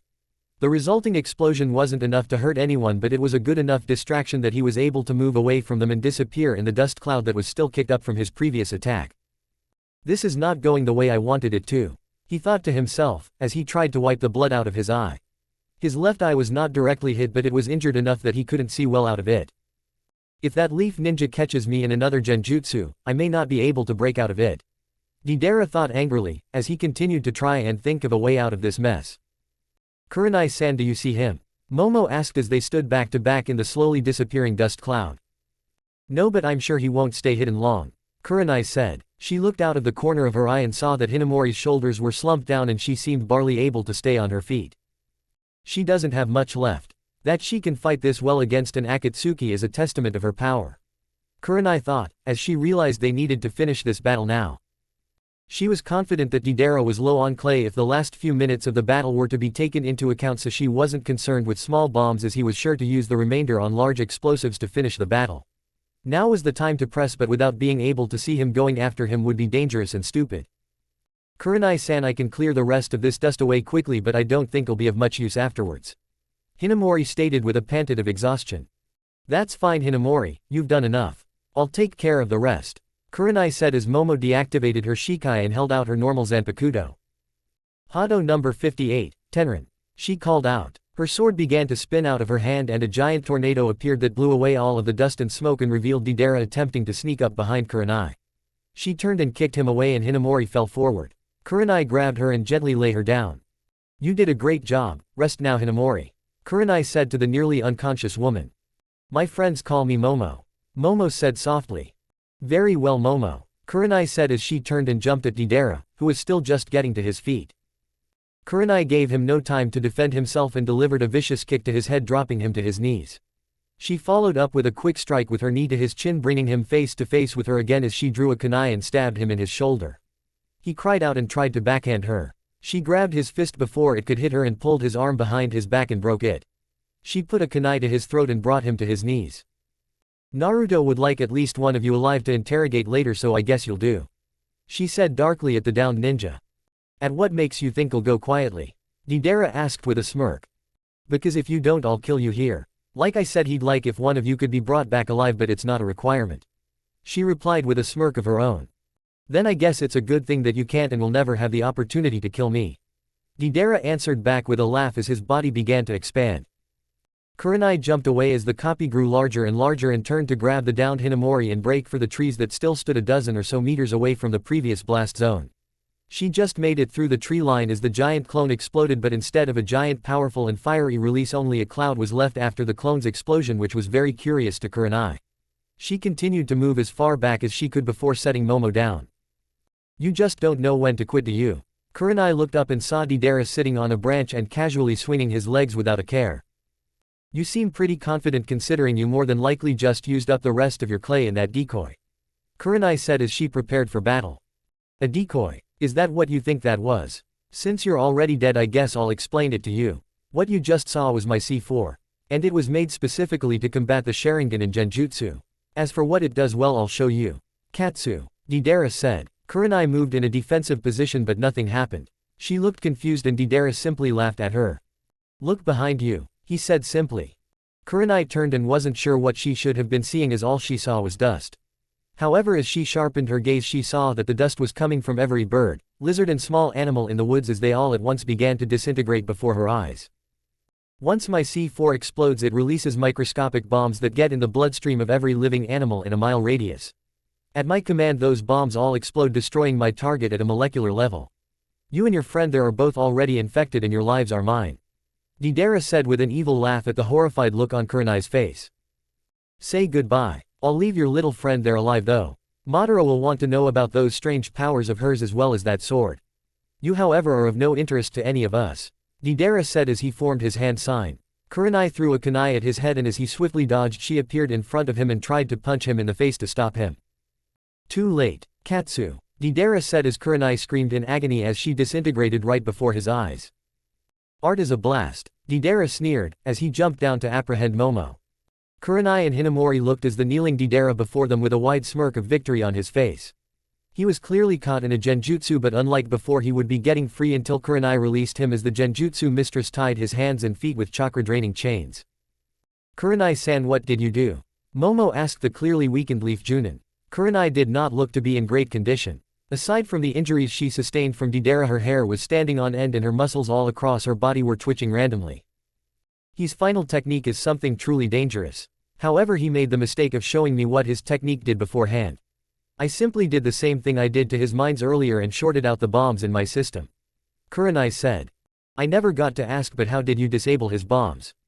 Hinamori asked as she grabbed Deidara and they began their trek back to their home base of operations. They wanted to help the others but neither was in any condition to do such a thing. Kakashi has been teaching me the basics of lighting chakra manipulation. All of Deidara's attacks are earth-based, just you and lighting chakra has a natural advantage on earth jutsu. When I used my shadow shuriken jutsu I had ulterior motive besides trying to hit him. As the kunai scattered on the ground I used the one in my hand and sent my lightning chakra to each of the numerous others spread out on the battlefield. She said. Seeing that Hinamori was still a bit confused she continued on. Normally lighting would disperse if it traveled through the ground harmlessly and would have done nothing to the mines, but with the kunai all sticking into the ground the lighting chakra moved from the kunai in my hand to all of the others creating a web not unlike what you did earlier to stop his bomb. All of the mines underground were caught in my web and destroyed. Kurenai said with a smile at the benefits of having Kakashi begin to teach her some of his extensive knowledge on ninjutsu. But what about his final move? Momo asked, her admiration of the leaf ninja rising as she continued to speak. After seeing what his technique would do to me I had to act fast. I had to get his eyes off of me for a split second and succeeded in doing that. Once that happened I caught him in a genjutsu and sent a wave of lighting chakra through my body to clear out all of the bombs. It was a bit desperate and relayed on a lot of luck but I was able to pull it off. She said as she had to stop and try to get her body under control. Her plan may have worked but her body still had to deal with having a large amount of electricity run through it without much guidance from her. She was still new to this and she could have caused her heart to stop had she gone too far. I thought he said genjutsu wouldn't work on him though. Momo asked, trying to clear up how Deidara was in the state he was currently in. You're the one who receives credit for that. Because of your sword he was unable to use his left eye, which he told us was the means of his ability to break through my genjutsu. Even still a trained ninja normally can recognize a genjutsu but his pride once again came into play. I showed him what he wanted to see and that is the easiest way to trap someone. I'm not like Itachi Uchiha whose powers are so great that even I got caught in a genjutsu and was unable to break free. He uses overwhelming power, which is what Deidara was expecting. I'm much more subtle. It's like they say sometimes you just need a woman's touch. Kurenai said with a chuckle. You truly are amazing Kurenai-san. Momo said with a large smile. As are you Momo, Kurenai said. Still had he not let his pride get in the way we would have lost this battle. Hinamori said as her smile went away and she started to get depressed. A battle is more than strength and strategy Momo. Luck and a cool head also have a lot to do with it. In the end the better opponent is the one that gets away alive. Kurenai said as she put a hand on Momo's shoulder to comfort her. Momo smiled softly and nodded in agreement. The two female ninja continued to walk back with their captive, feeling very happy that the battle was over and they were still alive, though both of them found themselves worrying about two separate male ninjas the two of them had developed feelings for that were in battle and both silently decided that they would do their best to heal and help their comrades should the need arise. As Kurenai and Momo carried the captured Deidara across the battlefield, they suddenly felt a strong chakra presence approaching them. Both tensed, preparing themselves for battle until they felt the lack of killing intent and the recognizable chakra signature. Yugito appeared before them and blinked as she saw that the two women were victories. So what are you going to do with him? Yugito asked as she growled a bit at the sight of Deidara. In her opinion every one of those Akatsuki scum deserved nothing less than death, but some of the things that Deidara had done to her during her captivity made her involuntarily shiver and she felt a bit nauseous just remembering the pain that he had caused her made the blonde Jinchuriki begin to slowly draw upon her demon's chakra. We were going to take him back to Naruto and the others. Ino might be able to get some information from his mind, Kurenai said, observing Yugito closely. Being a battle-tested veteran the genjutsu mistress easily recognized the look in Yugito's eyes. It was the look of a woman that had been deeply wronged and was looking for a chance at revenge. She didn't know what they had done to Yugito but it could be nothing good. Yeah, I guess that's the right decision, Yugito said softly though the underlining hint of rage was quite clear. Yes, it's what almost every ninja would do when given a capture or kill order from the village's leader. However we are not fighting this battle for a village nor are we normal shinobi, Kurenai said as she placed Deidara before Yugito. What are you doing? Yugito asked quickly. Leaving his life in your hands. Should you kill him neither of us nor Naruto and the others will care at all. The fact is that when we are victories in this battle we really won't need information on the Akatsuki as they will all be wiped out. I don't know what they did to you Yugito, but as a fellow kunoichi I can guess. If you want to look into his eyes before killing him then I won't stop you, Kurenai said, as she raised her hands and cancelled her genjutsu. Deidara immediately looked around in confusion and noticed his situation. He immediately began to curse as he realized that he again had fallen trapped to a genjutsu. He stopped when his lone good eye landed on Yugito. "HN, so you're going to be my executioner, my sexy little kitty cat," Deidara said with a smirk. Yugito hit him across the face and he spat out blood, yet his smirk didn't leave his face. "Oh, don't tell me you're still upset about the fun we had during our time together. I have to say, since you've been gone, I've really missed our special alone time we shared.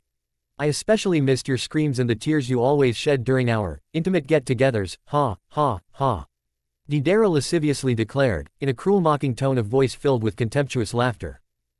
Yugito began to draw more and more upon the power of the Nibi, as she fought back the tears welling in her eyes listening to Deidara, before she turned to Kurenai and Momo and demanded with malevolence ringing in her voice.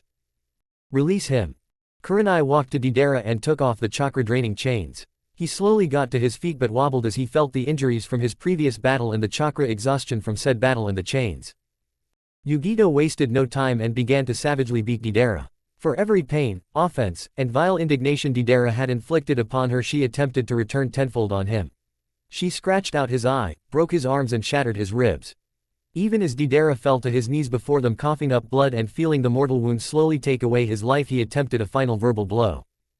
"You think doing this will change anything? It won't take away from what I did to you. You will always carry the memories of our time together and the scars you bear from it will never go away, ever." Deidara didn't see the hard-edged visage that spread across Yugito's face, as she stood over him and raised her hand. Her nails lengthened into sharp claws and she looked down at him with a merciless glare and proclaimed with justified hate. "No, it won't, but it is a start." The former Cloud Kunoichi then slashed her claws in a murderous arc and took off Deidara's head with one vengeful swipe of her hand. Yugito held back the tears attempting to roll down her face, as she stared as the headless body tumbled to the ground. It didn't take away all of the pain she still held from her previous battles with the Akatsuki, but she did feel a small part slowly heal within her.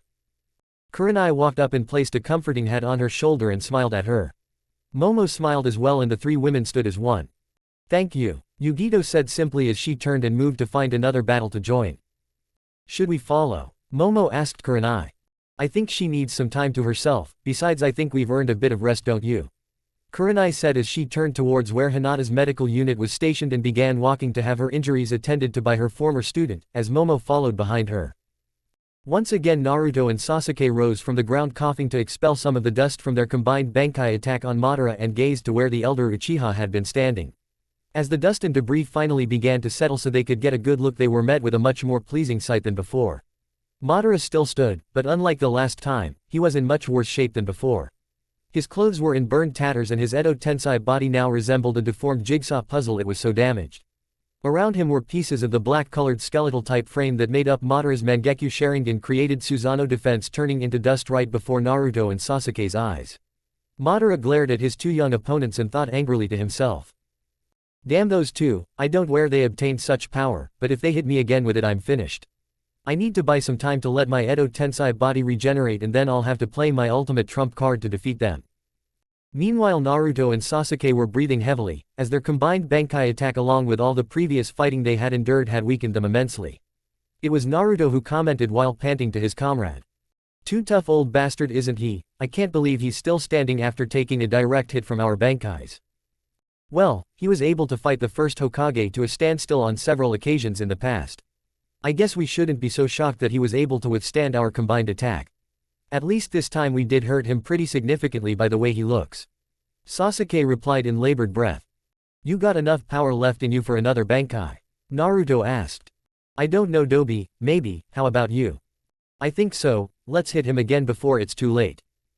"I think it's already too late, look." Naruto gazed over to see Madara run through a series of hand signs and he shouted. "Moku Bunshin no Jutsu, wood clone technique." Suddenly, beams of wood began to emerge from Madara's body and started to morph and form 4 clones of the elder Uchiha capable of utilizing all the same techniques and skills as the original. The newly formed clones stepped forward and began walking towards Naruto and Sasuke. All the two-leaf Junin could do was utter one word in unison. "Crap." As Hinata finished her medical scan of Nell, she deactivated the green chakra coursing through her hands and commented. "You're in perfect health, little Nell-chan. Oops, I guess I shouldn't refer to you as little anymore." "It's all right Mama Hina, I don't mind. And you need not worry about my transformation. I've just attained my Arrancar adult form, that's all. But why, or more importantly, how are you here? We left you back in the main encampment under Ayame's supervision. I sort of stowed away, because I didn't want to be away from your Naru-kun. Nell sheepishly answered. Hinata couldn't believe the stark contrast between the free-spirited and playful personality of her child form to the now much more mature, composed, logical, sophisticated, and intelligent personality of her adult form. Hinata could also sense the immense power that Neliel held within her adult form and wondered what would happen now. The Arrancar seemed to read Hinata's mind and spoke up in a calm yet also confident voice. It's true that in this form my power has grown significantly and I can and want to help Naru-kun in his battle. As Hinata pondered this revelation, Kurenai and Momo entered the field and called out to the Hyuga girl. A few minutes later, as Kurenai and Momo were getting their injuries healed by Hinata and Sakura, it was Kurenai who noticed the now fully grown Neliel and asked in confusion. Is that the child Naruto has been caring for? Hi, it is, she's recently gone through some changes. Hinata hesitantly replied. I would say so. We're not sure what happened, but the short of it is that Nell has transformed into her adult Arrancar form. She also holds tremendous power in this form and actually saved all of us from being killed by a large force of Akatsuki followers. She wants to go and help Naru-kun in his fight against Madara and I'm thinking about letting her. Hinata stated with a little trepidation. I too wish to go and help Sasuke-kun in that fight as well. Momo openly declared. Kurenai-sensei, you're the highest ranking officer here, what do you think we should do? Sakura asked in curiosity. Kurenai contemplated the situation and looked around to survey the medical unit before she asked. What is the situation here, Hinata? Do you have a lot of wounded? Actually no, we do not. Daisuke has proven to be a most capable and skilled commander and casualties have been relatively light, with very few seriously wounded. It was my understanding from the last report we got from the front lines that his forces should be victorious very soon. Victory is already ours, Lady Hinata. Daisuke announced as he entered the medical tent. Daisuke, what are you doing here, shouldn't you be at battlefield? Hinata exclaimed in query. Forgive me, Lady Hinata, but I learned that a sizable force of the enemy had escaped our trap before we could close it completely and were last seen headed this direction. I feared they might attack your unit, so I gathered 25 of my strongest warriors and left my second in command in charge of finishing off the remnants of the Akatsuki forces. They did indeed attack, but were dealt with and are no longer a threat. Hinata stated in certainty, as she cast a glance towards Neliel.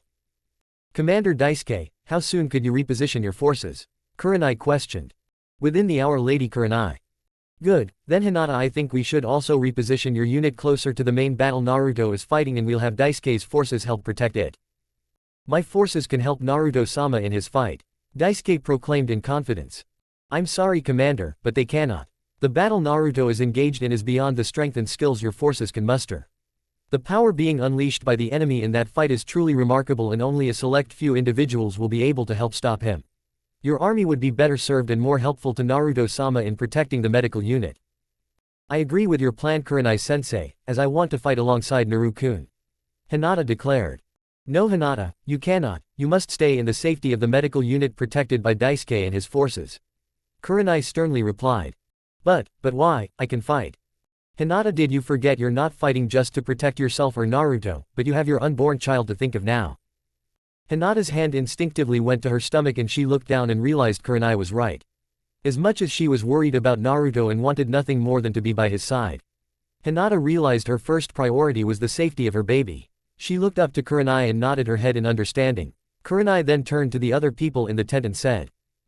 After we get the medical unit repositioned and set up under Commander Daisuke Force's protection, I want you, Kira, Momo, Sakura, and myself to head out and see if we can help Naruto and Sasuke take down Madara.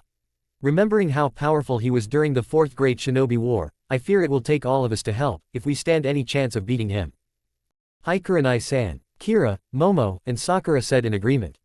As if to confirm Kurenai's statement about Naruto and Sasuke's battle against Madara. A second explosion of even greater intensity was heard and felt, as another mushroom cloud of debris could be seen on the horizon rising into the air. Chapter 32, The War vs. the Akatsuki Part. 4 inches. Both Naruto and Sasuke were getting frustrated, as each of them fought against two wood clones of Madara, while the elder Uchiha was currently in the process of gathering his chakra and running through a series of hand seals getting ready to unleash something. Damn it, we need to take care of these clones before Madara completes whatever he's planning to do next. Sasuke shouted in irritation, as he parried a swipe of the clone's gunby side fan with his own kusanagi sword. I know that, Tem, but these clones are proving more difficult to get rid of, since we're conserving our chakra and just fighting them hand to hand. Naruto replied. He dodged a swing of one of the clone's weapon. Well, we need to something fast, because I don't think we've got much more time. Suddenly, the air was filled with the sound of 1,000 birds chirping and a voice rang out. How about I render some assistance? A moment later, Kakashi appeared behind one of the wood clones Naruto was fighting, his Chidori already activated, as he drove it straight through the back and out the chest of the clone. As the silver-haired Junin did this, he quickly threw 4 kunai with exploding tags attached at a clone Sasuke was fighting. This forced the clone to bring his gunbai around to knock the kunais away, but this allowed Sasuke to sweep in and cut the clone in half with his blade. The remaining 2 clones jumped away to regroup, as they faced not 2 but 3 foes now. However, before anyone could move, the wood clones suddenly dissolved away, as Madara announced with confidence. I'm ready now. Naruto, Sasuke, and Kakashi looked nervously at one another, before they turned their attention back to the elder Uchiha, who declared with malevolence. You 3 shall be the first to see the instrument of the world's destruction. It's something you've witnessed before, only this time you won't have the help of Konoha's previous Hokages to stop it. Madara then slammed his hands onto the ground and began channeling his chakra into it. A moment later, the earth beneath everyone's feet began to quake. Suddenly, much to the horror of the 3-leaf village shinobi, a giant monstrosity of a biju tree erupted from the ground and began to rise high into the sky. As the trio looked up, they could see the distinctive black spheres begin to form within the misshapen branches, and they knew what the tree was creating: biju bombs. I see you all remember this tree, and with it I shall unleash one bomb after another until the surface of the earth is nothing more than a burnt wasteland. We took out that tree before Uchiha Tem, and we'll do it again. Naruto shouted defiantly. Not this time, Kyuubi brat, I won't allow it. Madara then began to merge his body into the tree, while calling forth his Mangekyo Sharingan Susanoo defense to appear and engulf the biju tree within its skeletal frame. So now Madara had not only taken refuge within the biju tree, but now he had his own Susanoo, now protecting both himself and the weapon he was going to use to bring forth the world's destruction, as he declared confidently. Try as you might, fools, but you will never be able to overcome the power of the biju tree and that of the ultimate Uchiha Sharingan technique protecting it. As Naruto, Sasuke, and Kakashi stared at the tree now encased within Madara's Susanoo, it was Sasuke who finally voiced the question all of them had at that moment. How the hell are we supposed to take that thing down now? It took the power of the 4 Edo Tensei Hokages in the 4th Great Shinobi War to help us do it last time. You just answered your own question, Tem. Naruto calmly replied. Huh, what are talking about, Dobi? He's saying, Sasuke, that we're going to need help to take down that monstrosity once again, and we're going to need it from people who are just as powerful as our Hokages were. Kakashi spoke up in answering his former student's question. You mean we need the current living cages, but there isn't enough time to gather them before Madara starts unleashing the biju bombs. You're right, Tem, there isn't enough time, but the current cages is not who Kakashi and I are talking about. Then who are you talking about, Dobi? The Shinigami. We're going to need the Shinigami to win this battle and save the world. You're the one that's going to fight me. What a rip-off, Naruto told me I'd get a good fight. You look like a damn mummy that's been buried way too long. Kenpachi said with a sigh of frustration. Kikuzu stared at the large warrior in front of him and was unsure what to make of him. The man seemed more like a giant brute than a fighter with his torn and ragged cloths and chipped sword. That he had a small kid of his shoulder was even more confusing.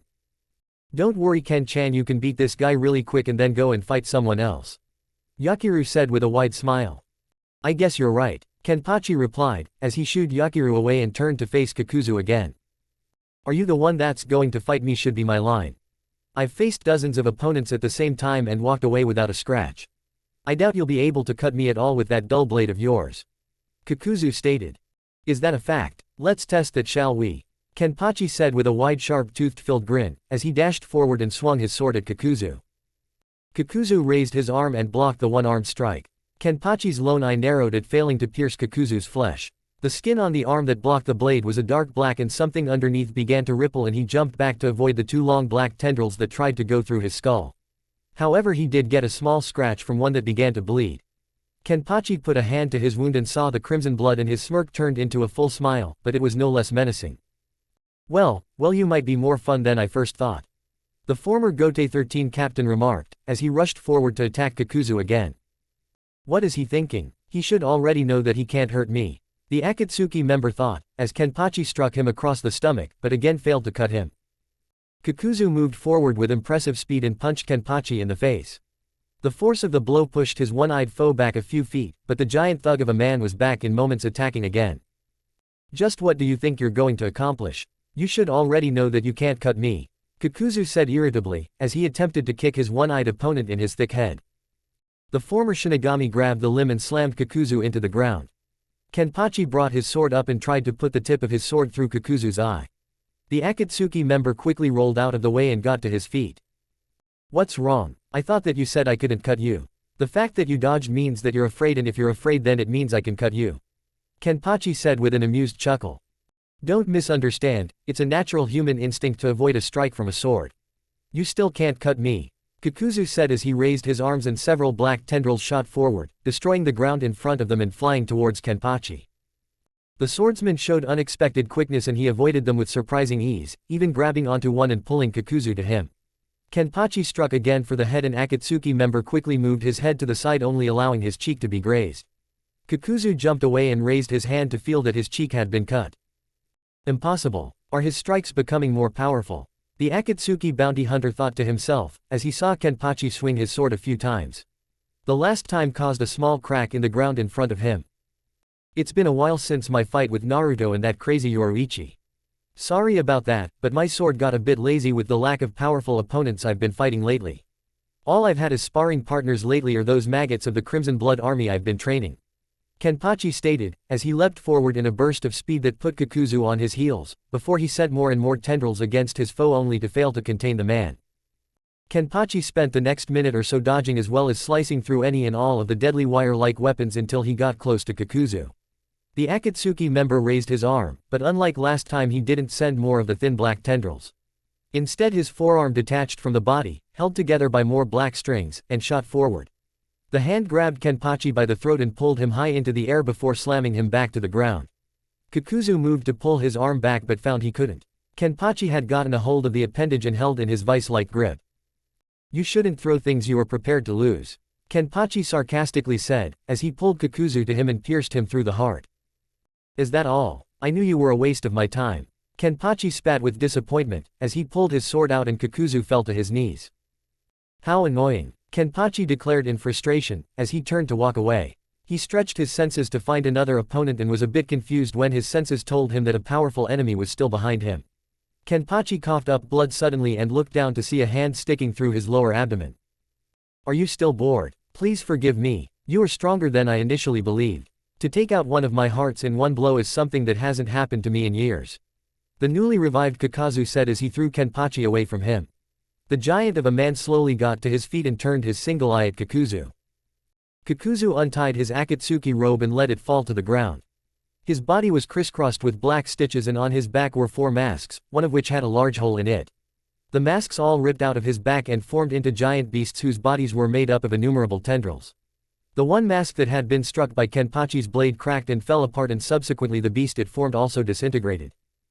That was the one that he took out with one strike. Still, the others will be more than enough to finish him off, Kikuzu thought to himself as he turned to look at the other 3 masks.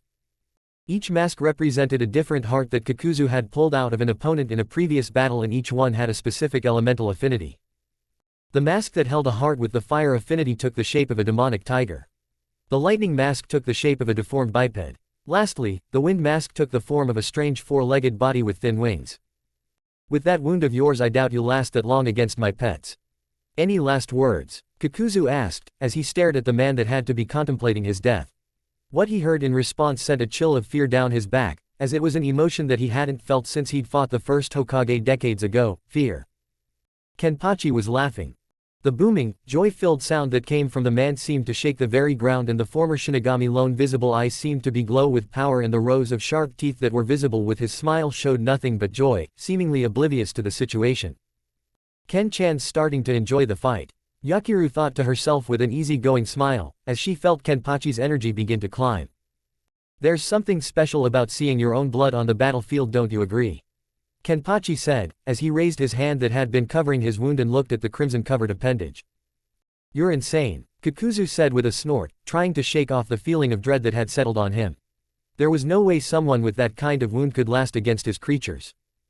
Attack! Rip him to pieces! Kikuzu cried out, as the three masks charged at Kenpachi.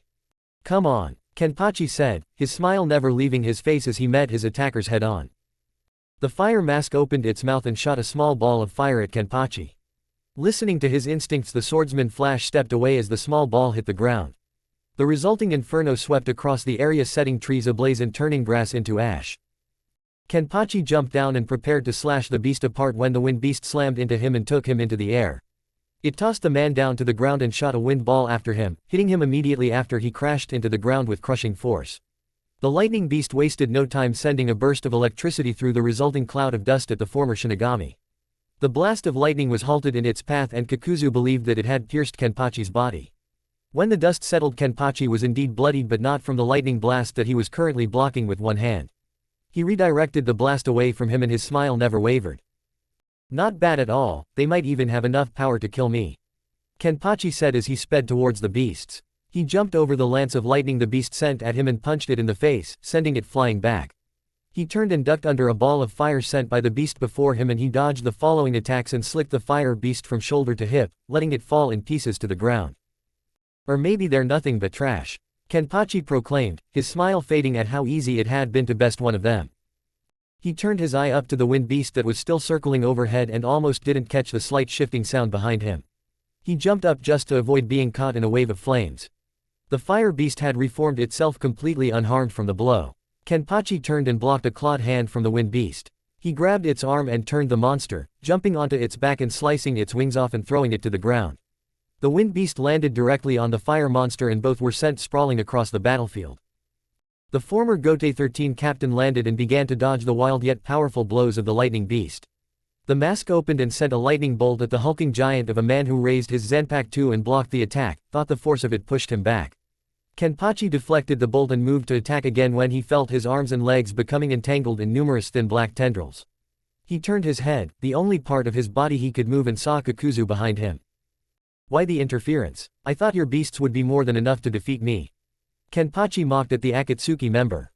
I grow tired to waiting for them to finish you off. I have more important things to do, like defeating the ninja that actually have bounties on their heads and collecting it, Kikuzu stated. Don't tell me you're one of those guys that fight only for money. How pathetic, a good fight is its own reward, Kenpachi said with a smirk, as the three beasts all stood together a few feet away from him and readied themselves to attack together. Spoken like a true brainless barbarian, it's time for you to die now, Kikuzu darkly proclaimed. You first. Kikuzu looked up only to be engulfed by a fireball courtesy of Yugito. The container of the two-tailed cat extended her claws and sliced through Kenpachi's bindings. Kenpachi-san, I am here to help you. I can handle this guy. You take his beasts, she said, never taking her eyes off of the still burning flames that encircled Kikuzu.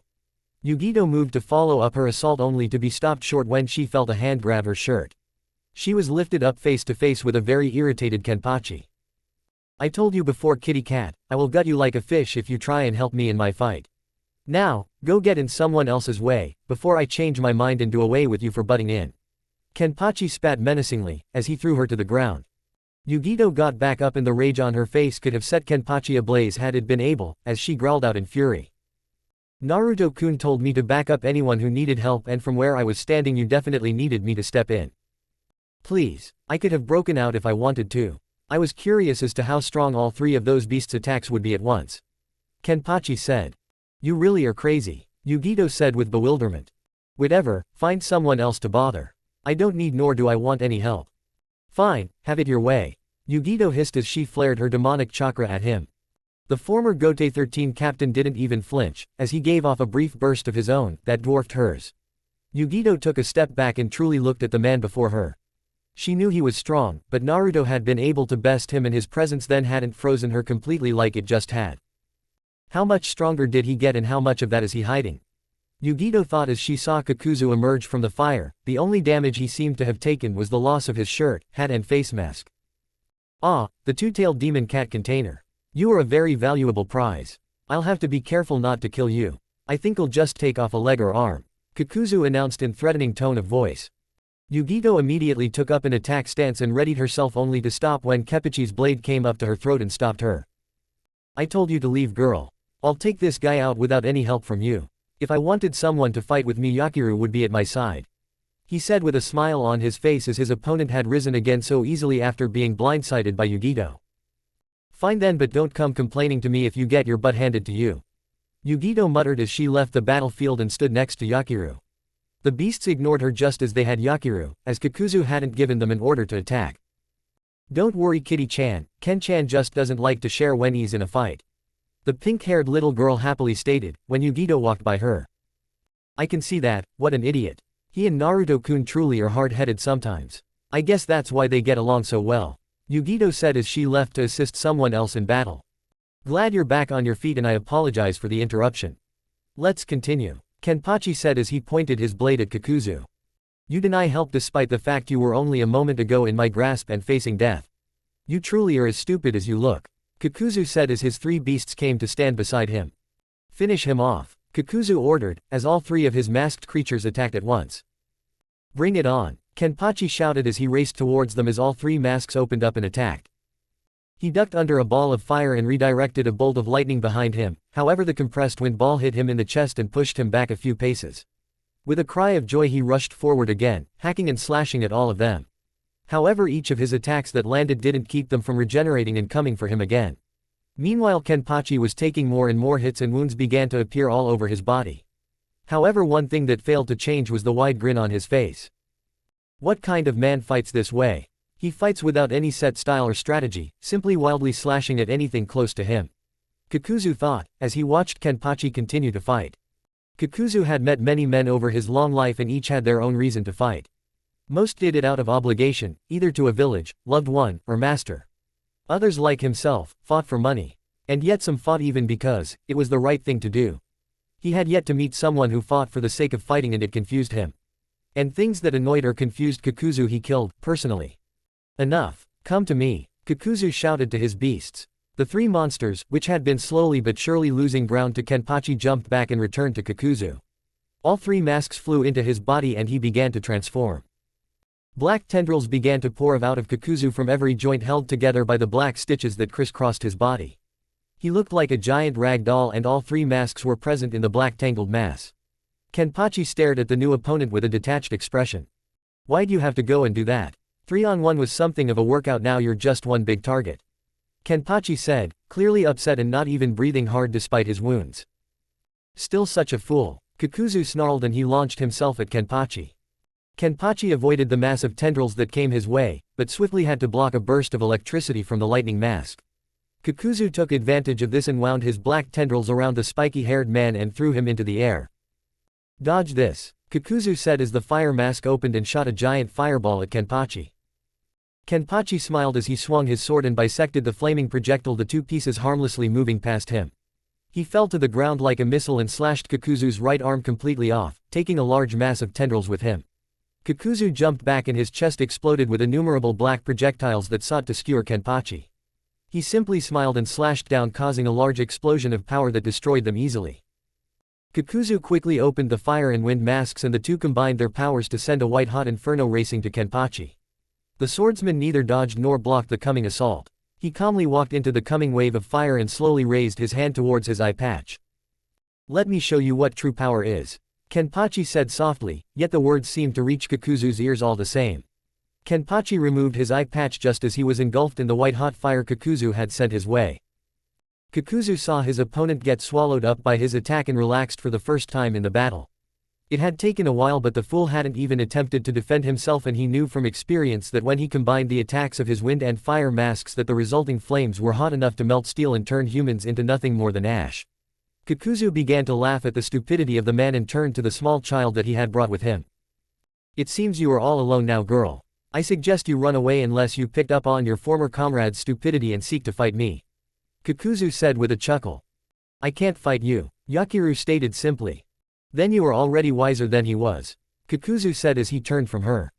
No, the reason I can't fight you is that Kenny is still playing with you, Yakiru chirped joyfully with a smile.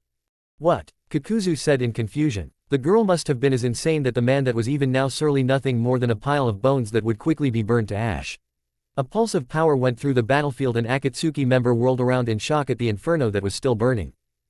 What is this? It's not possible, Kikuzu said as a figure appeared in the fire. The The flames seemed to flow over and around the man. It was as if they refused to touch him. To Kakuzu the flames looked like the fires of hell and the smiling figure was a demon straight from its fiery depths. Kenpachi swung his sword and the force behind it extinguished the flames completely.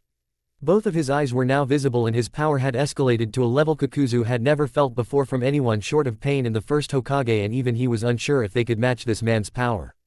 The yellow energy that flowed from Kenpachi seemed to be playing tricks on Kakuzu's mind, for he swore that he could see the shape of a skeleton take form behind the man, this monster in front of him. You look a little shook up. What's the matter? Kenpachi said, and he took a step forward. Kakuzu unconsciously took 2 steps back. Running scared. How disappointing, Kenpachi said as a frown appeared on his face. He'd hoped the man had another ace up his sleeve to keep the fight interesting, but it seemed he was mistaken and the man was at his maximum power. You're boring me again. Guess I'll take out the trash and be done with it, Kenpachi said as he raised his sword and swung down. Kakuzu had all 3 masks open and launched the combined fire, wind and lightning attacks at Kenpachi. The resulting blast of energy from the swordsman overpowered Kakuzu's in seconds and traveled at Kakuzu so fast that he was only just able to move out of the way, and even then he lost his right arm and leg and the fire mask was destroyed.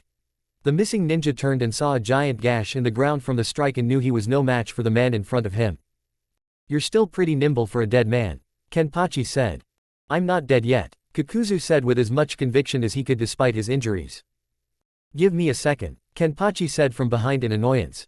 He had moved so fast Kakuzu hadn't even seen a blur, as he turned to bring the full brunt of his remaining power to bear against Kenpachi. Kenpachi slashed Kakuzu with his sword. The resulting explosion of yellow-colored energy would have blinded anyone watching, but the results after it faded were clear to see. Both of Kakuzu's remaining masks had been destroyed, as well as a majority of the black tendrils that had been spilling out of his body. Kakuzu, or what remained of him, fell to the ground. Kenpachi walked away without a word. Wait. Kenpachi stopped and turned to the downed ninja. Why didn't you kill me?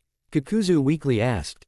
Indeed, Kakuzu wasn't dead. He was critically injured but not fatally so. I don't kill weaklings, Kenpachi stated simply. Don't look down on me, Kakuzu said in a rage, as he somehow got back to his feet. A piece of filth like you has no right looking down on me, Kakuzu declared, as he used the rest of his energy to attack Kenpachi. With a sigh of frustration, Kenpachi finished off what he considered a pathetic man off by cutting off his head. As the body fell to the ground, Kenpachi resumed his trek towards Yakiru. He wasn't any fun, was he, Ken-chan? The pink-haired girl said as she jumped back onto his shoulder. I don't know about that. I could have been in trouble there for a second. Don't be silly, you could have killed him as soon as the fight started, Yakiru said with a pout, as she swatted him on the head. Whatever, Kenpachi said as he continued to walk towards where he hoped someone was fighting a strong opponent.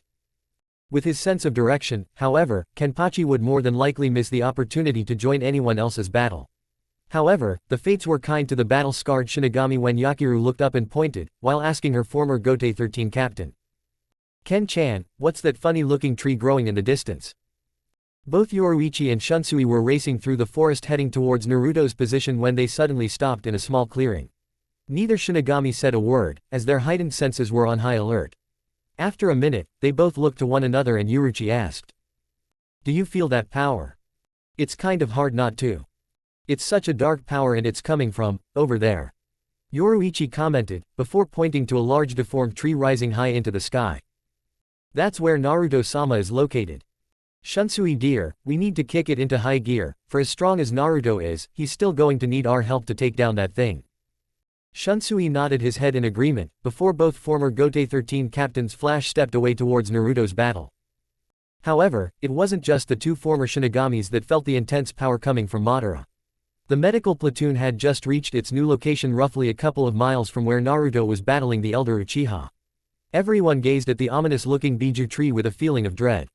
None more so than Hinata, Kurenai, and Sakura, as they had seen a similar tree years before in the 4th Great Shinobi War and they remembered the awful destructive power of it. It was Sakura who finally voiced the silent question they all held. Is that what I think it is? Hi Sakura, I fear we are looking at another Biju tree, Kurenai stoically answered.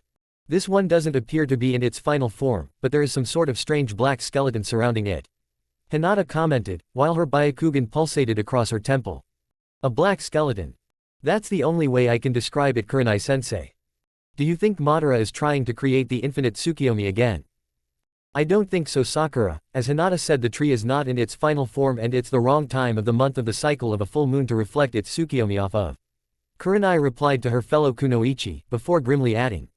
However, you and Hinata should remember that even though the Biju tree isn't in its final form, it's still a very powerful and deadly weapon that can cause massive destruction unless we stop it.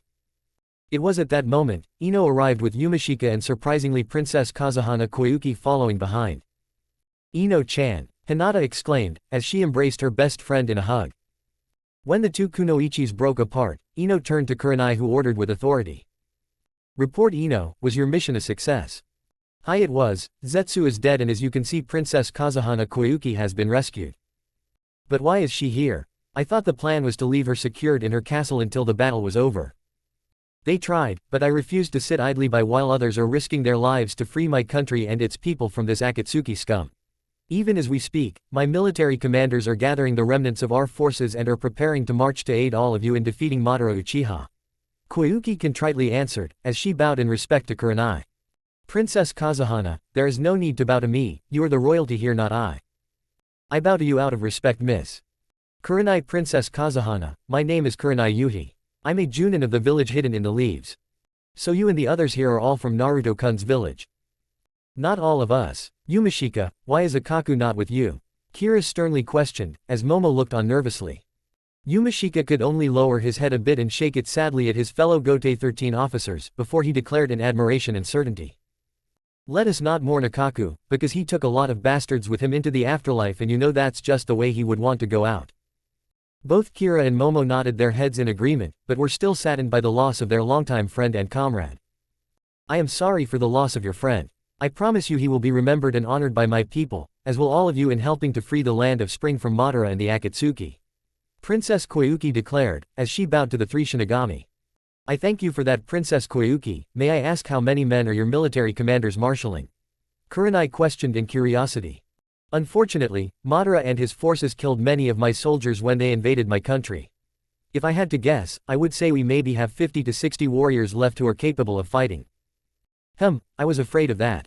Princess Koyuki, while I appreciate your motivation in wanting to help to defeat Madara, I'm afraid you cannot help us. I don't understand, we want to help. Like I explained to Commander Daisuke here, the power and skills being unleashed by Madara are extraordinary and only a select few individuals will be able to help stop him. The power Madara is able to wield is beyond the strength and skills your soldiers. If they were to engage in Naruto's fight against him they would be overmatched and slaughtered by the elder Uchiha. Your men would be better served to link up with Commander Daisuke's forces and help protect the medical unit. I see, I do not wish to sacrifice the lives of my men foolishly, so I will heed to your judgment and do as you ask, Kurenai-san. But Kurenai-sensei, we have to do something to help Naru-kun. Hinata vehemently declared in a tense and worried voice. I know, Hinata, and we shall. Kurenai then looked around the gathered people and announced. Ino, Yumashika, Kira, Momo, I want the 5 of us ready to move out immediately to help Naruto and the others battle Madara. I believe we also need a skilled medic nin to accompany us to the battle. Both Hinata and Sakura's faces perked up after hearing this, as each of them hoped it would be themselves that Kurenai chose. Sakura, I want you to be that medic nin. Hinata's face became crestfallen upon hearing this, which Kurenai noticed and walked over to the Hyuga girl before saying in a comforting and soothing tone of voice. Hinata, you know I'm right in taking Sakura with me. I cannot and will not risk the health and safety of your unborn child, by placing you in battle. I know, Kurenai-sensei, it's just that I want to help Naru-kun so badly. I know, but the best way you can help him is to keep your child safe and out of harm's way. Hinata nodded her head in agreement, before Kurenai turned to Daisuke and ordered. Commander Daisuke, I want you and your men to protect the medical unit and I want you personally to watch over Hinata. Hi Kurenai-sama, it shall be done. Princess Koyuki, when your soldiers arrive, you will have them bolster Commander Daisuke's forces in protecting the medical unit. Yes Kurenai-san, I will give the order to do that. Alright, let's get set to move out. Not without me, Nelliel announced to everyone present. Nell, wouldn't you rather stay here with your mama Hina? No Kurenai-san, I wish to help my Naru-kun and in my Arrancar adult form I've now attained the power to be able to help him in his battle. Kurenai looked to the former Shinigami, as they understood the nature of what an Arrancar is better than she, and it was Kira who spoke up and said. Nell does hold tremendous power in her adult form and we might need that power if we are to defeat Madara. Kurenai thought about it for a moment, before she exhaled a small sigh and said.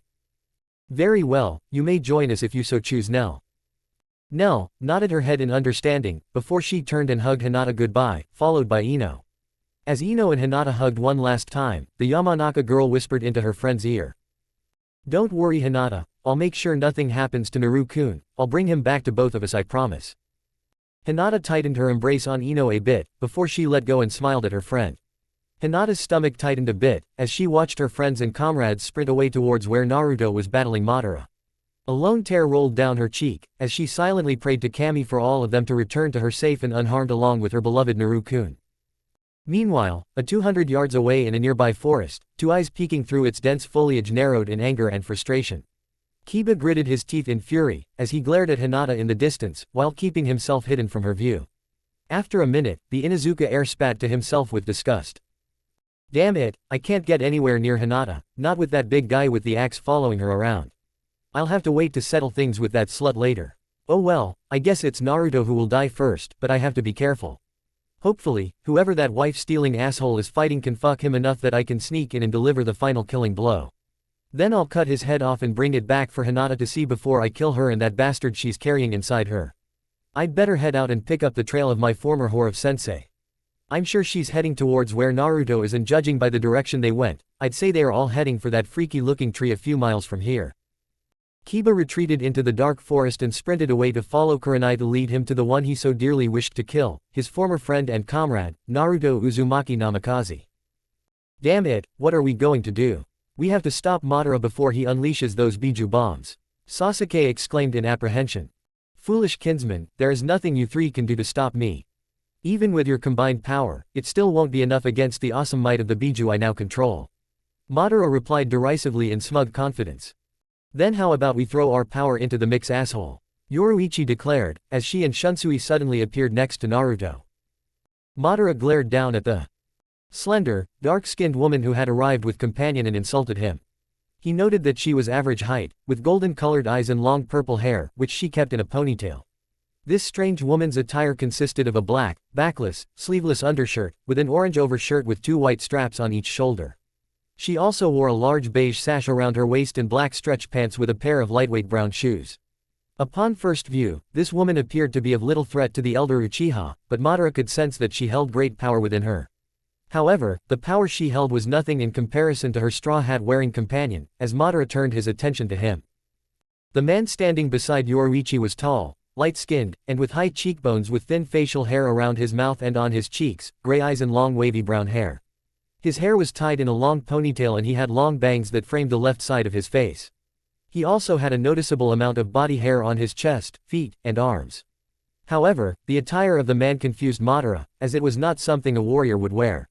The man wore a straw hat and a pink, flowered lady's kimono, which he draped across his shoulders and over a simple white shitagi undershirt, a black kosote overshirt, and a black hakama kimono skirt. Madara's eyes narrowed, as while Shunsui's attire was odd, he could still sense the tremendous the former Shinigami held. However, Madara concluded that even with the additional power added to what Naruto, Sasuke, and Kakashi held, it was still insufficient to the power of the Biju he could call upon, and he spat with arrogance. Bah, I don't know who you two interlopers are, but it matters not to me. If you choose to side with the Kyuubi brat, then you may join him in death as well. Madara then unleashed one of the Biju bombs he had created, sending it towards Naruto and everyone around him. Suddenly Naruto stepped forward and shouted while flashing through a series of hand signs. Mikai's Suido no Jutsu, Evil Wind Tunnel Technique. Instantly a swirling vortex of wind laced with telltale sign of the Kyuubi's red chakra erupted from Naruto's hands. As the tornado of wind rose in the air, it quickly swallowed not only the Biju bomb Madara had unleashed, but also the other three around the tree. The column of swirling wind rose higher and higher, as Naruto silently spoke to his tenant. Pour in as much of your chakra as you can, Kurama, we've got to contain the explosion of the Biju bombs within my wind tunnel. I'm doing it, Kit, but did you really have to name this jutsu evil? I'm not really that evil anymore. Sorry, I'll think of a new name later, right now I need to redirect the explosion into the sky. As if on cue, the 4 Biju bombs within Naruto's wind tunnel exploded with monstrous force. However, Naruto's Kyuubi-powered jutsu was up to the task and contained the blast, while at the same time redirecting and funneling it up and out of the tunnel into the sky. Still, the power of the blast could still be felt, as the concussive impact of the explosion literally shook the ground for miles around. Naruto dropped to the ground on one knee panting, before Kakashi asked with genuine concern for his former pupil. Naruto, are you alright? I'm okay, I just need a minute to recover. I had to use a lot of Kurama's chakra to redirect the explosion away to protect us. Who is Kurama? Sasuke asked in confusion. Kurama is the true name of the Kyuubi no Yuko within me. I have to compliment you, Naruto, that was ingenious on your part on how you saved us. Using Biju power against Biju power was very clever. Kakashi offered up in compliment. Thanks Kakashi-sen. Kakashi. Oh yeah, now that's what I'm talking about. Kenpachi shouted in appreciation, as he stepped out of the forest with Yakiru still sitting on his shoulder. Everyone turned their attention to the large hulking man walking towards them, who continued to express his joy of the situation. Can you just feel the power coming from that guy Yakiru? I sure can, Kenny, it feels real dark and powerful. Yeah it does, I think this guy might actually be able to kill me. It's perfect, he's just the strong opponent I was looking for to fight, a lot stronger than that Kakuzu asshole I finished off a little while ago. Zaraki declared with glee in his voice. You killed Kakuzu? Madara exclaimed in disbelief. Yeah I did, and I can't wait to kill you. You can scratch off Orochimaru and Kabuto as well. Yoruichi announced with pride. Obito won't be coming to help you this time either, Madara. Kakashi declared with a hint of sadness in his voice. Neither will Deidara, you Uchiha bastard. Yugito spat with malevolence towards Madara, as she emerged from a nearby forest. Zetsu is pushing up daisies as well. Ino proclaimed, as she arrived along with Kurenai, Yumashika, Kira, Neliel and Momo. Your Akatsuki followers have also been eliminated, Madara. Kurenai proclaimed for everybody to hear. Everyone soon formed up with Naruto and all 13 warriors readied themselves to battle Madara and end his life once and for all. For his part, the elder Uchiha could only glare with fury at this baker's dozen of fighters standing before him. He remembered how they had stood defiantly against him during the Fourth Great Shinobi War. It infuriated Madara that some of these same people had helped in his defeat during that war. And he silently vowed to himself that he would not let that happen again, as he spat in angered fury. So you managed to take down all of my Akatsuki, even my followers, you bastards. I guess it's my fault, I obviously overestimated their power and capabilities in being able to defeat mongrels like you. Madara then flashed a sizable amount of killing intent at his opponents before he declared with unbridled confidence and certainty. No matter, I guess I must follow the old adage. If you want something done right, then you have to do it yourself. Madara then grinned wickedly, before he announced. And what I want done right is for all of you to die. Chapter 33, The War vs. the Akatsuki Part. 5 The Final Battle. And what I want done right is for all of you to die. Madara shouted out with malevolence, before he thrust his arm downward, which his Susanoo mimicked and the huge blade it held sped forward in a murderous arc towards the warriors below. Damn it! Sasuke shouted, as he activated his own Sharingan Susanoo and barely blocked the sword with his bow. However, almost immediately the Susanoo bow began to buckle and crack under the pressure of the blade and the young Uchiha shouted out in a strained voice. Hey Dobi, I could use a little help here. Unfortunately, Naruto was in no shape to offer any assistance, as he was kneeling down on one knee and breathing heavily. He still had not recovered yet from using Kurama's chakra to capture and redirect the 4 Biju bombs moments earlier. In fact, his chakra reserves were quite depleted and he didn't know how he was going to help Sasuke. That's when he heard Shunsui, Yoruichi, Kira, Yumashiki, and Momo chant in unison, while holding their palms upward towards the blade. Sprinkled on the bones of the beast. Sharp tower, red crystal, steel ring. Move and become the wind, stop and become the calm. The sound of warring spears fills the empty castle. Suddenly, an orb of yellow lighting appeared above the palm of their hands. And just as Madara's Susanoo blade broke through Sasuke's bow, all 5 Shinigami cried out. Hado number 63 Reikoho. Thunder Roar Seer. Immediately a massive concentration of energy that appeared as a high-level lightning strike erupted from their palms and struck the oncoming sword. Madara was shocked that this massive wave of yellow energy actually stopped his Susanoo blade and then was so powerful it was able to repel his attack. As the Shinigami were stopping Madara's attack, both Nel and Sakura ran over to Naruto and the green-haired Arrancar cried out. Naru-kun. As Naruto lifted his head to Nel's cry, his face was suddenly pulled into his surrogate daughter's now ample cleavage, as she hugged him tightly to her. Oh Naru-kun, are you alright? Nel asked with concern. Naruto attempted to answer, but was finding it difficult to breathe, as Neliel was hugging him so tightly to her bosom. Gathering what remaining strength he had, Naruto was able to push his face away and said in a gasping voice. Neliel, is that you? Yes Naru-kun, it's me. What happened to you? Naruto asked in a shocked tone of voice, as for the first time he got a good look at her transformed state. I know I must look very different, but you need not worry about my transformation. I've just attained my adult Arankar form, that's all. It was at this moment that Sakura moved in and attempted to heal and restore Naruto's chakra, before he caught her hands and leveled a hard glare at her. Sakura was hurt by the look Naruto was giving her and she felt some tears well in her eyes, before she pleaded in a soft voice. Please Naruto-ku, Naruto, I just want to help you. Naruto hesitated a moment, before he let go of Sakura's hands and turned his attention back to Neliel and asked. Why are you here Nel-chan, you should be back at the camp in safety with Hinata-chan. Sakura slightly winced upon hearing Naruto attach the loving suffix chan to Hinata's name, but maintained her concentration, as she continued to replenish his chakra. I want to help Naru-kun, in this form my power has grown significantly and I can and want to help you in this battle. Nel stammered in reply. I don't know. Naruto hesitantly replied with concern. Please, let me help you Papa Naru.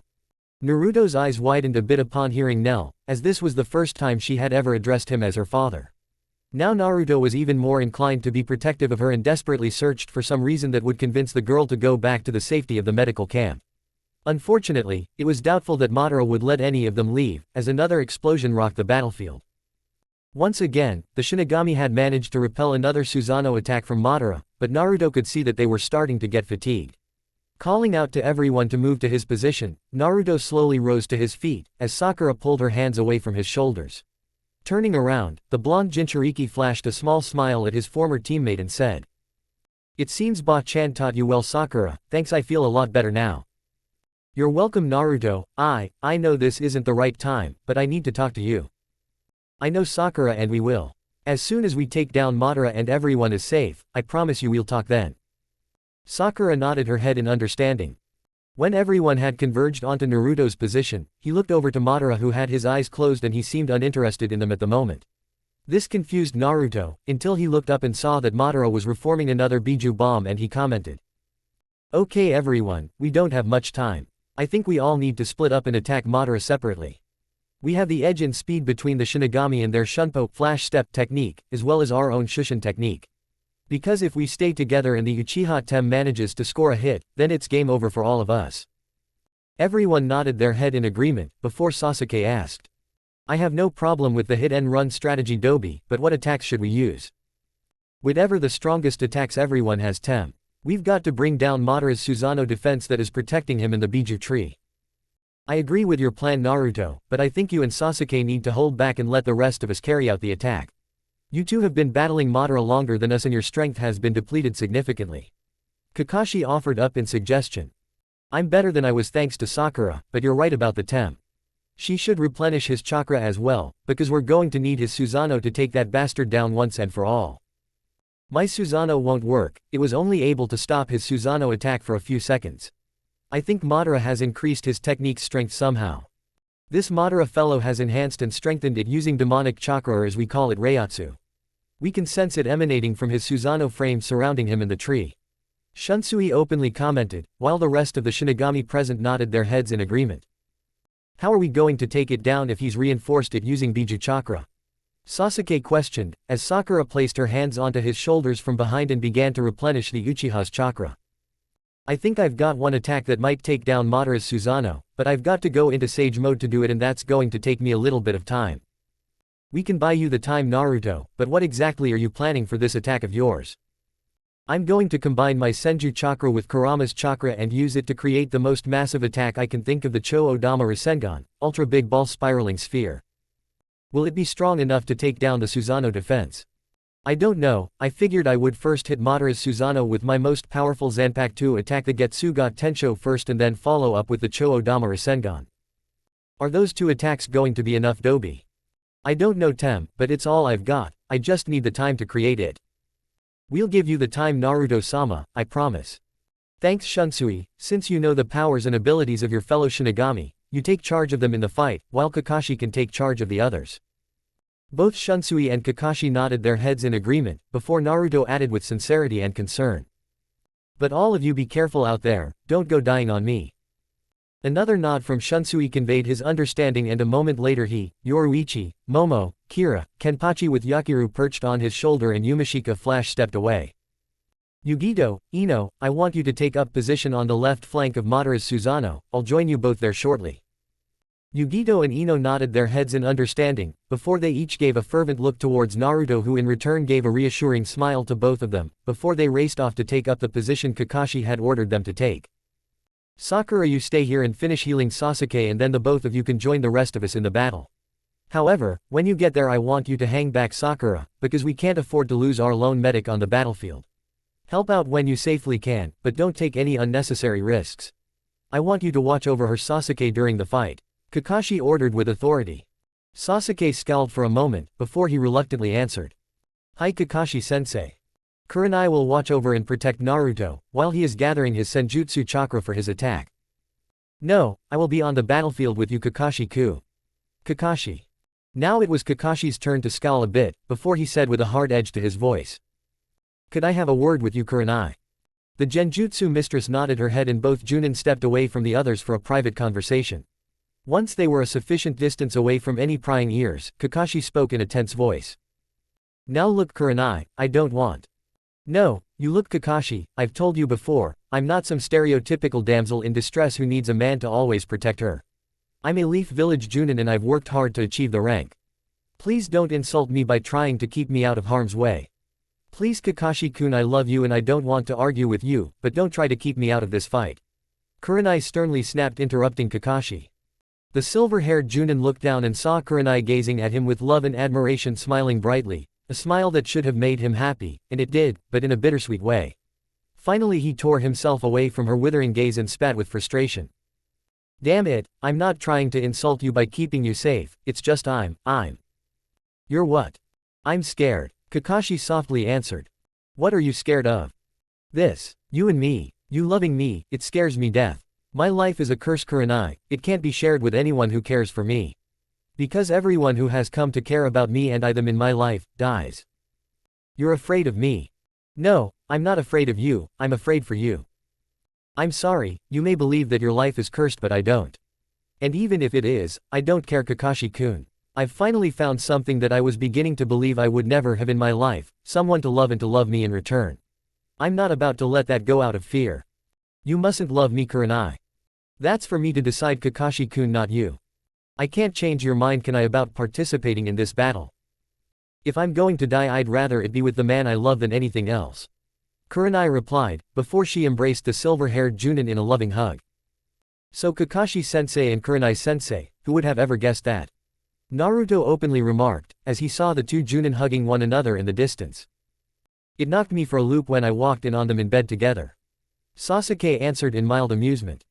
As Naruto turned to look back at Sasuke with Sakura still healing and replenishing his chakra, a feeling of sad nostalgia swept through his mind. A few seconds later the blonde Jinchuriki commented in a wistful yet also biting tone of voice. Well, doesn't this bring back fond memories? Team number 7 reunited and look, it's just like old times. Me off to the side while Sakura fawns all over you Tem. Much as I'd like stay and relive this scene, again. I need to start gathering my Senjutsu chakra, and since Kakashi's going to lose his argument, Neliel, you can watch over me.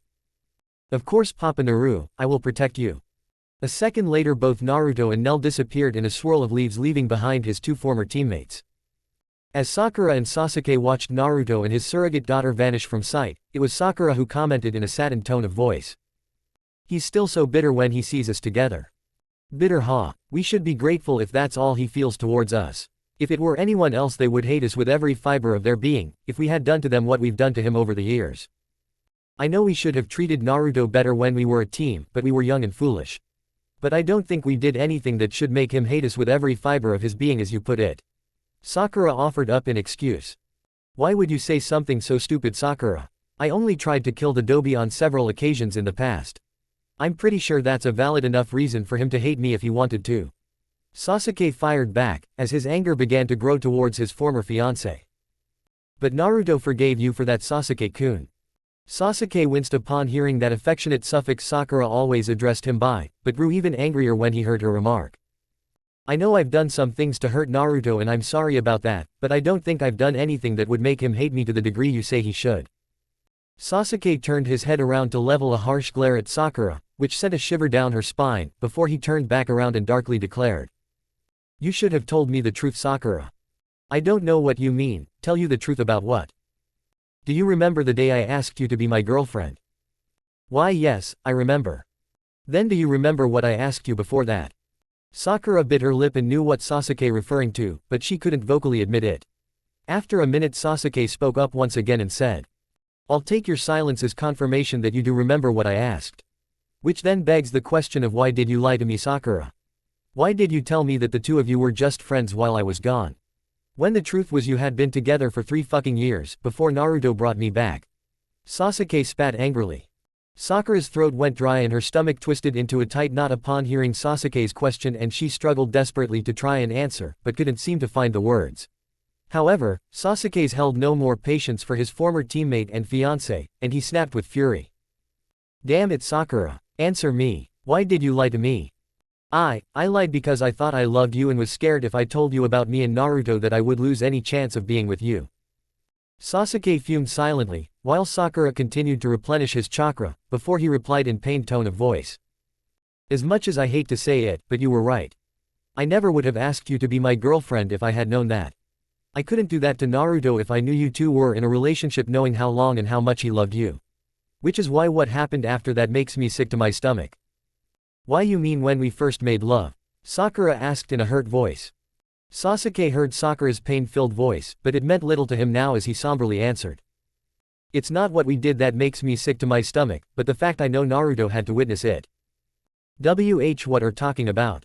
Sakura asked in confusion.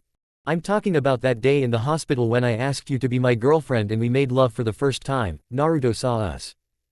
And no, that can't be true. Sakura exclaimed in a panic.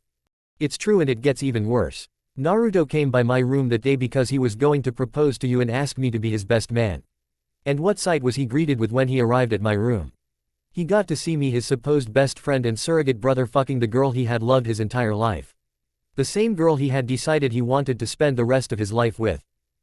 Sakura dropped to her knees as the once happy memory of that day had now become a source of incredible pain, as she spoke in a gasping, choked voice with tears streaming down her face. I never knew he saw that. I never even questioned why he broke up with me when I saw him later that day. All he said was that he knew I loved you and that he would step aside so the two of us could be happy, and he walked out of my apartment. At the time I was just so relieved that I didn't have to break up with him on my own. Oh Kami, what did I do to Naruto? He must hate me and I don't blame him. He doesn't hate you, Sakura, or even me, which is a miracle because Kami knows we deserve his hate. I can't even imagine the pain and anger he must have felt seeing us together like that. How he had enough self-control not to kill the two of us right then and there, I'll never know. If the situation had been reversed, I know I wouldn't have had that self-control. Kami, for how much the two of us have hurt him, we can't even ask him for forgiveness, can we? No, we can't, Sakura. All we can do is pray to Kami that one day he will. We do have one thing in our favor though. What's that? It's that of anyone I've ever met or known, no one has the capacity to forgive as much as Naruto does. It's one of the things that make him so special and a better person and human being than you and I can ever be. A moment later Kakashi came marching up with Kurenai beside him, and he looked around and asked. Where is Naruto? He's over there about 100 yards gathering his senjutsu. He figured you were going to lose your argument about Kurenai-sensei protecting him, so his kid is going to do it. Sasuke answered, while pointing to where Naruto and Nell were. I didn't lose any argument, we just came to a compromise. Kakashi replied in annoyance. So does that mean Kurenai-sensei is going to stay behind and protect the Dobi? No, it does not, Kurenai sternly answered. So where was compromise, Kakashi-sensei? Shut up, Sasuke. The silver-haired Junin replied with irritation, before adding. It looks like Shunsui and the rest of the Shinigamis are in position to attack. We need to get to Yugito and Ino's position now. Are the three of you ready? All three Leaf Shinobi bore determined looks upon their faces and nodded to Kakashi, before all four of them shushened away in swirl of leaves. As the battle began, it soon became clear that both combatants had clear advantages and disadvantages working for them. Madara was indeed powerful, but by merging himself with the Biju tree he had limited himself to using only his Sharingan Susanoo for both attack and defense. While his opponents held the advantage of numbers, speed, and a myriad of attacks they could unleash. However, even with these advantages, the Shinigami and Leaf Shinobi found they could do little against the Biju reinforced Susanoo that Madara wielded. So for the next half hour the battle had degenerated into a hit-and-run affair of the Shinigami and Shinobi unleashing attack after attack onto the Susanoo skeletal being, while also dodging the massive blade it held. In fact, if one were to look upon the scene from a distance, it was almost akin to someone flailing away at flying stinging bees with a sword. Unfortunately, stinging was the appropriate word, as the Shinigami and Shinobi found that even if they were able to inflict some damage onto the skeletal frame of the Susanoo, it would quickly repair itself thanks to the infusion of Biju chakra it was receiving from Madara. As the Susanoo being swung his blade again at one of his opponents and missed yet again. The frustration that had been growing within Madara came to a boiling point and he shouted out in angered malevolence. Enough of this. You bothersome insects may be able to dodge my strikes, but attempt to dodge the power of a Biju bomb explosion. Madara then thrust his arm downward and the Biju bomb fell downwards towards the battlefield. No. Naruto shouted in alarm and was about to cease his sage mode in gathering Senjutsu chakra to activate his evil wind technique and once again to try and capture and redirect the Biju bomb, before he heard Sasuke shout. Don't do it, Dobi. Keep gathering your chakra, we'll be alright. Sasuke then activated his own Sharingan Susanoo and using its frame enveloped himself, Sakura, Kurenai, Ino, Yugito, and Kakashi within it. While Shunsui shouted out an order to his Shinigami comrades. Shinigami, Kido Pyramid Barrier. A moment later, all the Shinigami formed a green pyramid-shaped barrier around themselves, while Yakiru suddenly appeared in front of Naruto and Nellen chirped happily. Kenny sent me here protect the two of you. The little pink-haired Shinigami then erected the same green pyramid-shaped barrier around them just as the Biju bomb struck the battlefield and exploded with tremendous force. This defensive barrier technique was created by head captain Genryusai Shigekuni Yamamoto and was immensely strong, able to resist all but the strongest of attacks. Regrettably, the immense power of a Biju bomb explosion proved to be one of those attacks. The barriers were able to hold long enough until the explosion began to disperse, but eventually they shattered and sent the Shinigami flying in various directions.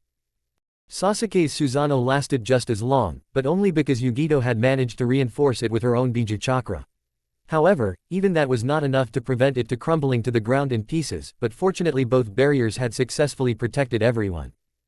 As Momo landed in some nearby woods near the battlefield, she struggled to get up, as she was quite fatigued and dazed because of the reiatsu she had to use for the barrier. So she never even sensed the individual who snuck up behind her and thus was unprepared when she turned around for the vicious strike across chest, opening up deep claw-like lacerations, as she fell to the ground unconscious. Kiba stood over Momo's prone body and smirked with pride at what he had done, before he remarked to himself. Not a bad-looking bitch, kind of reminds me of Hinata, but she doesn't have the tits. If I had the time I'd stick around and have a little fun with her, but I've got a certain wife-stealing demon bastard to kill. Kiba then reached down and picked up Momo's Zanpakuto and keenly inspected it, before saying with a hint of evil and malice in his voice. And this little item should help me out nicely in accomplishing that. Kiba then stealthily crept back into the forest to patiently wait for the most opportune time to strike.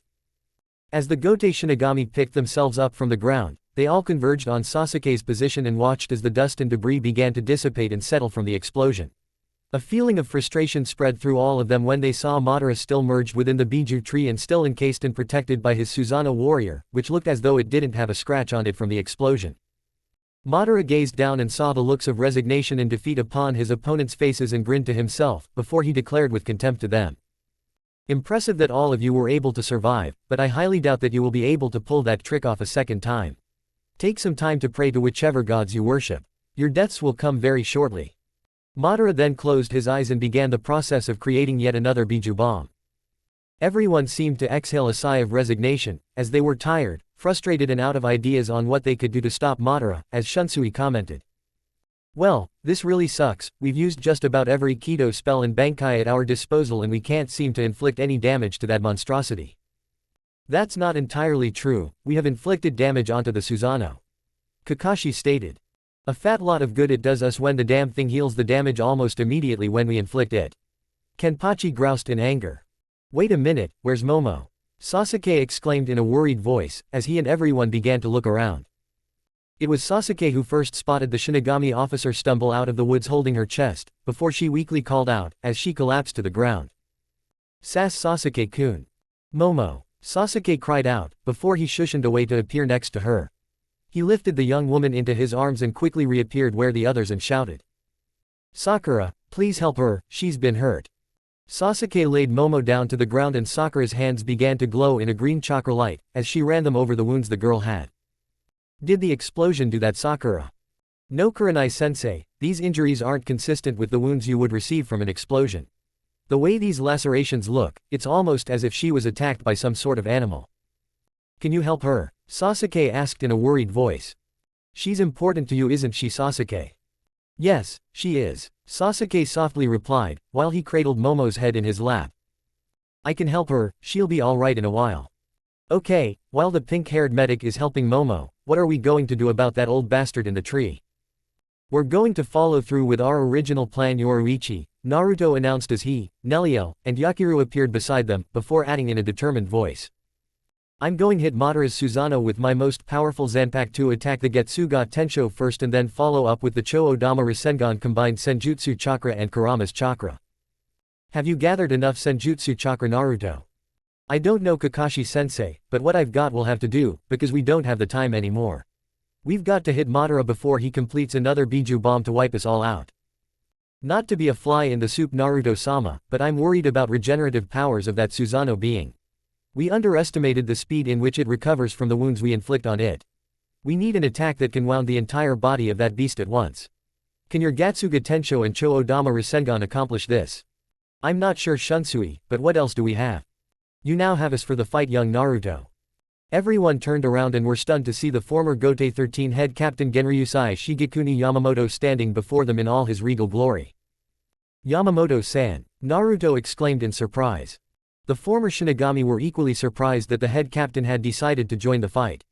However, they were even more shocked when Byakuya Kuchiki stepped out from behind the imposing figure of Yamamoto. Byakuya, Shunsui, Yoruichi, and Zaraki shouted in greeting. A slight nod from the ever-stoic former Gote 13 captain of Squad 6 was the only acknowledgement he gave to his comrades. Byakuya-sama, Sasuke addressed the man, while bowing in respect.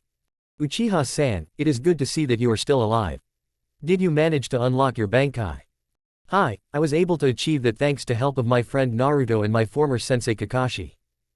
It has been a long time, hasn't it, Hitaki Kakashi? Yamamoto expressed to the masked shinobi. It's you, Kakashi uttered in disbelief. What is it, Kakashi-sensei, do you know Yamamoto-san? Naruto asked in curiosity. I never knew his name, but many years ago, about when I was your age, I was severely injured on a mission. I thought I was going to die, but when I woke up this man I found that my wounds had been tended to and this man taking care of me. He saved my life and while I was recovering taught me about Kido spells, as well as Bankai. If not for him, I wouldn't have been able to save Ino or help you unlock your Bankai, Sasuke. We can reminisce later. Quickly, I need all you to appraise me of the current situation, as well as a concise briefing of all of the powers and skills each of you possess. So I may form a battle plan. Yamamoto ordered with authority to everyone present. After a few minutes of considered review of the information he gathered from everyone, Yamamoto stamped his wooden staff firmly on the ground and announced. Thank you all for the information you have provided me. Young Naruto, if you will allow me to take command, I have assessed the situation and formed a strategy that should allow us to defeat this Madara individual once and for all. Yeah, sure, Yamamoto-san, you can take charge. From what Shunsui has told me, you've got more battlefield experience than all of us combined. That is merely a byproduct of my advanced years over all of you, but I thank you for placing your faith and confidence in my abilities. Now I must speak to this Madara and offer him the opportunity to surrender. Surrender? Are you nuts, old man? He's an Uchiha, we never surrender. Sasuke exclaimed in response.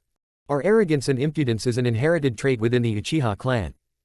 Pretty much, Yamamoto-san, Naruto replied with a grin, while everyone else save for Sasuke seemed to nod their heads in affirmation. Well, be that as it may, I have always offered my foes a chance to surrender before engaging them in battle.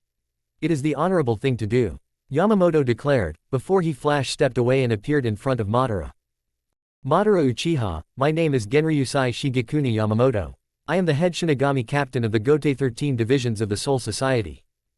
HMPH, I'm supposed to believe that you're a Shinigami. Madara spat with derision. No, you should believe that I'm the Shinigami. Why are you here, supposed Shinigami? Madara asked with contempt. I'm here to offer you the chance to surrender.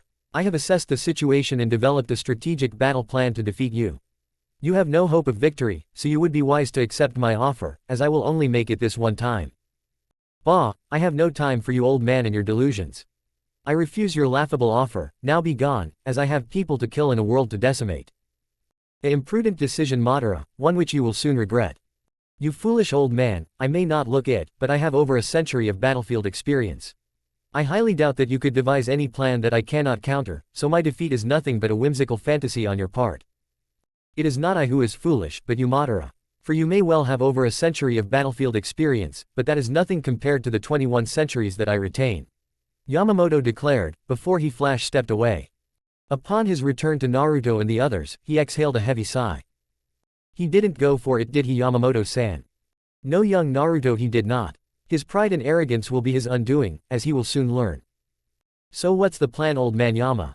Shunsui questioned. All of you pay attention and listen closely, as here is what I've devised. Madara saw all of the Shinigami and Leaf Shinobi suddenly appear on the battlefield. He looked about and then saw that fool of an old man a short distance behind them with some pink-haired girl who was tending to someone on the ground. He smirked with confidence, as his Susanoo defense lifted its black blade ready to strike. Madara decided he would let them make the first move. This was a mistake that he would soon regret. Kurenai and Byakuya, you may begin the attack. Yamamoto commanded. Kurenai immediately went through a series of hand signs and called out. Genwaku Keian Arashi. Blinding Petal Storm. Instantly a swirling mass of flower petals appeared around Madara, moving about and blinding him. The elder Uchiha knew this was a genjutsu and activated his Sharingan to dispel it. However, it bought enough time for Byakuya to get into position, before he dropped his Zanpakuto straight down and said. Senbon Sakura Kajiyoshi. Vibrant display of 1,000 cherry blossoms. Scatter.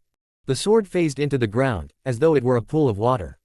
Energy began to ripple and expand out, turning the surrounding area dark, and within seconds, 2 rows of 1,000 giant blades rose up from the ground. Those 1,000 swords then scattered and countless flying blades began to pierce Madara's Susanoo being. Madara cursed to himself as even with his Sharingan he could not see the movements of these blades. Byakuya controlled the movement of the blades with his mind alone, using his hands allowed him to do so more effectively, making the blades increase in speed threefold. Through this blinding speed and control of the blade fragments, it allowed Byakuya to inflict thousands of shredding wounds onto Madara's Susanoo all at once. Shunsui, Yoruichi, Zaraki, Yakiru, Kira, Yumashiki, Kakashi, and Sasuke. Attack! Yamamoto called out. The Shinigami warriors immediately incanted the same Kido spell they had used before, except for Zaraki, who lifted his eye patch away and a stream of electrical energy discharged from his eye to join with the high-level lightning strikes erupting from the palms of his comrades.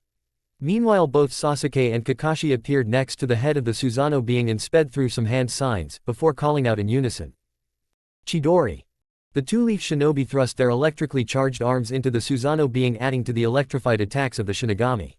Soon, the entire skeletal frame of Madara's Susanoo was electrically charged, which prevented the shredded wounds inflicted by Byakuya to heal.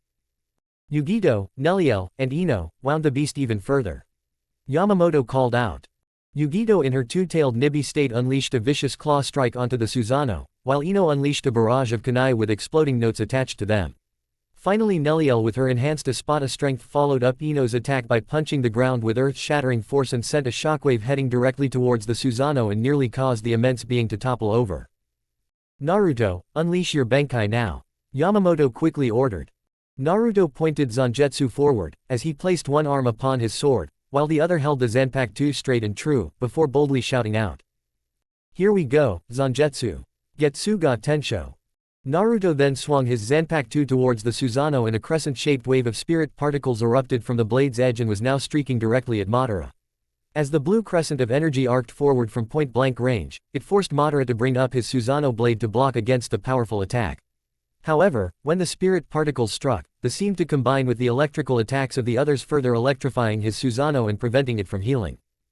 Now Naruto, unleash your ultimate Rasengan. The head captain declared. Naruto quickly went through the hand signs, but before he finished he called out in his mind.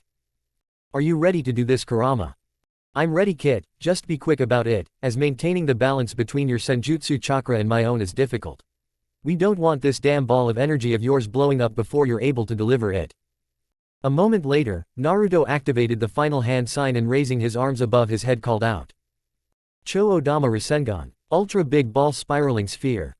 Instantly, a wildly spinning huge mass of chakra compressed into a high density in the form of a gigantic sphere appeared above Naruto. This swirling mass was a combination of Naruto's blue senjutsu chakra mixed equally with the Kyuubi no Yuko's red-colored chakra. After a moment, Naruto thrust his arms forward and the Ultra Rasengan flew towards Madara. "Everyone to my position at once," Yamamoto cried out. All the Shinigami and Leaf Shinobi immediately flash-stepped or shushined to the head captain's position. Who threw up the same green pyramid-shaped barrier they had used earlier, only this one was of a larger scale and more powerful as well. Madara brought his Susanoo blade up to block Naruto's Rasengan, but his eyes grew wide in horror, as it broke through the blade almost in an instant, before it struck the black skeletal frame of his Susanoo and crackled all around it. The elder Uchiha screamed in anguish, as the sphere of chakra then exploded. The force of the blast was massive and the people inside of the pyramid barrier huddled close to the ground. Except for Yamamoto, who stood proud and confident watching with a keen eye as the Biju-enhanced Susanoo being began to crack and then crumble to the ground in a heap around the Biju tree. A few miles away, Hinata and Princess Kazuhana Koyuki rushed out of a medical tent along with several other people who had heard and felt the massive explosion that shook their camp. Several miles off in the distance, a large mushroom-like plume of smoke and debris rose towards the heavens, as everyone looked on in shock and astonishment. Hinata felt some tears well in her eyes, as all she could do was silently pray that everyone was all right. Naruto rose agonizingly from the ground where he had landed, and began to cough out some earth and debris. He had been unable to teleport to Yamamoto's position in time and had to buffer the explosion using the Kyuubi chakra cloak as a shield. The blonde Jinchuriki gazed around and was stunned by the destruction, as it looked as if the force of the impact had blown every tree, shrub, and rock formation within a 1-mile radius away. Naruto looked to where Madara had been and smiled. It appeared that Yamamoto's plan had worked. The Susanoo defense was gone, which meant Madara was completely vulnerable to one final attack delivered by the head captain himself. Yamamoto dropped the green pyramid-shaped barrier, before he brought his wooden staff forward and pointed it at Madara. Instantly, the wood began peeling off, revealing its true form of a standard katana, with a dark purple handle and a circular hand guard. This Zanpakuto's power is so great, even the strongest of Shinigami are afraid of it, even in its sealed form. The name of this blade was only spoken in whispers in the Soul Society, so it was always surprising to the Shinigami when the head captain unleashed it as he did now. Ryujin Jaka, flowing blade like flame. Taimatsu, torch. Then Yamamoto with a simple wave of Ryujin Jaka created a great inferno engulfing Madara and the Biju tree instantly. Madara screamed in agony as the fire being generated by the attack completely consumed him and the tree he had merged himself with. Yamamoto increased the intensity of the flames and soon nothing remained, but ashes of the elder Uchiha and the tree to which he was going to destroy the world with. Everyone around Yamamoto rose from the ground to see the still smoldering remains of Madara Uchiha and exhaled a sigh of relief. It was finally over and the threat to the world had been stopped yet again. It was then they noticed that Naruto was not with them and they frantically began searching for him. "There he is," Yoruichi shouted and pointed in the direction Naruto was limping towards them. "Hey Dobi, nice job with the Rasengan," Sasuke yelled out to his former teammate, as he waved to him. Naruto grinned and waved back and was about to say something when he suddenly coughed out some blood and felt a searing pain in his chest. Looking down, Naruto wondered why a sword was sticking out of his chest, until he heard Kiba, who was holding the hilt of the blade behind him, proclaim, as he fell to the ground, with his blood quickly pooling around his body. "Die you damn demon." Chapter 34, Sad Farewells to a Leaf Shinobi. "Die you damn demon," Kiba shouted, as he ripped the Zanpakuto out of Naruto, who fell to the ground in a bloody heap. Kiba then held his stolen Zanpakuto high above his head and with a maniacal grin on his face prepared to bring the blade down and stab Naruto once more. Suddenly, Sasuke appeared behind him and shouted with vengeance, as the sound of 1,000 birds crackled in the air. "Chidori!" Kiba spat out some blood, while Sasuke thrust his electrified hand into his back and severed the Inuzuka's spine, as he dropped the sword he had impaled Naruto with. As this was going on, Naruto found himself in his mindscape lying in front of the Kyuubi's cell, as he weakly called out to his tenant. Kurama, what's happening? I feel so cold." "We're dying, Kit, that's what's happening." Can't you heal us?" I wish I could, but that blade that was used on us was specifically designed to kill demons. I can't counteract and heal any wounds suffered by it. And your wound is too severe to be healed by normal means. I'm sorry, Kit, but this is the end for us," Kyuubi answered in a sad and regretful tone of voice. Naruto heard this tone and closed his eyes, before he stammered and declared.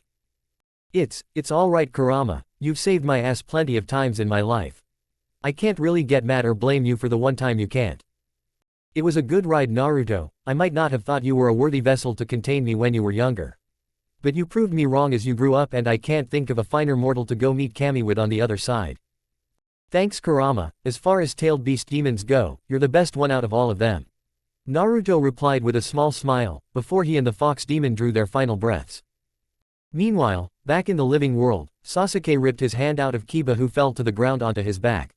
The Inuzuka heir tried to move, but to his panic found he was unable to move. Kiba was frozen in absolute terror, as the killing intent directed upon him by Sasuke was overwhelming. As the Uchiha ground his boot into his chest, he heard Sasuke's angered voice growl out with malevolence. I've severed your spine, you mangy mutt, that's why you can't move. Now I'm going to end your life. Sasuke reached around and grabbed his Zanpakuto off his back, before raising the segmented blade above his head with both hands, fully intent to cleave Kiba in half. However, before Sasuke could follow through with his killing blow, Kakashi suddenly appeared in front of him, blocking Kiba, as he kept Sasuke at bay and commanded. Sasuke, stop, don't kill him. Sasuke glared at his former sensei, before turning his head to see the lifeless body of his only true friend lying in a pool of blood. Becoming even more enraged at this sight, Sasuke turned back to Kakashi and spat with fury at being prevented from seeking justified vengeance for Naruto. Why are you stopping me? Look over there, Naruto is dead and this piece of shit is the one who killed him. He deserves to fucking die, so get the fuck out of my way and let me avenge Naruto. Believe me Sasuke, I would like nothing more than for you to take revenge on Kiba for what he has done, but I can't let you kill him. Lady Tsunade's orders to Kurenai and I were for everyone to return, safe and unharmed. I don't give a damn about the Hokage's orders, this bastard is going to die one way or another for what he did. And if you try to stop me, I'll kill you to Hitaki. Sasuke screamed in a blind rage. Before Kakashi could respond to his student's threat, a scream ripped through the battlefield, as Ino came running up Naruto's body. She immediately dropped to her knees, before she cradled Naruto's head in her lap and frantically pleaded over and over again, sobbing. Wake up Naruto-kun, wake up. ... You can't be dead, you're too strong and stubborn to be killed. I promised Hinata that I would bring you back to both of us. So quit messing around you baka and wake up. You have to wake up, you have me and Hinata and a baby on the way. We were all going to be so happy together, so you have to wake up Naruto-kun. Ha, ha, ha, cry all you want for him to wake up, he's not going to, you demon-loving whore. Kiba spat out in malicious enjoyment. Instantly, and with Kakashi unable to stop her as he was still keeping Sasuke at bay, Ino was on top Kiba and was gouging his eye out with a kunai. Kiba's screams of agony echoed through the battlefield, before Kurenai arrived and was able to pull the blonde kunoichi off of her former student. A moment later, all of the Shinigami along with Yugito, Neliel, and Sakura supporting the injured Momo, who got her first look at Kiba and stammered. That's the man who attacked me. Sasuke heard this and redoubled his efforts to break away from Kakashi and inflict some pain onto the Inuzuka heir. Ino herself was still being restrained by Kurenai, saw Sakura and shouted in desperation. Sakura, do something, save Naruto-kun. You were trained by Lady Tsunade, you can do it, you can save him. With tears welling in her eyes at the sight of Naruto, Sakura approached and knelt down over him. The pink-haired medic's hands began to glow an ethereal green, as she activated her Shaozen Jutsu, which allows a ninja to heal wounds by focusing their own chakra to their hands. The Shinigami shook their heads sadly, as they watched the young girl pour more and more of her chakra into Naruto's wound, trying to heal him. Being spirits of death, they could sense when a human had passed over, and they knew Sakura's efforts were futile. After a few minutes, Sakura turned to face everyone and with tears now streaming down her own face said in a pain-filled voice. I'm sorry, there's nothing I can do, I can't save him. Naruto-kun is dead. No, that can't be true. Naruto-kun promised me he wouldn't go away like Ichigo and the others. He said it was the promise of a lifetime. Naruto-kun wouldn't lie to me, he can't be dead. Neliel shouted in grief-stricken horror, refusing to believe that Naruto was gone.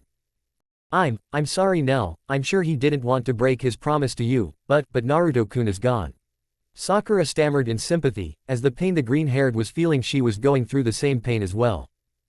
Neliel just stood rooted to the spot, her entire body shaking, as everyone stared at her. Suddenly, Nell's Arankar powers erupted and violently whipped around her entire body. The power emanating from her was staggering, as everyone around her looked on with trepidation and prepared themselves to try and subdue the young woman. However, before they could act, Nell raised her arm and let loose a blood-curdling scream of anguish, as a massive bolt of Ritsu discharged from her hand and shot skyward before it exploded. It was then that the remaining energy surrounding Nell's body began to disappear and she began to transform back into her childlike form and collapsed onto the ground. Nell-chan. Ino shouted in concern, as she broke away from Kurenai and rushed over to the unconscious little girl. What the hell was that? Ino openly asked, as she knelt down and cradled the young girl in her arms. It appears that Neliel, in a moment of unbridled pain and grief over Naruto's death, her Arankar power exploded from within her. We were most fortunate that she directed the blast up and away from us. Yamamoto offered in explanation. A sad pall of silence enveloped the battlefield like a shroud, punctuated only by the sobs of many of the people there, as everyone attempted to come to grips with Naruto's death. The blonde shinobi had touched all of their lives in significant ways. Even in the short time the Shinigami had known him, they had felt a kinship with Naruto, and his passing had affected them to degrees they hadn't realized. Finally, it was Yamamoto who broke the oppressive mood surrounding them when he declared. I know it is of small solace to everyone, but Naruto's spirit should appear before us soon, and we will perform the ritual of Kanso for him. What is this Kanso ritual? Kanso, or soul burial, is the process by which a Shinigami sends wandering spirits in the human world to soul society, if they are good in life, or hell if their life was full of evil acts. Kanso is performed by using the hilt of the Shinigami's Zanpakuto, tapping the soul on their forehead and transporting them to the afterlife. Young Uchiha.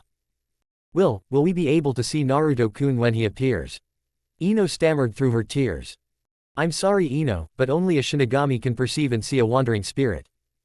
Ino became even more saddened upon hearing Yamamoto's reply, before the elder Shinigami added. However, we do not need to immediately send Naruto's spirit to the Soul Society, so all of you can say your final words and goodbyes to him, and we will relay his responses back to you. Meanwhile, Sakura heard all the conversations going on, but could only stare at Naruto's lifeless face, as tears streamed down her own. She couldn't believe that Kami was so cruel as to take Naruto away, not when she had finally recognized and admitted to herself he was the one she truly loved. As the pink-haired Kunoichi looked around at all of the sorrow-filled and dejected faces of the people around her, she realized how many others loved and cared for Naruto and were feeling the same kind of pain she was experiencing over his passing. Suddenly, an epiphany struck Sakura like a lightning bolt, and she knew without question what she had to do and said. Kakashi-sensei, why don't you and the others go somewhere else to wait for Naruto-kun's spirit to appear, while I close up and clean the wounds on his body? I think it will be easier for all of you to not have to see me do that and get him ready for transport. Are you up to it, Sakura? Why yes, I don't want to return Naruto-kun to the Leaf Village looking like this. What about Kiba? Sasuke angrily asked. I've already run a medical scan on him, and the wound you inflicted on him, Sasuke, is a mortal wound. I can't save him, and he should bleed out shortly. I'll take care of the bastard after he passes on and get him ready for transport as well. As Sakura watched everyone she knew move off with the Shinigami to wait for Naruto's spirit to arrive, she gave a small sad smile, as she would miss all of them. Exhaling a sigh, Sakura reached down to stroke Naruto's cheek and move a strand of his blonde hair out of his eyes. He looked so beautiful, she thought to herself, and silently admitted with regret to herself. Oh Naruto-kun, I've made so many mistakes in my life with regards to you and caused you so much pain. I'm such a stupid fool for throwing away the best thing that ever happened to me in my life. I came here to try and atone for the sins I've committed against you, and pray to Kami that you would find it in your heart to forgive me. Would you have forgiven me? Could you have forgiven me? I couldn't very well blame you if you didn't. If I'm honest with myself, I know I'm not deserving of your forgiveness. All I truly deserve from you is your hatred. Sakura then leaned down and placed a loving kiss onto Naruto's forehead, before she softly whispered. I know you can't hear me, but I just wanted to say that what I'm about to do isn't about me seeking your forgiveness. Like I said, I don't deserve it. But you mean too much to too many people, Naruto-kun, more than I ever will. So I do this to bring you back to them, not for me. Sakura then placed her hands onto Naruto's chest and she softly said. Kisho Tensi no Jutsu. One's life resurrection technique. Sakura then began to release her chakra into Naruto, as her hands began to glow a pale blue color, while she channeled all of her life essence into him. As Sakura was pouring her life force into Naruto, a small smile spread across her face, as she felt no regret in doing this, but peace and contentment. Nearby, Kiba regained consciousness and craned his head to see what Sakura doing. Suddenly, he noticed Naruto's chest slowly began to rhythmically rise and fall, and the mortally wounded Inuzuka heir shouted with fury. Sakura, you bitch, what are you doing? Kiba's shout had alerted everyone, and they turned to see what Sakura was doing. After a few seconds, it was Kakashi who realized what jutsu his former student was performing and cried out in a panic. We have to stop her. The silver-haired Junin immediately shushened over to where Sakura was, but he was too late when he saw her slump over Naruto's body.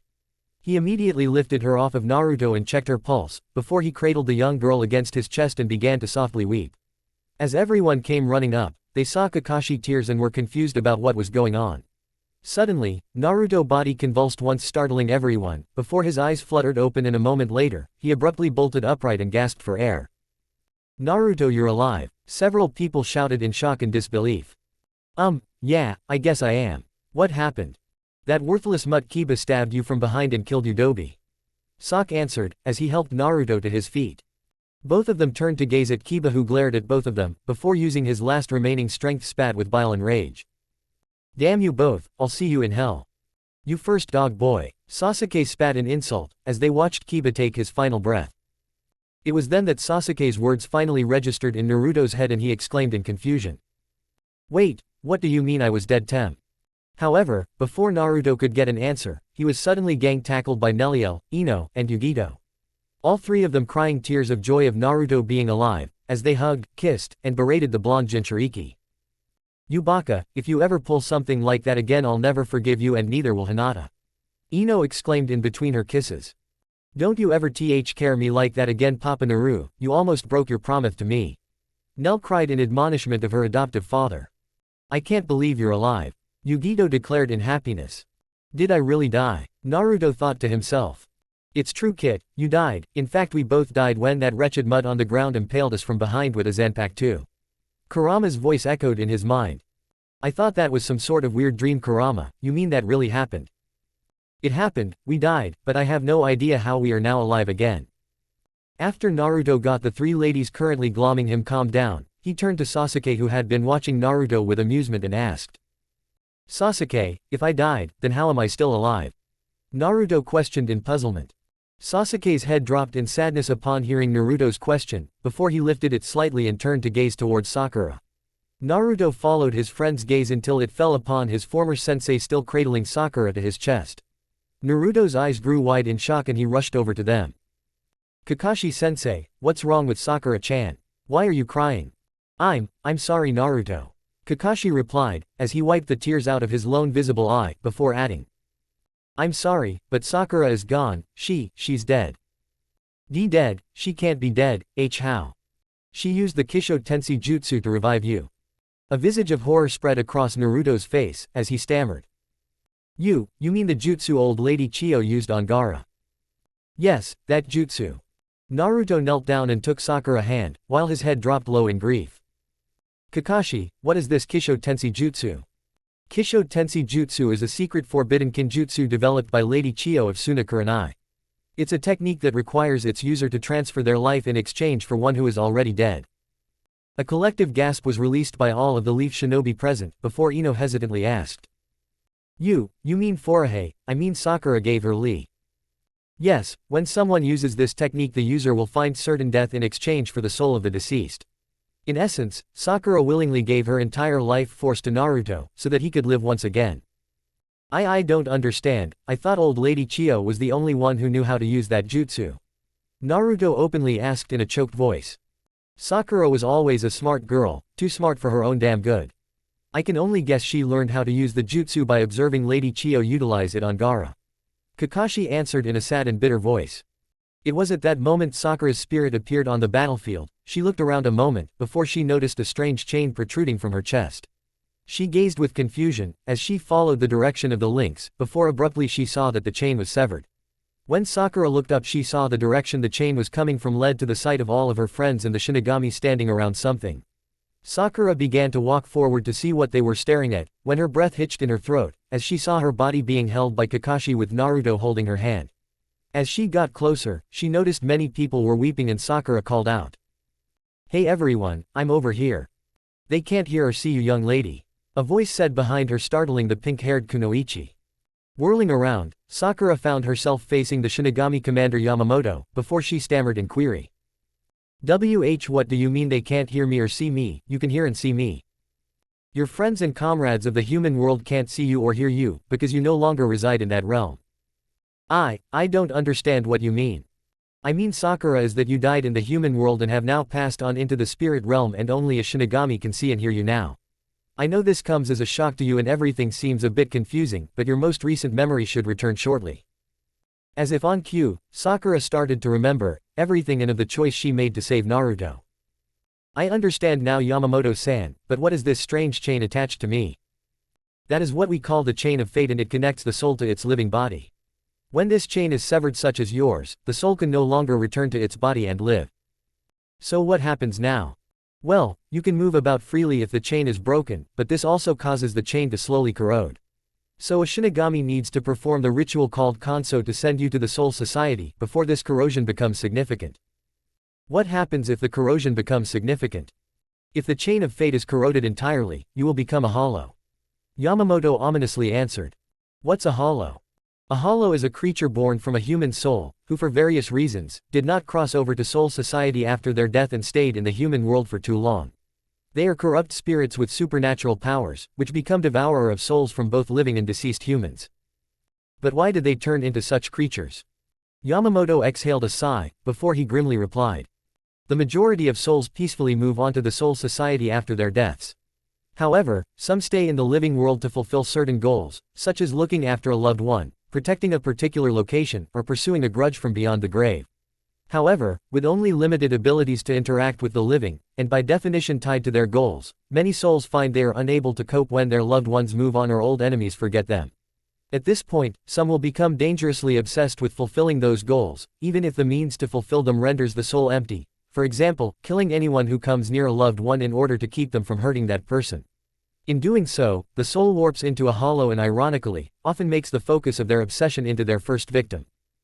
And the only way to prevent this from happening is for a Shinigami to perform this Kanso ritual. Yes, if a Shinigami gives the soul a soul burial, it will not turn into a hollow, but instead be sent to the soul society to dwell until they are reincarnated into the human world. Sakura pondered intently about what Yamamoto had just explained to her, before she finally turned her head towards the imposing Shinigami and declared. I don't want to turn into one of these hollow monsters. And it's possible I could lose my heart to despair or regret at watching Naruto-kun move on and forget about me. He was starting to do that when I was alive, not that I blame him for it. So it's best for me to move on. Sakura then took a deep breath, before she nervously stammered. Calm, Commander Yamamoto, would you do me the honor of performing this Kanso ritual on me? The honor would not be yours but mine, young Sakura. You made the ultimate and most honorable act one can make in sacrificing yourself to save another. So it is I who is honored that you would request me to perform your soul burial. However, before I do, I think your comrades wish to say goodbye to you. I'm not sure I could face them, especially Naruto-kun. I love him, but I don't know what to say to him after learning just how badly I've hurt him the past few years. Well, if you love him as you say, then do not cause him any more pain by denying him the chance to say goodbye to you. Sakura took a moment, before she nodded her head in understanding, as she and Yamamoto began walking towards the others. As everyone stood around Naruto, Kakashi, and Sakura, it was Yoruichi who noticed Yamamoto approaching them and announced. Hey, it's the old man and he's brought Sakura's spirit with him. This got all of the Leaf Shinobi's immediate attention, before Ino commented. What are you talking about? I don't see Sakura anywhere. Remember what we told you earlier, only a Shinigami can see and hear someone who has died in the human world and have now passed on into the spirit realm, as Sakura has. You might not be able to see her, but I assure you she is here. Correct, Shunsui, and before I perform the Kanso ritual on Sakura, as I was going to do with Naruto's spirit. All of you have a chance to say your final words and goodbyes to her in private and we will relay her responses back to you. Momo Hinamori, would you do the honors of the translation and voice for Sakura? Hi, Commander Yamamoto, Momo replied, while bowing her head in respect to the Shinigami commander. The young Shinigami then turned her attention to the Leaf Shinobi and asked. Which of you would like to go first to speak to Sakura-san? Everyone began to look around at one another, before Kurenai stepped forward and she and Momo walked a short distance away. Upon arriving at a safe distance from any earshot, the Genjutsu mistress hesitantly asked. What do I do? Just speak, Lady Kurenai, Sakura can hear you, she just won't be able to respond to you with her own voice, as I will speak for her. Sakura, you and I were never close and I feel regret for that. However, I just wanted to say that I'm proud of you for saving Naruto's life. The sacrifice you made honors you both as a kunoichi and a woman. Too often praise is always given to a man who has made the same sacrifice, while women who make it are forgotten about. I swear I will not let that happen with you, Sakura, Kurenai declared, before bowing in respect. Thank you, Kurenai-sensei. I too regret that we never became close during my life, as I always admired and respected you. You always upheld and maintained the finest qualities of being not only a kunoichi, but also a woman of impeccable reputation. I can see why Hinata also holds those very traits with you as her teacher and friend. How could she not? Thank you for your kind words, Kurenai-sensei. As Kurenai walked away to let someone else speak, it was Yugito who stepped forward, surprising many people including Sakura, as the Kumo Kunoichi approached and spoke. Sakura-san, you and I don't know one another, but I still felt I needed to thank you for saving Naruto-kun. He has become important to me, and the thought of losing him is just, thank you, Sakura-san. You care a great deal for Naruto-kun, don't you? Momo said, repeating Sakura's words. I do care for him, but I'm confused about my feelings. I don't understand how someone in such a short amount of time can become such an important and integral person in my life. Especially after I vowed to myself not to let that happen after what I've suffered the past several years. I understand your confusion, Yugito-san, I too suffered from it, but for different reasons. All I can say is don't doubt your feelings for Naruto. He has that special ability even when we were kids that people are drawn to him. And if Naruto-kun expresses his feelings for you, accept them, you won't regret it. His feelings are always true, and if you're lucky enough to gain his love, I promise you it's genuine. Thank you, Sakura-san. Yugito said with a bow of respect, before returning to the others, passing Ino on her way. As Ino approached Momo, she wrung her hands nervously, as she wasn't sure what she wanted to say to Sakura, but knew something had to be said between the two former best friends. Hey Sakura, Ino sheepishly offered in greeting. Hey Ino. Sakura stammered in reply, as she was just as nervous as the blonde kunoichi. Ino and Momo stood across from one another in uncomfortable silence for a couple of minutes, before Ino finally broke down and said. Damn you, Sakura, why did you have to go and do something like this for? Just when I finally think I've got how I feel about you settled. You go and do something so unbelievably selfless and noble that now I'm all screwed up about how I feel about you again. I'm sorry about that, but don't let this one act affect you so much. I know you love Naruto-kun, so just think of all of the pain and heartache I've caused him in his life, then you can go back to hating me. I deserve it. Another minute of uneasy silence went by, before Ino declared. I never hated you, I was just so angry with you, but I didn't hate you. How could I? I would be a total hypocrite if I hated you for hurting Naruto-kun. I hurt him badly as well, or did you forget about that? I remember. Kami, what a couple of stupid and foolish girls we ended up being. First we fight over Sasuke when we were younger and it costs us our friendship. And what's so sad is the boy we should have been fighting over was there all along, but we were just too blind to see him. Hinata wasn't too blind back then. Ino pointed out. No, she wasn't. It's funny that the shy girl who always stayed quiet and in the background ended up being the smartest and the best out of all the girls back then. I'll let her know you said that. I'd like that, and if you could please let her know that I'm happy Kami is giving her a second chance with Naruto-kun. I know Hinata has always truly loved him and he deserves to have someone like that in his life. She deserves it too after the life she has had to endure. First from her clan and then from that bastard Kiba. What about you, Ino? Has Naruto-kun forgiven you? Hi, he did. I don't why considering how badly I hurt him, but he did. So he, Hinata and I are going to give it a try to make it work. All three of you, together, how did that happen? Sakura exclaimed in surprise, which Momo conveyed to Ino. It's complicated and it probably won't be easy for us, but we're still going to try. I wish you good luck, and I guess congratulations on Kami giving you a second chance with Naruto-kun as well. I have to say I'm envious at the second chances Kami blessed you and Hinata with. I wish I could have gotten one, but I understand why I didn't. My sins against him were much too severe and too numerous. Don't say that, I'm sure Naruto-kun would have forgiven you in time as well. Perhaps, but I know even if he did, I don't deserve it. Is that why you did what you did? Were you looking for some sort of penance or redemption? No, I did what I did because it was the only way to save Naruto-kun. He's too important to too many people and the world needs a living Naruto more than it needs a living Sakura in it. The world needs both of you, Sakura. Ino snapped with frustration, as tears began to roll down her cheeks. Thank you for saying that, believe me, I wish there was another way I could have saved Naruto-kun without forfeiting my own life, but there wasn't. So I chose the only option I had to save him and I'm okay with it. Well, the rest of us aren't okay with it and I'm positive Naruto-kun isn't going to be okay with it either. I'm sorry, Ino, but what's done is done and I don't regret my decision at all if it means Naruto-kun continues to live. Ino brought her hand up to wipe away the tears and eyes, before she said with sincerity. Thank you for saving him, I just wish there could have been another way. I know, but at least we got a chance to say goodbye to one another. You were a great friend to me, Ino, in my life, the best I could have ever hoped for. I'm sorry I stupidly threw that friendship away over a boy I thought loved. I'm sorry too, Sakura. Maybe if I had fought harder for that friendship and not let my rivalry with you for that same boy cloud my judgment, we could have. Ino replied, as she struggled to find the right words, before Sakura said. I know what you're trying to say and it's alright, I feel the same way. Goodbye, Ino, and take care of yourself and live a long and happy life. Goodbye, Sakura, you take care as well, and I'll see you on the other side one day. I look forward to it. Oh, and one more thing. Don't blow this second chance with Naruto-kun. Because if you do and I find out you've hurt him again, I'm going to come back and haunt your ass to your dying day, pig. You got that? Ino cracked a small smile, before she replied. Yeah, I got it, billowboard brow. Don't worry, I'm not going to blow it again, I promise. Ino gave a small sad wave towards Momo, before she walked back to where her friends and comrades were waiting. When she arrived, it was quite evident to those who knew her that Ino had been crying.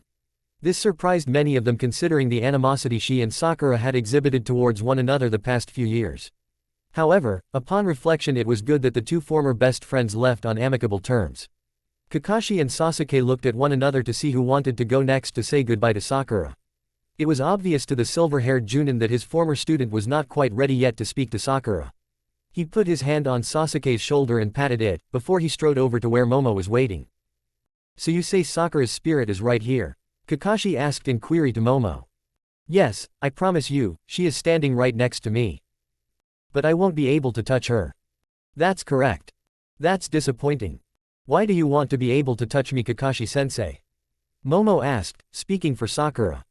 Because I'd like to put you over my knee and spank the living hell out you for pulling such an irresponsible stunt as this. Kakashi angrily replied. You don't mean that. The hell I don't. I'm sorry, Kakashi-sensei, but you wouldn't spank me for two reasons. 1. I'm much too old to be spanked, and if you tried I'd bring you up sexual assault charges with Lady Tsunade. They wouldn't stick, not when Lady Tsunade learned of the reason behind it. She will probably want to tan your hide as well because of what you have done. Perhaps, but that brings me to my second reason why you wouldn't spank me. And what's that, Sakura? Those who break the rules are trash, but those who abandon their comrades are worse than trash. Damn it. Kakashi cursed under his breath at having his own words used against him. Kakashi-sensei, I know you're hurting over what I did, but I didn't have any other choice if Naruto-kun was to live again. There should have been another way. I also wish there was another way I could have saved Naruto-kun without forfeiting my own life, but there wasn't. And like I told Ino, I chose the only option I had to save him, and I'm okay with it, sensei. Sensei, why do you even bother to call me that, Sakura? I was a terrible teacher to both you and Naruto growing up. You were a great teacher. Stop lying, Sakura. I was the worst teacher, because I favored Sasuke out of some blind rationalization that I needed to honor my late teammate Obito. And in doing so I neglected both you and Naruto, and that is unforgivable to me. I forgive you, Kakashi-sensei, can you forgive me? I don't deserve your forgiveness, but thank you. And yes, I do forgive you, how can I not? The sacrifice you made today is the same Obito made for me many years ago. However, while I may forgive you, I'm not sure Naruto is going to. I know, but perhaps that's what I deserve. I've committed a lot of sins against Naruto-kun in my life, too many for him to forgive me for. But if Kami deems it necessary for me to leave this world without his forgiveness, then that's how it will be, and I understand. After a minute of soulful silence between the silver-haired Junin and his former kunoichi pupil, Kakashi spoke up and said. I guess there's really nothing left to say other than goodbye, Sakura. Please know that I will miss you for the rest of my life. Goodbye, Kakashi-sensei, and thank you. I will miss you as well, and pray that one day Kami will grant us the good fortune of seeing each other again in the afterlife. I shall hope and pray for that as well. Kakashi replied with sincerity, before he turned away to walk back to where his fellow Leaf Shinobi waited for his return. When Kakashi arrived, Kurenai slipped her hand into his own to give comfort to him, while he nodded his head to Sasuke. The Uchiha inhaled and exhaled a deep breath, before he marched towards Momo. Upon reaching the young Shinigami, he flashed a pleasant smile, which caused Momo to blush a bit. Is Sakura here, Momo? Hi, Sasuke, she is standing here next to me. Momo indicated to her right. Sasuke stared at the empty air, before he finally said. Hello, Sakura. Hello, Sasuke-kun. HMPH, you still call me Sasuke-kun, even after we broke up. Sasuke stated in a mirthless chuckle. I guess old habits die hard, Sasuke-ku, Sasuke. An uneasy silence enveloped the former betrothed couple, as both Sasuke and Sakura struggled to find the words they wanted to say. It was Sasuke who found his voice first and asked. I just want to know one thing, Sakura. Why? I don't understand. Why what? Why did you start up a relationship with me 5 years ago, when you knew I wasn't the one you truly loved? From everything I've learned, you were happy with Naruto before I returned. Why would you throw that away, especially when you knew how much he loved you? Sakura exhaled a regretful sigh, before she spoke with sadness. I wish I had an acceptable answer to give you, but I don't. I was a fool to throw away what I had with Naruto-kun when you returned, but at the time I really thought you were the one that I loved, Sasuke. I don't understand, Sakura. Were you not happy with Naruto? I was happy, I just didn't realize how much at the time. You have understand, Sasuke. Since I was young I always believed that you were the one that I loved. And when you left, I was devastated for such a long time. I'm sorry you were so hurt by me leaving, but honestly you shouldn't have been. I never returned any of your affections back then. I would have thought me knocking you out and leaving you on that bench would have finally gotten that point across. It should have, but it didn't. That's how strong my love, or what I thought was love, I held for you was. What about Naruto? Back then, I always thought that Naruto's love for me was superficial. He never denied his feelings for me, and because Naruto always proudly proclaimed his love of me so openly and without reservation, I believed he couldn't be serious. Then why did you start a relationship with him if you felt that way? Well, our friendship did grow stronger when he returned from his training, and with both of you being gone I had grown lonely. So you started dating the Dobi for 3 years out of loneliness, even though you still felt that I was the one you were in love with. That's pretty messed up, Sakura, to do that to him. I already know that, Sasuke. At the time it wasn't my intention to date Naruto for that long. As I said, I thought his feelings for me was just a crush that he would grow out of after a while. He would see after a few weeks of going out that I wasn't the one for him. However, we got along so well that a few weeks became a few months, and in the blink of an eye 3 years had gone by, and then you returned. That doesn't explain why you would instantly dump Naruto, someone you admit you were happy with, for me. There is no rational explanation for me doing that. During that week you were in the hospital after Naruto had brought you back, I could tell you had changed. The way you spoke and acted around me was different than how you used to treat me before you left. You were so nice and caring and open, everything I had always envisioned you to be. So that day in the hospital room, when you asked me to become your girlfriend, it was my dream coming true that I had held onto for so long. That's why I lied to you about my relationship with Naruto. My lifelong fantasy of a life with you had become real, and I truly believed you were the one I loved. That was my justification for lying to you, but that justification I had created was false, and its only result was me lying to myself all this time. A pall of silence fell upon the two former teammates, before Sakura asked a heartfelt question. Can I ask you a question, Sasuke, and please be honest with me? What's the question? While we were together, were you happy? Sasuke stiffened a bit and his brow creased in thought, as he contemplated how to answer Sakura's question, before he finally said. Honestly, it's been such a long time since I last experienced happy, I'm not sure what happy is anymore. But I was content when I was with you, Sakura. I thought so, because eventually as our relationship moved forward, that's also how I began to feel as well. And when I finally realized that, I knew a romantic relationship should be based on love and happiness, not contentment with another. I also finally admitted to myself that the last time I felt truly happy was when I was with Naruto-kun. Can I ask you a question, Sakura, and please be honest with me? Hi, Sasuke. Why was it that Naruto made you happy, where I couldn't? I didn't realize it at the time when I was with Naruto-kun, but the love and affection he showered upon me not only brought me joy, but also gave me a sense of safety and self-confidence in myself. Knowing that no matter how many I got knocked down in some way in my life, Naruto-kun would always be there to put me on a pedestal and lift my spirits. Sadly, by the time I had realized how important Naruto-kun was to me and held such a deep and tender spot in my heart, I had already lost him. Well, thanks for being honest with me, Sakura. I think I understand you a lot better now and why you did what you did. Sasuke, please don't misunderstand or think that I hold no love for you in my heart, because I do. It's just a different kind of love than what you feel for the Dobi. Sasuke stoically commented. Yes, Sakura solemnly answered, before she added. Sasuke, I'm sorry for any pain I caused you, but please promise me something. Don't give up on finding true love and happiness with someone. I know there is someone special out there who you can love and be happy with, and who in return will love you the same way I feel for Naruto-kun. I've been considering what you just said already, Sasuke remarked, as his eyes glanced momentarily towards Momo, before he then declared. I promise you Sakura, I won't give up. Thank you Sasuke, and even though we're no longer together, I will miss you. I'll miss you too, and perhaps one day Kami will be kind and allow us to reunite once more. Sasuke replied with sincerity, before he turned to go get the last and most important person Sakura needed to say her final goodbye to. When Naruto saw Sasuke walking back, he strode forward with a determined look upon his face. As he met Sasuke midway, the Uchiha stopped him and said, Naruto, I'm not going to tell you how you should feel about Sakura, and you can tell me to go to hell if you want. All I want to say is Sakura has changed, she's no longer the same girl who hurt you so badly 5 years ago. Sasuke then resumed his trek back to the others, while Naruto resumed walking towards Momo. When he arrived he exhaled a deep breath and waited. After a moment, Sakura tentatively said, which Momo conveyed. Hi Naruto-ku, Naruto. However, Sakura did not receive a greeting, but rather a harsh question voiced by Naruto in a choked voice. Damn you Sakura, why did you do this? I'm sorry. I don't want your damn apologies, answer my question. Why did you use that forbidden jutsu and sacrifice your life to save me? I didn't ask you to do that and I never wanted it. I used that jutsu, because it was the only way I could save your life. That still doesn't answer why. I did it because you're too important to too many people in the world. I'm not so important at the cost of your own life. Yes you are. Damn it, no I'm not. Damn it, yes you are. You may not realize it, but you've always had a unique ability to touch people's hearts and minds. The lives you touch after meeting you always makes that person want to strive to achieve great things. You inspire them to change for the better. That's a special gift and you have many more lives to bestow it upon in your life.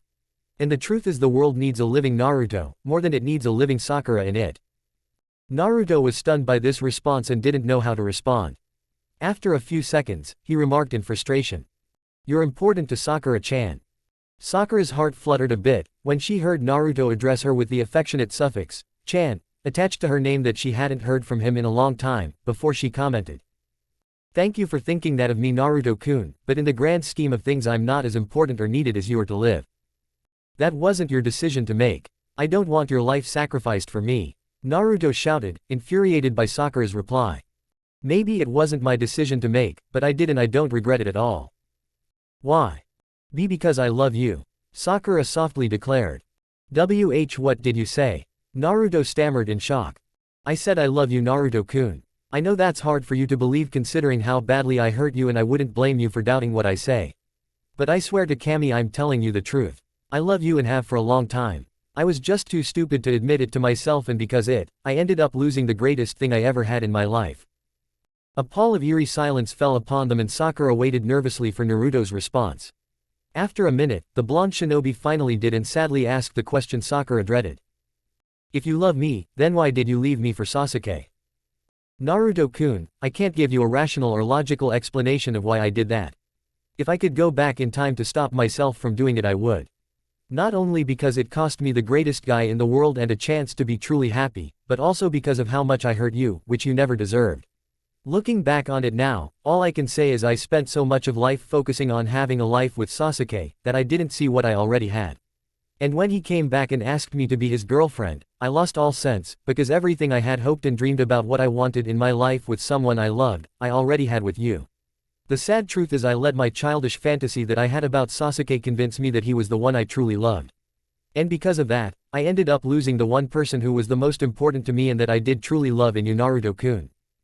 Naruto stood silent and unmoving, as he pondered what Sakura had just said, before she added with regret and remorse. I know it probably means little to you now and it seems hollow even to me, but I don't know what else I can say, but I'm sorry Naruto-kun. I deeply regret and never meant to hurt you the way I did. I don't blame you if you've hated me since then, because truthfully, I've hated myself for doing what I did to you. I won't ask for your forgiveness, I know I don't deserve it. All I can do is pray to Kami that perhaps one day when you think of me, if you think of me, your thoughts will be of the good times we shared and not the pain I caused you Naruto-kun. I forgive you Sakura-chan. Naruto softly said. What did you say? Sakura stammered, as she fell to her knees. I said I forgive you. Why? How can say such a thing after how much I've hurt you? Sakura asked in utter disbelief and confusion with tears welling in her eyes. I forgive you because a small part of me will always love you Sakura-chan. You were the first girl to acknowledge me and treat me with kindness and friendship. Granted, that changed when Sasuke entered the picture, before and sadly after he returned. But I still have some fond memories of us when we were little kids and then when we were together, so I thank you for those. You foolish baka, how can you be so kind to forgive me? I don't deserve it at all. Sakura exclaimed in guilty frustration, still on her knees and wrapping her arms around herself, as tears fell down her face. Maybe, but that's not your decision to make, but mine and I don't regret it at all. Naruto replied, mimicking Sakura's own words about the decision she made to save his life at the cost of her own. After a couple minutes of crying over Naruto's benevolence and compassion he was giving her, Sakura finally began to calm down and wiping the tears from her eyes looked up at Naruto. Thank you for the kindness you've shown me, Sakura tenderly said, before she hesitantly asked with as much hope as she could pray to Kami for. Naruto-kun, I know you don't feel this way anymore, but do you think there might come a day where you can love me once more, as you did when we were together? If Kami is benevolent enough to reunite you and I in his kingdom, I believe that day could perhaps come. I pray that it will, Naruto-kun, and know that I will wait for that day and for you for all of eternity if I have to. Sakura declared with love and sincerity. Thank you for saving my life, Sakura-chan. I wish you hadn't made the sacrifice you did, but there's nothing I can do to change it, can I? What's done is done, all that is left is for Yamamoto-sama to perform this Kanso ritual to send my soul to the afterlife. Kit, before you say your final goodbye, would you please convey to the young woman my thanks and gratitude for her sacrifice, as it not only saved your life but mine as well. Kuruma expressed to his container. I didn't think you liked Sakura-chan, Kurama.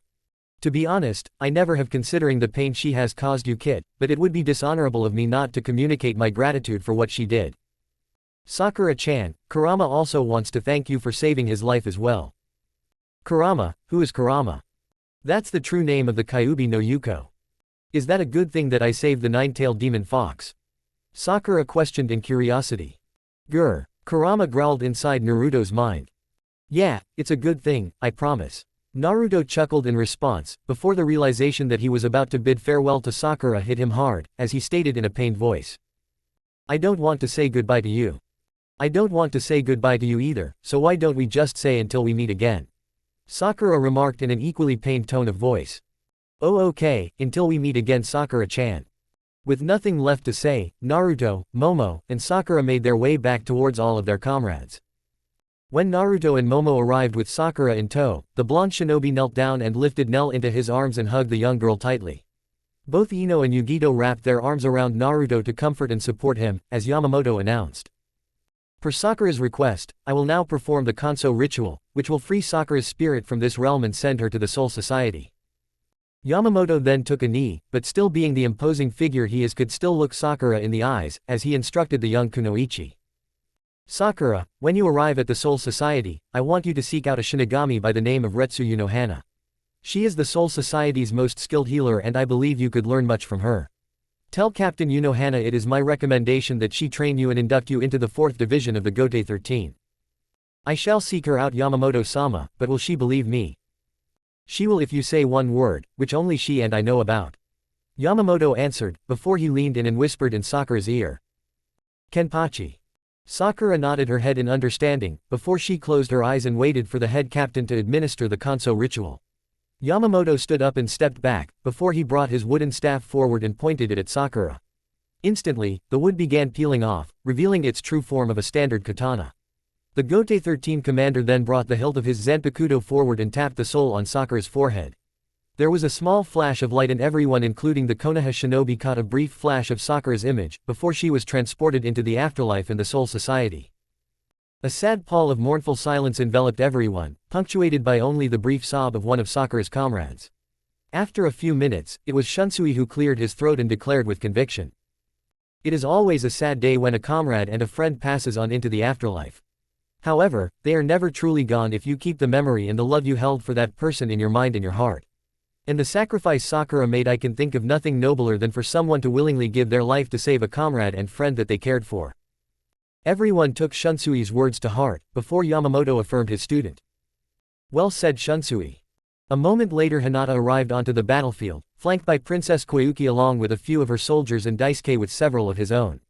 When Hinata saw Naruto in the blood-stained shirt he wore, she feared he was seriously injured and cried out, as she rushed forward. Naru-kun. When the Hyuga girl reached him, she frantically searched for a wound on Naruto, before he was able to stop her and said, "I'm okay Hina-chan, I'm not hurt. But all this blood on you." Hinata stammered in confusion. "I won't lie to you, I was fatally hurt, but Sakura-chan was able to save me." Sakura saved you?" Hinata asked, before she looked around and then saw Sakura's body lying on the ground silent and unmoving, and she gasped in shock, as she stepped towards her to help the pink-haired Kunoichi. "It's too late my Hime, you can't help Sakura-chan, she's gone," Naruto said in a sad voice, as he caught Hinata's arm to stop her. I don't understand, what's going on Naru-kun, what happened?" "Come with me, I'll explain everything," Naruto solemnly said, as he and Hinata walked away from the others to talk. When Naruto and Hinata returned a short time later, the Hyuga girl was softly weeping. It was true that she and Sakura were never close, but she still felt sympathy for her and was eternally grateful that in sacrificing her life, she had saved her beloved Naruto. Upon their return, they noticed Yugito propped up against a tree holding a sleeping Nell within her arms. Both Naruto and Hinata smiled at this sight, before she excused herself, and both she and Ino began to prepare Sakura's body for transport back to the Leaf Village. As this was going on, Kakashi, along with Kurenai, Sasuke, and Naruto were in deep conversation about Kiba. "We have a situation here people. Lady Tsunade tasked both myself and Kurenai to bring all of you back to the village safe and unharmed. We've already failed that mission considering what has happened. But now we're faced with a bigger issue with regards to Kiba." Kakashi lamented in concern. "What issue are you talking about?" Sasuke questioned. "The situation that your attack on Kiba and to a lesser extent Ino's attack as well resulted in Kiba's death could have serious ramifications back in the village. If we bring his body back, it would take the Leaf Village coroner no time at all to figure out that it was a Chidori that mortally wounded Kiba. Upon this discovery, Lady Tsunade would be required to have all of us undergo mind sweep from a Yamanaka in the Anbu Interrogation and Torture Division to learn the truth about everything. And if the truth is revealed, it could cause a clan war within the village of the Inuzuka clan wanting retribution for the murder of the heir of the clan." "I don't understand, who would Inuzuka clan go to war with? I mean the Tem is the last of his clan." "It's not simple Naruto, if the Inuzuka clan declared war on Sasuke, Lady Tsunade would have to intervene to protect him, pitting the Inuzukas against the village. Not to mention if they also declare war against the Yamanaka clan for what Ino did. If that were to happen it would draw in all of the other clans due to the various treaties each clan has with another. In short, a full-blown civil war could erupt in the Leaf Village, if the circumstances of Kiba's death are made public. There's an easy enough solution, just bury the mud here," Sasuke callously remarked. "Watch your mouth Uchiha. Kiba may have fallen the past few years, but he wasn't always like this and was once an honorable shinobi of the Leaf Village. We cannot leave Kiba's body here. The Inuzuka clan and Sume Inuzuka in particular deserve to be able to mourn for Kiba." "I agree with Kurenai-sensei, it would cause Sume and Hana great pain of not being able to mourn for Kiba without some physical representation of him to do so," Hinata stated, as she and Ino joined the others. "Hina-hime, are you sure? I mean after everything that bastard put you through the past 3 years?" Naruto expressed in disbelief. "I'm sure Naruto, please don't misunderstand me, it's true I've hated Kiba for the past 3 years. But at one time he was a valued friend and teammate to me. More important than that is while I've hated Kiba the past 3 years, I've also grown close to Sume and Hana and many members of the Inuzuka clan. And as Kurenai-sensei said, they all deserve to be able to mourn for Kiba. Excuse me, I couldn't help but overhear the dilemma you face with your former comrade's death, and I believe I have a solution," Yamamoto offered to them. "What is your solution Yamamoto-san?" "If I understand your problem correctly young Naruto, you cannot return the body of your former comrade back to your village due to the circumstances around his death. For if you were, it could potentially lead to unrest within your homeland and potentially more deaths in the future. Is that correct?" "Yes Yamamoto-san, that is the situation we now face," Kakashi contritely answered. "Then I suggest you return your comrade's body in a different form than what it is currently in." "What do you mean a different form?" "I mean let the cleansing power of fire transmute your comrade and allow his body to flow to the heavens." "You want us to cremate Kiba?" Kurenai exclaimed in surprise. "It does solve the problem of destroying the physical evidence of Kiba's true demise, but we still have the issue of all of us possibly being submitted to undergo a mind sweep," Kakashi openly commented. "I can plant a false memory in all of us of Kiba dying a hero's death," Ino suggested to everyone. "Will your false memory be strong enough to withstand a Yamanaka mind sweep?" "Yes Kakashi-sensei, I'm the strongest Yamanaka next to my father in terms of our mental abilities. I believe only he in my clan would be able to perceive my false memory." Well, unless someone can come up with anything better, I'd say this is the best plan to go with. Everyone nodded their head in agreement with the silver-haired Junin, before Ino stated with a little concern. We do have one problem, I cannot plant a false memory within myself.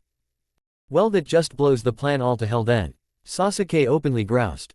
Not necessarily, I can request that my father be the one to mind sweep me. What good will that do?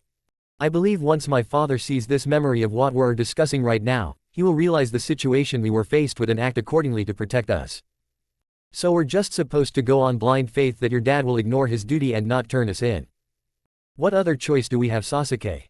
I know it's a risk, but I have faith that my father will understand the ramifications of what may happen not only to us, but the entire village if he were to reveal the truth to everyone. All the Leaf Shinobi contemplated deeply what Ino had just said, before Hinata spoke up first, surprising all of them, and said, I believe it is a risk worth taking. Inoichi-san is a kind and honorable man, and I believe Ino is correct when she says he will keep the truth to himself in order to protect not only all of us but the entire Leaf Village.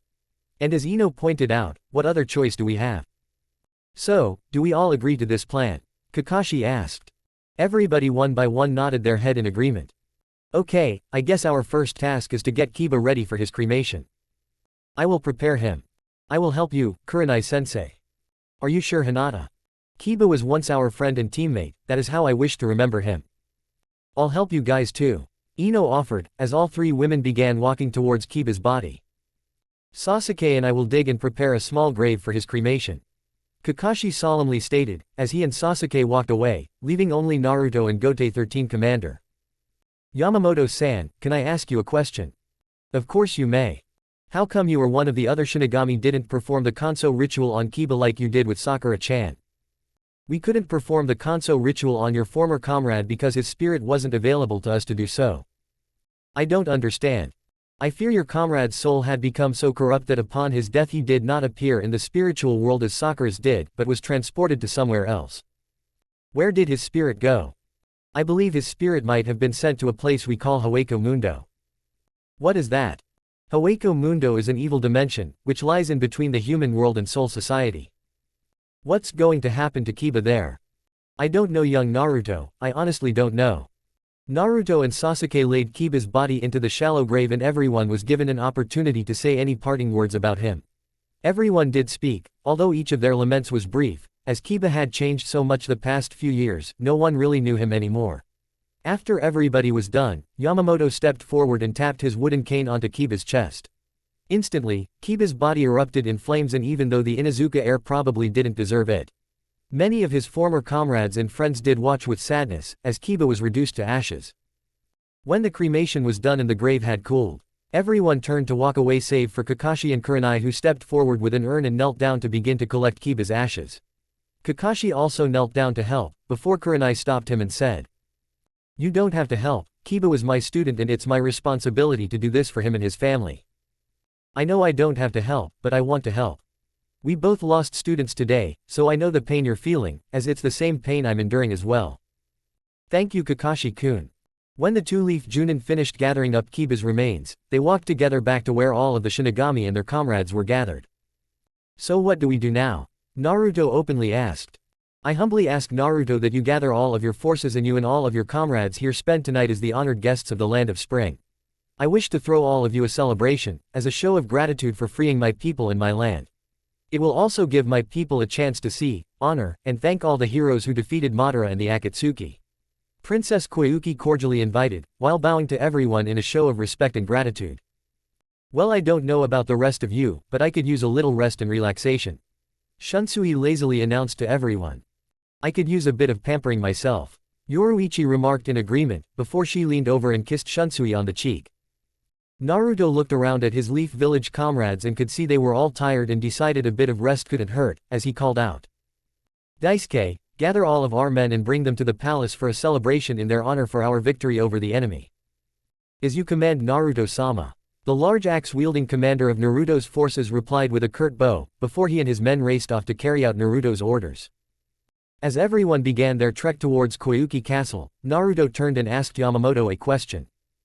Yamamoto-san, I want to thank you for helping to defeat Madara and his Akatsuki followers, but what will you do now? I've been pondering that very question, and after seeing the power you and your comrades displayed on the battlefield today, I believe all of you might be able to help myself and my Shinigami brethren. How can we help? I'll discuss it with you later after we've gotten settled, young Naruto, for we have much to discuss about your future and the future of some of your comrades as well. Naruto wasn't sure what to make of the Gote 13 commander's last statement, but he was too tired to give it much thought and would learn what it meant soon enough. Naruto then wrapped each of his arms around both Hinata and Ino's shoulders and walked with them towards the castle, with both ladies resting their heads on his shoulder. Chapter 35, Returning Home. Princess Koyuki and the people of the Land of Spring threw an amazing celebration in gratitude of Naruto and the Leaf Shinobi with him, along with the Shinigami who had helped to defeat Madara and his Akatsuki forces, freeing their land from his tyranny. The party had lasted for 2 days, before the atmosphere of merriment finally began to subside. During the 2-day festivity, the Shinigami had a wonderful time, as it had been centuries since any of them had been able to relax and cut loose like this. The two most active party-goers of the Shinigami were undeniably Shunsui and Yoruichi, as they spent the majority of their time drinking and carousing with each other during the celebration. Byakuya was a hit with many of the ladies of the Land of Spring. Unfortunately, while he was polite about it, the stoic Shinigami rejected all of the amorous invitations given to him. Head Captain Yamamoto preferred solitude and spent his time meditating in privacy in the room Princess Koyuki had provided to him. Yumashika had spent his time helping the princess plan and execute the celebration, while Zaraki had spent the most of his time draining the expansive wine cellar Princess Koyuki had in her possession. Kira had played the role of babysitter at the behest of the eye-patch-wearing Shinigami, as he kept a watchful over Yakiru, while she played with Neliel and many of the children of the Land of Spring. As for the Leaf Village Shinobi, Kakashi and Kurenai had spent the majority of their time together, which seemed to set the mood for the rest of the shinobi. Sasuke and Momo had also chosen to spend their time together and get to know one another. Meanwhile, Naruto had spent his time getting used to his new burgeoning relationship with both Hinata and Ino, while also spending time with Yugito. The blonde Jinchuriki soon realized that maintaining an equal relationship with all three women in the future would be difficult at times, to say the least. However, Naruto also decided that having three beautiful women who loved him was not the worst of problems a man could have. So after 2 days with the celebration was finally waning, Head Captain Yamamoto had sent out an invitation for all of the former Shinigami and the Leaf Shinobi to join him for lunch, as he had a serious matter he needed to discuss with all of them. "Thank you all for coming, it is most appreciated by me," Yamamoto announced to everyone present inside the dining hall of Koyuki Castle. "I can't speak for the Naruto and his comrades, but the rest of us know from the past that your invitations aren't something to ignore, Oyama.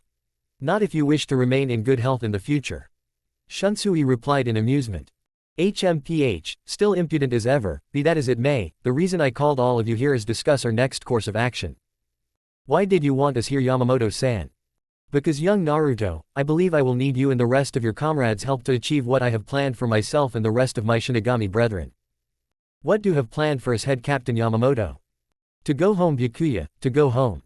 This statement caused a collective gasp among the Shinigami, who had long resigned to themselves that they were stuck in the human world forever. They all looked at their head captain in bewilderment and confusion, before he spoke once more with authority. "I know many of you never believed we could ever return to the Soul Society, but I have harbored a theory for many years that we could. And now is the time for that to happen." "Why is now the time?" Yumashika asked in curiosity. "Now is the time because of the fortunate encounter of meeting young Naruto and his comrades." "I don't understand, Yamamoto-san, how does meeting me help you guys get home?" "As you know, the end of the Shinigami Arrancar War came about when the Shinigami and the Arrancar released all of our powers out at once at one another. With the resulting explosion, ripping a hole through the fabric of time, space, and dimensions, which resulted in all of the remaining Shinigami being flung throughout the history of time into the human world." "Yeah, I know about that," Naruto replied, still perplexed. "Well, at the time I met you, young Naruto, I believed that myself, Shunsui, and Yoruichi were the only Shinigami to arrive in this time period within the human world. It wasn't until I met your comrade Sasuke and learned of the existence of Byakuya, one of my most powerful Gote 13 captains, that I began to gain hope." "Hope in what, old man?" Yoruichi questioned.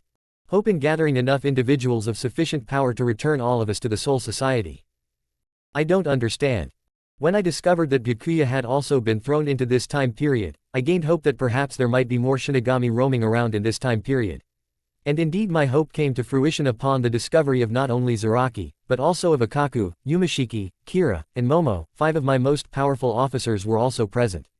And though Ikaku lost his life in battle, I still think with Naruto and his comrades' help, that we have enough combined power to return all of us to our home." Everyone in the dining hall remained silent, as they contemplated Yamamoto's words. After a couple of minutes, it was Naruto who finally spoke up and asked.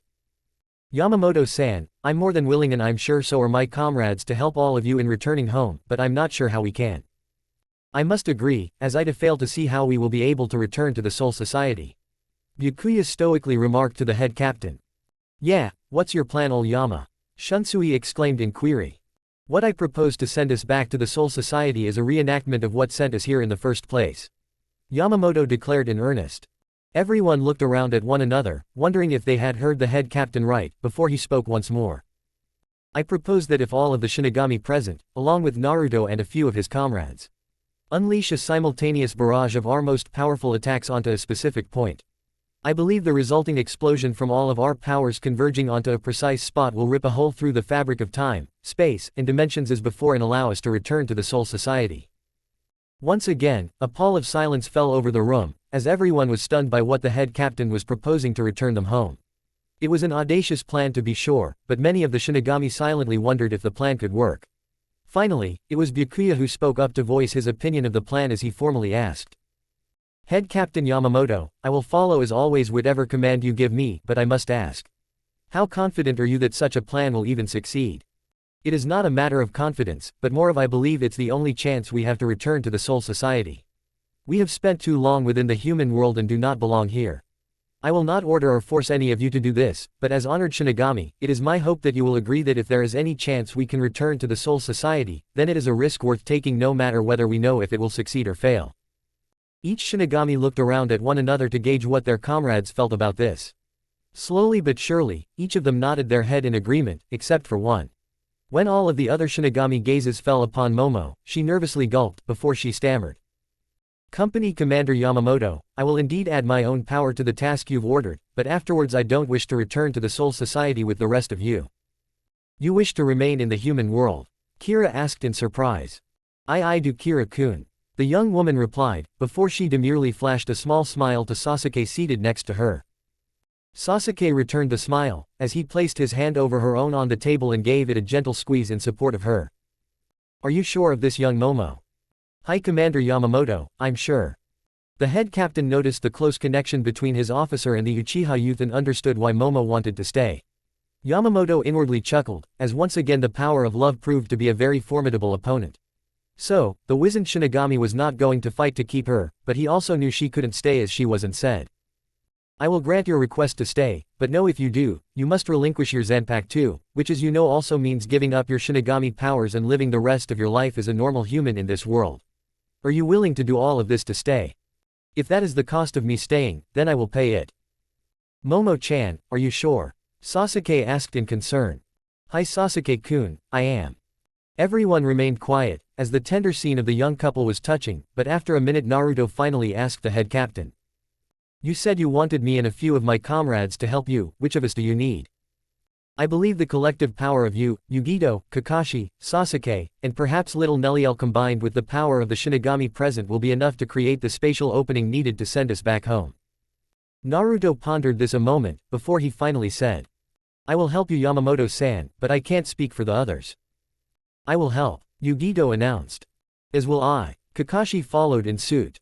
"I too shall help," Sasuke replied. "Excellent, I thank all of you for this," Yamamoto expressed with sincerity. "So when are we going to do this, old Yama?" Shunsui lazily asked. Yamamoto shot his former student a hardened glare, before he cleared his throat and said. "Within the next few days, but we cannot do it here. We must seek out a desolate area devoid of human population, as the forces we unleash may come to harm nearby people of this world. I know of such a place, we can travel there as Naruto and the rest of my comrades return to the village hidden in the leaves." Naruto leveled a hard glare at his former sensei at the subtle reminder that he had promised to return to the Leaf Village for a short time, as a condition for their help in defeating Madara and his Akatsuki forces to free the Land of Spring. "I don't need to be reminded of what I promised," Naruto curtly announced. Kakashi flashed his patented eye smile and waved his hands in front of him and said in defense. No Naruto, I swear I wasn't reminding you of that. I was just letting the head captain know that I knew of a spot where we could perform our attempt to send him and his comrades home without endangering any people. Yeah, sure you were. Naruto mumbled under his breath. Then we will head out, as soon as you are ready, young Naruto. Yamamoto declared, as he held a goblet high in the air to toast everyone to a successful endeavor. Later that day, Naruto made his way to the Crimson Army encampment to give his final orders to all of the former bandits who had fought so bravely and survived in defeating Madara's Akatsuki troops so decisively on the battlefield. Naruto had to admit he was proud of them, not only because of their victory, but that they had elevated themselves from being lowly criminals to now honored warriors. Naruto ordered Daisuke to call the troops to formation. A scant 30 seconds later, all 100+ Crimson soldiers were lined up in 6 orderly platoons with a single officer at the head of each and Daisuke in front of all of them. As Naruto stepped up to dais to address his soldiers, he felt a bit saddened as he spoke. Today, I want to commend and thank all of you for your bravery and honor in serving to free the people of the Land of Spring. I am grateful for your loyalty since I took over this command, and I'm grateful for your friendship and support. When I first met all of you, you were nothing more than a ragtag vagabond group of thieves. However, in a short time you all proved to be so much more than that. You became fierce and respected warriors, supremely determined and dedicated to fighting to the best of your abilities, not for yourself but for the innocent who could not fight. Because of this I feel pride in all of you who served so selflessly. Naruto took a moment to pause and exhale a deep breath before he continued. So it is with a heavy heart that I now release your services to me and set you free to pursue your life. I cannot help but feel a great sense of loss by doing this, but all of you deserve no less for what you have done. You've all served me well, and as your commander, I know more than most what superb soldiers you have become. So although we are saying goodbye today, I know we are not saying goodbye to the qualities you now possess in abundance. Naruto paused once again to collect his thoughts. Princess Koyuki, with the blessing of the people of the Land of Spring, have offered to all of you permanent residence within their land, if you so choose to accept it. Their generosity is above being commendable, considering the princess has already provided to all of you a sizable monetary recompense, which will allow any of you to live in relative comfort for the rest of your lives. Naruto took another deep breath and exhaled, before he said with reverence.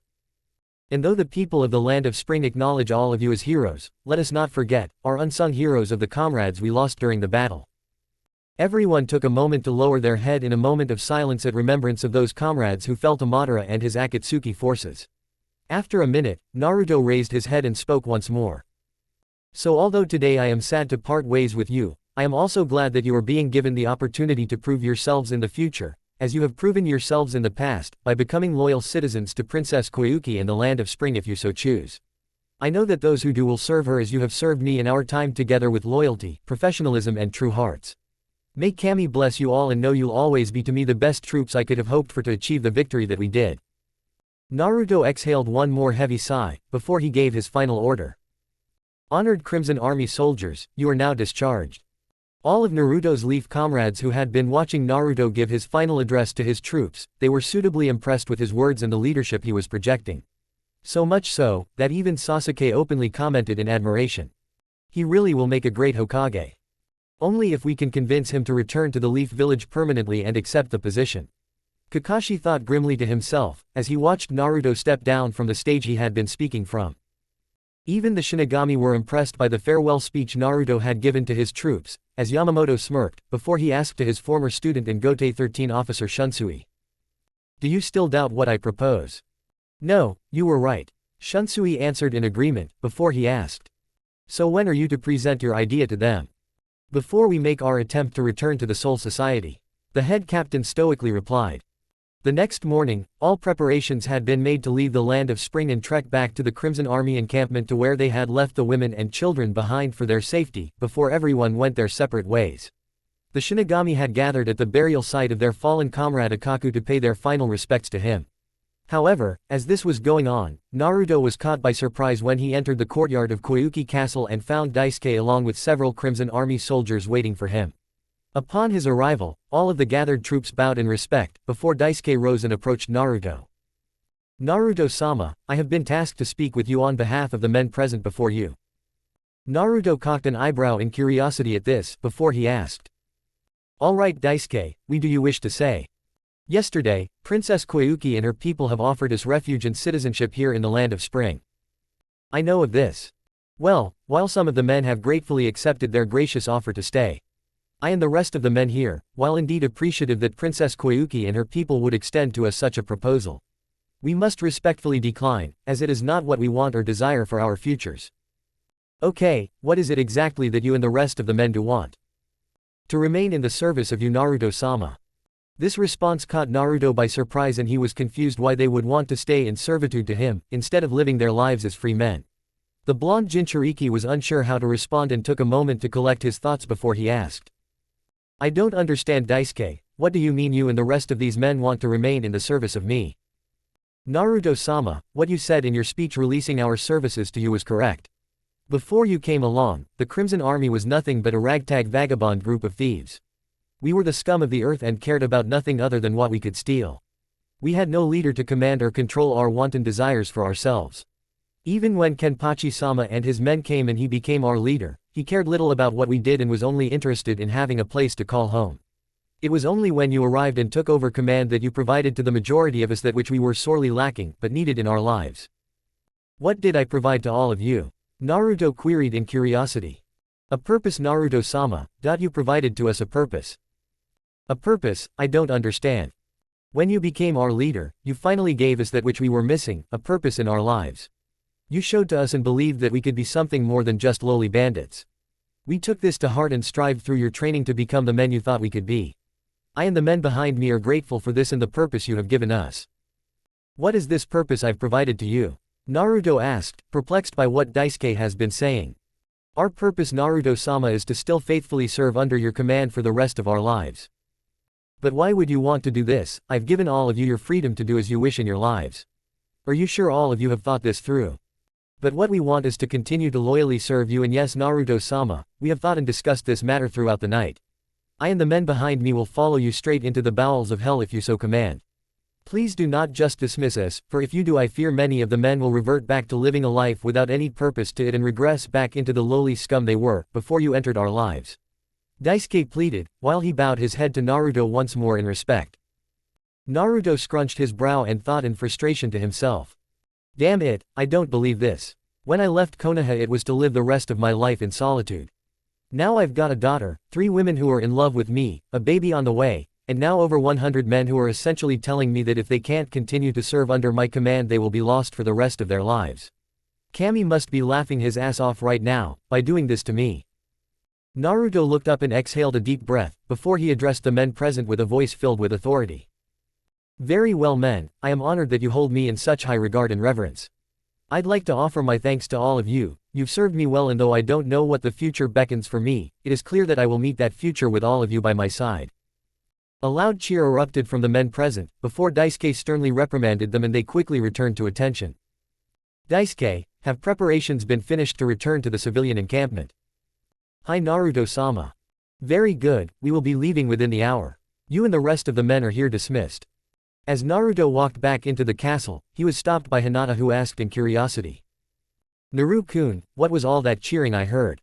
I was nothing, Hinata, just 100 more headaches I have to deal with on top of the ones I already have. Naruto cynically replied, while rubbing his temple. Before the caravan of soldiers, Shinigami, and shinobi left to return to the civilian encampment, Naruto addressed the former soldiers of his Crimson Army who had chosen to stay in the Land of Spring.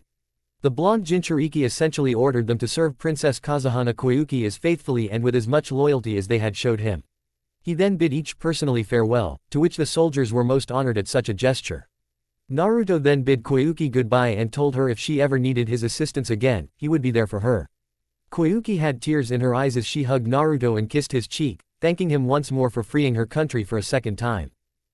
Several hours later the caravan arrived at the civilian encampment, and many of the Crimson soldiers were reunited with their families and loved ones.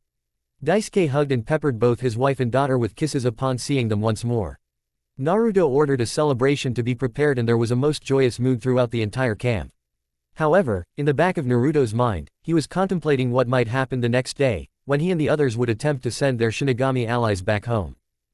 It had been a festive celebration the night before when Naruto woke up the next morning. Looking down he couldn't help but smile at seeing both Hinata and Ino resting their heads on his chest and sleeping peacefully in his arms. Naruto grumbled to himself, as he wanted to just lay there in comfort, but he knew he had to get up, as he was an integral part in the plan to return the Shinigami back to the Soul Society. The Soul Society. Naruto wondered to himself what that place was like, and he held a desire to see it for himself. Alas, he figured that was nothing but a pipe dream, as he tried to extricate himself from Hinata and Ino's clutches without waking them. However, Naruto was unsuccessful in this endeavor, as both women were stirred awake and rubbed their eyes, before Hinata asked. "Naru-kun, where are you going?" "I'm sorry I woke you up, Hinata, you to Ino, but I have to meet up with Yamamoto-san and go over the plan to send him and the other Shinigami back home." "Well, wait a moment, Naruto-kun, and Hinata and I will go with you." "Alright, Ino, but just to the meeting. Like I said last night, both of you are to remain here at the encampment for your safety, when I head out to help them." "We know, but I still wish you would let us come with you," Hinata softly remarked. "It's too dangerous. According to Yamamoto-san, we need to get several miles away from the camp to the location Kakashi spoke about to avoid anyone not involved from getting hurt. So the only people going with you are you, Kakashi, Sasuke, and Yugito." "Yes, they are the only ones who can channel their power into a single shot or technique to combine with the Shinigami attacks to try and create the portal needed to send them home." "So Kurenai-sensei will also be staying behind?" Hinata questioned. "Yeah, she'll be staying behind as well. Knowing Kurenai-sensei like I do, I can't imagine she's going to be very happy about that." "Well, that's Kakashi-sensei's problem, not mine. Now hurry up you two and get dressed, if you want to come with me to this meeting." "Oppu, Naruto-kun, don't you like what we're wearing now?" Ino playfully teased, while striking a sexy pose in her bra and panties. Naruto looked back and forth between Ino and Hinata, who was not wearing a bra, but a very low-cut and tight t-shirt, which was short enough that he could see the underswell of her ample breasts poking out from the hem of the shirt. Naruto instantly began to harden at the sight of the two women in their sparse attire, as he gazed lustfully at them. It took all of the sheer will he could muster, before he finally tore his gaze away from them and growled in aggravation, before hastily exiting the tent. "Damn it, Ino, just get dressed." "Ino, you shouldn't tease Naru-kun like that," Hinata scolded to her friend. "What teasing? If he had wanted to take me right here and now, I wouldn't be stopping him. Besides, Hinata, it's good to keep our man on his toes whenever we can," Ino mischievously replied. "Well, let's get dressed and go pick up Nell, before we see him off. I know Naru-kun has promised us that he will be alright, but I'm still worried this might be the last time we see him," Hinata stated in a concerned tone. Ino heard the distressed tone in Hinata's voice and leaned over and hugged her friend, while saying with reassurance. "Don't worry about Naruto-kun, like you said, he promised us he would be okay, and you know he never breaks a promise once he makes it." "I hope you're right," Hinata softly remarked, as she hugged Ino a bit tighter. "Damn it, Kurenai, it's not that I don't want you there, but it's too dangerous for you to be there when we open the time-space rift to send the Shinigami back to the Soul Society," Kakashi declared in frustration, while he dressed, as Kurenai leveled a hard gaze at her lover. "I'm a big girl, Kakashi, I've told you before, I'm not some damsel in distress who needs to be saved or protected," Kurenai snapped in irritation. Kakashi kneeled down and Kurenai was surprised when he suddenly placed a tender and loving kiss upon her lips, which she reciprocated before he broke away and said. "I know you're not a damsel in distress, but you are a stubborn woman. I love you and I'm not about to risk you getting injured or worse by accompanying me. I know this is hard for you to hear, but you can't help in this endeavor to send the Shinigami home. If you could, then you would be right by my side, but since you can't, I would prefer knowing that you're safe and sound back here at the camp, whether you like it or not." Kurenai tried to glare at Kakashi, but found she really couldn't and could already see by the stern and determined look upon his face that no matter what she said, he was not going to let her come with him. Heaving a defeated sigh, as she wrapped the sheet she was holding a little bit tighter around her body and said with resignation, before threatening. "Alright, I'll stay behind, but you damn well better return to me or I swear to Kami I will hunt you down in the afterlife and make it a living hell for you for the rest of eternity." "I promise, Kur-chan, I will return," Kakashi lovingly assured the red-eyed Junin Kunoichi, as he placed a quick chaste kiss on her cheek, before he left the tent to meet Naruto and the others. A short time later, all of the Leaf Shinobi were gathered with Shinigami, as Yamamoto began the meeting. "As you all know, today is the day we shall attempt with the help of Naruto and his comrades to open a portal that will allow us to return home to the Soul Society." A moment of grim silence enveloped everyone, before the head captain continued on. "Kakashi, you said you knew of an area where we could attempt this without endangering any civilians." "Hi Yamamoto-san, it is a barren land devoid of any people about half a day's journey from here." "Very good, we shall let you lead the way to this place." Yamamoto then turned to Naruto and the others and asked. "Are you, Sasuke, Yugito, and Little Nell ready for this?" Both Sasuke and Yugito quickly nodded their heads in acceptance, before Naruto said in a stern voice. I am ready Yamamoto-san, but Nell will not be accompanying us. Nell's eyes grew wide in surprise upon hearing this and scurried out of Hinata's arms and marched up to stand in front of Naruto and asked in a hurt tone of voice. Why won't I be coming Papa Naru? Naruto knelt down to look his surrogate daughter in the eyes and tried to explain. It's too dangerous for a little girl Nell-chan. I would feel much better if you stayed behind and safe with Mama Hinata and Ino.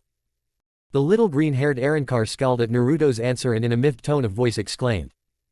I'm not a little girl, I'm a big girl. I heard Yama-jii he needed my help to tend him home. I want to help Yama-jii Papa Naru, please let me help. Naruto looked up to Yamamoto who said with resignation. Her power would help to increase our chances of sending us home. Are you sure? Naruto asked with a little skepticism, before Yamamoto nodded his head in confirmation. Please Papa Naru, let me go with you. Nell pleaded to her adopted father. Naruto looked over to Hinata and asked with uncertainty. What do you think Hina-chan? I don't like it Naru-kun, but if she can help, then I think you should take her with you. It might be dangerous, Naruto countered. I know, but I have faith that you won't let anything happen to her. Naruto turned back around to stare at Nell, before he exhaled a weary sigh and said with a little hesitation. Alright Nell-chan, you can come with me to help Yama-jii. Yay! Nell squealed in delight, before she leapt up and hugged Naruto fiercely around his neck. Naruto returned the warm embrace, before he pulled Nell away from him and said in no uncertain terms to her. You can come, but you are not to leave my side, ever, while we're there and you will do everything I tell you with no argument, understand? I understand Papa Naru, Nell contritely answered. As Naruto put Nell down and rose to his feet, Yamamoto cleared his throat and announced to everyone present. Before we begin our journey, there's one more matter I wish to propose to Naruto and his comrades. What is it you want to say? What I want to say young Naruto is I have watched you and your comrades conduct yourselves with honor, respect, and courage. These are traits which I highly regard, which is why I'm offering to all of you this noble endeavor. What endeavor? What I propose is that when fate has deemed your time finished in the human world, all of you will join us in the Soul Society and become honored members of the Shinigami Gotei 13 court squads. Yoruichi and the rest of the Shinigami present except for Shunsui were stunned that the head captain was offering such an honor to Naruto and his comrades. Equally shocked were all of the Leaf Shinobi, as they couldn't even begin to fathom what a life would be like as a Shinigami. Finally Naruto in a stuttering voice asked in bewilderment. You mean you want us to become Shinigami after we die? Yes Naruto, if we are indeed successful in returning to the Soul Society, I already know we suffered heavy losses and many respected Shinigami perished during the Shinigami Arrancar War. Because of those losses, we will need many honorable people from the human world to replenish our ranks. And I believe that you Naruto and your comrades, among many others residing in your home village would be of immense value and needed to bring our Shinigami forces back to full strength. So when we die, we would just become Shinigami. No Sasuke-kun, it doesn't work that way. You would first spend some time at the Shino Academy where you will learn and train how to be a Shinigami, before you are officially inducted into the Gotei 13 court squads. Momo answered, for her head captain. Yamamoto-san, you mentioned also making others from our home village this offer when they pass on to become Shinigami. How can you know they are worthy if you've never seen or met any of them? Also, how will we traverse to reach the Soul Society and become Shinigami? Kakashi asked. A valid point you make, but all I can ask you is this. Are there others within your village who demonstrate the honor, loyalty, respect, and courage I've seen in all of you? Kakashi paused a moment, as he thought of many of his comrades like Might Guy, Ruruka, Anko, Shizune, even the Hokage and recognized that they did indeed possess the traits Yamamoto had just described, before he answered with certainty. Hi, there are many in the Hidden Leaf village that hold the qualities you ask for to become a Shinigami. I thought as much considering the fine examples I have witnessed in all of you. Yamamoto offered in sincere compliment, before he added. However, we will make it a point to watch your village, as well as all of the shinobi villages of the elemental nations for possible candidates to join the Gotei 13 court squads upon their passing from this plane of existence. And as for how you will traverse to the Soul Society, upon the time of your death, one of the Shinigami you have met here today will ferry you there. Provided of course we are successful in our task of returning home today. Why will you just watch the shinobi villages? Because those villages are the only ones in the human world who have a similar structure, as well as the principles the Gotei 13 court squads try to conduct ourselves as honored Shinigami. Yamamoto declared with pride in explanation to Ino's question. Once again, a pall of silence fell over the Leaf Shinobi, as each one of them pondered what they have been offered by the head captain. After a minute, it was Kakashi who spoke up and succinctly remarked to everyone present. Well, I accept Yamamoto-san's offer, besides it gives me a certain sense of comfort knowing what awaits me after I die. The rest of the Leaf Shinobi present couldn't refute that thought process from Kakashi. With nothing else left to say, Naruto, Nel and Yugito bid goodbye to Hinata and Ino, while Kakashi did the same with Kurenai. As the three women watched their friends, comrades, and loved ones shushin away with the Shinigami, they all silently prayed to Kami for their safe return to them. A few hours later, as Naruto and the others arrived at the desolate land Kakashi had told them about. Everyone looked around and could see that the silver-haired Junin was right. There was no sign of any people or civilization for miles upon miles in this wasteland. Naruto held Nel in his arms, before Yamamoto spoke up and declared. Naruto, before we attempt this, we should find a sufficient shelter for you and your comrades to take safety and for your protection. We do not wish for you or any of your friends to be pulled into the vortex with us. Naruto and the others looked around before he spied a large rock outcropping a half-mile away and openly announced, while pointing to it. That should do the trick. Naruto began walking towards the large rock outcropping followed by the others, and upon reaching it, Sasuke asked in confusion. How is this rock going to protect us? Indeed, the others were also curious about this, as the rock was indeed large, standing about 40 feet in height and had a circumference of over 100 feet, but they wondered skeptically how it would protect them from being pulled into the vortex. It's not the rock that's going to protect us, but the cave within it. Naruto announced to everyone. What cave, Dobi? This one tem, Naruto declared, before he opened his palm and created a rasengan and slammed it into the side of the rock. Everyone looked on in fascination, as Naruto used his rasengan to carve a tunnel leading to a small cave he excavated out of the rock. After a few minutes, the blonde Jinchuriki completed his task and exited from within the stone and brushed his hands off and said. That should be good enough to keep us safe until the vortex closes. We just have to make sure that once we unleash our attacks and the portal opens, everyone needs to get back here and inside as fast as they can. Nell commented in appreciation to her father. That's a neat cave, Papa Naru. Thank you, Nell-chan, but remember, you are not to leave my side when we do this, understood? I won't leave you. Good girl. Naruto then turned to Yamamoto and asked. Yamamoto-san, I know you said that Nell-chan's power can help, but how is she supposed to access it in her child form? In speaking with Kira and learning how Nelliel repelled an attack on the medical platoon during your fight against Madara, I believe I have come up with a plan that will solve two problems with one stone, so to speak. What two problems?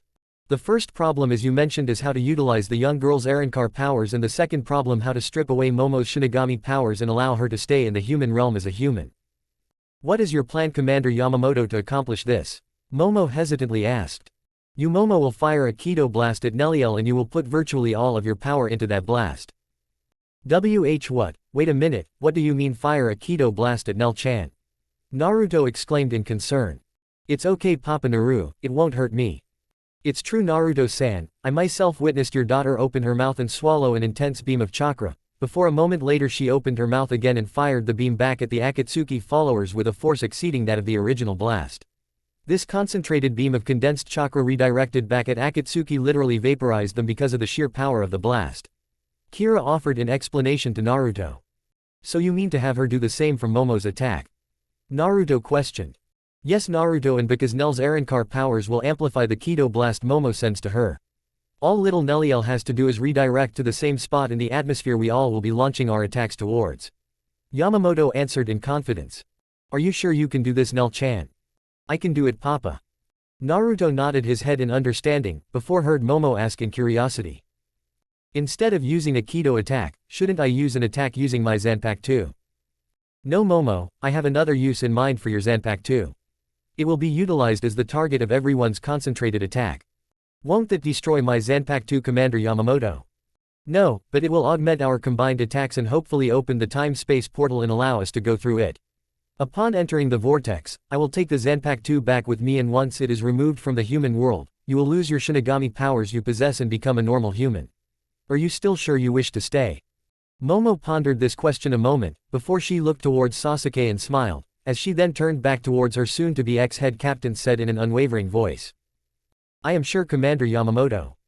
Very well, unless there are any questions, everyone gather around so we can decide where each of our designated positions should be. A short time later, everyone was spread apart and awaiting the signal from Yamamoto to prepare and fire off their attacks. The head captain lifted his head to the heavens, while holding Momo's Zanpakuto in his hand. Exhaling a heavy sigh, he suddenly whirled around and threw the blade with tremendous force into the sky. Everyone looked on in amazement as the blade sped higher and higher into the atmosphere. Once it had attained a height of over 5 miles, Yamamoto lifted his hand into the air and shouted, "Halt!" Suddenly the rocketing blade stopped, before it began to glow like a beacon, giving everyone a clear target to unleash their attacks. Yamamoto then ordered with conviction, "Begin." Immediately all of the Shinigami began to power up their most powerful Bankai attacks save for Momo, who began to chant.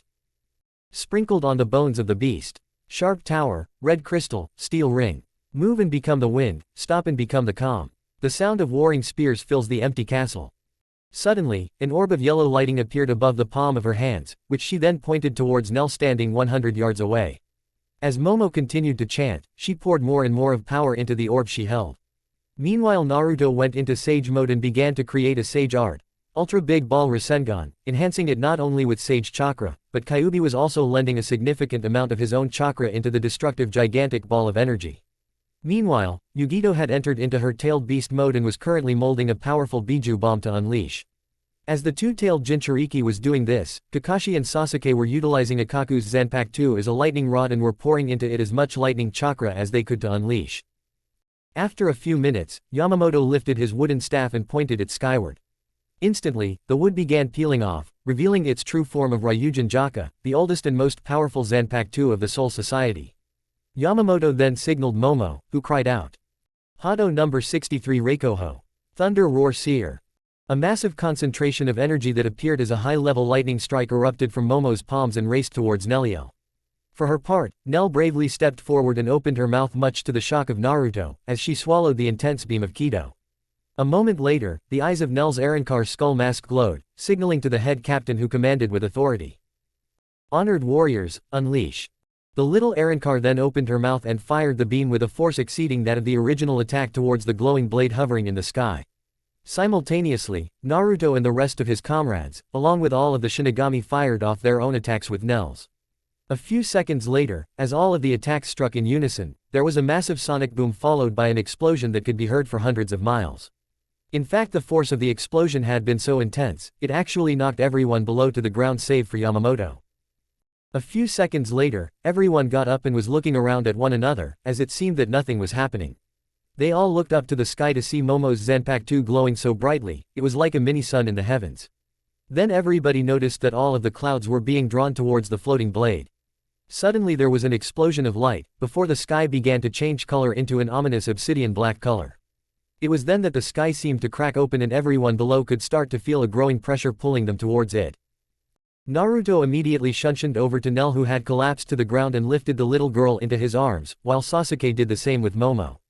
They along with Kakashi and Yugito sped towards their makeshift safety shelter, as the pull towards rift in the sky was increasing exponentially. In a matter of seconds, the entire landscape around them, from all foliage, trees, and loose rocks, began to be pulled up with incredible speed into the swirling vortex above. Yamamoto signaled his Shinigami to begin entering through the portal. Kira, Yumashiki, and Zaraki with Yakiru hugging him tightly leapt skyward into the void. Shunsui and Yoruichi grasped hands and smiled at one another, before they too jumped up and were sucked away. For his part, Yamamoto quickly flash-stepped and grabbed Ikaku's Zanpakuto, which was near the cave Naruto and the others were taking shelter in. Naruto was standing at the entrance, when he saw the head captain appear and take Ikaku's blade. Yamamoto and Naruto locked eyes, before the elder Shinigami mouthed the words, "Thank you," to Naruto. A moment later, he too was sucked up into the air and into the vortex, grabbing Momo's Zanpakuto on the way, as he too left the human world. With Momo's blade no longer acting as a conduit, there was an immense explosion of light followed by another massive sonic boom. A few seconds later, the darkness of the sky began to dissipate, returning to the blue it had once been. After a minute, Naruto with Nell in his arms along with the others tentatively exited the cave and were stunned at what they saw. The entire landscape as far as they could see was stripped away of any vegetation whatsoever. True, it had been a barren land before, but now in less than a minute it was now a desert wasteland. Everyone exhaled a sigh of relief and was grateful that their makeshift shelter had been strong enough to protect them. It was Naruto who finally broke the silence of the moment and openly remarked, "I hope they made it back home." "Well, we won't know the answer to that until we pass on from this world. Kakashi commented to his former student. Yeah, I know. I guess we should head back to camp before nightfall comes. Naruto solemnly replied. Kakashi nodded his head in agreement, before he and the others began their trek back to the Crimson Army encampment. Hinata, Ino, and Kurenai were both happy and very relieved to see Naruto and the others arrive back at the camp just as the sun was setting, all of them uninjured and in good health. They were greeted by everyone warmly and Naruto along with the others was glad to be back, but they were also exhausted. Pushing themselves to create their most powerful attacks had physically drained them. So it was no surprise that all they wanted was a good night's sleep. Especially Naruto, as he knew the next morning he would be returning back to the Leaf Village. A place he had vowed to himself never to return to just months before. So the next morning, as the camp broke and everyone prepared to begin their journey to Konoha, Naruto had a devious thought and called all of his shinobi comrades together. Everyone was curious why Naruto had called for this meeting, but even more unnerving was the sly smile he bore upon his face. Kakashi was the one who broke down first and finally asked in curiosity. Why did call us here, Naruto? Well, I've been thinking about my promise to return to the Leaf Village and visit with Ba-chan. You're not thinking about backing out, or Udobi? Sasuke asked with an edge to his voice, ready to fight if he had to and bring his friend back home. Settle down, Tem. I said I would return voluntarily with you back to Konoha in exchange for your help in defeating Madara and his Akatsuki forces, and I will. I just have one small condition I need from all of you, before I do that. What condition? Kakashi questioned, while cocking his lone visible eyebrow, as an ominous chill ran up his spine. Don't worry, Kakashi-sensei, it's nothing too serious. I just want to play a little prank on Ba-chan, that's all, and I need all of your help to do that. That doesn't sound so bad, Kurenai openly remarked. Kakashi turned to his kunoichi girlfriend and said in a cautionary tone of voice. I wouldn't make that assumption, Kur-chan. Have you already forgotten some of the pranks he performed in his youth in the past? What do you want us to do, Dobi? Sasuke impatiently questioned in annoyance. Actually, Tem, you don't have to do anything at all. Naruto answered with a mischievous grin, before he began to tell his friends and comrades exactly what he had planned for Tsunade upon their return to the Leaf Village. It had been stressful for Tsunade the past few days, as she rubbed her temples trying to alleviate the headache she currently had. There still hadn't been any word from Kakashi or Kurenai, if they had been successful in locating all of her wayward shinobi. Even more concerning was the panic that all of the elemental nations had been thrown into 2 days ago when in the middle of the day the sky had gone dark and massive explosions were heard in the atmosphere. The blonde Hokage had been in communication with all of her counterparts in then other nations and all of them denied having anything to do with causing what had occurred. And since no one knew what, where, or how it had happened, all the cages could do was begrudgingly trust the others that they were telling the truth. Heaving a tired sigh, Tsunade popped 2 aspirin into her mouth and washed them down with some water, as she leaned back into her chair and closed her eyes. Suddenly, the Leaf Village alarm blared to life, signifying that an enemy force was heading towards the village. Tsunade jumped up from her chair, before a moment later Kotetsu Hagane appeared in Tsunade's office and kneeled before her. Kotetsu, why have you and Izumo activated the main alarm? Hokage-sama, one of our long-range scouts has reported a small army marching towards the Leaf Village. They are a few miles away and should arrive shortly at the main gate. Izumo has already begun evacuating the civilians near the gate as we speak. Who are they and what is their size? Unknown as to whom they are, Hokage-sama, and as to their size, our scout's estimate was 100 to 150 people. Tsunade exhaled a sigh, as she had enough shinobi to deal with an enemy force that size. However, what Kotetsu said next concerned the blonde Hokage greatly. Hokage-sama, our scout couldn't identify all of them, but it appears this oncoming force is holding some of our own Leaf Village shinobi hostage. What? Who are they holding? Tsunade shouted in alarm. Our scout could only confirm 2 identities, ma'am, Junin Hitaki Kakashi, and Junin Yuhi Kurenai. Damn, Tsunade thought to herself, before she ordered Kotetsu to follow her and she stormed out of her office with fury. A short time later, Tsunade stood in front of the main gate of the Leaf Village, flanked by several of her top shinobi, along with a couple hundred more standing behind her or manning the high fortified wall that surrounded the village. The blonde Hokage was a picture of calm and confidence, which bolstered all of her shinobi's morale. However, while Tsunade projected such a composed attitude, inside she was feeling very apprehensive. She was not concerned about going into battle, she had done that more times than she cared to remember. No, she was uneasy about the fact that the approaching enemy held shinobi under her command hostage. Because of that, fighting this unknown force was a last resort as the blonde Hokage hoped for a peaceful solution that would free those hostages. Tsunade watched with a keen eye, as men wearing a strange mask rode a horse at the head of the procession of people marching towards the Leaf Village. When the approaching army got to within 100 yards, the man on the horse raised his arm and signaled the army behind him to halt. He then rode about 50 yards forward and stopped, before he called out in a cold metallic echo of a voice. "Where is the leader of this village?" "I am the leader, my name is." Tsunade called out, as she stepped forward. "I know your name, you are Tsunade Senju Gadaime Hokage of the village hidden in the leaves. You are also known as the Slug Queen and are one of the infamous Sannin of the elemental nations. You know my name, but you've not introduced yourself. You will learn who I am soon enough. Now if you would be so kind as to come forward and meet me face to face, as I don't feel like shouting across this field. And why should I approach a potential enemy by myself? Fine, if it will make you feel better, you may bring along a couple of bodyguards, although I assure you they would be of little help, if I so chose to harm you." Tsunade signaled Might Guy and Anko to accompany her, as they closed the distance between themselves and this strange masked man. Once they got within 20 feet, they stopped and Tsunade was able to get a much closer look at the man atop the horse. What she saw unnerved her a bit, as the mask he bore and the sound of his voice was disconcerting. The blonde Hokage looked behind the man and saw Kakashi, Kurenai, Sasuke, Ino, and Hinata with their hands bound being guarded by several men, including a very big man wielding a large battle axe. Turning her attention back to the masked man on the horse, she asked with authority. "What are you doing here and why are my shinobi being held prisoner by you?" "Your shinobi invaded my camp uninvited, which is why they are being held.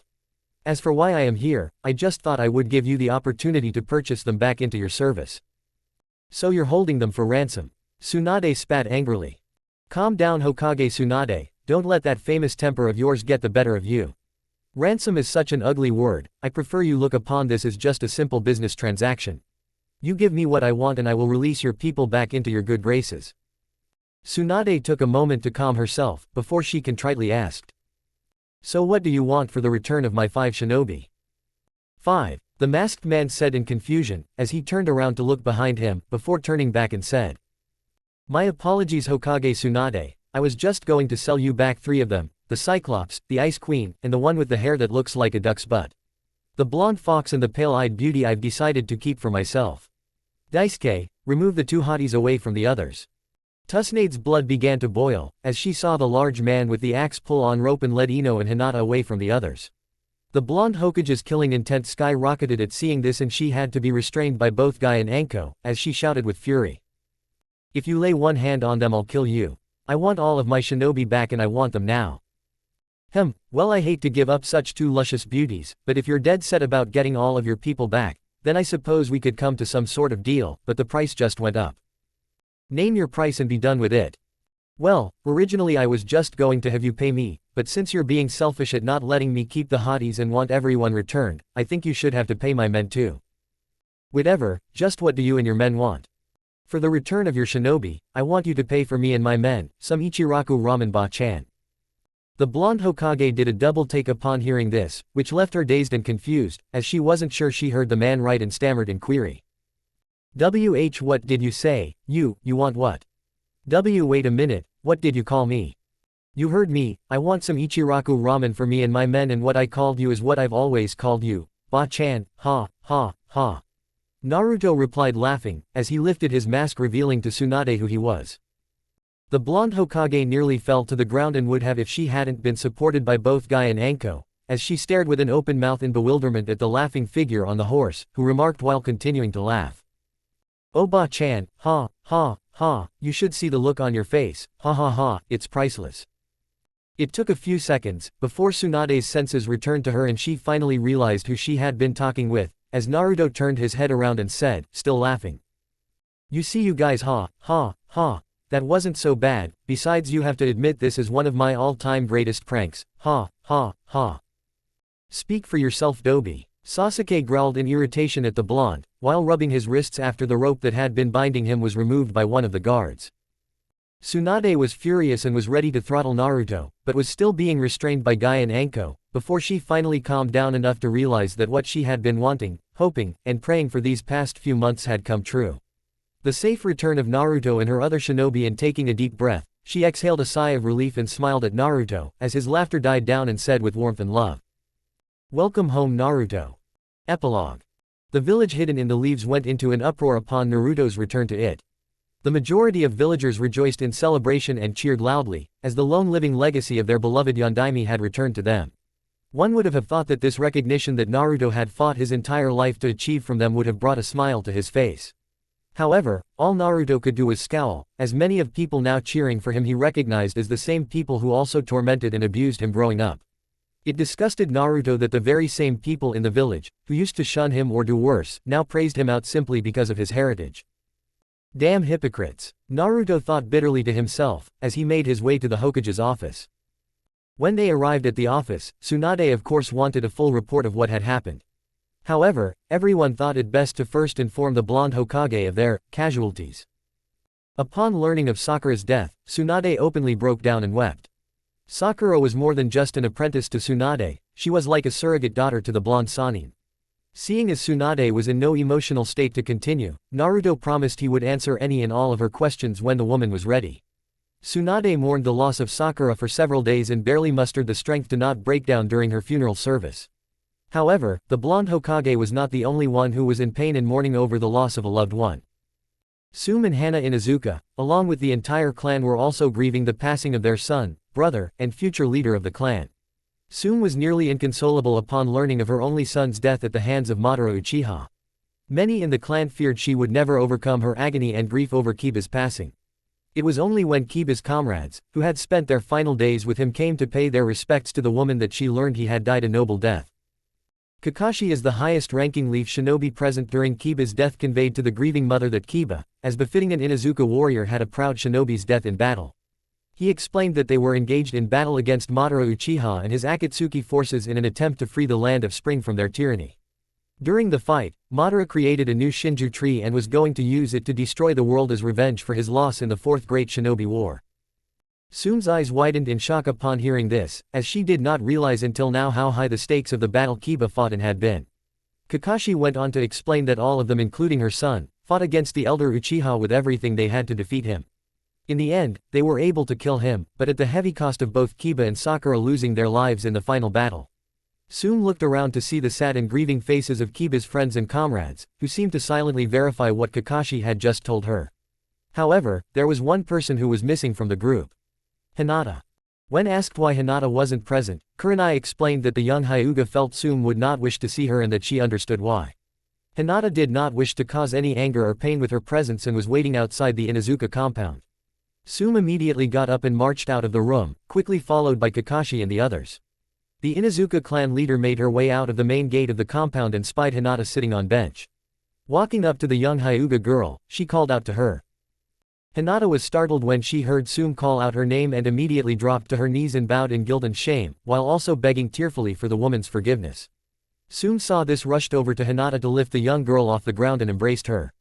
The Inuzuka clan leader through her own tears comforted Hinata and told her she had nothing to be forgiven for. That if anyone should be begging for forgiveness it was herself to Hinata. Tsume, with tears streaming down her face, apologized profusely to Hinata for her part in forcing the young girl into a marriage with her son. It was no excuse, but she allowed the love she felt for Kiba and in wanting to see him happy blind her to what she was doing. Hinata. Tsume let go of Hinata and dropped to her own knees and begged for Hinata's forgiveness, not only for forcing upon her a marriage to her son who she knew did not love Kiba the way he loved her, but by doing so had kept Hinata from the one she truly did love in Naruto.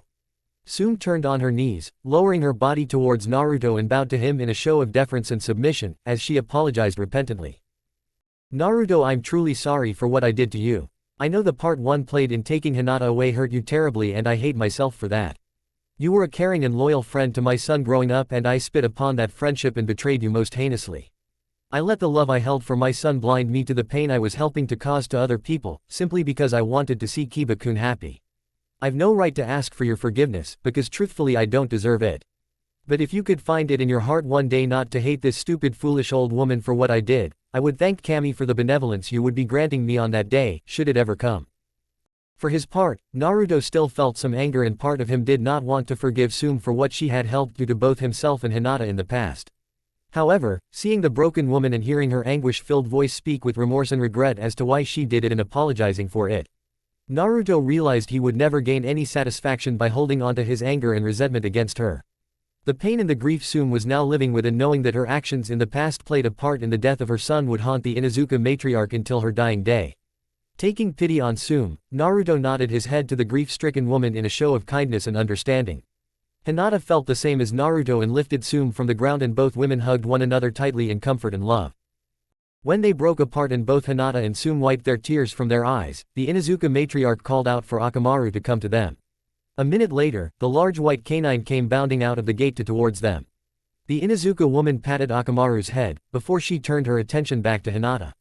She explained that with Kiba's passing, the animal familiar had lost his partner and friend, and Sume knew how much the dog cared for Hinata.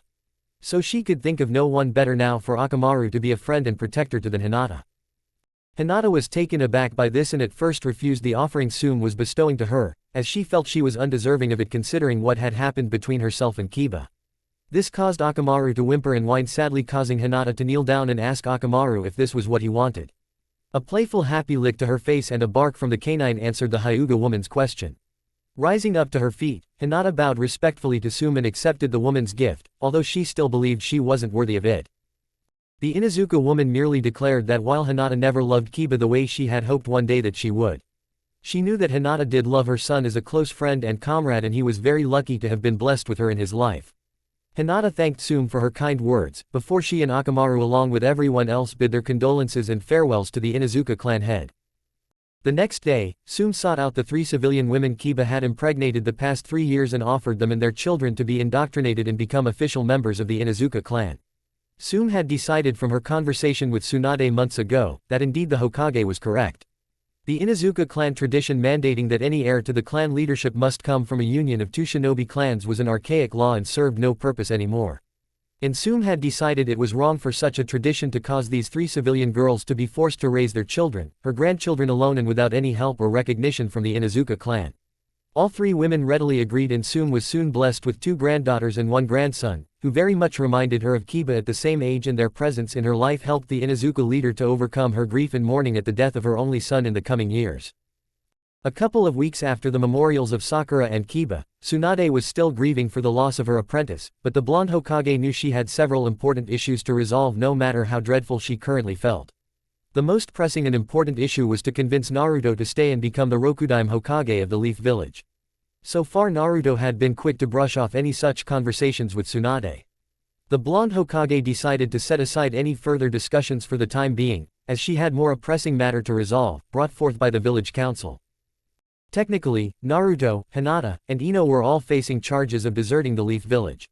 And the Konoha Council was pressuring Tsunade as to the reason why she had yet to order a mind sweep from a Yamanaka in the Anbu Interrogation and Torture Division to learn the truth about everything. It was a standard operating procedure that any AWOL ninja was required to undergo upon their capture and return to Konoha to make sure they hadn't divulged any village secrets. The council also wanted those who were ordered to capture and return the 3 wayward shinobi to also undergo a mind sweep to confirm everything. Ultimately, Tsunade was forced to capitulate to the council's wishes and explained that she had no legitimate reason, nor could she show any favoritism by denying their request. Everyone was expecting this upon their return and hoped that the false memories Ino had implanted in them of what really happened surrounding Kiba and Sakura's deaths would hold against the Yamanaka mind sweeps. Fortunately, Ino had proven herself to be the most skilled and powerful member of the Yamanaka clan next to her father Inoichi, as the false memories she had implanted held up to her fellow clan members' scrutiny. However, Ino and everyone else knew that would prove to be meaningless, if Inoichi didn't react the way they hoped he would when he scanned his daughter. So it was with bated breath and some nervousness that everybody waited for the outcome of Ino's mind sweep. When Inoichi entered the Hokage's office with Ino in tow, he glanced at her fellow conspirators and his brow furrowed into a slight scowl. The Yamanaka clan leader then turned to Tsunade and reported his findings from Ino's scan. Lady Tsunade, my mind sweep of Ino's memories is complete and I can officially verify and confirm that it matches with all the information learned from the other mind sweeps given to her comrades. Inoichi wasn't pleased with the position his daughter and the others had placed him in, but he understood their reasons. Kakashi's assessment of the situation, if the truth were revealed, Inoichi agreed with. A potential Leaf Clan civil war could erupt, costing many innocent lives, if it was revealed that Sasuke and to a lesser extent Ino were shown to have killed Kiba. Then there was reason that if the truth about Kiba was known, it would cause additional pain to Sume and the rest of Kiba's family and clan who were already in mourning over his death.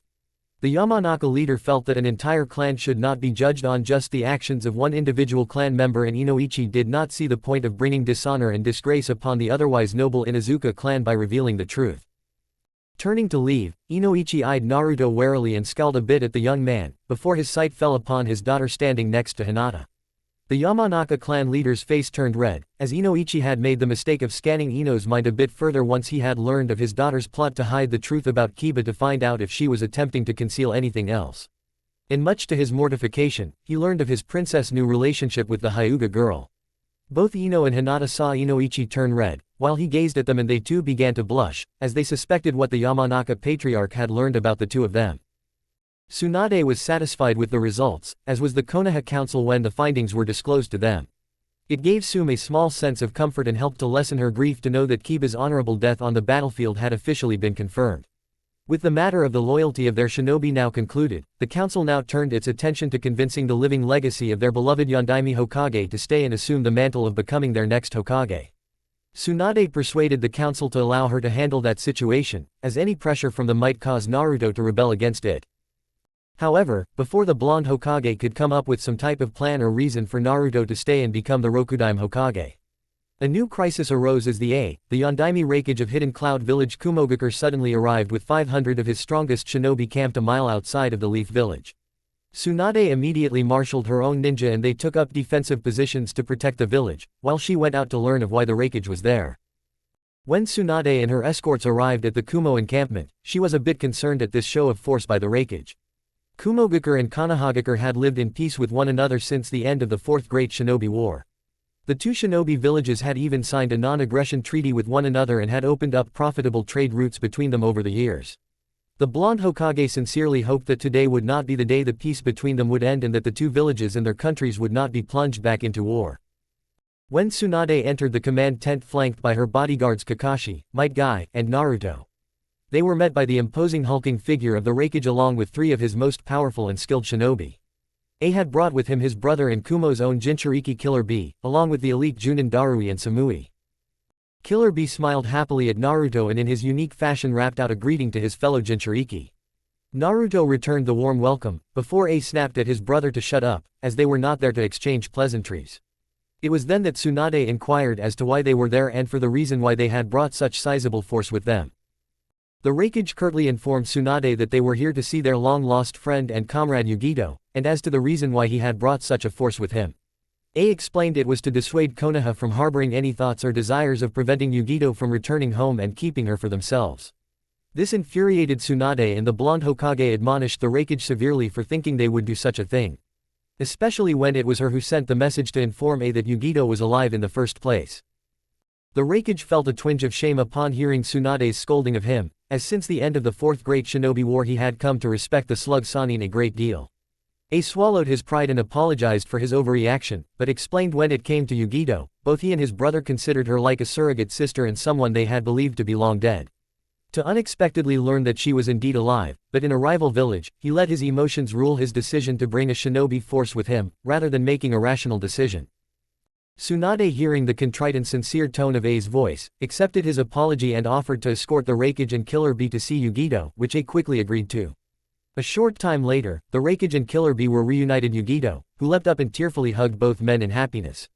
Tsunade offered guest accommodations to A and B and left the three Kumo shinobi alone to catch up with one another. The next day, the Raikage and Tsunade held a private meeting between them in her office. A thanked the blonde Hokage for taking care of Yugito, but also expressed that there was a serious problem the two cages needed to deal with. That problem being that Yugito did not wish to return to Kumogakure. And when A pressed as to why she did not wish to return to her home, Yugito had hesitantly indicated that she had fallen in love with someone from the Leaf Village and didn't want to leave him. Tsunade suspected who the man was that Yugito was referring to, but went ahead and asked the Raikage whom he was speaking of. However, A stated that Yugito had refused to divulge his identity. Tsunade still kept her suspicions of that identity to herself for the time being, but inwardly groused at how many problems she had to deal with now upon Naruto's return. The blonde Hokage politely informed A that Yugito was welcome to stay in Konoha if she so chooses. However, the Raikage indicated that would not be possible. The Kumogakure Council would not allow one of their Jinchuriki to reside in another village, especially Konoha, as it would give the Leaf Village access to having two Jinchuriki available to them. Also grimly conveyed to Tsunade that the Kumo Council was resolute in their decision that Yugito be returned and would call for the breaking of their treaty and going to war against Konoha for the return of their Jinchuriki, if you tried to prevent it. The blonde Hokage could not believe that the Kumogakure Council would go to such lengths, as to actually go to war over this, but the more she thought about it, she began to understand their thinking, foolish it was. The Fire and Lightning countries had only been allies for a few years since the end of the Fourth Great Shinobi War. Before that there had existed over a century's worth of hostility between the two nations and their shinobi villages, so there was a lot of caution and mistrust that many people of the older generations of both sides still held onto. The blonde Hokage surmised that Kumo Council was probably fearful that if Yugito wasn't returned to them, then Konoha could unleash the power of two Jinchurikis upon their country if they wanted to in the future. At that moment, Tsunade realized she somehow needed to strengthen the ties and trust between the two nations and villages, but was currently at a loss of how to do that. Tsunade asked what exactly was it that A wanted for her to do, to which he simply replied, "Do nothing, Hokage Tsunade." The Raikage went on to explain that he would soon be returning to Kumogakure with Yugito whether she wanted to go or not. And so long as Konoha made no moves to prevent this, then their countries and villages could continue to live in the peace and prosperity they had enjoyed the past few years. Tsunade angrily fired back that what the Raikage was doing to Yugito was tantamount to imprisoning her. Did he not know of her imprisonment the past 7 years at the hands of the Akatsuki and what they did to her? Now she has a chance at happiness and he was going to deny her that by forcibly taking her back to Kumogakure. Tsunade then asked A what makes what he's doing any different than the Akatsuki. The Raikage furiously shouted in defense that indeed he did know of what happened to Yugito. He also stated that he also knew that what he was doing was taking her from one prison to another, albeit a more pleasant one. A declared that if it was up to him, he would allow Yugito to stay and live a happy life with the man she loves, but it wasn't up to him. And he did not want to risk the possibility of another shinobi war erupting if she wasn't returned to Kumogakure. The Raikage then bluntly asked if Tsunade was willing to risk another war starting by not allowing him to take Yugito back. Taking a moment to calm down, Tsunade deeply contemplated what A had just said. After a minute, she leaned back into her chair and exhaled a defeated sigh. The blonde Hokage realized that A was right, she could not, or more precisely would not allow Konoha to be plunged into another shinobi war. If that were to happen, the other elemental nations would be forced into it as well and thousands upon thousands of lives would be needlessly lost. As much as Tsunade hated to do it, she was forced to agree with A and would take no action against him returning back to Kumogakure with Yugito. In the end it simply came down to the greater good for both nations and villages, but the blonde Hokage knew of a certain nine-tailed Jinchuriki who would have a hard time understanding and accepting it. To say Naruto was furious was an understatement, as he marched angrily towards the Hokage's office. Both Ino and Hinata followed close behind trying to get him to calm down before he saw Tsunade. This however was proving difficult to do, as the tearful face of Yugito was firmly entrenched within his mind. Naruto, Hinata, and Ino had arrived to ask Yugito out to breakfast with them, when they learned of A's and Tsunade's meeting the day before and the results of it. To her credit, even though it broke her heart, Yugito understood why she had to return to Kumogakure, but that still didn't make it any less painful to know she was being forced to give up the man she loved and the friends she had made. Unfortunately, Naruto was not as understanding, hence his march to see Tsunade and let her know of his displeasure of what was being done to one of his precious people. So it was of little surprise to Tsunade when Naruto came barging into her office and demanding that Yugito be allowed to stay in the Leaf Village if she wanted to. Both Kakashi and Kurenai, who had been having a meeting with the Hokage, looked at one another in confusion, as they wondered what Naruto was talking about. For her part, Tsunade merely pinched the bridge of her nose in frustration, as she knew this was going to be a difficult conversation with Naruto. Looking up at the angered visage Naruto bore upon his face, Tsunade exhaled a sigh, before she began to explain the situation and the ramifications of what would happen if they tried to stop the Raikage returning to Kumo with Yugito. After a few minutes, Naruto remained unconvinced and argued that Yugito should be allowed to make her own decisions. Tsunade agreed that Yugito should be allowed to make her own decisions, but her village is not giving her any options other than to return and she knows this. The blonde Hokage also went on to explain that as much as she sympathizes with Yugito's plight, as Hokage she would not risk sending Konoha into another shinobi war over it. "Then make me Hokage," Naruto angrily declared. Tsunade actually chuckled after hearing this, as for the past few weeks Naruto had refused to even discuss any possibility of him taking the mantle of the Rokudaime Hokage. All he would agree to was staying in Konoha until Hinata gave birth to their baby, as Naruto wanted the best medical treatment and facilities in all the elemental nations available for Hinata during her pregnancy. Now that Naruto was suddenly ready to assume the position of Hokage, Tsunade knew she couldn't relinquish her title to him, not with the way he was acting, and asked with a hint of derision.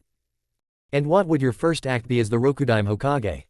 When Naruto answered he would stop Yugito from leaving, Tsunade threw her hands up in the air and shouted that's why she couldn't name Naruto as the next Hokage right now, because he wasn't thinking with his head but with his heart. And that a Hokage needed to base any and every decision they make for the protection and safety of the village and its citizens. And right now if Naruto were Hokage he would be making a decision for purely selfish reasons, and in doing so would plunge the Leaf Village into a pointless war. As Naruto and Tsunade continued to argue back and forth, the tension in the room began to rise, as Hinata, Ino, Kurenai, and Kakashi looked on with concern. As they watched the verbal exchange between Tsunade and Naruto become more and more heated, Ino began to feel lightheaded. Suddenly, she began to waver on her feet, as the stress of the situation was starting to overwhelm her. Before Ino collapsed, she was caught by Hinata, who lowered her friend gently to the floor, as she cried out in distress. "Ino-chan, what's wrong, are you alright?" Hinata's shout alerted Naruto and Tsunade, and they ceased their bickering, before they both rushed over to where Ino lay. As her hands glowed with green chakra, Tsunade began to scan Ino's vitals, as everyone looked on with concern. A couple of minutes later, Tsunade deactivated her chakra and with Naruto helped the Yamanaka girl to her feet, while everyone anxiously waited for her diagnosis. "You're fine, Ino, your blood pressure was elevated, which is probably what caused you to feel dizzy, but it's coming back down now. However, as a doctor I must recommend that you try to avoid any stressful situations due to your condition." Condition? What condition, Lady Tsunade?" Ino stammered in confusion. "You're pregnant," the blonde Hokage announced loudly to everyone present. Ino's eyes grew wide in astonishment and her hands instinctively rose up to touch her stomach. Everyone was momentarily stunned at the news, and a smile spread across Ino's face, before it quickly disappeared, as she wondered with trepidation what Naruto's reaction would be. The Yamanaka girl hesitantly lifted her head to gaze at Naruto's now impassive face. As they stared into the eyes of one another, Ino began to worry, as Naruto remained silent and unmoving. However, her fears were put to rest, when she felt Naruto lovingly cup her cheek with his hand and smile at her. As Naruto cupped Ino's cheek, he jokingly wondered to himself why he wasn't upset or filled with apprehension upon learning he was fathering a second child, but for some reason he wasn't. In fact, Naruto never felt more calm and relaxed than he did at that moment. It suddenly came to him in an epiphany what his life was going to be like in the future and what he saw he liked. And that life didn't include raising a family, while living a vagabond existence. Turning around, Naruto proudly announced to everyone that he was going to be a father again. It took a moment, but seeing and hearing how calm and happy Naruto appeared to be put everybody in the room at ease, and congratulations began to flow towards the blonde couple. After the compliments began to die down, Naruto turned to Tsunade and asked her to set up a meeting with the Raikage and Yugito, as he had thought of a way to let her stay in Konoha without it causing a war. Naruto then wrapped his arms around both Ino and Hinata and said they needed to go see Ino's parents and deliver the news. The next day, Naruto headed towards the Hokage's office for his meeting with the Raikage and Yugito. He heaved a weary sigh while he walked, as the last 24 hours had been tiring to the blonde Junin. Needless to say, when Naruto and Ino let her parents know of their daughter's condition, it had been a bit of a stressful meeting. Fortunately, both Naruto and Ino were able to convince the two concerned parents of their love for one another. Of course it didn't hurt in convincing them when Naruto informed them that he was going to accept the position of Rokudaime Hokage, making Ino along with Hinata the first ladies of Leaf Village, when they were married. After that, both Inoichi and his wife gave their blessings to the three and were excited at the prospect of becoming grandparents. So Naruto silently prayed to Kami that his meeting with the Raikage would go as well as it did with his future Yamanaka in-laws. When Naruto arrived at Tsunade's office, he found the Raikage had already arrived along with both Yugito and Killer Bee. Closing and locking the door behind him, as Tsunade activated the silencing seals of the room, he cordially greeted everyone. Pulling up a chair to sit next to the Raikage and Yugito, Naruto leaned back in a relaxed state, before A asked him the reason behind this meeting. Naruto smiled warmly at the Raikage and announced he had a way to allow Yugito to stay in Konoha that would be satisfactory with the Kumogakure Council and not cause the two villages to go to war. Yugito's sad face suddenly lit up with hope, and both the Raikage and Killer Bee interests were piqued at this declaration from Naruto. Even Tsunade was curious as to how Naruto was going to pull this off and leaned back in her chair and waited for him to explain. Naruto asked the Raikage to confirm what the Hokage had told him, that if it was up to him, he would allow Yugito to stay and live a happy life with the man she loves. A did confirm this, and it was then Naruto informed him that the man Yugito loved was in fact him and that he in turn loved her. The Raikage leapt up from his chair angrily, before he felt Yugito's hand on his arm, and he looked down to her face pleading with him to stay his hand. Reluctantly, A began to calm down and sat back down, before he growled out for Naruto to continue. In a calm and confident voice, Naruto stated that in an effort to strengthen the ties and trust between the two nations and villages, he proposed a political marriage commence between himself and Yugito to achieve this. Yugito's eyes grew wide in surprise, while the Raikage deeply contemplated what Naruto had just said. Even Killer Bee, who not known as a deep thinker, pondered with interest at what his fellow Jinchuriki had just suggested. Tsunade was both shocked and suitably impressed that Naruto had discerned the main problem between the two villages. That the long-standing animosity between the two nations and their shinobi villages, before they became allies, hadn't just disappeared with the signing of their mutual treaty. And that many people of the older generations on both sides still held mistrust of the other. The blonde Hokage was amazed that Naruto had been able to come up with an idea, which was more than she was able to do to help build more trust between their villages and countries. However, Tsunade shook her head sadly, as she didn't believe what Naruto proposed would achieve what he thought it would. The Raikage seemed to confirm the Hokage's silent assessment of Naruto's plan, and after a minute stated in a pessimistic tone of voice. "It's a bold proposal, but I'm afraid it wouldn't work. The marriage between two Junin from our respective villages would be beneficial and help to strengthen the ties and trust between us. However, such a relationship would not be enough to appease the Kumogakure Council from their position that Yugito must return to the Lightning Village. Unless of course you're suggesting that you would be coming with her, but I highly doubt your own council would allow that to take place, just as our own won't allow Yugito to stay here. Perhaps if you were from a prominent clan or held a higher position within the Konoha government, it could persuade the Kumogakure Council in allowing Yugito to stay, but as the things are, I'm afraid your plan won't work. Then it's good that I meet both of the criteria you just mentioned," Naruto declared with certainty. Yugito and Killer Bee all looked at Naruto with confusion, before the blonde leaf shinobi continued on. Naruto went on to explain that he is the last living legacy of the Namikaze clan and the only son of the Yondaime Hokage of the Leaf Village. So he meets the first condition the Raikage had mentioned of being from a prominent clan. As for the second condition of holding a higher position within the Konoha government, it will soon be announced by Hokage Tsunade that she is retiring and is naming him as the Rokudaime Hokage of the village hidden by the leaves. The Raikage turned his head to stare at Tsunade, who nodded her head confirming what Naruto had just stated to be the truth, before he then asked. "So answer me this, Raikage-sama, when informed of what I have just told you. Would you be able to convince the Kumogakure Council to be comfortable and secure enough to allow Yugito-chan to stay if she married to the Rokudaime Hokage of the Leaf Village and be recognized in all of the elemental nations as one of the first ladies of Konohagakure?" It took a moment for the Raikage to process everything, and he leaned back into his chair and stroked his beard with his hand in deep thought. The Kumo Council's fear that if Yugito wasn't returned to them then Konoha could unleash the power of two Jinchurikis upon them in the future now appeared foolish, as the wife of the Leaf Village Hokage isn't going to allow her husband to attack her homeland. Which A already knew was never a possibility, not after fighting side by side with Naruto against Madara during the Fourth Great Shinobi War. He knew the young man to be one of the most honest and honorable men he had ever met in his entire life. So after running all the positive aspects and the few if any negative ones of Naruto's proposition through his mind, A turned to Naruto and said given what he had just learned, he believed he could convince the Kumogakure Council to allow the marriage and Yugito to stay and live in Konoha by his side. However, the Raikage wanted to know what Naruto meant by referring to Yugito as one of the first ladies of Konohagakure. The blonde Junin explained that though the Konoha Council hadn't made an official proposal yet, he suspected that due to him being the last living Namikaze they were going to enact the Clan Restoration Act or CRA upon him to rebuild his noble clan. Naruto stated that he would accept the CRA plan from the Konoha Council and be taking 2 additional wives along with Yugito-chan. The Raikage bristled at this and wondered aloud if Naruto had bothered to discuss these additional wives with Yugito.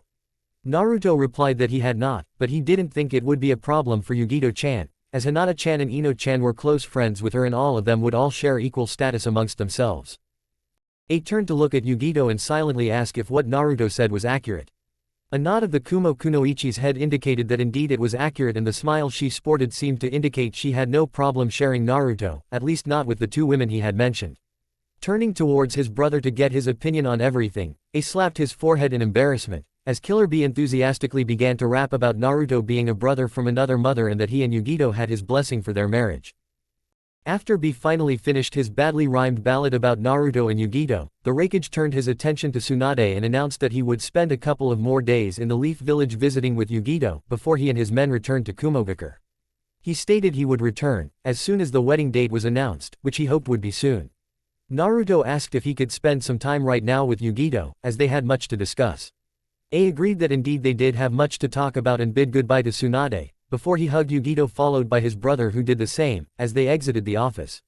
Naruto and Yugito also bid good day to the blonde Hokage, before the two of them left hand in hand to meet up with Hinata and Ino and have a much-needed conversation about many things between the four of them.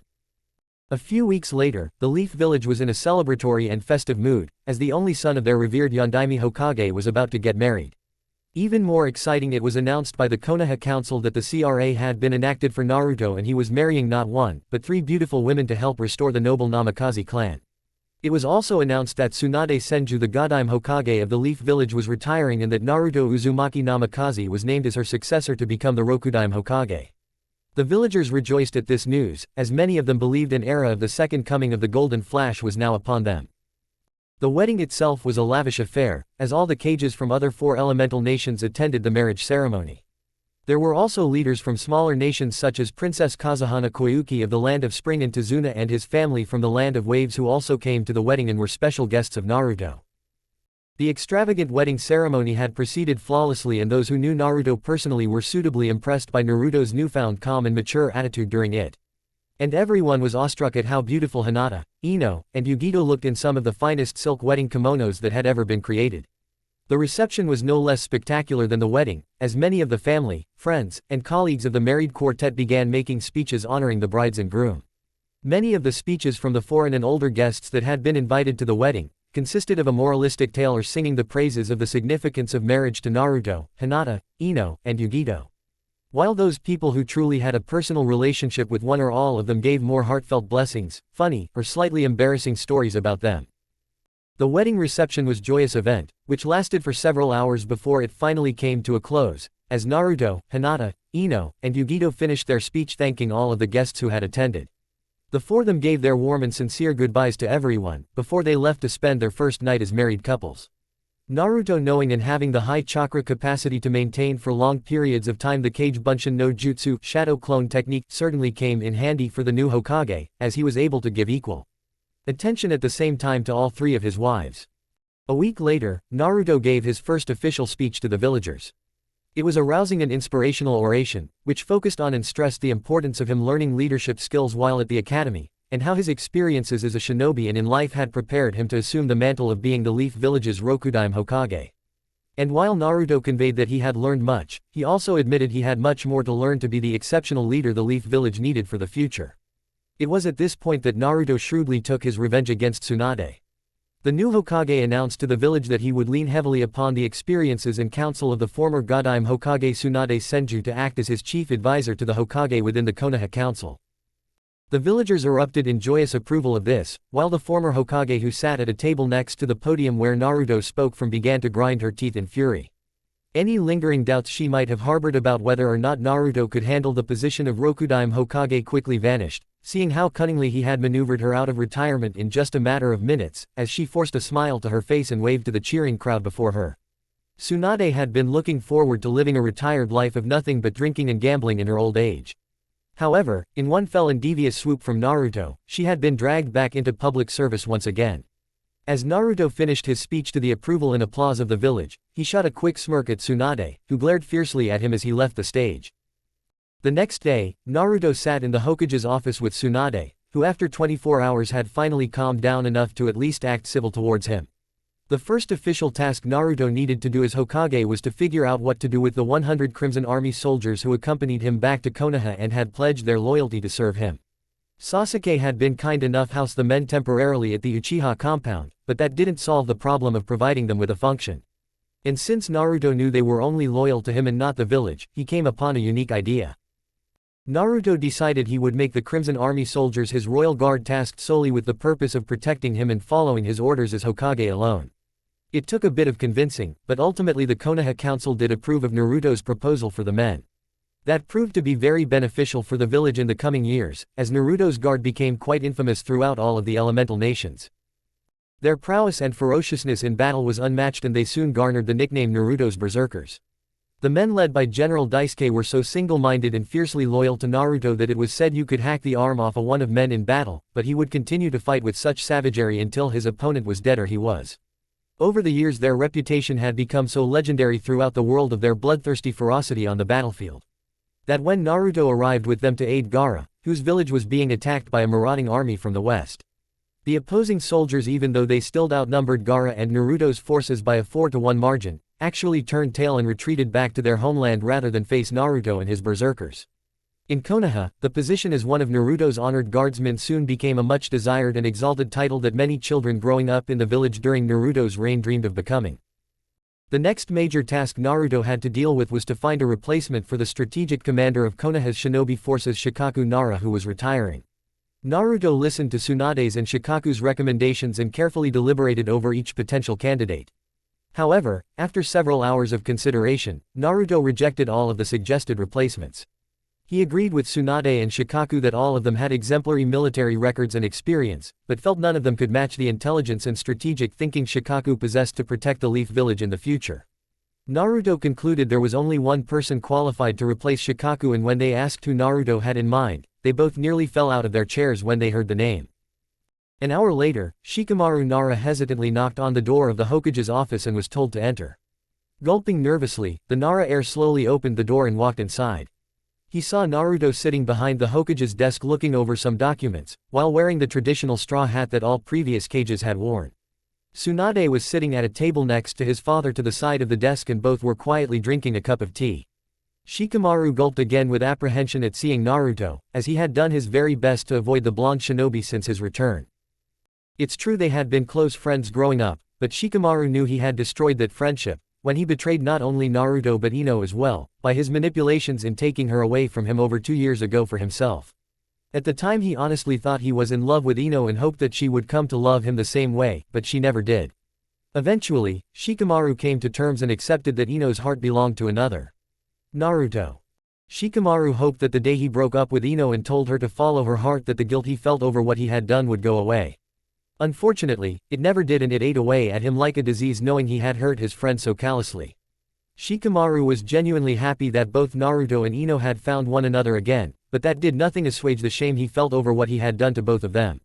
Dropping his head slightly, he called out to his Hokage in a remorseful tone of voice. "You wished to see me, Hokage-sama." "Ah, Shikamaru, yes I did." Naruto then got up from behind his desk and walked around until he stood in front of Shikamaru. The Nara heir looked up to gaze at Naruto's face, when he was suddenly propelled backwards with tremendous force by Naruto's punch, before crashing into the wall behind him and sliding down to the floor. Shaking his head and rubbing his jaw, Shikamaru slowly rose to his feet and openly declared, "I deserved that. You deserve a lot more, but I'm going to settle for that." Naruto fired back gruffly, before he walked back to his chair and sat down again, as Shikamaru shuffled forward until he was standing in front of the Hokage's desk. Naruto went on to explain that Shikaku was retiring as strategic commander of Konoha's shinobi forces and that he had chosen him to replace his father. Needless to say, Shikamaru was stunned by this and attempted to plead that there were many veteran shinobi with exemplary military records and experience, more worthy than him to hold such a lofty and crucial rank within Konoha's shinobi forces. Naruto countered that might be true, but that none of them had the intelligence and strategic thinking both him and his father possessed to protect the Leaf Village in the future. Shikamaru was about to protest further, before Naruto held up his hand and stated that both Lady Tsunade and Shikaku had approved of his decision. Naruto's next words sealed the deal for Shikamaru to accept the position. "Your Hokage has need of your talents, skills, and intelligence to serve me and the Leaf Village, and considering your past transgressions, I would think you would appreciate and want the opportunity to atone for yourself." Naruto's words hit hard, but Shikamaru realized he was right and actually did begin to appreciate the opportunity he was being given. He sincerely hoped that by loyally serving his Hokage, perhaps one day it could lead to Naruto forgiving him and maybe allow him to forgive himself as well. Rising up to stand at attention, Shikamaru declared in a strong and unwavering voice, "I accept the position and will serve you faithfully in whatever you require of me, Hokage-sama." Naruto rose up from his chair and smiled, before he extended his arm and he and Shikamaru shook hands. 2 years later, Naruto stood off to the side and gazed out into the great banquet hall, which was currently occupied by several people celebrating the wedding of Shikamaru Nara to Temari no Sabaku of the Sand Village. Naruto chuckled to himself, as Shikamaru had always remarked that he prayed to Kami that the women he would marry would not be troublesome. Well, with Temari not only being the sister of Gaara the Kazekage of Sunagaku, but also with her fiery temperament and stubbornness, Naruto couldn't think of a more troublesome woman for the Nara heir.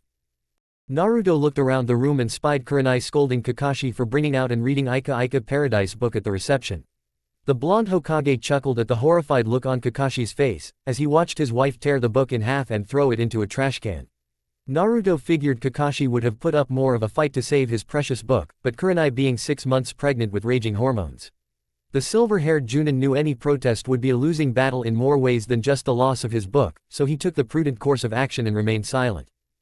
Naruto then turned to see Sasuke doting over his own pregnant wife in the former Shinigami Momo.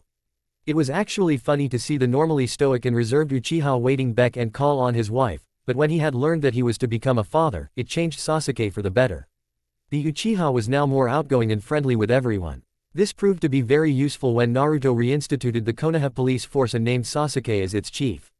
Sasuke's new amiable personality helped immensely whenever he had to deal with any problems or conflicts which arose within the general populace of the villagers. A roar of uproarious laughter caught Naruto's attention, as he turned to see sitting at a table smiling and laughing Choji Akamichi and Ayame Ichiraku along with Hana Inuzuka and her surprising boyfriend Rock Lee. Choji and Ayame had just recently announced their own engagement a few weeks earlier and everyone thought it was a perfect match, given each of their loves of food and cooking. Meanwhile, the entire village was shocked when Hana and Rock Lee began a relationship 6 months ago and few people gave little hope of it surviving considering the vast difference of personalities between the two. However, both Hana and Lee had proved everyone wrong and were a very happy and contented couple, as Hana's more reserved personality helped to curb Lee's more boisterous one at times, while his personality got the Inuzuka heiress to become more open and sociable around people outside of her clan. Naruto then looked around to see his wife Yugito standing with A and Killer B, as the Raikage held his 1-year-old daughter in his arms. A was never known to smile that much, but he was grinning from ear to ear, as he bounced his niece up and down in his powerful arms. Killer B was singing a nursery rhyme rap to the infant causing the girl squeal and giggle in delight at all the attention she was receiving. The blonde Hokage then spied another of his wives Ino visiting with her parents holding Naruto's son in her arms. Both grandparents were lavishing affections on their grandson by tickling the young boy, who laughed and squirmed in delight at this action. The young child looked like a miniature version of his father with the blonde hair and blue eyes he inherited from both of his parents. Naruto then turned to see a smiling Hinata sitting at a table with Tsunade, Neji and Tenten. The former Godime Hokage was currently playing a game of peekaboo with Naruto's daughter who was the spitting image of her mother with indigo-colored hair and the famous Hyuga eyes. Meanwhile Neji was bouncing the young girl's twin brother on his knee, while Tenten had Neliel on her lap and was tickling the young green-haired girl who was giggling hysterically. Neji and Tenten had finally gotten married a few months ago and were quite happy together. However, as Naruto observed the two of them together with his own children, he had no doubt they would be starting their own family very soon. Out of the corner of his eye, Naruto spotted Hiashi Hyuga sitting alone at a table in a far corner of the banquet hall staring at the table Hinata sat at. His gaze momentarily turned to look out onto the dance floor and following the Hyuga's line of sight Naruto saw Hanabi and Konohamaru in a loving embrace and dancing slowly to a song being played by the musicians present. The Hyuga clan leader turned his head back and seemed to stare into space, as the expressionless face he bore gave no indication of what if any emotions the man was feeling. Naruto almost felt sorry for the man, almost. As Hiyashi's quest for money, status, and political power and influence for his clan had come at a heavy cost. And the price Hiashi had paid was total estrangement from his daughters and their families. And while Hiashi had been successful in gaining money and status for his clan, as soon as Naruto took office as the Rokudime Hokage, any political influence the Hyuga leader once wielded had officially ended, as far as Naruto was concerned. Naruto remembered the day Hiashi strolled into his office unannounced and sat down, while handing Naruto a series of proposals he wanted enacted by the new Hokage. Apparently, the Hyuga clan had assumed that when Naruto married Hinata, it would give him carte blanche to push through and get approval on anything he wanted. As Naruto quickly looked at the proposals he had just been handed, one could easily see that what Hiashi wanted would greatly benefit the Hyuga clan, but no one else. Naruto shook his head in disgust, as he remembered the shocked look that appeared on Hiyashi's face when he threw the proposals back at Hiashi and shouted. "You scheming loathsome piece of shit of an old man. You think you can just stroll into my office and demand that I do anything for you or your clan? I know the truth of what you did to my Hinata Haim. Selling her off to Kiba and the Inuzuka clan like a piece of meat, all in an effort to gain money and influence within the Konoha Council for yourself and your clan. And then when that didn't work out, you cast your daughter out onto the street like a piece of trash, officially disowning her." Naruto inhaled and exhaled a deep breath, before he continued with fury. Now you have the gall and audacity to come marching in here believing I'm just going to bend over and gratefully accept and approve anything you want. All because your daughter who you considered weak and worthless her entire life now finds herself married to the reigning Hokage. So you think that will allow you get anything you want from me? Well, let me tell you, Hiyashi Hyuga, after everything you've done, that's never going to happen, ever. Because if it were up to me, you would not be walking out of this room alive. And the only reason that you will is because I know Hinata-chan still loves and cares about you, and your death, especially by my hand, would cause her great pain. So while I can't, or more precisely won't, kill you for her sake, I can tell you what I will do.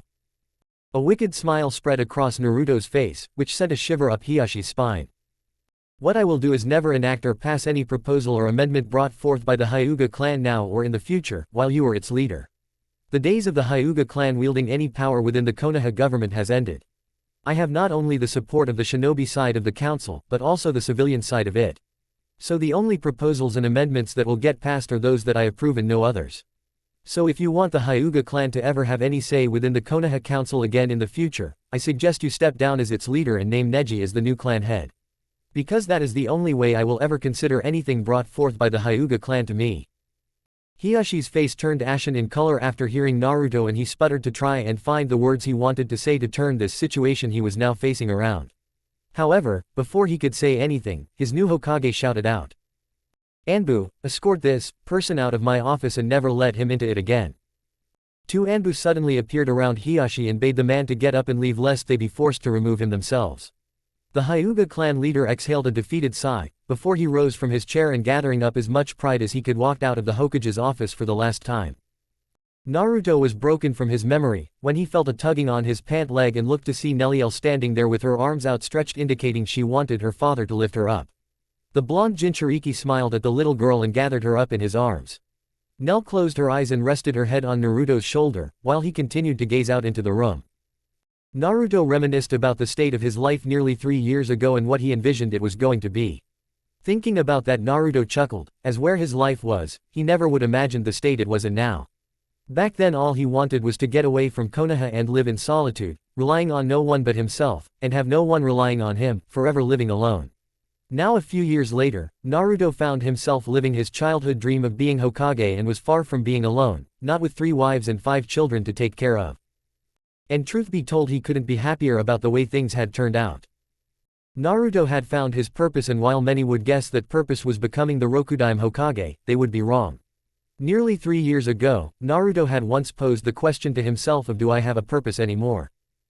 3 years later, Naruto had found the answer to that question. Yes, he did have a purpose, and what Naruto decided was his purpose, as he gazed at all the people he considered precious in his life, was to love and protect all of them with all the strength, skills, and power that he could wield to do so. And the blonde Jinchuriki thought as far as having a purpose in life, that one wasn't a bad one to have. Author note: well, here is the official end of this story, but I do discuss the possibility of a sequel further down in this note. I hope this finale and glimpse into what happened after Naruto's return to the village met with everyone's approval. I'm very pleased I was able to end this story and not leave it as one of the many thousands of others that are incomplete on this site never to be finished. That being said, there are some special thanks I need to give to the following writers who were kind and gracious enough to help me out to complete this tale. I owe a huge debt of gratitude to Serious Sam, Kyubi123, Naruto Enthusiast, and Brown Phantom for their amazing contributions in writing some of the battle scenes during the war versus the Akatsuki arc of the story. I can honestly say if they hadn't been cool enough to help me out, it might have taken me another year if ever to finish this story. My heartfelt thanks goes out to all of them, as they are talented writers in their own right with their own writing projects. Which, if you haven't checked out their incredible stories yet, I urge you to do so. Now, many of my readers have expressed a desire to see a sequel written to this story. I'll be upfront and honest with all of you about that. While yes, I do agree a sequel to this story could prove to be very entertaining and successful. Right now, I just don't have the fire and desire to write one, and I'm not sure when, if ever, I might. A little over a year ago I was trying to stay on top of and write 3 ongoing stories, and it damn near killed me from the stress. What I mean is, one of the most difficult things I've ever done when it comes to writing is trying to maintain 3 ongoing stories at the same time. I never got any time to just relax a bit and enjoy a chapter update I posted, as I knew I had to write and get another one out for one of the other stories ASAP. So right now, I just want to concentrate for a while with my first story, Aftermath. I have to tell you, it's a relief to just have to work on only one story now, as trying to write multiple ones at the same time was exhausting. Now that's the bad news about a potential sequel, but I do have some good news. I am not opposed to another author wishing to write a sequel based off my story. I think the most logical course for a sequel would be a story based on Naruto and the gang becoming Shinami of the Gote 13 squads in the Bleach world. In fact, I would even be willing to write the initial prologue chapter starting things off for the sequel. Now if an author is interested in taking up the task of writing the sequel, I only have a few criteria that I prefer he or she has, before I sign off on it. 1. I prefer an experienced writer. One who has already written successful stories of their own with the readers, as that will give me examples of how good a writer they are. Of note, if Serious Sam, Kyuubi 123, Naruto enthusiast, or Brown Phantom hint would like to apply their skills to writing a sequel, my approval to any of you will be swift and coming, lol. 2. I'd also prefer a writer who has a good working knowledge and understanding of the Naruto and Bleach worlds and characters. 3. Lastly, I'd like the pairing relationships I've already established in this story to remain intact and maintained in the sequel. Now that's not to say you can't make new pairings with other characters or additions to the pairings I've made, like if you wanted to add say Reinaku Matsumoto into Naruto's harem just as a hypothetical example, I'm fine with that. I just don't wish to see say Ino running off to be with Omaeda or anything like that. So if any author has the inclination and desire to write the sequel to this story, just PM at your convenience and we can discuss it. Anyway, that aside, I hope everyone enjoyed this final chapter. It proved to be a challenging one for me to write, in trying to wrap up the few remaining loose ends of the tale. This is the second epilogue I've written for a story, and in doing some research on how to write a proper epilogue, I learned the epilogue, besides being an extension of the story, it also has a different style from the rest of the book that makes it different. So I'm sure many of you noticed the change in writing style from what I normally do. I tried to keep the chapter from being dialogue-driven piece, and the few snippets of dialogue you did see were always of something poignant or of significance to the tale. I do wish to thank everyone, both old and new readers, who took the time to review this story. You all had a lot to say about it, and I'm pleased that this tale has such a strong fan base with readers who actually write out well thought out reviews. Because of that, I enjoy reading many of your reviews, so please leave lots of them, as they do help a writer get a sense of the thoughts and opinions of the fans of a story. They also can help lift the spirits of an author as well.